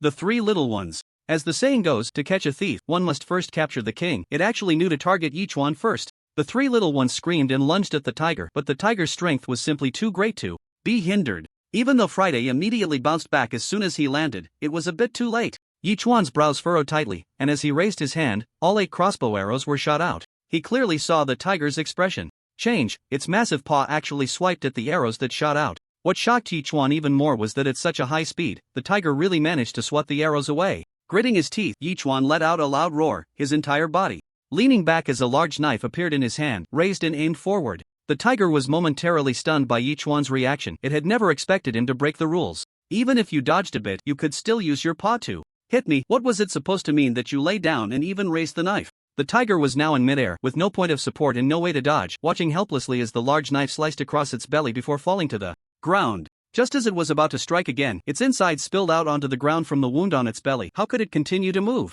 In that instant, the tiger finally felt a heart-wrenching pain. Lying on the ground, its yellow eyes fixed on Yichuan, as if trying to remember the appearance of the human that had defeated it. He opened his mouth and let out a roar, finally ending his legendary life.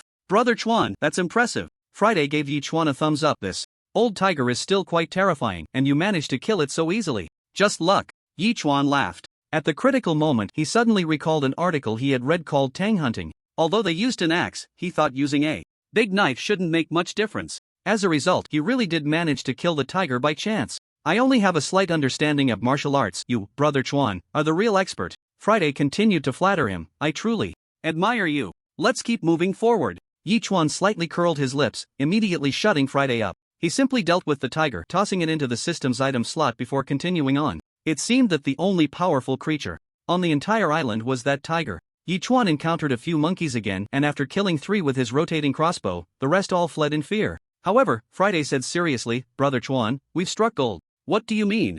Monkey skins are valuable? Yichuan's expression changed, looking around before asking again, or did you find some mining resources? Haven't you caught a whiff of the faint scent of wine? Friday asked. No. Yichuan shook his head. In this desolate place, there can't possibly be anyone hiding deep in the forest brewing wine, right? Follow me. Without saying much more, Friday dropped that line and quickly headed in a certain direction. Yichuan had no choice but to follow, weaving through the trees until they arrived at a small hill hidden in the dense forest. It seemed that something had carved out a large pit in the hill filled with all sorts of fruits. It was only on the way here that Yichuan began to smell the increasingly strong scent of wine. It was then that he noticed a narrow crack at the base of the hill, with drops of liquid falling from the stone crevice. The stone opening below was already filled with a transparent liquid, and the intoxicating aroma of the wine had already made Yichuan feel a bit tipsy. This bottomless stone cave is actually filled with this kind of wine? Yichuan muttered in disbelief. At that moment, the system also spoke up. A-grade monkey wine, drinking it can enhance physical strength, dispel cold, and kill bacteria and inflammation.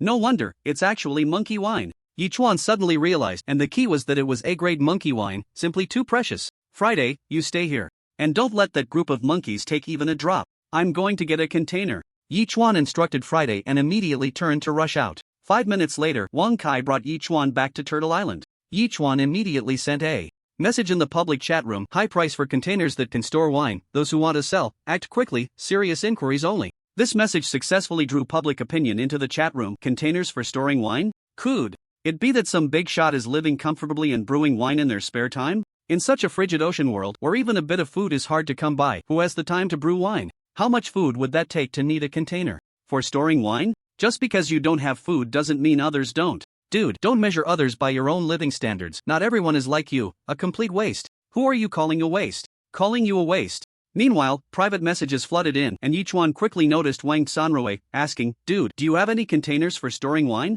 I dug up a supply box while ice fishing the day before yesterday and found a pair of wine bags. Wang Sanrui replied, Each wine bag can hold 10 L of wine. I think you probably can't hold more than 20 L, right? What price range? Yichuan asked directly. 1 L of liquor. Wang Sanrui said without hesitation, plus 20 kilograms of meat. Alright. Yechuan rolled his eyes and immediately agreed. Last time he traded with Wang Sanrui, he got 3L of Mendaolu, and there was still 1L left, but he definitely couldn't just give it to him. Fortunately, the old bygone liquor bottles from the last drink were still piled in the corner of the living room and hadn't been thrown away. Yechuan quickly poured the Mendaolu into 2 liquor bottles, added the 20 kilograms of wild boar meat, and placed everything in the trading bar. 67° bygone, absolutely classic. After Wang Sanrui put up 2 liquor pouches, the two immediately completed the trade. I really am a clever person, huh? 2 liquor pouches, and I actually exchanged them for 1L of bygone. Finally I can change the flavor. Wang Sanrui chuckled, and immediately opened the bottle cap. However, the smile froze on his face. Mendaolu? Wang Sanrui's expression grew increasingly grim. You traded back the Mendaolu? I traded to you? Wang Sanrui was indeed quite lucky. He had actually received a total of 4 bottles of 6L Mendaolu, traded 2 bottles to Yechuan, and after finishing the remaining 2, he thought he could change the flavor, but it turned out to still be Mendaolu. Wang Sanrui couldn't help but grit his teeth and immediately messaged Yechuan, you bastard, you traded back the Mendaolu I traded to you? However, Yechuan did not reply. Furious, Wang Sanrui raised the liquor bottle as if to smash it, but ultimately held back.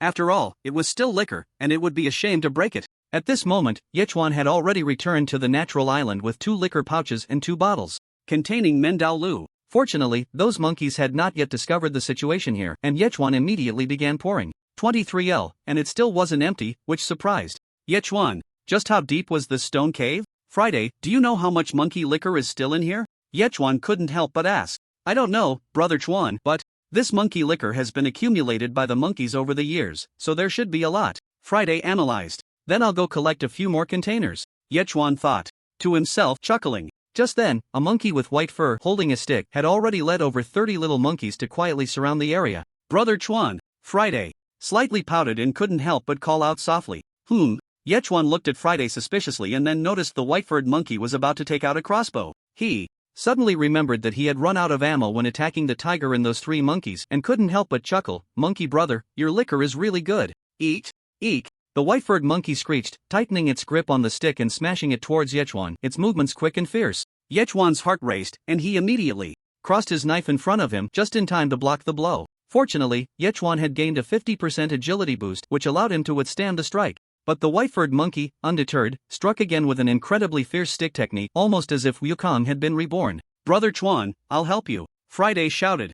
Just as he was about to assist, the 30 little monkeys had already surrounded them, chattering and rushing forward. Although Friday was strong in both power and reaction, these monkeys were just too nimble. While they couldn't do anything to Friday, he also couldn't handle these little monkeys. In that moment, all of Yechuan's fighting skills came into play. Although he was fighting a monkey, with the stick technique's enhancement, Yechuan felt it was even stronger than Cold Edge. Despite Yechuan's fighting skills having improved significantly during this time, the speed of the white-furred monkey was just too fast. If he hadn't increased his agility earlier, he would have likely already been defeated. Clang! With a loud bang, a man and a monkey staggered back nearly 5 meters after a powerful collision. Yechuan forced a smile and said, Monkey brother, we have no grudges between us. I only shot your 3 little brothers because they harassed me first. It was just self-defense. You don't need to harbor such hatred towards me, do you? The white-haired monkey pointed its long stick at the stone cave, its eyes wide with anger. Yechuan shook his head. I was just walking along the road and found this natural wine cellar. So I took a little wine. Is that any of your business?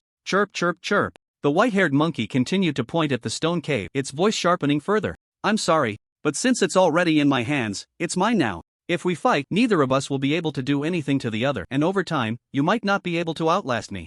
Yechuan spread his hands. Do you see? I still have 3 fierce birds here eyeing you hungrily. If you really provoke me, I'll have them snatch your little brothers into the air and drop them all to their deaths, and you won't be able to do anything about it. Chirp chirp chirp. The white-haired monkey seemed to understand Yechuan's words, letting out a sharp scream before charging at him again, its movements appearing even more fierce in its rage. Wan Kai, make your move. Yechuan shook his head slightly and directly instructed the 3 little ones. The 3 little ones responded and, with a running start, charged forward, each grabbing a monkey and soaring into the sky. The white-haired monkey immediately abandoned Yechuan and quickly dashed towards a large tree, climbing to the top in just a few leaps. Using the tree branch's great elasticity, it launched itself into the air, gripping its stick tightly, and screamed as it smashed down towards Wang Fu. Damn! Seeing the white-haired monkey as if possessed by a war god, Yechuan couldn't help but shout, Wang Fu, run! Wang Fu had already noticed the white-haired monkey and abandoned the monkey it was holding as it sprang up from the dense forest, its massive claws reaching for the incoming stick. Screech! The next second, Wang Fu let out a cry and turned to fly away into the distance. Yichuan furrowed his brow, extending his hand and firing an air cannon at the white-haired monkey. Just as the white-haired monkey finished attacking Wang Fu, it was at that moment when its old strength was exhausted and new strength had not yet been born. It was hit in the back by the air cannon and fell freely into the dense forest. Yichuan snorted coldly, gripping his big knife and rushing towards where the white-haired monkey would land, only to be surprised when the white-haired monkey suddenly sprang out from the bushes, swinging its stick down fiercely again. Is it okay? Yichuan was shocked and hurriedly raised his knife to block, quickly realizing the truth. After all, the monkey wine they brewed was all A-grade, so it definitely had its strengths. Although they couldn't do anything to him, he also couldn't handle them. If this stalemate continued for too long, he would surely be the one at a disadvantage. Since he had already obtained the monkey wine, he didn't need anything else for now. The best strategy was to retreat. Saying this, Yichuan called out to Friday, and the two immediately rushed out. However, the white-haired monkey let out a scream, leading its little brothers in hot pursuit until the two grabbed Wang Kai and Wang Yan's feet, quickly flying into the sky and heading far away. Chirp, chirp, chirp. The white-haired monkey shouted angrily, using its stick as a javelin and throwing it with all its might at Yichuan.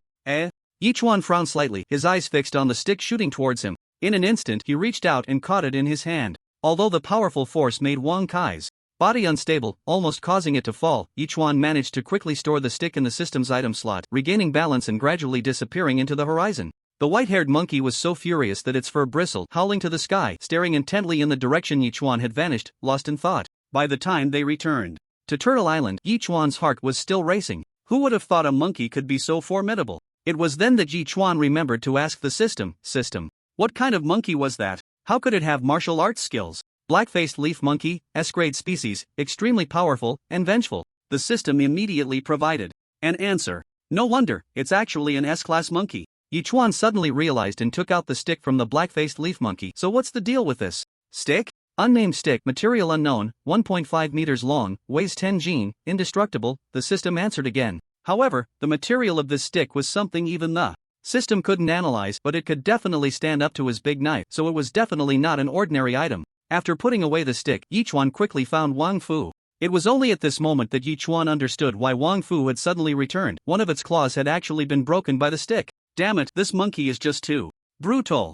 Yichuan complained angrily, immediately finding a metal piece to help stabilize Wang Fu, then brought over 100 milliliters of S-class freshwater to feed it. Wang Fu, just take care of your injury during this time, and don't run around aimlessly, Yichuan advised, also giving it a large handful of dried fish. At the strong insistence of Wang Kai and Wang Fu, Yichuan gave each of them another 50 milliliters and a large handful of dried fish. Then, Yichuan took out the tiger, preparing to deal with it. It was only at this moment that Yichuan finally noticed that there was a fist-sized, very smooth and somewhat light mass inside the tiger's belly. This was a stone? Gently touching it with his hand, it felt slightly soft, and aside from the natural scent of the tiger, there was no other unusual smell. System, what exactly is this thing? Yichuan finally couldn't help but ask. The stone on a cow is called Niu Huang, so the stone on a tiger should be called Hu Huang? Gan Huang, produced in the liver ducts, can detoxify, strengthen the body, and has some unknown effects, the system immediately explained. Wow, isn't that even more impressive than S-class freshwater?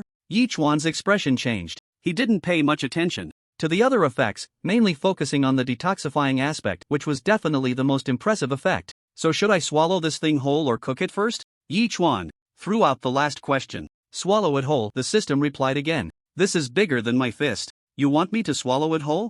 Yichuan was directly exasperated. But this was a good thing, not using it would be an absolute waste. Taking a few deep breaths, Yichuan cleaned the Gan Huang, smeared a bit of lard on it for lubrication, then stuffed it into his mouth. After gagging 3 times, he finally swallowed it whole. Ugh, this really isn't something a human should do. Yichuan still felt a bit uncomfortable. Gagging several more times before finally downing 200 milliliters of S-class freshwater, sitting down to recover for several minutes until that discomfort finally disappeared. Continue.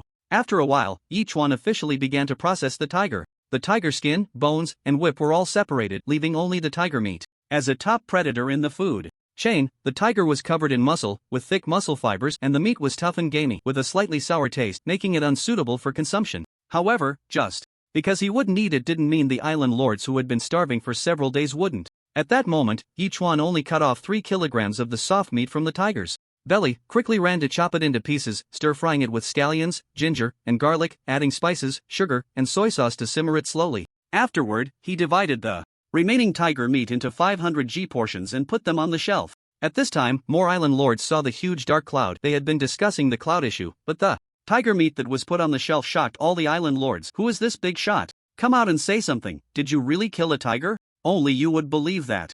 You must have encountered a dead tiger. After all, I really don't believe an ordinary human can kill a tiger. Then tell me, can an ordinary human kill a wild boar, a shark, a killer whale, or even a giant octopus? Right, just because you can't doesn't mean others can't. You're just a keyboard warrior, occasionally coming out to spew nonsense. What else can you do? I'm just stating the facts. There's no need for personal attacks, right? I'm personally attacking you, so what? Some people were still arguing, while others had already started trading. Yi Chuan immediately left the public chat room and saw that Zhao Feiyu had traded him a cicadeer. This genuinely surprised Yi Chuan. Did you hunt this from the woods? That's right, I also have 2 island area expansion cards. I know you won't use them, so I used them on my own island. Zhao Feiyu replied, I happened to be free, so I went in to take a look, and not long after entering, I encountered this cicadeer. Deer meat is relatively delicious. This time we're in for a treat. Yi Chuan laughed heartily. The cicadeer wasn't particularly large. The multifunctional barbecue grill could easily accommodate it. Just imagine roasting a whole deer tonight, eating some braised tiger meat, and enjoying delicious monkey wine. Sounds fantastic. At that moment, Yi Chuan immediately began processing the cicadeer, taking a full hour before placing it on the grill to slowly turn. Since it was a whole deer, it would need to be fully cooked, which would probably take over 2 hours. By then, night would fall, and the hard-to-cook tiger meat would also be ready. That would be a real delight. Just then, Friday walked over holding 11 or 12 sweet potatoes. Brother Chuan, the sweet potatoes you planted earlier have matured. Oh, I almost forgot you mentioned that. Yi Chuan was taken aback, looking at the 11 evenly sized sweet potatoes, and couldn't help but ask, did you save any seeds? Not yet, Friday replied straightforwardly. These need to be planted whole, right? Yi Chuan continued to ask. He remembered last time he had planted 2 whole sweet potatoes and ended up with so many. That was definitely a high yield. Sweet potatoes need to be first grown from seedlings, then the seedlings are planted. Friday explained. Each sweet potato can produce 3 seedlings. Damn! Yi Chuan was stunned. Previously, he had planted the whole sweet potatoes directly. Luckily, he had good fortune and they flowered and bore fruit. Otherwise, alright, take these 3 sweet potatoes to grow seedlings, and we'll eat the remaining 8 tomorrow, Yi Chuan said. Taking only 8 sweet potatoes, washing them, and placing them in the medium-sized oven, setting the time for them to start roasting at 7 o'clock tomorrow for an hour. Thinking about having meat and wine tonight and something light in the morning, this arrangement seemed quite reasonable. As night fell, the dishes were finally ready. Yi Chuan immediately distributed the braised tiger meat and deer meat, and each of the 7 received 500 milliliters of monkey wine before he said, today we're having something good, braised tiger meat, roasted whole deer, and A-grade monkey wine. Even if the ladies drink too much, it won't be a problem. Boss, did you really kill that tiger? Lu Shuai asked in surprise. When I saw the tiger meat listed on the trading interface, I suspected it was you, but I didn't expect it to be true. I had helped. We worked together to kill the tiger. It's not a big deal. Yi Chuan replied nonchalantly. What kind of wine is this? It's even more delicious than the 120,000 a bottle fruit wine I usually drink? Liang Hongying asked. Suspiciously, although the taste is somewhat similar, this one is richer and has more layers. Don't think too much about it, it's just wine, so drink it. Yi Chuan sent a laughing emoji. This wine is truly one of a kind in the world. Alright, Liang Honying replied, but then fell silent. She had never been a curious person, more like a tough girl. Just as Yi Chuan said, whatever the wine, just drink it. After replying to a few others, Yi Chuan finally turned on the TV, drinking while watching a movie. Aside from feeling a bit lonely, everything else was nearly perfect. However, Yi Chuan did not notice that 500 meters away, a figure was stealthily following the slowly moving sea turtle. More than 2 hours passed, and Yi Chuan had consumed about a pound of monkey wine, feeling completely relaxed, as if all the pores in his body had opened up. That indescribable feeling was even more exhilarating than drinking S-grade freshwater. Yi Chuan also realized his astonishing appetite. 500 g of tiger meat, 2 kilograms of deer meat, plus 500 milliliters of monkey wine. In the past, he would have estimated he could only eat 500 g of braised tiger meat. Did his increasing strength and combat power also come with a bigger appetite?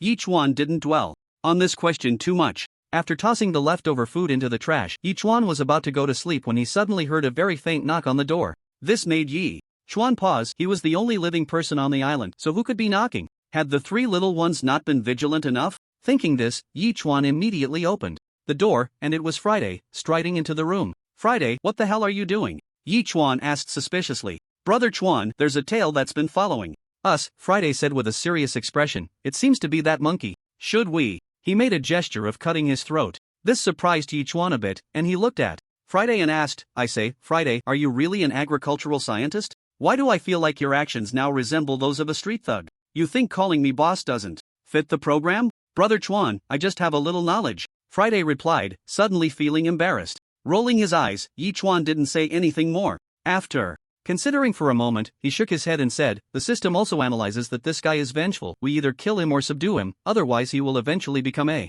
disaster. You say what to do, I'll follow your lead, Friday said without hesitation. Let's do it this way. Yichuan rolled his eyes and suddenly had an idea. The black-faced leaf monkey walked forward for several hundred meters before suddenly stopping. It saw Friday, who was looking at it with a mocking expression, disdainfully saying, little beast, what are you following us for? Are you captivated by my handsome looks? Chirp chirp chirp. The black-faced leaf monkey was already furious and had planned to sneak onto the island at midnight for revenge, but upon encountering Friday, it let out a sharp scream and charged at him. At that moment, an unnamed stick appeared in Friday's hand, striking at the black-faced leaf monkey. Bang! With a crisp sound, both man and monkey retreated 3 steps. Only then did Friday notice that the black-faced leaf monkey had also produced a stick, identical to his. The black-faced leaf monkey bared its teeth at Friday and attacked again. In that instant, man and monkey became entangled in a fierce struggle. Despite the black-faced leaf monkey's agility and lightning-fast movements, Friday, wielding the long stick, was incredibly powerful and seemed to be using a very mature stick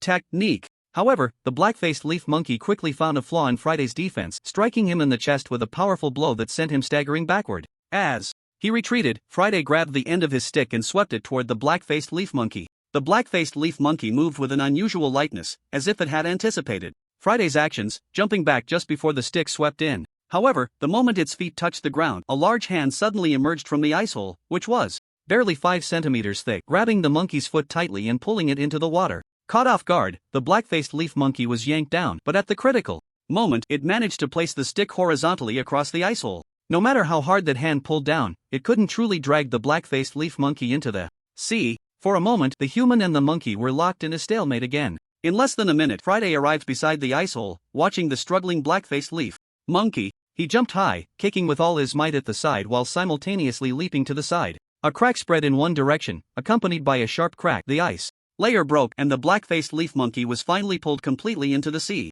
At the same time, the stick swung down hard at that hand. Yichuan immediately let go, drawing his knife and slashing at the body of the black-faced leaf monkey. Even after falling into the water, the black-faced leaf monkey moved like lightning, easily dodging Yichuan's attack, and after a brief moment of distraction, it began to counterattack. A dolphin had long been lurking nearby, and as the black-faced leaf monkey started its counterattack, it swam up from the depths of the sea and directly collided with the monkey, forcefully knocking it out of the water. I hit! Friday shouted loudly, leaping into the air, with both hands holding the stick, delivering another blow to the flying black-faced leaf monkey, striking it squarely. The poor black-faced leaf monkey let out a cry, collapsing on the ground, blood streaming from its 7 orifices, looking exceptionally tragic. Yichuan also rushed up from the water, taking off his diving suit while casually saying, little thing, we actually have no deep-seated hatred between us. You really don't need to pursue me relentlessly, after all, you're the one at a disadvantage, right? Chirp chirp. Sure. The black-faced leaf monkey screeched angrily at Yichuan, though it was unclear what exactly it was saying. Yichuan waved his hand, instructing the turtle to stop for the time being, then spoke, little thing, if you give up your grudge and we can be friends, just nod your head. If you insist on revenge and one of us has to die, then shake your head. The black-faced leaf monkey glared at Yichuan with a face full of resentment and immediately shook its head. Oh wow, so stubborn? Yichuan was taken aback and immediately called out, Friday, tie it up for me. Got it. Friday quickly showcased his binding skills, tying up the black-faced leaf monkey securely. I have an idol who is of your kind. I really don't want to kill you, but I can only put you in this predicament, Yichuan said, tossing the black-faced leaf monkey onto Turtle Island, instructing Friday to keep an eye on it before turning around to go back to sleep. Detected that the host has not yet signed in. Would you like to sign in? The next day at 6 o'clock, accompanied by the system's voice, Yichuan woke up and immediately said, sign in. Sign in successful. Congratulations to the host for obtaining 1000 evolution points. A compressed wine barrel can store 100 L of liquid and is in a completely vacuum state. This compressed wine barrel is great. It saves me from running around to buy expensive wine containers. Yichuan immediately perked up, estimating the time. If he went to the island now, he should just be in time to eat roasted sweet potatoes. With a plan in mind, Yichuan grabbed the black-faced leaf monkey, and with Wang Kai leading the way, along with Friday who was with Wang Yun, they flew into the blue sky towards the natural island. However, just as they entered the island and hadn't even landed, a barrage of simple long spears shot towards them. Wan Kai and the two birds almost intended to land but immediately darted to the side, then began weaving through the trees, making each one feel like he was about to vomit. It was like riding in a car going 80 miles per hour, violently bouncing on a rugged mountain road. Not to mention the passengers, even the driver couldn't handle it. After rushing out for several hundred meters and shaking off the monkey horde's attack, each one finally landed steadily. He plopped down on the ground, taking several moments to catch his breath. They say when the tiger's away, the monkeys will play. If I had known, I wouldn't have killed the tiger first. I should have dealt with this group of monkeys first. Each one could hardly muster the energy to complain as he grabbed the black-faced leaf monkey. Friday, let's go. At that moment, the monkey horde had caught up, ready to attack, but each one had already lifted the black-faced leaf monkey and aimed the crossbow at them. If anyone dares to take another step forward, I'll take out your king. Chirp, chirp, chirp. In an instant, all the monkeys began to panic and even started to slowly retreat. Wow, these monkeys are indeed clever. They can all understand human speech. Yi Chuan's expression changed slightly as he tossed the crossbow and the black-faced leaf monkey to Friday. Friday, if you see any monkey daring to make a move, shoot a volley of crossbow bolts at it. Got it. Friday was more than happy to accept the task. Now, everyone, get lost. Yi Chuan shouted, launching an air bullet at a spot, sending one monkey flying nearly 10 meters before it crashed into a large tree, dazed and confused. In no time, all the monkeys retreated, but they all hid in the shadows, waiting for an opportunity to strike. Yi Chuan didn't care about these creatures and quickly made his way to the stone cave, inserting the small extractor that came with the compressed wine barrel deep into the cave to start siphoning. The transparent wine liquid flowed continuously into the compressed wine barrel. After half an hour, when the liquid began to turn murky, Yi Chuan finally stopped. Looking at the barrel, he was thrilled to find it had stored 75 liters. This was truly a windfall. Putting away the compressed wine barrel, Yi Chuan smiled at the black-faced leaf monkey. Monkey brother, don't blame me. We were about to leave, but you insisted on seeking revenge. You can't blame me for coming back, can you? I won't kill you, but I hope you won't continue to trouble me. Otherwise, it won't just be about taking your wine. Chirp, chirp, chirp. The black-faced leaf monkey was so furious that its black face turned white, its eyes filled with hatred, as if a fire was about to ignite Yi Chuan entirely. I hope we never meet again. Yi Chuan patted the black-faced leaf monkey's shoulder and called out to the two little ones who had been waiting for a long time. They soared into the sky and left once more. Only then did dozens of monkeys rush out in a panic, starting to gnaw at the restraints on their king. Unfortunately, they were all metal chains, and breaking them would take some time. The black-faced leaf monkey finally couldn't help but let out a roar to the sky. Friday, we really struck it rich today. A-grade monkey wine, we got nearly 100 liters. I think this is even more exciting than discovering combustible ice. Back on Turtle Island, Yi Chuan said, dancing with joy. Friday, however, looked quite forlorn. Brother Chuan, no matter how precious it is, I can't drink it. You promised to find me a wife and I still haven't found one. I'm starting to feel a bit disappointed. There will be bread and there will be a wife, but you have to work hard first. Yi Chuan said with a smile. Have the sweet potato seedlings sprouted yet? Still in progress. Friday immediately replied. Also, the fruits of the pear tree, apple tree, and peach tree are estimated to be ripe in a few days. Really? Yi Chuan's expression shifted. Yes, Friday confirmed seriously. Great, great, great. If there's nothing else, you can get back to work. Yi Chuan nodded, helping Friday straighten his collar. Okay, Brother Chuan. Friday nodded and immediately threw himself into the land planting work. Yi Chuan returned to the room and saw that the sweet potatoes were already baked, filling the air with a faint aroma. He immediately traded 7 of them to Zhao Feiyu and the others. Time for baked sweet potatoes. Brother, you even have sweet potatoes? And they're baked so well? Blueberry Jam asked in surprise. I harvested them earlier, then planted them, and now they're finally ready, Yi Chuan replied. Eat them while they're hot, they won't taste good when they cool down.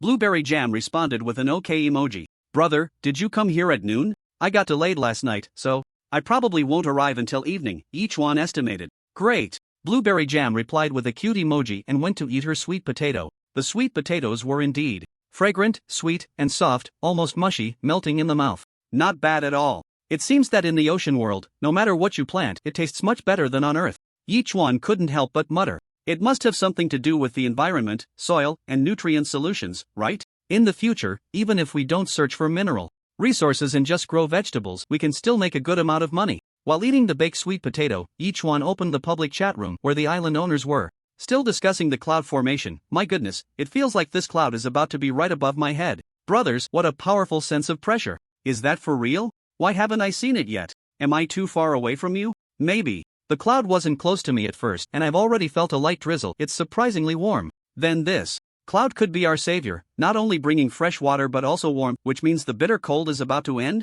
Given the current situation, nothing is certain. What if it's a once-in-a-thousand-years downpour that floods our island? Damn, can't you be more optimistic? Let's pray that the suffering will end and we can return to the kind of environment we learned about in island survival knowledge. It seemed that the island owner was closer to the cloud than blueberry jam, and from the chat, the warmth brought by the cloud might indeed alleviate the cold environment of the novice area. However, whether it could return to the initial state was unclear. Just then, Louis collected the baked sweet potatoes and traded dozens of lychee mushrooms to each one. I just picked these this morning. The quality seems better than the last few times. You went mushroom picking this early? Are you trying to be a little mushroom girl? Yi Chuan sent a grinning emoji. Something has been hitting the ice layer not far from the island, keeping me awake, Louis replied. Yi Chuan was taken aback. If it were some kind of fish, it couldn't possibly keep hitting continuously, right? After thinking for a moment, Yi Chuan immediately asked, can you see what it is? It's been hitting for 3 days now, basically starting around 4 in the morning and stopping around 8, Louis replied.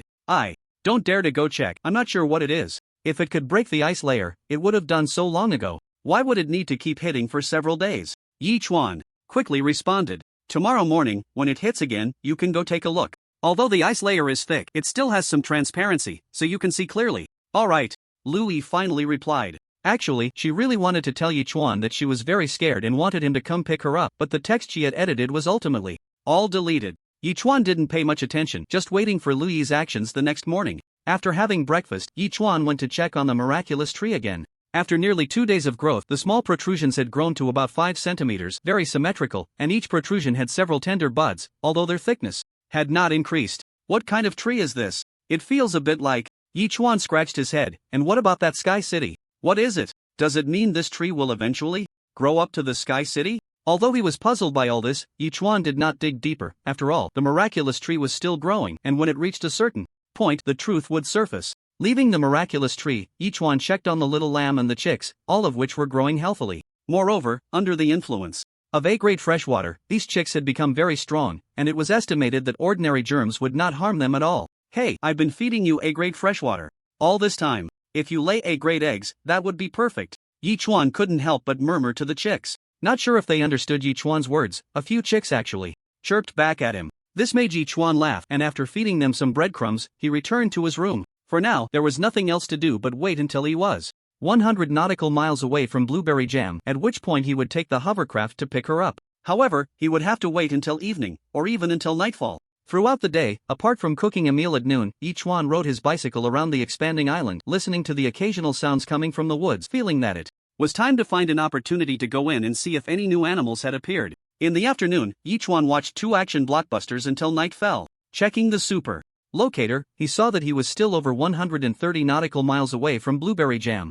Although the hovercraft was at a sufficient distance now, he planned to wait until after dinner to act, just in case of any unexpected events. For dinner, Yi Chuan sliced some meat, stir-fried it with minced ginger, garlic, and scallions until fragrant, then added spinach, poured in over 10 pounds of water, and planned to make a meat and spinach egg soup. Once the water boiled, he thickened it with some starch and added 4 beaten eggs, finally tossing in a generous half-spoonful of salt before serving. Since it turned out quite thick, Yi Chuan decided to just have soup for dinner. After a day of rich food, it was nice to enjoy something simple and still find it delicious. Cooking and eating took nearly an hour. As it was already 8 in the evening, Yi Chuan took out the hovercraft, informed Blueberry Jam, and immediately headed towards that direction. It would only take an hour and a half to reach the destination. Fortunately, the hovercraft had a huge windshield, and even at a speed of 70 knots, Yi Chuan did not feel cold, although the loud whoosh sound nearly drowned everything out. After more than an hour, Yi Chuan finally saw a small island faintly appearing ahead, and he couldn't help but feel excited. We've arrived.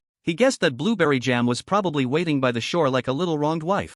Boom! Just as Yi Chuan was lost in thought, a loud bang echoed, and the hovercraft suddenly developed 2 huge holes. The hovercraft split in 2, and Yi Chuan was thrown high into the air. What the hell? Yi Chuan was taken aback. He then noticed 2 long tentacles suddenly emerging from the sea. The destruction of the hovercraft was the work of these 2 tentacles, and as Yi Chuan fell, the tentacles came towards him again. It should be noted that the hovercraft was made of special materials. It wouldn't be damaged even if it crashed into a rock, let alone be split in 2. The power of these 2 tentacles was terrifying. At that moment, the large knife was already in hand, and with almost all his strength, he slashed at one of the tentacles. Accompanied by a faint crack, the tentacle was severed in half, and in an instant, blue blood gushed out. The 2 tentacles immediately retracted into the sea, disappearing from sight. What on earth is that? Yichuan quickly leaned in for a closer look. Aside from a few drops of blue blood gradually spreading in the ice hole, there was nothing else. However, this was definitely an exceptionally intelligent marine creature, having dug a hole near the island, lying in wait to ambush passers-by. If he hadn't reacted quickly, he would have been dragged into the sea by this thing with just a moment's carelessness. He had no idea what this creature was, and without a diving suit, entering the water would likely mean being at its mercy. Is the Louis Island also this thing? In the next second, Yichuan's expression suddenly changed. After all, what kind of creature would persistently crash against the sea surface? If it was also this thing, then she would be in great danger. But he was already 100 nautical miles away from the island and hadn't brought the 3 little ones with him. By the time the sea turtle crawled here, it would be 10 hours later, and by then, it would be too late. Yichuan thought for a long time but couldn't come up with a good solution. He guessed Louis probably hadn't slept yet, so he could only go find Blueberry Jam and use her tablet to post a message in the public chat room to look for her. After a few minutes of walking on the ice, he arrived at the location, but it was pitch black, and he found nothing. Where is she? Yichuan was momentarily stunned, then shouted, "Blueberry Jam! I'm here!" A few seconds later, a childish voice came from not far away. In the darkness, he saw a not-so-tall figure quickly running towards him. As she got closer, Yichuan finally got a clear look. The girl appeared to be under 20, around 1.60 meters. Although she was wearing a thick cotton coat, it was still evident that her figure was very slender beneath it, with curves in all the right places, at least a golden ratio of 9 heads. Her small face was as fair as a porcelain doll, and her features were exquisite, seemingly surpassing the school beauty Louis. No wonder she was a multi-million follower internet celebrity. She was indeed not someone an ordinary person could compare to. However, it seemed she hadn't washed her hair in a long time, as it was a bit messy. At this moment, the girl had already run up to Yichuan and showed no sign of stopping, directly leaping onto him. Thus, Yichuan suddenly found himself with an extra accessory. Hey, calm down, get off. Yichuan took a deep breath. The faint fragrance made him a bit lightheaded. This must be the girl's body scent, right? Unlike male body scent, female body scent is related to estrogen, primarily found in women's urine. This aromatic scent released from the body combines with sweat to form a unique body fragrance. In short, Yichuan felt that the scent on Blueberry Jam was somewhat similar to the fresh fragrance of locust flowers. If I don't get down, I won't. Blueberry Jam said in a delicate voice. I've been here alone for a month and I'm scared and lonely. If it weren't for you, I might have already died. Such things won't happen in the future. Yichuan firmly hugged Blueberry Jam back to the ground, sizing her up carefully before smiling. Even more beautiful than I imagined. So if you thought I was ugly and fat, you would just turn around and leave? Blueberry Jam said with a grin. You're also much more handsome than I imagined. Come on, we are partners fighting side by side in ocean survival, not on a blind date.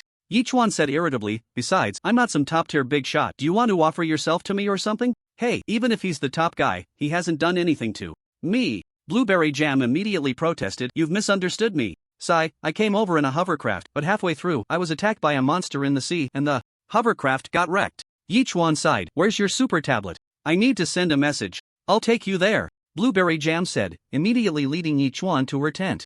On the entire island, there was only this one tent, surrounded by some trees and rocks. The super tablet was inside the tent, although it was quite simple. The scent of locust flowers inside was surprisingly strong. Yichuan took a deep breath and then posted a message in the public chat room. Louis, please contact me if you see this. He sent over 20 messages, but after waiting 5 or 6 minutes, there was still no response. He didn't know if Louis had already gone to sleep or simply hadn't noticed. Brother, who is Louis? Your wife? Blueberry Jam couldn't help but ask. No, just a former classmate, now a partner. Yichuan shook his head. It seems there's a monster near her island too. I originally wanted her to check it out first thing in the morning, but now it looks like if she goes there, it would be a death sentence. What should we do? Blueberry Jam asked anxiously. Yichuan sent a few more messages but still no response, and then said, then I can only call for reinforcements. With that, he quickly returned to the shore. Blueberry Jam curiously followed him out and saw Yichuan standing at the shore, silently staring at the sea. After 5 minutes had passed, she was about to ask when she heard a loud bang, as if something was crashing against the ice. Following that, the crashing sounds continued, and after about 10 seconds, the ice was broken open, revealing a dolphin's body partially above the water. Blueberry Jam was so shocked that she exclaimed, "Oh my, a dolphin!" Yichuan immediately spoke. My dolphin, you need to go back to the island right now and have Wang Kai come pick me up. The dolphin called out a few times to Yichuan and then dove back into the water. Brother, is this dolphin your pet? So cool. Blueberry Jam's eyes sparkled as she hugged Yichuan's arm. Sort of, it's also a companion that's been with me all along. Yichuan nodded. Didn't I give you a cotton skirt? Why are you still wearing that cotton coat? I haven't bathed in over a month. I wanted to wait until I was clean before wearing it. Blueberry Jam said, sticking out her little tongue. It's just too beautiful. I don't want to get it dirty. Alright, let's wait until we go to my place to take a bath. Yi Chuan replied directly, but if I go back this time, it looks like I'll have to wait until tomorrow morning to take you away. No worries, I'm already very excited to see you in person. Blueberry Jam said with a grin, is Wang Kai a dog? Are we going to have it pull you back like a sled dog? You'll find out soon. Yi Chuan teased. Making it all mysterious. Blueberry Jam puffed out her cheeks, seeming a bit sulky. Seeing Blueberry Jam's expression, Yi Chuan just smiled. The two chatted for a while longer, and after more than half an hour, Yi Chuan finally said, alright, you should go to sleep now. I need to head back. Is Wang Kai here? Blueberry Jam almost blurted out. Just then, Yi Chuan ran out of the tent, and under Blueberry Jam's wide-eyed gaze, he jumped high, grabbing hold of a large bird's foot and then soared into the sky, disappearing from sight. That was a big bird? Blueberry Jam was now utterly shocked. Wang Kai is actually a big bird? More than 20 minutes later, Yi Chuan finally returned to Turtle Island, immediately running into his room and sending a message to Louis. The crashing sounds near your island might be from a very terrifying monster. Don't go near it, and don't worry about it. Just like with the Blueberry Jam, there was no reply. Damn it, what's going on? Yi Chuan frowned, his expression somewhat grim. Could it be that girl went to check and got dragged into the water? After thinking for a moment, Yi Chuan decided to use the super locator on Louis. After a few seconds, a red dot began to flash on the super locator, along with the information 2,368 nautical miles. This distance startled Yi Chuan. After all, it was indeed quite far. However, this also indirectly indicated that Louis was fine. Otherwise, if she had really encountered danger, her island would surely no longer exist. She probably fell asleep, so he would just wait until tomorrow morning to check. Yi Chuan sighed helplessly, noticing it was already past 11 o'clock. He heated up a cup of goat's milk and sat on the bed, casually glancing at the public chat room. The cloud mass has arrived, and so has the rain. Wow, is that for real? Is it a snowstorm? Wait, you said it's rain, in weather below -20 degrees? Although you might not believe me, it really is rain, and it's quite warm. Looks like it's over 20 degrees. With such a large cloud mass, is there any wind? I can see the cloud mass getting closer to me. It should reach me in a few days. Not for now. Looking at these chat records, Yi Chuan couldn't help but frown slightly. This should be a warm air mass, and the temperature was surprisingly high. However, regarding the warm air mass, although it would bring warmth initially, as it moved forward, it would cool down, and the moisture would gradually decrease. By then, it would bring not warmth but cold to the island owners passing by. As for how far this warm air mass could travel, that was unknown. After finishing the goat's milk, Louis still hadn't replied, so Yi Chuan didn't wait any longer and went straight to sleep. Whoosh, whoosh, whoosh. He didn't know how long it had been, but Yi Chuan woke up from his dreams hearing the sound of rain whooshing. He immediately got up to look outside. The scene was at least a heavy downpour. Checking the time, it was around 7 in the morning, but it was still pitch black outside. Wow, in just one night have we already entered the cloud mass? Yi Chuan muttered in surprise, glancing at the super locator. There were only about 20 nautical miles left to Blueberry Jam. It seemed he would arrive in another couple of hours. Why hasn't she replied yet? However, when Yi Chuan looked at the super tablet, Louis hadn't responded, but according to the super locator, her position was still there, and the island showed no signs of abnormality. She couldn't still be asleep, could she? Regarding this matter, Yi Chuan didn't dwell on it any longer and directly said, sign in. Sign in successful. Congratulations to the host for obtaining 1000 evolution points. Lucky blind box *1. Note, there's a chance to open manufacturing blueprints, seeds, fruits, and 1 feather fragment. Note, 3 feather fragments can be exchanged for 1 angel feather. Using it will lead to unexpected events. Oh, a blind box and a feather fragment opened at the same time. This is a first. Yi Chuan's expression changed. Could it be that this cloud layer has brought me some good luck? Adding the previous angel feather, Yi Chuan had now gathered 3 and directly said, exchange for angel feather. Exchanging angel feather, please wait.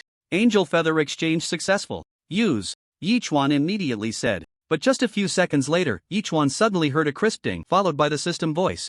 Congratulations to the host for obtaining double amplification for 1 day, to be used. Sure enough, the angel feather has brought me good luck. Yi Chuan snapped his fingers. Another double amplification. He remembered that just a few days after entering the ocean world, the angel feather had given him a double amplification, and unexpectedly, it appeared again this time. Truly a day of good fortune. Yi Chuan took a deep breath and immediately said, use double amplification. Open the blind box. Blind box opening. Congratulations, host, you have received a set of air raincoats. With the double amplification, 1 set turned into 2 sets. This air raincoat is actually a garment about 2 centimeters thick. When worn, an air shield appears 1 centimeter outside the garment, effectively keeping the rainwater out. However, this raincoat runs on electricity. Charging for 2 hours allows it to be used for 24 hours, which is quite convenient. At that moment, Yichuan immediately took the raincoat to charge, then grabbed 5 pounds of tofu and 1 pound of meat, chopped them up, and started making braised tofu in the kitchen. Previously, he had mostly cooked outside using a large pot over a wooden fire, and he really didn't have much experience cooking in the kitchen, as cooking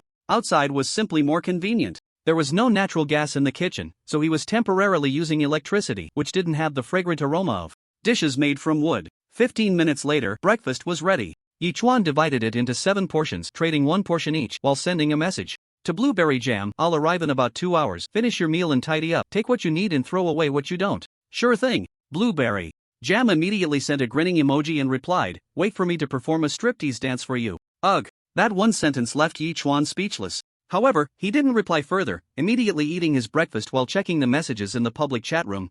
It feels so good. Early in the morning, I just stripped down and took a shower. Although it's only over 20 degrees, it washed away the grime of the past 20 days. Refreshing. Come on. Over 20 degrees isn't warm. Be careful not to catch a cold, or I'll send you straight to the afterlife. I say, do you even have a conscience? Are you jealous that it's raining here and we have endless fresh water, which is why you're saying such things? I can testify, they just want you to die. There's no jealousy involved. Enough already. This cloud is huge and thick. It will sweep across the entire novice area, then you'll know. Too bad I can't see it. Just now I heard something knocking under the ice layer outside the island, so I went to take a look, and suddenly a tentacle shot out and wrapped around my foot. Now one of my legs below the knee has been severed and pulled into the water. I'm about to die. Is that for real? What's appeared in the sea now?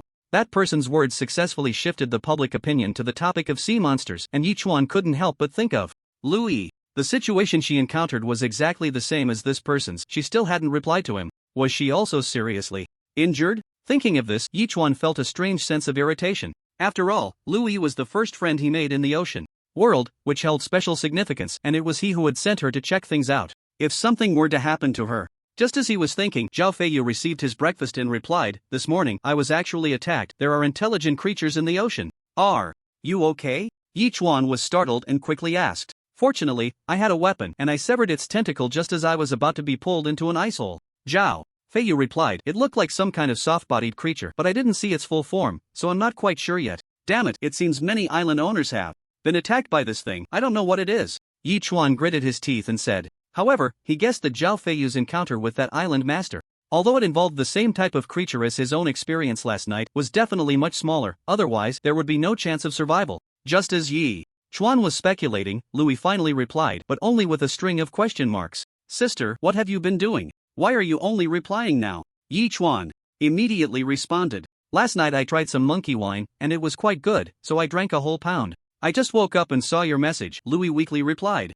"You must be very worried, right?" "What do you mean?" "I'm not just worried, I'm practically bursting with concern." Yi Chuan replied irritably, "You're lucky you didn't go, otherwise, you would definitely have been dragged into the sea by that monster, with no place to be buried. Sigh, if you hadn't reminded me, I might have gone to check it out." Louis immediately sent a grinning emoji. "That's fine, it's just a monster, but it only stays in the water and won't crawl out, so you don't need to worry. Just let it smash the ice." Yichuan quickly replied, "This is a trap. If you don't go, it has no way to do anything." "Okay, I got it," Louis replied immediately, while accepting the braised tofu. As time passed, even in the dark rain, Yichuan finally saw that small island. However, the sea turtle, which had been moving slowly, suddenly stopped, as if it was straining but unable to move forward. "What's going on?" Yichuan was taken aback and quickly put on his air raincoat, rushing out of the room and jumping down from Turtle Island. "This is..." Yichuan then noticed that this place was exactly where he had been attacked last night. Could it be that the monster had entangled the sea turtle?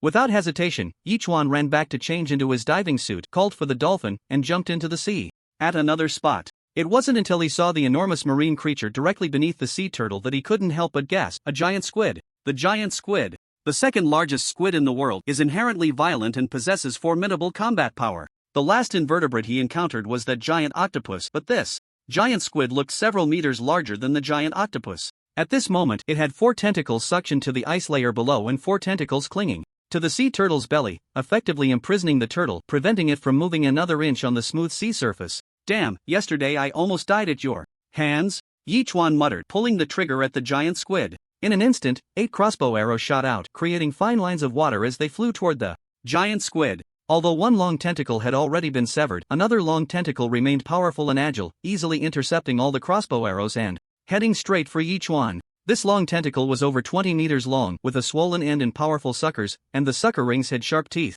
It moved at incredible speed. If it hit Yichuan, he would be severely injured if not killed. At that moment, Yichuan immediately drew out his large knife and struck down hard at the tentacle. Ding! Dong! Two crisp sounds rang out as the knife struck the sharp teeth, producing a metallic sound, while the dolphin had already charged in, its 2,000-pound force crashing into the squid's body, causing the giant squid to tremble violently. In that instant, thick ink sprayed from the funnel, turning the surrounding sea water black within a radius of hundreds of meters in just 3 seconds. Holy crap! Yichuan slightly grimaced and quickly sought cover. In a real battle, the squid's speed could reach 15 meters per second, while the giant squid's speed could rival that of a sailfish with an explosive speed of nearly 30 meters per second. As the long tentacles reached out towards Yichuan just as he was about to leave, he couldn't help but gasp, so fast. Fortunately, with his incredible agility, he swung his long knife in a hurry, managing to block the impact just in time. Bang! The next moment, there was another loud noise as a dolphin rushed in from the side, colliding with the giant squid just as it was about to reach Yichuan, knocking it off its expected course. The giant squid's long tentacles had already wrapped around the dolphin, enveloping its entire body, intending to deal with the dolphin first. My dolphin! Yichuan shouted, gripping his large knife and charging forward. The dolphin immediately unleashed a sonic interference, waves of sound rippling outwards, with the giant squid being the closest and taking the brunt of the damage, causing it to release its grip. Seizing the opportunity, the dolphin shot out of the inky area with a whoosh, disappearing from sight. Damn! After a brief moment of distraction, the giant squid charged at Yichuan again, leaving him speechless. He couldn't help but shout as he braced himself to strike down. At the same time, the rotating crossbow in his other hand fired as the giant squid was less than 10 meters away. Ding! Puff puff puff! The large knife blocked the long tentacle, and all 8 crossbow bolts struck the giant squid, but its soft body allowed the bolts to penetrate through, mixing blue blood with black ink to create a strange color. However, this seemed to further provoke the giant squid's ferocity as it charged towards Yichuan, and even in the ink he could see its rows of teeth, resembling a legendary monster. Somewhere, the dolphin unleashed another sonic interference, causing the giant squid to curl up slightly as it approached Yichuan. For Yichuan, this was like a timely blessing. He put all his strength into striking the giant squid on the head with his large knife, the blade sinking more than 10 centimeters into its skin. In that instant, the squid changed colors several times, and a few of its tentacles flailed wildly around. Yichuan snorted coldly and quickly retreated, managing to return to the ice surface in just a few seconds with the dolphin's help. At that moment, the sea turtle had already left the ice hole, and Yichuan immediately ran back to the island, reaching the giant automatic fishing gun and starting to search for the giant squid's whereabouts. Wow, it really won't die easily, huh? It didn't run? Yichuan was astonished as he looked at the image of the giant squid captured on the device. After setting the target, he immediately pressed the button. The 5-meter-long fishing gun shot out instantly, hitting the target. Let's see if you can survive this. Yichuan sneered and began to reel it in. Although the giant squid was struggling desperately, it was still weaker against modern equipment. 5 minutes later, the giant squid was pulled ashore. It was hit squarely in the head, dead beyond recovery. But when Yichuan saw the 2 long tentacles, his expression changed slightly. Not that one? This squid was clearly smaller than the previous one, and its body was very intact. The one he had fought had half of its long tentacles cut off. Without hesitation, Yichuan dashed back into the water. At this point, most of the ink in the water had dissipated, but that squid had long since vanished, apparently having escaped. Yichuan couldn't help but feel a bit of fear. Although the squid he had hit was smaller than the giant squid, it still possessed combat power. Fortunately, it hadn't joined the fight earlier, otherwise, dealing with 2 giant squids at once would have been quite a challenge. Let it be if it ran away, it won't show up again in the future, so that's that. Yichuan mumbled softly. As he saw that there were only a few dozen meters left to the small island, he immediately jumped down, grabbing the air raincoat and running towards the Blueberry Jam Island. At that moment, Blueberry Jam was sitting in the tent watching the heavy rain outside. When she saw Yichuan coming, her expression changed, and she waved her little hand at him. Brother, put on the raincoat, let's go. Yichuan immediately said, Oh. Blueberry Jam nodded repeatedly, taking the air raincoat. Yichuan then turned around. Blueberry Jam chuckled to herself, quickly putting it on and stepping out of the tent. She looked at the pouring rain, which seemed to bounce off her just before it could hit her, and couldn't help but scream, Oh my, what kind of magical raincoat is this? It's amazing. This is called an air raincoat. It forms an air shield on the surface of your body, Yichuan explained. If this thing were sold in a live streaming room, wouldn't it sell out instantly? Blueberry Jam exclaimed. Have you packed everything? Yichuan asked, raising an eyebrow. Just this tent, the solar heating blanket, and the super tablet. Blueberry Jam pointed at the tent and said, It's raining heavily, isn't it hard to take down? Forget the tent, just take the solar heating blanket and the super tablet. Yichuan said immediately. Then where will I sleep? Blueberry Jam was taken aback, her little face turning red. Brother, you don't mean you want me to sleep in the same bed as you, right? That's so embarrassing. You're overthinking it. Yi Chuan rolled his eyes and quickly helped roll up the solar heating blanket holding the super tablet and left the small island with Blueberry Jam. Brother, is that your island? Why is it so close to mine, and it's so big? In just 3 minutes, when she saw the enormous turtle island, Blueberry Jam was shocked. This is still considered small, it will be even bigger in the future. Yi Chuan replied with a smile. Ah? Blueberry Jam looked at Yi Chuan in surprise, seemingly not understanding his meaning. When Blueberry Jam stepped onto the island and saw the slowly rotating wind turbines, the greenhouses, and especially the 2-bedroom, 2-living-room house, she was at a loss for words. I feel like I'm going to be shocked to death. Brother, you actually have such a big house here? Now you know why I didn't let you bring the tent, right? Yi Chuan winked at Blueberry Jam. Ah, there's even a room for me. Upon entering the living room, Blueberry Jam couldn't help but cover her mouth with both hands, her almond-shaped eyes sparkling with excitement. Brother, you didn't prepare this just for me, did you? You're so nice. You should go wash up and change your clothes. Yi Chuan said, feeling speechless. Oh my, I can actually take a shower? Blueberry Jam was completely like Lu Laolao entering the Grandview Garden, so excited she could hardly contain herself. You have no idea how important showering is for girls, I'm so thrilled. Saying this, she quickly ran into the bathroom, and soon, the sound of water flowing could be heard. Brother! Half an hour later, Blueberry Jam walked out of the bathroom, twirling around in front of Yi Chuan. Her cute cotton dress puffed up, and Yi Chuan even caught a glimpse of her long legs in skin-colored tight cotton clothes. She had put on that Lolita cotton dress. Cute, playful, and quirky, especially with her long black hair paired with her delicate little face, she looked like a princess straight out of a comic book. Indeed, people rely on their attire, and when Yi Chuan first met Blueberry Jam, he didn't think much of her, but now he realized how stunning this girl was. How do I look? Seeing Yi Chuan in a daze, Blueberry Jam couldn't help but ask with a grin. I was just thinking, such a beautiful girl, why would she give up being an internet celebrity to come to ocean survival? Yi Chuan said, pinching his chin. Newbie Island Masters who have been at Ocean Survival University for 3 years encounter this hell-level newbie zone and can only suffer in silence, let alone you. Blueberry Jam scratched her head, seemingly unsure of what to say. Alright, you set the super tablet by your bed in your bedroom. It has new bedding inside, just use it directly. Seeing that Blueberry Jam wasn't saying anything, Yi Chuan didn't ask further and made arrangements. Blueberry Jam nodded repeatedly and immediately went to tidy up. Looking at the solar heating blanket, Yi Chuan thought for a moment and then traded it to Liang Hongying. Liang Hongying almost replied instantly. The heating blanket actually has solar power? Of course. Yi Chuan replied immediately. You know the environment here, I don't need it, but you definitely do. This is indeed very necessary for me.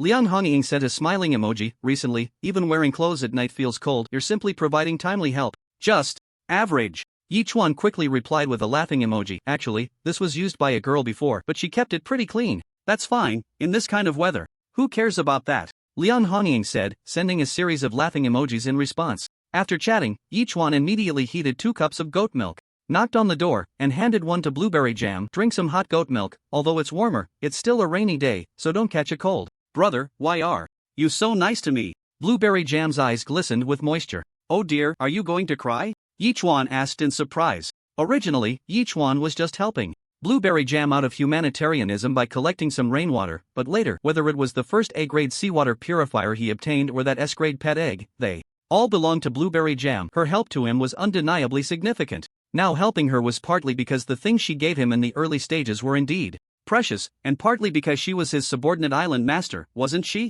I've decided, I want to tell you why I entered the ocean world. Taking a deep breath, Blueberry Jam said seriously. So serious? Yi Chuan looked at Blueberry Jam in surprise. Could there be some impressive reason for entering the ocean world, or was there some hidden secret? Actually, we internet celebrities with millions of fans have families secretly supporting us. Blueberry Jam explained. Of course, I do, too, and it's a first-class family, and among this, there's a betting agreement involved. A betting agreement? Yi Chuan looked at Blueberry Jam suspiciously. I have a male streamer rival. We've always been arch enemies, often competing in various PKs, with wins and losses on both sides. Blueberry Jam nodded. That male streamer belongs to the same family as me, and this bet involves the family's 100 billion funding support. Both this rival male streamer and I entered the ocean world at the same time. Whoever can survive the newbie period and develop a certain influence will win this bet. How stupid is this family to use 100 billion to support you, to support internet celebrities? Yi Chuan asked incredulously. Unless this family had their heads banged against a door, it was absolutely impossible for them to do such a foolish thing.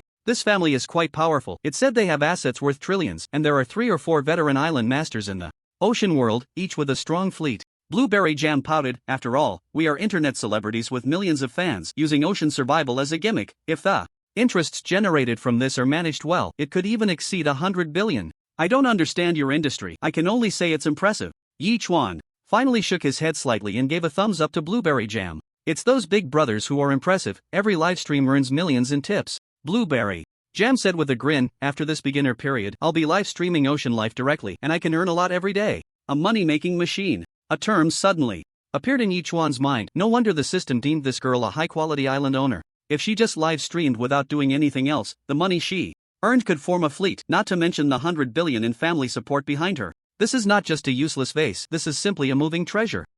I must take good care of her. After all, her earning money means I earn money too. It's okay, actually, the waters are quite deep, Blueberry Jam said, sticking out her little tongue. Alright, that's the reason I entered the ocean world. Now I have no secrets from you. Good, I'll give you a thumbs up. Yi Chuan nodded and couldn't help but laugh heartily. Brother, how about I dance for you? Blueberry Jam suddenly changed the subject, winking at Yi Chuan. You know what I mean. Dizzy. Yi Chuan supported his forehead with his hand and immediately refused. Let's wait until after the beginner period when we're safe. Besides, who has the leisure for that? Right now. Seems so. Blueberry Jam scratched her head and then said with a smile, okay, then after the beginner period, I must dance the most beautiful dance for you. It's a deal. Yi Chuan nodded heavily, making a pinky promise with Blueberry Jam and sealing it. Brother, why do I see the island I was on before sinking? A few minutes later, after the turtle turned to leave, Yi Chuan was preparing lunch and Blueberry Jam looked at the place she had lived for over a month, puzzled. If the island owner dies, or the tablet is completely transferred elsewhere, then the island where the owner is will disappear, Yi Chuan explained. That's the rule of the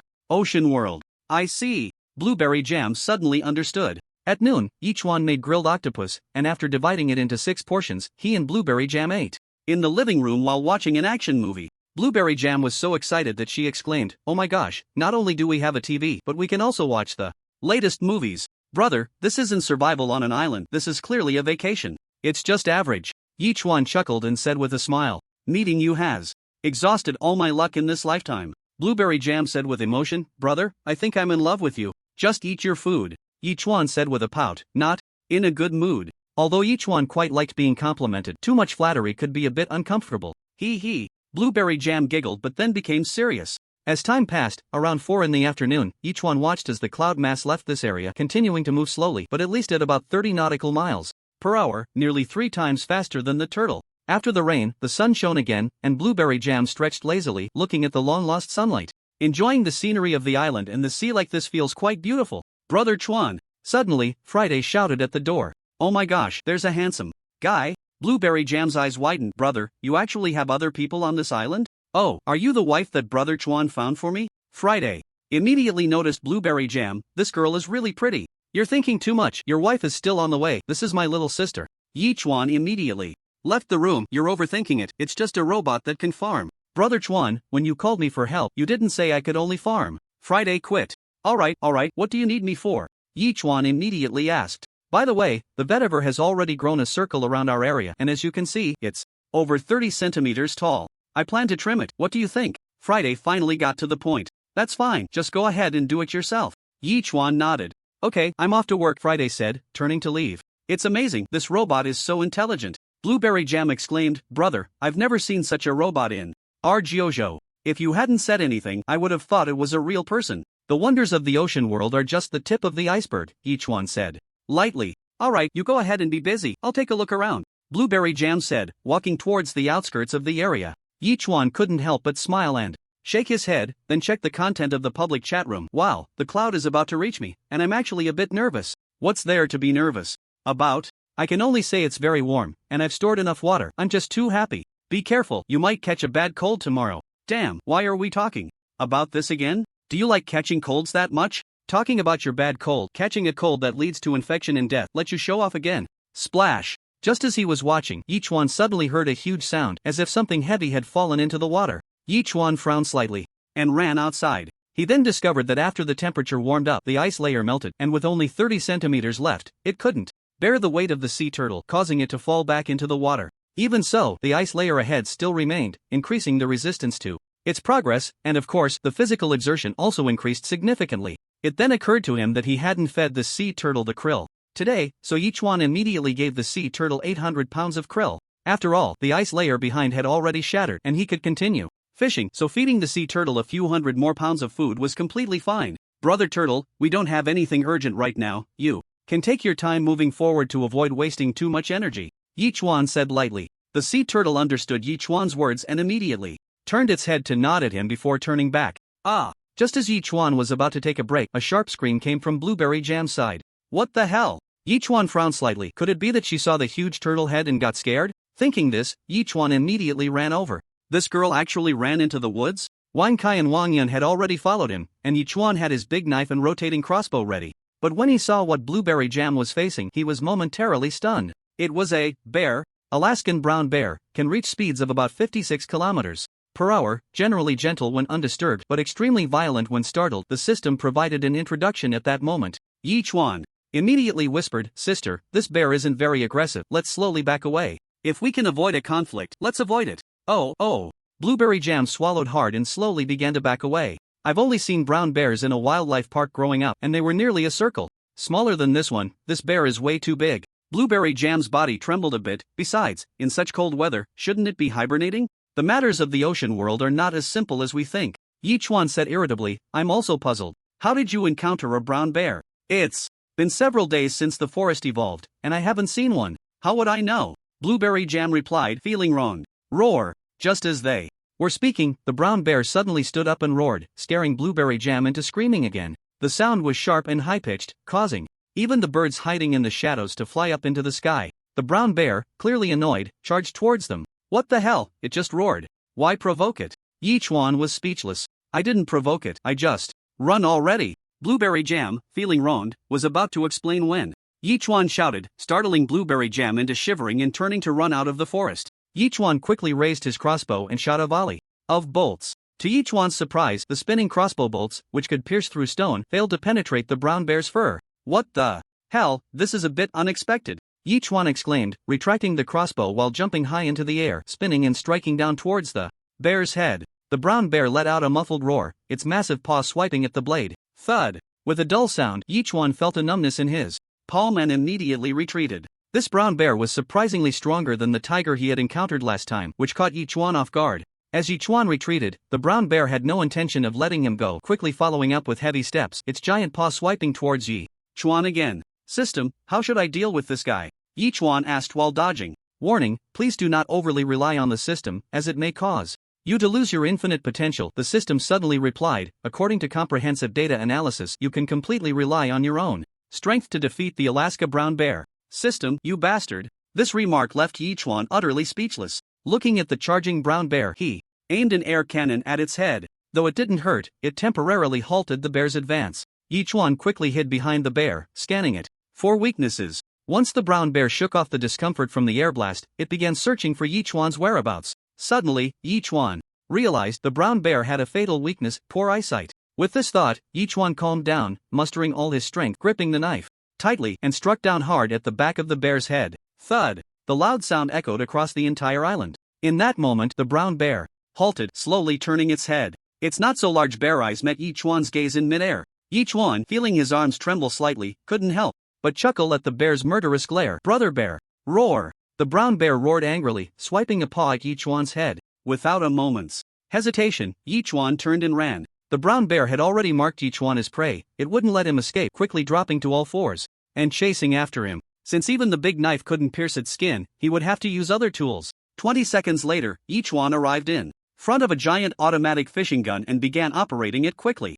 The brown bear, now in a frenzy, didn't think at all and lunged at Yichuan when it was still 5 or 6 meters away. Thud! A crisp sound rang out as the 5-meter-long fishing gun fired, instantly embedding itself in the bear's belly, the immense force sending the 700-kilogram bear flying over 20 meters. Looking at the brown bear lying motionless on the ground, Yichuan finally let out a slight sigh of relief. Fortunately, this heavy weapon was effective. Otherwise, after that blow, even with his rapid healing ability, he would probably have been in serious trouble. Now, you can't move, can you? A full minute passed, and the brown bear remained still. Yichuan snorted coldly and walked over with his large knife. Roar! Standing in front of the brown bear, Yichuan kicked its head with his foot, but there was still no response. Just as he had relaxed his guard and was about to go back to retrieve the fish gun, the brown bear suddenly sprang up, claws bared, lunging at Yichuan. Damn it! Yichuan's heart tightened, and he jumped back nearly 7 or 8 meters in an instant. The brown bear missed and charged again. TMD, it has a hole in its belly and still isn't dead.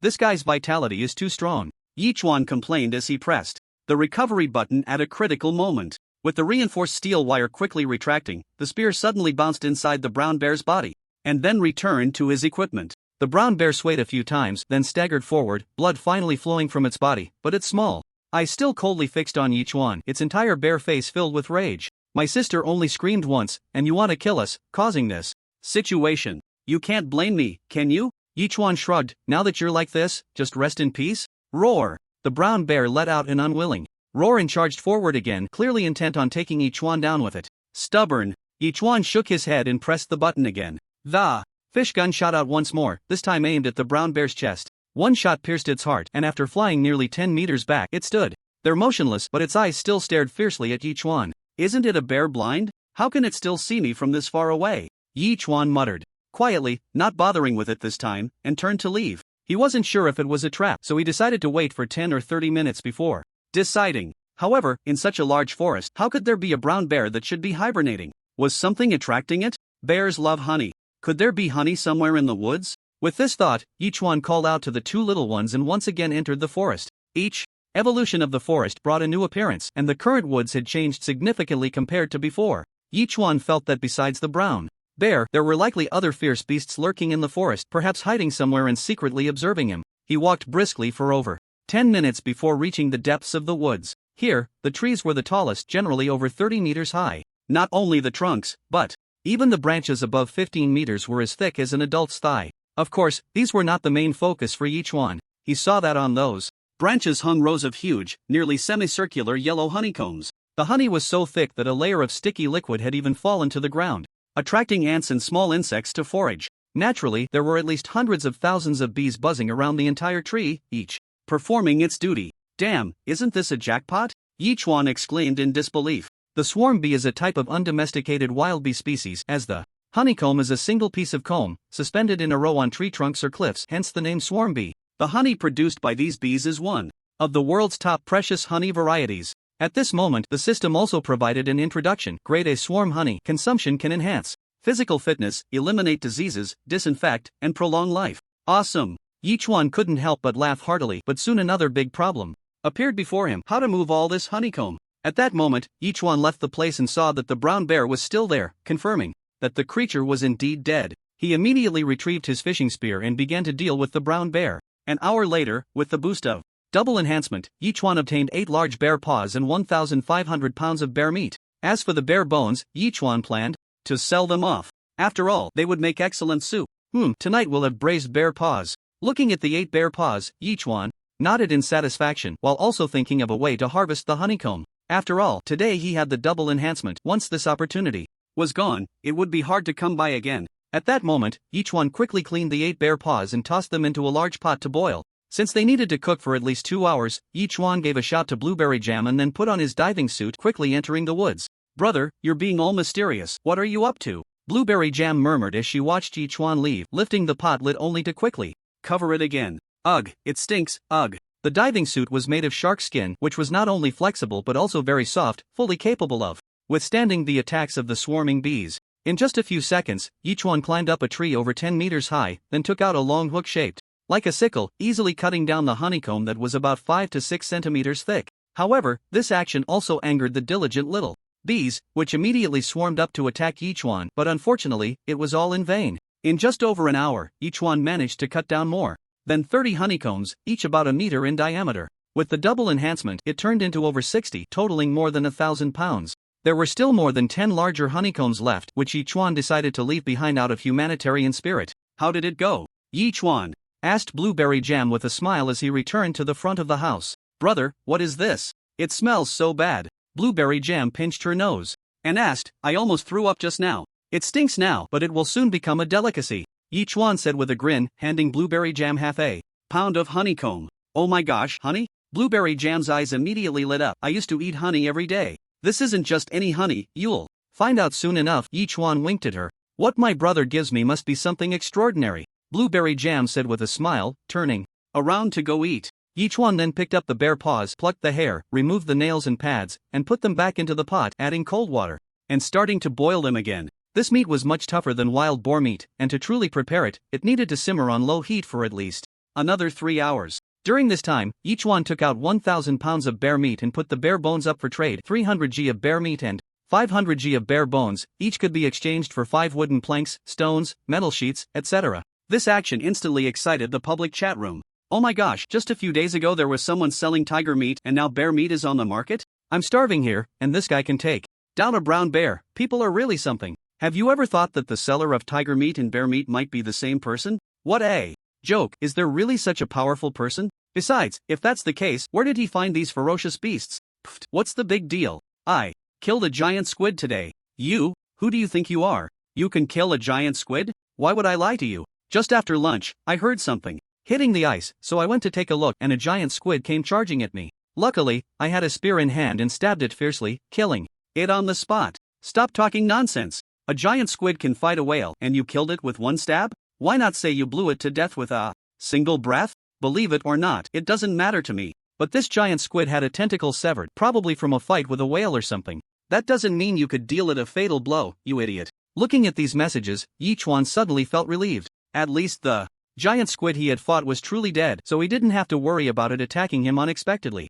However, he was surprised that the island master was so far away and the giant squid had managed to reach him in such a short time. Brother, your bathroom is way too high-tech, especially this toilet. I never used such an advanced toilet back in JoJo. Blueberry Jam came out of the bathroom, unable to contain her excitement, when the water sprayed out after I was done. It startled me. He. You're a super internet celebrity with millions of fans, can't you be a little more cultured? Yichuan said with a slight curl of his lips, sounding annoyed. I'm really surprised. Blueberry Jam pouted slightly and muttered. Did you finish the honey? Yichuan immediately changed the subject. Yes, I finished the honey, that's why I went to the bathroom. Blueberry Jam's smile returned to her face, it even promotes intestinal movement. Brother's products are always top-notch, hee. Saying this, Blueberry Jam even struck a pose. Yichuan couldn't help but curl his lips slightly before saying, Sister, why don't you help me start a fire? Let's make some delicious food together. Okay.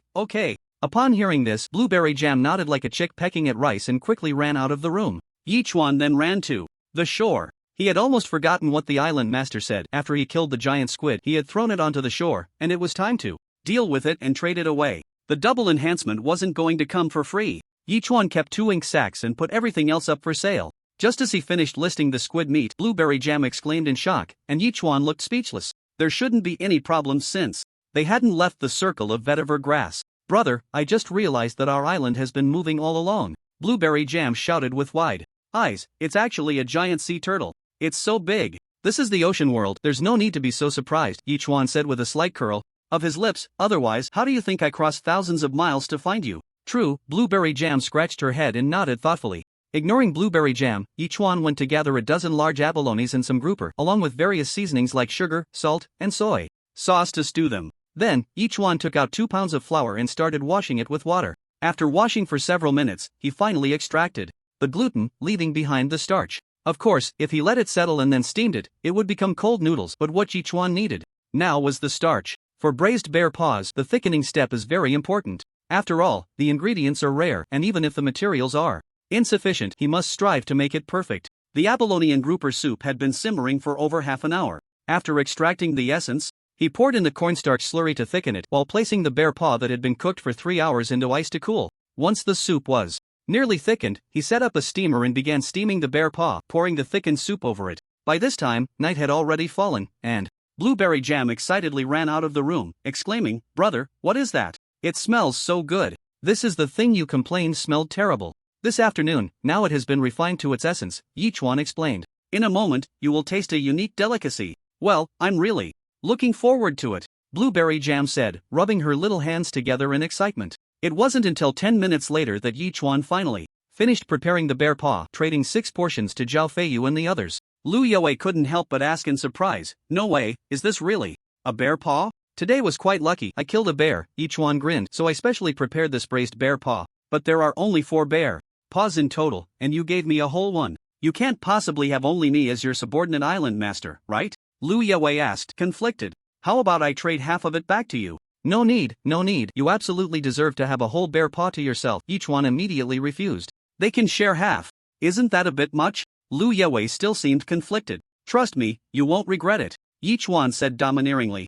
Eat up, it's an order. Alright then. Lu Yewei finally sent a cute expression. Over 1,000 nautical miles away, a girl in a cotton coat and glasses looked at the braced bear paw in front of her, unable to help but take a deep breath, then murmured softly, "Why is he so nice to me?" Could it be that he, at this point, the girl immediately shook her head vigorously. No way, how could I think that? We've never even met.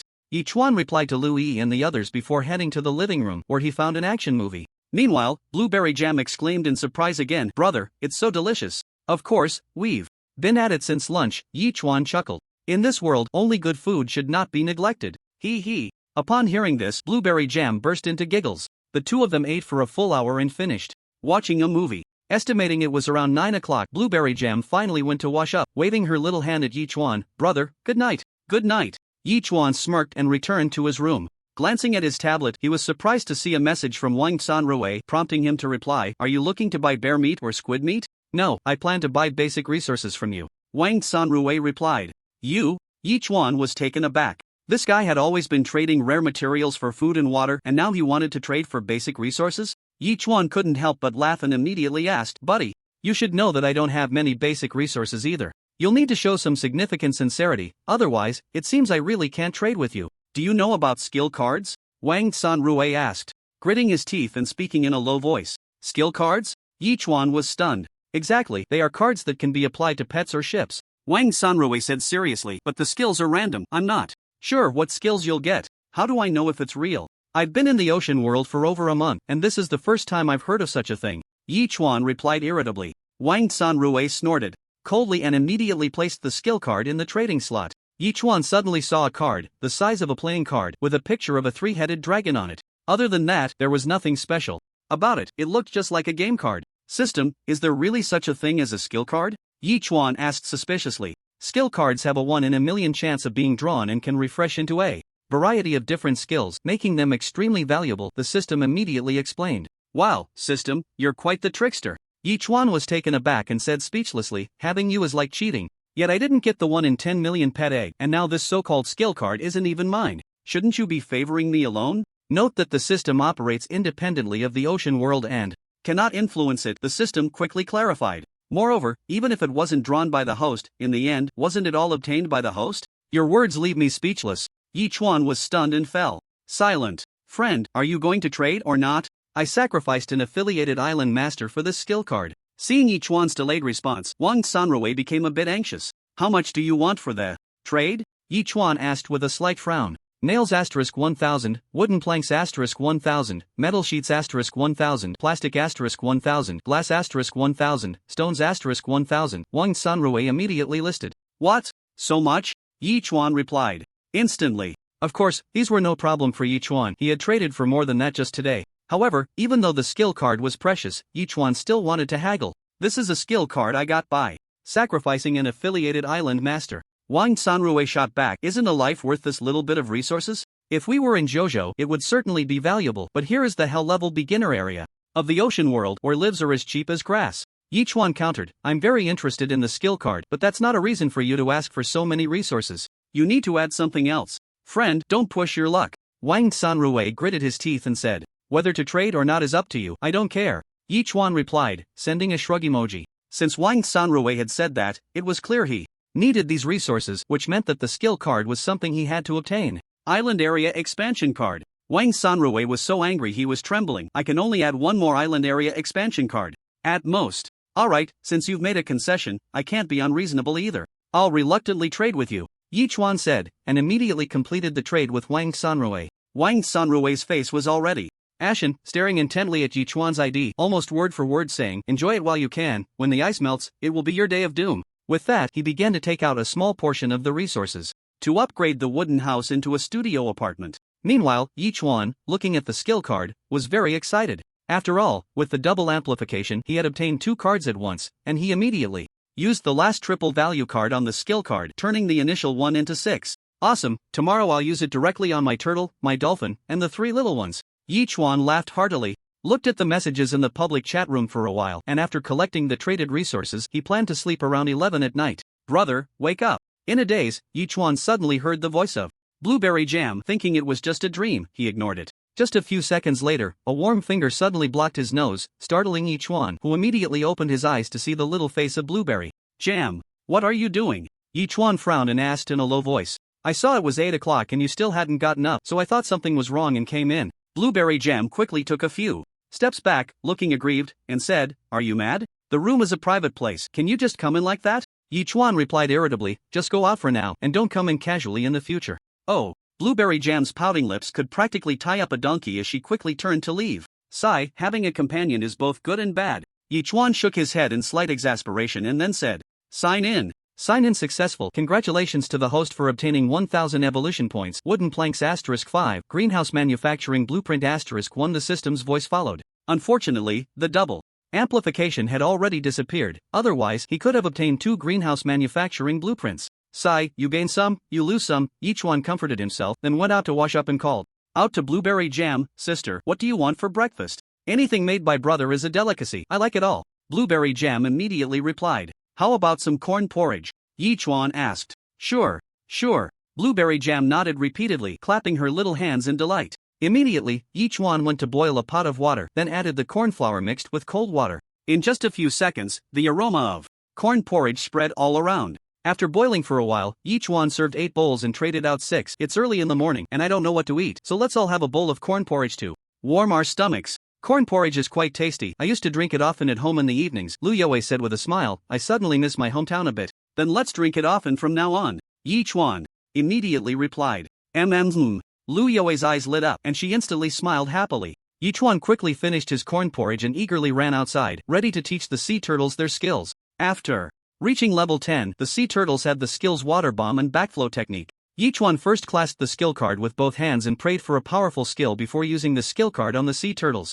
As a faint light shone, the skill card transformed into countless stars and then disappeared. Yichuan immediately opened the sea turtles information panel. Island Master, Yichuan type, sea turtle level, 10. 0/12,000, skills, Water Bomb, Intermediate, Backflow Technique, Beginner, Absolute Gravity. Talents, Longevity, Rapid Healing, Crawling. Indeed, a new skill had been added, Absolute Gravity. The system immediately provided an introduction. Absolute gravity requires the host's command to use. The sea turtle will rise 1 meter above the sea surface within 3 seconds and then fall heavily, generating a force equivalent to 1,000 tons, capable of smashing enemies beneath it into pieces. Additionally, within a radius of 1 kilometer, it will create huge waves, thereby interfering with or even directly annihilating enemies. Wow! This skill is quite shocking. Yichuan nodded slightly, but it seems the skill doesn't have a level. Perhaps it becomes stronger as the sea turtle's weight increases? Then, Yichuan simultaneously used 3 skill cards on the 3 little ones and opened the information panel. Name, Albatross level, 8, growth stage, evolution points, 0/4500 skills, Diving Claw, can lift 120 kilograms objects, Flame Feather Arrow, 8.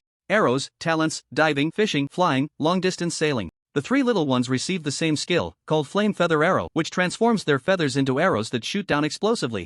It can achieve the same effect as a rotating crossbow arrow, but with greater speed and surprise. However, its power is not as great as that of the rotating crossbow arrow and can only be used for ambushes. The level 8 Albatross can shoot out 8 flame feather arrows, and it is estimated that as its level increases, the number of feather arrows will also increase. However, Yichuan is unclear why it is called Flame Feather Arrow, as the system did not provide any notes. Perhaps when the 3 little ones reach a certain level, this mystery will be unveiled? Next up is the dolphin. Yichuan smiled slightly and immediately used a skill card on the dolphin, then opened the dolphin's information panel. Name, Dolphin Friendliness, 100 out of 100 level, level 10 evolution value, 0 out of 6000 skills, Sonic Interference, Intermediate, Absolute Impact. Intermediate, Shared Vision, 10s, Talent, Deep Dive, 1800 meters. Note, Absolute Impact allows the dolphin to attack with its head, with a primary impact equivalent to a force of 2000 pounds. Shared Vision requires the host to actively use it. The images seen by the dolphin can be transmitted to the host's mind, but a level 10 dolphin can only transmit for 10 seconds and can be used once a day. Even so, it was enough to make Yichuan feel delighted. He immediately called for the dolphin to dive quickly to the seabed, using this skill only when the dolphin was nearly at the bottom. In an instant, the underwater scenery was transmitted into Yichuan's mind: sea dragons, sailfish, lanternfish, and others swimming freely, with many fish fleeing upon seeing the dolphin. The seabed of this area was covered in sand, home to flounders, hermit crabs, and many strange little creatures. Yi Chuan even spotted a pink object that resembled a diamond. However, before he could observe it closely, the 10 seconds were up, and Yi Chuan quickly instructed the dolphin to retrieve the stone. Dozens of seconds later, the dolphin suddenly burst out of the water, spitting out a pink crystal that was not much smaller than a ping pong ball. Yi Chuan immediately took it and looked at it. It appeared to be similar to a diamond. System, what is this? Diamond, the system promptly answered. Indeed, it's a diamond. Yi Chuan's expression changed. Diamonds are made from raw diamond material, and, after processing and cutting, they become dazzling diamonds. Although the myth of diamonds has been broken, large diamonds are still loved by people. This diamond, at the very least, weighs 2,000 carats, and after processing, it could be at least 1,000 or even 1,300 carats. Not to mention anything else, it could easily sell for over $1 million, right? I wonder, are there many of these things in the seabed? After thinking for a moment, Yi Chuan asked again. The dolphin immediately nodded at Yi Chuan, which excited him. He quickly had the system mark the coordinates of this location, just waiting to come back for diamonds or to sell them. Should I use the last skill card on the sea turtle? At this moment, Yi Chuan took out the last skill card and couldn't help but mutter to himself in distress. Attention, an evolved beast can only use one skill card, using more is ineffective, the system immediately prompted. Damn! This one sentence left Yi Chuan stunned. He had used the last triple value card to obtain 6 skill cards, and now the last one couldn't be used? This was truly frustrating. In the end, Yi Chuan could only sigh helplessly, accepting this reality, and then posted a message in the public chat room. I have a skill card that can be used on your pet. To grant it a powerful skill. There is only this one, so act fast if you want to buy it. Wow, there's actually something like a skill card, but if you can't even support yourself, how can you afford to raise a pet? Are you out of your mind? Hey, just because you don't have a pet doesn't mean others don't. After all, the ocean world is so vast, and there are at least tens of millions of surviving island masters. How? Could there not be someone with a pet? If there really are people with pets, then this skill card could let their pets help them fight. That would be awesome. You're thinking too much. If you raised a little hamster, what do you think it could do even if it had a skill? You know what, I actually do have a hamster. Once the newbie period is over, I'll have my family trade it to me. Oh, look at you getting all smug. Do you really think you can survive past the newbie period? In just over a month, it's already fraught with danger. What makes you think you can last the next 4 months? Damn it, are you cursing me? For a moment, the island masters began to argue fiercely about pets, but Yi Chuan watched for several minutes and it seemed none of the island masters admitted to having pets. However, the probability of obtaining a skill card is 1 in a million. If we consider 30 million island masters, that means there should be about 30 island masters with pets. Even if some of them have died, it's impossible that in such a large newbie area, only you have a pet, right? Hello, may I ask what price your skill card is? Just as Yi Chuan was in a dilemma, finally, one island master sent a message.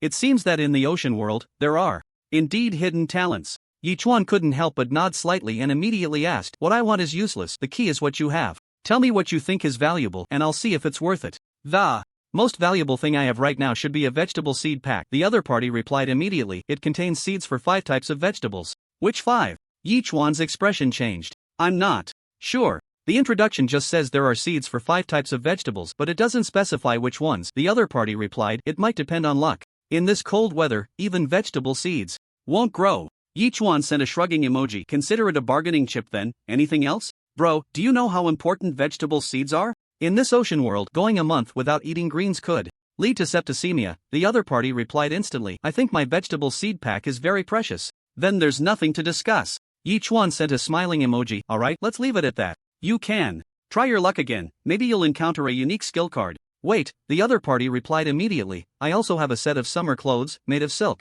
I've tested it, and a dagger leaves no trace on it. So, this is a silk armor that can't be pierced by blades? Yi Chuan asked immediately. Exactly, the other party replied very seriously, guaranteed. If that's the case, then we can trade, Yi Chuan said, immediately placing the skill card in the trading slot. The other party also put up the clothes and the vegetable seed pack, and the two completed the trade right away. Friend, I just traded the skill card to you. And you're planning to trade it to someone else? Wang Sanrui also saw that message and immediately messaged Yi Chuan. We've completed the trade, so it's mine now. I don't have any pets or anything, can't I trade it away? Yi Chuan replied irritably, what, do you want to control me? I was just asking. Wang Sanrui replied and then stopped talking. Wang Sanrui was very clear that some island masters owned pets that were mostly very powerful in combat. He had long wanted to deal with Yi Chuan. Although he didn't know Yi Chuan's other strengths, he had at least figured out that he didn't have any very strong pets, which meant that the chances of defeating him had increased by more than half. Yi Chuan, let's see how you die this time. The t-shirt and shorts he traded for were completely white, adorned with a design inspired by the 9 provinces, which was quite artistic, and they felt very cool to the touch, with a great texture. Based on what the island master said, Yichuan directly took out a large knife, found a stone, placed it on top, and then struck down hard. With a loud bang, the stone shattered, but there were no marks from the knife on the t-shirt, not even a speck of dust. As expected, it's impervious to blades, and it even has an automatic dust cleaning feature? Yichuan muttered in surprise. So, as long as I have this outfit, I can wear it all summer without needing to change clothes? Awesome! Yichuan laughed heartily, then looked at the vegetable seed packets and opened one. Instantly, seeds for 5 types of vegetables appeared before him: tomatoes, green beans, leeks, cabbage, and okra, with 30 seeds for each type. Strictly speaking, these vegetable seeds are even more valuable than that outfit. Yichuan chuckled and immediately handed the seeds to Friday. Friday, it seems you have some work to do in the next couple of days. My purpose of existence is to farm. It's what I should do, Friday said without hesitation. No land left, right? Yichuan nodded and then asked. I have fertile black soil. I can cultivate another piece of land. Friday replied immediately. However, there are still 2 greenhouses. If you want to collect these things for planting, you might need to acquire more greenhouses. No problem, just go ahead. Yichuan laughed. One last thing. How are the fruits doing? 3 days, just 3 more days, and they will be fully ripe. Friday provided the final deadline. Good. Yichuan laughed heartily, patted Friday, and sent it off to get busy. Next, Yichuan built another warehouse next to the original one. Soon, a warehouse measuring 20 meters long and 15 meters wide appeared before him, identical to the previous one. Brother, you built another warehouse. Blueberry Jam came over, smiling. By the way, your warehouse even has a password. What's inside? It's some supplies. Since the room couldn't hold everything, and I kept getting more, I specifically built a warehouse, Yichuan explained. Currently, I have quite a few supplies on hand, and I'm running out of space. This warehouse has really solved my urgent problem. Why can't I see the supplies? Blueberry Jam asked suspiciously. Yichuan didn't answer. He went straight to the warehouse, and with a thought, he placed all the supplies he had previously received and temporarily stored in the system's item column into the warehouse. After all, the fruits were about to be harvested, and 3 types of fruits would require at least 3 item slots. These fruits were different from other items. They had to be vacuum stored, or else even if they were left for a short time, they would all rot. You have to know that this is an ocean world, and every fruit is worth its weight in gold. They can't just be discarded. Wow, brother, are you performing magic? Where did you pull out so many supplies from? Seeing so many supplies suddenly appear before her, Blueberry Jam exclaimed excitedly. What is this? A blueprint for manufacturing an attack type medium sailboat, and is that a bicycle? Isn't that a bit ignorant? Yichuan's mouth twitched. Hee, this is really the first time I've encountered something like this. Blueberry Jam immediately laughed and said, how amazing. Here's a diamond for you, go play with it. Yichuan weakly shook his head and tossed the pink diamond to Blueberry Jam. Blueberry Jam became excited again. Brother, such a big diamond. And it's pink. It must be worth at least several hundred billion. Do you like it? Yichuan nodded. I love it. I love it so much. I adore you. Blueberry Jam laughed heartily and was about to pounce on Yichuan, who immediately dodged to the side. Sister, why don't you go back to your room and study it? I want some peace and quiet. Who is peace and quiet? Blueberry Jam asked suspiciously.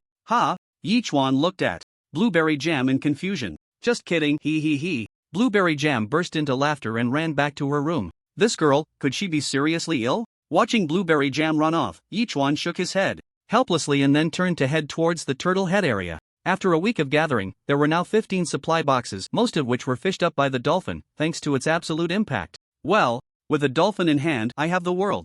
Yichuan immediately opened all the supply boxes. Stone *7, instant noodles *5, mineral water *3, wood plank *5, charcoal *3, bread *2. The items opened were still those basic supplies, but just the instant noodles alone yielded 13 packs. It seemed that even in the cold, the ocean world began to show compassion for the island masters, resulting in most of the supplies being food and water. Unfortunately, the ice layer was too thick. 90% of the island masters probably wouldn't be able to salvage any supply boxes. Not to mention anything else, at least for lunch today, we can have fast food. After putting the simple supplies into the warehouse, Yichuan happily carried the instant noodles back to his room, took out 2 king crabs, and after cooking them, called Blueberry Jam to help extract all the crab meat. Yichuan then went to cook a large pot of fish soup with the grouper, and after fishing out the grouper, he called Blueberry Jam to pick out the fish meat while he chopped the king crab meat into small pieces. Only then did he throw the instant noodles into the fish soup, along with the crab meat and fish meat, and waited until the noodles softened before starting to serve them. It smells so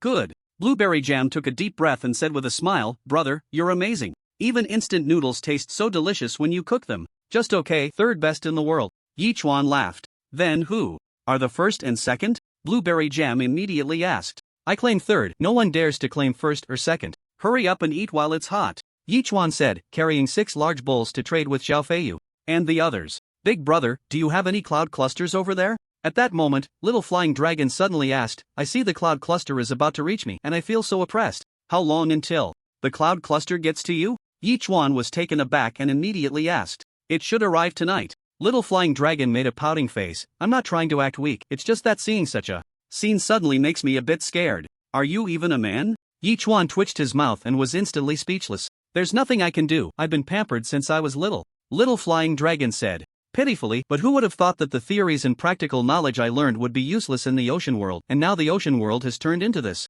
I'm really struggling inside. Don't come crying to me. A man should bleed in sweat, not cry. Yichuan immediately scolded. What does crying like that look like? Saying this, Yichuan used one of the remaining 2 super locators to pinpoint Little Flying Dragon's location. Liang Hongying and Lu Shuai have both been to the sea turtle, and even without using the super locator, they can reach it. Yichuan plans to use the last one on Lu Yuewei, temporarily leaving Xiao Feiyu aside. After all, although Xiao Feiyu is the one who can help him the most, his survival ability is also the strongest, so there's no need to pay attention to him for now. Yichuan's current plan is to gradually gather everyone together. The more people there are, the greater the strength. Besides, in more than 2 months when that barrier is removed, the foreign regions will definitely launch an invasion on the Jojo area, so being together will allow them to look out for each other. Fortunately, the Little Flying Dragon is not particularly far from him, only about 300 nautical miles away. The sea turtle's current speed is roughly around 8 knots per hour, so if they set off now, they can arrive the day after tomorrow morning. However, Yichuan did not mention this to the Little Flying Dragon. After chatting a bit, he fell silent. Attention, the most terrifying cold wave in the novice area will descend from the high altitude tonight at midnight, and the temperature will drop to -37 degrees. Please prepare protective measures. In the afternoon, just as Yichuan was about to make some milk tea, the system's voice suddenly interrupted. A super cold wave? Yichuan was taken aback. It didn't matter to him, but countless island owners in the novice area would suffer. Currently, a warm cloud mass is passing through, yet suddenly such a terrifying cold wave appears. Is the ocean world going to test everyone's cold resistance again? Yichuan's mouth twitched, and he was at a loss for words. At that moment, Yichuan immediately ran into Blueberry Jam's room. Brother, what are you doing? The sudden action startled Blueberry Jam, making her shiver and ask shyly. Yichuan ignored her and quickly used her super tablet to post a message in the public chat room. Everyone, please note that a super cold wave will hit the novice area at midnight tonight, and the temperature will drop to around -37 degrees. Prepare your cold protection tools. What the hell? Which son of a bitch said that? The weather is about to warm up. How can there be a cold wave? Whether you believe it or not, I don't believe it. We came to survive in the ocean, not to die, okay? I think everyone should make some preparations, at least keep a small stove burning. If this is true, we might be done for. Such a poor prank. You actually believe it? The temperature here has at least risen by 10 degrees with the cloud mass passing through. A cold wave might come? That's hilarious.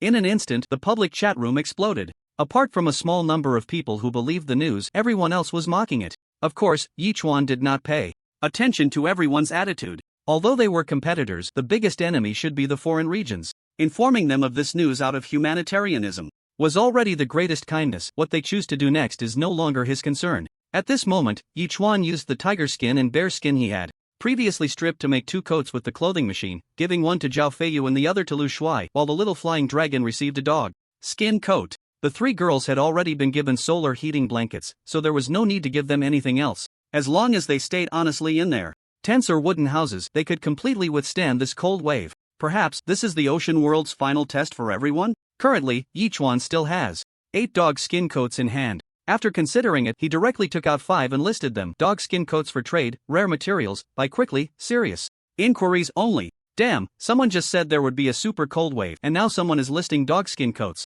This speed is a bit fast, huh? I feel like this guy is just selling dog skin coats, deliberately finding a stooge, and then splitting the profits 80-20. Hey buddy, you must be into reselling things, right? You have such a magical idea. Don't say it's a cold wave, even a chilly tide can't freeze you. Anyway, I think this is just hype. I absolutely won't buy any damn dog fur coat. Whoever wants to buy it can go ahead. It can only be that way. Whoever wants to buy it can buy it. For a moment, the public chat room became lively again. The guy who had just boasted that he would definitely not buy a dog fur coat, however, privately messaged Yichuan, buddy, about that dog fur coat, how do you plan to sell it? Anyway, I'm trading rare materials. If you have something, just let me know, Yichuan replied casually, as long as I feel it's appropriate, we can make a deal. I don't really have anything too good. How about a speedboat manufacturing blueprint? The other party asked hesitantly. Tonight, I can responsibly tell you that about 60 to 70% of people will freeze to death. Yi Chuan replied seriously, do you think a speedboat manufacturing blueprint can exchange for your life? Well, the other party clearly hesitated for a moment. Alright, 2 speedboat manufacturing blueprints. I got lucky. I just arrived in the ocean world and found this thing. Originally, this was my capital for a comeback, but now it's all yours. That's more like it. Yi Chuan immediately agreed and completed the transaction with the other party. Yi Chuan didn't even need to look, this speedboat was most likely electric. It seemed that the probability of getting electricity in the ocean world was much higher than getting gasoline or diesel, so many of the power items obtained were correspondingly electric. Thus, it also aligned with the call for environmental protection. This tiger fur coat is really awesome. At this moment, Zhao Feiyu had already received the tiger fur coat and couldn't help but excitedly reply, your clothing technology is too strong, right? I have a clothing machine that can make corresponding clothes based on various animal skins or fabrics. Yi Chuan said seriously, were it to sleep tonight, or better yet, don't sleep at all, you must resist this cold wave. Will there really be a cold wave? Zhao Feiyu asked in surprise. You can choose not to believe others, but you must believe me, Yi Chuan replied. Only then did Zhao Feiyu take it seriously. If it were someone else saying it, he would definitely treat it as a joke, but Yi Chuan was different from anyone else. He could not only predict various disasters in advance but also had an inexhaustible source of water and food. Now, Zhao Feiyu unconditionally believed every word Yi Chuan said. Now that everything that needed to be done was done, Yi Chuan stopped thinking about it and immediately put 50 g of tea leaves and 50 g of white sugar into a large pot, turning the heat to low and slowly stir-frying. This homemade milk tea was simple and nutritious, definitely the best drink choice on a deserted island. As Yi Chuan stirred, the white sugar quickly turned into caramel and the tea leaves became incredibly soft, releasing a rich tea aroma. Yi Chuan nodded and immediately poured 3 L of goat milk into the large pot, starting to boil it over high heat. Brother, are you making milk tea? Blueberry Jam ran over excitedly, smelling the aroma. What a pity, if only there were pearls. Are the pearls in bubble tea tasty? Yi Chuan glanced at Blueberry Jam, it seems just okay. Hee, I think they're quite delicious. Blueberry Jam couldn't help but giggle. Yi Chuan shrugged slightly, after all, everyone has different tastes. And he personally didn't like pearls much. 10 minutes later, as the goat milk boiled, the rich milk tea aroma spread all around, and Blueberry Jam stood by, nearly drooling, until Yi Chuan poured her a cup, and after she took a sip, she couldn't help but shout in disbelief, oh my god, brother, you have to try this, it's so good. Of course. Yi Chuan nodded and took a small sip. The aroma of the tea leaves mixed with the goat's milk had formed a unique milk tea flavor, truly worthy of the materials from the ocean world. The combined fragrance had reached an unparalleled level. Yi Chuan nodded in satisfaction. Indeed, it's quite good. Then, he poured the milk tea into a thermos, waiting to drink it in the evening, as a super cold wave was about to hit, and Yi Chuan wanted to see what this super cold wave was really like. Soon, night fell, and Yi Chuan stewed tofu with pig intestines and chili, trading a portion to each person. Have a bowl of intestines and tofu to warm up. It seems we won't be able to sleep tonight, as the cold wave is about to arrive. If it gets too cold, we should be prepared. After that, Yi Chuan called for Blueberry Jam to come to the coffee table in the living room to eat. Estimating it was around 10 o'clock at night, Yi Chuan suddenly frowned and immediately ran out to herd the chickens and sheep into the warehouse. After all, the warehouse maintained a constant temperature of 10 degrees, although the chicken coop and sheep pen were decent. Who knew if they could withstand the minus 37 degrees cold? If they couldn't hold up, wouldn't he be left helpless? Worried they might run around, Yi Chuan called over 3 little ones to keep an eye on them, and only then did he return to his room, trading 500 milliliters of monkey wine and 300 milliliters of milk tea to each of the 6 people. Everyone drink the milk tea first, it has a refreshing effect so you don't fall asleep. Although we've prepared well enough, if it still gets cold in the end, just drink the monkey wine, it will definitely help withstand the cold. Don't worry, big brother, we can definitely handle it, the little flying dragon replied with a grin. I have absolute confidence in you. Having confidence in me is useless, you must have confidence in yourself. Yi Chuan replied irritably, just wait, after this cold wave passes, we should be able to enjoy the fruits of our labor. Looking forward to it, the little flying dragon replied excitedly. At that moment, Yi Chuan didn't say anything more, returned to the living room, turned on the TV, and while munching on sunflower seeds and drinking milk tea, he started watching Wu Xiaojiang's crosstalk. Originally, Blueberry Jam was about to go to sleep, but hearing the noise outside, she couldn't help but ask, brother, why aren't you sleeping yet? Can't sleep, you go ahead. Yi Chuan shook his head. Then I'll keep you company, I usually sleep around 1 or 2 in the morning anyway. Blueberry Jam said with a smile, sitting down to munch on sunflower seeds. Yi Chuan didn't stop her, after all, the long night was lonely, and having a beautiful girl beside him was a way to ease the solitude. As time passed, midnight soon arrived, and Yi Chuan's heart tightened. He immediately opened the door. Brother, what are you watching? Seeing this, Blueberry Jam grabbed a handful of sunflower seeds and followed him out of the room. However, it was still silent outside and pitch black with nothing visible, which made Yi Chuan furrow his brows tightly. There was nothing. Could it be that the system had a bug, or was the cold wave coming from a foreign region, taking longer? Brother, look at that. At that moment, Blueberry Jam suddenly pointed to the sky and asked. Looking up, he saw a mass of white mist slowly descending. Quick, back inside, Yi Chuan said in a low voice, grabbing Blueberry Jam's arm and pulling her into the room, shutting the door immediately. Hey, you hurt me? Blueberry Jam pouted slightly, mumbling softly. Yi Chuan looked outside through the window and saw that the white mist quickly reached the ground, freezing everything it touched with a thick layer of ice, and then the sky began to snow quietly. Brother, why did it freeze so quickly? Blueberry Jam asked in surprise. If it doesn't freeze this quickly, that would be strange. Now, we can go to sleep. Good night, Yi Chuan said, immediately turning back to the super tablet to take a look.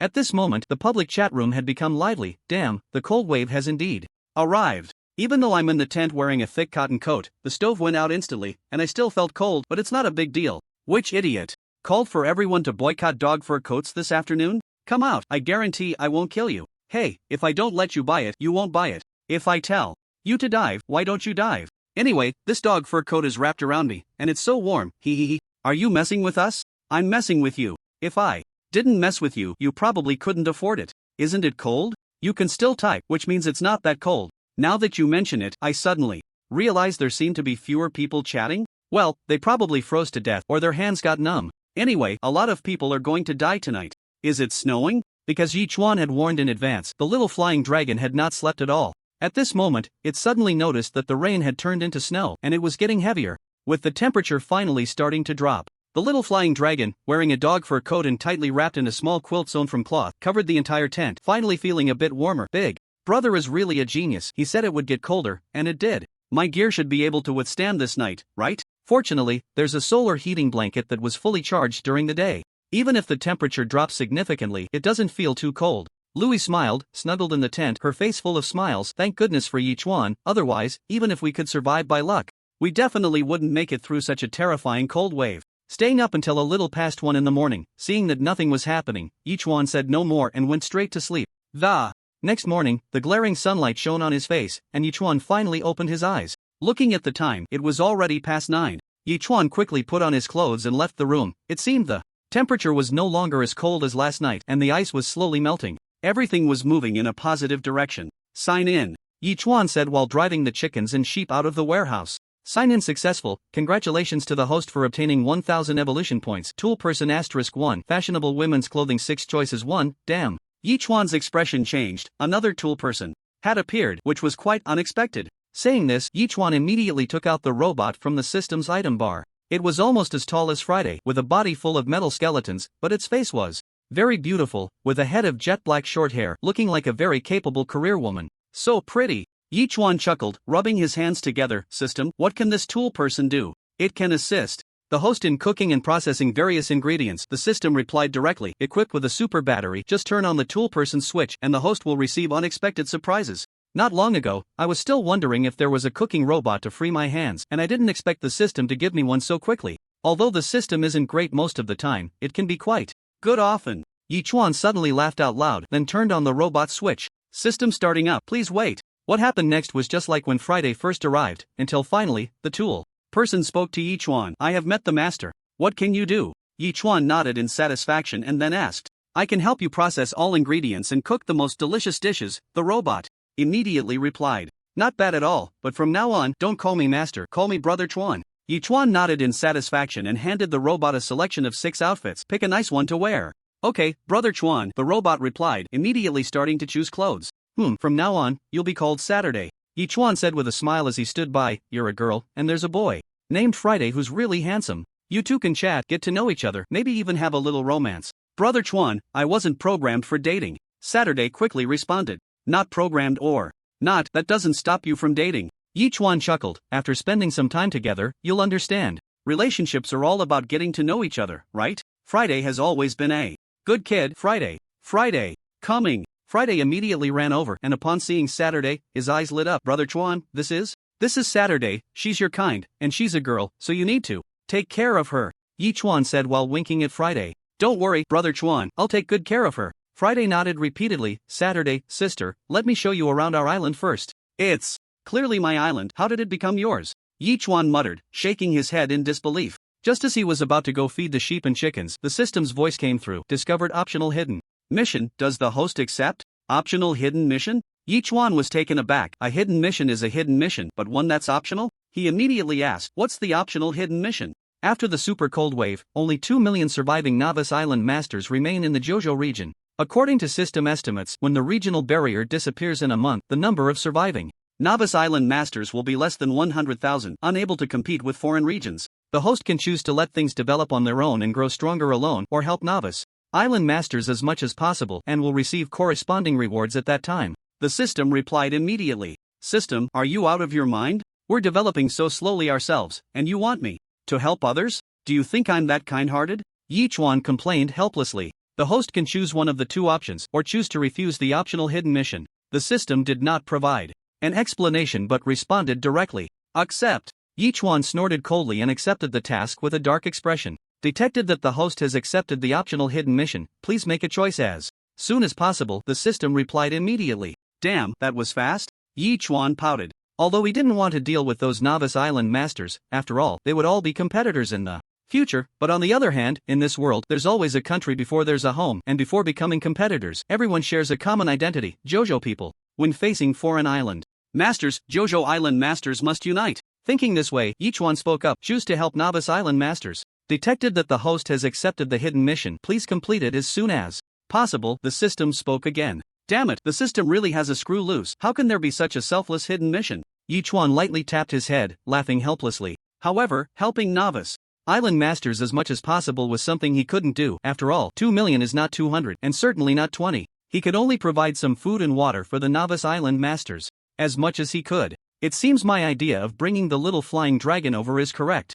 Let him cast the net for fishing and trade with those subsidiary island masters in need, which saves me a lot of effort. Yichuan's mind flashed with inspiration, and he nodded with a smile. Well, I can get there early tomorrow morning, so let's start this task tomorrow. Brother, what are we having for breakfast? At that moment, Blueberry Jam rubbed her eyes and came out of the room, stretching lazily as she asked. Glancing at Blueberry Jam's stunning figure, Yichuan shook his head. It's almost 10 o'clock, let's eat at noon instead. Are you really that hungry right now? Not really, I just thought you had already cooked, hee. Blueberry Jam immediately replied with a cheerful smile. Brother, take off your clothes, and I'll help you wash them. You've been here for several days and haven't done anything. I feel a bit embarrassed. Are you going to help me wash clothes or help me take a bath? Yichuan asked in surprise, looking at Blueberry Jam. Of course, I'm helping you wash clothes. What are you thinking? Blueberry Jam's face instantly turned red, and she said shyly, that's not necessary, this shirt has an automatic dust removal function and doesn't need washing. Yichuan immediately refused. Your shirt is the same, even if you wear it for a month, it won't get dirty.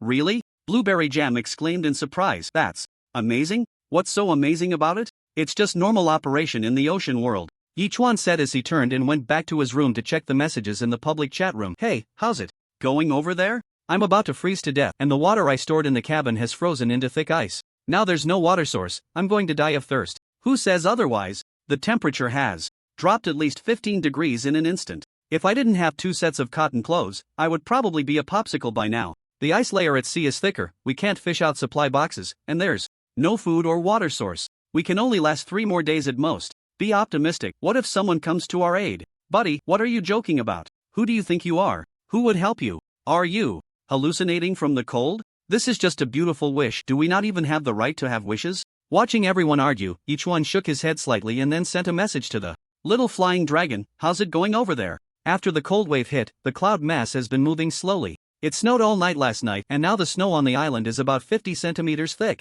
The little flying dragon replied, it's almost impossible to move. What about the cloud mass now? Yichuan asked again. The speed has picked up again, it seems to be leaving my side soon. The little flying dragon replied after a few seconds. Hearing this, Yichuan couldn't help but purse his lips. Although there was a cold wave last night, the temperature here has returned to just below 20 degrees.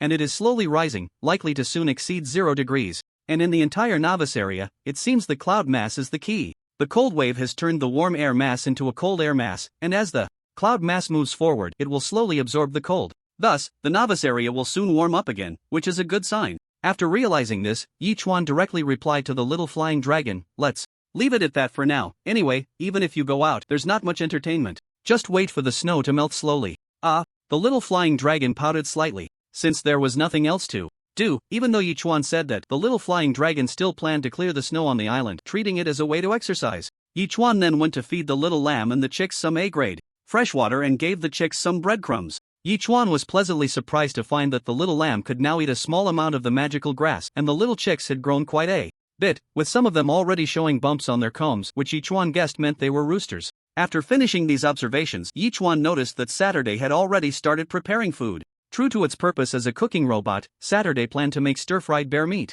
From the initial knife skills used to process the bear meat to the subsequent stir-frying, it was seamless, even when it poured in fresh water after drying out the meat. Yichuan couldn't take his eyes off it and couldn't help but give Saturday a thumbs up. Saturday, you really are a professional. Brother Chuan, you flatter me, Saturday immediately replied. As part of my duties, my program includes hundreds of thousands of recipes. As long as it's a dish that has appeared on Blue Star, I can make it. Hey, when did our island get another beauty? Blueberry Jam, who was watching TV, heard the conversation and immediately ran out, rolling her eyes and asking sarcastically, "This is Saturday, just like Friday, it's a robot." Yi Chuan introduced. "From now on, it will be responsible for our meals." Ah! A smile finally appeared on Blueberry Jam's face. "So it's our nanny." "That's great. Miss, I only cook." "I'm not a nanny," Saturday quickly corrected. "Half a nanny," Blueberry Jam immediately retorted. "By the way, we all like spicy food, so make sure to add chili. My program includes Brother Chuan's dietary restrictions and preferences, so you can rest assured," Saturday promptly replied.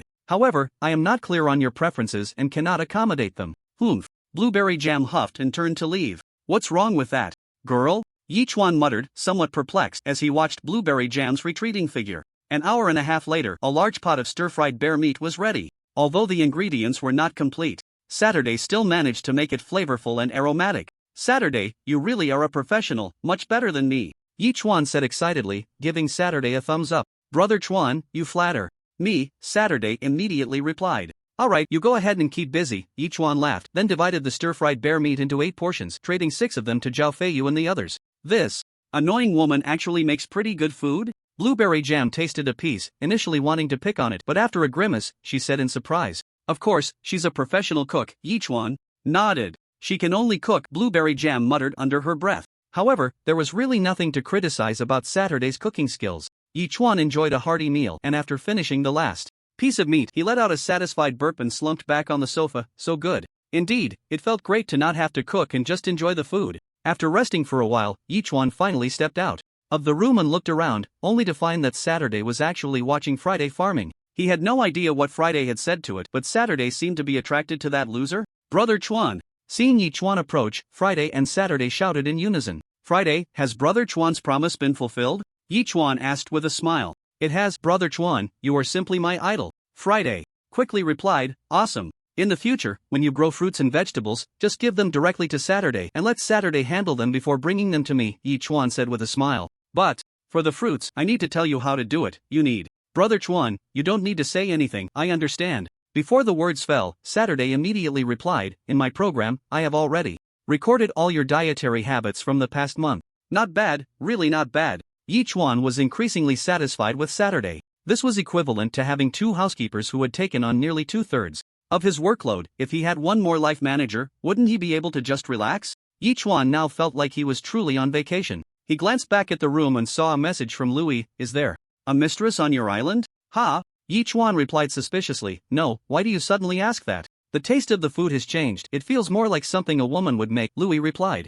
"Your taste buds are really something else, you can even tell that." Yichuan responded in surprise, "But it's not a mistress. When you come to my island later, everything will be clear." "Can I even go?" Louis sent a rolling eyes emoji. "Won't your mistress just kick me out?" "Ha ha ha." Yichuan was taken aback and replied with a series of laughing emojis. Indeed, a woman's sixth sense is quite terrifying. Meanwhile, Louis's face turned unusually grim. How could it be? How could he suddenly find a woman for his island? What is his relationship with that woman? After feeding the sea turtle 800 pounds of shrimp, Yichuan once again attempted to use the same eye transmission. The dolphin was now swimming rapidly in the 300-meter deep sea, occasionally swallowing small fish nearby. Although the dolphin's body wasn't particularly long, it still needed to consume dozens of pounds of sea fish, and usually, just eating the fish around it was enough. In 10 seconds, Yichuan saw a range of hundreds of meters in the sea. The giant squids that had previously appeared everywhere were now nowhere to be found, which puzzled Yichuan. In several previous invasions by ocean beasts, they had almost always appeared and disappeared suddenly,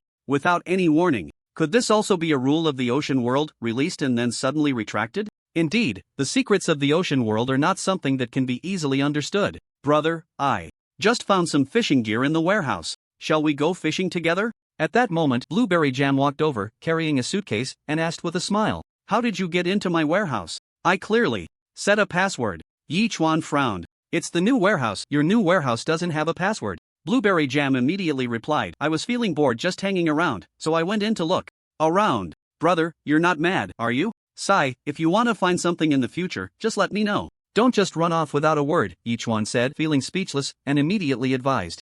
"Horror. Got it. I'll definitely pay attention next time." Blueberry Jam pouted slightly. "So, are you going?" "You go ahead, but be careful." Yi Chuan shook his head. "Okay, I'll catch a big fish and we'll have grilled fish for dinner tonight," Blueberry Jam said cheerfully as she headed towards the sea turtle's tail. Now everything was frozen, except for a strip of broken ice behind the sea turtle's tail, resembling a long river, making it easy to cast a line. Whether or not she could catch a fish was another matter. This kid every day. I hope her beginner phase ends soon. Watching Blueberry Jam's back, Yi Chuan was now wondering if his decision to help her collect rainwater back then was right or wrong. Shaking his head slightly, Yi Chuan turned and ran to check on the magical tree. The protrusions on both sides of the magical tree below 30 meters had grown nearly 15 centimeters, and above 30 meters, new tender branches had appeared, slowly growing. He didn't know if it would grow straight up another 30 meters like before. Magical tree, oh magical tree, you can't really be the bridge to that so-called sky city, can you? Yi Chuan sighed, murmuring softly. Before this, there had been no records of Sky City. Throughout the entire 9 provinces, what kind of place it truly was, perhaps only the system knew. Ah! Just as Yi Chuan was lost in thought, a sharp scream pierced the air, seemingly from Blueberry Jam. Could it be that she was dragged into the sea by a big fish? Yi Chuan muttered to himself, already at the back of the sea turtle. All that remained on the ground was a small stool. Where was the figure of Blueberry Jam? Damn it! Yi Chuan exclaimed quietly, contacting the dolphin while immediately putting on his diving suit and plunging into the sea. There were no big fish around, but the dolphin was swimming towards a certain direction, and Yi Chuan didn't hesitate to follow. Although Blueberry Jam could be quite annoying at times, she was a walking soft currency and could even support a fleet of her own. Blueberry Jam absolutely must not come to harm. A few minutes later, Yi Chuan finally spotted the dolphin, which was currently battling a fish that was 5 or 6 times its size. This fish was about 10 meters long, flat and somewhat bulky, with a mouth over a meter wide, but its eyes were smaller than an adult's fist. Its body was gray, covered in dense spots, giving it a somewhat clumsy appearance. System, what the hell is this fish? Yi Chuan asked, bewildered. This kind of fish seemed quite rare. Whale shark, the largest fish in the world, gentle in nature. The system immediately provided an introduction.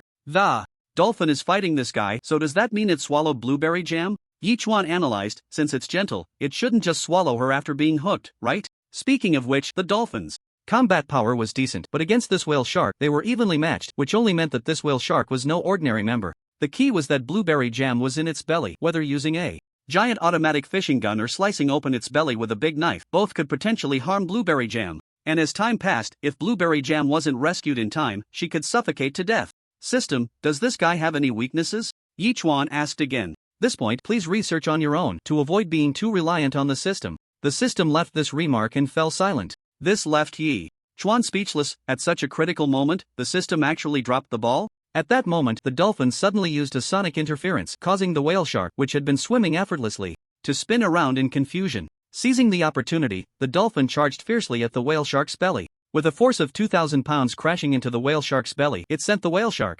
flying several dozen meters away, while it coughed violently. Puff! Blueberry Jam was unexpectedly expelled by this cough, but she had already fallen into a coma, showing no signs of struggle. After recovering, the whale shark surprisingly charged towards Blueberry Jam again. Fortunately, Yi Chuan was not far from her. The big knife immediately appeared in his hand, and he swung it down towards the whale shark's massive mouth. At the same time, the dolphin attacked again, colliding with the whale shark just as Yi Chuan's big knife struck. In that instant, as the whale shark was knocked away, one side of its mouth was sliced open by the knife. Blood gushed out continuously, and the whale shark's mouth couldn't close anymore. Yi Chuan didn't bother with the creature any longer. He immediately grabbed Blueberry Jam and swam quickly towards the surface. 3 full minutes later, Yi Chuan finally returned to the shore with Blueberry Jam in his arms, immediately laying her down and starting chest compressions while continuously performing artificial respiration. After more than 10 attempts at artificial respiration, Blueberry Jam finally spat out at least 300 milliliters of seawater and began to breathe weakly. What happened to me? After a few seconds, Blueberry Jam weakly asked, I remember I was fishing, and then a big fish swallowed me? Then I jumped into the sea and rescued you from the fish's belly. It took more than 10 attempts at artificial respiration to bring you back. Yi Chuan replied irritably. So, we kissed? Blueberry Jam asked in surprise. Sister, can you focus on the important stuff? Yi Chuan was almost defeated by Blueberry Jam. Don't you realize you almost got digested by a big fish? Wow. Blueberry Jam was stunned for 3 seconds, then wrapped her arms around her knees and cried out loud, "That's so scary. I thought I was definitely going to die. If it weren't for you, brother, I would have been done for. I will never fish again, boo-hoo. Alright, you should go take a shower and change into clean clothes." Seeing Blueberry Jam's pitiful appearance, Yi Chuan said with a smirk, "You don't need to worry about that cotton dress, it will be clean again in an hour at most." Oh. Sniffling, Blueberry Jam trembled as she walked towards the room. It was fortunate that the cotton dress provided by the system was warm and had some waterproof effect, otherwise, even if she didn't drown, she would freeze to death. Splash! At that moment, a loud noise came, and Yi Chuan immediately jumped aside, only to see a huge wave crashing in, followed by a whale shark being washed ashore. A dolphin also surfaced, calling out to Yi Chuan a few times. Good job, keep it up. Yi Chuan gave the dolphin a thumbs up. The dolphin then flipped over and returned to the water. Saturday. After circling the whale shark, Yi Chuan immediately shouted, "Brother Chuan, what can I do for you?" Saturday quickly jogged over to ask, "You can handle such a big whale shark, right?" Yi Chuan pointed at the whale shark and asked, "I can only say that Zhang Fei eats bean sprouts. It's a piece of cake." Saturday answered almost without hesitation. "Alright then, we'll eat this whale shark tonight." Yi Chuan nodded with a smile. "The rest, you can divide into 500 G portions. I have other uses for it." "Got it, Brother Chuan, just watch." After saying that, Saturday grabbed the whale shark's tail and slowly turned to leave. Sigh, every day is a mess with Blueberry Jam around. Yi Chuan smiled wryly and shook his head. Seeing that there was nothing much to do for now, he returned to his room and glanced at the messages in the public chat room. Damn, to be honest, the cloud front is passing, and the temperature is slowly rising. I think our good days are coming. What good is that? Don't forget we don't even have food right now. Are we just waiting to starve? During this time, I've been praying to my Lord. I believe the angels will bring food soon. Damn, there's actually someone who believes in God and not in our Kyushu deities. Believing in foreign false gods, they really deserve to die. Everyone, calm down, I have something to tell you, and it concerns the survival of our Kyushu region. Kyushu region? What does that mean? Yi Chuan was taken aback. He thought he was the only one who knew about the 2 major regions in the novice area, but it turned out someone else knew. He was quite curious to know what useful information this person could provide. Just yesterday, a submarine stopped next to my island, and a blonde, blue-eyed foreigner came down. Foreigner? That's right, it turns out there are 2 major regions in the novice area. Because there are so many of us in JoJo, we have a separate major region, while other countries have a foreign major region, each with 15 million people. No way, is that true? Yeah, but speaking of which, it seems like it's been over a month and we really haven't seen any foreigners. It's possible this guy is telling the truth. Fortunately, he and I are both Catholics, so he didn't kill me. But they sent 2 submarines, one of which has already returned, saying they are preparing to jointly invade our JoJo major region. I don't believe it, that's not fair. They have developed submarines while we barely have any medium-sized sailboats. How is that possible? The public chat room suddenly erupted as it seemed that novice island masters who had never spoken before joined the conversation. Yet, Yi Chuan frowned tightly. What this novice island master said was not something the system had informed him about, and it was truly unexpected that the foreign major region had developed so rapidly, even to the point of having submarines. Does that mean that if that barrier disappears, countless attack ships will flood into the JoJo major region? How can the island masters of JoJo fight against them? The novice area of JoJo is on the brink of collapse. Did you see the news just now? There's actually a foreign major region? At this moment, Zhao Feiyu sent a message. That's right, there are indeed 2 major regions, and every session of the Ocean Survival Novice Area has 2 major regions. It's just that for the first 4 months, everyone was developing separately and didn't know about it, Yi Chuan replied. If it weren't for this incident, the development of our 2 major regions should have been about the same, but because of this, the foreign major region has developed so rapidly.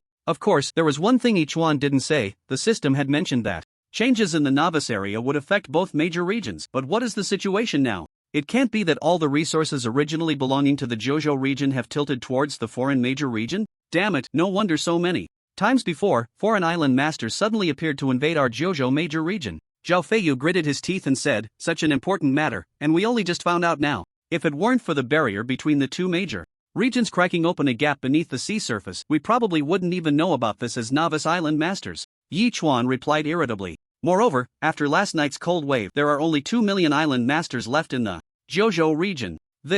At this point, Zhao Feiyu fell silent. Yichuan immediately found that island master and asked, "Friend, are you saying that the novice island masters from the foreign major region have already started to launch attacks on our Jojo region?" "I'm not sure, my foreign friend said they are just here for reconnaissance," the other party replied. "As for a full-scale attack, it seems they will wait until the barrier disappears. There's still time." Upon receiving this information, Yichuan finally let out a long sigh of relief. In any case, everyone still has nearly a month to counter the other side. He believes that the ocean world won't allow the situation to develop like this. The ice layer is about to melt, which is giving the Jojo region a chance to develop. With that thought, Yichuan asked again, "Is your foreign friend still on your island?" "He went for reconnaissance and will return tomorrow morning, bringing me some supplies before leaving," the island master said excitedly. "He is a good person." "A good person? Can a good person prepare to invade the Jojo region? Aren't you just a traitor?" Fortunately, he seems foolishly naive, or perhaps he thinks it doesn't matter. Even if he tells me, which is why he is so reckless. Currently, I still have one last super locator, which I originally intended to use on Liu Yue, but now it seems I can only use it on this guy. Thinking this, Yichuan immediately used the super locator and was taken aback when he saw that the island was only about 100 nautical miles away from him. This was even closer than the little flying dragon's island. No wonder the submarine could find that kid, it turned out to be near the barrier. Fortunately, blueberry jam had already been brought to the island by him, otherwise, wouldn't she have been targeted too? A girl as beautiful and well-shaped as blueberry jam, if they discovered her, then, knock, knock, knock.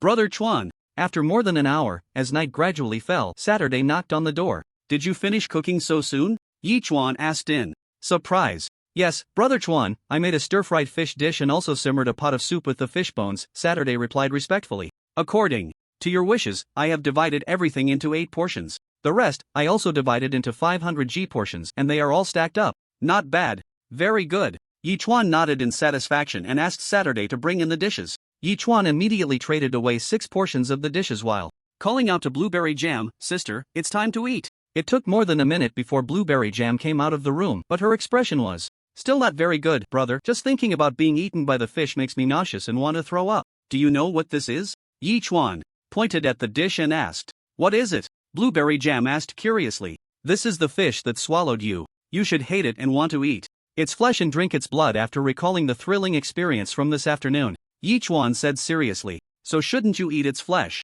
and drink its soup?" "Right." Blueberry Jam nodded repeatedly upon hearing this. Before Yichuan could say anything else, Blueberry Jam had already started eating with gritted teeth. After dinner and watching some TV, Yichuan took a hot shower and went back to bed to rest. The public chat room was still discussing food, water sources, and matters concerning foreign regions, but Yichuan didn't pay much attention and directly fell into a deep sleep. Until the next morning, around 5 o'clock, Yichuan woke up thinking about that foreign island owner, waking up several times throughout the night. At this moment, the sea turtle was only 50 nautical miles away from that island, so Yichuan instructed the sea turtle to swim again towards the direction of the little flying dragon, while he had Wang Kai take a look at the location of that island on the super locator. Then, with a sudden leap, he soared into the sky, diving down and propelling Yichuan high into the air. Since that foreign island owner liked the Jojo area so much, he might as well stay there forever. At this time, the sky was just beginning to brighten, and a golden ray of light appeared between the distant water and sky in the east, adding a touch of beauty to this dull island. Accompanied by a few faint flapping sounds, Yichuan landed and rolled on the spot, quickly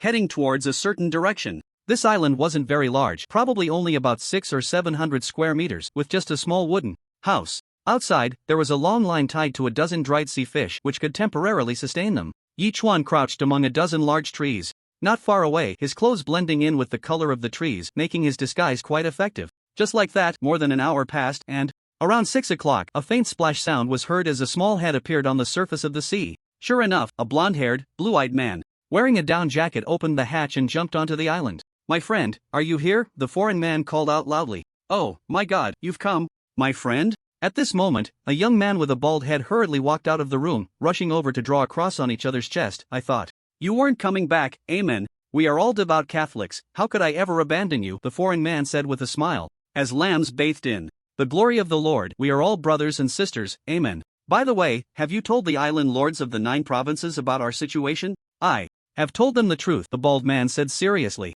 "I believe they will find their way back and join us, amen. There is less than a month left before the fissure completely shatters. At that time, aside from the island lords who join us, the others will be purified," the foreign man said with a grin. "Brother, you did well, amen. It's all for my Lord. Even if it means sacrificing myself, I am willing, amen," the bald man replied with a smile. "Truly, my brother, The foreign man patted the bald man's shoulder. I am leaving today, and before I go, I want to give you some gifts. Wait here.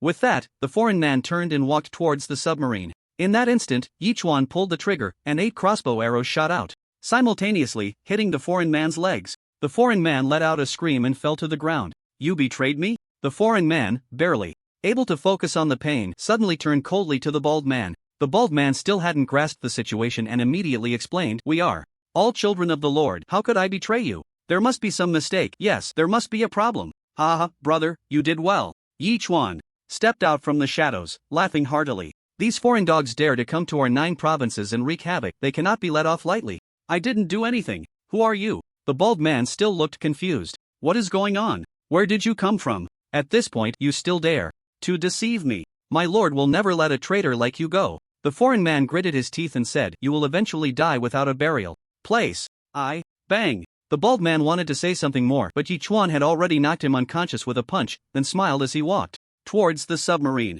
You rest for a bit, I'll go check your submarine. Damn it, you bastard, I will kill you. The foreign man's legs were pierced, blood flowing endlessly, making it impossible for him to move. He couldn't help but curse angrily. Sure enough, none of you 9 province people are good. You deserve to have the ocean world tilt its resources towards us. Yichuan ignored the foreign man and jumped directly into the submarine. The submarine was not large, about 10 meters long and over 2 meters high, but though it was small, it was fully equipped. The foreign man had directly embedded a super tablet into the submarine's control panel, completely abandoning the island. In the small storage room, the accumulated food and water could easily last for a month. In the public chat room of the super tablet, everyone was chatting enthusiastically. Fortunately, Yichuan was quite familiar with foreign languages and could easily understand their conversation. I have already built 2 attack-type medium sailboats, just waiting for the barrier to disappear to directly strike into the 9 provinces. I didn't expect there to be 2 major regions and that the 9 provinces would enjoy one all to itself. Why is that? The ocean world is too biased towards the 9 provinces. If we hadn't built submarines in advance, we wouldn't have even known about the existence of 2 major regions. The ocean world is really mischievous. Regardless, the 9 provinces are finished this time. The feedback from Cole and the others indicates that the 9 provinces are still in a primitive state, which is simply creating an opportunity for us to dominate the novice area. Ha. These guys really have some unrealistic ideas. Looking at these messages, Yichuan couldn't help but sneer, then paused in surprise. In the foreign region's chat interface, besides the public chat room and private messages, there was actually a group chat. Could it be that once a large number of new island masters developed to a certain level, the ocean world would unlock this feature? The captured guy was named Cole, and he had a group called Assault Squad, which had a total of 7 members. At that moment, one island master had Ed Cole, are you done yet? I've entrusted that idiot, but he's not very reliable. Now I've got him under control. Cole replied directly, I plan to temporarily hide in the sea before you attack and secretly eliminate those developed potential island masters. Won't that be too hard on you? Asked an island master named Trotsky. We're a team, and our main goal is to occupy the Kyushu region and gain their resources. Yichuan replied, how could I feel burdened while doing such a great thing? Alright, then it's up to you. We'll stay in touch. Another island master sent a message. After Yichuan replied with an OK emoji, he immediately returned to the island. You bastard, you dared to hurt me. My master will never let you go. Seeing Yichuan arrive, Cole shouted angrily again, you will eventually fall into endless darkness. Ha! Yichuan scoffed, kicking Cole's injured thigh, then coldly questioned. Now, I ask, you answer. Why should I answer you? Do you think?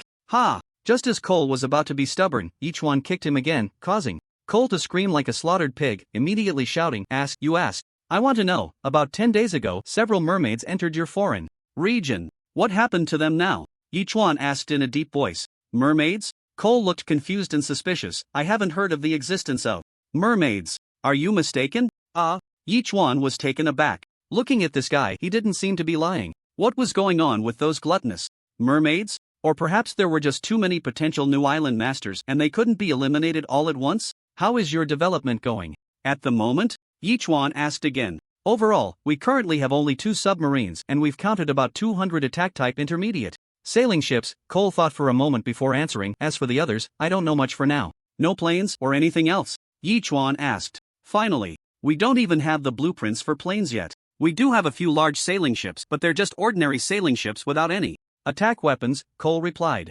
Alright. Yichuan nodded slightly and woke up the bald man. What's wrong? Is it dawn? The bald man looked around in confusion. Upon seeing Yichuan, he suddenly remembered everything, and his face changed dramatically as he exclaimed, My God, I thought I was dreaming. But it was all real? More real than gold. Yichuan said irritably, do you want to live or die? I want to live, of course I want to live. The bald man hurriedly said, Big brother, I collaborated with the foreign island masters just to survive. I have no other intentions. Then I'll give you a task. From now on, you will honestly take care of him and must not let him die. Yichuan said with a dark face, I will leave you a month's worth of food. A month later, I will come to find you. Once I return, I'll add you as a friend. If there are any problems, you can tell me at any time. Okay, as long as you don't kill me, you are my god. I'll do whatever you say. The bald man nodded repeatedly and shouted earnestly, if it had been like this earlier, I wouldn't have knocked you out, would I? Yichuan patted the bald man's shoulder, you can bandage his wounds yourself, as long as he doesn't die, anything goes. I will do as you command, amen, the bald man said politely. Yichuan immediately instructed the bald man to move all the food and water stored by Cole to his island, planning to trade for it after they finished eating. He then called out to Wan Kai and directly drove the submarine away from the place. The bald man didn't have any sailing tools, and in such a rudimentary location, Yichuan wasn't worried that Cole would tip off the foreign district. Luckily I studied and simulated operating a submarine, otherwise, wouldn't I be sitting on a treasure mountain?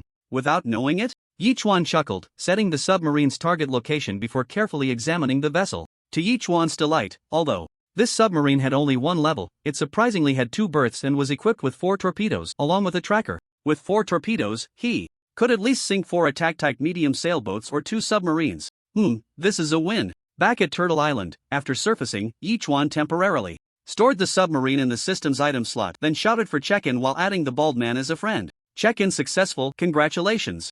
To the host for obtaining 1000 evolution points, a triple value card *1, and pig head canned food *2. The system really understands me. Yichuan's expression changed, he hadn't expected to receive a triple value card right after getting the submarine. Now 1 submarine could turn into 3. Today was indeed a day of harvest. However, Yichuan decided not to use the triple value card for now, as the submarine wasn't of immediate use, it was better to save it for later. Brother Chuan, breakfast is ready, you can eat now. Saturday knocked on the room door. Is this pizza? Yichuan asked excitedly. Yes, Brother Chuan, I made 7-inch seafood pizzas with the available ingredients, a total of 8 plus a cup of goat milk for each person. Saturday replied with a smile. Not bad, not bad. Saturday, I'm becoming more and more satisfied with you, Yichuan said with a grin, giving Saturday a thumbs up. You're overpraising me, Brother Chuan, this is what I should do, Saturday said respectfully, immediately exiting the room. Yichuan called out to Blueberry Jam and quickly traded a portion to everyone. Freshly baked pizza, give it a try. It's only a little past 7. Do we really have to eat breakfast this early? Blueberry Jam said, rubbing her eyes as she walked out of the room, still half asleep. Should I stop calling you for breakfast in the future? Yichuan asked immediately. We still have to eat, besides, I can't gain weight. Blueberry Jam laughed and ran over to the coffee table. Wow, it's pizza. It smells so good. Of course, Saturday is definitely a master chef, even on Blue Star, Yichuan said, starting to enjoy the delicious food. After finishing the goat milk and holding the last piece of pizza, Yichuan approached the super tablet and glanced at the messages in the public chat room. You guys were right, the temperature is indeed rising. I just tried to smash the ice layer, and it actually broke, bringing over several supply boxes nearby. Really? Then I have to hurry and try it out. Does this mean we'll soon return to the good life we had half a month ago? The life half a month ago was just like that. Disasters came one after another, you all know that. Anyway, I think things are definitely not better than half a month ago. At least back then, we could still fish out supply boxes, but now we can't get anything, can we? That's true. I just hope that the days ahead will get better and better. Yichuan couldn't help but nod slightly. As the ice layer thinned, the sea turtles' speed had correspondingly increased, rising from the initial 8 nautical miles per hour to 15 nautical miles per hour. He believed that in another day, the speed would become even faster. As some island masters said, good days are coming. Big brother, do you have any handy weapons over there? At that moment, the news from the little flying dragon came through. Yichuan was taken aback. Why would this guy need weapons if nothing was wrong? Could it be that he encountered some danger? But he was less than a nautical mile away from his island and hadn't noticed any danger around. Thinking this, Yichuan directly asked, did you encounter danger? The greatest danger since I entered the ocean world, the little flying dragon said very seriously. I saw a huge creature charging towards me quickly. It will probably swallow me in 2 or 3 minutes. Even if you had an invincible cannon, you might not be able to withstand it. What do you need weapons for? Yichuan suppressed a laugh and asked. The little flying dragon was stunned. It seemed he was right. In an instant, an indescribable despair surged from the depths of his heart. Originally, he thought that by latching onto Yichuan, he would definitely be able to safely pass through the beginner phase. When the family assistants came, everything would be great. But who would have thought that he would encounter a gigantic creature, one that was not only much taller than his small island but also at least 10 times larger? Just as his brother said, even missiles wouldn't be able to withstand its advance. Big brother, I still have some things here, I'll trade them to you. With a bitter smile, the little flying dragon had already given up hope for survival and was about to hand over the things he had accumulated during this time to Yichuan. Yichuan, however, sent a series of laughing emojis and then said, "Alright, you should hurry out and welcome your big brother." "You're coming?" The little flying dragon was taken aback. "Big brother, you're coming to save me?" "No need to ask, just come out and you'll know." Yi Chuan immediately called out. Since Yichuan had said so, the little flying dragon didn't say anything more and quickly left the room. He saw that the gigantic creature had already connected with the small island, and a tall, powerful, and handsome man was standing on the beach, smiling at the little flying dragon. "Big brother?" After hesitating for more than 10 seconds, the little flying dragon finally asked, realizing it only just recognizing. "Me now?" Yichuan asked with a smile. "Wow!" the little flying dragon cried. From the despair he once felt to the hope of meeting Yichuan, then to the despair of encountering this gigantic creature, and finally to the hope of truly seeing Yichuan, the little flying dragon experienced great joy and sorrow in just a few minutes. That feeling would probably be something he would remember for a lifetime. "Big brother." The next second, the little flying dragon hugged Yichuan's thigh tightly. "Big brother, I really didn't expect it to be you. I thought I was going to die, woo woo woo." "What kind of sight is a big man crying like this?" Yichuan kicked the little flying dragon several times, sending him tumbling. "This time, I'm here to take you away. Are you interested in coming with me? I can't wait to go with you." The little flying dragon immediately shouted, "I'm all alone here, you have no idea how miserable I am, woo woo woo." "Alright then, just take your super tablet with you." Yichuan nodded, "But you'd better take your wooden house too, otherwise, you really won't have a place to stay temporarily." "That's no problem," the little flying dragon answered without hesitation, then glanced at the wooden house, scratching his head and saying, "Big brother, this wooden house must weigh at least 200 pounds, and although it's small, moving it might be. Wang Kai, you three help out," Yichuan decisively commanded. In a state of confusion, little flying dragon watched as 3 large birds soared into the sky, quickly grabbing hold of the 3 corners of the wooden house. With their wings flapping rapidly, they lifted the wooden house into the air and gently placed it in the central area of Turtle Island, right next to the 2-bedroom, 2-living room setup. Big brother, this is you." "That's right, these are my 3 pets. They usually help me fight and gather supply boxes." Seeing little flying dragon so shocked that he was stuttering, Yichuan couldn't help but smirk slightly and immediately answered his question. "Take what you need, let's go." Yichuan waved his hand and urged softly, Oh, I'm coming." Little flying dragon nodded repeatedly and began to pack up. In fact, there wasn't much to take, and little flying dragon quickly finished packing and followed Yichuan to the island. As Yichuan introduced the place, little flying dragon's eyes nearly popped out. "Big brother, I knew you were amazing, but I didn't expect you to be this amazing. And the island is mobile, what a huge engine this must be. Does it run on fuel or electricity? Don't you know we're on a giant sea turtle, country bumpkin?" At that moment, Blueberry Jam walked out of the room, her eyelids drooping as she asked, "Beautiful woman?" Little flying dragon's face changed dramatically, but he quickly composed himself and whispered, "This is my sister-in-law, right?" "What are you saying, you creep?" Blueberry Jam's face flushed, and she shot a fierce glare at little flying dragon. Yichuan quickly explained, "This is Blueberry Jam, a top-tier internet celebrity with millions of fans. We refer to each other as siblings, so please don't misunderstand." "I understand, I get it." Little flying dragon chuckled and quickly replied, "What does it mean to be a winner in life? Someone like Big Brother is the true winner. Not only does he have such amazing pets, but he also has an even more incredible giant sea turtle as an island. Even if he thought about it day and night, he probably wouldn't have imagined that such a huge sea turtle existed in this world." Of course, the most impressive part is that while other island owners are lonely, starving, and freezing, Big Brother is already sleeping with a big internet celebrity. And he talks about calling each other siblings. Why not say they're like a godfather and goddaughter? He. Kid, why do I find your smile so sinister?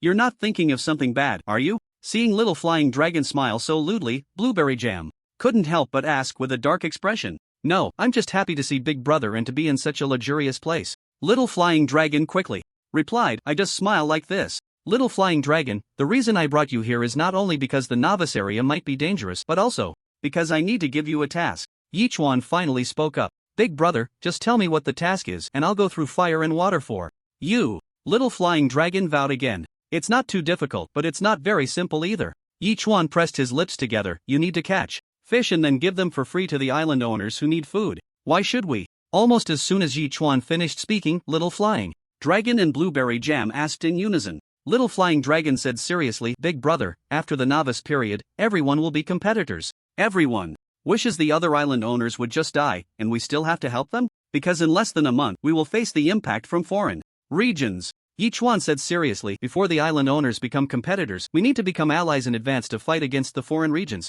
I understand. Little Flying Dragon thought about it and realized it was indeed the case, but then another difficult problem arose. Big Brother, how many island owners can we save by fishing with our nets? It won't be enough to save them before they die. Follow me. Yichuan smiled mysteriously at Little Flying Dragon and led him towards the tail of the sea turtle. Damn, such a big piece of equipment? It wasn't until he saw the enormous semi-automatic fishing net that Little Flying Dragon shouted in disbelief. Now, how many do you think you can save? Yichuan asked with a smile. With such awesome fishing gear, can't I save as many as I want? Little Flying Dragon laughed heartily. Big Brother, I really admire you. This is incredible. Let's give it a try. Yichuan shrugged slightly and continued. At that moment, Little Flying Dragon didn't think much more and immediately pressed the button. In an instant, the massive fishing net shot out, taking over 20 seconds to sink into the ocean. Big Brother, which one is for retrieving the net? Little Flying Dragon asked, looking around. The release is automatic, but for retrieval, you'll need to pull it up manually, Yichuan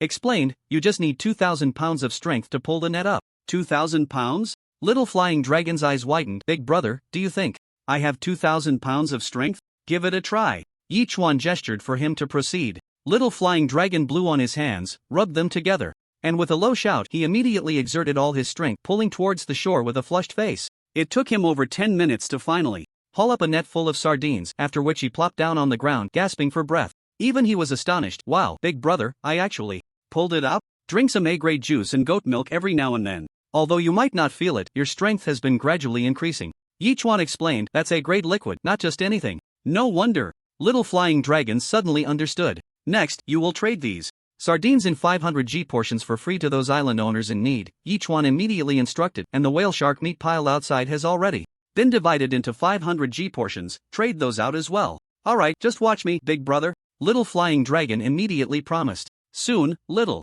Flying Dragon had listed over 3,000 pounds of sea fish, but all the prices were set to zero. Within seconds, these fish began to trade rapidly. Although 3,000 portions seemed like a lot, they were all snatched up in less than 10 seconds. Meanwhile, the public chat room became lively. Again, incredible, there are actually island owners unconditionally giving us food, it's amazing. Yeah, I noticed too, but just as I was about to grab some, it was all gone. I don't know what happened. Are you stupid? Didn't you see how many island owners there are in the vast Jojo region? Too many monks and too little meat. It's impressive that it lasted this long. At least I managed to grab 500 G, 6 sardines. It's likely that this Big Shot is feeling pressure from the foreign regions, so he decided to help everyone out to allow for better development. The temperature is currently rising, and if this Big Shot just needs to work hard for at least 7 days, we can recover to where we were half a month ago, then the pressure will be less. Maybe the Big Shot is just happy and decided to give away over 3,000 pounds? Maybe. I hope the Big Shot can hold on. At this moment, Wang Sanrui's expression was very serious. He had stored at least half a year's worth of food and water, thinking that if the temperature really rose and seafood couldn't be stored, he could sell it at a high price, as he was sure he wouldn't lose out. But this free food giveaway was something he hadn't anticipated, and now his stored seafood would just be stuck in his hands. It must be that bastard again, always going against me, and now he's pulled this kind of stunt. It's simply outrageous. Wang Sanrui gritted his teeth and muttered to himself, wishing he could swallow Yichuan alive. You are simply a stumbling block on my path to rise. If I don't kill you, my hatred will never be quelled. Big Brother, this is too fast. Seeing the transaction volume rise so quickly, Little Flying Dragon exclaimed in disbelief. I thought it would take at least 10 or 20 minutes. Moreover, so many people are like hungry wolves. There are probably many still staring at the screen hoping to snag a deal. It's already good that they haven't been snatched up. Blueberry Jam crossed her arms and said irritably, attention, the host's hidden task has been detected as completed by 1%. Please keep up the good work. At this moment, the system suddenly spoke up. 1 net equals 1%? Yichuan was taken aback. That means Little Flying Dragon needs to cast the net 100 times to help him complete this task. Looking at Little Flying Dragon, Yichuan couldn't help but purse his lips. This kid gets tired after just 1 net, panting like Huff Puff, and probably wouldn't even catch 5 nets in a day. It seems he needs some modifications. Big Brother, why are you looking at me like that? Little Flying Dragon felt a bit uneasy under Yichuan's naked gaze. Just wait a moment, Yichuan said, immediately running off to distribute 300 milliliters of the S-grade freshwater he had saved up over the past few days to Little Flying Dragon, drink it all. What is this? Little flying dragon asked curiously, tilting his head and gulping it all down. Immediately, he felt a warm current spreading through his limbs and every pore in his body relaxed. The sensation was so pleasant that he couldn't help but let out a roar towards the sky. Big brother, this is simply divine water. I feel like I've transcended. Little flying dragon said in disbelief. Now, I feel like I have endless strength. You can go fishing now, Yichuan replied with a smile. Indeed, the S-grade freshwater is effective. If he lets him drink another 500 milliliters of monkey wine before bed tonight, wouldn't he be incredibly powerful tomorrow? Just thinking about it makes him happy. In the foreign region. At this moment, 3 mermaids were swimming quickly in the sea. One of the mermaids asked seriously, Captain, we've already destroyed more than 20 islands, but there are just too many powerful island masters here. We can't deal with them all at once. For now, we can only do what is within our capabilities, the foodie mermaid said with a smile. Since our little brother entrusted this task to us, we should take it seriously and not think about anything else. Captain, look ahead. Another mermaid frowned and immediately whispered. Just a few hundred meters away, a submarine was slowly advancing, and the 3 mermaids quickly hid. Soon, the submarine passed by them and moved away slowly. One mermaid pinched her chin and said, Captain, it seems like there is an island master operating inside? That's possible, the foodie mermaid nodded slightly. Then let's get him, the foodie mermaid whispered, and in an instant, the 3 mermaids charged forward. AI Oya was watching the messages in the public chat room, planning to chime in, when suddenly she heard the beep beep of the radar. This made AI Oya frown slightly as she saw 3 small dots rapidly approaching the submarine. What is that? 3 big fish. Muttering softly, AI Oya quickly turned the submarine around and soon spotted the target, 3 mermaids. This made AI Oya's expression change drastically. After all, she had heard her mentor mention that mermaids are incredibly powerful creatures, with terrifying combat capabilities even in solo battles, and a group of them is even more fearsome. How could 3 mermaids suddenly appear here? This is a beginner's area, not the open sea. Damn it, could they have also escaped through the rift? AI Oya gritted her teeth and said, planning to launch a torpedo for an attack, but the mermaids had already reached the outside of the submarine. They immediately spotted the spinning propeller, without a moment's hesitation, wielding their long tridents and fiercely stabbing at the rapidly rotating propeller. With a crisp sound, a series of thick bubbles shot upwards. A sharp alarm rang out in the control room. Just like that, half of the submarine's power system was destroyed. What the hell is going on? AI Oya muttered angrily, immediately taking control of the submarine and starting to move at full speed. Oh no, we've been spotted, and they still want to run? One mermaid exclaimed, looking at the submarine in surprise, then immediately made a dash, throwing her trident, which directly pierced another propeller of the submarine. Unfortunately, the submarine had already surged over 100 meters, and just as AI Oya was preparing to launch a torpedo, the submarine began to shake violently due to the damage to the propeller, preventing the torpedo from being launched. Is it stopped now? Said the gluttonous mermaid with a cold snort. I really didn't expect such a big thing to be in the ocean. I wonder what kind of people are hiding inside. Whoever they are, they must be foreign island lords, said one mermaid, picking up her trident and starting to attack the metal outside, intending to break open the submarine. But after struggling for a long time, they still had no success. Captain, this thing is too sturdy. The mermaid scratched her head and said, our weapons seem to be useless against it. We've forced it to a stop. How could it be useless? The gluttonous mermaid immediately began to circle around the submarine. Let's look for its weak points. We can definitely tear it apart. Watching the 3 mermaids start circling the submarine, AI Oya's expression turned exceptionally grim, and she sent a message in the group. Brothers, I'm being attacked by 3 mermaids, and they've damaged the submarine's power system. Do you have any good ideas? Mermaids? You actually encountered mermaids? These creatures are incredibly strong in combat and possess a certain level of intelligence, AI Oya. It's a pity you didn't use the torpedoes at the first moment. Now they can't be used against them. Is there an island nearby? I suggest you escape to the island immediately. They can't reach the land. Once you get to the island, you'll be safe. That's right. In an instant, the 5 people in the group began to chatter with ideas. There's an island right above me.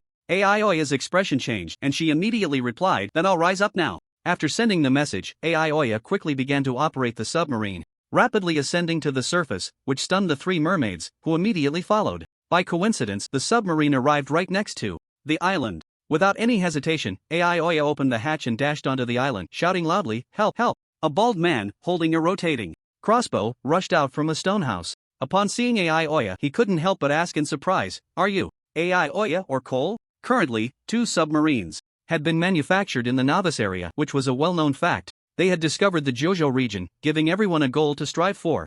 And everyone was very grateful to the 2. I am AI Oya and I'm being chased by 3 mermaids. AI Oya immediately said, I need your help. No problem, the bald man vowed, as long as they dare to show their heads, I'll let them taste the crossbow's sting. Crash. As they were speaking, 3 mermaids had already poked their heads out and were striding towards the shore, which turned Aoya and the others pale. What's going on? Didn't they say mermaids can't walk and can't come ashore? Have they evolved? Looking for death. The bald man's bewildered expression immediately turned fierce. As he pulled the trigger at the gluttonous mermaid, the crossbow bolts, which had always been effective, became useless at this moment. The gluttonous mermaid nearly flicked her trident, and a volley of 12 crossbow bolts was deflected aside. Not even a hair on the gluttonous mermaid was touched. So strong. The bald man was shocked again, and before he could say anything else, the nearby mermaid suddenly hurled her trident, striking the bald man squarely in the chest. The immense force propelled him backward for over 10 meters, ultimately pinning him against the stone house, where he lost his breath. Don't kill me. I can agree to anything you want.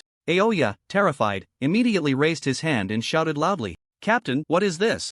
Guy saying, a mermaid asked, puzzled. Not sure, but seeing him raise his hand and shout, he's probably trying to intimidate us. The gluttonous mermaid shook her head. He thinks we won't dare to kill him. Bang! As soon as those words were spoken, another mermaid's trident had already pierced Aoya's body. It was only at this moment that the 3 mermaids entered the submarine. Looking at the precision instruments in the control room, all 3 were bewildered. What are all these things? Buttons and screens everywhere. It's dazzling, one mermaid said, randomly pressing a relatively large button. Whoosh! With a sound, a massive torpedo shot out from the bottom of the cabin, leaping onto the island, racing forward along the island, and ultimately crashing into the stone house. The explosion at that moment caused the entire island to tremble violently. Wow, this is amazing, that mermaid shouted in disbelief. Such powerful weapons are truly unexpected, the gluttonous mermaid exclaimed sincerely, pressing another more obscure button. Submarine self-destruct sequence initiated, countdown 30 seconds. All personnel on board, please evacuate immediately. At that moment, the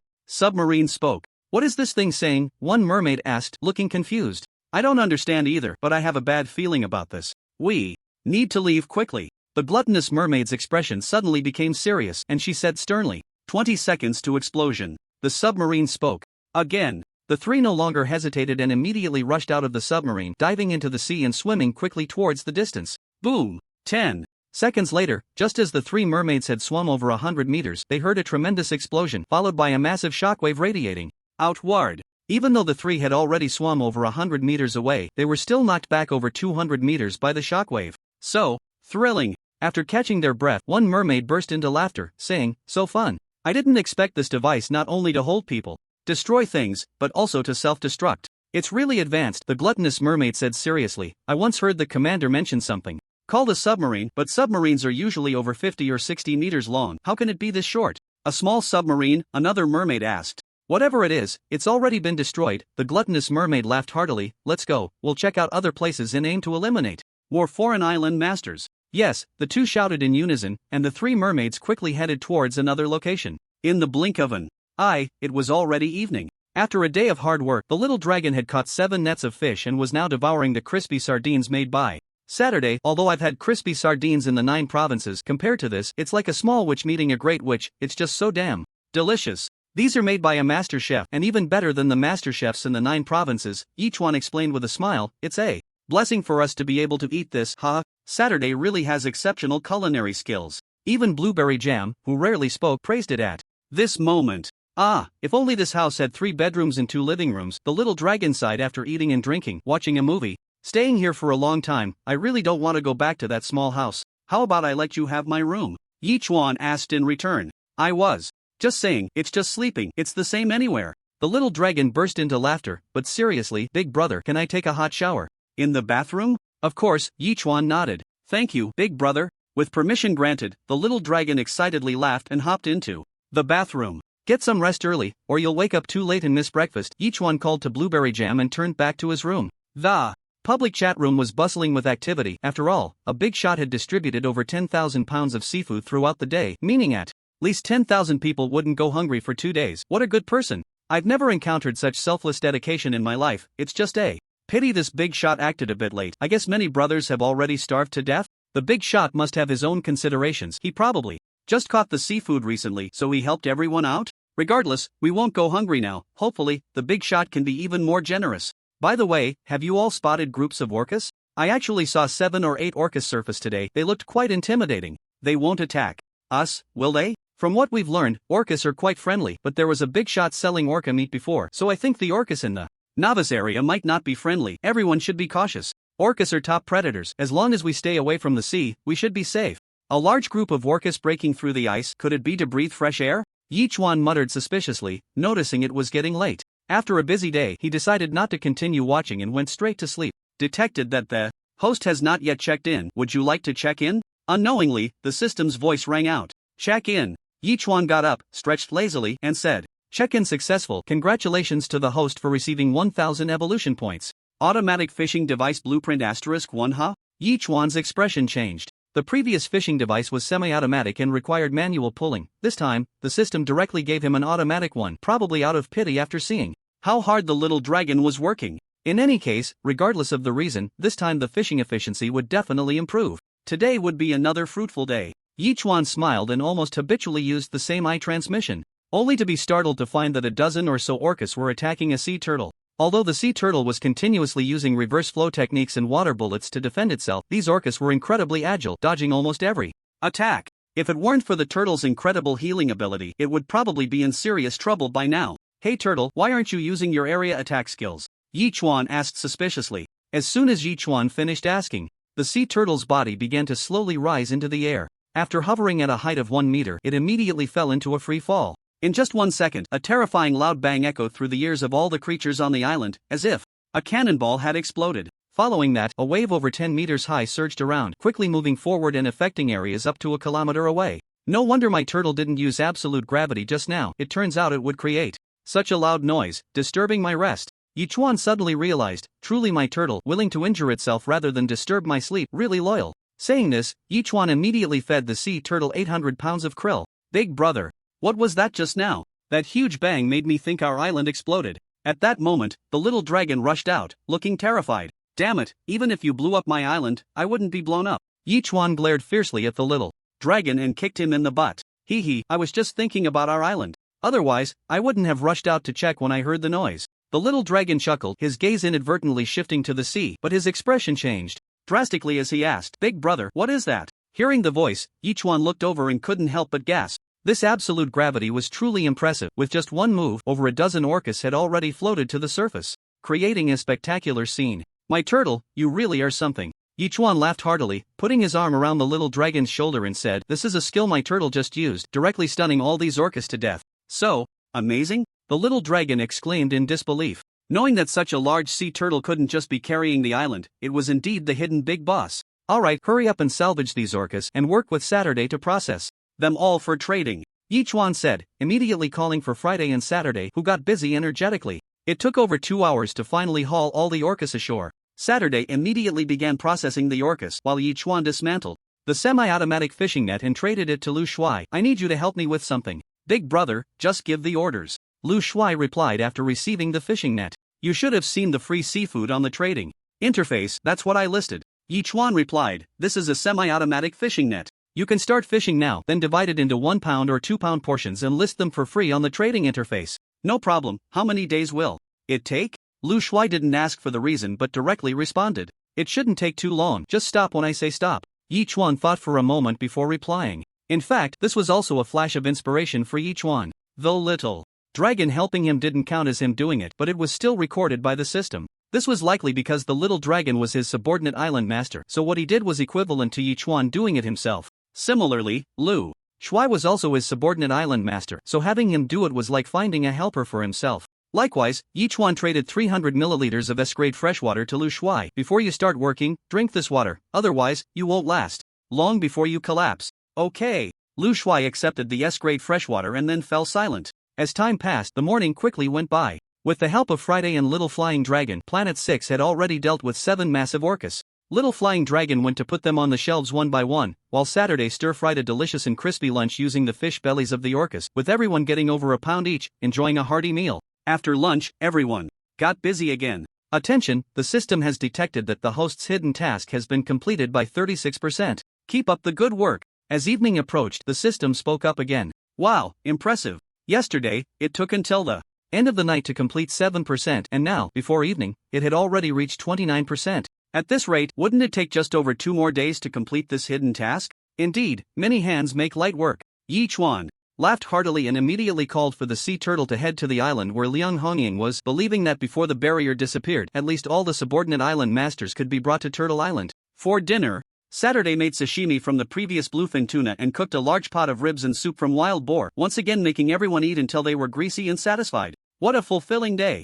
I hope this task reward can give me a little surprise. Lying in bed, Yi Chuan murmured to himself, glancing at the messages in the public chat room. Just yesterday we talked about orcas, and today a big shot provided us with over 10,000 pounds of orca meat for free. It's simply amazing. What I'm curious about is how this big shot managed to take down so many orcas. It's quite difficult for a dozen people to kill one orca, and over 10,000 pounds of orca meat must come from at least a dozen of them. Has he obtained some incredibly powerful weapon? That's none of our business. As long as the big shot is willing to help us and can solve our current food and clothing issues, he is like our benefactor. But speaking of which, today I noticed that the ice layer on the sea is only 10 centimeters thick now, and I felt the temperature. It was just below -10 degrees. This is a good sign. What more can I say? At least in 3 days, the temperature will rise above zero. Good days are coming. Let's wait to celebrate. The focus of everyone's discussion was on free food and the weather, seemingly ignoring the impending crisis of the foreign district attacking the Kyushu district, or perhaps they had resigned themselves to it? Yi Chuan didn't think much more about it, waiting to check the situation in the submarine tomorrow.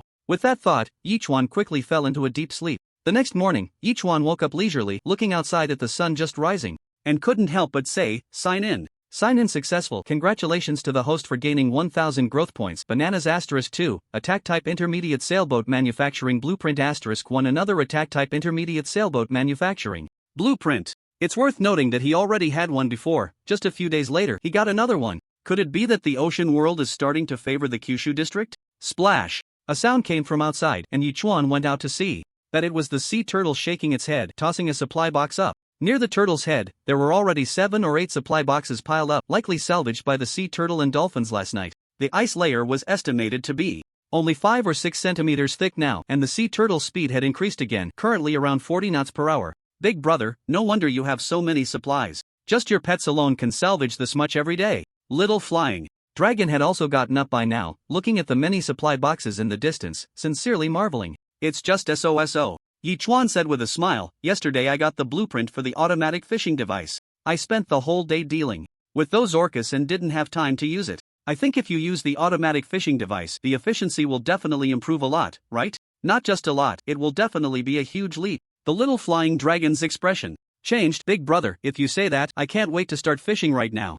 Wait until breakfast is done, then you'll be busy. Yi Chuan laughed heartily and immediately went to the back of the sea turtle to create the automatic fishing device, then installed it in the position of the previous semi-automatic fishing net. Sure enough, the fully automatic fishing device was much more complex than the semi-automatic one, but it was also much more time and labor-saving. After trying it out, the weight of the seafood caught was not much different from that of the semi-automatic fishing net, and in just 2 or 3 minutes, it could be brought ashore. The little flying dragon danced with joy. Finally, no more hard work. Seeing that it was still Saturday and cooking, Yi Chuan went to the turtle's head and opened all the supply boxes. Metal sheets *5, bananas *2, fishing net blueprint *1, plastic *3, glass *2, crossbow arrow blueprint *1. What the hell? Yi Chuan was taken aback. He really didn't expect that the supply boxes after the ice melted could yield so many good things. It seemed that, just as he had guessed, in order to balance things out, the ocean world had begun to tilt the scales in favor of the Jojo region. Yi Chuan immediately took out the crossbow arrow blueprint. At this point, it seemed that as long as one retrieved a supply box, there was a high probability of obtaining the crossbow arrow blueprint.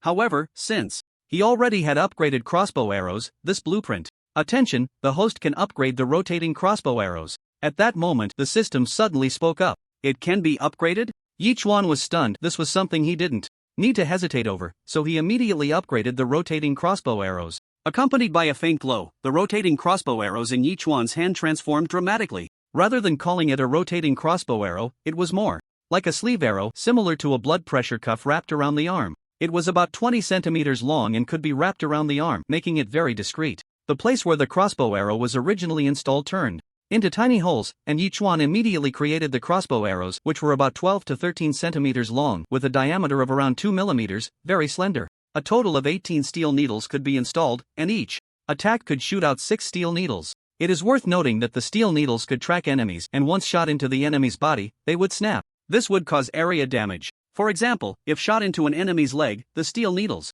would break into several pieces, and the force of the shattering would immediately spread in the leg, making this damage several times more severe than simply creating a wound. My goodness, this is so cool! Yi Chuan exclaimed with delight, immediately installing it on his arm. He then suddenly waved at a rock 30 meters away, and even his clothes expanded violently for a moment. Along with the 6 steel needles, they shot out and embedded themselves into the rock. A clear ding sound resonated in the ears of the two, and the rock, which was over a meter high and 50 to 60 centimeters thick, quickly cracked and turned into a pile of rubble. Big brother, am I blind? This weapon looks less powerful than the previous one, but its power is much greater.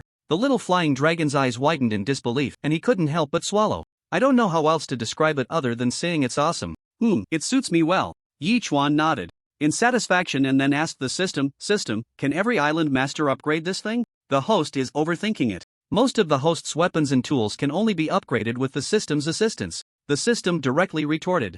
To each one, for example, crossbows can only be upgraded with crossbows, and rotating crossbows can only be upgraded with rotating crossbows. Cross-category upgrades are not possible. That's quite acceptable. Yi Chuan's expression shifted. After all, if every island master could upgrade, what advantage would he have? Now that the system was integrated with the ocean world, it allowed him to stand invincible. Awesome! Then, Yi Chuan studied the fishing net. This fishing net had a throwing diameter of about 10 meters and could reach up to 15 or 16 meters away, which was much better than the previous broken fishing net. Moreover, Yi Chuan felt that everyone should be able to produce such a fishing net. This was a sign that everyone was starting to rise. After breakfast, Yi Chuan immediately checked the messages in the public chat room, and sure enough, everyone was discussing today's events. What a surprise! This morning I fished out 2 supply boxes, and even got a fishing net crafting blueprint. Guess what happened after I crafted it? No need to guess, I also got a fishing net crafting blueprint. The fishing net I made was simply amazing. I directly fished out a supply box and caught 2 fish. I was so excited I almost cried.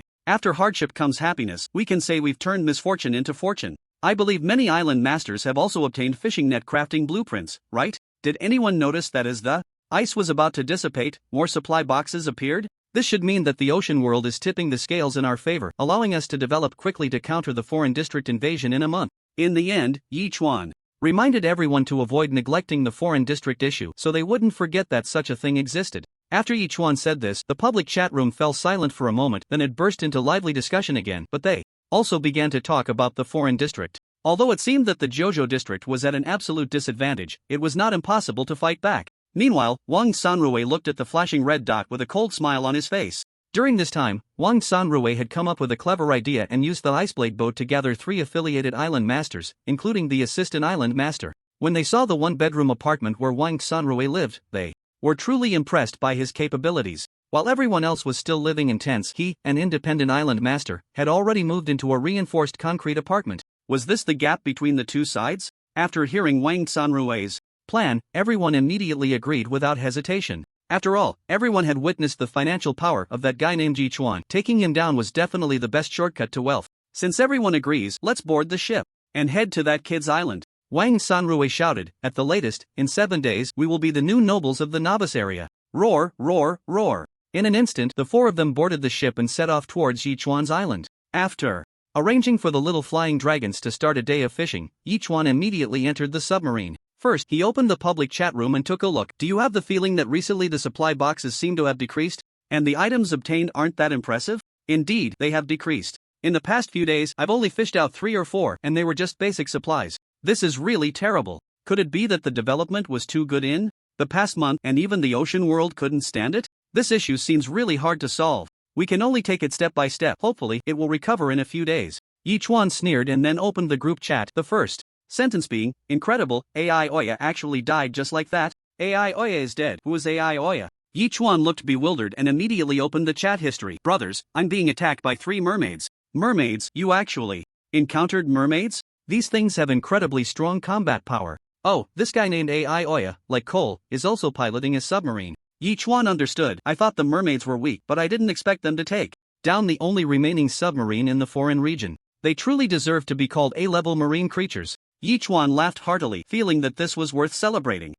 I must drink some monkey wine at noon today. After that, Yi Chuan began to search around. Last time he basically only looked at the storage compartment, moving out the food and water inside, and didn't pay much attention to other places. This time he observed carefully and surprisingly found a blueprint in the soldier's cabin. Excited, Yi Chuan almost shouted, a small submarine manufacturing blueprint. The current submarine is only about 10 meters long, already too small to be smaller. A small submarine should at least be 20 meters, right?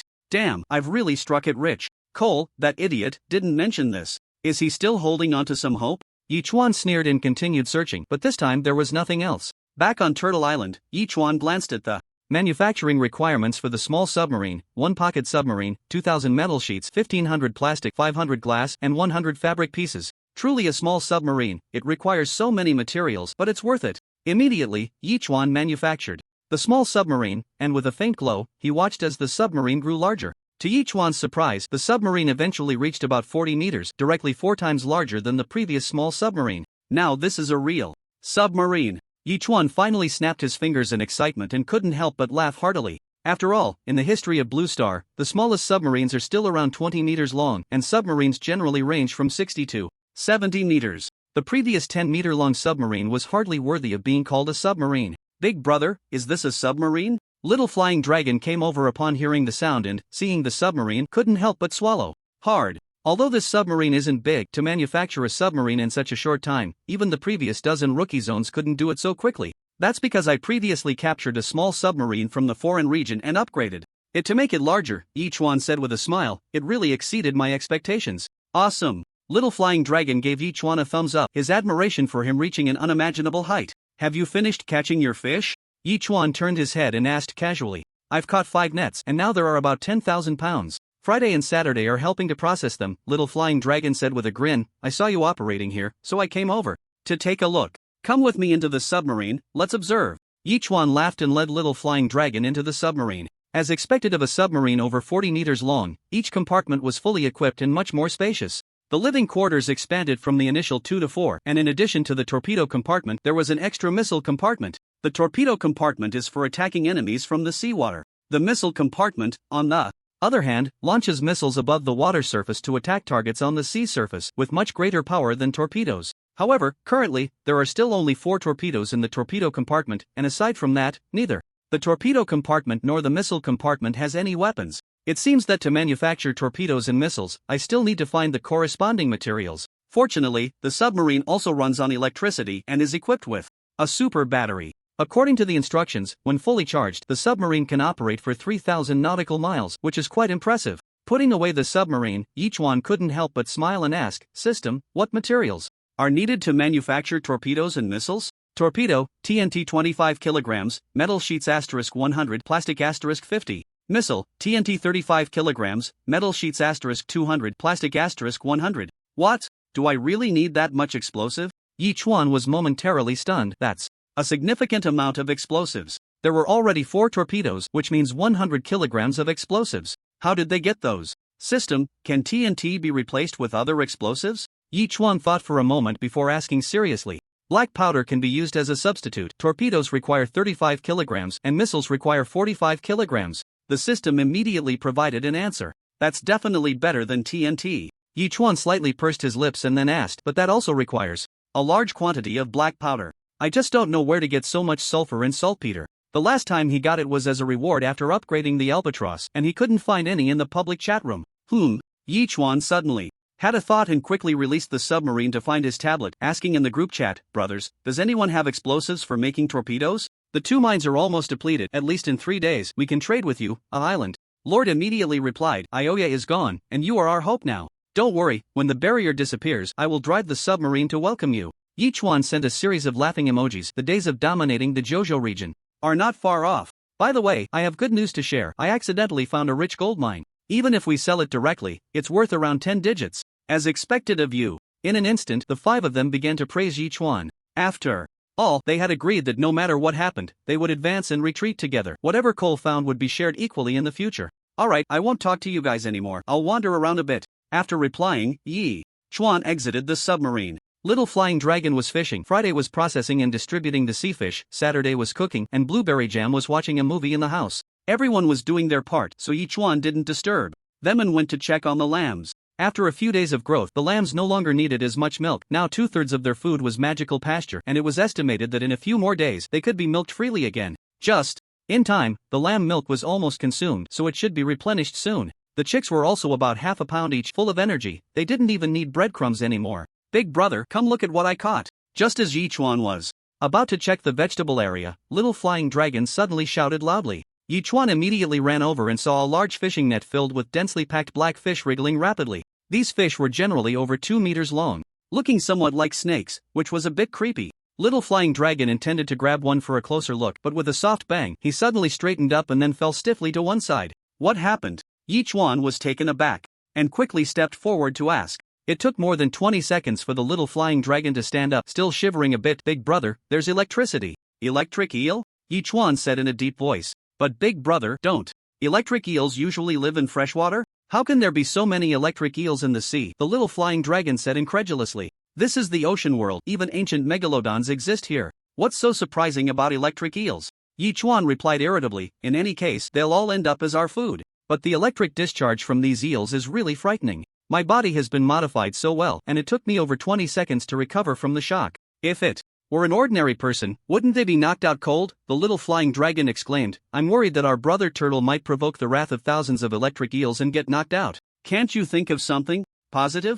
Yichuan frowned. Stop thinking about all this nonsense and focus on how to deal with these electric eels. Ha! The little flying dragon looked bewildered. Big brother, this is a life-threatening job. What else? Yichuan shot the little flying dragon a glance, then turned and entered a large greenhouse. In this greenhouse, apple, pear, and peach trees were planted, filling the air with a delightful fragrance. These 3 types of fruit were already ripe. This Friday, he had been so busy currying favor with Saturday that he even forgot to handle the ripe fruits. It seemed it was time to give him a good talking to. With that thought, Yichuan picked 8 peaches. Each of these peaches was as big as an adult's fist and soft. If only there were straws, just inserting one and sucking would draw up the rich peach juice. Such a feeling was simply indescribable. However, after consulting the system, Yichuan still made 8 straws out of plastic. At this moment, the little flying dragon had already started to set up the seafood, while Friday, wearing rubber gloves, was handling the electric eels. Saturday respectfully said, Brother Chuan, I've divided lunch into 8 portions and placed them on your dining table. You can have lunch anytime. Good girl, go help Friday.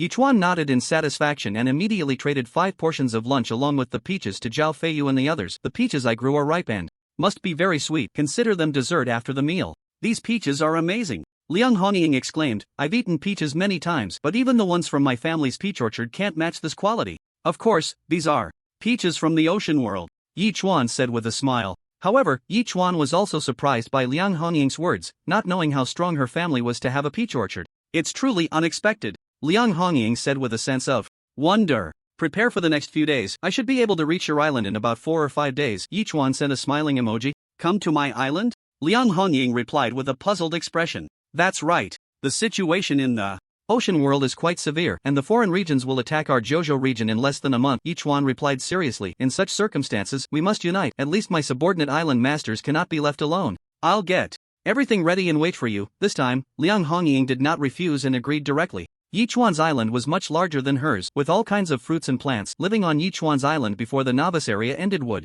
be many times better than now. Yichuan was momentarily taken aback by Liang Hongying's decisiveness, then replied with a smiling emoji and went back to have a meal with blueberry jam and the little flying dragon. Big brother, apart from those electric eels, all the other sea fish have been put on the shelves this morning. During this time, little flying dragon reported, there are a total of 6 nets, just over 10,000 pounds. Keep up the good work, Yichuan said with a smile. At least in another 2 days, your task will be complete, and our lives will get better. Serving big brother is my honor. Little flying dragon immediately chuckled. After lunch, Saturday started fishing with little flying dragon, while Yichuan found Friday, patting him on the shoulder and asking, I say, Friday, haven't you been slacking off a bit in agriculture lately? Ha! Friday was taken aback and quickly replied, Brother Chuan, I haven't. Haven't I been diligent all this time? Those 3 types of fruit are ripe, and you haven't picked them yet, and you almost let them rot? Yichuan countered. Brother Chuan, didn't I tell you before that they would be ripe in 3 days at the latest? Friday retorted. Besides, I'm helping you handle the sea fish for your sake.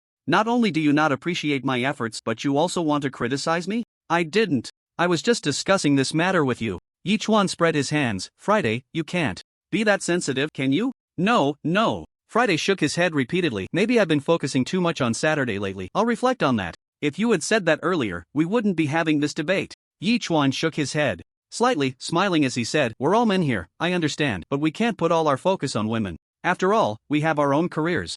Alright, I'll pay attention to that in the future. Friday nodded repeatedly, sincerely admitting his mistake. Yichuan was quite satisfied with this. Just as he was about to call Friday to help Little Flying Dragon, he suddenly heard a mooing sound coming from the woods, followed by birds flying high into the sky, and the trees began to shake violently. What's going on? Yi Chuan frowned and immediately rushed into the woods with Friday. The three little ones followed closely behind, already soaring into the blue sky. It wasn't until they reached the edge of the woods that they saw three enormous wild bulls rampaging through the forest, snapping trees with a diameter of less than 20 centimeters as if they were nothing, truly incredibly strong. What the hell is going on? How did three crazy bulls suddenly appear? Yi Chuan was puzzled. Brother Chuan, each of these bulls weighs at least 2,000 pounds, and their horns are long and thick. If all three attack us at the same time, we might have some trouble, Friday said seriously. You take one, I'll take two, Yi Chuan said without hesitation. Let's move. With that, he charged towards one of the bulls. This is quite a challenge, Friday muttered under his breath and immediately strode towards another bull. Moo! That bull clearly saw Friday and immediately charged at him, its eyes turning red, panting heavily, looking very terrifying. Here we go! Friday shouted lowly, directly grabbing the wild bull's horns, going head to head. Meanwhile, Yi Chuan had already attracted the attention of two wild bulls. At that moment, he suddenly raised his hand and 6 steel needles shot out. The wild bull didn't dodge at all and charged straight at Yi Chuan. The 6 steel nails plunged deep into one of the bull's thighs, and with the explosion of the nails, the bull's leg was almost completely severed and it collapsed to the ground. At that moment, another wild buffalo had also arrived in front of Yi Chuan. The distance was so close that he couldn't use his crossbow, so he grabbed one of the buffalo's horns and swung his body towards a certain direction. The powerful force caused the buffalo to stumble, rolling over twice on the ground. Moo! The buffalo, which had lost one of its front legs, seemed to forget the pain entirely, still charging towards Yi Chuan with bloodshot eyes, limping. Yi Chuan looked speechless. It's as if I killed your father. What kind of deep-seated grudge do you have against me to attack like this? Moo! At this moment, another buffalo had also gotten back on its feet and charged at Yi Chuan again. If I don't show you some color, you really won't know why the flowers are so red. Yi Chuan snorted coldly, not even using his big knife, directly employing his martial arts skills to punch the buffalo's head repeatedly. Yi Chuan himself found it hard to believe that his fists felt as strong as steel. Despite hitting the buffalo's head hard, he felt no pain at all. In contrast, the buffalo, despite its blood-red eyes and crazed expression, was being forced to retreat, showing signs of fear. Get lost. In the end, Yi Chuan delivered a powerful punch to the side of the buffalo's face, finally ending its frenzied life. The other buffalo did not escape a tragic fate either. Brother Chuan, that was tough. Friday walked over at this moment. This buffalo has at least 5,000 pounds of strength when it goes mad. If the people who created me hadn't considered everything, I would have thought it would tear me apart. In the end, didn't you still win? Yi Chuan laughed. Be careful, because the three buffaloes consumed the blue gild mushroom, which is a hallucinogenic mushroom that affects the nervous system. The host must avoid the buffalo's internal organs. At this moment, the system suddenly spoke up. Yi Chuan finally understood why these three guys were acting like they had gone mad. It turned out they had eaten poisonous mushrooms. What bad luck! If it had just been a minor scuffle, he might not have noticed them, but their high-profile behavior was truly speechless. Drag them back. Yi Chuan shook his head with a smile. He took two, and Friday took one, dragging them back to the central area. Big brother, were these three buffaloes causing trouble just now? Little Flying Dragon asked in surprise as he looked at the three buffaloes. You actually killed them? If I didn't kill them, would you want to play games with them? Yi Chuan asked irritably. You don't know how dangerous it was just now. If we hadn't reacted quickly, it would have been us dead, Friday said somewhat unhappily. No, what I mean is, you guys are really amazing to have killed them. You're practically god-level warriors. Little Flying Dragon waved his hands repeatedly, explaining with a grin. If you say that, I feel better. It was worth it to help you deal with the seafood. Friday finally relented. Saturday. Yi Chuan laughed and immediately called out to Saturday. Brother Chuan, what can I do for you? Saturday ran over immediately, ignoring Friday's eyebrow-raising gestures, and asked very seriously. First, deal with these three buffaloes, and we won't need the internal organs, Yi Chuan said. We'll have beef for dinner. Brother Chuan, don't worry, I guarantee you'll be satisfied. Saturday immediately took charge and started working. Friday decisively abandoned Little Flying Dragon to help Saturday process the buffaloes, which increased Little Flying Dragon's pressure, and his efficiency gradually slowed down. He only set up 4 nets that afternoon, adding to the previous 8 nets, completing a total of 12 nets. Meanwhile, the system spoke up in the evening. Attention, the host's hidden task has been detected as completed by 55%. Please keep up the good work. It seems Lu Shuai has caught a total of 7 nets, all by himself, and with a semi-automatic fishing net, which is quite impressive. At this rate, in another 2.5 days, I will have succeeded as well. As night fell, the entire island was filled with the aroma of beef.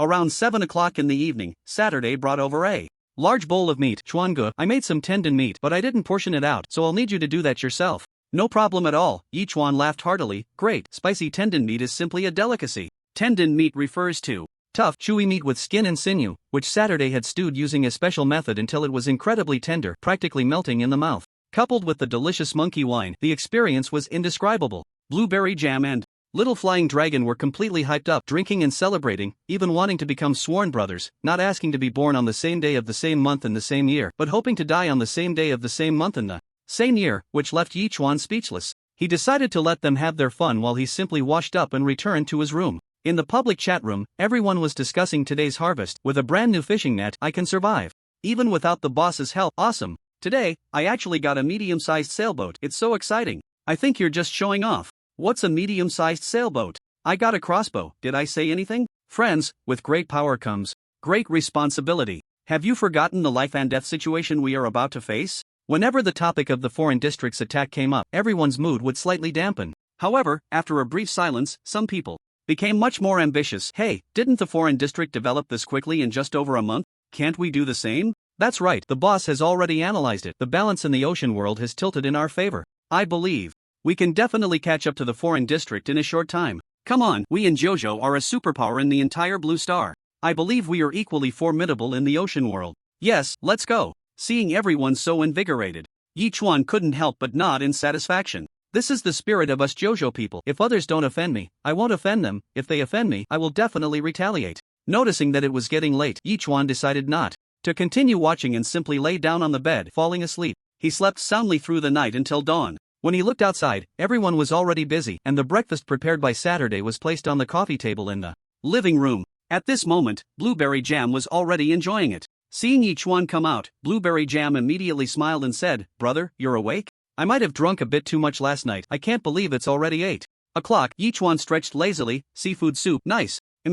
Saturday's creations are always top-notch. Blueberry Jam nodded repeatedly. Although she was initially resistant to Saturday being a woman, after having several meals prepared by her, she was deeply impressed by Saturday's culinary skills. Yichuan laughed heartily and immediately took out 5 portions to trade with Zhao Feiyu and the others. After receiving the seafood soup, Zhao Feiyu immediately said in a serious tone, "I have an idea I want to discuss with you. Feel free to say anything. As long as I can do it, I will definitely help you." Yichuan replied without hesitation. "You know, the battle is about to start soon," Zhao Feiyu continued. "I got a medium-sized sailboat yesterday and was wondering if we could meet up and join forces against the enemy. Of course, but the only issue is that we don't know each other's locations." Yichuan replied, "Unless you have a super locator." This morning, I fished out 2 supply boxes, and coincidentally, one of them had a super locator. Zhao Feiyu responded, "That's exactly why I had this idea. Can you drive a submarine?" Yichuan suddenly asked. "Of course. In the army, I belong to a versatile unit. I can handle any weapon, tool, anything that flies in the sky, runs on the ground, or swims in the sea."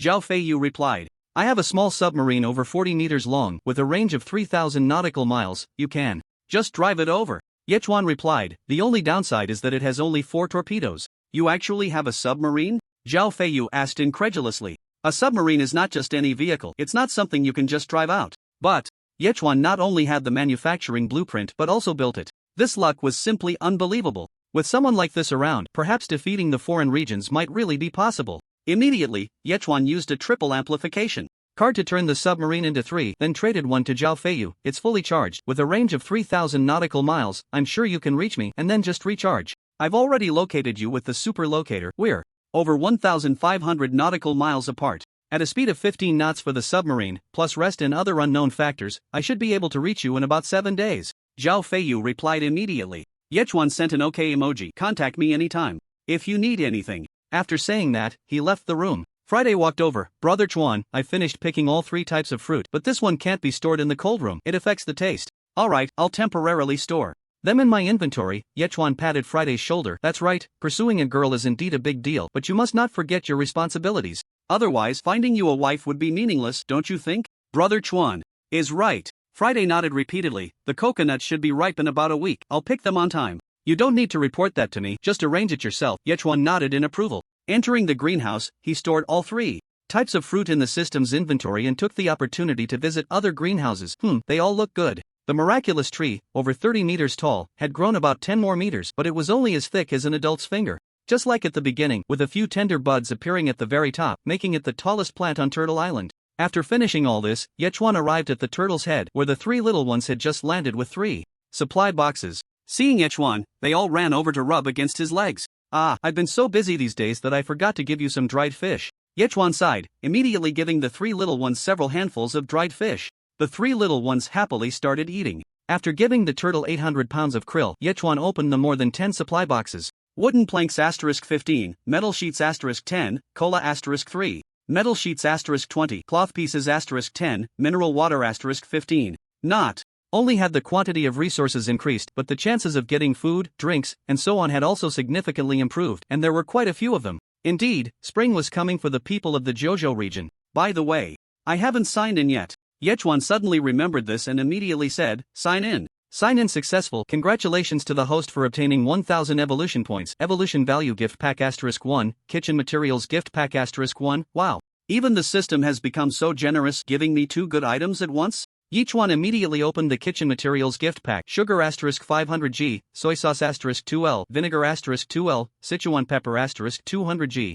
Awesome. Saturday probably doesn't have much kitchen supplies left either. The system is so thoughtful to send these over, saving me a trip to gather them. Yechuan said with a smile, then opened the evolution value gift pack and received 10,000 evolution points. Currently, he had 28,000 evolution points. Not to mention the 3 little ones, at least I can level up my turtle and dolphin by 1 level. With the impending battle against the foreign region, leveling up is very beneficial for me. At that moment, Yechuan immediately spent 12,000 evolution points to level the sea turtle up to level 11, then opened the sea turtle's information panel. Island Master, Yechuan type, Sea Turtle level, 11, 0/14,000, skills, Water Bomb, intermediate, Backflow Technique, intermediate, Absolute Gravity, 1500 tons, talents, Longevity, Rapid Healing, Crawling. The Backflow Technique was upgraded to intermediate with a cross-section width of 10 meters, water flow thickness of 4 meters, and flow speed of 20 meters per second, which was a direct doubling compared to the basic Backflow Technique. Absolute Gravity also increased from 1,000 tons to 1,500 tons, not bad.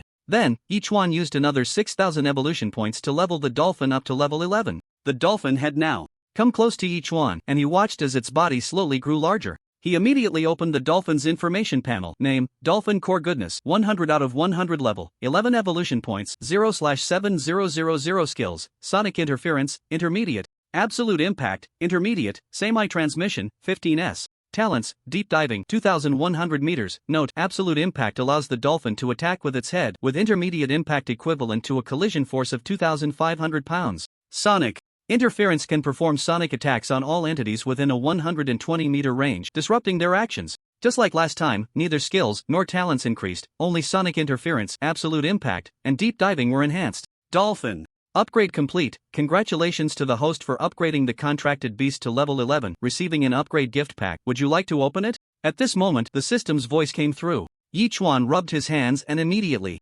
said, "Open." Opening upgrade gift pack. Please wait. Congratulations, host has received 1,000 growth points. Corn pancakes *20, A-grade bananas *6, weapon enhancement card *1, only for small weapons, can double the weapon's power.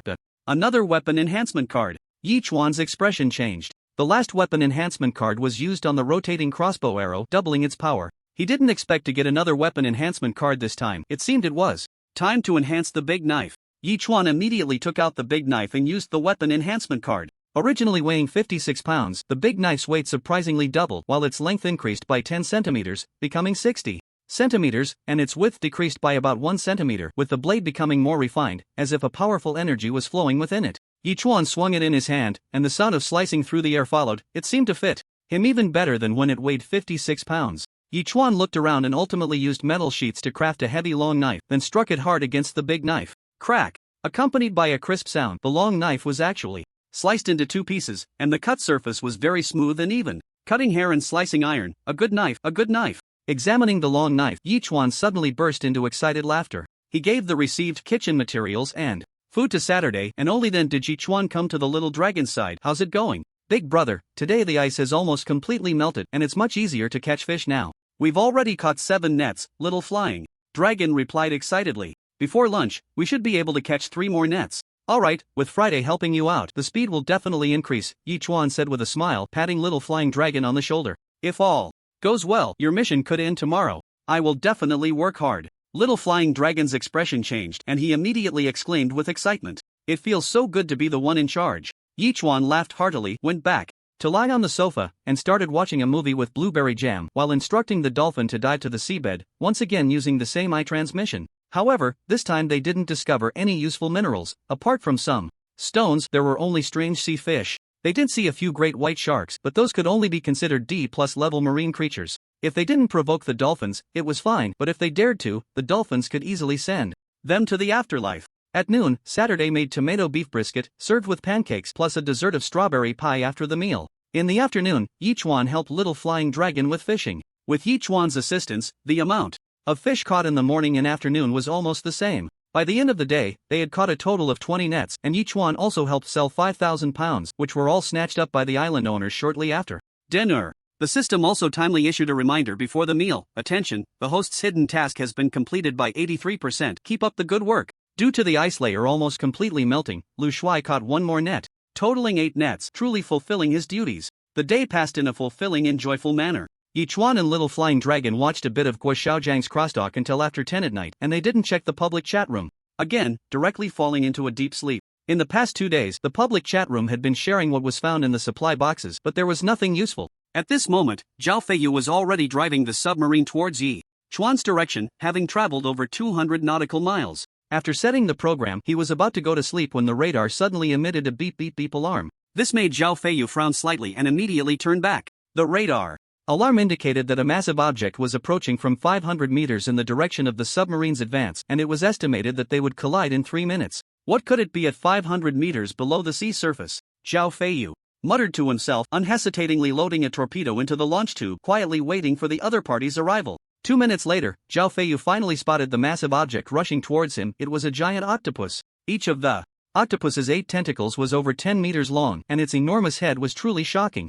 Zhao Feiyu had only known that Yichuan had dealt with a giant octopus before, but seeing it with his own eyes made him realize how terrifying it was. After a few seconds of shock, he quickly aimed at the giant octopus and pressed the launch button. A few seconds later, the torpedo collided with the giant octopus and a powerful shockwave erupted in the water. Even the submarine was affected, shaking violently, but fortunately, it wasn't damaged. Looking at the giant octopus, 2 of its massive tentacles were blown off and its head had a small crater, but it was still alive and charged towards the submarine even more frantically. It didn't die? Zhao Feiyu couldn't help but gasp. At this moment, it was unrealistic to go back and reload. This giant octopus, severely injured by the submarine, would definitely not stop until it was dead. Retreating was no longer an option.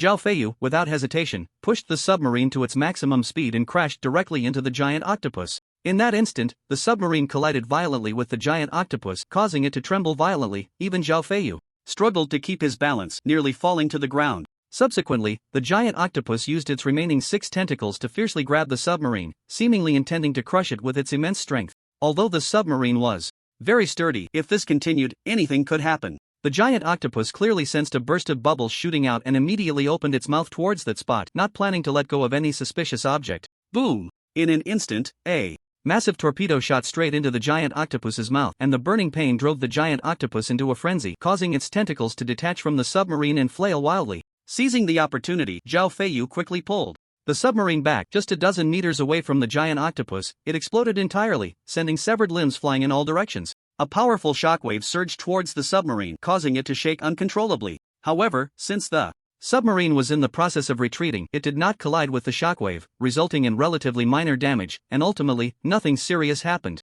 Ha! Only then did Zhao Feiyu finally let out a long breath, plopping down in the command chair, remaining silent for 3 to 4 minutes before recovering. I wonder how Yichuan killed the giant octopus. Even with torpedoes, it took 2 to finish it off. Zhao Feiyu muttered to himself, then regrouped, resetting the target location, and went back to sleep. Detected that the host has not yet checked in. Would you like to check in? The system's voice arrived just as the clock hand turned to 6 o'clock. Yichuan rubbed his eyes and said directly, check in. Check-in successful. Congratulations host for obtaining 1000 evolution points, lucky blind box *1, and 1 feather fragment. Note, 3 feather fragments can be exchanged for 1 angel feather. Using it will lead to unexpected events. Since the system has started to deliver, the items in the blind box should be quite lucky, right? Yichuan mused, then said, open the blind box. Opening blind box. Congratulations host, you have obtained a triple amplification card. Oh, this is quite nice. I just used one, and now I have another. However, this triple amplification card can no longer be used on the small submarine, but Yichuan plans to keep it for obtaining other powerful items or to use it when upgrading the small submarine to a medium submarine. Island upgrade complete. Congratulations host for upgrading the island to level 11. You have received an upgrade gift pack. Would you like to open it? Putting away the triple amplification card, Yichuan had just stepped out of the room when he saw the expanding forest in the distance, and the system's voice came again. Give me something good. Yichuan muttered, then immediately said, open. Opening. Congratulations host, you have obtained 2000 growth points, A grade bananas *6, medium nutrients solution *9, and a 2-bedroom 1 living room upgrade blueprint *1. The house can be upgraded again? Yichuan's expression changed, then he asked, System, what will this upgrade blueprint turn the 2-bedroom 1 living room into? The system immediately replied, the current 2-bedroom 1 living room will be upgraded to a 150 square meter 4-bedroom 2 living room 2 bathroom, and it comes with exquisite decoration. The host can choose to keep or discard the existing furniture and appliances. Note, if one of the items is kept, the corresponding items given during the upgrade will no longer exist. Directly upgrading from 2 bedrooms to 4 bedrooms plus an extra living room and bathroom, that's amazing. Yichuan laughed heartily and immediately studied the upgrade for the 2-bedroom, 1 living room layout. It required 1 2-bedroom, 1 living room unit, 1 upgrade blueprint for the 2-bedroom. 1 living room, 2,000 nails, 1,000 stones, 600 wooden planks, 300 metal sheets, 200 plastics, and 100 glasses. By this calculation, the required materials had roughly doubled. After all, it was a 4-bedroom, 2 living room, 2 bathroom layout, which was understandable. Besides, he had plenty of resources, and who wouldn't want to live in a bigger house? Yichuan quickly decided to keep the toilet, 2 water purifiers, and other existing items, and after calling out the blueberry jam from the house, he took out the resources and began the renovation and upgrade of the house. Accompanied by a soft glow, the originally 100 square meter house instantly transformed into a 150 square meter one, and the exterior walls became even more beautiful. The blueberry jam's eyes lit up. Oh my god, brother, what kind of magic did you use to make our house so big? I just turned it into a 4-bedroom, 2 living room, 2 bathroom layout, Yichuan replied nonchalantly. The blueberry jam immediately ran into the house, and everything had changed. It was now luxurious everywhere, with many small decorations added. The television was at least 5 inches larger and came with a USB drive featuring not only movies and traditional performances but also many music videos, making it very user-friendly. Since Yichuan requested to keep everything in the bathroom, the extra bathroom was generously added to one of the bedrooms, making it a 4-bedroom, 2 living room, 3 bathroom layout. Brother, I want to live in this room, that way, I can have my own bathroom. The blueberry jam pointed to one of the rooms and said sweetly, the bathroom even has electric heating, how thoughtful. Sure. Yichuan nodded slightly. After all, she was a woman, which was understandable. Meanwhile, after little flying dragon got up, he was planning to catch a few fish first, but upon seeing the big house, he let out a strange cry and excitedly rushed in. Big brother, the house has actually turned into 4 bedrooms and 2 living rooms. Does that mean I can move in? Of course. Yichuan nodded. You can stay in the innermost room, is that okay? Not just okay, it's absolutely perfect. Little flying dragon laughed excitedly. I have my own room now, I have my own room.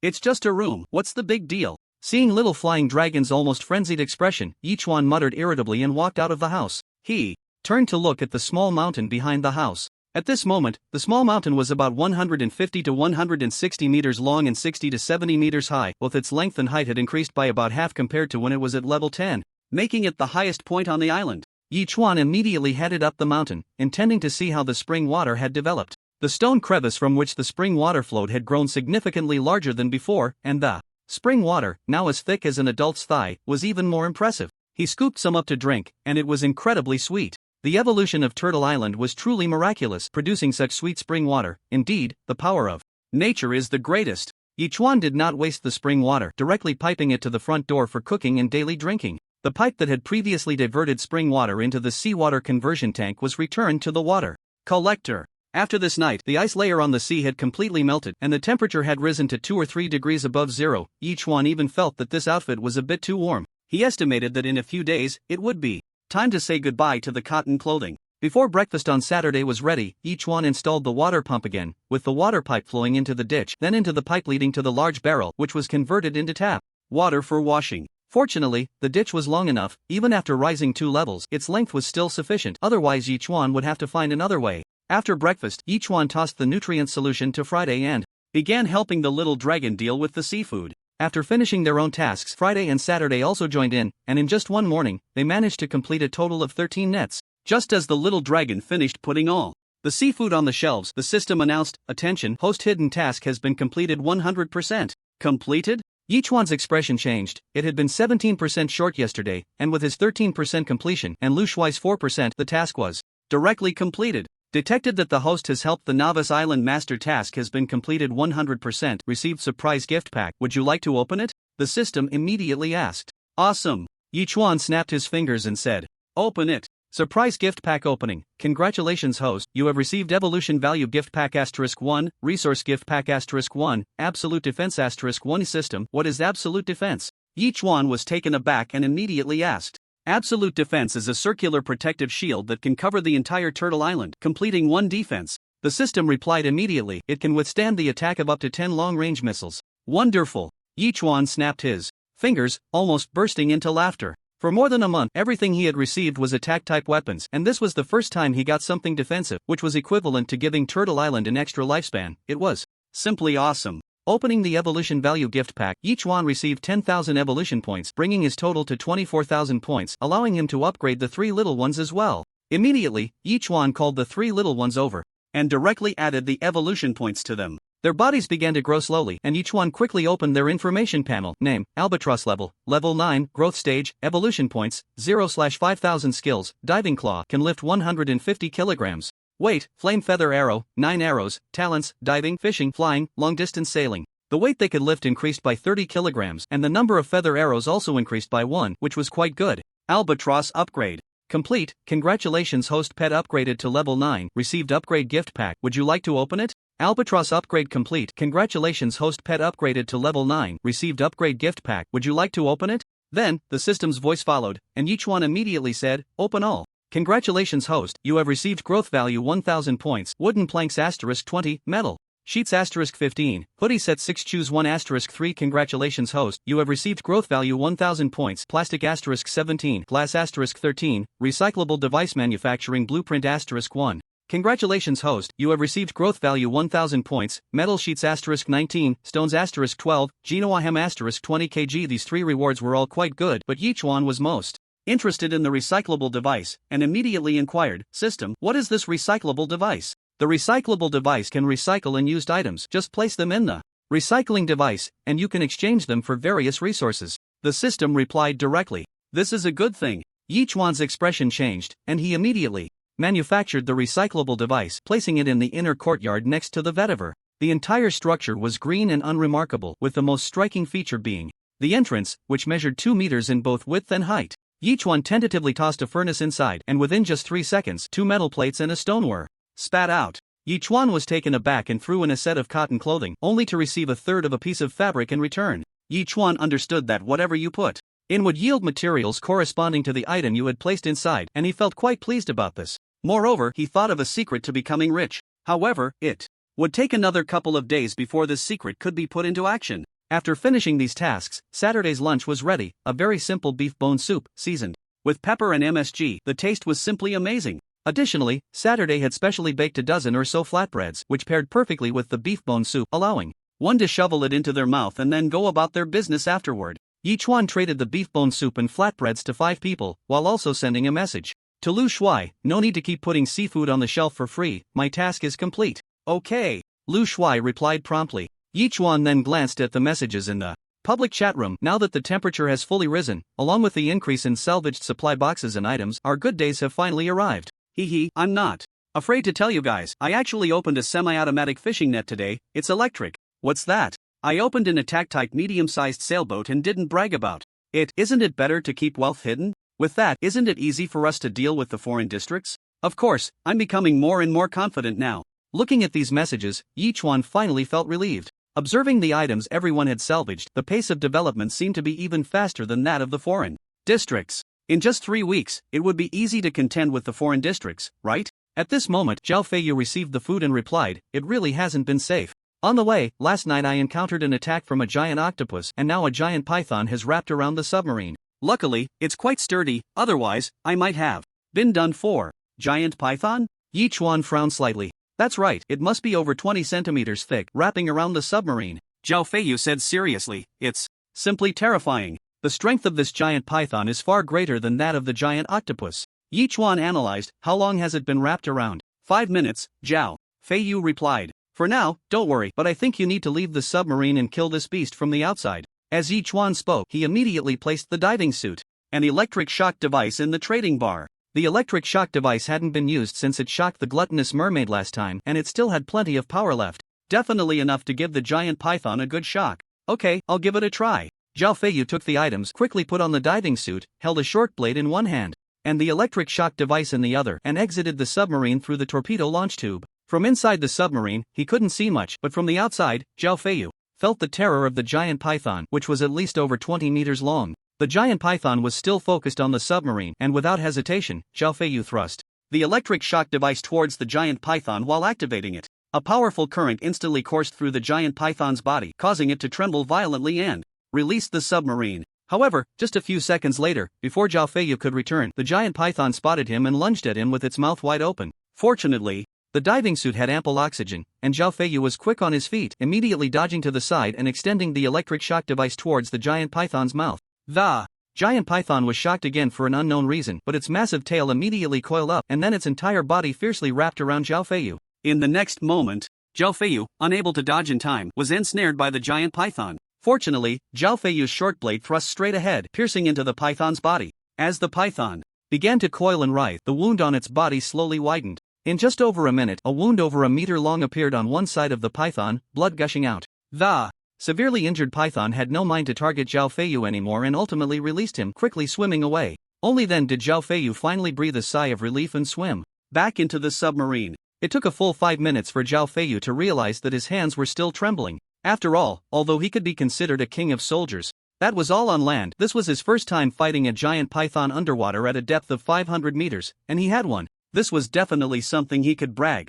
about for a lifetime. On Super Flat, Yichuan sent over a dozen private messages, and Zhao Feiyu finally replied, "I drove off that giant python 10 minutes ago, don't worry." That's good. Seeing Zhao Feiyu report his safety, Yichuan finally let out a long breath. "Make sure to stay safe, and contact me immediately if there are any issues." Okay. Zhao Feiyu replied with an OK emoji. Although 30 million new novice island masters enter the ocean world every 3 years, the open sea is boundless, not to mention the life-restricted zones. No one knows what exists in the deep sea. Even though the novice area is relatively safe, ever since entering hell mode, no one knows what will happen next. Zhao Feiyu managed to survive 2 calamities. While his strength played a part, it must also be said that luck accounted for a significant portion. After lunch, Zhao Feiyu once again set off towards Turtle Island according to the super locator's instructions. Meanwhile, Yichuan, along with Little Flying Dragon and Friday, entered the woods that had expanded to nearly 4,000 square meters. Originally, Blueberry Jam wanted to follow them in, but due to the unknown dangers of the expanded woods, she was not allowed to come alone.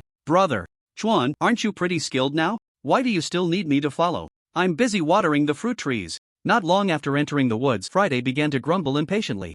"How dangerous can it be? I told you to follow, so follow. You're here to serve me, not the fruit trees," Yichuan replied irritably. "What if a powerful beast shows up and accidentally kills me? Then you'd be recycled and miss out on an exciting life." After hearing this, Friday was left speechless and simply followed behind Yichuan obediently. Whoosh! 50 meters into the woods, a figure suddenly darted past in the bushes so fast that even Yichuan couldn't catch it. What was that just now? For a moment, everyone was stunned. "It was too fast, I only saw a shadow," Friday answered. "Oh man, so mysterious. It wouldn't be another hyena, would it?" Yichuan muttered quietly, his crossbow bolts already prepared. Whoosh! Crash, crash. After another 10 seconds, accompanied by a sound, a dense mass of creatures burst out from the woods. Yichuan immediately shot out 6 steel bolts, and suddenly, over a dozen birds fell to the ground. It turned out to be dozens of birds, seemingly driven out by something. Under the onslaught of the 3 little ones, all the birds scattered in a panic, and the entire woods once again fell into an eerie silence. It seems this time the animals are quite intelligent. Yichuan had already gripped his big knife. "Friday, now you know why I brought you along, right? Do you think we can handle each other?" "Brother Chuan, the key issue is that we still don't know what the other side is," Friday said, spreading his hands. "You know, the unknown creatures are the most terrifying. Let's keep moving forward." Yichuan thought for a moment before speaking. In no time, the 3 people and 3 birds walked forward about 50 meters, nearly reaching the center of the forest. Suddenly, a long howl echoed, and more than 30 gray wolves came from all directions, surrounding the 3 people and 3 birds. Leading them was a white giant wolf, over 2 meters long and about a meter high, with piercing green eyes fixed on Yichuan, who then issued the attack command. More than 30 wolves split into groups of 7 to attack the 3, while the rest charged at the 3 little ones, organized as if it had all been prearranged. The 3 little ones immediately soared into the sky, but an unwary gray wolf suddenly jumped up and grabbed one of their claws. Before it could enjoy the thrill of victory, it was struck by a fiery feather arrow, screaming as it fell from the sky. Following that, a dense rain of feather arrows fell from above, mercilessly shooting at the gray wolves entangled with the three people. Accompanied by a series of strange cries, all the gray wolves unexpectedly turned and retreated, with all the feather arrows landing harmlessly on the ground and trees, not a single one hitting a gray wolf. A few seconds later, the gray wolves returned, glaring hungrily at the three. "Big brother, it seems like something is giving them orders," the little dragon said quietly. Among the three, the little dragon was the weakest, but fortunately, he had consumed quite a bit of A-grade and S-grade freshwater, so both his physical fitness and strength were already extraordinary, which was why he hadn't been injured in the recent onslaught. Could it be that there's a tiger lurking in the shadows of the forest and these wolves are obeying it? Yi Chuan analyzed. But that doesn't sound like a tiger's roar. It's really puzzling. At that moment, under the white giant wolf's signal, the pack launched another attack on the three. The three little ones immediately dove from the sky, grabbing three gray wolves and flying up to a height of 100 meters before releasing their claws, smashing them into a pulp. Then, the three little ones swooped down again, but this time, that strange sound rang out once more. In an instant, 5 or 6 wolves charged simultaneously at an albatross, causing it to grab one gray wolf while the others bit onto its body, weighing over 150 kilograms, making it difficult for the albatross to ascend. Seeing this, each one immediately shot out 6 steel nails, freeing the three little ones from their predicament, but they dared not act recklessly again, circling in the air, looking for a suitable opportunity to strike. In no time, more than 20 gray wolves had entangled Yi Chuan and the others again. Yi Chuan said solemnly, "These are just small fry, we must take out the one behind them to eliminate the crisis." "Can you too? Hold on. Brother Chuan, don't worry, I'll take care of the little dragon," Friday replied without hesitation. "Alright." Yi Chuan killed 2 more gray wolves and immediately rushed toward the source of the sound. In less than 5 seconds, Yi Chuan felt a gust of wind behind him and quickly dodged to the side, only to find the white giant wolf blocking his path, baring its sharp fangs at him. "You're just a lackey, I want to see your master," Yi Chuan said coldly. "You have no right to stop me." The white giant wolf either didn't understand Yi Chuan's words or simply chose to ignore him, letting out a sharp cry before lunging at Yi Chuan. Yi Chuan frowned, gripping his large knife as he charged forward, swinging it fiercely at the head of the white giant wolf. Suddenly, there was a loud bang as the wolf's paw struck the knife, actually knocking it aside, and the wolf's other paw came crashing down, aimed directly at Yi Chuan's cheek. Fortunately, Yi Chuan was incredibly agile and dodged the blow, then quickly thrust forward, kicking the wolf in the belly and sending it flying nearly 5 meters away. The white giant wolf, however, merely rolled over and stood back up. "What the hell? Not only can its claws withstand my long knife, but it can also get back up immediately after taking a kick.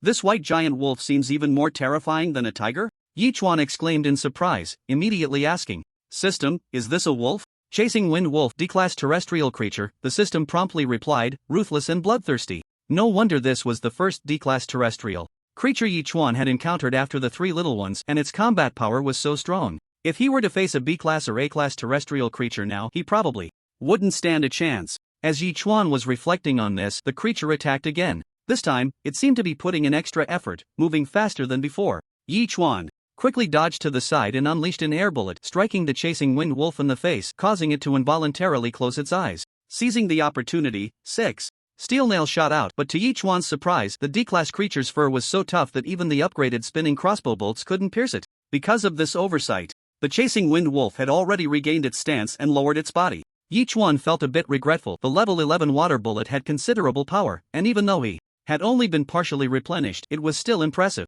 Unfortunately, on land, the water bullet had turned into an air bullet, having its power again, and it probably only served to tickle the chasing wind wolf. Seeing the chasing wind wolf pounce again, Yi Chuan muttered a curse and engaged in combat once more. 3 minutes later, taking advantage of a brief opening, Wang Kai suddenly swooped down from above, grabbing the fur on the back of the chasing wind wolf. The wolf, locked in a fierce struggle with Yi Chuan, momentarily forgot the threat from above and was lifted into the air. "Wang Kai, you're the coolest." Yi Chuan laughed heartily, bending his body and launching himself into the sky, while Wang Kai timely dropped the chasing wind wolf. The wolf, claws bared and teeth gnashing towards Yi Chuan, found itself unable to control its body in midair and was struck hard by Yi Chuan's long knife, landing on the ground and howling in pain, unable to get back up. "This is my island, and now a D-class intelligent terrestrial creature has appeared. Will I ever have peace again?" Yi Chuan snorted coldly, stepping forward and bringing his knife down heavily on the chasing wind wolf's head, using all his strength to cleave it in two. Afterward, Yi Chuan moved towards the source of the strange sound he had just heard. It was a creature with a sharp snout and a shiny, short coat, with almost no front paws. About half the size of an average gray wolf, now looking at Yi Chuan with an innocent expression. Was that strange sound really made by this thing? Yi Chuan muttered in disbelief. Then asked, System, what is this creature? Beast, C-class terrestrial creature, extremely intelligent, possesses commanding abilities. The system replied immediately.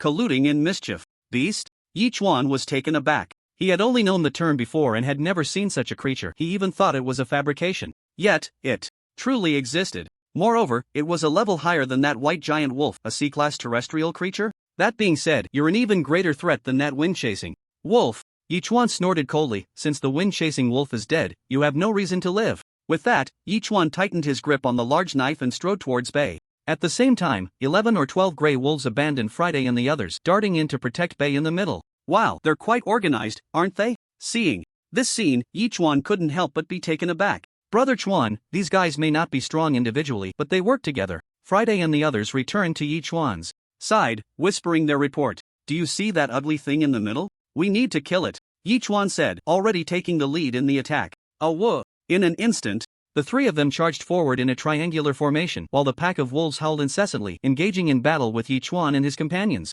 In the center, a grey wolf larger than the others crouched down, and as Bei climbed onto it, it turned and ran towards the woods. We can't let it escape, Yi Chuan shouted. The three little ones dove in unison towards the grey wolf. Despite facing some resistance, Wang Kai managed to grab Bei and soared into the sky. The grey wolf below roared angrily, leaping up to bite Wang Kai's foot in an attempt to rescue Bei, but Wang Yun quickly followed suit, grabbing it and pulling it into the air as well. The pack of grey wolves, now leaderless, was soon slaughtered, and that large grey wolf, along with Bei, was dropped from a height of 100 meters, splattering into a mess. Thinking you can act recklessly on my territory? Yi Chuan snorted coldly, speaking disdainfully. Congratulations to the host for the first kill of a D-level terrestrial creature, rewarding the host with a lucky small gift pack. Would you like to open it? Congratulations to the host for the first kill of a C-level terrestrial creature, rewarding the host with a lucky small gift pack. Would you like to open it? This was an unexpected delight for Yi Chuan. He had only intended to eliminate the threats in the woods, but unexpectedly discovered two creatures with levels, and, after killing them, he even received rewards. Could it get any better than this? Yi Chuan excitedly snapped his fingers and said, Open. Opening successful. Congratulations to the host for obtaining fertile black soil *100 kg, A-level bananas *6, super locator *1. Opening successful. Congratulations to the host for obtaining fertile black soil *100 kg. Small cannon manufacturing blueprint *1, attack type medium sailboat manufacturing blueprint *1. A small cannon manufacturing blueprint? Yi Chuan's expression changed. After all, at the highest point of the island, on that small hill, there was already a small cannon, and now with a small cannon manufacturing blueprint, did this mean he could upgrade that small cannon? Thinking this, Yi Chuan immediately inquired with the system, which provided an answer. Requires small cannon manufacturing blueprint *1, small cannon *1, metal sheets *200, cloth pieces *20, stones *4.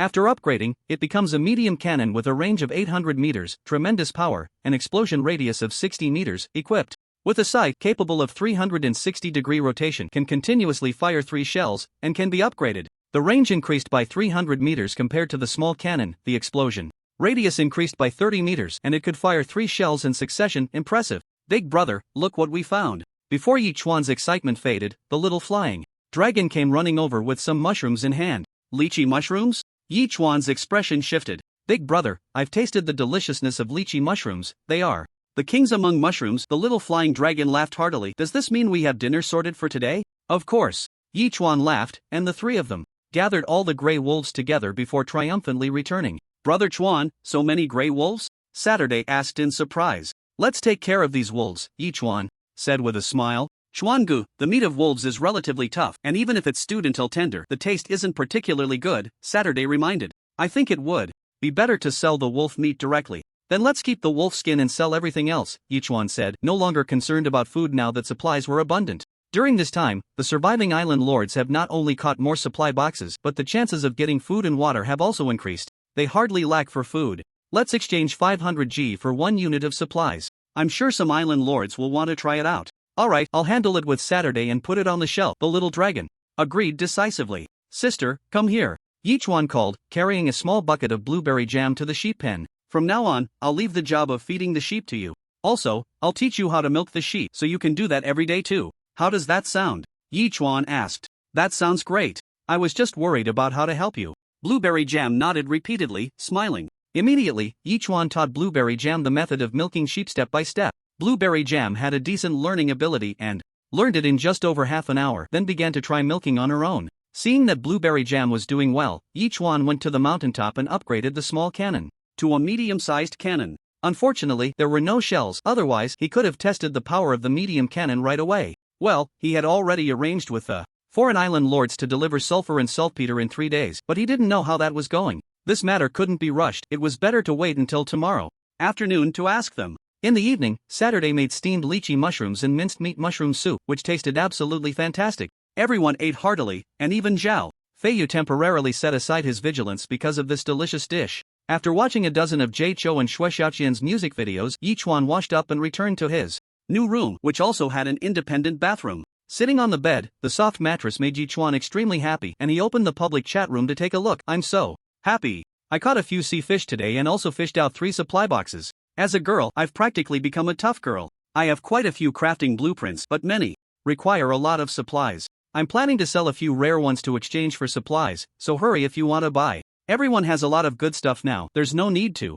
collect your crafting blueprints. You should focus on fishing for supply boxes and craft when you have more supplies. That's easy for you to say, you have plenty of good stuff, but others might not. Some brothers might have a lot of supplies but few crafting blueprints. If you don't want to trade, then why are you talking nonsense? Damn it, are you trying to argue with me? Do you believe I can use a super locator to find your position right now and deal with you? Let's keep it friendly, our common enemy is the foreign regions. Sure enough, they all had the attitude of newly rich people. Yichuan originally planned to ask that guy what crafting blueprints he had, but suddenly Louis sent a message. Yichuan, do you have any weapons? Why the sudden need for weapons? Is something happening? Yichuan frowned slightly. Louis hadn't communicated with him for the past few days, and now he suddenly asked for weapons, which made Yichuan a bit worried. It's not that, it's just that every night for the past couple of days, there's been a strange sound in the woods, Louis replied. And tonight, the sound is much more pronounced than last night, as if that thing is gradually getting closer to me. I want to find something for self-defense.